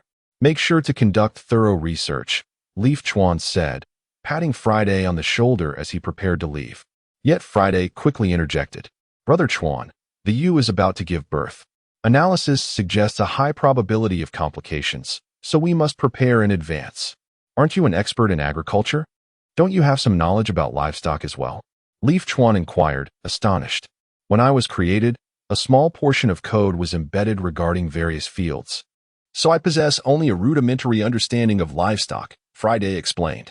However, the system previously predicted that the ewe would give birth in another 2 weeks. How is it possible that only 5 days have passed? Brother Chuan, everything I do is based on data analysis. This is considered a premature birth, partly due to the consumption of miraculous pasture. Friday quickly clarified. This miraculous grass possesses extraordinary properties, not only enhancing the quality of the ewe's milk to grade A, but also significantly accelerating the growth of the lambs in her womb. Moreover, there's a high likelihood that both lambs will be grade A livestock. Goodness, does that mean we've struck gold?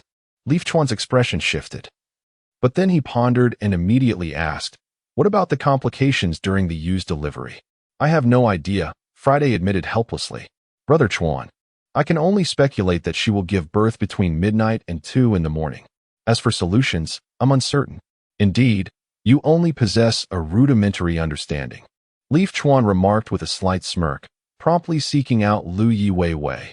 The ewe is having difficulty delivering. Do you know how to handle it? How long has she been in labor? Lu Yi Wei responded instantly. She hasn't begun yet, but it's likely she will give birth around midnight. So I thought it best to consult you in advance. Leaf Chuan sent a resigned expression. If the signs of labor are evident, with discharge from the vulva and the ewe straining while lying down, it indicates that the water has broken but contractions are normal.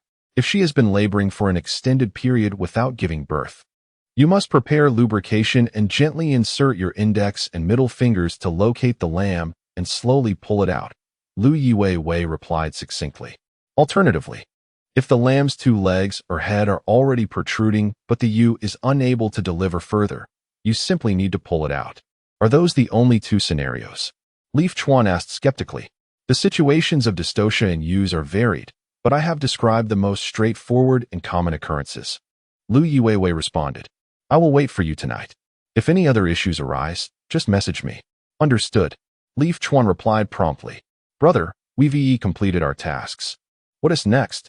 At that moment, the gluttonous mermaid shouted from outside. Leaf Chuan hurried outside, gathering all the sunflower seeds, washing them thoroughly with clean water twice. He then added a bottle of mineral water, sea salt, Sichuan peppercorns, star anise, and 2 crushed garlic cloves before submerging the seeds in water and carrying the basin into the room. They need to soak for several hours before we can roast them, he explained upon exiting the room, noticing the perplexed expressions on the mermaids' faces. We will have to wait until tomorrow to enjoy them. Good meals are worth the wait. The gluttonous mermaid chuckled. We'll take a swim to pass the time. You just prepare dinner, and we'll return in the evening. Then please help drive away any nearby piranha fish. Leaf Chuan instructed immediately. Of course. With the gluttonous mermaid's enthusiastic shout, splashes echoed from the turtle's rear. Am I now a babysitter? Leaf Chuan muttered with a hint of exasperation, yet resolved to endure for the sake of their willingness to venture into foreign territories. Nevertheless, Leaf Chuan did not overly toil over dinner, simply retrieving all the instant noodles he had, totaling over 30 bowls, deciding that tonight would be a night of convenience. However, to enhance the flavor, he also boiled the leftover 2 kilograms of beef brisket to prepare a delicious beef noodle dish. What a delight! Afterward, he took out 10 pounds of krill to make a delectable shrimp sauce.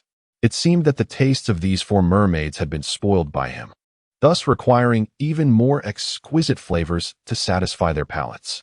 2 hours later, the 4 mermaids returned, and Leaf Chuan's beef noodles were ready. The gluttonous mermaid burst into laughter, exclaiming, just as we landed, the aroma wafted to us. Brother, what delicious dish have you prepared this time? A simple bowl of beef noodles, paired with shrimp sauce. Utterly divine, Leaf Chuan said, already serving the 4 mermaids. Brother, we've driven away all the piranha fish surrounding you. The gluttonous mermaid said cheerfully.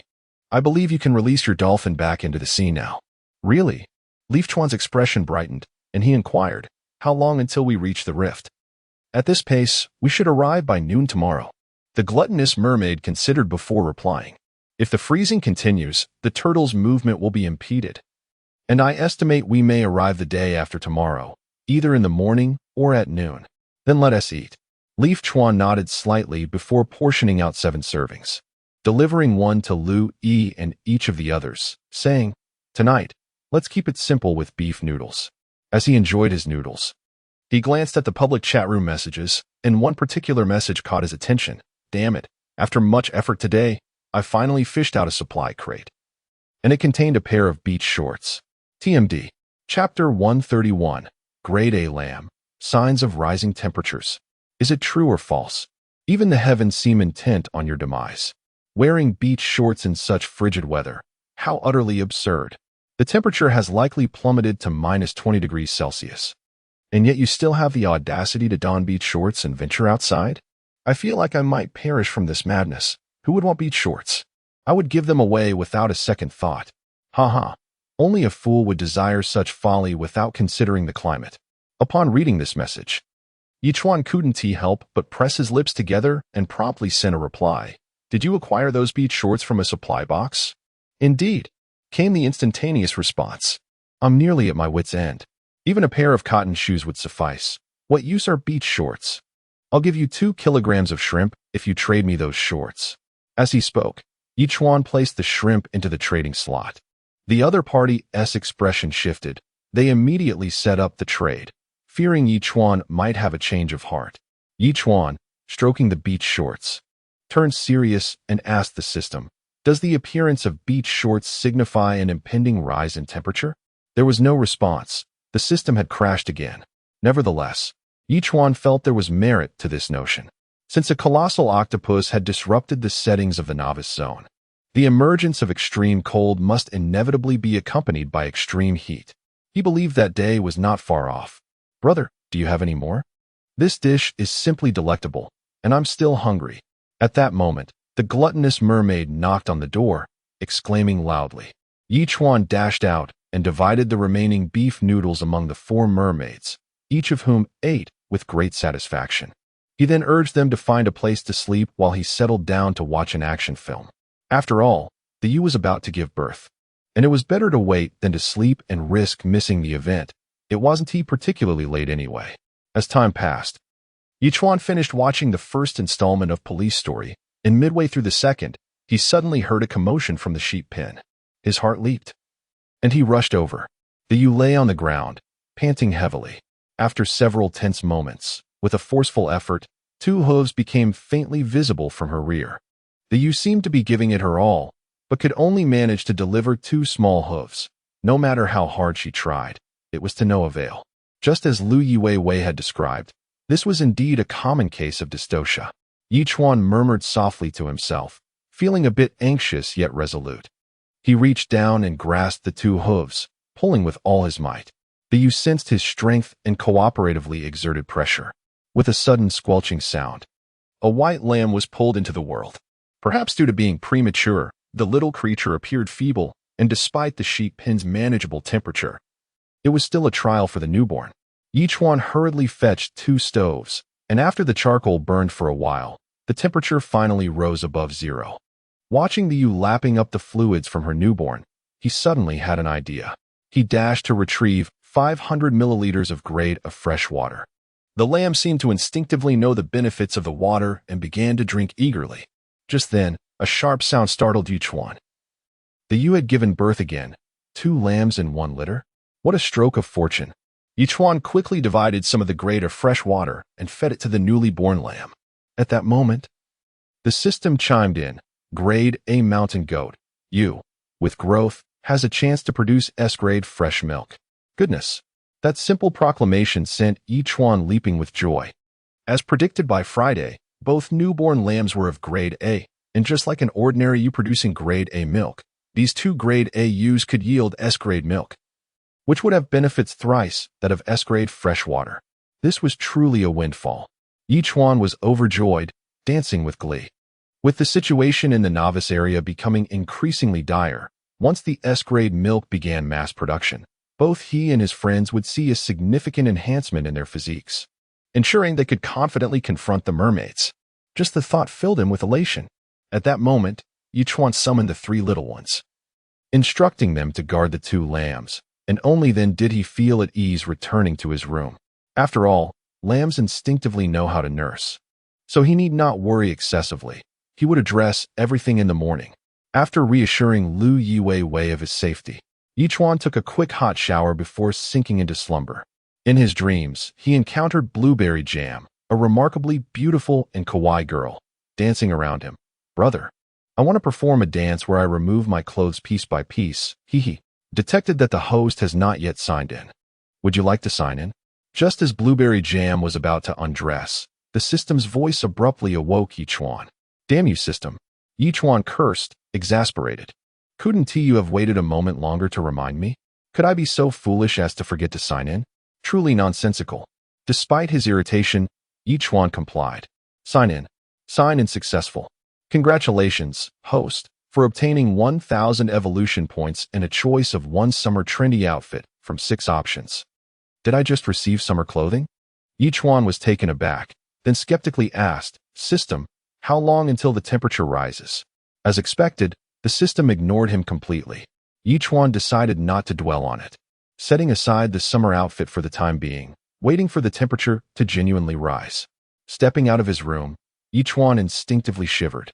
Even in his super warm clothing, he still felt a chill.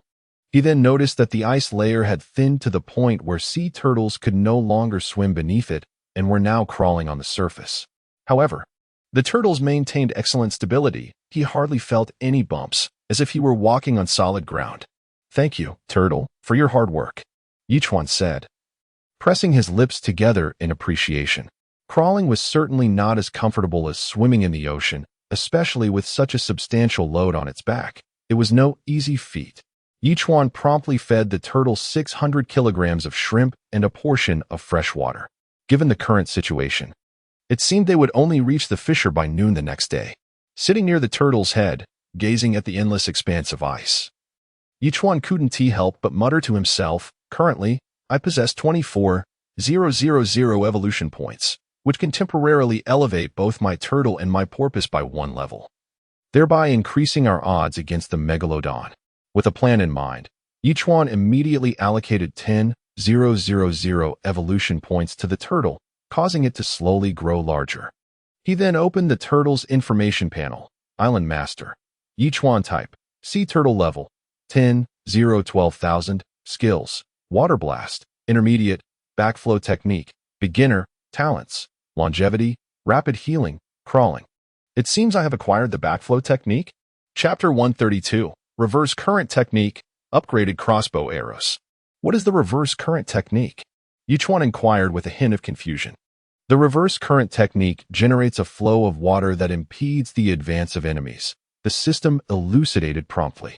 At the basic level, it has a cross-section width of 5 meters, a water flow thickness of 2 meters, and a velocity of 10 ms. Is it really that detailed? Chuan exclaimed in astonishment. In simple terms, when a sea turtle engages in combat, employing the reverse current technique creates an immense flow of water that pushes the adversary away. To continue the fight, the enemy must overcome the significant resistance of this water current. This skill is quite commendable. It should synergize well with the Dolphin and Appos' echolocation interference. Furthermore, the evolution points gained per level have increased from 1,000 to 2,000, making upgrades slightly more challenging, yet it is not a significant issue. Subsequently, Chuan allocated 5,000 evolution points to the Dolphin, which gradually increased in size. Currently, the Dolphin has reached a length of 3 meters, its streamlined body appearing exceedingly graceful. At this moment, its injuries have fully healed, and although the channel does not allow for joyful swimming, the thrill of upgrading has made it leap joyfully out of the water. Chuan smiled as he accessed the Dolphin's information panel. Name, Dolphin Friendliness, 100 level, 10 evolution points, 6,000 skills, echolocation interference, intermediate. Absolute impact, intermediate. Talent, deep dive, 1,800 meters. Note, absolute impact allows the Dolphin to strike with its head, delivering an intermediate impact equivalent to 2,000 pounds of force. Echolocation interference can launch sound wave attacks within a 100-meter radius, disrupting the actions of opponents. Neither the skills nor talents have increased, yet the enhancements to echolocation interference, absolute impact, and deep dive are certainly consoling. The Dolphin has completed its upgrade. Congratulations to the host for the contract beast reaching level 10 and receiving an upgrade gift pack. Would you like to open it? At this moment, the system's voice resonated. Chuan's expression shifted, filled with anticipation. Open. Opening upgrade gift pack. Please wait. Congratulations. The host has received 1,000 growth points, 10 cornmeal buns, 6 A-class oranges, and 1 weapon enhancement card, applicable only to small weapons, capable of doubling weapon power. A weapon enhancement card? Chuan's expression brightened. This is precisely what he requires. However, he felt a tinge of indecision regarding which weapon to enhance. His primary weapons are a large knife and a rotating crossbow. The large knife is currently quite effective, while the rotating crossbow could always benefit from an upgrade. Ultimately, Chuan decided to enhance the rotating crossbow, promptly applying the weapon enhancement card to it. In an instant, the crossbow emanated a soft glow. Although it appeared unchanged, Chuan distinctly felt its weight had increased by approximately 2 pounds, and each bolt felt noticeably heftier. He aimed at a boulder 20 meters away and pulled the trigger. With a series of thuds, 8 bolts pierced through the boulder, over a meter thick, continuing for nearly 8 meters before embedding themselves in the ground. The boulder now bore 8 holes, each a centimeter in diameter, presenting a peculiar aesthetic. Wow, impressive! Chuan murmured to himself, delighted. Previously, the upgraded crossbow could only embed bolts into tree trunks without penetrating. Now, it could even pierce stone, indicating a power increase far beyond mere doubling. Ecstatic, Chuan felt a renewed sense of confidence in facing the great white shark. After all, even if it is a hidden quest, 2 solutions are provided. If transporting it to the foreign zone proves impossible, then sending it to its demise is the only option. Hey, you're up early.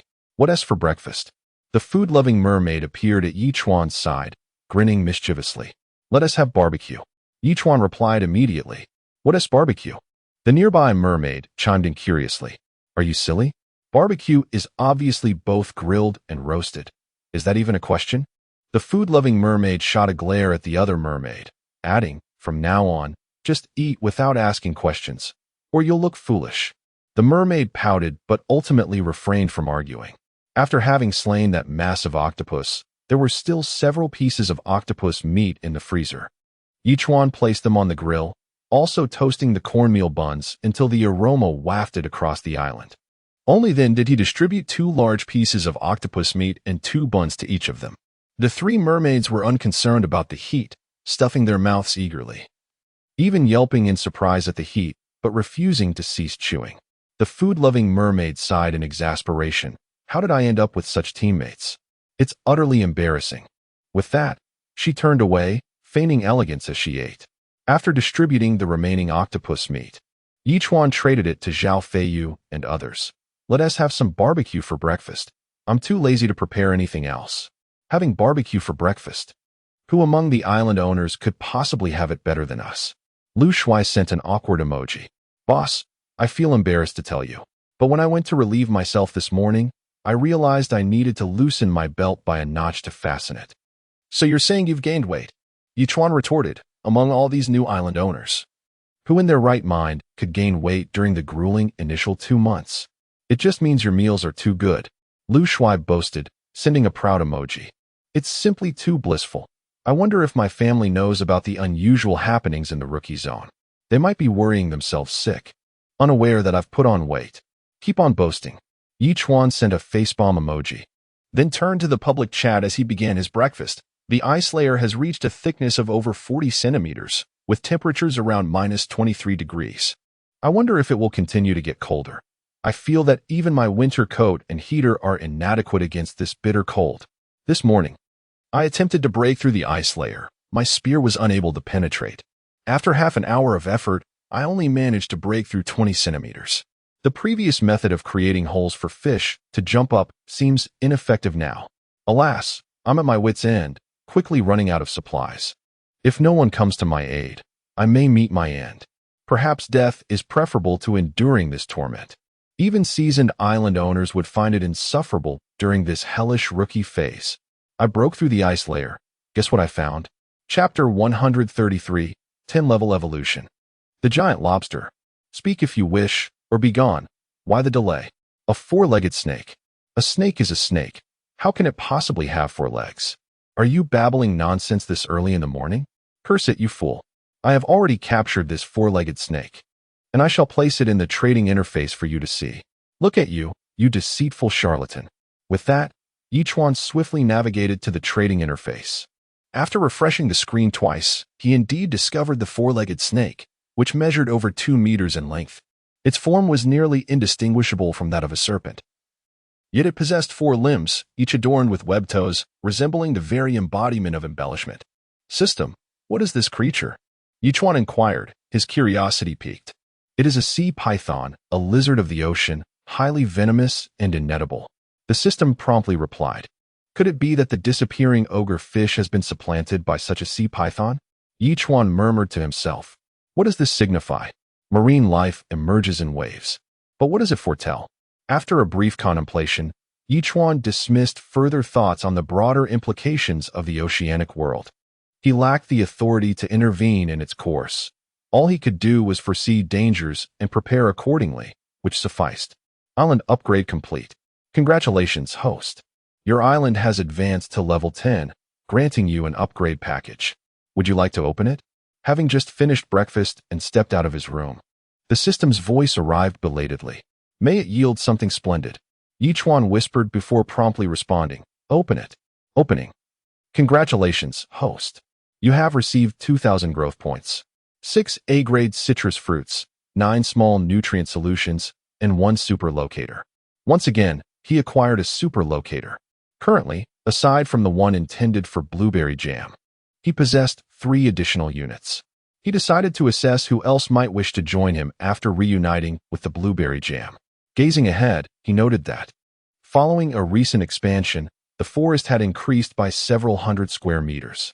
The lush greenery now spanned approximately 3,000 square meters, with the tallest trees in the center reaching heights of over 30 meters, making them the second tallest grouping on the island, surpassed only by a small mountain that had grown to over 40 meters. I wonder if the additional 500 square meters has given rise to some larger creatures within the forest, Chuan pondered, turning to climb atop the small mountain. At this moment, the mountain measured around 100 meters in length and 45 to 46 meters in height, astonishingly twice the height from when it was at level 9. Its growth rate was nothing short of remarkable. Meanwhile, the spring on one side had expanded at least twofold, with a clear stream gushing forth, as thick as an adult's arm, forming a small creek that flowed into the sea. Despite the spring's modest size in Chuan's eyes, the ocean's surface was frozen, rendering the automatic water pump temporarily inoperative. The previously stored freshwater was nearly depleted, as the water from the ditch could not be utilized due to the presence of dolphins. After a moment's consideration, Chuan decided to connect the previously linked pipe from the ditch to the mountain's base, directing the spring water into the large barrel that had once held treated tap water. This eliminated the need for seawater conversion, allowing all water usage to rely solely on spring water. The tap water barrel also had storage capabilities, achieving 2 objectives at once. He believed that once the island underwent another evolution, he could entirely forego the seawater treatment device and rely exclusively on spring water, a delightful prospect. Observing the fruits of his labor, Chuan could not help but express genuine appreciation. Brother, what's for lunch? At that moment, the gluttonous mermaid approached. Hadn't we just finished breakfast less than an hour ago? Why the eagerness for lunch? Chuan was taken aback. How could I not be? I have never tasted such delectable food before. I am utterly captivated. The gluttonous mermaid chuckled, adding, besides, we are to battle the great white shark tomorrow at noon. We must indulge ourselves with a few hearty meals. Indeed. Chuan nodded. Let us prepare snake stew. We still have some stock of that patterned python, along with fatty pork and the lychee fungus traded from Lu a few days ago. Absolutely delicious. Anything you cook will be scrumptious. The gluttonous mermaid replied cheerfully, "And what about those seeds? Can we eat those as well? The seeds are not yet prepared, but rest assured, you will have a chance to enjoy them before our battle tomorrow." Chuan declared, then instructed, "You four, advance a few kilometers and break open a large patch of ice. I need to return the dolphins to the sea." "Of course," the gluttonous mermaid responded, rallying the 3 sunbathing mermaids to move forward. Chuan proceeded to toss the seeds, water, and spices into a large pot and began cooking. He opted for a method that would infuse the seeds with flavor, though it required time: 20 minutes of boiling, 20 minutes of steaming, followed by a gentle stir-fry to achieve the perfect taste. During this interval, Chuan prepared half a kilogram of fatty meat, 20 kilograms of snake meat, and cleaned the lychee fungus, placing all the ingredients aside for later use. This time, the snake stew would be enhanced with scallions, ginger, garlic, and spices, elevating its flavor to new heights. As preparations concluded, the sea turtle arrived at the vast ice hole created by the 4 mermaids. In merely half an hour, they had carved out a space over 20 meters long and several meters wide, truly a natural laborer. Chuan swiftly carried the dolphin back into the ocean, and upon entering the sea, the dolphin squealed excitedly before darting rapidly into the depths. After such a long period of confinement, it was imperative to revel in freedom. With such a large ice hole, a net could be cast. Perhaps they would net some treasures. As he watched the sea turtle about to cross the ice hole, Chuan murmured to himself and dashed to Turtle Island. Just as the turtle crossed the ice hole, he pressed the button to deploy the net. In an instant, the massive fishing net shot into the hole, and Chuan called out to the gluttonous mermaid to assist in pulling it quickly. "Let us hope it is not those 4-legged snakes." Chuan inhaled deeply, whispering to himself. Minutes later, the net was drawn up. To his astonishment, it was filled with over 20 centimeters of deep brown creatures, resembling aliens. The system promptly provided an answer: 658 giant lobsters, 32 king crabs, and 11 sea pythons. "By heavens, we have secured a feast for dinner. Allow me to treat you all to a seafood delicacy." Chuan felt a surge of excitement but added, however, "Please discard those 11 sea pythons. They are venomous and inedible." Certainly. Upon hearing of the impending feast, the 4 mermaids immediately sprang into action. Yet, Chuan's brow furrowed momentarily as he caught sight of a metallic object glinting among the lobsters. It appeared to be a shell. Chapter 134, Torpedo. The Last Supper, measuring 2 meters in length and 24 centimeters in diameter, the object resembled an artillery shell. Chuan immediately attempted to relocate the shell, only to discover its considerable weight, estimated to be over 200 pounds. He cautiously placed it aside and inquired, "System, what type of shell is this?"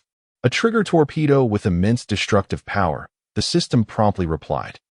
Chuan realized that the sudden appearance of this torpedo was likely due to the submarine's encounter with the colossal shark.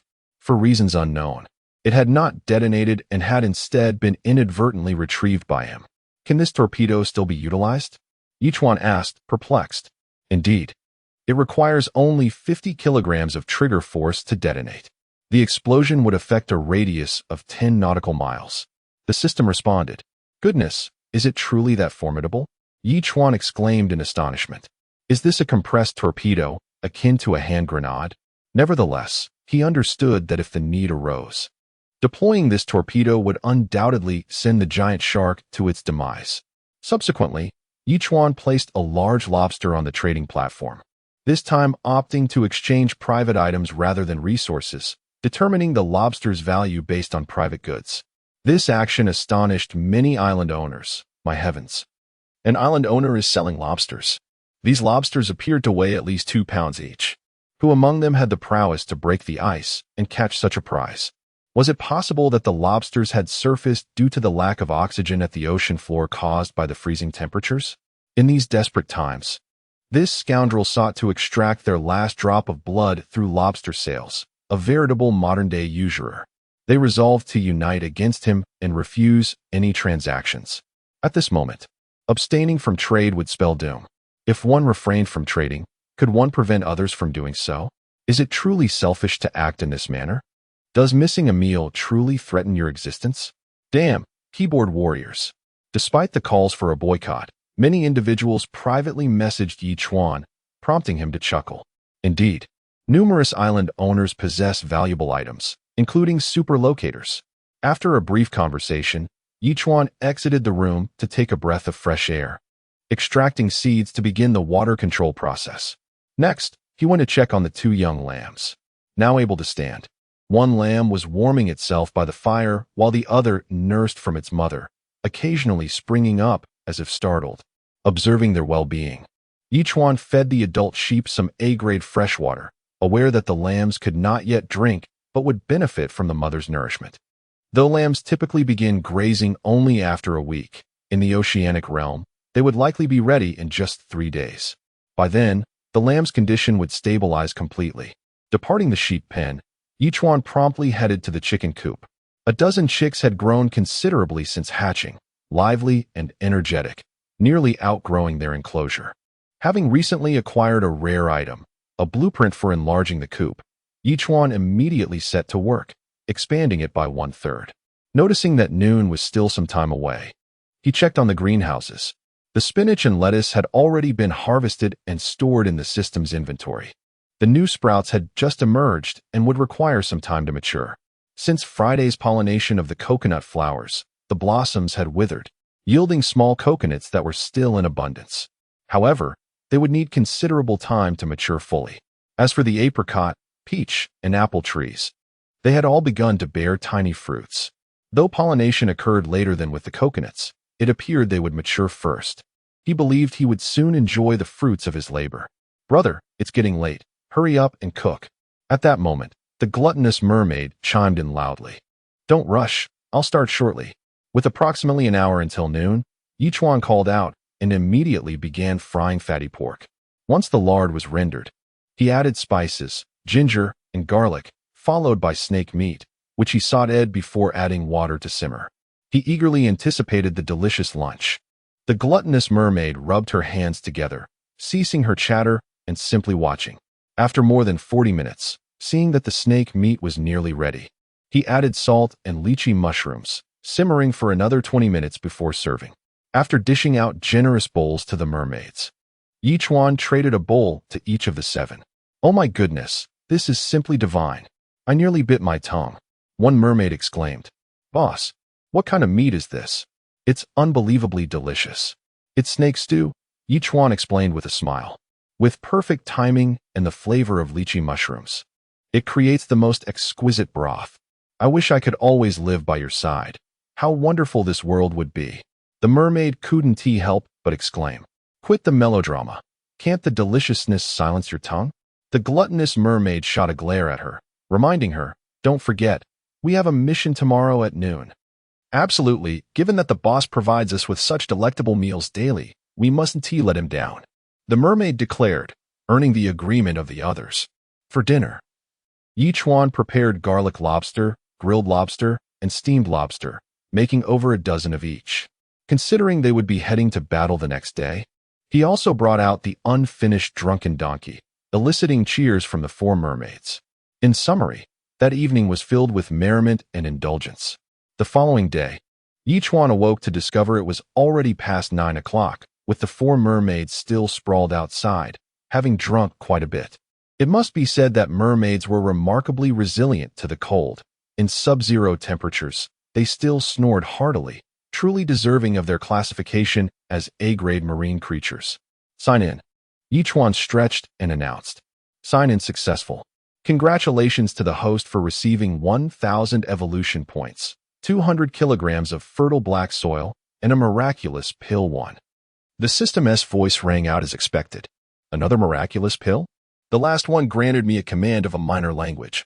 I wonder what surprise this one may bring." Chapter 135, Satiated and Ready for Action. Immediately, Yi Chuan swallowed the small pill. This time, he felt a warmth coursing through his body, an experience absent in his previous attempt. After 5 minutes, the system's voice resonated with a congratulatory tone. "Congratulations, host." Agility increased by 50. Yi Chuan's expression shifted with surprise. Agility differs from mere speed. To put it simply, Speed pertains to how fast one can run, while agility relates to quicker reflexes, which undoubtedly plays a decisive role in combat against foes. The prospect of obtaining such a significant boost in agility just before confronting the formidable great white shark was exhilarating. Chuan chuckled to himself.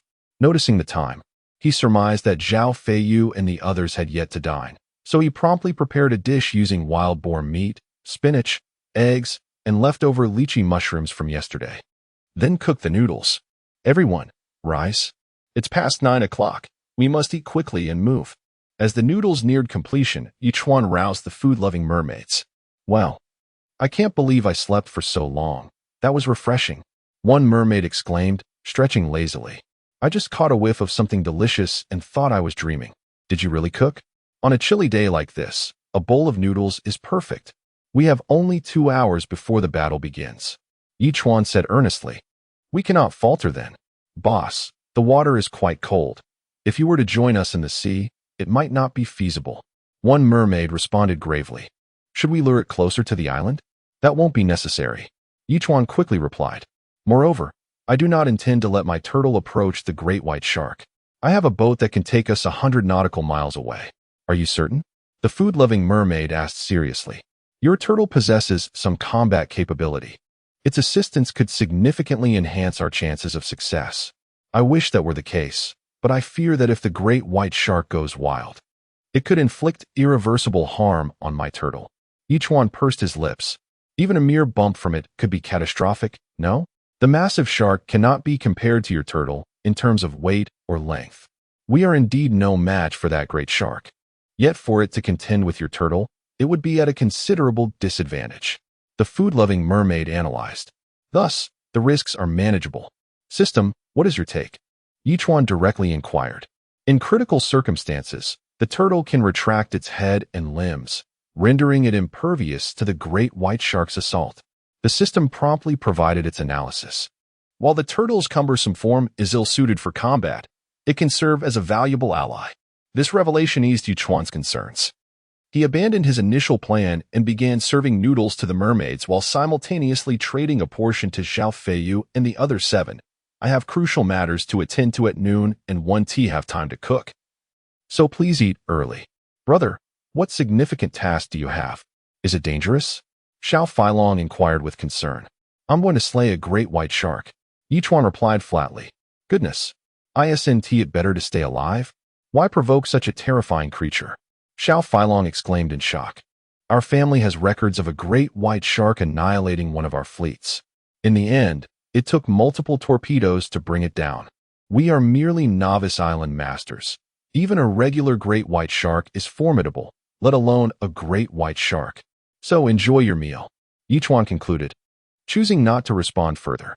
Currently, he found himself with 13,000 evolution points, just enough to elevate all 3 of his small companions by 1 level. After all, they would be facing the vicious great white shark, and perhaps this elevation would yield a decisive victory. Without delay, Chuan allocated points to each of the 3, observing subtle changes in their forms. He then opened their information panels.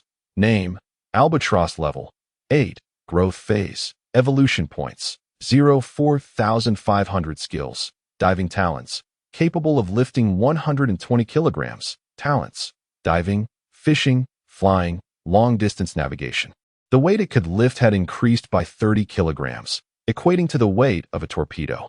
If he could successfully lure the great white shark to the surface, the albatross could strike it with a torpedo, potentially concluding the ordeal. However, all his prior assumptions hinged on the uncertainty of the great white shark's strength. The feasibility of his plan would ultimately depend on real-world execution. Albatross upgrade complete. Congratulations, host. Your pet has leveled up to level 8 and received an upgrade package. Would you like to open it? Chuan contemplated as the system's voice chimed thrice. Open all. He instructed. Congratulations, host. You have received 1,000 growth points, 10 wooden planks, 9 metal sheets, and 2 solar heating blankets. Congratulations, host. You have received 1,000 growth points, 5 plastic sheets for glass sheets, and a choice of 1 lady's winter coat. Congratulations, host. You have received 1,000 growth points, 7 metal sheets, 3 stones, and 4 pounds of cornmeal. The previous solar heating blanket had been given to Blueberry Jam, and now 2 more had arrived, along with a lady's winter coat. What a peculiar item. Without hesitation, Yi Chuan distributed the solar heating blankets to Lu Yi and Lu Yuwei, while the winter coat went to Liang Hongying, saying nothing further before heading to where the turtle was.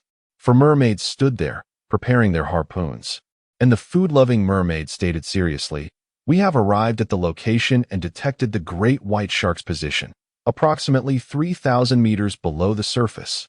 I have a giant automatic fishing gun here that can track targets, but its range is limited to 2,000 meters. You must lure it to waters above that depth," Yi Chuan commanded, handing the food-loving mermaid the super tranquilizer gun. "This tranquilizer gun must be fired at the great white shark. We simply need to hold out until it succumbs to sleep, and victory will be ours." "Understood," the food-loving mermaid affirmed, and the 4 jumped into the pre-dug massive ice hole. Yi Chuan promptly affixed the giant automatic fishing gun to the turtle's shell, donned his swimsuit, and began operating the fishing gun. Approximately 5 minutes later, a massive image appeared on the display screen, with 2 smaller images in front, likely the great white shark pursuing 2 mermaids. Yi Chuan quickly set the shooting target and pressed the button.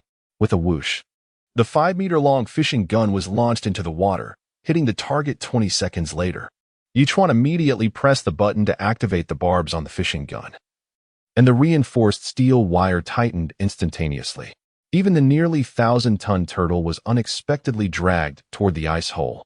Chapter 136, The Battle with the Megalodon, A Dire Situation.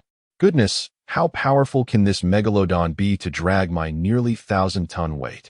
Yi Chuan muttered in disbelief, unable to accept this reality. Truly worthy of being a prehistoric creature, it is extraordinarily formidable. Splash! At that moment, the gluttonous mermaid leapt from the water, her expression somewhat grim. "Brother, do you have any more tranquilizer darts?" "None left. The dosage wasn't sufficient," Yi Chuan replied skeptically. "I'm sorry. Just as I was about to stab the shark, your harpoon hit its tail," the gluttonous mermaid explained awkwardly.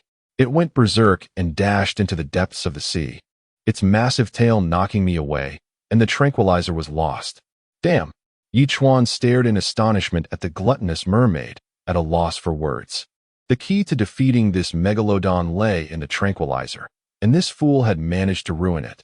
They would have been more reliable than this. "System, can you provide me with another tranquilizer dart?" Yi Chuan said, holding his breath. "Otherwise, we might not stand a chance against that beast." The system remained silent, indicating that it was unlikely.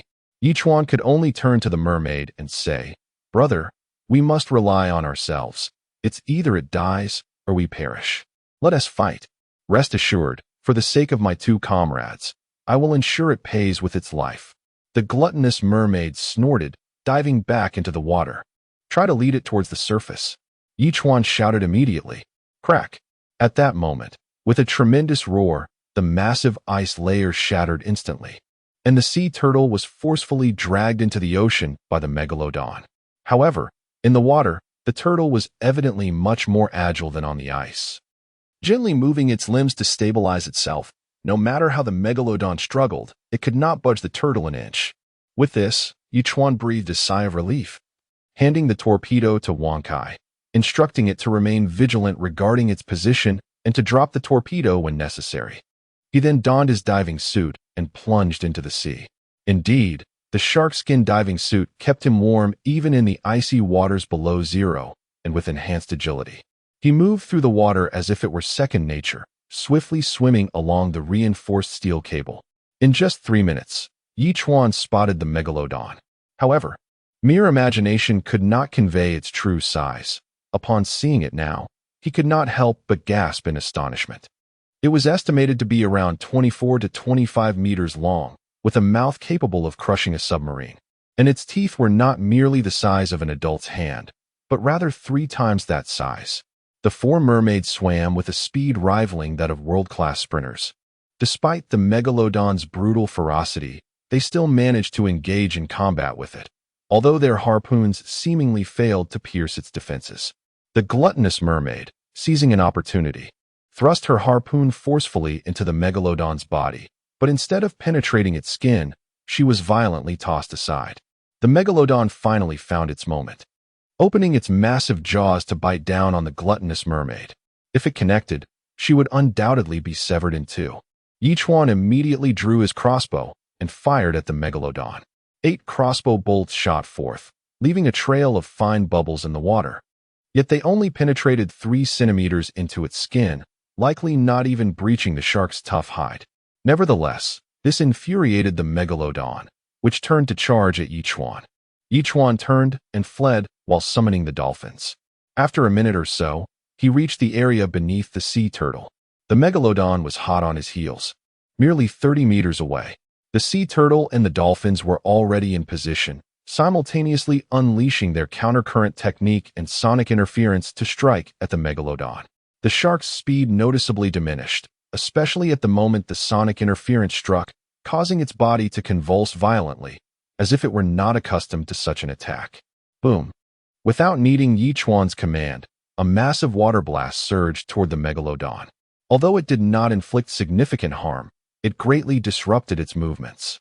Simultaneously, Chuan brandished his large knife, channeling all his strength into a downward strike aimed at the megalodon's head. Just as the megalodon recovered from the dolphin's interference, it spotted Chuan, who looked as insignificant as a sardine, and disregarded him entirely, opening its jaws wide. Damn! Even underwater, Chuan could not help but exclaim. Who would have thought the megalodon would recover so quickly? He had intended to strike its head, but instead, his knife struck between its 2 massive teeth. Blood gushed forth, and the megalodon thrashed violently. Chuan, not daring to delay, withdrew the knife and retreated before its jaws could close. It was clear that the megalodon was genuinely enraged. Despite the dolphins and the sea turtle employing the countercurrent technique again, it charged relentlessly toward Chuan, intent on tearing him apart. Meanwhile, the 4 mermaids had regrouped and charged once more at the megalodon. While their harpoons could not breach its defenses, they had found a weakness: the wound on its tail. Blood was slowly seeping from that injury, and the harpoons easily pierced the wound, causing the megalodon to writhe in pain and quickly twist to bite at the mermaids. Chuan swiftly burst through the water's surface and approached the massive automatic fishing gun, pressing the retrieval button. The engine whirred to life, pulling on the reinforced steel cable. The megalodon had already bitten down on one mermaid's tail, its immense biting force tearing her in two. Just as the megalodon lunged again, the steel cable yanked it toward the surface, inciting further rage. It thrashed its tail, trying to shake off the fishing gun. Chuan, however, complied with its wishes, disabling the barbs, allowing the megalodon to easily break free. Little did it know, Chuan pressed the button again, sending the fishing gun back into the ocean. Although it had recently struck the megalodon's tail, it did not hinder its movements. Chuan's plan was to hit the shark's belly or head to significantly restrict its actions. Meanwhile, the dolphins charged toward the megalodon once more, unleashing sonic interference to disrupt the shark, thereby aiding the fishing gun's assault. Despite the megalodon's speed diminishing considerably, it still managed to collide with the dolphin, sending it flying several meters away. With the interference broken, the megalodon regained its momentum, lunging at the nearly overturned dolphin with lightning speed. Chapter 137, Narrow Victory, Double Rewards. This scoundrel, I shall confront it head-on. The gluttonous mermaid gritted her teeth. Arriving in grand fashion with 6 companions, they now found themselves reduced to merely 2. In a moment of urgency, 3 mermaids surged toward the fearsome megalodon. Upon regaining consciousness, the dolphin observed the monstrous shark, now merely 20 meters away, preparing to engulf it with its gaping maw. Before such a colossal prehistoric creature, even this evolved dolphin felt a tremor of fear, momentarily at a loss for action. Yet, as the distance between them dwindled to less than 10 meters, the megalodon suddenly sensed something amiss and swiftly veered away. It had encountered this sound before. After its tail had been pierced, it was unwilling to be subjugated again. Seizing the opportunity, the dolphin rallied itself, unleashing a sonic disruption while charging headfirst into the megalodon's belly. With the distraction provided by the 3 mermaids, the megalodon, overwhelmed, lashed out with its massive tail, despite its injuries. In that fleeting moment of distraction, the harpoon arrived late. The megalodon attempted to evade, but the harpoon embedded itself deeply into its flank, with only one barb successfully piercing its flesh, while the other two remained exposed. As the shark writhed violently, it seemed on the verge of breaking free. Unaware of this precarious situation, Chuan had plunged back into the water. Witnessing the unfolding scene, he gasped in disbelief. He had not anticipated that the shot would veer so far off its intended path. Moreover, it appeared that the creature could escape at any moment. It seemed a second attempt was necessary. Chuan muttered to himself, resolving to swim back to shore, only to discover that the megalodon had fixated on him. Abandoning the dolphin and mermaids in pursuit, Chuan furrowed his brow and summoned all his speed, yet the megalodon was as swift as lightning, reaching him in mere seconds. Its gaping maw poised to strike. Holding his breath, Chuan propelled himself off the megalodon's snout at the last moment, narrowly evading the attack, and swiftly turned to swim in another direction. Although the megalodon lacked the agility of Chuan due to its massive size, it quickly adjusted its angle and resumed its relentless chase. Grasping the dolphin's tail fin, Chuan was whisked away into the distance, swimming nearly 7 or 8 nautical miles before they finally halted. The megalodon, in its fervent desire to annihilate Chuan, had torn apart the massive automatic harpoon gun, leaving a trail of blood in the water. In disbelief, Chuan murmured, "How can you withstand this?" He pressed his body against the icy surface beneath the water and retrieved his spinning crossbow, unleashing 8 bolts into the megalodon's skull. Having dominated the oceans for over 40 years, the megalodon had never been so battered, especially with the grievous wound on its side, which nearly drove it to madness. The 8 bolts became the last straw that broke its resolve. Then, the megalodon went berserk. It opened its gaping maw and charged recklessly at Chuan. Already holding his breath, Chuan darted aside just as the megalodon was about to collide with him, grabbing hold of the dolphin's tail fin once more, and sped away from the chaos. With a thunderous crash, the more than 40-centimeter thick ice layer shattered in an instant, and a third of the megalodon's body burst forth from the surface, just in time to witness a slender object descending from the sky, crashing onto its head. Boom! In the next moment, the explosion reverberated across nearly 100 nautical miles of ocean, shattering the ice within a 5 to 6 kilometer radius, sending massive waves soaring skyward. The megalodon bore the brunt of the impact, plunging rapidly into the depths. Beneath the surface, the terrifying shockwave rippled outward. And even as Chuan was dragged 5 nautical miles away, he still felt the violent tremors. Thankfully, both he and the dolphin had escaped far enough. Otherwise, they too would have suffered severe injuries.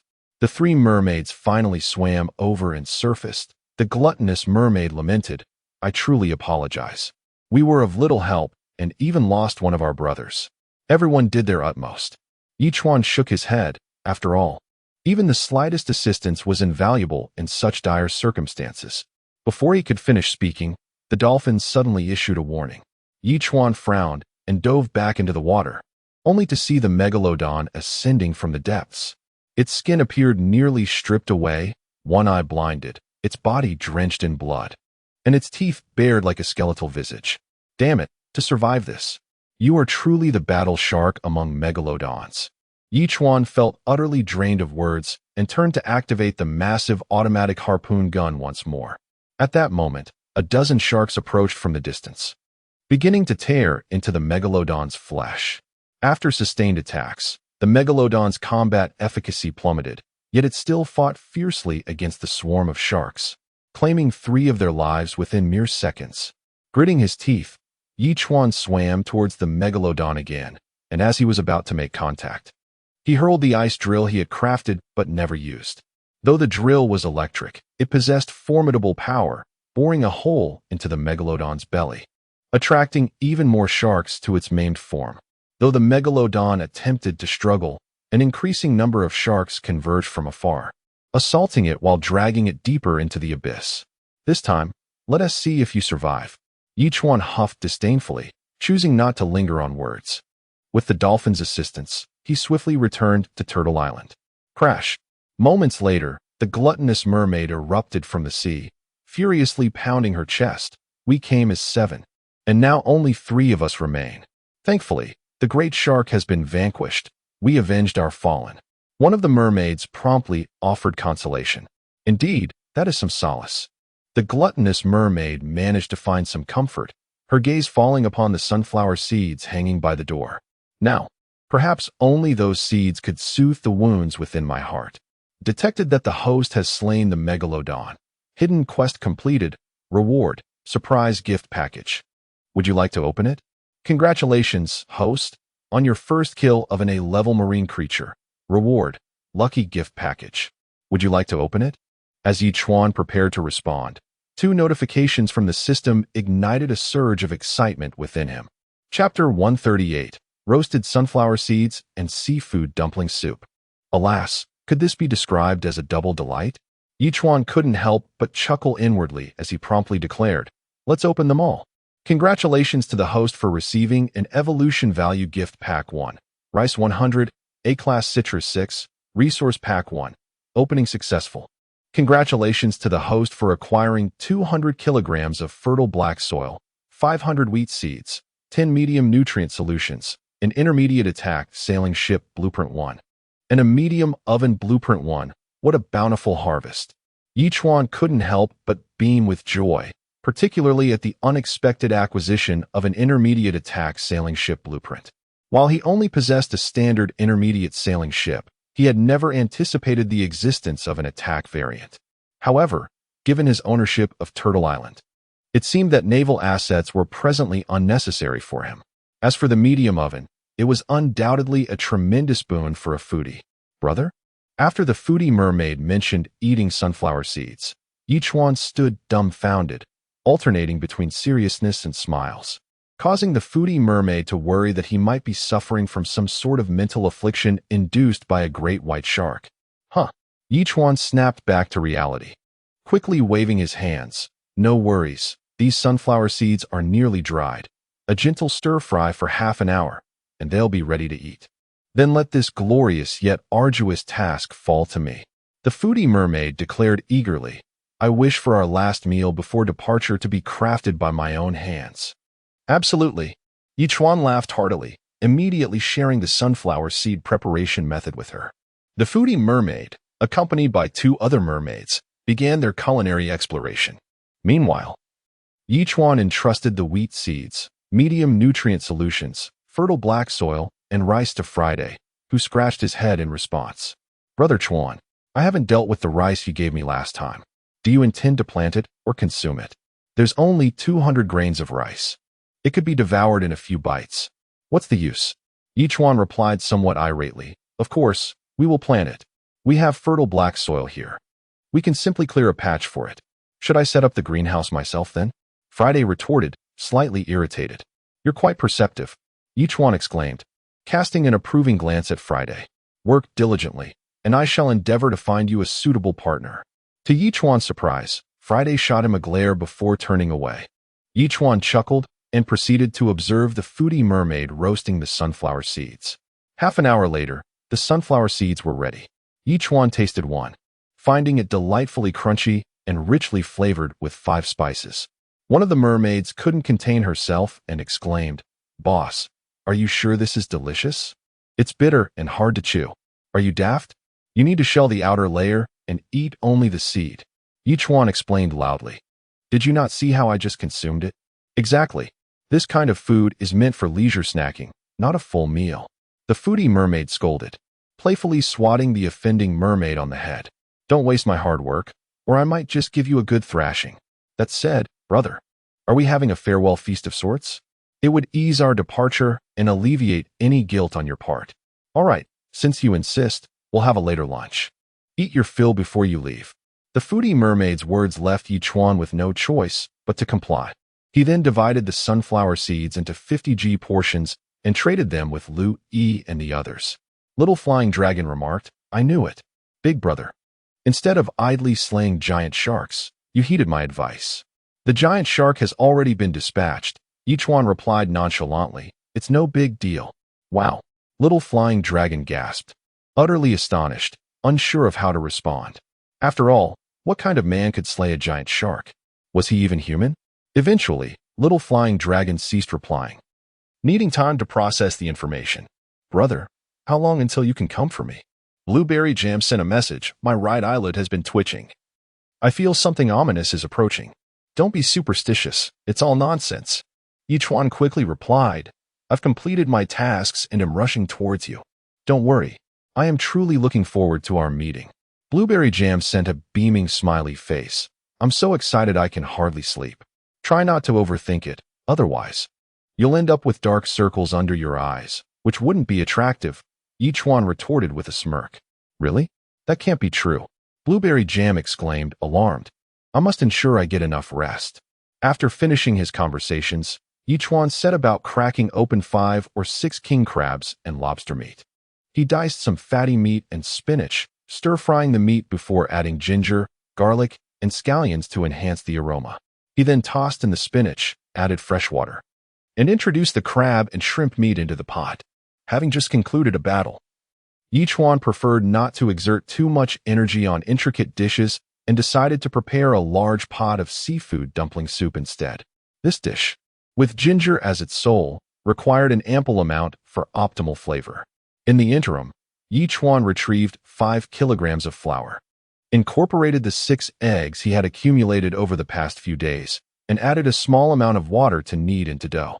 Once the water boiled, he pinched off small pieces of dough and tossed them into the pot.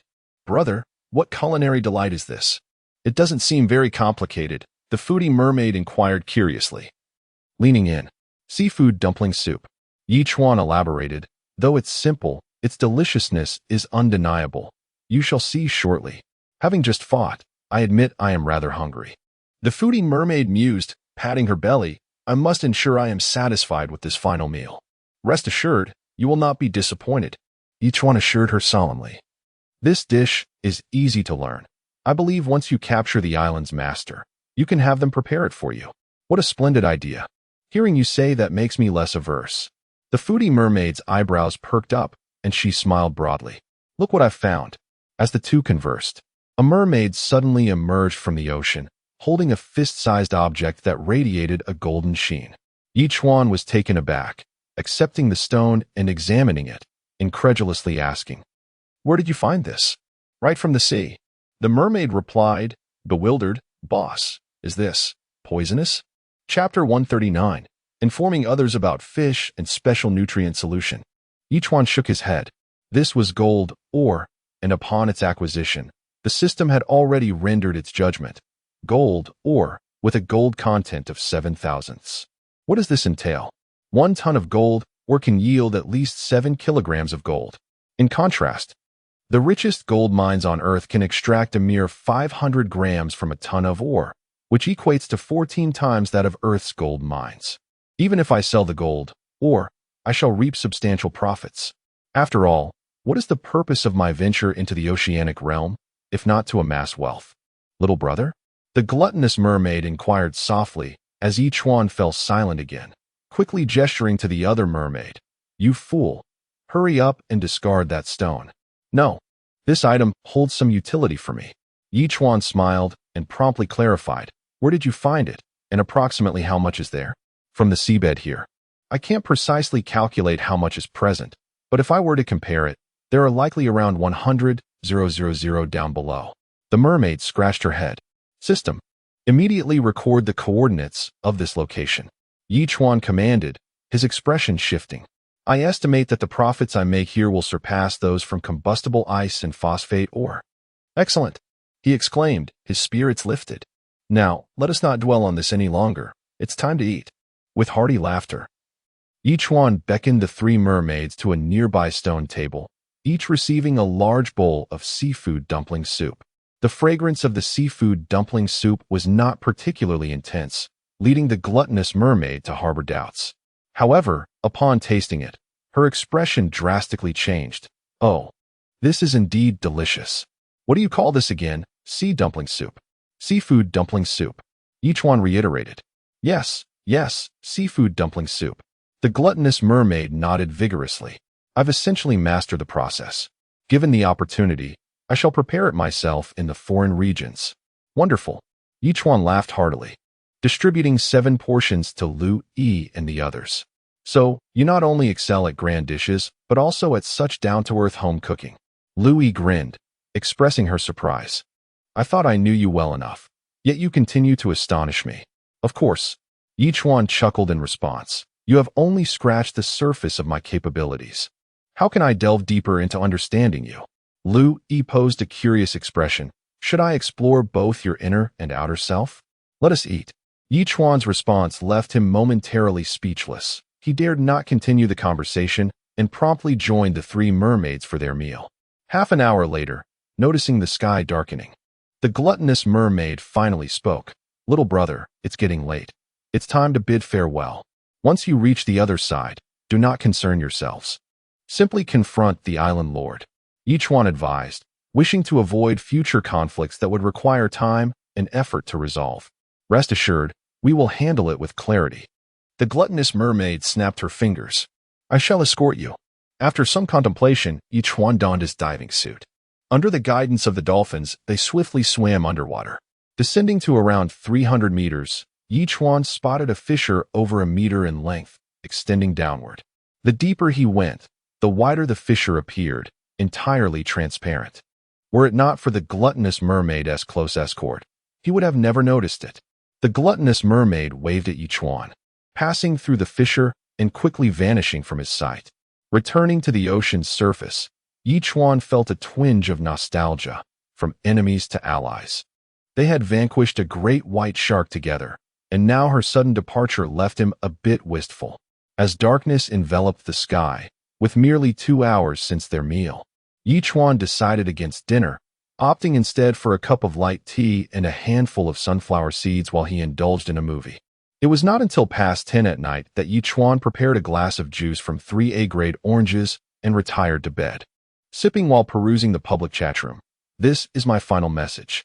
I was bitten by a 4-legged snake. My body is swollen at least twice over, and I doubt I will survive the night. Is the 4-legged snake venomous? I was planning to break the ice and catch a few. Isn't that obvious? Even the man-eating fish had someone selling them, yet no one markets the 4-legged snake. Surely you understand what that implies. Can we focus on the main point? This young man is on the brink of death. If anyone has an antidote, why not come forward and help? Saving a life is worth more than building a 7-story pagoda. Come on, do you really think there is compassion in a place like this? You're dreaming. Still, I believe we should offer assistance in tough times. If you wish to help, that is your choice. We certainly want tea. Reading these messages, Chuan felt little interest, merely shaking his head slightly before finishing the juice and drifting off to sleep. Today marked the closest Chuan had come to death. Although he had recovered somewhat after consuming some S-grade freshwater, the mental fatigue soon lulled him into slumber.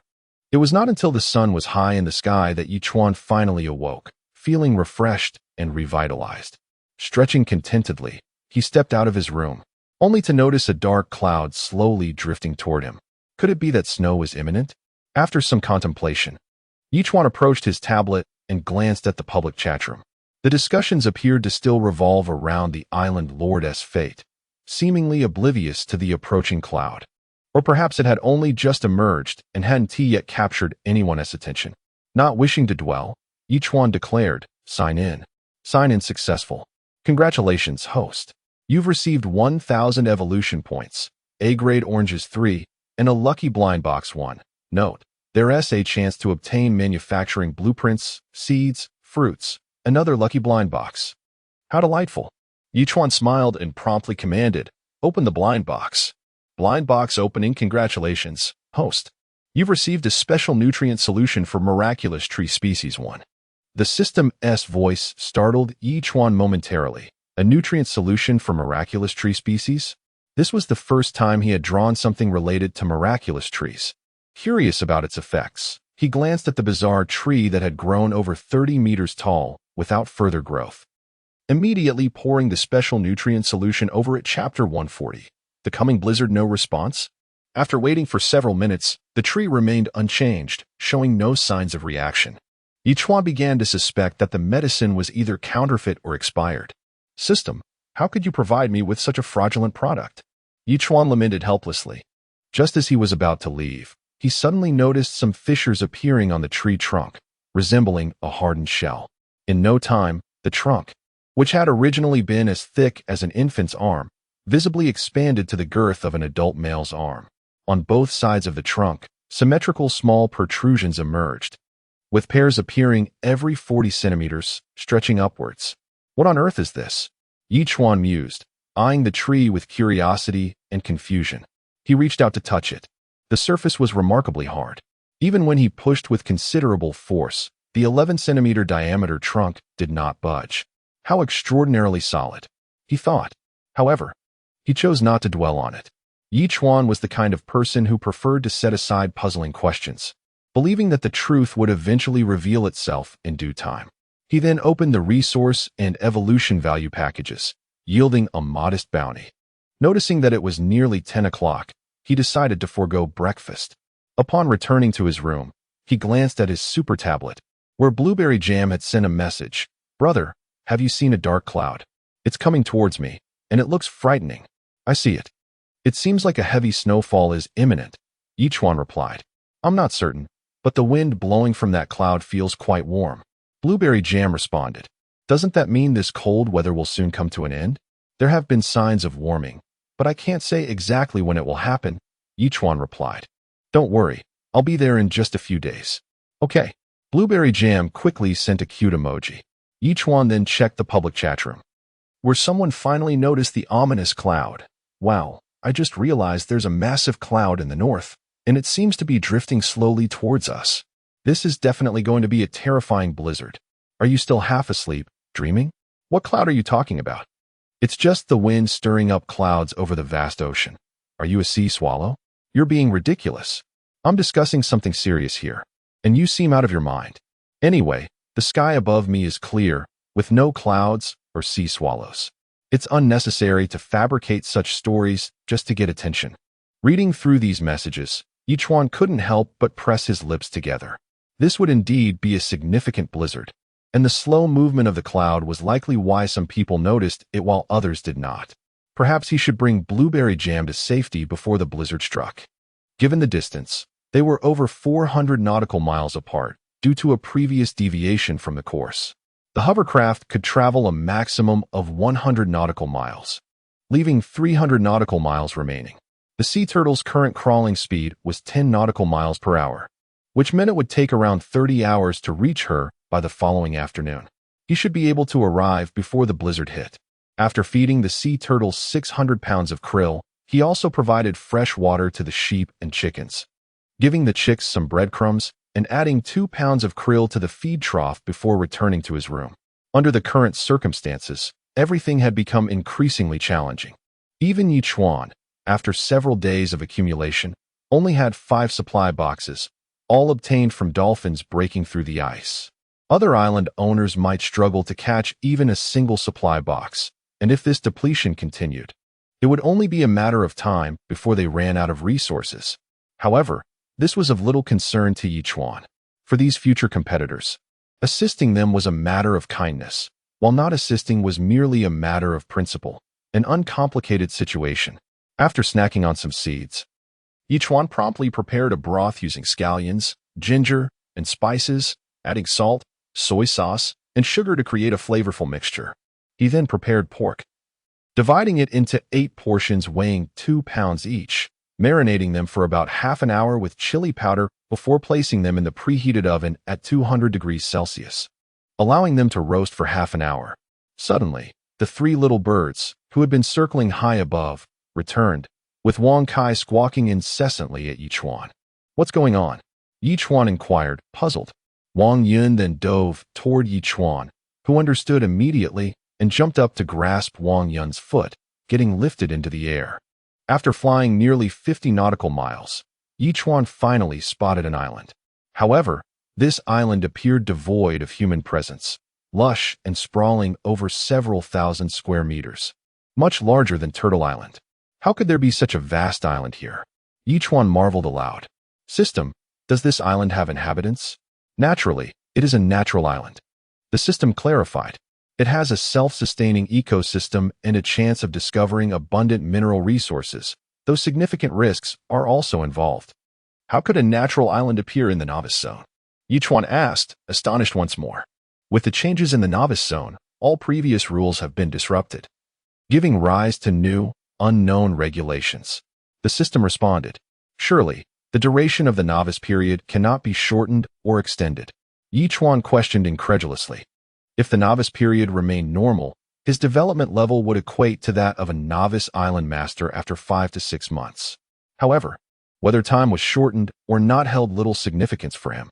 What he feared most was an extension. If the new rules deemed novice island masters as unqualified and prolonged the novice period, it would be quite troublesome, as the novice zone was entirely isolated, impervious to even artificial interference. Would that not leave only a handful of novice island masters remaining? If he could establish contact with that submarine, perhaps he could inform the outside world and coordinate efforts to break free from this confinement. But therein lay the problem. If he made contact, wouldn't that submarine vanish as well? Chuan contemplated several scenarios, yet none seemed viable. After all, these were the rules of the ocean world, and humanity, relying on it, could not hope to contend against it. Ultimately, Chuan decided to have Wang Yun take him back to Turtle Island, intending to formulate a plan after lunch. Chapter 141. Exploring the island and battling the Northeast Tiger. At this moment, the pork chops had been perfectly grilled. Chuan promptly squeezed the juice from the 18-grade citrus fruits he had gathered, exchanging 1 pork chop and 100 milliliters of juice for each person. It was already past 9 in the morning. We might as well finish our meal. Whether or not we have breakfast is inconsequential, and I could easily prepare my own. Zhao Feiyu replied instantly. I still have plenty of food here. It has been stored for too long and is no longer fresh, so we must expedite our consumption. Chuan responded with a hearty laugh. This juice, did you add sugar? It's so sweet. Lu Yue chimed in. Of course, I didn't add any sugar. This is pure juice from grade A citrus, which can enhance one's physique. Chuan retorted, though it's not abundant, so make do with it. Other islanders might not even have a meal, and here I am, drinking juice. I feel you are truly my savior. Lu Yue expressed with a gesture of gratitude. Without you, I would be utterly lost. Spare me the flattery. Just remember to repay me well once the beginner phase is over. Chuan replied with a toothy grin. So just accept it with peace of mind. Then I shall not be polite. Lu Yue responded with a grin of her own. After a quick meal, estimating that the sea turtle would take about 4 more hours to pass the island, Chuan planned to explore the island accompanied by the 3 companions. However, to mitigate any unforeseen dangers, Chuan sought out Friday, smilingly inquiring, Friday, farming all day? Aren't you tired? One loves their work, so it's not tiring, Brother Chuan. Friday answered earnestly. Well, there's an island ahead. I grant you a 4-hour break, and we shall explore this island together. What do you say? Chuan transitioned directly to the point. My rice hasn't adopos, tea been planted yet. I don adopos, tea have the time. Friday declined without hesitation. Friday, you really are an adopos, tea cooperative. Chuan was taken aback, patting Friday on the shoulder. I invited you to protect me. Don't you understand that? You need to realize that I am the center of it all. Without me, everything, including you, ceases to exist. Protecting me is equivalent to safeguarding yourself. But Friday scratched his head, wishing to argue further. Yet Chuan interrupted. If it comes down to it, I can find you a wife later. It's not a big deal. All right. At this juncture, Friday found it difficult to refuse and immediately agreed. After all, who could resist a beautiful wife? Thus, Wang Kai and Wang Yun led Chuan and Friday to the natural island. Friday took the lead, with the 3 companions forming a protective formation around Chuan as they ventured deeper into the island. This island, while exhibiting a gentle, inward curving elevation, had a modest slope entirely covered by forest, devoid of the external chill. The temperature fell around 12 to 13 degrees Celsius, giving off a subtly oppressive ambience. It seems like this is merely a forest, devoid of anything else, Chuan muttered softly, having already advanced several hundred meters. Apart from the chirping of birds and the occasional scurrying of small animals, there was little else to observe. Friday, do you know how to search for mineral resources? Chuan inquired after a few more minutes of walking. I have some understanding. Upon uttering these words, Friday came to a halt. Did you just find mineral resources after I asked? Chuan's expression shifted. At this moment, the three companions suddenly began chirping urgently, spreading their wings and preparing for battle, when a loud rustling erupted, and a massive figure burst forth from the dense foliage, lunging at Friday with a fierce attempt to bite his throat. A tiger. Chuan's face changed dramatically. Bang! Almost instantaneously, Friday delivered a powerful punch to the tiger's chest, catching it off guard. Yet, the tiger's massive paw still struck Friday's cheek. Friday spun in midair twice, diminishing the tiger's force, but a few faint scratches appeared on his face. The tiger, too, was quite affected, rolling on the ground and shaking its head, pacing back and forth around the two men and three birds as if searching for a flaw. This tiger measured over 3 meters in length, with a round head, short ears, and robust limbs. Its fur was sparse and light-colored with narrow black stripes that came in pairs, lending it an imposing presence. Is this a northeast tiger? Chuan pondered aloud. In today's JoJo, wild northeast tigers had long been extinct, with only 2 remaining in a single wildlife sanctuary. To encounter one here was indeed unexpected. Friday, this tiger is ferocious. You must be cautious. Chuan warned in a hushed tone. Brother Chuan, I have some knowledge of martial arts, Friday replied, tilting his head slightly. The northeast tiger, having been on the lookout for weaknesses, finally launched another attack, pouncing once more at Friday's throat. Chuan furrowed his brow, preparing to use his spinning crossbow arrows, but Friday had already leaped into the air, executing a side kick with tremendous force aimed at the tiger. The tiger, however, abruptly retracted its pounce, swiping at Friday's thigh. Friday struck the tiger's head, yet the tiger's paw landed on Friday's calf, producing a metallic clang. While the tiger was sent reeling by the kick, the long tail of the tiger swept around, ensnaring Friday's body and, using the momentum from its turn, flung him several meters away. Just as the tiger landed, it crouched low and charged at Chuan. This beast is remarkably intelligent. It has realized that Chuan is the core of Friday and the three companions. As the saying goes, to catch a thief, one must first capture the king. It is targeting Chuan. The three companions shrieked and lunged at the tiger, yet its sheer strength rendered them ineffective, and although Friday leaped back into action, he was a moment too late. Chuan's brow was tightly knit as he raised his hand, and 8 crossbow arrows were released simultaneously. He distinctly saw the tiger's expression change as its massive paw swiped at the rushing arrows. To Chuan's astonishment, the tiger managed to deflect the arrows at such speed. Gritting his teeth, he let out a fierce roar, his entire body leaning back as a large blade appeared in his hand, raised and aimed forward. Chapter 142. Slaying the Tiger, Monkey Wine.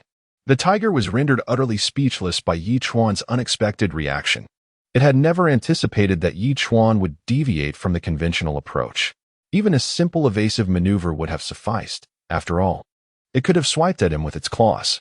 But here lay Chuan, lying down and even raising his weapon. The tiger found itself suspended in midair, with no leverage and no means of evasion, helplessly watching as the great blade sliced through its abdomen before crashing to the ground. Just as it intended to retaliate, its insides began to spill out from the gaping wound, rendering it incapable of further action. In that harrowing moment, the tiger finally experienced excruciating pain. Lying on the ground, its yellow eyes fixed intently on Chuan, it seemed to want to etch the image of the human who had bested it into its memory. With a roar that echoed its demise, it concluded its legendary existence. Brother Chuan, that was incredible, Friday exclaimed, giving Chuan a thumbs up. That tiger was truly formidable. Yet you dispatched it with such ease. Merely luck. Chuan chuckled. In a moment of inspiration, he recalled an article he had read titled Hunting in the Tang Dynasty. Though the protagonist wielded an axe, he thought to himself that using a great blade should not be vastly different. Indeed, fate had smiled upon him, allowing him to slay the tiger by mere chance. I possess only a modicum of martial knowledge, but Brother Chuan, you are the true master. Friday continued to flatter him, awestruck by his prowess. Let us move forward. Chuan smirked, quickly silencing Friday, and after a brief examination of the tiger, he stored it in the system's inventory before continuing onward. It seemed that the tiger was the most formidable creature on the entire island. Chuan soon encountered several monkeys. After dispatching 3 with his rotating crossbow, the remaining ones fled in terror. However, Friday spoke gravely. "Brother Chuan, we've struck gold." "What do you mean? Is monkey skin valuable?" Chuan inquired, his curiosity piqued. "Or have you discovered some mineral resources? Do you not smell the elusive fragrance of wine?" Friday asked. "No." Chuan shook his head. "In this desolate place, it is improbable that anyone would be hiding in the depths of the forest brewing wine. Follow me." Without further ado, Friday dashed toward a specific location, prompting Chuan to pursue him through the thicket. They soon arrived at a small hill concealed by dense foliage. It appeared that something had carved a large pit into the hill, filled with an assortment of fruits. It was only on the journey there that Chuan began to detect a deeper aroma of wine. He then noticed a narrow fissure at the base of the hill, from which droplets of liquid were seeping through the stones. The basin below was already brimming with a translucent liquid, the intoxicating fragrance of which had begun to daze Chuan. Could it be that this seemingly bottomless cavern is filled with such wine? Chuan mused incredulously. At that moment, the system chimed in. Grade A monkey wine. Consumption enhances physical constitution, dispels chill, and possesses antibacterial properties. No wonder it is monkey wine, Chuan realized, astonished that it was indeed grade A, making it exceedingly precious. Friday, guard this place and ensure that the monkeys do not take a single drop. I shall procure a container, Chuan instructed, promptly turning to dash away. 5 minutes later, Wang Kai returned with Chuan to Turtle Island.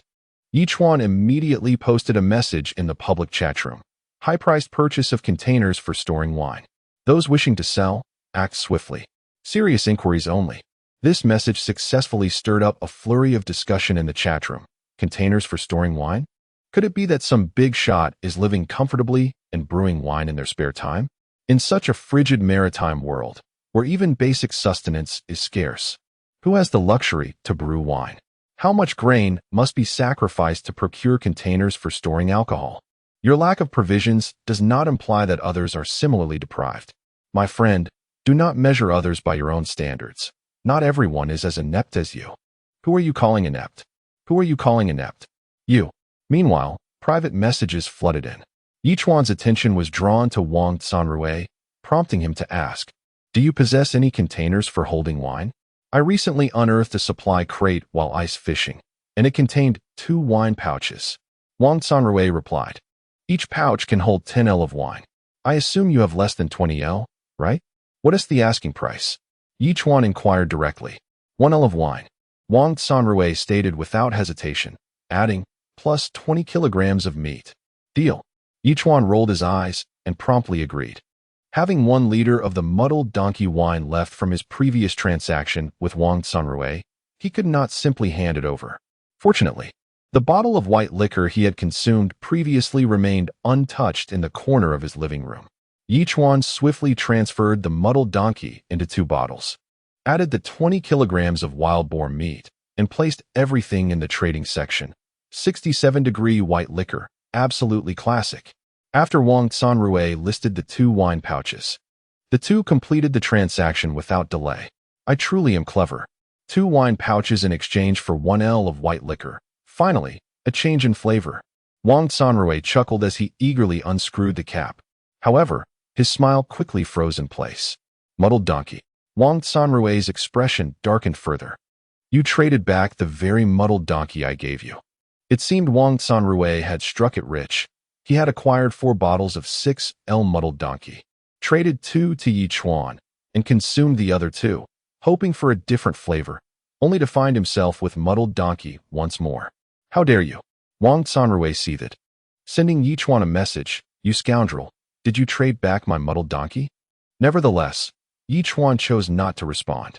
Infuriated, Wang Sanrui raised his bottle as if to smash it, but ultimately refrained, reasoning that it would be a shame to waste good liquor. At that moment, Chuan had returned to the natural island with 2 wine pouches and 2 bottles of muddled donkey. Fortunately, the monkeys had yet to discover the situation. Chuan immediately set to work filling the containers. 23L, and it's still not bottomed out. How deep is this cavern? Chuan marveled, astonished. Friday. Do you have any idea how much monkey wine remains inside? Chuan inquired. I am uncertain, Brother Chuan.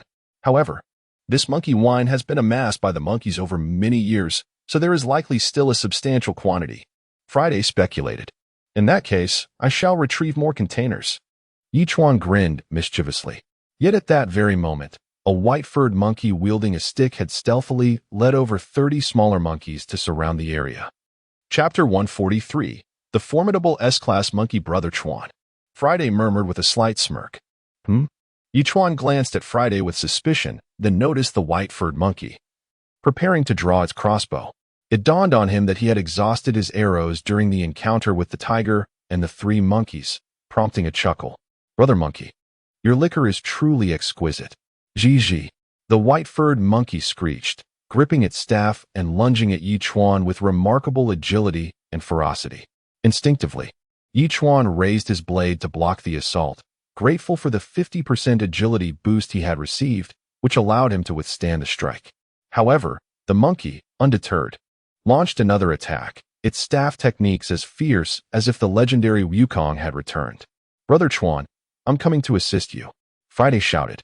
But over 30 smaller monkeys had already surrounded them, chattering and charging forward. Despite Friday's considerable strength and quick reflexes, the monkeys proved too nimble. While they couldn't harm Friday, he was equally unable to subdue them. In that moment, Chuan unleashed all his combat skills. Though he faced a monkey, he felt the creature's staff techniques rivaled even that of Cold Edge. Despite his recent improvement in combat skill, the white-furred monkey's speed was overwhelming. Without the prior agility enhancement, he would have surely been defeated. With a resounding crash, both Chuan and the monkey were propelled back nearly 5 meters after a powerful collision. Brother Monkey, we bear no ill will towards each other. The earlier incident with your 3 little brothers was purely self-defense, Chuan remarked with a wry smile. There's no need for such animosity, is there? The white-furred monkey pointed its staff menacingly at the stone cave, its eyes blazing with anger. Chuan shook his head. I merely stumbled upon this natural wine cellar and took a little. Is that truly your concern? Gigi. The monkey continued to point at the cave, its voice growing sharper. Apologies, but since it's in my possession, it belongs to me now. If we were to fight, neither of us would prevail. And in the long run, you might tire before I do. Chuan spread his hands. You see, I have 3 fierce raptors here, watching you closely. If you provoke me further, I might just have them snatch your little brothers into the air and drop them, leaving you powerless to intervene. Gigi. The white-furred monkey seemed to comprehend Chuan's words and, with a furious scream, charged at him once more, its movements even more ferocious in its wrath. Wonkai, attack. Chuan instructed with a subtle shake of his head, directing the 3 little ones. With a response, the trio dashed forward, each seizing a monkey and soaring into the sky. The white-furred monkey abandoned Chuan, swiftly darting towards a large tree, scaling it in a few agile leaps. Utilizing the tree's elasticity, it propelled itself into the air, tightly gripping its staff, and aimed a fierce strike at Wang Fu. By the heavens! Chuan exclaimed, witnessing the monkey embodying a warrior's spirit. Wang Fu, run! Wang Fu had already noticed the white-furred monkey and, as it soared from the thicket, abandoned the monkey it had been grappling with, instead targeting the incoming staff with its massive claws. Chirp! In the next moment, Wang Fu emitted a cry and swiftly veered away into the distance. Chuan's brow furrowed as he reached out, unleashing an air blast towards the white-furred monkey. Just as it completed its attack on Wang Fu, exhausted from its previous exertions, the air blast struck its back, sending it plummeting towards the thicket in a free fall. With a cold huff, Chuan gripped his blade and charged towards the monkey's landing spot, only to be taken aback as the white-furred monkey suddenly burst forth from the underbrush, its staff swinging down with renewed vigor. Is nothing wrong? Chuan gasped in shock, hastily raising his blade to defend himself, quickly realizing the truth. After all, the liquor produced by these monkeys was classified as A-grade. They undoubtedly possessed exceptional qualities. Although they couldn't defeat him, he found himself unable to subdue them either. Prolonging this deadlock would surely result in his disadvantage. Having secured the monkey liquor, there was little else he needed. The best strategy is to retreat, Chuan declared, calling out to Friday. The two made a dash for the exit, but the white-furred monkey screeched, rallying its little brothers in relentless pursuit until Chuan and Friday grasped Wang Kai and Wang Yun's feet, quickly ascending into the sky, fleeing into the distance. Zhi zhi zhi. The white-furred monkey shouted in fury, using its staff as a spear, launching it with all its might towards Chuan. Huh. Chuan's brow furrowed as he observed the staff hurtling towards him. In an instant, he reached out and caught it with his hand. Though the immense force nearly unbalanced Wang Kai, Chuan swiftly stowed the staff in his system inventory, regaining his stability and gradually vanishing into the horizon. The white-furred monkey, livid, fur bristling, howled at the sky, its gaze fixed on the direction Chuan had disappeared, lost in thought. Upon returning to Turtle Island, Chuan's heart raced with residual adrenaline.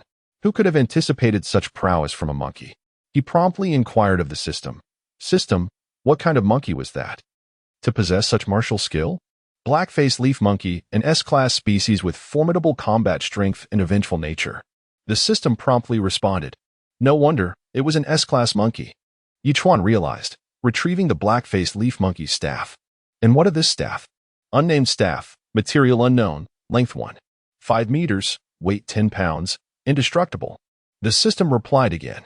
However, the fact that the system could not identify the material hinted at its extraordinary nature. It could withstand a clash with his blade, undoubtedly a remarkable object. Stowing the staff away, Chuan sought out Wang Fu.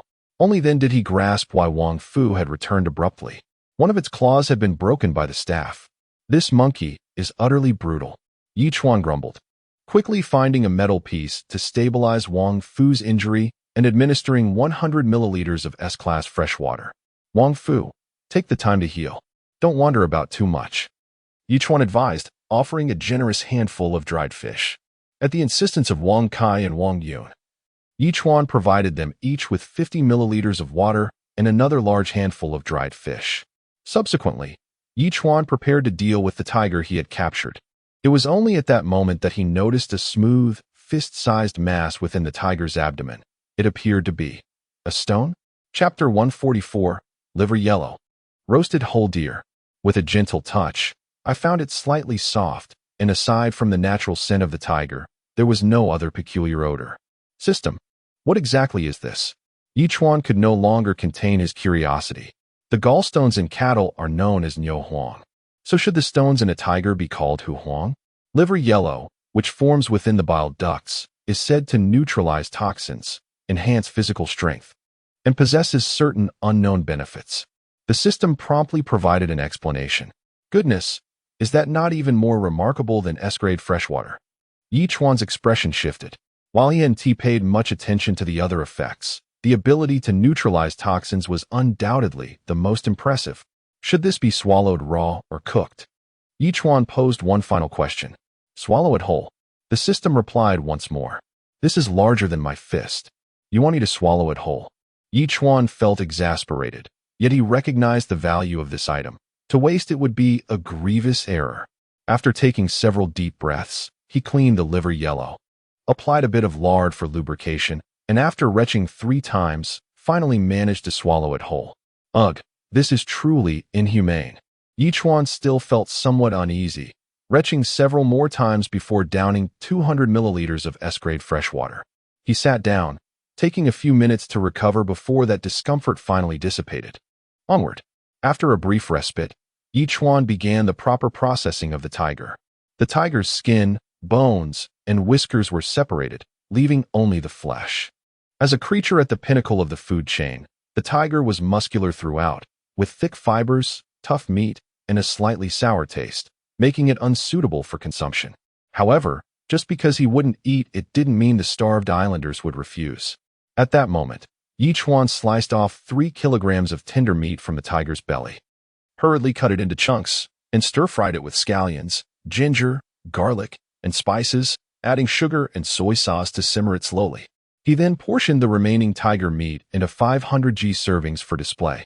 At this time, More islanders noticed the massive dark cloud, initially discussing its nature.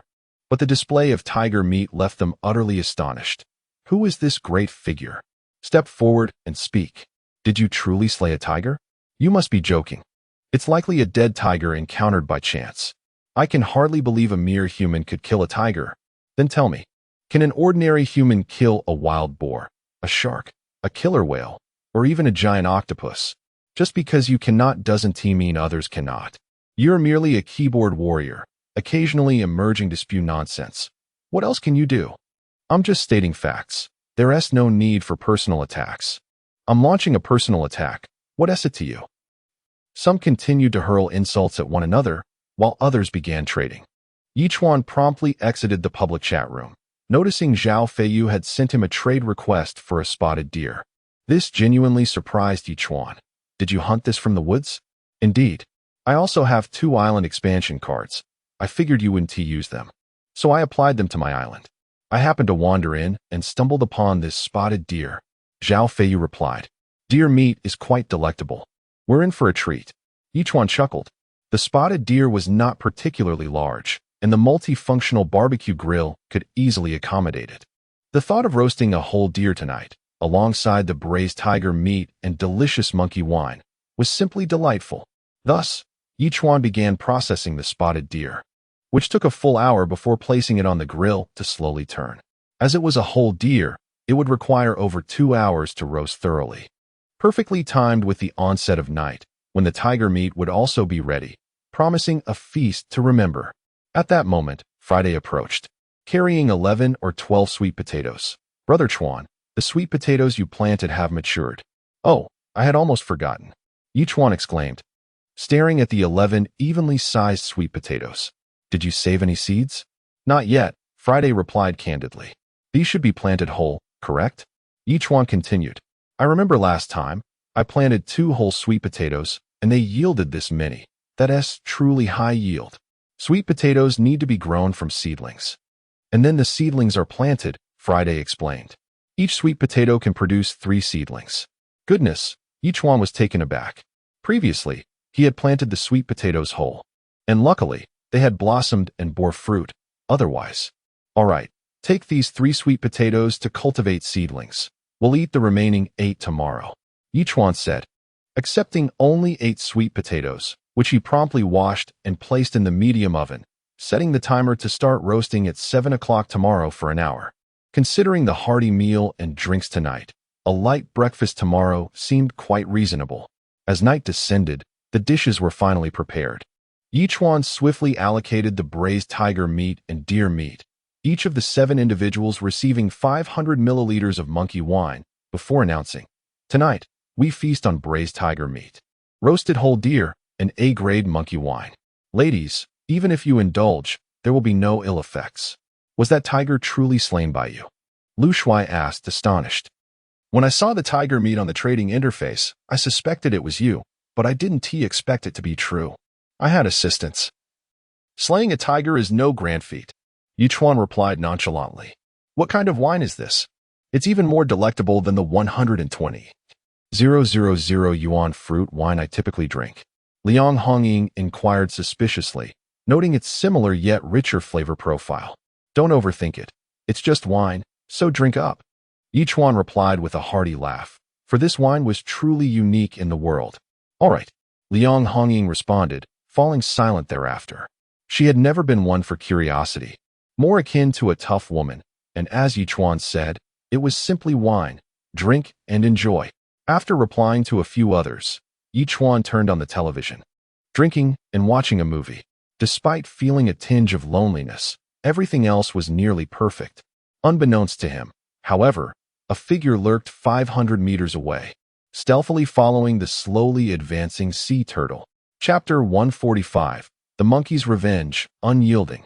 After more than 2 hours had elapsed, Chuan consumed approximately a pound of monkey wine, feeling a profound sense of relaxation, as if every pore in his body had opened up. The indescribable sensation was even more exhilarating than drinking S-grade freshwater. Chuan also noted his remarkable appetite. He had devoured 500 grams of tiger meat, 2 kilograms of deer meat, and an additional 500 milliliters of monkey wine. Previously, he would have estimated that he could manage only 500 grams of braised tiger meat. Was it possible that as his strength and combat prowess increased, so too did his appetite? Chuan did not dwell on this query.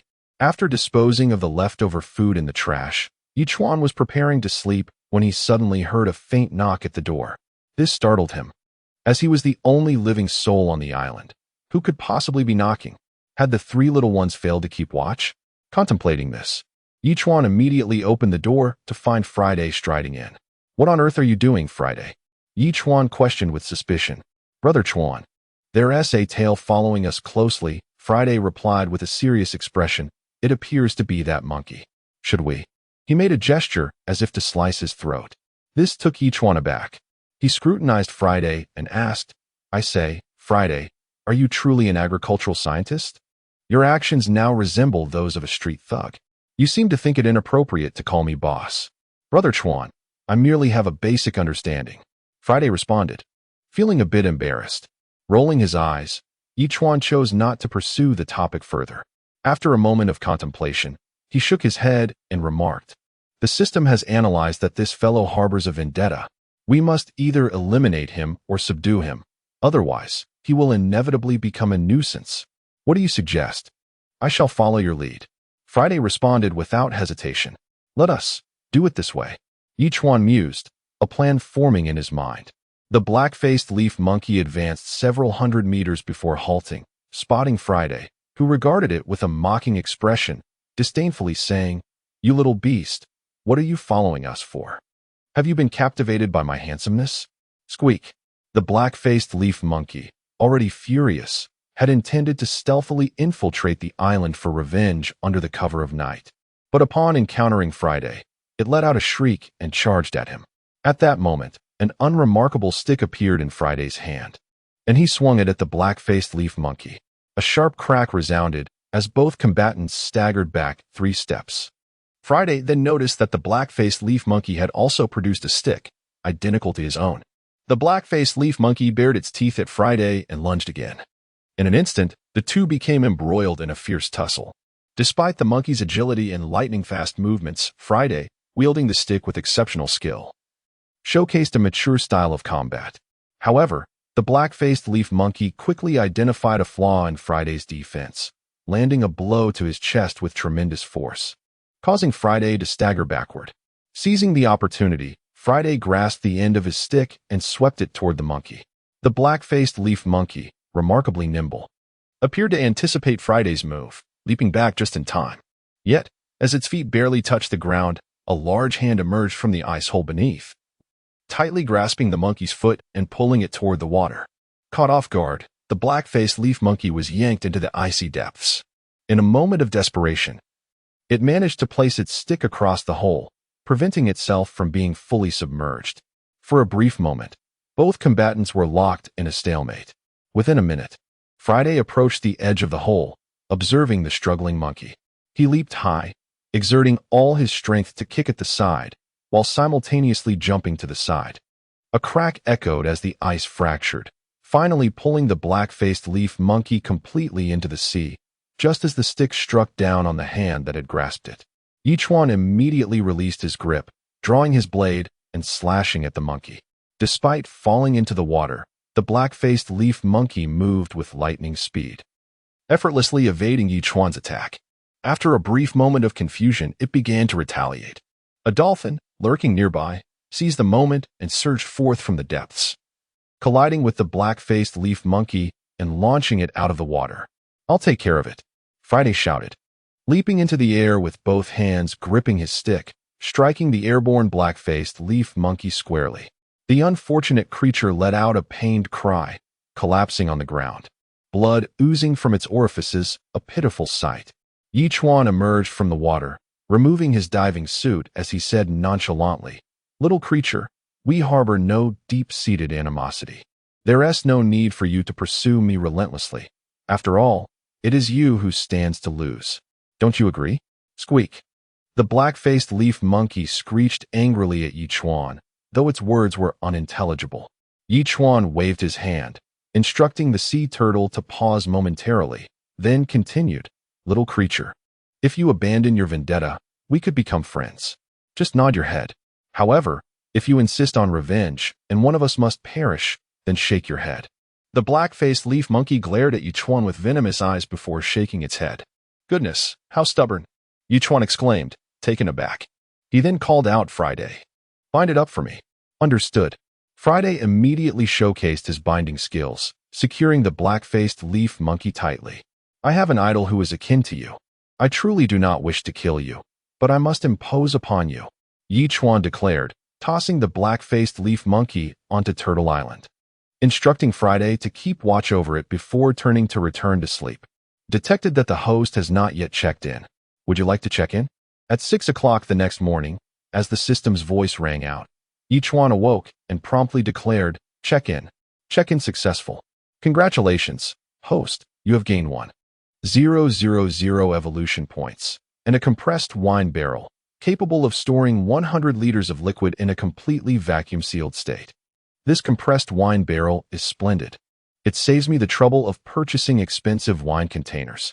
Chuan felt invigorated, estimating that if he headed to the island now, he would just be in time for roasted sweet potatoes. With a plan in mind, Chuan took hold of the black-faced leaf monkey, accompanied by Wang Kai and Friday, soaring into the azure sky toward the natural island. However, as they approached, a barrage of makeshift spears rained down upon them. Chapter 146: The Theft of Monkey Wine and Lu Yi's Distress as the two birds of fortune prepared to land. They swiftly darted to the side and began weaving through the trees, leaving Chuan feeling nauseated. It was akin to riding in a vehicle traveling at 80 miles per hour over a rugged mountain road. Not only the passengers, but even the driver would struggle to endure such a tumult. After a frantic dash of several hundred meters, they finally evaded the onslaught of the monkey horde and landed smoothly. Exhausted, Chuan collapsed onto the ground, taking several moments to regain his composure. They say when the tiger is absent, the monkeys reign supreme. Had he known this, he would have dealt with the monkeys first before confronting the tiger. Chuan could hardly contain his frustration as he seized the black-faced leaf monkey, exclaiming, "Friday, we must leave." The monkey troop had already caught up, preparing to attack. But Chuan swiftly raised the rotating crossbow aimed at them, warning, "If anyone dares to take another step forward, I shall eliminate your king." The monkeys screeched in alarm, retreating slowly. To Chuan's astonishment, these monkeys were indeed clever, evidently capable of understanding human speech. His expression shifted as he handed the crossbow and the black-faced leaf monkey to Friday, commanding, "If you see any monkey attempting to act recklessly, shoot a volley of arrows at it." "Understood." Friday accepted the task eagerly. "Now all of you disperse," Chuan bellowed, launching an air bullet at one of the monkeys, sending it tumbling nearly 10 meters before crashing into a large tree, dazed and disoriented. The remaining monkeys retreated, hiding in the shadows, poised to strike. Chuan paid them no mind and hurried to the stone cave, inserting the small extractor link to the compressed wine barrel deep within, commencing the siphoning process. A steady stream of clear liquid flowed into the barrel. After half an hour, as the liquid began to cloud, Chuan finally ceased his efforts. Upon inspecting the barrel, he was elated to find it contained 75 liters. What a remarkable windfall. Stowing away the barrel, he turned to the black-faced leaf monkey with a grin. "Brother monkey, don't hold it against me. We were about to leave, but you insisted on seeking revenge. You can't blame me for returning, can you? I shall spare your life, but I hope you won't trouble me further, or it won't merely be your wine that I take." The black-faced leaf monkey, incensed, turned from black to white with rage, its eyes burning with a fiery hatred that seemed ready to consume Chuan whole. "I hope we never meet again." Chuan patted the monkey's shoulder before calling the two little ones who had been waiting patiently. They soared into the sky and departed once more. Only then did dozens of monkeys rush forth, desperately gnawing at the restraints binding their king. But alas, they were merely metal chains, and breaking free would take time. The black-faced leaf monkey could no longer contain its fury and let out a primal roar. "Friday, we have truly struck gold today. We've acquired nearly 100 liters of A-grade monkey wine. I find this even more exhilarating than discovering combustible ice." Chuan exclaimed joyfully upon returning to Turtle Island. Friday, however, appeared quite forlorn. Brother Chuan, no matter how precious it is, I can't drink it. You promised to find me a wife, yet I'm still waiting. I'm starting to feel a bit disheartened. Fear not, bread will come, and so will your bride, provided you work diligently. Chuan replied with a smile. Have the sweet potato sprouts matured? Indeed, they are in progress. Friday promptly responded. Moreover, the fruits of the pear, apple, and peach trees should be ripe in just a few days. Really? Chuan's eyes sparkled with interest. Absolutely, Friday affirmed seriously. Very well, if there's nothing else. You may return to your tasks, Chuan nodded, adjusting Friday's collar. Of course, Brother Chuan, Friday replied, immediately immersing himself in his agricultural endeavors. Chuan returned to his room, where the aroma of freshly baked sweet potatoes wafted through the air. He promptly shared 7 of them with Zhao Feiyu and the others, declaring, time for roasted sweet potatoes. Brother, you have sweet potatoes, and they're baked so well. Blueberry Jam exclaimed in surprise. They were harvested previously, then planted. And now they're ready, Chuan explained. Eat them while they're hot. They're not as enjoyable once cooled. Okay. Blueberry Jam replied with an affirmative gesture. Brother, will you be coming to my place by noon? Last night took longer than expected, so I should arrive by evening, Chuan estimated. Great. Blueberry Jam responded with a cheerful emoji, heading off to enjoy the sweet potatoes. These sweet potatoes were indeed fragrant, soft, and sweet, nearly dissolving in one's mouth. Chuan mused, it seems that in this oceanic world, everything I plant tastes significantly better than on Earth. It must have something to do with the environment, soil, and nutrients. Even if I don't seek mineral resources, just growing vegetables could yield substantial profits. Munching on the sweet potatoes, Chuan opened the public chat room. The island leaders were still discussing the cloud formation. My goodness, I feel as though this cloud is about to hover above my head. Brothers, what an overwhelming sense of pressure. Is that true? Why haven't I seen it yet? Am I particularly far from you? It's possible, initially. This cloud wasn't too close to me either, but I can already feel a gentle drizzle, and it's surprisingly warm. If that cloud is indeed our savior, bringing not only fresh water but warmth, could it signify the end of the bitter cold? At this moment, nothing is certain. What if it turns out to be a once-in-a-millennium downpour that submerges our islands? Come on, can we not be more optimistic? Let us pray for better days ahead. Reminiscent of the survival knowledge we've learned, it appeared that one island leader was closer to the cloud than Blueberry Jam, and from the chat, the warmth it brought might indeed alleviate the frigid conditions of the novice area. However, whether things would revert to their original state remained uncertain. In the midst of these thoughts, Lu Yi accepted the roasted sweet potatoes and traded several freshly picked lychee mushrooms with Chuan, stating, I gathered these this morning, and their quality seems superior to previous batches. You ventured out to pick mushrooms this early? Are you aspiring to be a mushroom forger? Chuan replied with a playful grin. There's something out there constantly banging against the ice layer, keeping me awake, Lu Yi responded. Chapter 147, Arrival at the Destination, Monster Attack. Huh. Chuan was taken aback. If it were some sort of fish, it couldn't possibly keep colliding endlessly. Could it? After a moment's contemplation, Chuan promptly inquired, Can you see what it is? It had been 3 days of incessant banging, commencing around 4 in the morning and lasting until about 8. Louis replied, I daren't go investigate. I have no idea what it is. Chuan retorted, If it could break through the ice, it would have done so by now. Why would it need to keep crashing for days? He suggested. When it strikes again tomorrow morning, you could take a look. Although the ice is thick, it does possess some transparency, allowing you to see through. All right. Louis finally responded.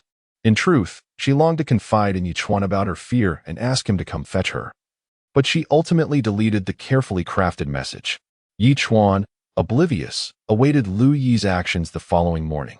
After breakfast, Chuan revisited the miraculous tree. After nearly 2 days of growth, the small protrusions had burgeoned to about 5 centimeters, perfectly symmetrical, each adorned with tender buds, although their thickness had not increased. What kind of tree is this? It feels somewhat like. Chuan scratched his head, pondering the floating city above. What could it be? Would this tree eventually grow up to the sky? Despite his curiosity, Chuan chose not to delve deeper. The wondrous tree continued its growth, and he believed the truth would reveal itself in due time. Departing from the miraculous tree, Chuan checked on the lamb and the chicks, both thriving healthily. Under the influence of A-grade freshwater, the chicks had grown remarkably robust, likely impervious to common pathogens. "Ah, I've been feeding you A-grade freshwater. If your eggs were of the same quality, that would be perfect," Chuan murmured to the chicks. Perhaps they understood, as a few of them chirped back at him, prompting him to chuckle. After tossing them some breadcrumbs, he returned to his quarters. For now, there was little else to occupy his time. He awaited the moment when he would navigate the hovercraft to retrieve Lu-yi, a mere 100 nautical miles away. However, it would be prudent to wait until evening, perhaps even nightfall. Throughout the day, aside from preparing lunch, Chuan rode his bicycle around the expanding isle, listening to the occasional sounds emanating from the woods, contemplating another opportunity to investigate for any newly emerged animals. In the afternoon, Chuan indulged in 2 action-packed films, and as night descended, he checked the superlocator, noting he was still over 130 nautical miles from Blueberry Jam. Although the distance was sufficient for the hovercraft, he decided to wait until after dinner to take action. For dinner, Chuan sliced some meat into strips, sautéed them with ginger, garlic, and scallions, and then added spinach, followed by more than 10 pounds of water, intending to make a meat, spinach, and egg soup. Once the water boiled, he thickened it with starch and incorporated 4 beaten eggs, finishing with a generous pinch of salt before serving. The soup was rather thick, so Chuan opted to sip it for dinner, relishing the simplicity amidst a day of lavish feasting. Cooking and dining consumed nearly an hour. As it neared 8 in the evening, he retrieved the hovercraft, informed Blueberry Jam of his intentions, and set off toward his destination. It would take just an hour and a half to arrive. Fortunately, the hovercraft was equipped with a large windshield. Despite traveling at 70 knots, Chuan felt no chill, though the cacophony of wind nearly drowned out all sound. After over an hour, Chuan finally spotted a small island shimmering faintly ahead, his heart racing. They had arrived. He imagined Blueberry Jam waiting impatiently by the shore like a slighted lover. Suddenly, in a moment of distraction, a thunderous crash erupted as the hovercraft was struck, revealing 2 enormous gaping holes. The vessel split apart, propelling Chuan into the air. What the hell? Chuan was astounded. He soon noticed 2 long tentacles emerging from the sea, responsible for the hovercraft's destruction, and as he descended, those tentacles lunged toward him once more. The hovercraft was constructed of special materials. It wouldn't sustain damage even upon colliding with rocks, let alone being torn asunder. The formidable power of these tentacles was terrifying. In an instant, his blade was in hand, and with all his strength, he struck one of the tentacles. A faint crack reverberated as he severed it, blue blood gushing forth as the remaining tentacles recoiled into the ocean, vanishing from sight. What on earth was that? Chuan leaned closer for a better look. But apart from a few droplets of blue blood slowly spreading in the icy water, there was nothing else. Nonetheless, it was undoubtedly an exceptionally intelligent marine creature. Having excavated a hole near the island to ambush unsuspecting passersby, had Chuan not reacted swiftly, he could have easily been dragged beneath the waves. He had no idea what it was, and, without a diving suit, entering the water would likely mean his doom. Could it be the same creature near Lu-yi's island? Chuan's expression shifted as he considered the implications. What creature would persistently batter the ocean's surface? If it were indeed this entity, Lu-yi would be in grave danger. Yet, he was now 100 nautical miles from the island. Without the 3 small ones accompanying him, it would take the sea turtles 10 hours to reach this point, by which time it would be too late. After considerable contemplation, Chuan had no viable plan. He assumed Lu-yi had yet to sleep. So he decided to locate Blueberry Jam and use her tablet to broadcast a message in the public chat room to find her. The journey of 100 meters across the ice took several minutes, but the area was shrouded in darkness, revealing nothing. "Where is she?" Chuan exclaimed, startled. Before calling out, "Blueberry Jam, I'm here," a childlike voice echoed back moments later. In the dim light of night, a figure, not particularly tall, hurried toward him. Chapter 148. Blueberry Jam. Truly exquisite. As Chuan approached, he finally discerned the girl before him. She appeared to be under 20, standing about 1.6 meters tall. Despite her thick winter coat, her slender figure was evident. She possessed the quintessential hourglass shape, with curves in all the right places. Her delicate face resembled that of a porcelain doll, fair and exquisitely featured, seemingly surpassing the school's beauty, Lu Yi. Truly, she was a social media sensation, incomparable to the average person. However, it seemed she hadn't washed her hair in quite some time, as it appeared rather disheveled. At this moment, the girl dashed to Yi Chuan's side, showing no intention of stopping, and leaped into his arms. Consequently, Yi Chuan found himself adorned with an unexpected accessory. Calm down. Young lady, please get down. Yi Chuan inhaled deeply, the subtle fragrance enveloping him, leaving him slightly dazed. This must be the scent of femininity, he mused. Unlike male body odor, which is often musky, the scent of women is linked to estrogen, primarily found in their urine. When this aromatic essence mixes with sweat, it forms a unique signature fragrance. In any case, Yi Chuan perceived the scent emanating from blueberry jam to be reminiscent of fresh locust blossoms. Not getting down. Blueberry jam replied with a playful tone, I've been here alone for a month, feeling scared and lonely. Without you, I might have perished. Such occurrences will no longer transpire, Yi Chuan firmly declared as he gently set blueberry jam back on the ground, scrutinizing her closely before smiling. Indeed, you are even more beautiful than I imagined. Then if I were ugly and plump, would you have turned away? Blueberry jam teased, her laughter ringing like music. You, on the other hand, are far more handsome than I expected. Come on, we are comrades destined to survive together in this oceanic adventure, not suitors. Yi Chuan retorted, slightly exasperated. Besides, I am not some top-tier suitor. Do you expect me to offer you my heart? Oh, even the top suitors have their charms. Blueberry jam protested. You've misunderstood me. Sighing, Yi Chuan recounted, I arrived on a hovercraft but was ambushed by a sea creature midway, and the craft was destroyed. He sighed again. Where is your super tablet? I need to send a message. I will take you. Blueberry jam exclaimed, leading Yi Chuan to her tent. The entire island housed but a single tent, surrounded by trees and stones. The super tablet lay within, and although the space was modest, the fragrance of locust blossoms within was even more potent. Yi Chuan took a deep breath before typing in the public chat room. Louis, please contact me upon receiving this message. He sent over 20 messages, but waited for 5 or 6 minutes without any response.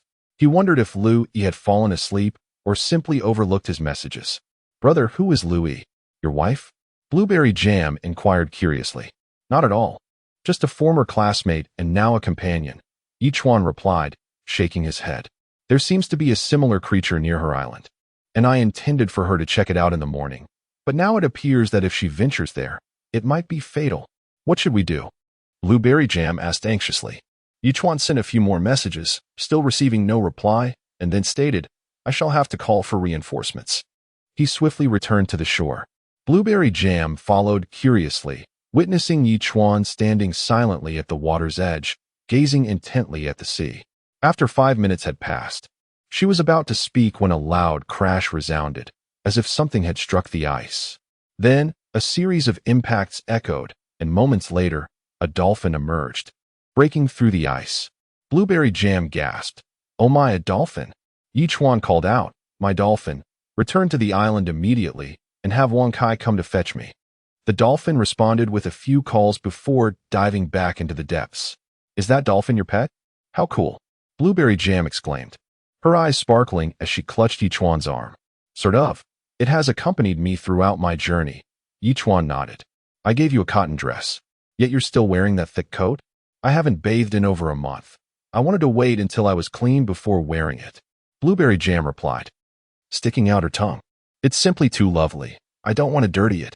Very well, we shall wait until we can bathe before discussing it further. Yi Chuan responded. However, if I return now, it will likely be until tomorrow morning before I can take you away. That's all right. I am already thrilled to see you in person. Blueberry Jam smiled brightly. Is Wang Kai a dog? Will he pull you back like a sled? You'll find out soon enough. Yi Chuan teased. How mysterious. Blueberry Jam pouted, seemingly a bit annoyed. Observing her playful demeanor, Yi Chuan merely smiled. The two continued chatting until, after more than half an hour, Chuan finally said, "All right, you should sleep now. I must return. Wang Kai is coming." Blueberry Jam exclaimed almost instinctively. Chuan dashed out of the tent, leaping high to grasp the foot of a large bird, which soared into the sky, vanishing from sight. Was that a large bird? Blueberry Jam was utterly astonished, realizing that Wang Kai was, in fact, a great bird. After 20 minutes, Chuan finally returned to Turtle Island, rushing into his room to send Lu-yi a message. "The sounds near your island could be from a terrifying creature. Do not approach or concern yourself with it." Like with Blueberry Jam, there was no response. "What is going on?" Chuan frowned, his expression darkening. Was it possible that she had gone to investigate and had been dragged underwater? After some contemplation, Chuan decided to utilize the super locator on Lu-yi. Moments later, a red dot flickered on the device, accompanied by the message, 2,368 nautical miles. This distance startled Chuan. It was indeed quite far. However, it also suggested that Lu-yi was safe. Otherwise, if she had met with disaster, her island would surely be in ruins. Perhaps she had simply fallen asleep. Chuan sighed in resignation as he noted the time had surpassed 11 o'clock. He heated a cup of goat's milk and settled on his bed. Casually glancing at the public chat room, clouds have arrived. So too has the rain. Chapter 149. The storm approaches. Fei Yu is attacked. My goodness. Is this for real? Is it a blizzard? Wait, you say it's rain? In weather below -20 degrees Celsius, rain? Though you may find it hard to believe, it is indeed rain, and surprisingly warm, appearing to be over 20 degrees. Such a massive cloud formation. Could there be wind? I see the clouds drawing ever closer. Likely to reach me in just a few days. For now, there is no wind. As Chuan reviewed these chat records, a slight frown creased his brow. This must be a warm air mass, and the temperature is astonishingly high. However, while a warm air mass initially brings warmth, as it advances, it will inevitably cool down, and the moisture will gradually diminish. By then, what the island dwellers will experience will not be warmth, but rather cold. As for how far this warm air mass can travel, that remains uncertain. After finishing his goat's milk, Lu-yi had yet to respond. So Chuan decided not to wait any longer and went straight to sleep. Rustle, rustle. Time passed unmeasured until Chuan awoke from his slumber. Greeted by the sound of pouring rain, he quickly rose to glance outside, and the sight was nothing short of torrential. Checking the time, it was around 7 in the morning, yet outside remained shrouded in darkness. Could it be that I've entered the cloud formation overnight? Chuan murmured in disbelief. Glancing at the super locator, which indicated he was merely 20 nautical miles away from Blueberry Jam, it seemed he would arrive in just a couple of hours. Why hasn't there been a response yet? Chuan cast a glance at the super tablet, noticing Lu-yi had not replied, but according to the super locator, her position remained unchanged, and there were no anomalies on the island. Surely, she hasn't just woken up. Choosing not to dwell on the matter, Chuan declared, Sign in. Sign in successful. Congratulations, host. You have received 1,000 evolution points, a lucky blind box one. Note, there is a chance to obtain manufacturing blueprints, seeds, fruits, and a feather fragment. Note, 3 feather fragments can be exchanged for 1 angel feather. Using it may result in unexpected events. Oh, how delightful. A blind box and a feather fragment have appeared simultaneously for the first time. Chuan's expression shifted. Could this cloud formation be bringing me some good fortune? With the previous angel feather, he had now gathered 3 and promptly stated, Exchange for angel feather. Angel feather exchange in progress. Please wait. Angel feather exchange successful. Use. Chuan promptly commanded. Within mere seconds, a crisp chime resonated, followed by the system's voice. Congratulations, host. You have received a double amplification for 1 day, pending use. Indeed, the angel feather has bestowed upon me good fortune. Chuan snapped his fingers, another instance of double amplification. He recalled that just days after entering the ocean world, the angel feather had granted him double amplification once before. And now it had manifested again. Truly a day of luck. Taking a deep breath, Chuan immediately proclaimed, Use double amplification, open the blind box. Blind box opening. Congratulations, host. You have received a full set of air raincoats. With the double amplification, what was once a single set became two. This air raincoat is essentially a garment approximately 2 centimeters thick. When worn, an air shield appears 1 centimeter outside the fabric, effectively keeping the rainwater at bay. However, this raincoat requires electricity. A 2-hour charge allows for 24 hours of use, which is quite convenient. Without delay, Chuan took the raincoat to charge, then prepared a dish of stewed tofu with 5 pounds of tofu and 1 pound of meat, cutting them into pieces before cooking in the kitchen. In the past, he had mostly relied on large pots and wooden boards for cooking outdoors, so he had little experience cooking in a kitchen. It was simply more convenient to cook outside. The kitchen lacked natural gas, so he temporarily used electricity, which did not impart the same aromatic quality as wood-cooked meals. 15 minutes later, breakfast was ready. Chuan divided it into 7 portions, trading one each, while sending a message to Blueberry Jam. I will arrive in about 2 hours, finish eating, tidy up, and take what needs to be taken and leave what needs to be left. No problem. Blueberry Jam promptly replied with a toothy grin emoji, adding, "Wait for me to perform a striptease dance for you." Oh dear. That one comment left Chuan speechless. However, he refrained from responding further, focusing on his breakfast while perusing the public chatroom messages. How refreshing. Early this morning, I stripped down and took a shower. Though it's only over 20 degrees. It cleansed 20 days worth of grime. Such bliss. I must say, over 20 degrees is hardly warm. Be careful not to catch a cold, or I'll send you off to the afterlife. I wonder, do you even have a conscience? Are you envious that it's raining here and we have endless fresh water, prompting you to say such things? I can attest that this person merely wishes you harm, devoid of any jealousy. Come now, this cloud formation is vast and heavy, destined to sweep across the entire novice area. You'll soon find out. It's a pity I won't be able to witness it.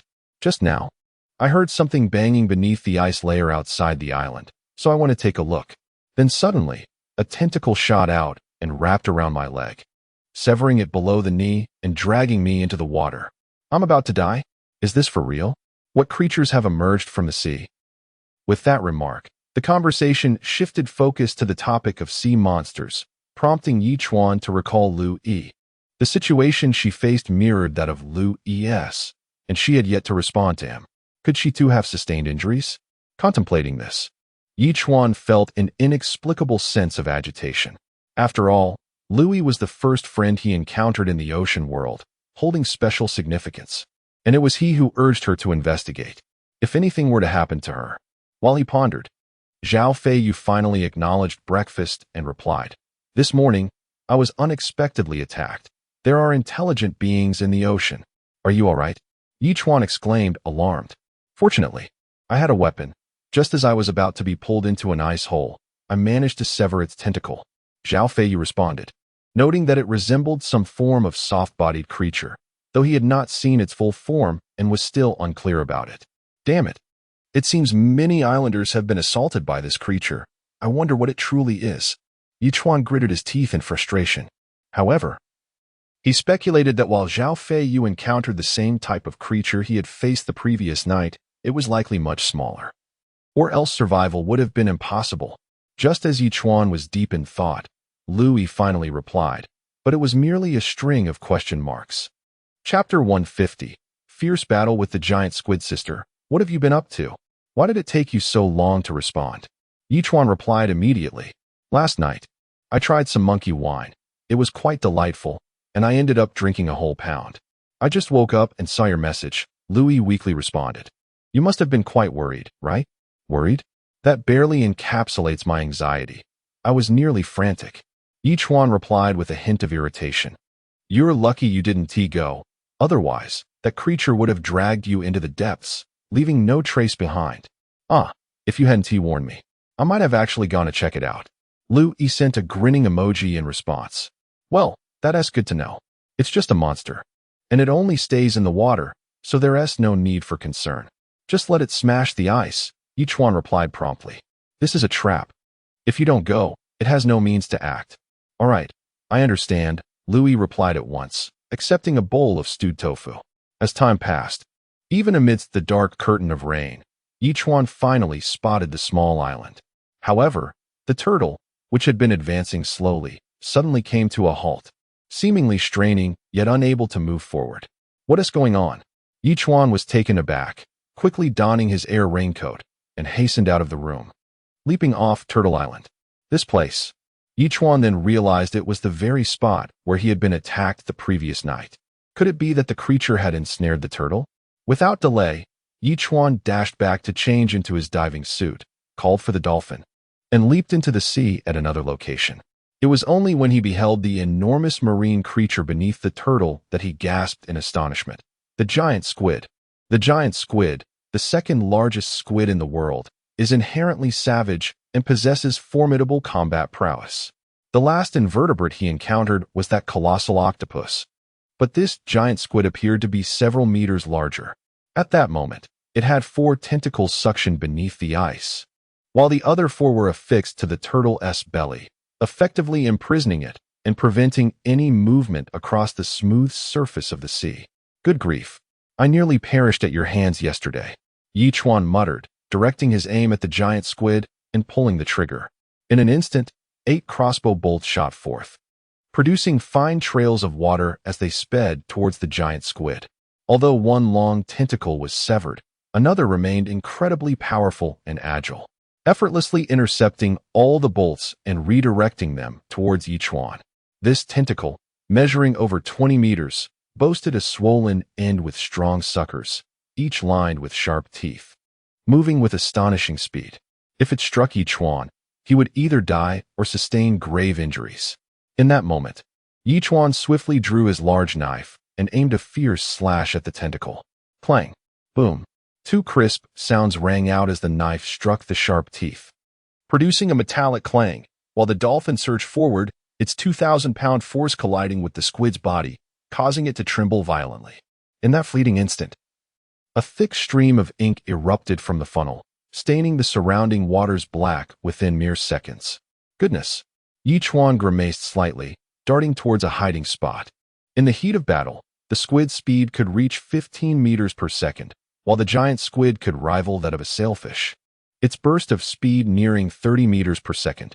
At that moment, the long tentacle reached out towards Chuan just as he intended to retreat. Indeed, it was swift. Chuan inhaled sharply, but fortunately, his agility allowed him to swiftly swing his long knife, barely managing to block the blow. Boom! The next moment, another resounding crash was heard as the dolphin raced in from the side, colliding with the giant squid just as it was about to reach Chuan, diverting its trajectory. However, the tentacle of the giant squid had ensnared the dolphin, wrapping its entire body around it, intending to deal with the dolphin first. My dolphin! Chuan called out, gripping his knife and charging forward. The dolphin immediately unleashed a sonic wave disruption, sending ripples of sound cascading outward. The giant squid, being closest to the dolphin, was struck first and released its grip. Seizing the opportunity, the dolphin swiftly darted out of the ink-filled zone, disappearing from sight. Goodness! After a brief moment of disorientation, the giant squid charged at Chuan, leaving him speechless. He could only grit his teeth and slash downwards. Simultaneously, he triggered the rotating crossbow on his other hand. As the giant squid drew within 10 meters, the bolts were unleashed. Clang! Thud! The large knife blocked the tentacle, while all 8 crossbow bolts struck the giant squid. But its supple body allowed the bolts to penetrate, blue blood mingling with the black ink, creating a bizarre hue. However, this seemed to only heighten the giant squid's ferocity as it surged towards Chuan. Even amidst the ink, he could discern the rows of teeth in its mouth, reminiscent of legendary monsters. The dolphin, from an unknown location, unleashed another sonic wave disruption, causing the giant squid to momentarily recoil as it approached Chuan. This was a stroke of fortune for Chuan, who put forth every ounce of strength to bring his knife crashing down onto the giant squid's head, the blade nearly fully embedding into its skin. In that instant, the squid's body shifted through several colors, and its tentacles flailed wildly in all directions. Chuan snorted coldly and quickly retreated, aided by the dolphin. He returned to the ice surface in mere seconds. At that point, the turtle had vacated the ice hole, prompting Yi Chuan to rush back to the island and approach the massive automatic fishing gun, beginning his search for the giant squid. Goodness, it truly won't relent. It hasn't fled. Yi Chuan stared in astonishment at the image of the giant squid captured on the device, setting the target and pressing the button. The 5-meter-long spear shot forth with precision, striking the target. Let us see if you survive this. Yi Chuan sneered, promptly initiating the retrieval. Despite the giant squid's desperate struggles, it was ultimately no match for modern equipment. 5 minutes later, the giant squid was dragged ashore. Struck squarely in the head, it was undeniably dead. However, upon seeing the 2 long tentacles, Yi Chuan's expression changed. Is it not that one? Chapter 151. The Astonished Face of Blueberry Jam. The octopus before him was evidently smaller than the previous one, yet its body appeared remarkably intact. In contrast, the one he had battled had lost a significant portion of its long tentacles to his strikes. Without hesitation, Yi Chuan dashed back into the water. At that moment, the ink in the water had dissipated considerably, yet the octopus had vanished without a trace, seemingly having fled. Yi Chuan couldn't help but feel a twinge of fear. Although the injured octopus was smaller than the giant king octopus, it still possessed formidable combat capabilities. Thankfully, it had not joined the fray earlier, otherwise, facing 2 giant king octopuses simultaneously would have been quite the ordeal. Let it go. If it doesn't return, then so be it, Yi Chuan murmured quietly. As he noticed he was only a few dozen meters away from the small island, he promptly leaped down and, donning an air raincoat, made his way to Blueberry Jam's island. Blueberry Jam was seated inside her tent, gazing at the torrential rain outside. Upon seeing Yi Chuan, her expression brightened, and she waved at him. Brother, put on your raincoat. Let us go. Yi Chuan immediately responded, oh yes. Let us hurry. Blueberry Jam nodded vigorously as she accepted the air raincoat. Yi Chuan swiftly turned away. With a sly giggle, Blueberry Jam donned the raincoat and stepped out of the tent. To her amazement, the rain seemed to bounce off her when it was about to land on her, prompting her to exclaim, my goodness! What kind of magical raincoat is this? It's incredible. This is called an air raincoat. It forms an air shield around your body, Yi Chuan explained. If this were sold in a live streaming session, it would surely sell out instantly. Blueberry Jam exclaimed, filled with admiration. Have you packed everything? Yi Chuan inquired, raising an eyebrow. Just the tent, the solar heating blanket, and the super tablet, she replied, gesturing toward the tent. But with this downpour, won't it be difficult to take down? Forget the tent. Just take the solar heating blanket and the super tablet. Yi Chuan insisted decisively. But where will I sleep? Blueberry Jam blinked, her cheeks flushing. Brother, you don't mean to suggest I share a bed with you, do you? How embarrassing. You're overthinking it. Yi Chuan rolled his eyes, quickly helping to roll up the solar heating blanket and clutching the super tablet as they departed the small island together. Brother, is that your island? It's south so close to mine, and it's enormous. Blueberry Jam exclaimed in astonishment as they spotted the massive turtle island just 3 minutes later. This is merely a small one. It will only grow larger from here. Yi Chuan chuckled. Really? Blueberry Jam gazed at him, seemingly perplexed by his words. Upon reaching the island, she was awestruck by the slowly rotating wind turbines and the expansive greenhouses, especially the spacious 2-bedroom house. I feel utterly shocked. Brother, you have such a large house here. Now you understand why I didn't want you to bring the tent. Yi Chuan winked at her. Oh, there's even a room for me. Upon entering the living room, Blueberry Jam clasped her hands over her mouth, her eyes sparkling with wonder. Brother, this isn't specially prepared for me, is it? You're so kind. Go wash up and change into some clothes. Yi Chuan urged, a hint of exasperation in his tone. My goodness, I can even take a shower. Blueberry Jam exclaimed, practically bouncing with excitement. You have no idea how vital a shower is to a girl. I'm absolutely thrilled. With that, she darted into the bathroom, and soon the sound of running water filled the air. Brother, half an hour later, Blueberry Jam emerged from the bathroom, twirling around to show off her adorable cotton dress, which puffed up charmingly. Yi Chuan caught a fleeting glimpse of her long, slender legs clad in skin-toned leggings. She had changed into a lovely Lolita dress, charming, playful, and full of whimsy, especially with her flowing black hair framing her delicate face. She resembled a princess stepped out of a comic book. "How do I look?" Blueberry Jam asked with a playful grin, noticing Yi Chuan's awestruck expression. "I was merely pondering why such a beautiful girl, with all the potential to be an internet sensation, would venture into the harsh reality of ocean survival," Yi Chuan mused, stroking his chin. "Those who have spent 3 years in Ocean Survival University would find themselves despairingly lost in such a hellish beginner zone. How much more so for you?" Blueberry Jam scratched her head, seemingly at a loss for words. "All right, set up the super tablet by your bed in your room. There are fresh linens for you to use," Yi Chuan instructed, sensing her reluctance to speak. "Okay." Blueberry Jam nodded eagerly, hurrying to tidy up her things. As Yi Chuan contemplated the solar heating blanket, he decided to trade it with Liang Hongying, who promptly replied, "A solar heating blanket? How remarkable. Of course. Given the conditions here, it's essential, and you definitely need it," Yi Chuan replied. "This is indeed something I require. It's been chilly even while wearing clothes at night. You're truly a lifesaver." Liang Hongying responded with a smiling emoji. "Just a small favor." Yi Chuan replied with a hearty laugh, adding, "It was previously used by a girl, but she kept it quite clean. That's no concern.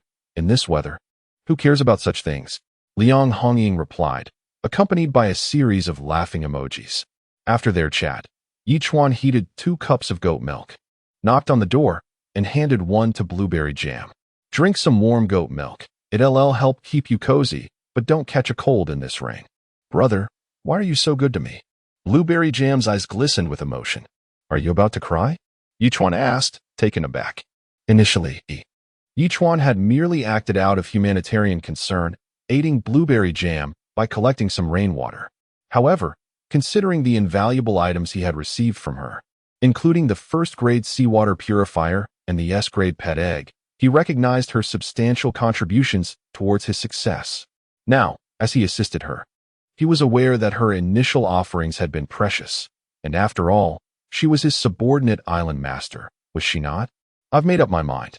I must reveal to you the true reason I entered the oceanic realm," Blueberry Jam declared, taking a deep breath and adopting a serious demeanor. Chapter 152. The high-stakes bet of a super-internet celebrity, such a serious matter? Yi Chuan gazed at Blueberry Jam with astonishment. Is there some extraordinary reason for entering the ocean world, or perhaps a concealed secret? In truth, we internet celebrities with millions of followers are often backed by powerful families. Blueberry Jam elucidated. I, too, have such support from a prestigious family, which is entangled in a high-stakes betting agreement. A betting agreement? Yi Chuan regarded Blueberry Jam with skepticism. I have always considered a male streamer my sworn enemy, and we frequently engage in various competitions, with each of us claiming victories at times. Blueberry Jam nodded. That male streamer is from the same family as I am, and this wager involves the family's substantial funding amounting to billions. We both enter the ocean world simultaneously, and whoever survives the beginner's phase and establishes a certain level of influence will win the bet. How foolish is that family to support you with billions for the sake of internet celebrities? Yi Chuan questioned incredulously. Unless their judgment is severely impaired, such a decision is utterly nonsensical. This family possesses considerable strength, reportedly boasting assets worth thousands of billions, and they have several seasoned island leaders in the ocean world, each commanding formidable fleets. Blueberry Jam replied dismissively. After all, we are internet celebrities with millions of followers, and leveraging survival in the ocean as a gimmick could yield profits surpassing billions if managed well. I cannot claim to understand your industry, but it certainly sounds impressive.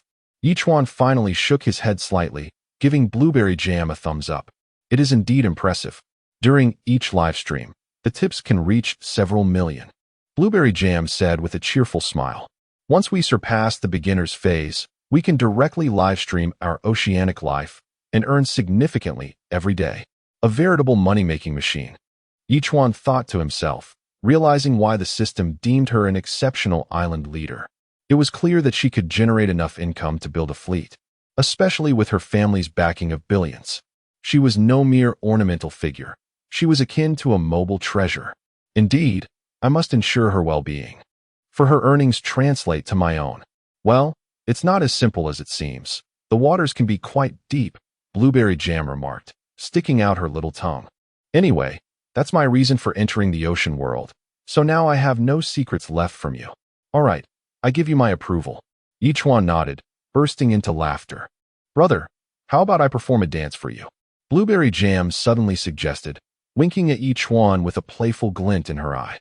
Wait, Chuan exclaimed, raising a hand to refuse. Let's postpone that until after the beginner's phase when we are safe. Besides, there is no time for such frivolities now. That makes sense. Blueberry Jam scratched her head, then added cheerfully, all right, after we get through the beginner's phase, I promise to give you the most beautiful dance.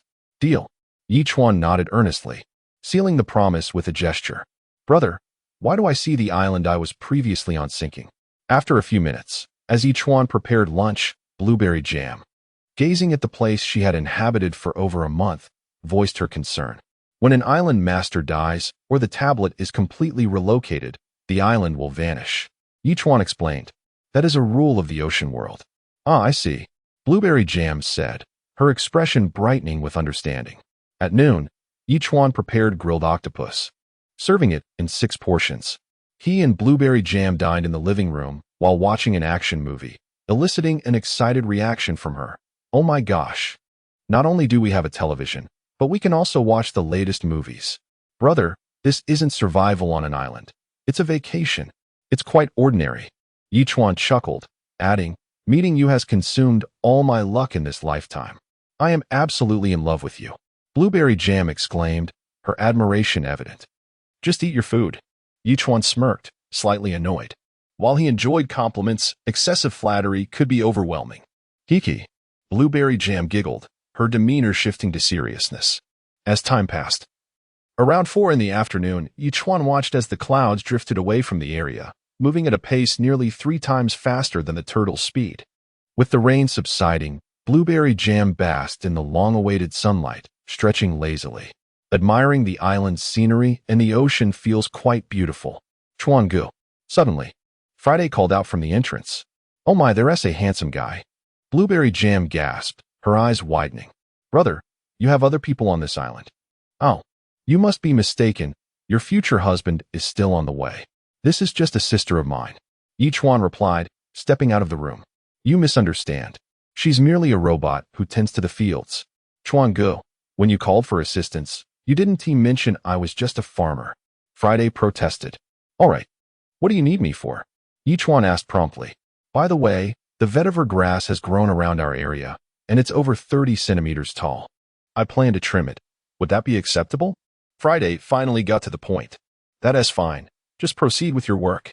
Chuan nodded affirmatively. Great. I'll get to it, Friday said, turning to leave. How remarkable. This robot is incredibly intelligent. Blueberry Jam exclaimed. Brother, I've never seen such a robot in our 9 provinces. If you hadn't mentioned it, I would have thought it was a real person. The wonders of the ocean world are merely the tip of the iceberg, Chuan remarked with a hint of detachment. Well then, I'll let you be. I'm going to explore the outskirts, Blueberry Jam declared, venturing toward the periphery. Chuan chuckled and shook his head before checking the public chat room. Oh no. The clouds are approaching. I'm feeling a bit anxious. What is there to be anxious about? I'm just saying it feels quite warm, and I have stored plenty of water. It's simply delightful. Be careful, or you'll catch a bad cold tomorrow. Damn it. Why does this keep coming up? Do you enjoy catching colds? Let us see if you can endure a severe cold until it becomes fatal before you start boasting. Suddenly, Chuan heard a tremendous sound, as if something heavy had plunged into the water. Chapter 153. The Sea Turtle Falls into the Water, Confrontation with the Grizzly Bear. Chuan frowned slightly and hurried outside. He soon realized that the ice layer, having melted under the warming temperatures and reduced to a mere 30 centimeters in thickness, could no longer support the weight of the sea turtle, causing it to plunge back into the water. Nevertheless, ahead lay more ice, increasing the resistance to its movement and consequently consuming more of its stamina. It suddenly dawned on him that he had yet to feed the sea turtle its shrimp for the day. Thus, he promptly provided it with 800 pounds of shrimp. Given that the ice behind had already shattered, he could continue fishing, making it entirely feasible to offer several hundred more pounds of food to the turtle. Turtle brother, we have no pressing matters at hand. You may proceed at a more leisurely pace to conserve your energy, Chuan said calmly. The sea turtle understood his words and nodded its head in agreement before turning back. Just as Chuan intended to take a breather, a piercing scream emanated from Blueberry Jam's direction. What on earth? Chuan furrowed his brow, wondering if she had encountered the enormous turtle head and was frightened. He rushed over only to find that the girl had dashed into the woods. Wang Kai and Wang Yun had already followed him. Armed with a saber and a rotating crossbow, Chuan was prepared, but he froze momentarily at the sight of what Blueberry Jam was facing. It was a bear, an Alaskan grizzly bear, capable of reaching speeds of up to 56 kilometers per hour and known for its docile nature when unprovoked, but incredibly ferocious when startled. The system provided an introduction at that moment. Calm down, sister. This bear isn't particularly aggressive. Let us slowly back away and avoid any conflict if we can, Chuan whispered urgently. Oh dear. Blueberry Jam swallowed hard and began to retreat cautiously. I've only ever seen grizzly bears in a wildlife sanctuary, and they were much smaller than this one. This bear is enormous. Blueberry Jam trembled slightly, adding, Isn't it supposed to be hibernating in this cold weather? The matters of the ocean world are far more complex than we imagine, Chuan replied, somewhat exasperated. I find it odd that you encountered a grizzly bear. It has been several days since the forest evolved, yet I have not come across one. How was I to know? Blueberry Jam retorted, looking quite pitiful. Just then, the grizzly bear suddenly stood on its hind legs and roared, causing Blueberry Jam to scream again. Her voice shrill and piercing, startling even the birds hidden in the shadows, sending them soaring into the sky. The bear, visibly irritated, charged toward them. Seriously? It merely roared, and you provoke it? Chuan exclaimed, utterly baffled. I didn't provoke it, I just run. Chuan interrupted, his voice sharp. Blueberry Jam, frightened, turned and bolted into the woods, while Chuan swiftly raised his crossbow and released a volley of bolts. To his astonishment, the rotating bolts, capable of piercing stone, failed to penetrate the bear's thick fur. What a surprise! Chuan marveled, retracting the crossbow while leaping high into the air, bringing his blade down forcefully toward the bear's head. The bear let out a low growl, swiping its massive paw at Chuan's saber. The impact resonated with a dull thud, leaving Chuan's hands tingling with shock as he stumbled backward. This grizzly was even more formidable than the tiger he had encountered previously, which caught him off guard. As Chuan retreated, the bear was not inclined to let him go easily, pursuing him with powerful strides and raising its enormous paw once more to strike. System, how do I deal with this creature? Chuan inquired while evading the bear's attacks. Caution, please do not overly rely on the system, lest you squander your boundless potential. The system replied suddenly. Based on comprehensive data analysis, you possess the strength to defeat the Alaskan grizzly bear through your own abilities. Curse it. Chuan felt utterly speechless, glancing at the advancing bear, and unleashed a blast of air toward its head. Although it was not painful, it momentarily halted the bear's advance, allowing Chuan to slip behind it, scanning for any weaknesses. Once the bear shook off the discomfort, it began searching for Chuan with fervor. Suddenly, an epiphany struck Chuan. The bear had a critical vulnerability, poor eyesight. With this revelation, he steeled himself and, mustering all his strength, raised his blade and struck down fiercely at the back of the bear's head. The resounding crash echoed throughout the island. In that instant, the bear froze, slowly turning its head to meet Chuan's gaze with its not-so-large eyes.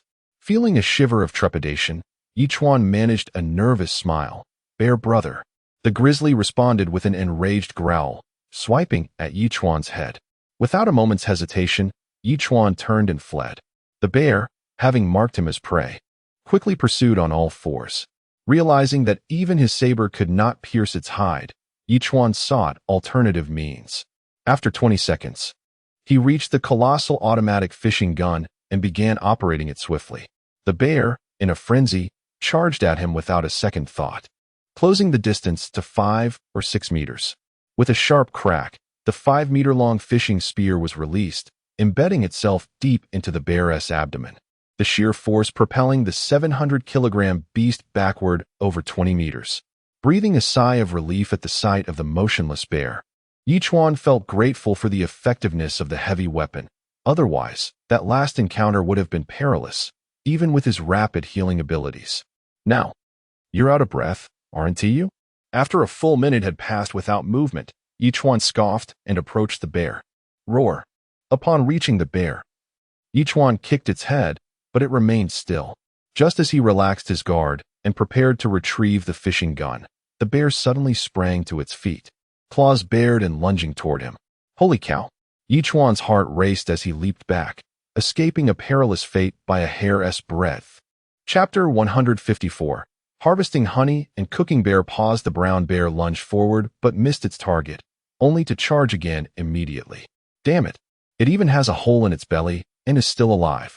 This creature possesses an astonishing vitality. Chuan lamented as he pressed the retrieval button at a critical moment.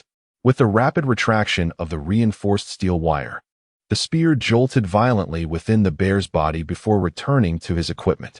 The bear swayed a few times, staggering forward, and only then did blood begin to flow from its wounds. Yet, its small eyes remained coldly fixed on Chuan, its face contorted with fury. My sister merely let out a scream, yet you intend to end our lives and create this chaos. You cannot blame me for this predicament. Chuan raised his hands in resignation. Given your current state, it's time for you to rest in peace. With a defiant roar, the bear charged forward again, clearly intent on taking Chuan down with it.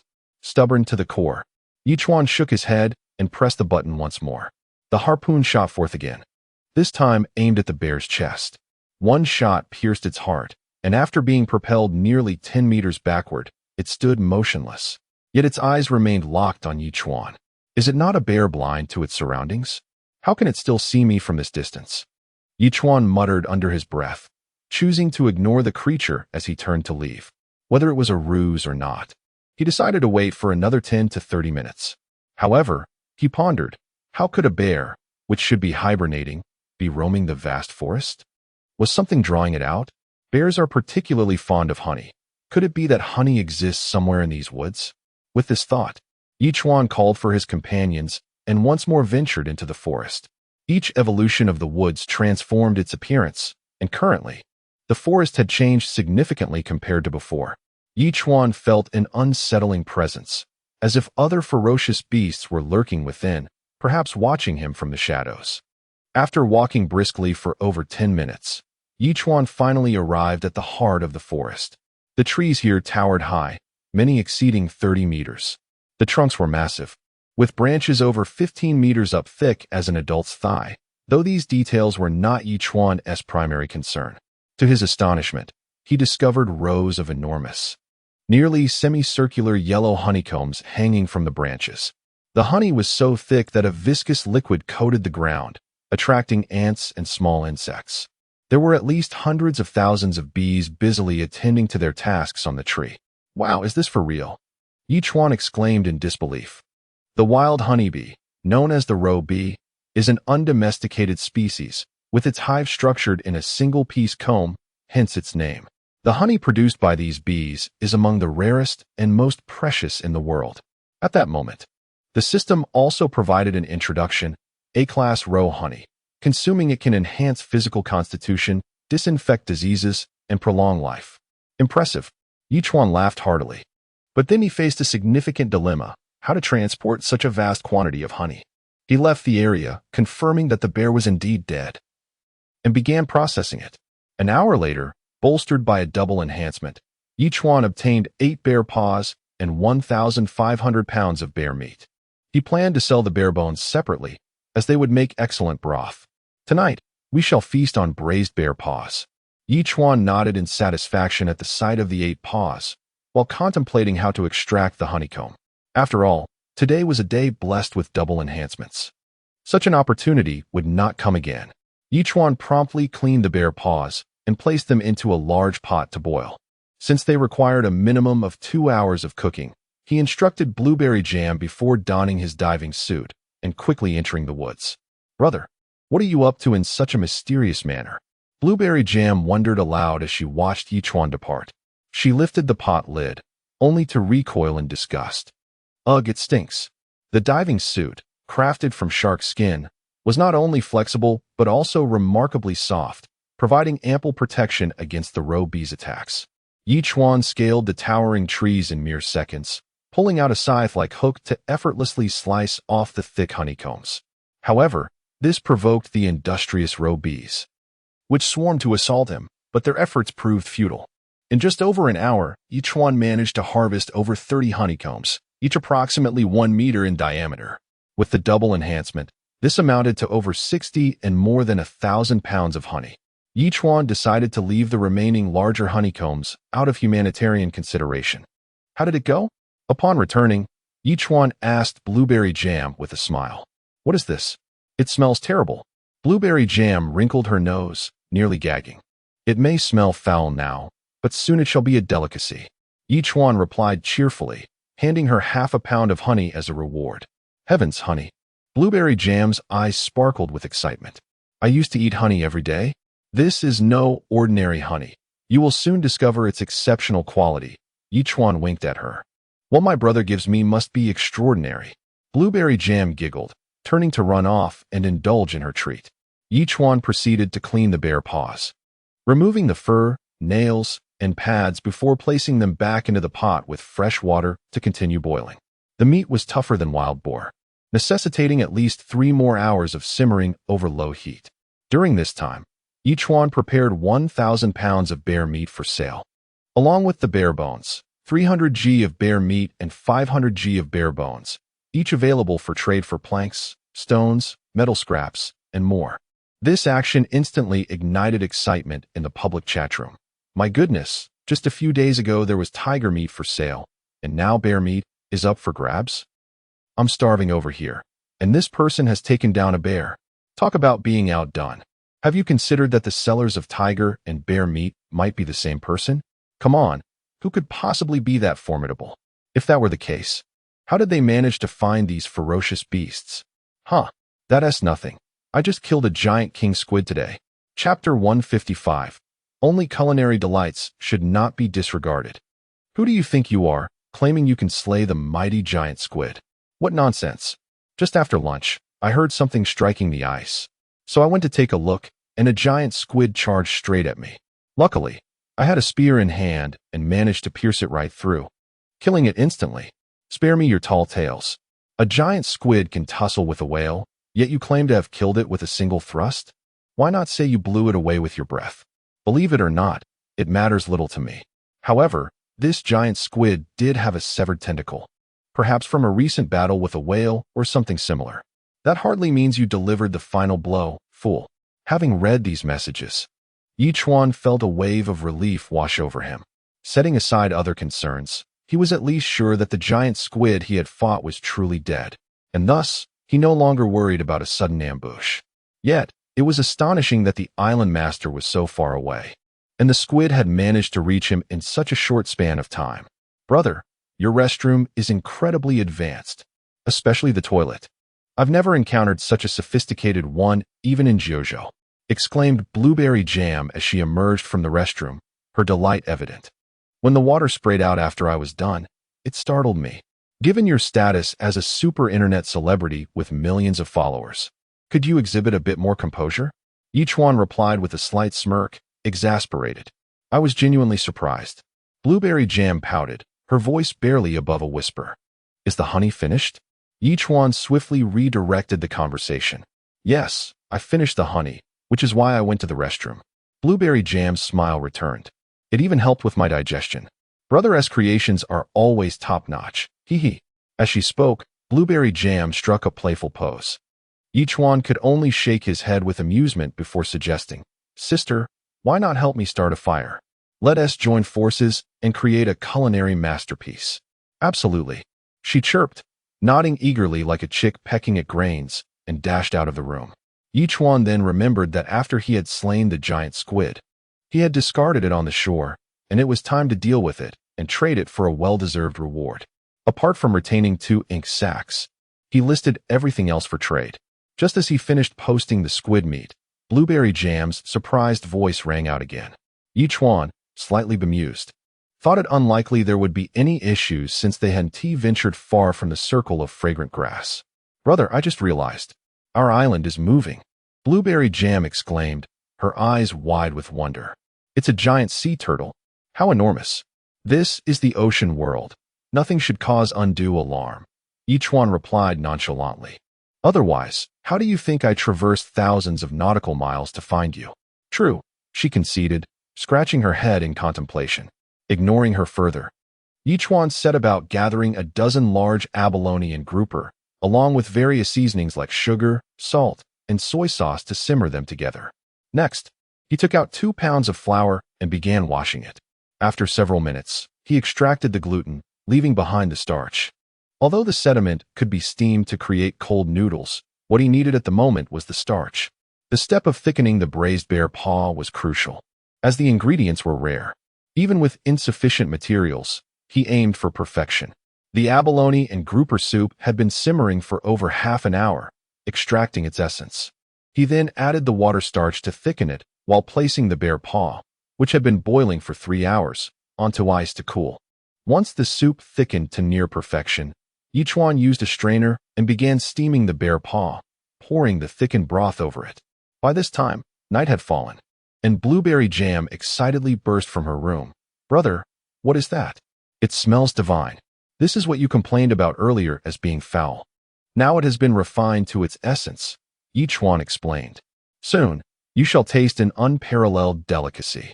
I am truly looking forward to it, she replied, her hands rubbing together in anticipation. After 10 minutes, Chuan completed the bear paw dish and traded 6 portions with Zhao Feiyu and others.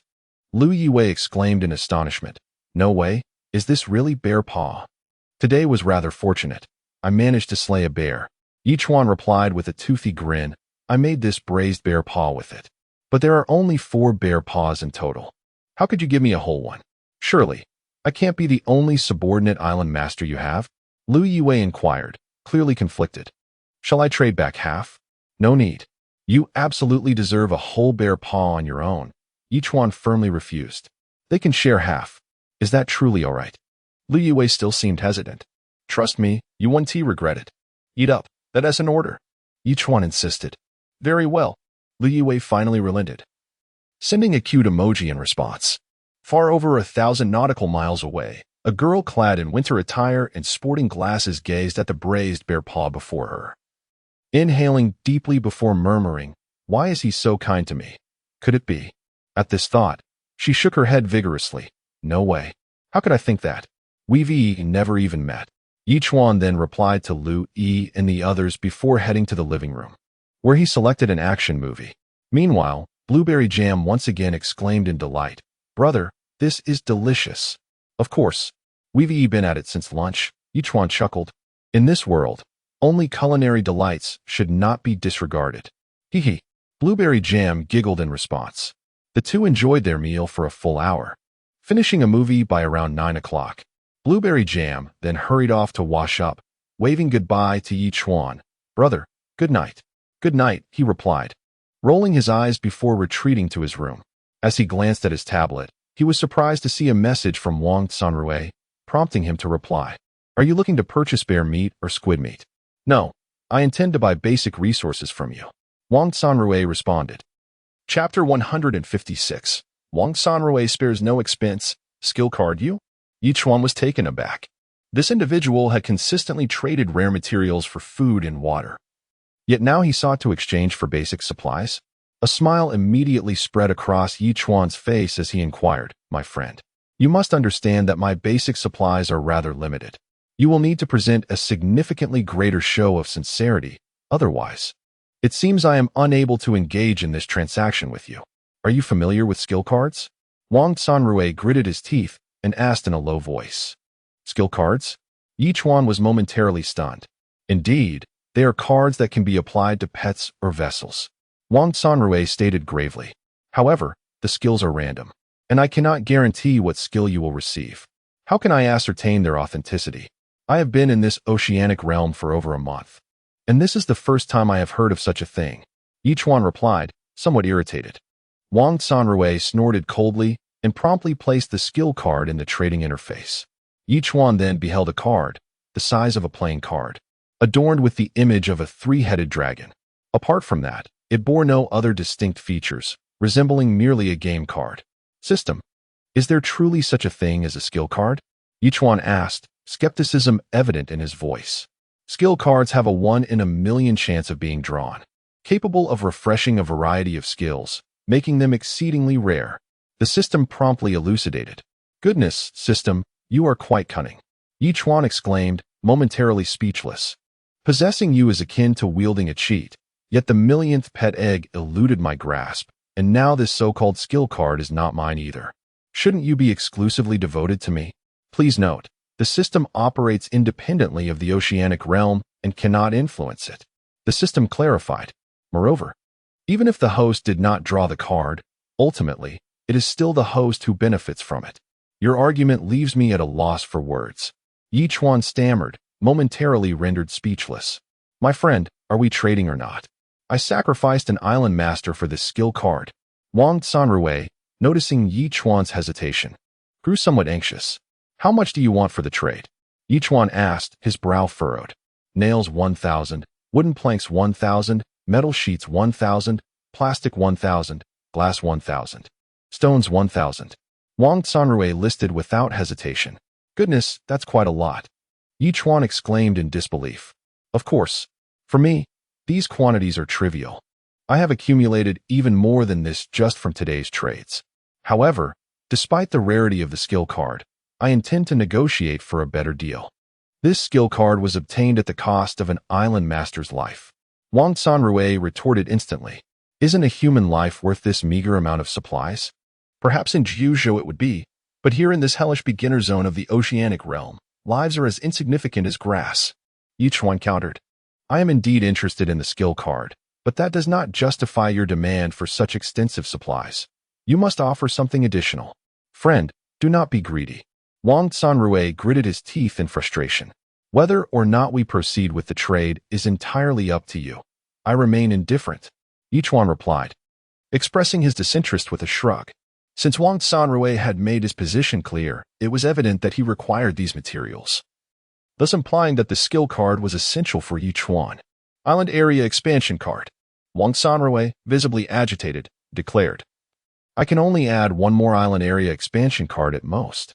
Very well, since you are making a concession, I shall reciprocate and reluctantly proceed with the trade. Chuan stated, promptly completing the transaction with Wang Sanrui. Wang Sanrui's face darkened as he glared at Chuan's ID, enunciating each word with menace. Enjoy your moment. For when the ice melts, it shall be your day of reckoning. With that, he began to utilize a portion of the materials to upgrade the wooden house into a studio apartment. Meanwhile, Chuan gazed at the skill card, exhilarated.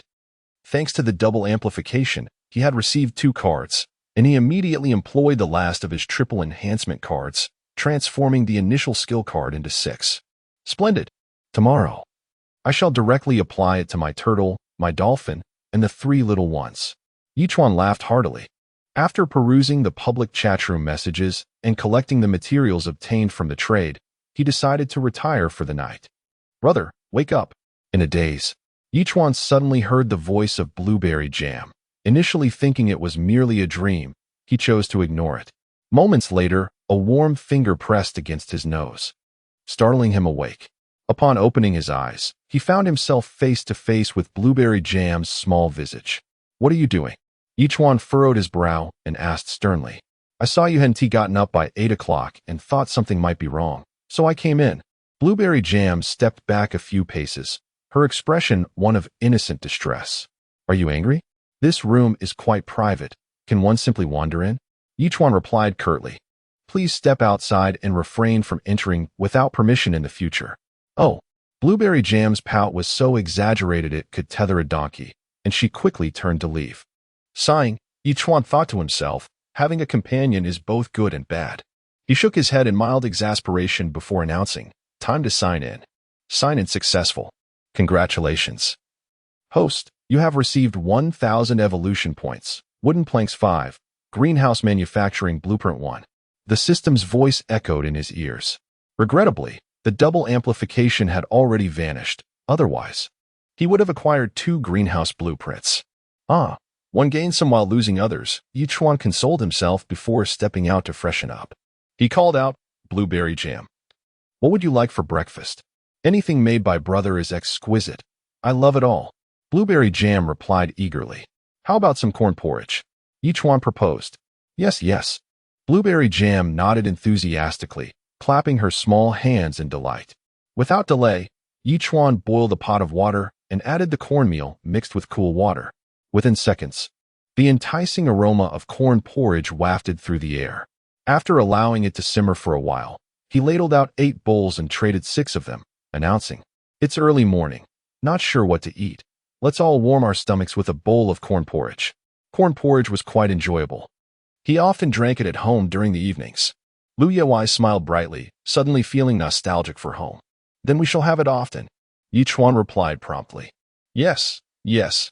Lu Yewai's eyes sparkled with excitement, and she broke into a broad smile. Chuan swiftly finished his bowl of corn porridge and, unable to contain his eagerness, dashed outside to bestow skills upon his turtle and the others. Chapter 157, Skill Enhancement, Discovery of Diamond. After reaching level 10, the sea turtle acquired the skills Water Bomb and Reverse Flow Technique. Chuan clasped the skill card in his hands, fervently praying for a powerful skill before using it on the sea turtle. As a faint glow illuminated the surroundings, the skill card transformed into shimmering specks that swiftly vanished. Chuan promptly opened the sea turtle's information panel. Island Master. Chuan type. Sea turtle level. 10, 0, 12,000. Skills. Water Bomb. Intermediate. Reverse Flow Technique. Beginner. Absolute Gravity. Talents. Longevity. Rapid Healing. Crawling. Indeed, a new skill had been acquired. Absolute Gravity. The system immediately provided an introduction. Absolute Gravity requires the host's command to activate. The sea turtle will ascend 1 meter above the water's surface within 3 seconds, then crash down with immense force, capable of shattering enemies beneath its body into fragments. Additionally, a massive splash will occur within a kilometer radius, disrupting and potentially annihilating foes. This skill is indeed astonishing, Chuan mused, nodding slightly. However, it appeared that this skill lacked a level, perhaps growing more potent as the sea turtle's weight increased. Subsequently, Chuan simultaneously employed 3 skill cards on the 3 little ones and then opened their information panel. Name, Albatross Level, 8, Growth Stage, Evolution Value, 0, 4,500 Skills, Diving Talents. Can grasp objects weighing up to 120 kilograms. Flame Feather Arrow, 8 shots, Talents, Diving, Fish Catching, Flying, Long Distance Sailing. The 3 little ones receive the same skill, named Flame Feather Arrow, which transforms their feathers into arrows that rain down with the precision of a rotating crossbow, albeit at a faster speed and with a more unexpected trajectory. However, its power is inferior to that of the rotating crossbow, serving only for ambushes. An 8-level albatross can shoot 8 flame feather arrows, and it is likely that the number will increase with level progression. Yet, Chuan remained puzzled as to why it was called Flame Feather Arrow, as the system provided no explanation. Perhaps, in time, as the 3 little ones' levels elevated, this mystery would be unveiled. Next came the dolphin. Chuan smiled slightly and immediately used a skill card on the dolphin. Then opened its information panel. Name, Dolphin Friendliness, 100 level, 10 Evolution Value, 0, 6,000 Skills, Sonic Interference, Intermediate, Absolute Impact, Intermediate. Shared Vision, 10 seconds. Talents, Deep Diving 1,800 meters. Note, Absolute Impact refers to the dolphin attacking with its head, with a strength equivalent to a 2,000-pound force. Shared Vision requires the host's active engagement. The images perceived by the dolphin can be transmitted into the host's mind. But a level 10 dolphin can only share for 10 seconds and can do so once per day. Even so, this was enough to fill Chuan with joy. He quickly urged the dolphin to dive swiftly to the ocean floor and, upon nearing the bottom, activated the skill. In an instant, the underwater scenery flooded into Chuan's mind. Sea dragons, sailfish, lanternfish, and various other creatures swam freely, many fish darting away upon seeing the dolphin. The ocean floor here was sandy, home to flounders, hermit crabs, and a multitude of peculiar little beings. Chuan even spotted a pink object resembling a diamond. However, before he could scrutinize it more closely, the 10 seconds elapsed. Chuan promptly instructed the dolphin to retrieve the stone. Moments later, the dolphin burst forth from the water, presenting Chuan with a pink crystal no larger than a ping-pong ball. Chuan took it and examined it closely. It appeared quite similar to a diamond. System. What is this? Diamond. The system swiftly responded. Indeed, it was diamond. Chuan's expression shifted. Diamond is a raw material used to create diamonds, which, once processed and cut, transforms into a dazzling gem. Although the myth of diamonds has been shattered, larger diamonds remain favored by many. This piece of diamond was no less than 2,000 carats, and once refined, it could yield at least 1,000 or even 1,300 carats. Not to mention, it could fetch a price exceeding $1 million, right? I wonder, Dolphin, are such treasures abundant in the depths? Chuan pondered aloud. The dolphin nodded in response, igniting Chuan's excitement. He immediately requested the system to mark the coordinates of this location, eagerly anticipating future diamond collecting or selling opportunities. As for the last skill card, should it be used on the sea turtle? Chuan mused, pulling out the final skill card, only to find himself in a quandary. Caution: an evolved creature can only utilize one skill card. Using multiple is ineffective. The system promptly issued a reminder. What the heck? This statement rendered Chuan momentarily dumbfounded. After deploying the last triple value card, he had obtained 6 skill cards, yet he found himself unable to use the final one. This was utterly perplexing. Ultimately, Chuan could only sigh in resignation, accepting this reality. He then sent a message in the public chat room. I have a skill card that can be used on your pet, granting it a powerful skill. There is only one. Act swiftly if you wish to purchase. What? There exists such a thing as a skill card? Yet, if one can barely sustain themselves, how could they possibly care for a pet? Is there something wrong? Oh please, just because you don't have a pet doesn't mean others don't. The ocean world is vast, and with millions of surviving island masters, surely someone has a pet. If someone truly has a pet, wouldn't this skill card enable it to assist in battles? That would be simply delightful. You're thinking too far ahead. If you had a little hamster, do you honestly believe it could accomplish anything even with a skill? You might not believe it, but I actually do have a hamster. Once the beginner phase is over, I'll have my family trade it to me. Oh, look at you boasting. Do you genuinely think you can survive beyond the beginner phase? In just over a month, peril lurks at every corner. How do you suppose you'll endure the next 4 months? What the hell? Are you cursing me? In an instant, the island masters began a heated debate over the matter of pets. However, Chuan observed for several minutes, and it appeared that none of the island masters admitted to possessing a pet. Nevertheless, with the probability of acquiring a skill card being 1 in 1,000,000, if we consider 30 million island masters, there should be at least 30 who have pets. Even accounting for those who may have perished, it seems unlikely that in this vast novice area, he would be the only one with a pet. Hello, may I ask the price of your skill card? Just as Chuan was mulling over this, a message finally arrived from one of the island masters. Chapter 158, The Vegetable Seed Pack. Silk armor. It appears that the oceanic realm is indeed teeming with hidden talents. Chuan nodded slightly and promptly inquired, what I desire is of no consequence. The crux lies in what you possess. Kindly disclose to me the treasures you deem valuable, so I may ascertain their worth. At present, the most precious item in my possession is undoubtedly the vegetable seed pack, came the swift reply. What 5 varieties does it contain? Chuan's expression shifted with intrigue. I'm afraid I am unaware of that. The introduction merely states that there are 5 types of vegetable seeds, yet fails to specify which ones, the other party responded. It may hinge on luck. In this frigid weather, even vegetable seeds would struggle to thrive. Chuan remarked, expressing exasperation. Consider this a bargaining chip. Is there anything else? My friend, are you aware of the significance of vegetable seeds? In this oceanic world, a month without greens could lead to septicemia, came the immediate retort. I believe this vegetable seed pack is quite valuable. Then there is nothing further to discuss. Chuan replied with a smile. Very well. Perhaps you might stumble upon a unique skill card. Wait, the other interjected. I also possess a set of summer attire, crafted from silk. I have tested it. Not a single mark remains when struck with a dagger. Are you suggesting this is an impenetrable silk armor? Chuan queried without delay. Indeed. The other replied with utmost seriousness. It is genuine. If that is the case, a trade may be in order, Chuan declared, promptly placing the skill card in the trading column.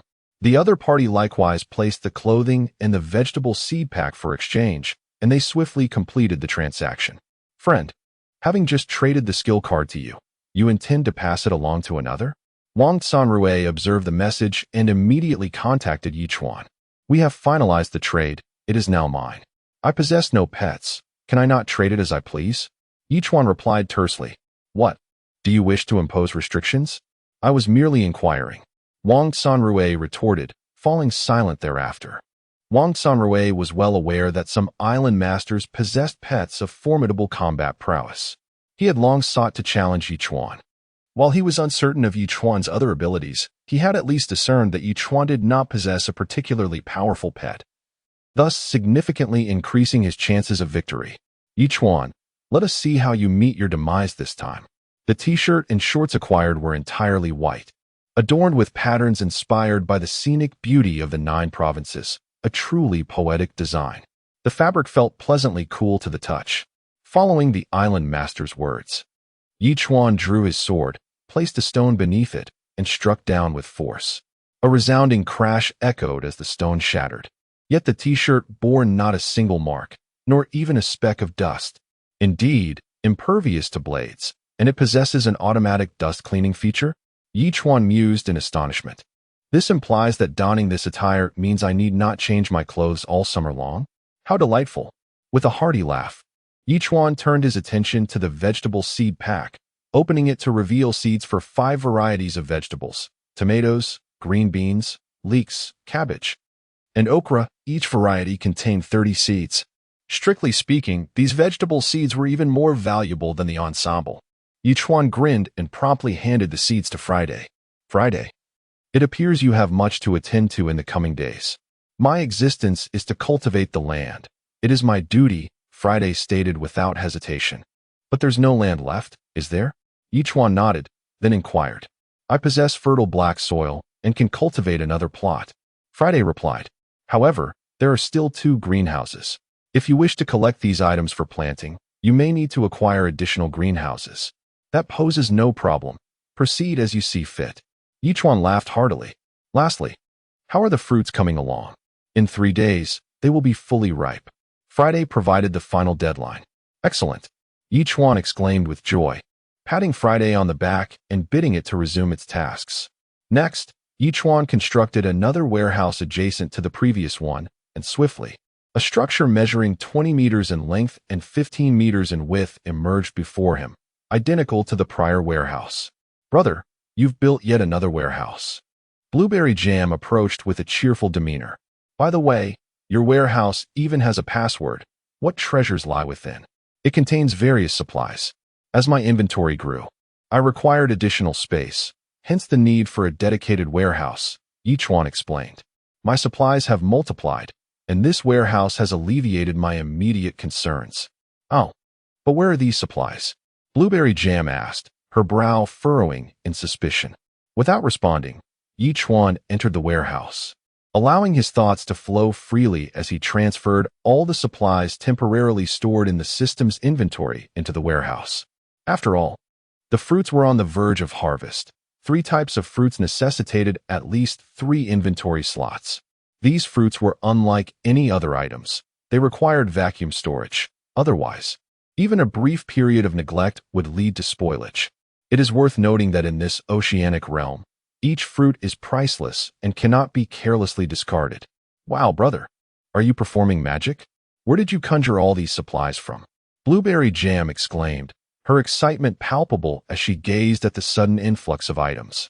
What is this? A manufacturing blueprint for an attacking medium-sized sailing vessel. And, is that a bicycle? Isn't that a bit lacking in sophistication? Chuan's lips twitched. Hee, this is truly my first encounter with such an occurrence. Blueberry Jam giggled, her eyes sparkling with wonder. How marvelous. Here, take this diamond and have some fun. Chuan shook his head in exasperation, tossing the pink diamond to Blueberry Jam. Blueberry Jam erupted with glee once more. Brother, such a large diamond, and it's pink. It must be worth at least several billion. Do you fancy it?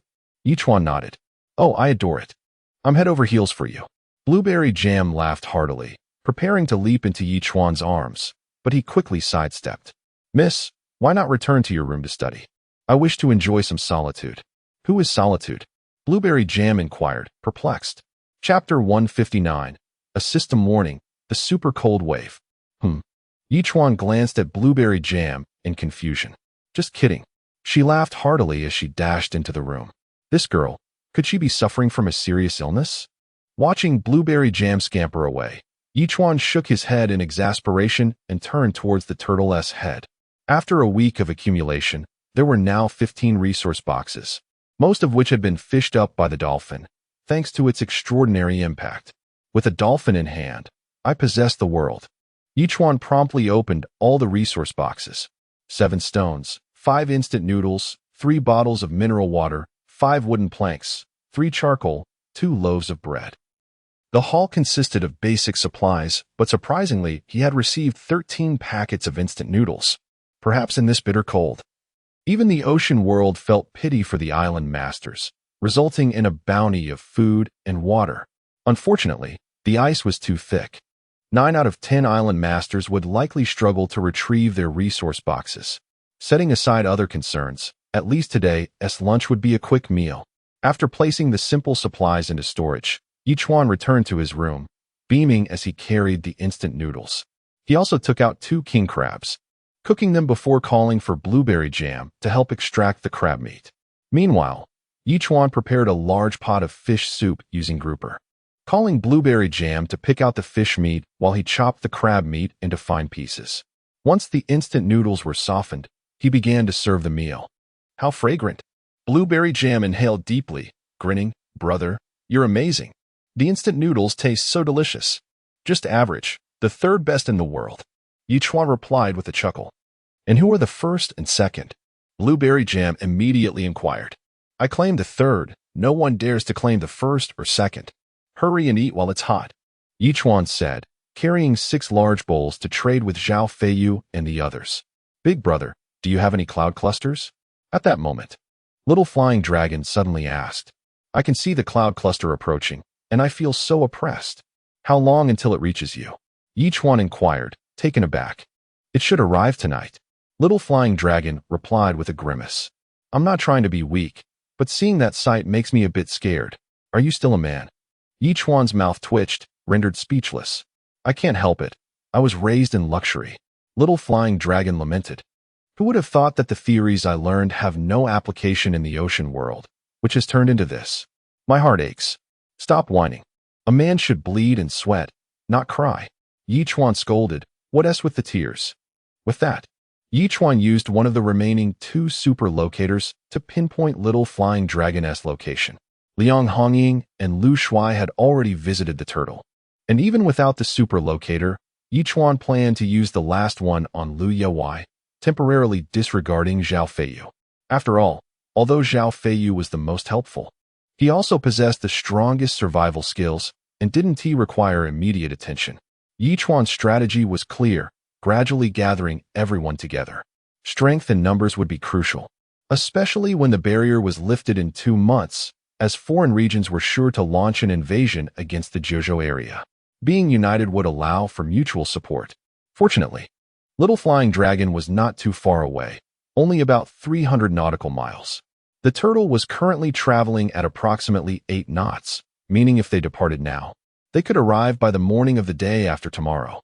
However, Chuan did not mention this to Little Flying Dragon, simply exchanging a few words before falling silent. Attention! A terrifying cold wave is set to descend upon the novice area tonight, with temperatures plummeting to -37 degrees. Please make necessary preparations. In the afternoon, as Chuan was about to brew some milk tea, the system's voice abruptly interrupted him. A super cold wave? Chuan was taken aback. It mattered little to him, but countless island masters in the novice area would suffer. Currently, a warm cloud cluster was passing through. Yet such a fearsome cold wave had suddenly emerged. Was the ocean world about to test everyone's endurance once more? Chuan could only shake his head, at a loss for words. Without delay, Chuan rushed into Blueberry Jam's room. "Brother, what are you doing?" Blueberry Jam exclaimed, startled by his sudden entrance. Chuan ignored her and quickly used her super tablet to post a message in the public chat room. "Attention everyone. A super cold wave will hit the novice area tonight, with temperatures expected to drop to around -37 degrees. Prepare your cold weather gear." What the hell? Which fool is spreading this? The weather is about to warm up. So how can a cold wave appear? Believe it or not, I don't. We came to survive in the ocean, not to perish, okay? I think everyone should prepare. At least keep a small stove burning. If this is true, we might be in trouble. This is such a poorly executed prank. How could you believe it? The temperature has increased at least 10 degrees with the cloud cluster passing through. A cold wave? Ridiculous. In an instant, the public chat room erupted with chatter. Apart from a handful who believed the news, the rest mocked it. Yet each one paid no mind to their reactions. Though they were competitors, the greatest enemy remained the foreign regions. Informing them of this news was already a significant act of compassion. What they chose to do next was not his concern. At that moment, Chuan used the tiger and bear skins he had previously stripped to create 2 coats, which he gave to Zhao Feiyu and Lu Shuai, respectively. Little Flying Dragon received a dog fur coat. The 3 women had already been provided with solar heating blankets, so there was no need for further provisions. As long as they stayed comfortably nestled in their tents or wooden houses, they could withstand this cold wave. Perhaps this was the ocean world's final test for everyone? Currently, each one had 8 dog fur coats left. After contemplating, he took out 5 and listed them. Dog fur coats for trade, rare supplies, act swiftly, serious inquiries only. Chapter 160. Preparations before the cold wave. As I was preparing to brew milk tea, I overheard someone mention the imminent arrival of a severe cold wave, and almost immediately, another individual began promoting dog fur coats. The rapidity of this turn of events struck me as rather suspicious. It seemed as though this person was merely a seller of dog fur coats, deliberately seeking a scapegoat to profit from this venture. My friend, you must be engaged in reselling, for such extraordinary schemes abound. Whether it be a cold wave or a tide of chill, you seem impervious to it. In my opinion, this is nothing more than a publicity stunt. I would never purchase such nonsense as a dog fur coat. Let those who wish to buy indulge themselves. In no time, the public chat room buzzed with activity once again. The very individual who had vehemently declared he would not purchase a dog fur coat now found himself privately messaging Chuan. "My friend, how do you plan to sell this dog fur coat?" He continued, "I deal in rare commodities. If you have something to offer, I am all ears." Chuan replied nonchalantly, "As long as I deem it suitable, we shall strike a deal. I don't possess anything of great value, but would a blueprint for a speedboat suffice?" The other party hesitantly inquired. "Tonight, I can responsibly tell you that an estimated 60 to 70% of people may succumb to the cold." Chuan replied gravely. "Do you believe a mere speedboat blueprint can save your life?" After a noticeable pause, the other party conceded. "All right, how about 2 speedboat blueprints? I stumbled upon this treasure as soon as I arrived at the ocean world. It was meant to be my capital for a comeback, but now it's yours. Now we're talking." Chuan readily agreed and completed the transaction. He did not even need to inspect the blueprints, as it was highly likely that the speedboats were electric. The probability of acquiring electricity in the ocean world far surpassed that of gasoline or diesel, thus most propulsion devices obtained were electric, aligning perfectly with environmental initiatives. This fur coat is absolutely splendid. At that moment, Zhao Feiyu had received the fur coat and excitedly exclaimed, "Your tailoring skills are remarkable. I possess a sewing machine capable of crafting garments from various animal skins or fabrics," Chuan stated seriously. "Tonight, wear it to bed, or better yet, forgo sleep altogether. We must withstand this cold wave." "Is there really going to be a cold wave?" Zhao Feiyu asked incredulously. "You need not trust others, but my words must be taken seriously," Chuan replied. "Understood." Zhao Feiyu recognized the gravity of the situation. If it were anyone else speaking, he would have dismissed it as a joke, but Chuan was unlike anyone else. He could predict various disasters in advance, and possessed an inexhaustible supply of water and food. Consequently, Zhao Feiyu unconditionally believed every word Yi Chuan uttered. With all preparations completed, Yi Chuan turned his attention to the task at hand, placing 50 grams of tea leaves and 50 grams of sugar into a large pot, igniting a low flame, and beginning to stir slowly. This homemade milk tea was simple yet nutritious, undoubtedly the optimal beverage for an isolated island. As he stirred, the sugar quickly transformed into caramel, and the tea leaves softened, releasing a rich aroma. Yi Chuan nodded in satisfaction and added 3 liters of sheep's milk to the pot, cranking up the heat to bring it to a boil. "Brother, are you making milk tea?" Blueberry Jam, drawn by the enticing scent, approached excitedly. "What a pity. If only we had tapioca pearls. Are the pearls in bubble tea truly delicious?" Yi Chuan glanced at Blueberry Jam, who seemed to think they were just adequate. "Hee, I find them quite delightful." Blueberry Jam giggled. "Indeed." Yi Chuan shrugged. After all, everyone has different tastes, and he personally was not fond of pearls. 10 minutes later, as the sheep's milk reached a rolling boil, the intoxicating aroma of milk tea wafted through the air, causing Blueberry Jam to salivate as she stood nearby. When Yi Chuan poured her a cup, her eyes widened in disbelief after her first sip. "Oh my, brother, you must try this. It's exquisite." Naturally, Yi Chuan nodded, taking a small sip himself. The fragrance of the tea leaves and sheep's milk had melded together to create a unique milk tea flavor, a testament to the quality of the ingredients sourced from the ocean world, achieving an unparalleled aromatic blend. Yi Chuan nodded in satisfaction. Truly delightful. He then poured the milk tea into a thermos, saving it for later, as he anticipated the impending cold wave and was curious to experience its severity. As night fell, Yi Chuan prepared a hearty dish of tofu stewed with pig intestines and chili, distributing a portion to each person. "Enjoy a bowl of stew to warm yourselves. It seems we may not rest easy tonight, for the cold wave is approaching. If the chill becomes too unbearable, we must be prepared." Afterward, he beckoned Blueberry Jam to join him at the coffee table for dinner. Around 10 o'clock, Yi Chuan suddenly furrowed his brow and rushed outside to usher the chickens and sheep into the warehouse, where the temperature was a steady 10 degrees.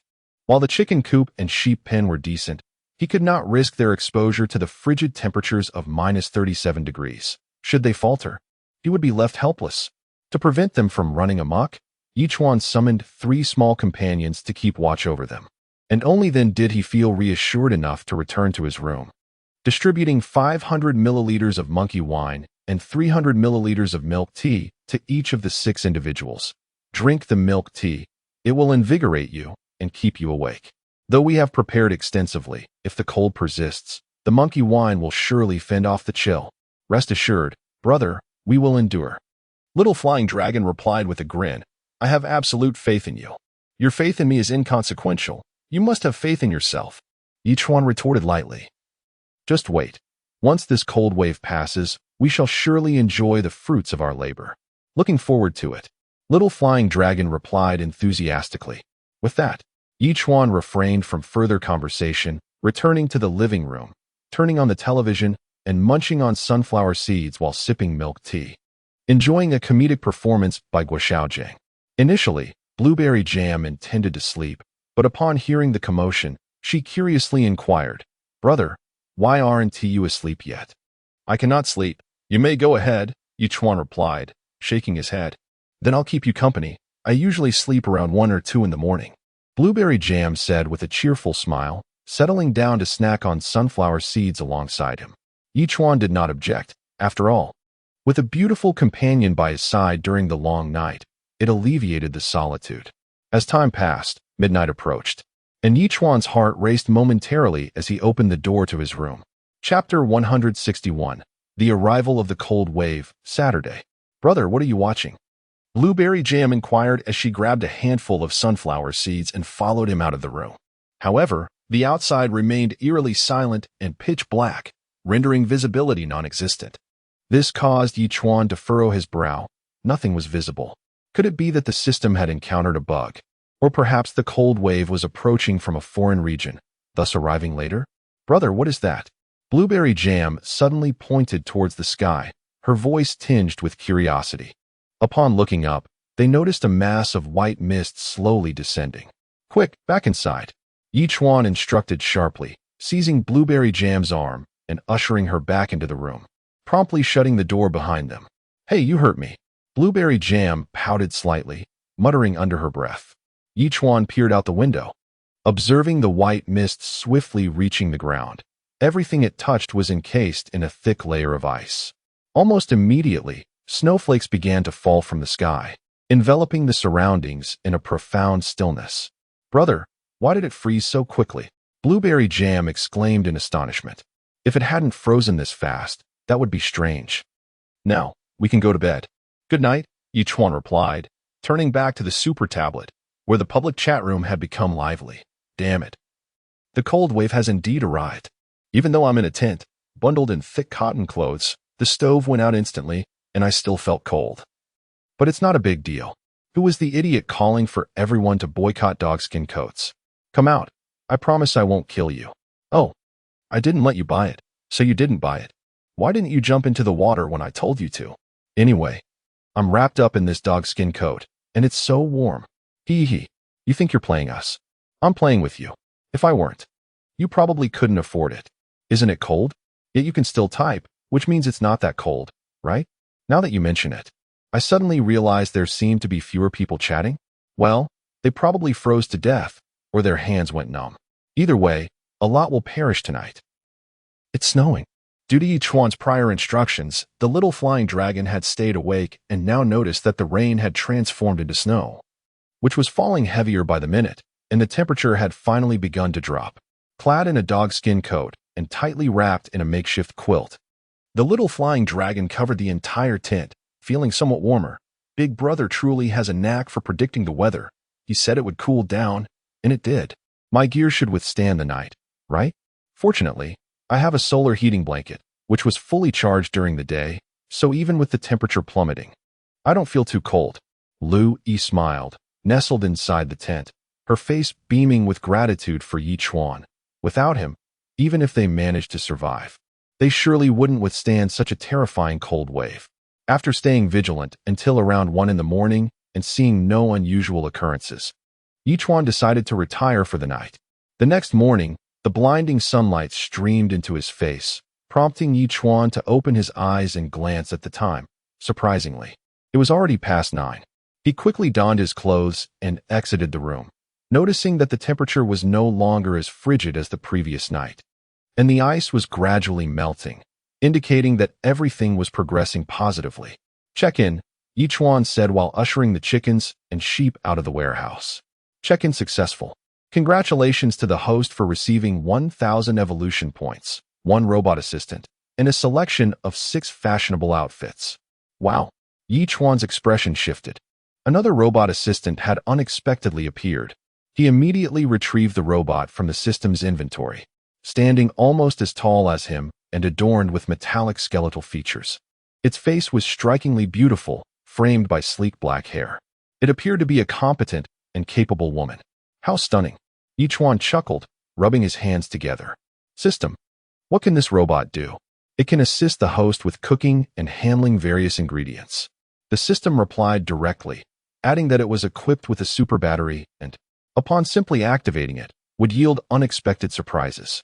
Just the other day, he had been pondering the existence of a cooking robot to liberate his hands, and now the system had provided one swiftly. Despite its occasional shortcomings, the system often proved to be quite beneficial. Yi Chuan burst into laughter, then activated the robot. System initializing, please wait. What transpired next mirrored the arrival of the first robot, and eventually, the assistant addressed Yi Chuan. Greetings, Master. What can you do? Yi Chuan asked, nodding in satisfaction. I can assist you with all ingredients and prepare the most delicious dishes. The robot promptly responded. Excellent. However, refrain from calling me Master. Just call me Brother Chuan. Yi Chuan replied, pleased, and handed the 6 outfit choices to the robot. Pick one beautiful outfit to wear. Understood, Brother Chuan. The robot affirmed, promptly beginning to select clothing. From now on, you shall be named Saturday, Yi Chuan remarked with a smile. You are a girl, and there is a boy named Friday who is particularly handsome. You two can chat, and perhaps develop a little romance. Brother Chuan, I have not been programmed for romantic interactions, Saturday promptly replied. Lack of programming does not preclude the possibility of romance. Chuan chuckled. After spending some time together, you will understand, relationships are nurtured over time, after all. Friday has always been a good boy. Friday, I'm here, Friday exclaimed, bouncing over. Upon seeing Saturday, his eyes sparkled. Brother Chuan, who is this? This is Saturday, a fellow of your kind. She is a girl, so you must take good care of her. Chuan said, winking at Friday. Don't worry, Brother Chuan, I will take great care of her. Friday nodded vigorously. Saturday, let me show you around and help you get acquainted with our island. Clearly, it's my island. Why do you refer to it as yours? Chuan muttered in bemusement, shaking his head. Just as he was about to tend to the sheep and chickens, the system's voice chimed in. A selectable hidden task has been detected. Would the host like to accept? A selectable hidden task? Chuan paused, astonished. A hidden task is fine, but what does selectable mean? He immediately inquired. What is the selectable hidden task? Chapter 162. Chuan's choice in the aftermath of the super cold wave. Only 2 million novice island masters remained in the Jiuzhou region. According to the system's estimations, when the regional barrier dissipated in a month, the number of surviving novice island masters would dwindle to less than 100,000, rendering them incapable of contending with foreign regions. The host could choose to develop independently, growing stronger on their own, or to assist the novice island masters as much as possible, thereby earning corresponding rewards. The system promptly responded. System, are you out of your mind?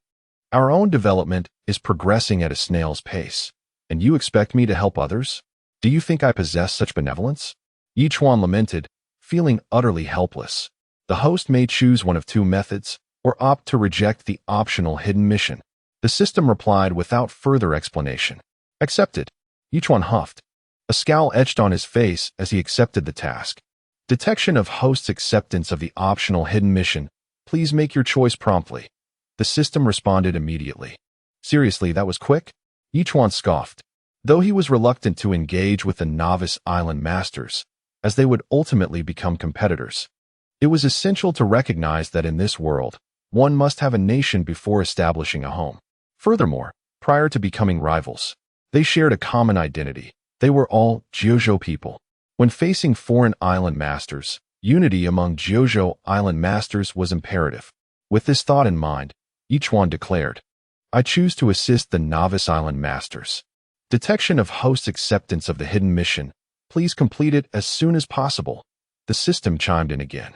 Goodness. The system has truly lost its marbles. How can there be such a selfless hidden mission? Chuan lightly tapped his head, a resigned smile creeping onto his face. However, he acknowledged that it was impossible to assist all 2 million novice island masters, as he was not 200, let alone 20. He could only provide food and water to those in need. It seemed that his intention to bring Little Flying Dragon over was indeed wise. He could employ it to catch fish and trade with those subordinate island masters who required assistance, thus saving himself considerable effort. With a flash of inspiration, Chuan nodded with a smile. Yes, I can reach there by tomorrow morning. I shall commence this task then. Brother, what are we having for breakfast? At that moment, Blueberry Jam emerged from her room, rubbing her eyes and stretching lazily. Casting a glance at her stunning figure, Chuan replied, It's nearly 10 o'clock. Let's have lunch instead. Are you particularly hungry right now? Not really. I just thought you had already prepared something. Blueberry Jam chirped with a playful grin. Brother, why don't you take off your clothes? I can help you wash them. It feels a bit awkward not doing anything after being here for several days. Are you offering to wash my clothes or to give me a bath? Chuan asked, astonished. Of course, I meant the clothes. What are you thinking? Blueberry Jam's cheeks flushed crimson as she shyly responded. That's unnecessary. My outfit has an automatic dust-repelling feature and doesn't require washing. Chuan promptly declined, adding, Your outfit is the same. Even if you wore it for a month, it wouldn't get dirty. Really? Blueberry Jam exclaimed, her surprise evident. That's incredible. What's so incredible about it? It's just standard practice in the oceanic world, Chuan said, turning back to check the messages in the public chat room. Ugh. How's it going over there? I feel like I'm freezing to death. and the water stored in my cabin has formed a thick layer of ice. I'm on the brink of dying of thirst. Isn't that the truth? The temperature plummeted at least 15 degrees in an instant. If I hadn't had 2 sets of winter clothing, I'd probably be a popsicle by now. The ice on the sea has thickened, making it impossible to retrieve resource boxes, and we have no food or water. At this rate, we could last maybe 3 more days. Stay optimistic. What if someone comes to our aid? Are you joking? Who do you think you are? Why would anyone help you? You must be hallucinating from the cold. Isn't it just a beautiful wish? Are we not even allowed to have wishes anymore? Observing the heated debate, Chuan shook his head slightly and sent a message to Little Flying Dragon. How's everything on your end? After the cold wave struck, the clouds have been moving rather slowly. It snowed heavily all night, and the depth of the snow on the island is now 50 centimeters. It's nearly impossible to move. Little Flying Dragon responded. And the clouds now? Chuan inquired further. They're moving faster now. They should be leaving my area soon. Little Flying Dragon replied after a brief pause. Upon hearing this, Chuan pressed his lips together.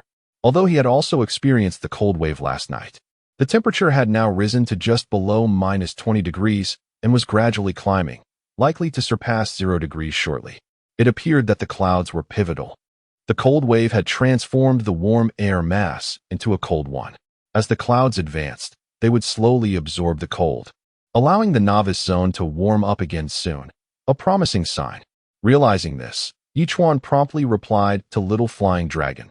Let's leave it at that for now. There's no entertainment to be had even if you go outside. Just wait for the snow to melt gradually. Little Flying Dragon made a slight grimace. Though Chuan's words suggested inactivity, Little Flying Dragon still planned to clear the accumulated snow on the island, viewing it as a form of exercise. Meanwhile, Chuan fed the little lamb and chicks some grade A freshwater and offered the chicks some breadcrumbs. To his delight, he discovered that the little lamb could now consume some magical grass, and the chicks had grown significantly, with some even showing signs of developing combs, indicating they were roosters. Having completed these tasks, Chuan noticed that Saturday had already begun preparing food. True to its purpose as a culinary robot, Saturday was set to make stir-fried bear meat, executing each step, from butchering the meat to frying it, seamlessly. Chuan was captivated, giving Saturday a thumbs up. Saturday, you truly are a professional. Brother Chuan, you flatter me. Saturday replied promptly. As per my programming, I possess hundreds of thousands of recipes. I can prepare any dish that has appeared on Blue Star. Wait, since when did our island gain another beauty? Blueberry Jam, who had been watching television, rushed out upon hearing their conversation, rolling her eyes and teasingly asking. Chapter 163. The Culinary Skills of Saturday. It was Saturday, and just like Friday, it was a robot. Chuan introduced. Henceforth, it would be responsible for our meals. Blueberry Jam's face finally brightened with a smile. It turned out to be our cook. How delightful. Miss, I am solely responsible for cooking, not a maid, Saturday promptly corrected. Half a maid, Blueberry Jam retorted immediately, adding, by the way, we all quite enjoy spicy food, so do remember to add some chili. My programming includes Brother Chuan's dietary restrictions and preferences, so you need not worry, Saturday replied instantly. However, I am unaware of your preferences and cannot accommodate them. Humph. Blueberry Jam huffed, turning to leave. What is wrong with that girl? Chuan muttered to himself, watching her retreating figure. An hour and a half later, a large pot of stir-fried bear meat was ready. Although the ingredients were not fully prepared, Saturday still managed to create a dish that was visually appealing and aromatic. Saturday, you truly are professional. You surpass me by far. Chuan exclaimed with excitement, giving Saturday a thumbs up. Brother Chuan, you flatter me. Saturday responded immediately. All right, carry on with your work. Chuan chuckled, then divided the stir-fried bear meat into 8 portions, trading 6 of them to Zhao Feiyu and the others. This irritating woman. Her cooking is surprisingly good. Blueberry Jam tasted a piece, initially planning to find fault, but was taken aback and exclaimed, this is quite impressive. Naturally, she specializes in cooking. Chuan nodded. That's all she can do, Blueberry Jam mumbled under her breath. However, there was indeed nothing to criticize about Saturday's culinary skills. Chuan indulged heartily.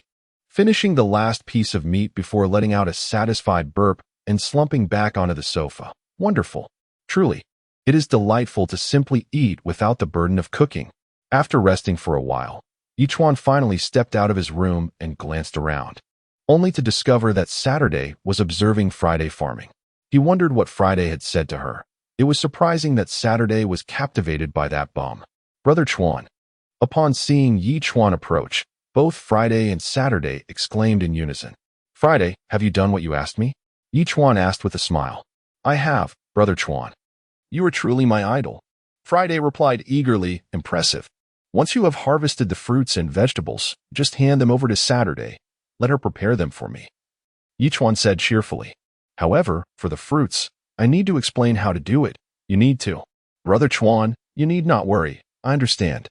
Saturday interjected before he could finish. My programming already incorporates all your dietary habits from the past month. Excellent. Truly excellent. Chuan was increasingly satisfied with Saturday. This was akin to having two stewards, effectively managing 2/3 of his workload. If he could acquire a life steward as well, would he not be able to lounge around in leisure? Chuan now felt as if he was indeed on vacation. Returning to his room, he noticed a message from Lu Yi. Has your island acquired a mistress? Huh. Chuan replied skeptically. No. Why do you ask all of a sudden? The taste of the dishes has changed. They seem more like something a woman would prepare, Lu Yi replied. Your palate is indeed remarkable, discerning such subtlety. Chuan responded, astonished. But it is not a mistress. When you visit my island in the future, everything will become clear. Can I even go?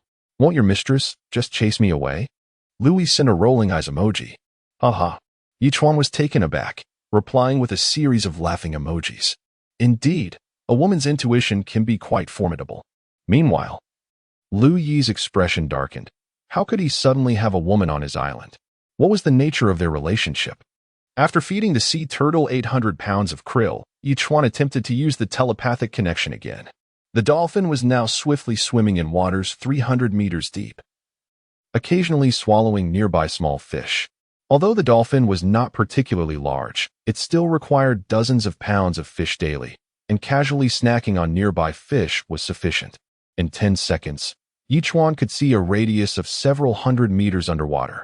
The giant squids that had appeared earlier were now nowhere to be found, which puzzled him. In previous encounters, marine beasts had always appeared and disappeared abruptly, without any forewarning. Was this also a rule of the ocean world, released and then suddenly retracted? Indeed, the secrets of the ocean world are not easily discerned. Brother, I just found some fishing gear in the warehouse. Shall we go fishing together? At that moment, Blueberry Jam approached, carrying a suitcase and cheerfully inquiring, How did you get into my warehouse? I clearly set a password. Chuan frowned. The new warehouse has no password. Blueberry Jam replied immediately, I felt bored waiting, so I just went in to have a look. Brother, you aren't angry, are you? Sighing, Chuan instructed, in the future. If you wish to find something, just let me know. Don't sneak off without a word. Understood. I will be more careful next time. Blueberry Jam pouted slightly, then asked, Are you coming? You go ahead, but be safe. Chuan shook his head. I'll catch a big fish and we'll have grilled fish for dinner. Blueberry Jam said with a smile, immediately heading towards the sea turtle's tail.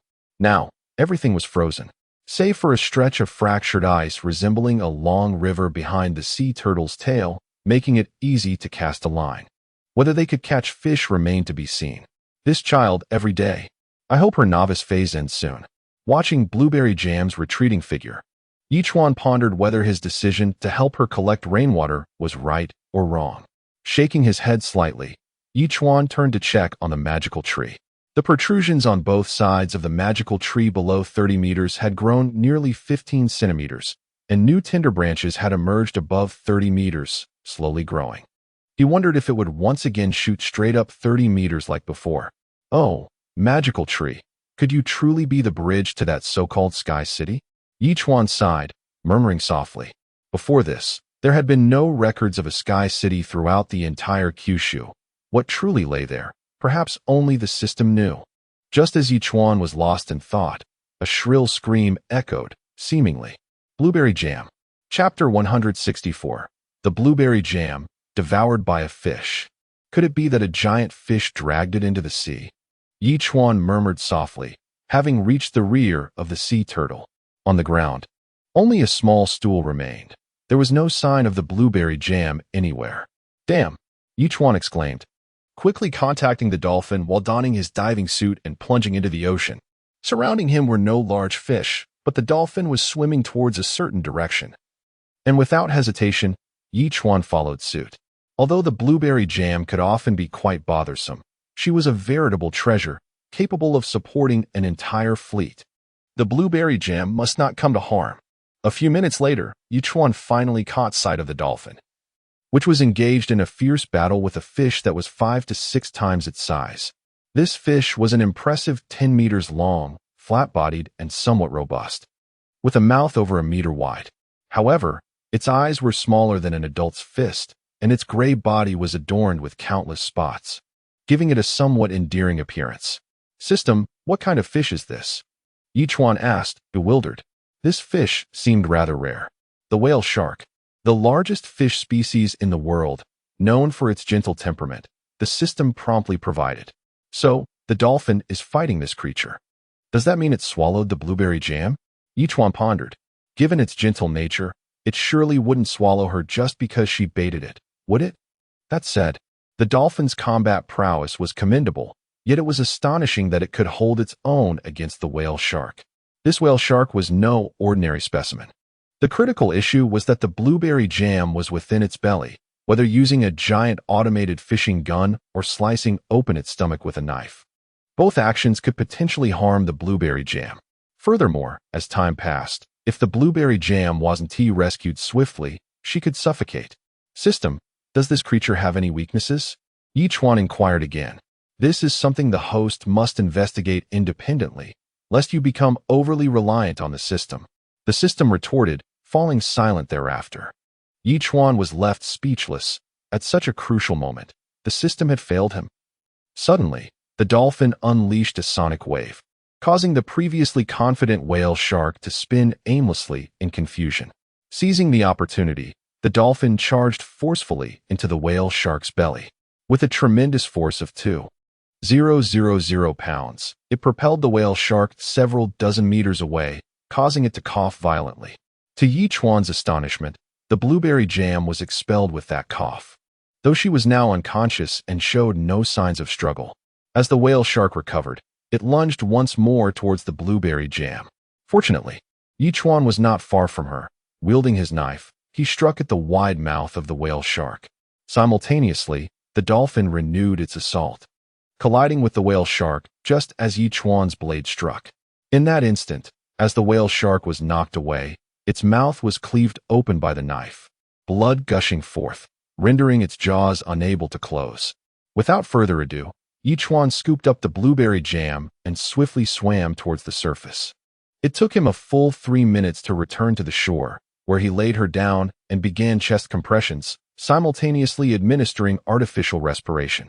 After more than 10 cycles of resuscitation, the blueberry jam finally expelled at least 300 milliliters of seawater and began to breathe weakly. What happened to me? After several seconds, the blueberry jam weakly inquired. I remember fishing and then being eaten by a big fish, and then I dove in to rescue you from the fish's belly, performing artificial respiration for quite some time to revive you. Yi Chuan replied, exasperated. So we kissed. The blueberry jam exclaimed in surprise. Can you focus on the matter at hand? Yi Chuan was on the verge of defeat. Did you not realize you were almost digested by a giant fish? Wow. The blueberry jam froze for 3 seconds before wrapping her arms around her knees and crying out. That was terrifying. I thought I was surely doomed. If it weren't for you, I would have perished. I will never fish again. Woe is me. All right, go take a shower and change into some clean clothes. Yi Chuan said, observing her pitiful state. This cotton dress is not a concern. It will be clean in about an hour. Sniffling. The blueberry jam trembled as she made her way to the room. The system had provided her with a warm cotton dress that offered some waterproofing. Otherwise, even if she didn't drown, she would surely freeze. Suddenly, a loud crash echoed, and Yi Chuan leaped aside, witnessing a massive wave crashing toward him, followed closely by the whale shark being washed ashore. The dolphin also surfaced, calling out to Yi Chuan. "Well done. Keep it up." Yi Chuan gave the dolphin a thumbs up. The dolphin then flipped over and returned to the water. Saturday, Yi Chuan called out as he circled the whale shark. "Brother Chuan, what are your orders?" Saturday jogged over eagerly. "You can handle such a large whale shark, right?" Yi Chuan pointed at the creature. "One could say it's child's play." Saturday responded without hesitation. "Very well. Tonight we feast on this whale shark." Yi Chuan nodded with a smile. "Divide the rest into 500-gram portions. I have other uses for it." "Understood, Brother Chuan, just watch," Saturday declared, seizing the whale shark's tail and turning to leave at a leisurely pace. Sighing, Yi Chuan shook his head with a wry smile. Life has become utterly chaotic since the blueberry jam arrived. With nothing pressing at the moment, he returned to his room and glanced at the messages in the public chat room. "I'm not kidding. The clouds are passing, and the temperature is slowly rising. I believe our good days are approaching. What good does that do? Don't forget we have no food. Are we supposed to wait to starve? I have been praying to my Lord. I believe the angels will soon deliver food." Wow, there's even someone who believes in that foreign deity. Utterly ridiculous. Everyone, calm down. I have something urgent to share that pertains to the survival of our Jiuzhou region. Jiuzhou region? What does that mean? Chapter 165. The ambitions of foreign island masters. Yi Chuan was taken aback. Having thought he was the only one aware of the existence of two distinct regions in the novice zone, it appeared that someone else was informed. His curiosity piqued. He wondered what useful information this individual might divulge. Just yesterday, a submarine had docked beside my island, and a foreigner with golden hair and blue eyes had disembarked. A foreigner.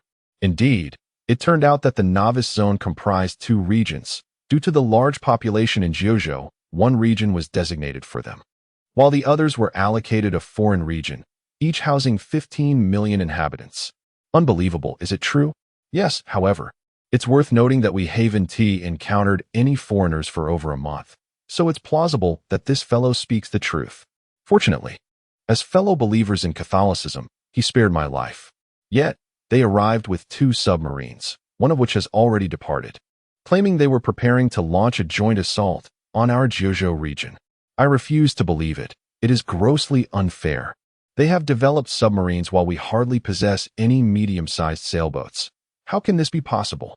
The public chat room erupted in chaos, seemingly welcoming novice island masters who had never spoken before into the conversation. Each one furrowed his brow. What this novice island master disclosed was information that the system had not communicated to him, startling him with the rapid development of the foreign region, even boasting submarines. Did this not imply that should the barrier vanish, countless assault vessels would flood into Jiuzhou? How could the island masters of Jiuzhou contend against such an onslaught? The novice zone of Jiuzhou stood on the brink of peril. Have you seen the news? There's actually a foreign region? Zhao Feiyu messaged. Indeed, there are two regions. And every session of the Marine Survival Novice Zone consists of two regions. It's just that for the first 4 months, each has developed independently, unaware of the other. Each one replied, "If this situation hadn't arisen, our two regions would have developed similarly, but now the foreign region has advanced so swiftly." Yet, there was one thing Yi Chuan refrained from saying. The system had indicated that changes in the novice zone would impact both regions. How then? Could this be the current state? Surely it could not be that the resources originally belonging to Jiuzhou were entirely diverted to the foreign region? How infuriating. No wonder we have faced so many invasions from foreign island masters in the past. Zhao Feiyu gritted his teeth, lamenting that such crucial information only came to light now. If it weren't for the crack that had formed beneath the barrier between the two regions, we might have remained oblivious. Each one replied tersely, moreover. Following last night's cold snap, only 2 million island masters remain in Jiuzhou. At this, Zhao Feiyu fell silent. Yi Chuan quickly inquired of the island master, "Friend, do you mean to say that the novice island masters from the foreign region have already begun their assault on Jiuzhou?" "I'm uncertain. My foreign friend mentioned they were merely here for reconnaissance," the other replied. "As for a full-scale attack, it seems they will wait until the barrier vanishes. There is still time." Upon receiving this news, Yi Chuan exhaled deeply. Regardless of the circumstances, we still have nearly a month to prepare to counter them.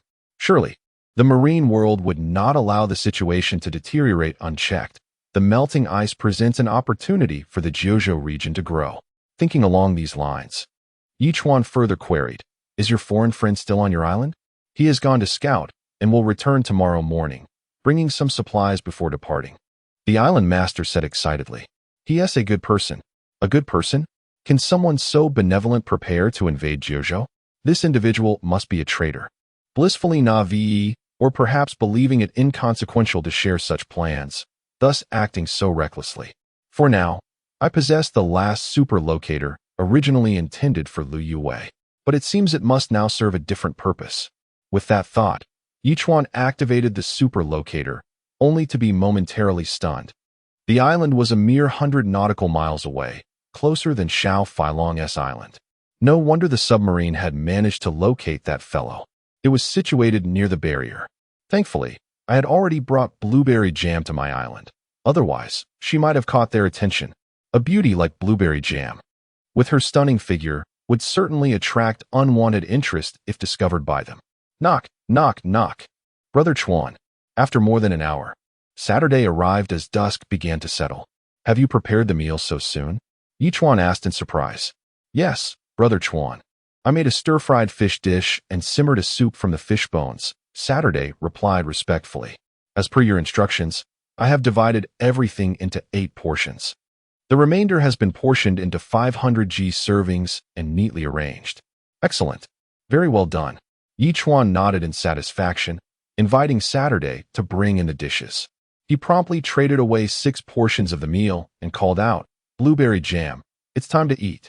It took over a minute for blueberry jam to emerge from her room, her expression still rather grim.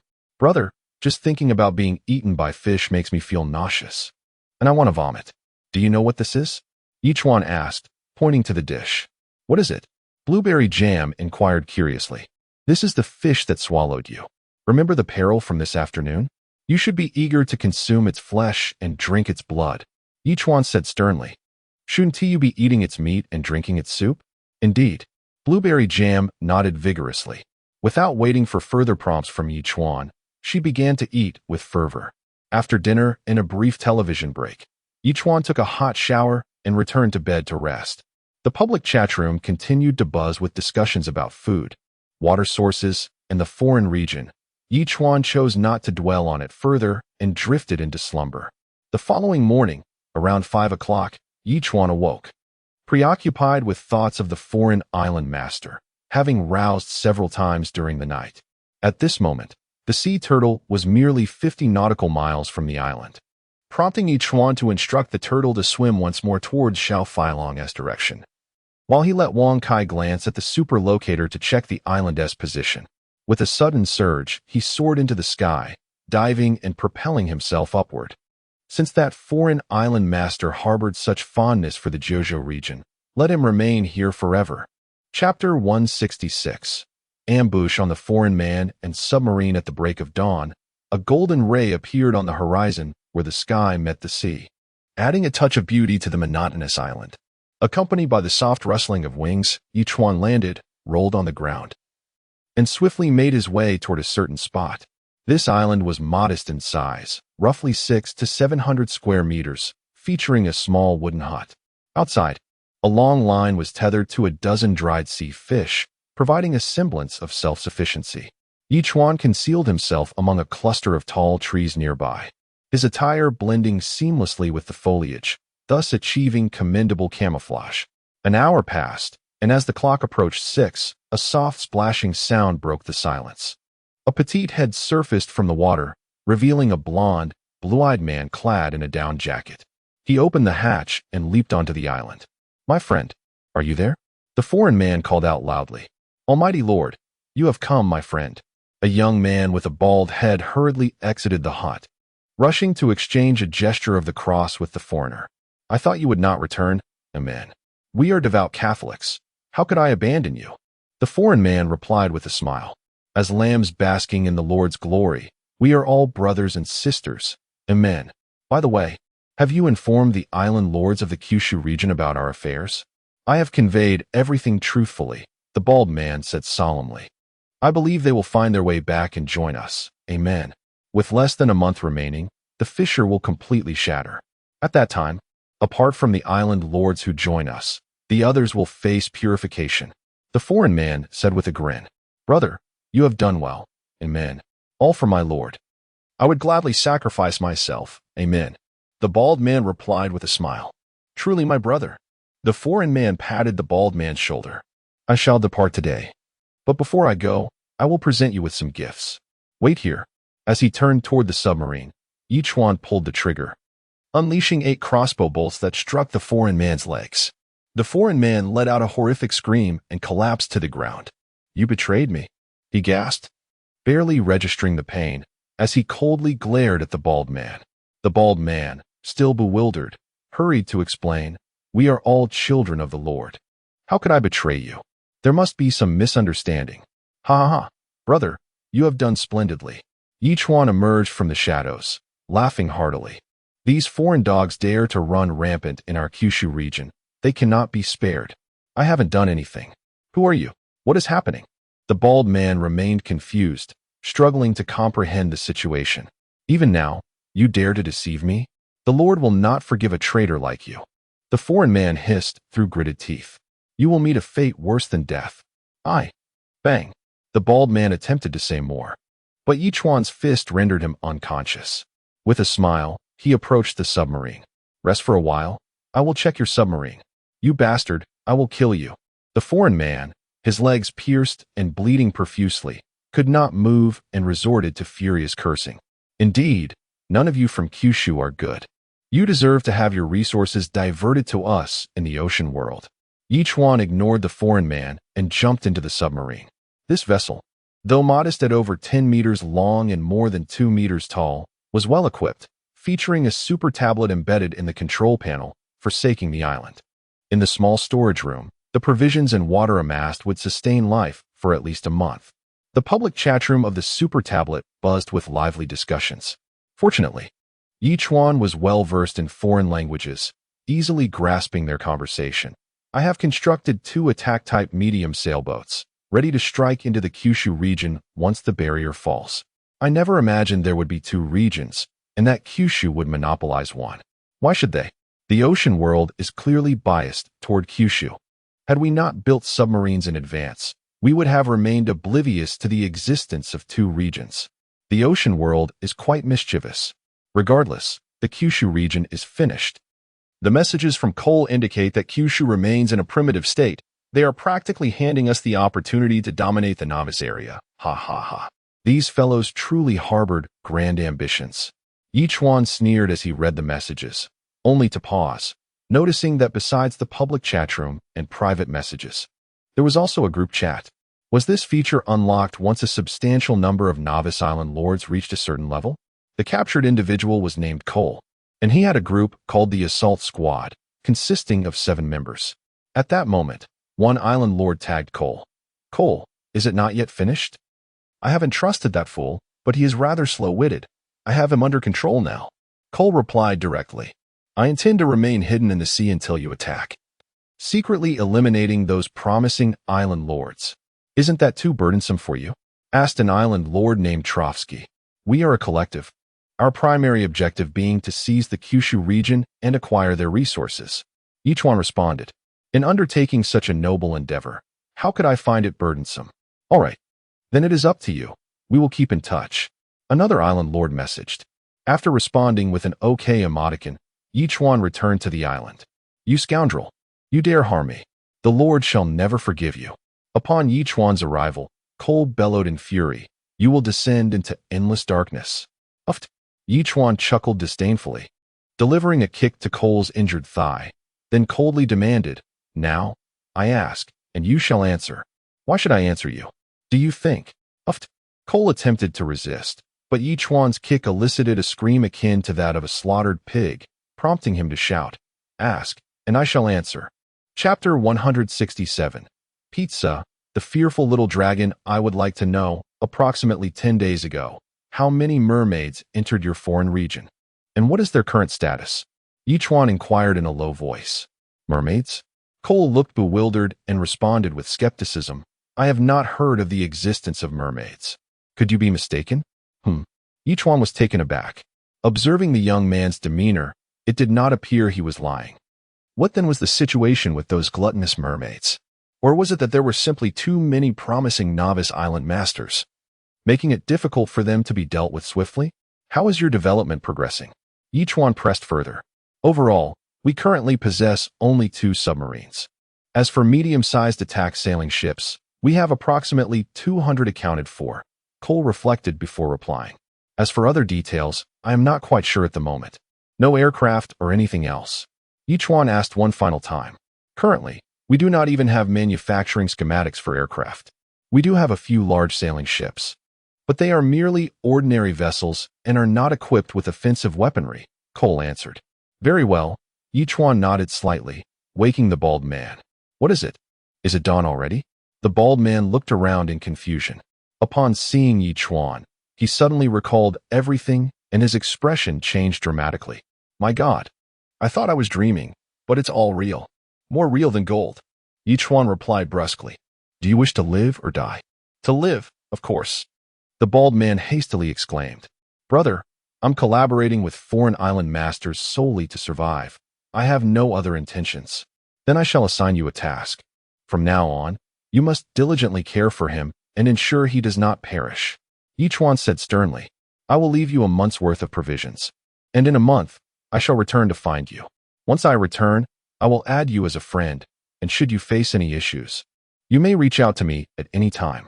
Certainly, as long as you do not kill me, you are my deity, and I shall comply with your every command. The bald man fervently agreed, nodding repeatedly. Had I known this earlier, I would not have struck you unconscious, Chuan remarked, patting the bald man's shoulder. Tend to his wounds yourself.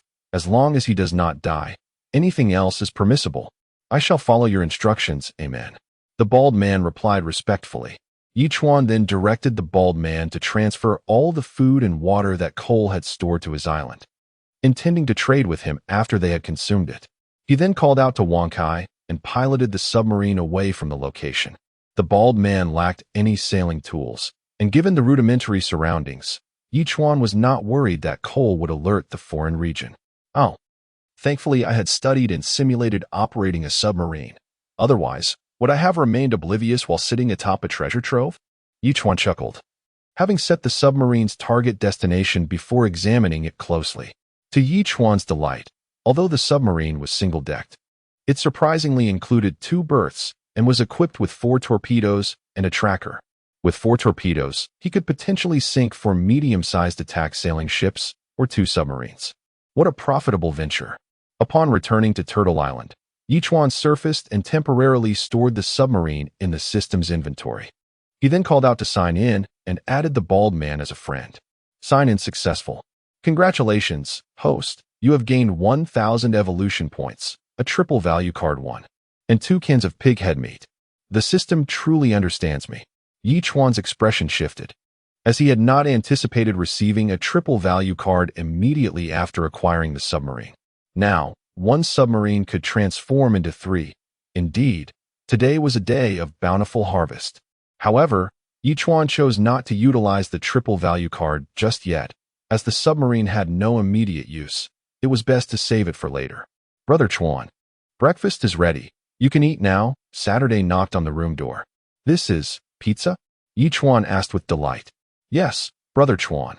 I utilized the available ingredients to create 7-inch seafood pizzas, making a total of 8, along with a cup of goat's milk for each person, Saturday replied with a smile. Excellent, Saturday. I am increasingly impressed with you. Chuan beamed, giving Saturday a thumbs up. Brother Chuan, you flatter me. This is merely my duty, Saturday said respectfully, promptly exiting the room. Chuan called out to Blueberry Jam, trading a freshly baked pizza to each person. Try this. It's only a little past 7. Are we having breakfast this early? Blueberry Jam emerged from the room, rubbing her eyes sleepily. Shall I refrain from calling you for breakfast in the future? Chuan inquired. One must eat regardless. Besides, I don't gain weight, hee. Blueberry Jam chimed cheerfully as she approached the coffee table. Wow, pizza. It smells so good. Indeed. Saturday would undoubtedly be a master chef even in Blue Star, Chuan remarked, beginning to savor the delectable dish. After finishing the goat's milk and holding the last slice of pizza, Chuan approached the super tablet, glancing at the public chat room messages. You were right. The temperature is indeed rising. I just tried to smash through the ice layer, and surprisingly, I succeeded, bringing several supply boxes closer. Really? I must hurry to try. This means we will soon return to the blissful life of half a month ago. That life was merely average. Disasters were relentless, as you all know. True. But I believe things must surely be better now than half a month ago. At least we could still salvage supply boxes then. Now, we can hardly find any. That's valid. I can only hope that the days ahead become increasingly better. Chuan could not help but nod slightly. As the ice layer thinned, the speed of the turtle's advance had correspondingly increased, rising from an initial 8 nautical miles per hour to 15. He believed that within a day, the speed would further accelerate. Just as some island masters had said, good days are on the horizon. Brother, do you have any suitable weapons? At that moment, a message from the little dragon arrived. Chuan was taken aback. Why would this fellow need weapons? Had he encountered danger? However, he was less than a nautical mile from the little dragon's island and saw no signs of peril in the vicinity.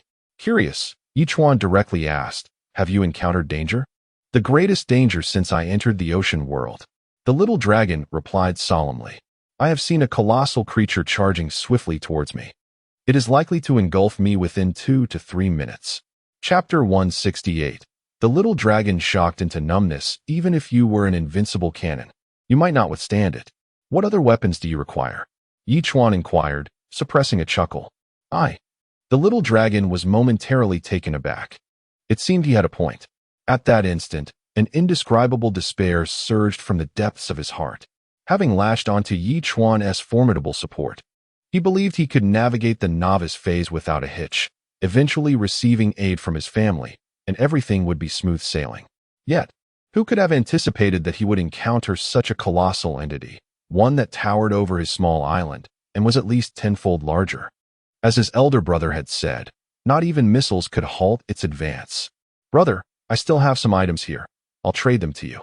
With a bitter smile, the little dragon relinquished hope for survival and prepared to hand over what he had amassed over time to Chuan. However, Chuan erupted into a series of hearty laughs and replied, All right, you should hurry out and greet your elder brother. You're coming. The little dragon was momentarily stunned. Brother, you're here to save me. Why ask when you can just come out and see? Chuan beckoned. Since Chuan had said so, the little dragon did not linger in his thoughts. He promptly exited the room, only to find the enormous being now connected to his small island, a tall and imposing man standing on the beach, smiling warmly at him. Brother. After hesitating for several seconds, the little dragon finally recognized him. You only just recognized me? Chuan retorted with a grin. Wow. The little dragon burst into tears. From a state of despair to finding hope in Chuan, then back to despair upon seeing the colossal entity, and finally to genuine hope upon meeting Chuan. He experienced an emotional roller coaster in mere minutes, a feeling that would likely remain etched in his memory for a lifetime. Brother. In the next moment, the little dragon threw himself at Chuan's leg, exclaiming, I never expected it would be you. I thought I was going to die. What kind of man cries like that? Chuan kicked the little dragon, sending him tumbling several times. This time, I'm here to take you away. Are you interested in coming with me? I would love nothing more than to accompany you. The little dragon shouted eagerly. I've been so lonely here. You have no idea how miserable I've been. Very well then, just bring your super tablet with you. Chuan nodded. But you'd better take your wooden cabin too. Otherwise, you'll have nowhere to stay temporarily. That is no problem. The little dragon replied without hesitation. He glanced at the wooden cabin and scratched his head. Brother, this cabin weighs at least 200 pounds. Although it's small, moving it might be. Wang Kai, you three, lend a hand. Chuan decisively commanded. In the midst of the little dragon's bewilderment, 3 large birds soared into the sky, grasping the corners of the wooden cabin. With rapid flapping of their wings, they effortlessly lifted it into the air and gently placed it in the central area of Turtle Island, right next to the 2-bedroom, 2-living room setup. BB brother. This is you. Indeed, these are my 3 pets. They assist me in combat and gathering resource boxes. Seeing the little dragon stammer in astonishment, Chuan couldn't help but smirk and promptly answered his question. Take what you need. Let us go. Chuan waved his hand, urging him softly. Oh, I'm on it. The little dragon nodded repeatedly and began to pack up. In truth, he didn't have much, and he quickly finished packing before following Chuan to the island. As Chuan introduced him, the little dragon's eyes widened in disbelief. Brother, I knew you were impressive, but I never imagined you were this extraordinary. And the island moves? What a colossal engine. Does it run on fuel or electricity? You didn't know we're on a giant sea turtle, did you, country bumpkin? At that moment, Blueberry Jam emerged from the room, her eyelids drooping. A beauty? The little dragon's expression changed dramatically, but he quickly composed himself and quietly remarked, This must be sister-in-law? What nonsense. How annoying. Blueberry Jam blushed and shot a fierce glare at the little dragon. Chuan hurriedly clarified, This is Blueberry Jam, a renowned influencer with millions of followers. We refer to each other as siblings, so please don't misunderstand. I understand. The little dragon chuckled and quickly responded. What truly defines a winner in life? It is precisely someone like my brother, who not only has such incredible pets, but also a more magnificent giant sea turtle as his island. Even if one were to think about it endlessly, it's hard to imagine such a colossal turtle exists in this world. And the most remarkable part is that while other island masters suffer in loneliness and deprivation, my brother has already won over a major influencer. They claim to be siblings. But why not say they're like a father and daughter? Ha ha ha. Kid, why do I sense something sinister in your laughter? Are you plotting something? Blueberry Jam questioned with a dark expression, noticing the little dragon's mischievous grin. Not at all. I'm just thrilled to see my brother and to arrive at such a luxurious place.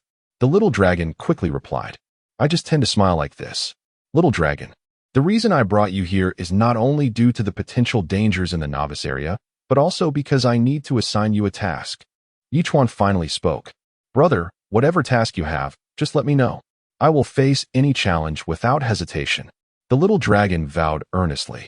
It's not particularly difficult, but also not exceedingly simple. Chuan pursed his lips. You need to fish and then provide food to the island masters in need. Why should we? Almost the moment Chuan finished speaking, both the little dragon and Blueberry Jam asked in unison.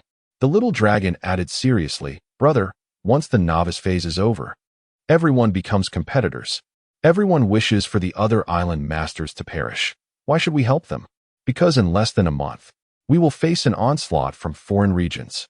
Chuan replied sternly. Before the island masters become competitors, we must become allies to combat the foreign threats. I understand. The little dragon contemplated and realized the truth in Chuan's words. However, another dilemma arose. Brother, relying on our nets for fishing, how many island masters can we truly save?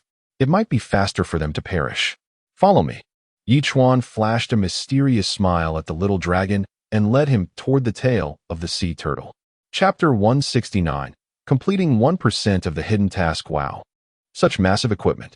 Upon seeing the enormous semi-automatic fishing net, the little dragon exclaimed in disbelief. Now, how many do you think we can save? Chuan inquired with a smile. With such impressive fishing gear, isn't it just a matter of saving as many as we want? The little dragon laughed heartily. Big brother, I truly admire you. This is incredible. Let's give it a try. Chuan shrugged lightly and continued. Without further thought, the little dragon immediately pressed the button, and the colossal fishing net shot out, taking over 20 seconds to sink into the ocean. Big brother, where's the retrieval mechanism for the net? The little dragon asked. Searching around. Deployment is automatic, but retrieval requires manual effort, Chuan explained. You only need 2,000 pounds of strength to haul the net back. 2,000 pounds. The little dragon's eyes widened. Do you really think I possess that much strength? Give it a shot. Chuan gestured invitingly. The little dragon huffed on his hands, rubbed them together, and with a determined shout, exerted all his strength. His face reddened as he strained to pull the net towards the shore. After more than 10 exhausting minutes, he finally managed to haul in a net full of sardines, collapsing onto the ground, panting heavily. I can't believe it, big brother. I actually pulled it in. He gasped in astonishment. Regularly consuming high-grade juice and goat's milk may not seem significant, but your strength has been gradually increasing. Chuan elucidated. Those are premium liquids, not to be taken lightly. No wonder. The little dragon's realization dawned. Next, you will trade these sardines, 500 grams each, free of charge, to the islanders in need, Chuan commanded. Also, the whale shark meat piled outside has been portioned into 500-gram servings. Trade that as well. All right, just watch me, big brother, the little dragon assured confidently.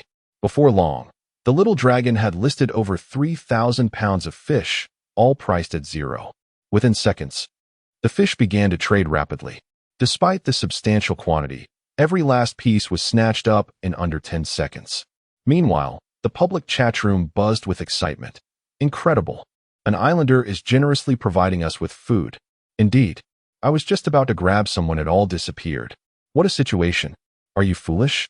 Did you not see how many islanders there are in the vast Jeju region? With so many vying for it, it's a miracle any remained. At least I managed to snag 500 grams, 6 sardines. It seems this benefactor is responding to pressure from foreign regions, aiming to assist us for better development. As the temperature rises, if this benefactor stays busy for at least 7 days, we can return to the state we were in a fortnight ago, easing the pressure. Perhaps the benefactor is simply in a generous mood, gifting over 3,000 pounds. Let's hope they can hold on. At this moment, Wang Sanrui wore a grave expression. He had stockpiled food and water for at least 6 months, planning to sell at high prices if the temperature rose and seafood storage became unfeasible. However, this unexpected act of free food distribution left him stunned. His stored seafood might become worthless. That scoundrel, always opposing me, and now this absurdity. It's simply outrageous. Wang Sanrui seethed, wishing he could devour Chuan whole. You are a stumbling block on my path to greatness. I must eliminate you to quell my ire. Big brother, this is happening too quickly, the little dragon exclaimed, astonished by the rapid transaction volume. I thought it would take at least 10 or 20 minutes. Indeed. Many people are like ravenous wolves, likely scouring the screen for opportunities. It's fortunate anything remained. Blueberry Jam remarked, arms crossed, unimpressed. Alert. Host's hidden task has reached 1% completion. Keep up the effort. The system suddenly announced. 1 net equals 1%? Chuan pondered. So the little dragon needs to haul in 100 nets to complete this task. Observing the little dragon, Chuan pressed his lips together. This lad was exhausted after just 1 retrieval. He probably wouldn't manage 5 nets in a day. It seemed he needed some enhancement. Big brother, why are you looking at me like that? The little dragon felt uneasy under Chuan's penetrating gaze. Just wait a moment, Chuan said, swiftly retrieving 300 milliliters of S-grade freshwater he had accumulated over the past few days, handing it to the little dragon to drink. What is this? The little dragon asked curiously, tilting his head back and gulping it down. Almost immediately, a warm sensation spread through his limbs, opening every pore in his body. A wave of comfort that compelled him to let out a triumphant roar. Big brother, this is divine water.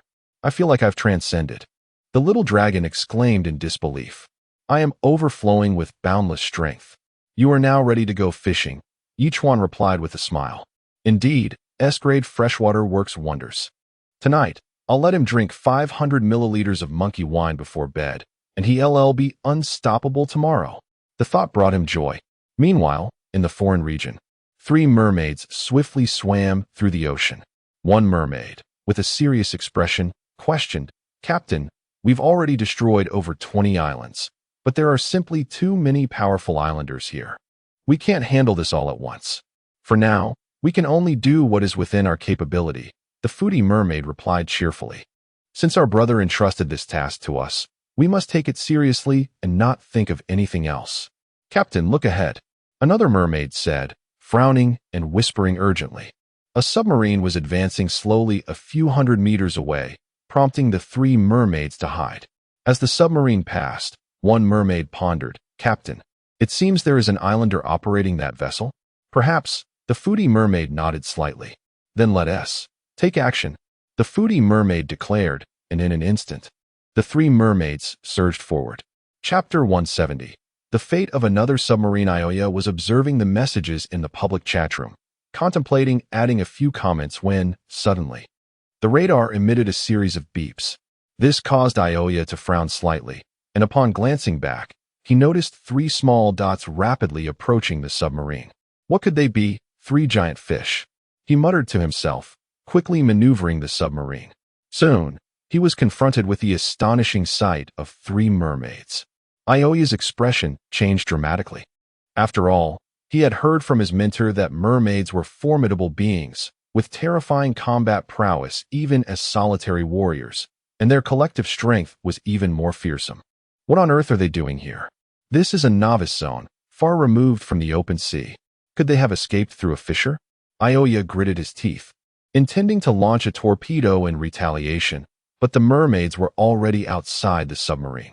Without hesitation, they targeted the rapidly spinning propeller with their long tridents. With a sharp crack, a series of robust bubbles surged upwards. The control room was immediately filled with piercing alarms. In an instant, half of the submarine's power system was rendered inoperative. What in the world is happening? Ioya seethed to himself as he took control of the submarine, accelerating forward. Oh no, they have us in their sights. They think they can escape? One mermaid exclaimed in astonishment, launching forward and hurling her trident, which struck another propeller. The submarine had already surged over 100 meters, and just as Ioya prepared to launch the torpedo, the vessel began to shake violently due to the damage, preventing the torpedo from being fired. Has it stopped? The gluttonous mermaid scoffed, astonished to find such a large craft in the ocean, wondering what kind of individuals might be inside. No matter who they are, they must be foreign island lords. One mermaid remarked, brandishing her trident and assaulting the metal exterior, attempting to breach the submarine. However, despite their efforts, they were unsuccessful. Captain, this craft is too sturdy.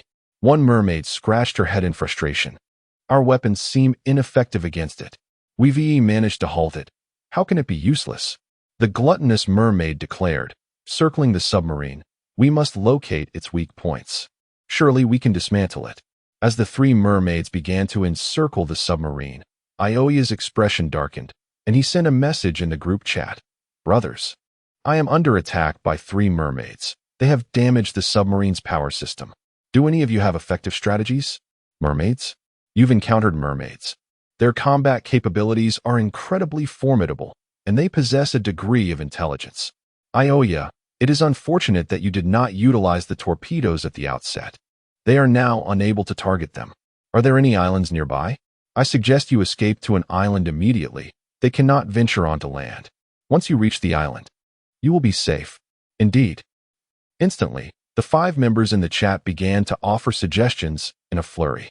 There is an island directly above me. Ioya's eyes lit up, and he responded quickly, then ascended towards the surface.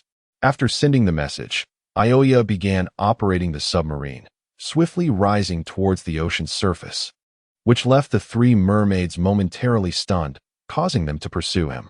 The submarine fortuitously arrived near the island, and without hesitation, Ioya opened the hatch and dashed onto the shore, shouting, "Help! Help!" A bald man, armed with a crossbow, rushed out from a stone hut. Upon seeing Ioya, he was taken aback and asked, "Are you Ioya or Cole?"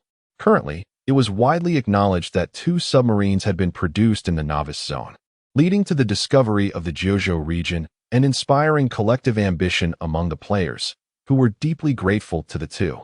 I am Ioya. I am being chased by 3 mermaids. Ioya exclaimed urgently, I need your assistance. Not a problem.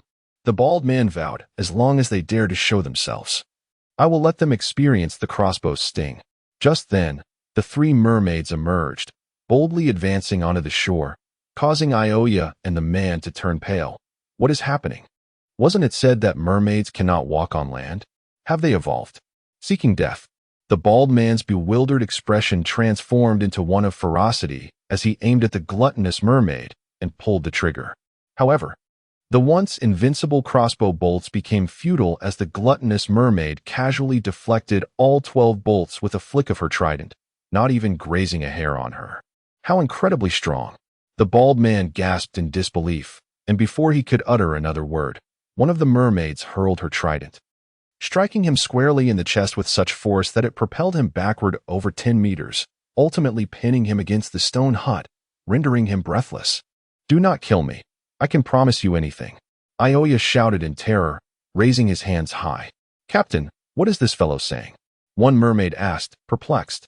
"Uncertain. But judging by his raised hands and loud cries, he is likely attempting to intimidate us," the gluttonous mermaid mused, shaking her head, believing they would not dare to kill him. Bang! Just as she finished speaking, another mermaid's trident pierced Ioya's side. At that moment, the three mermaids entered the submarine, staring in bewilderment at the intricate instruments in the control room. "What are all these things? Buttons and screens abound. It's overwhelming," one mermaid exclaimed, randomly pressing a large button. With a whoosh, a massive torpedo launched from the submarine's base, soaring toward the island and crashing into the stone hut. The explosion reverberated, causing the entire island to tremble violently. "Holy moly, this is incredible," one mermaid shouted in astonishment. "Such a powerful weapon is truly unexpected," the gluttonous mermaid remarked in awe, pressing another inconspicuous button. The submarine initiated its self-destruct sequence. Countdown 30 seconds. "All personnel aboard are advised to evacuate immediately," the submarine announced,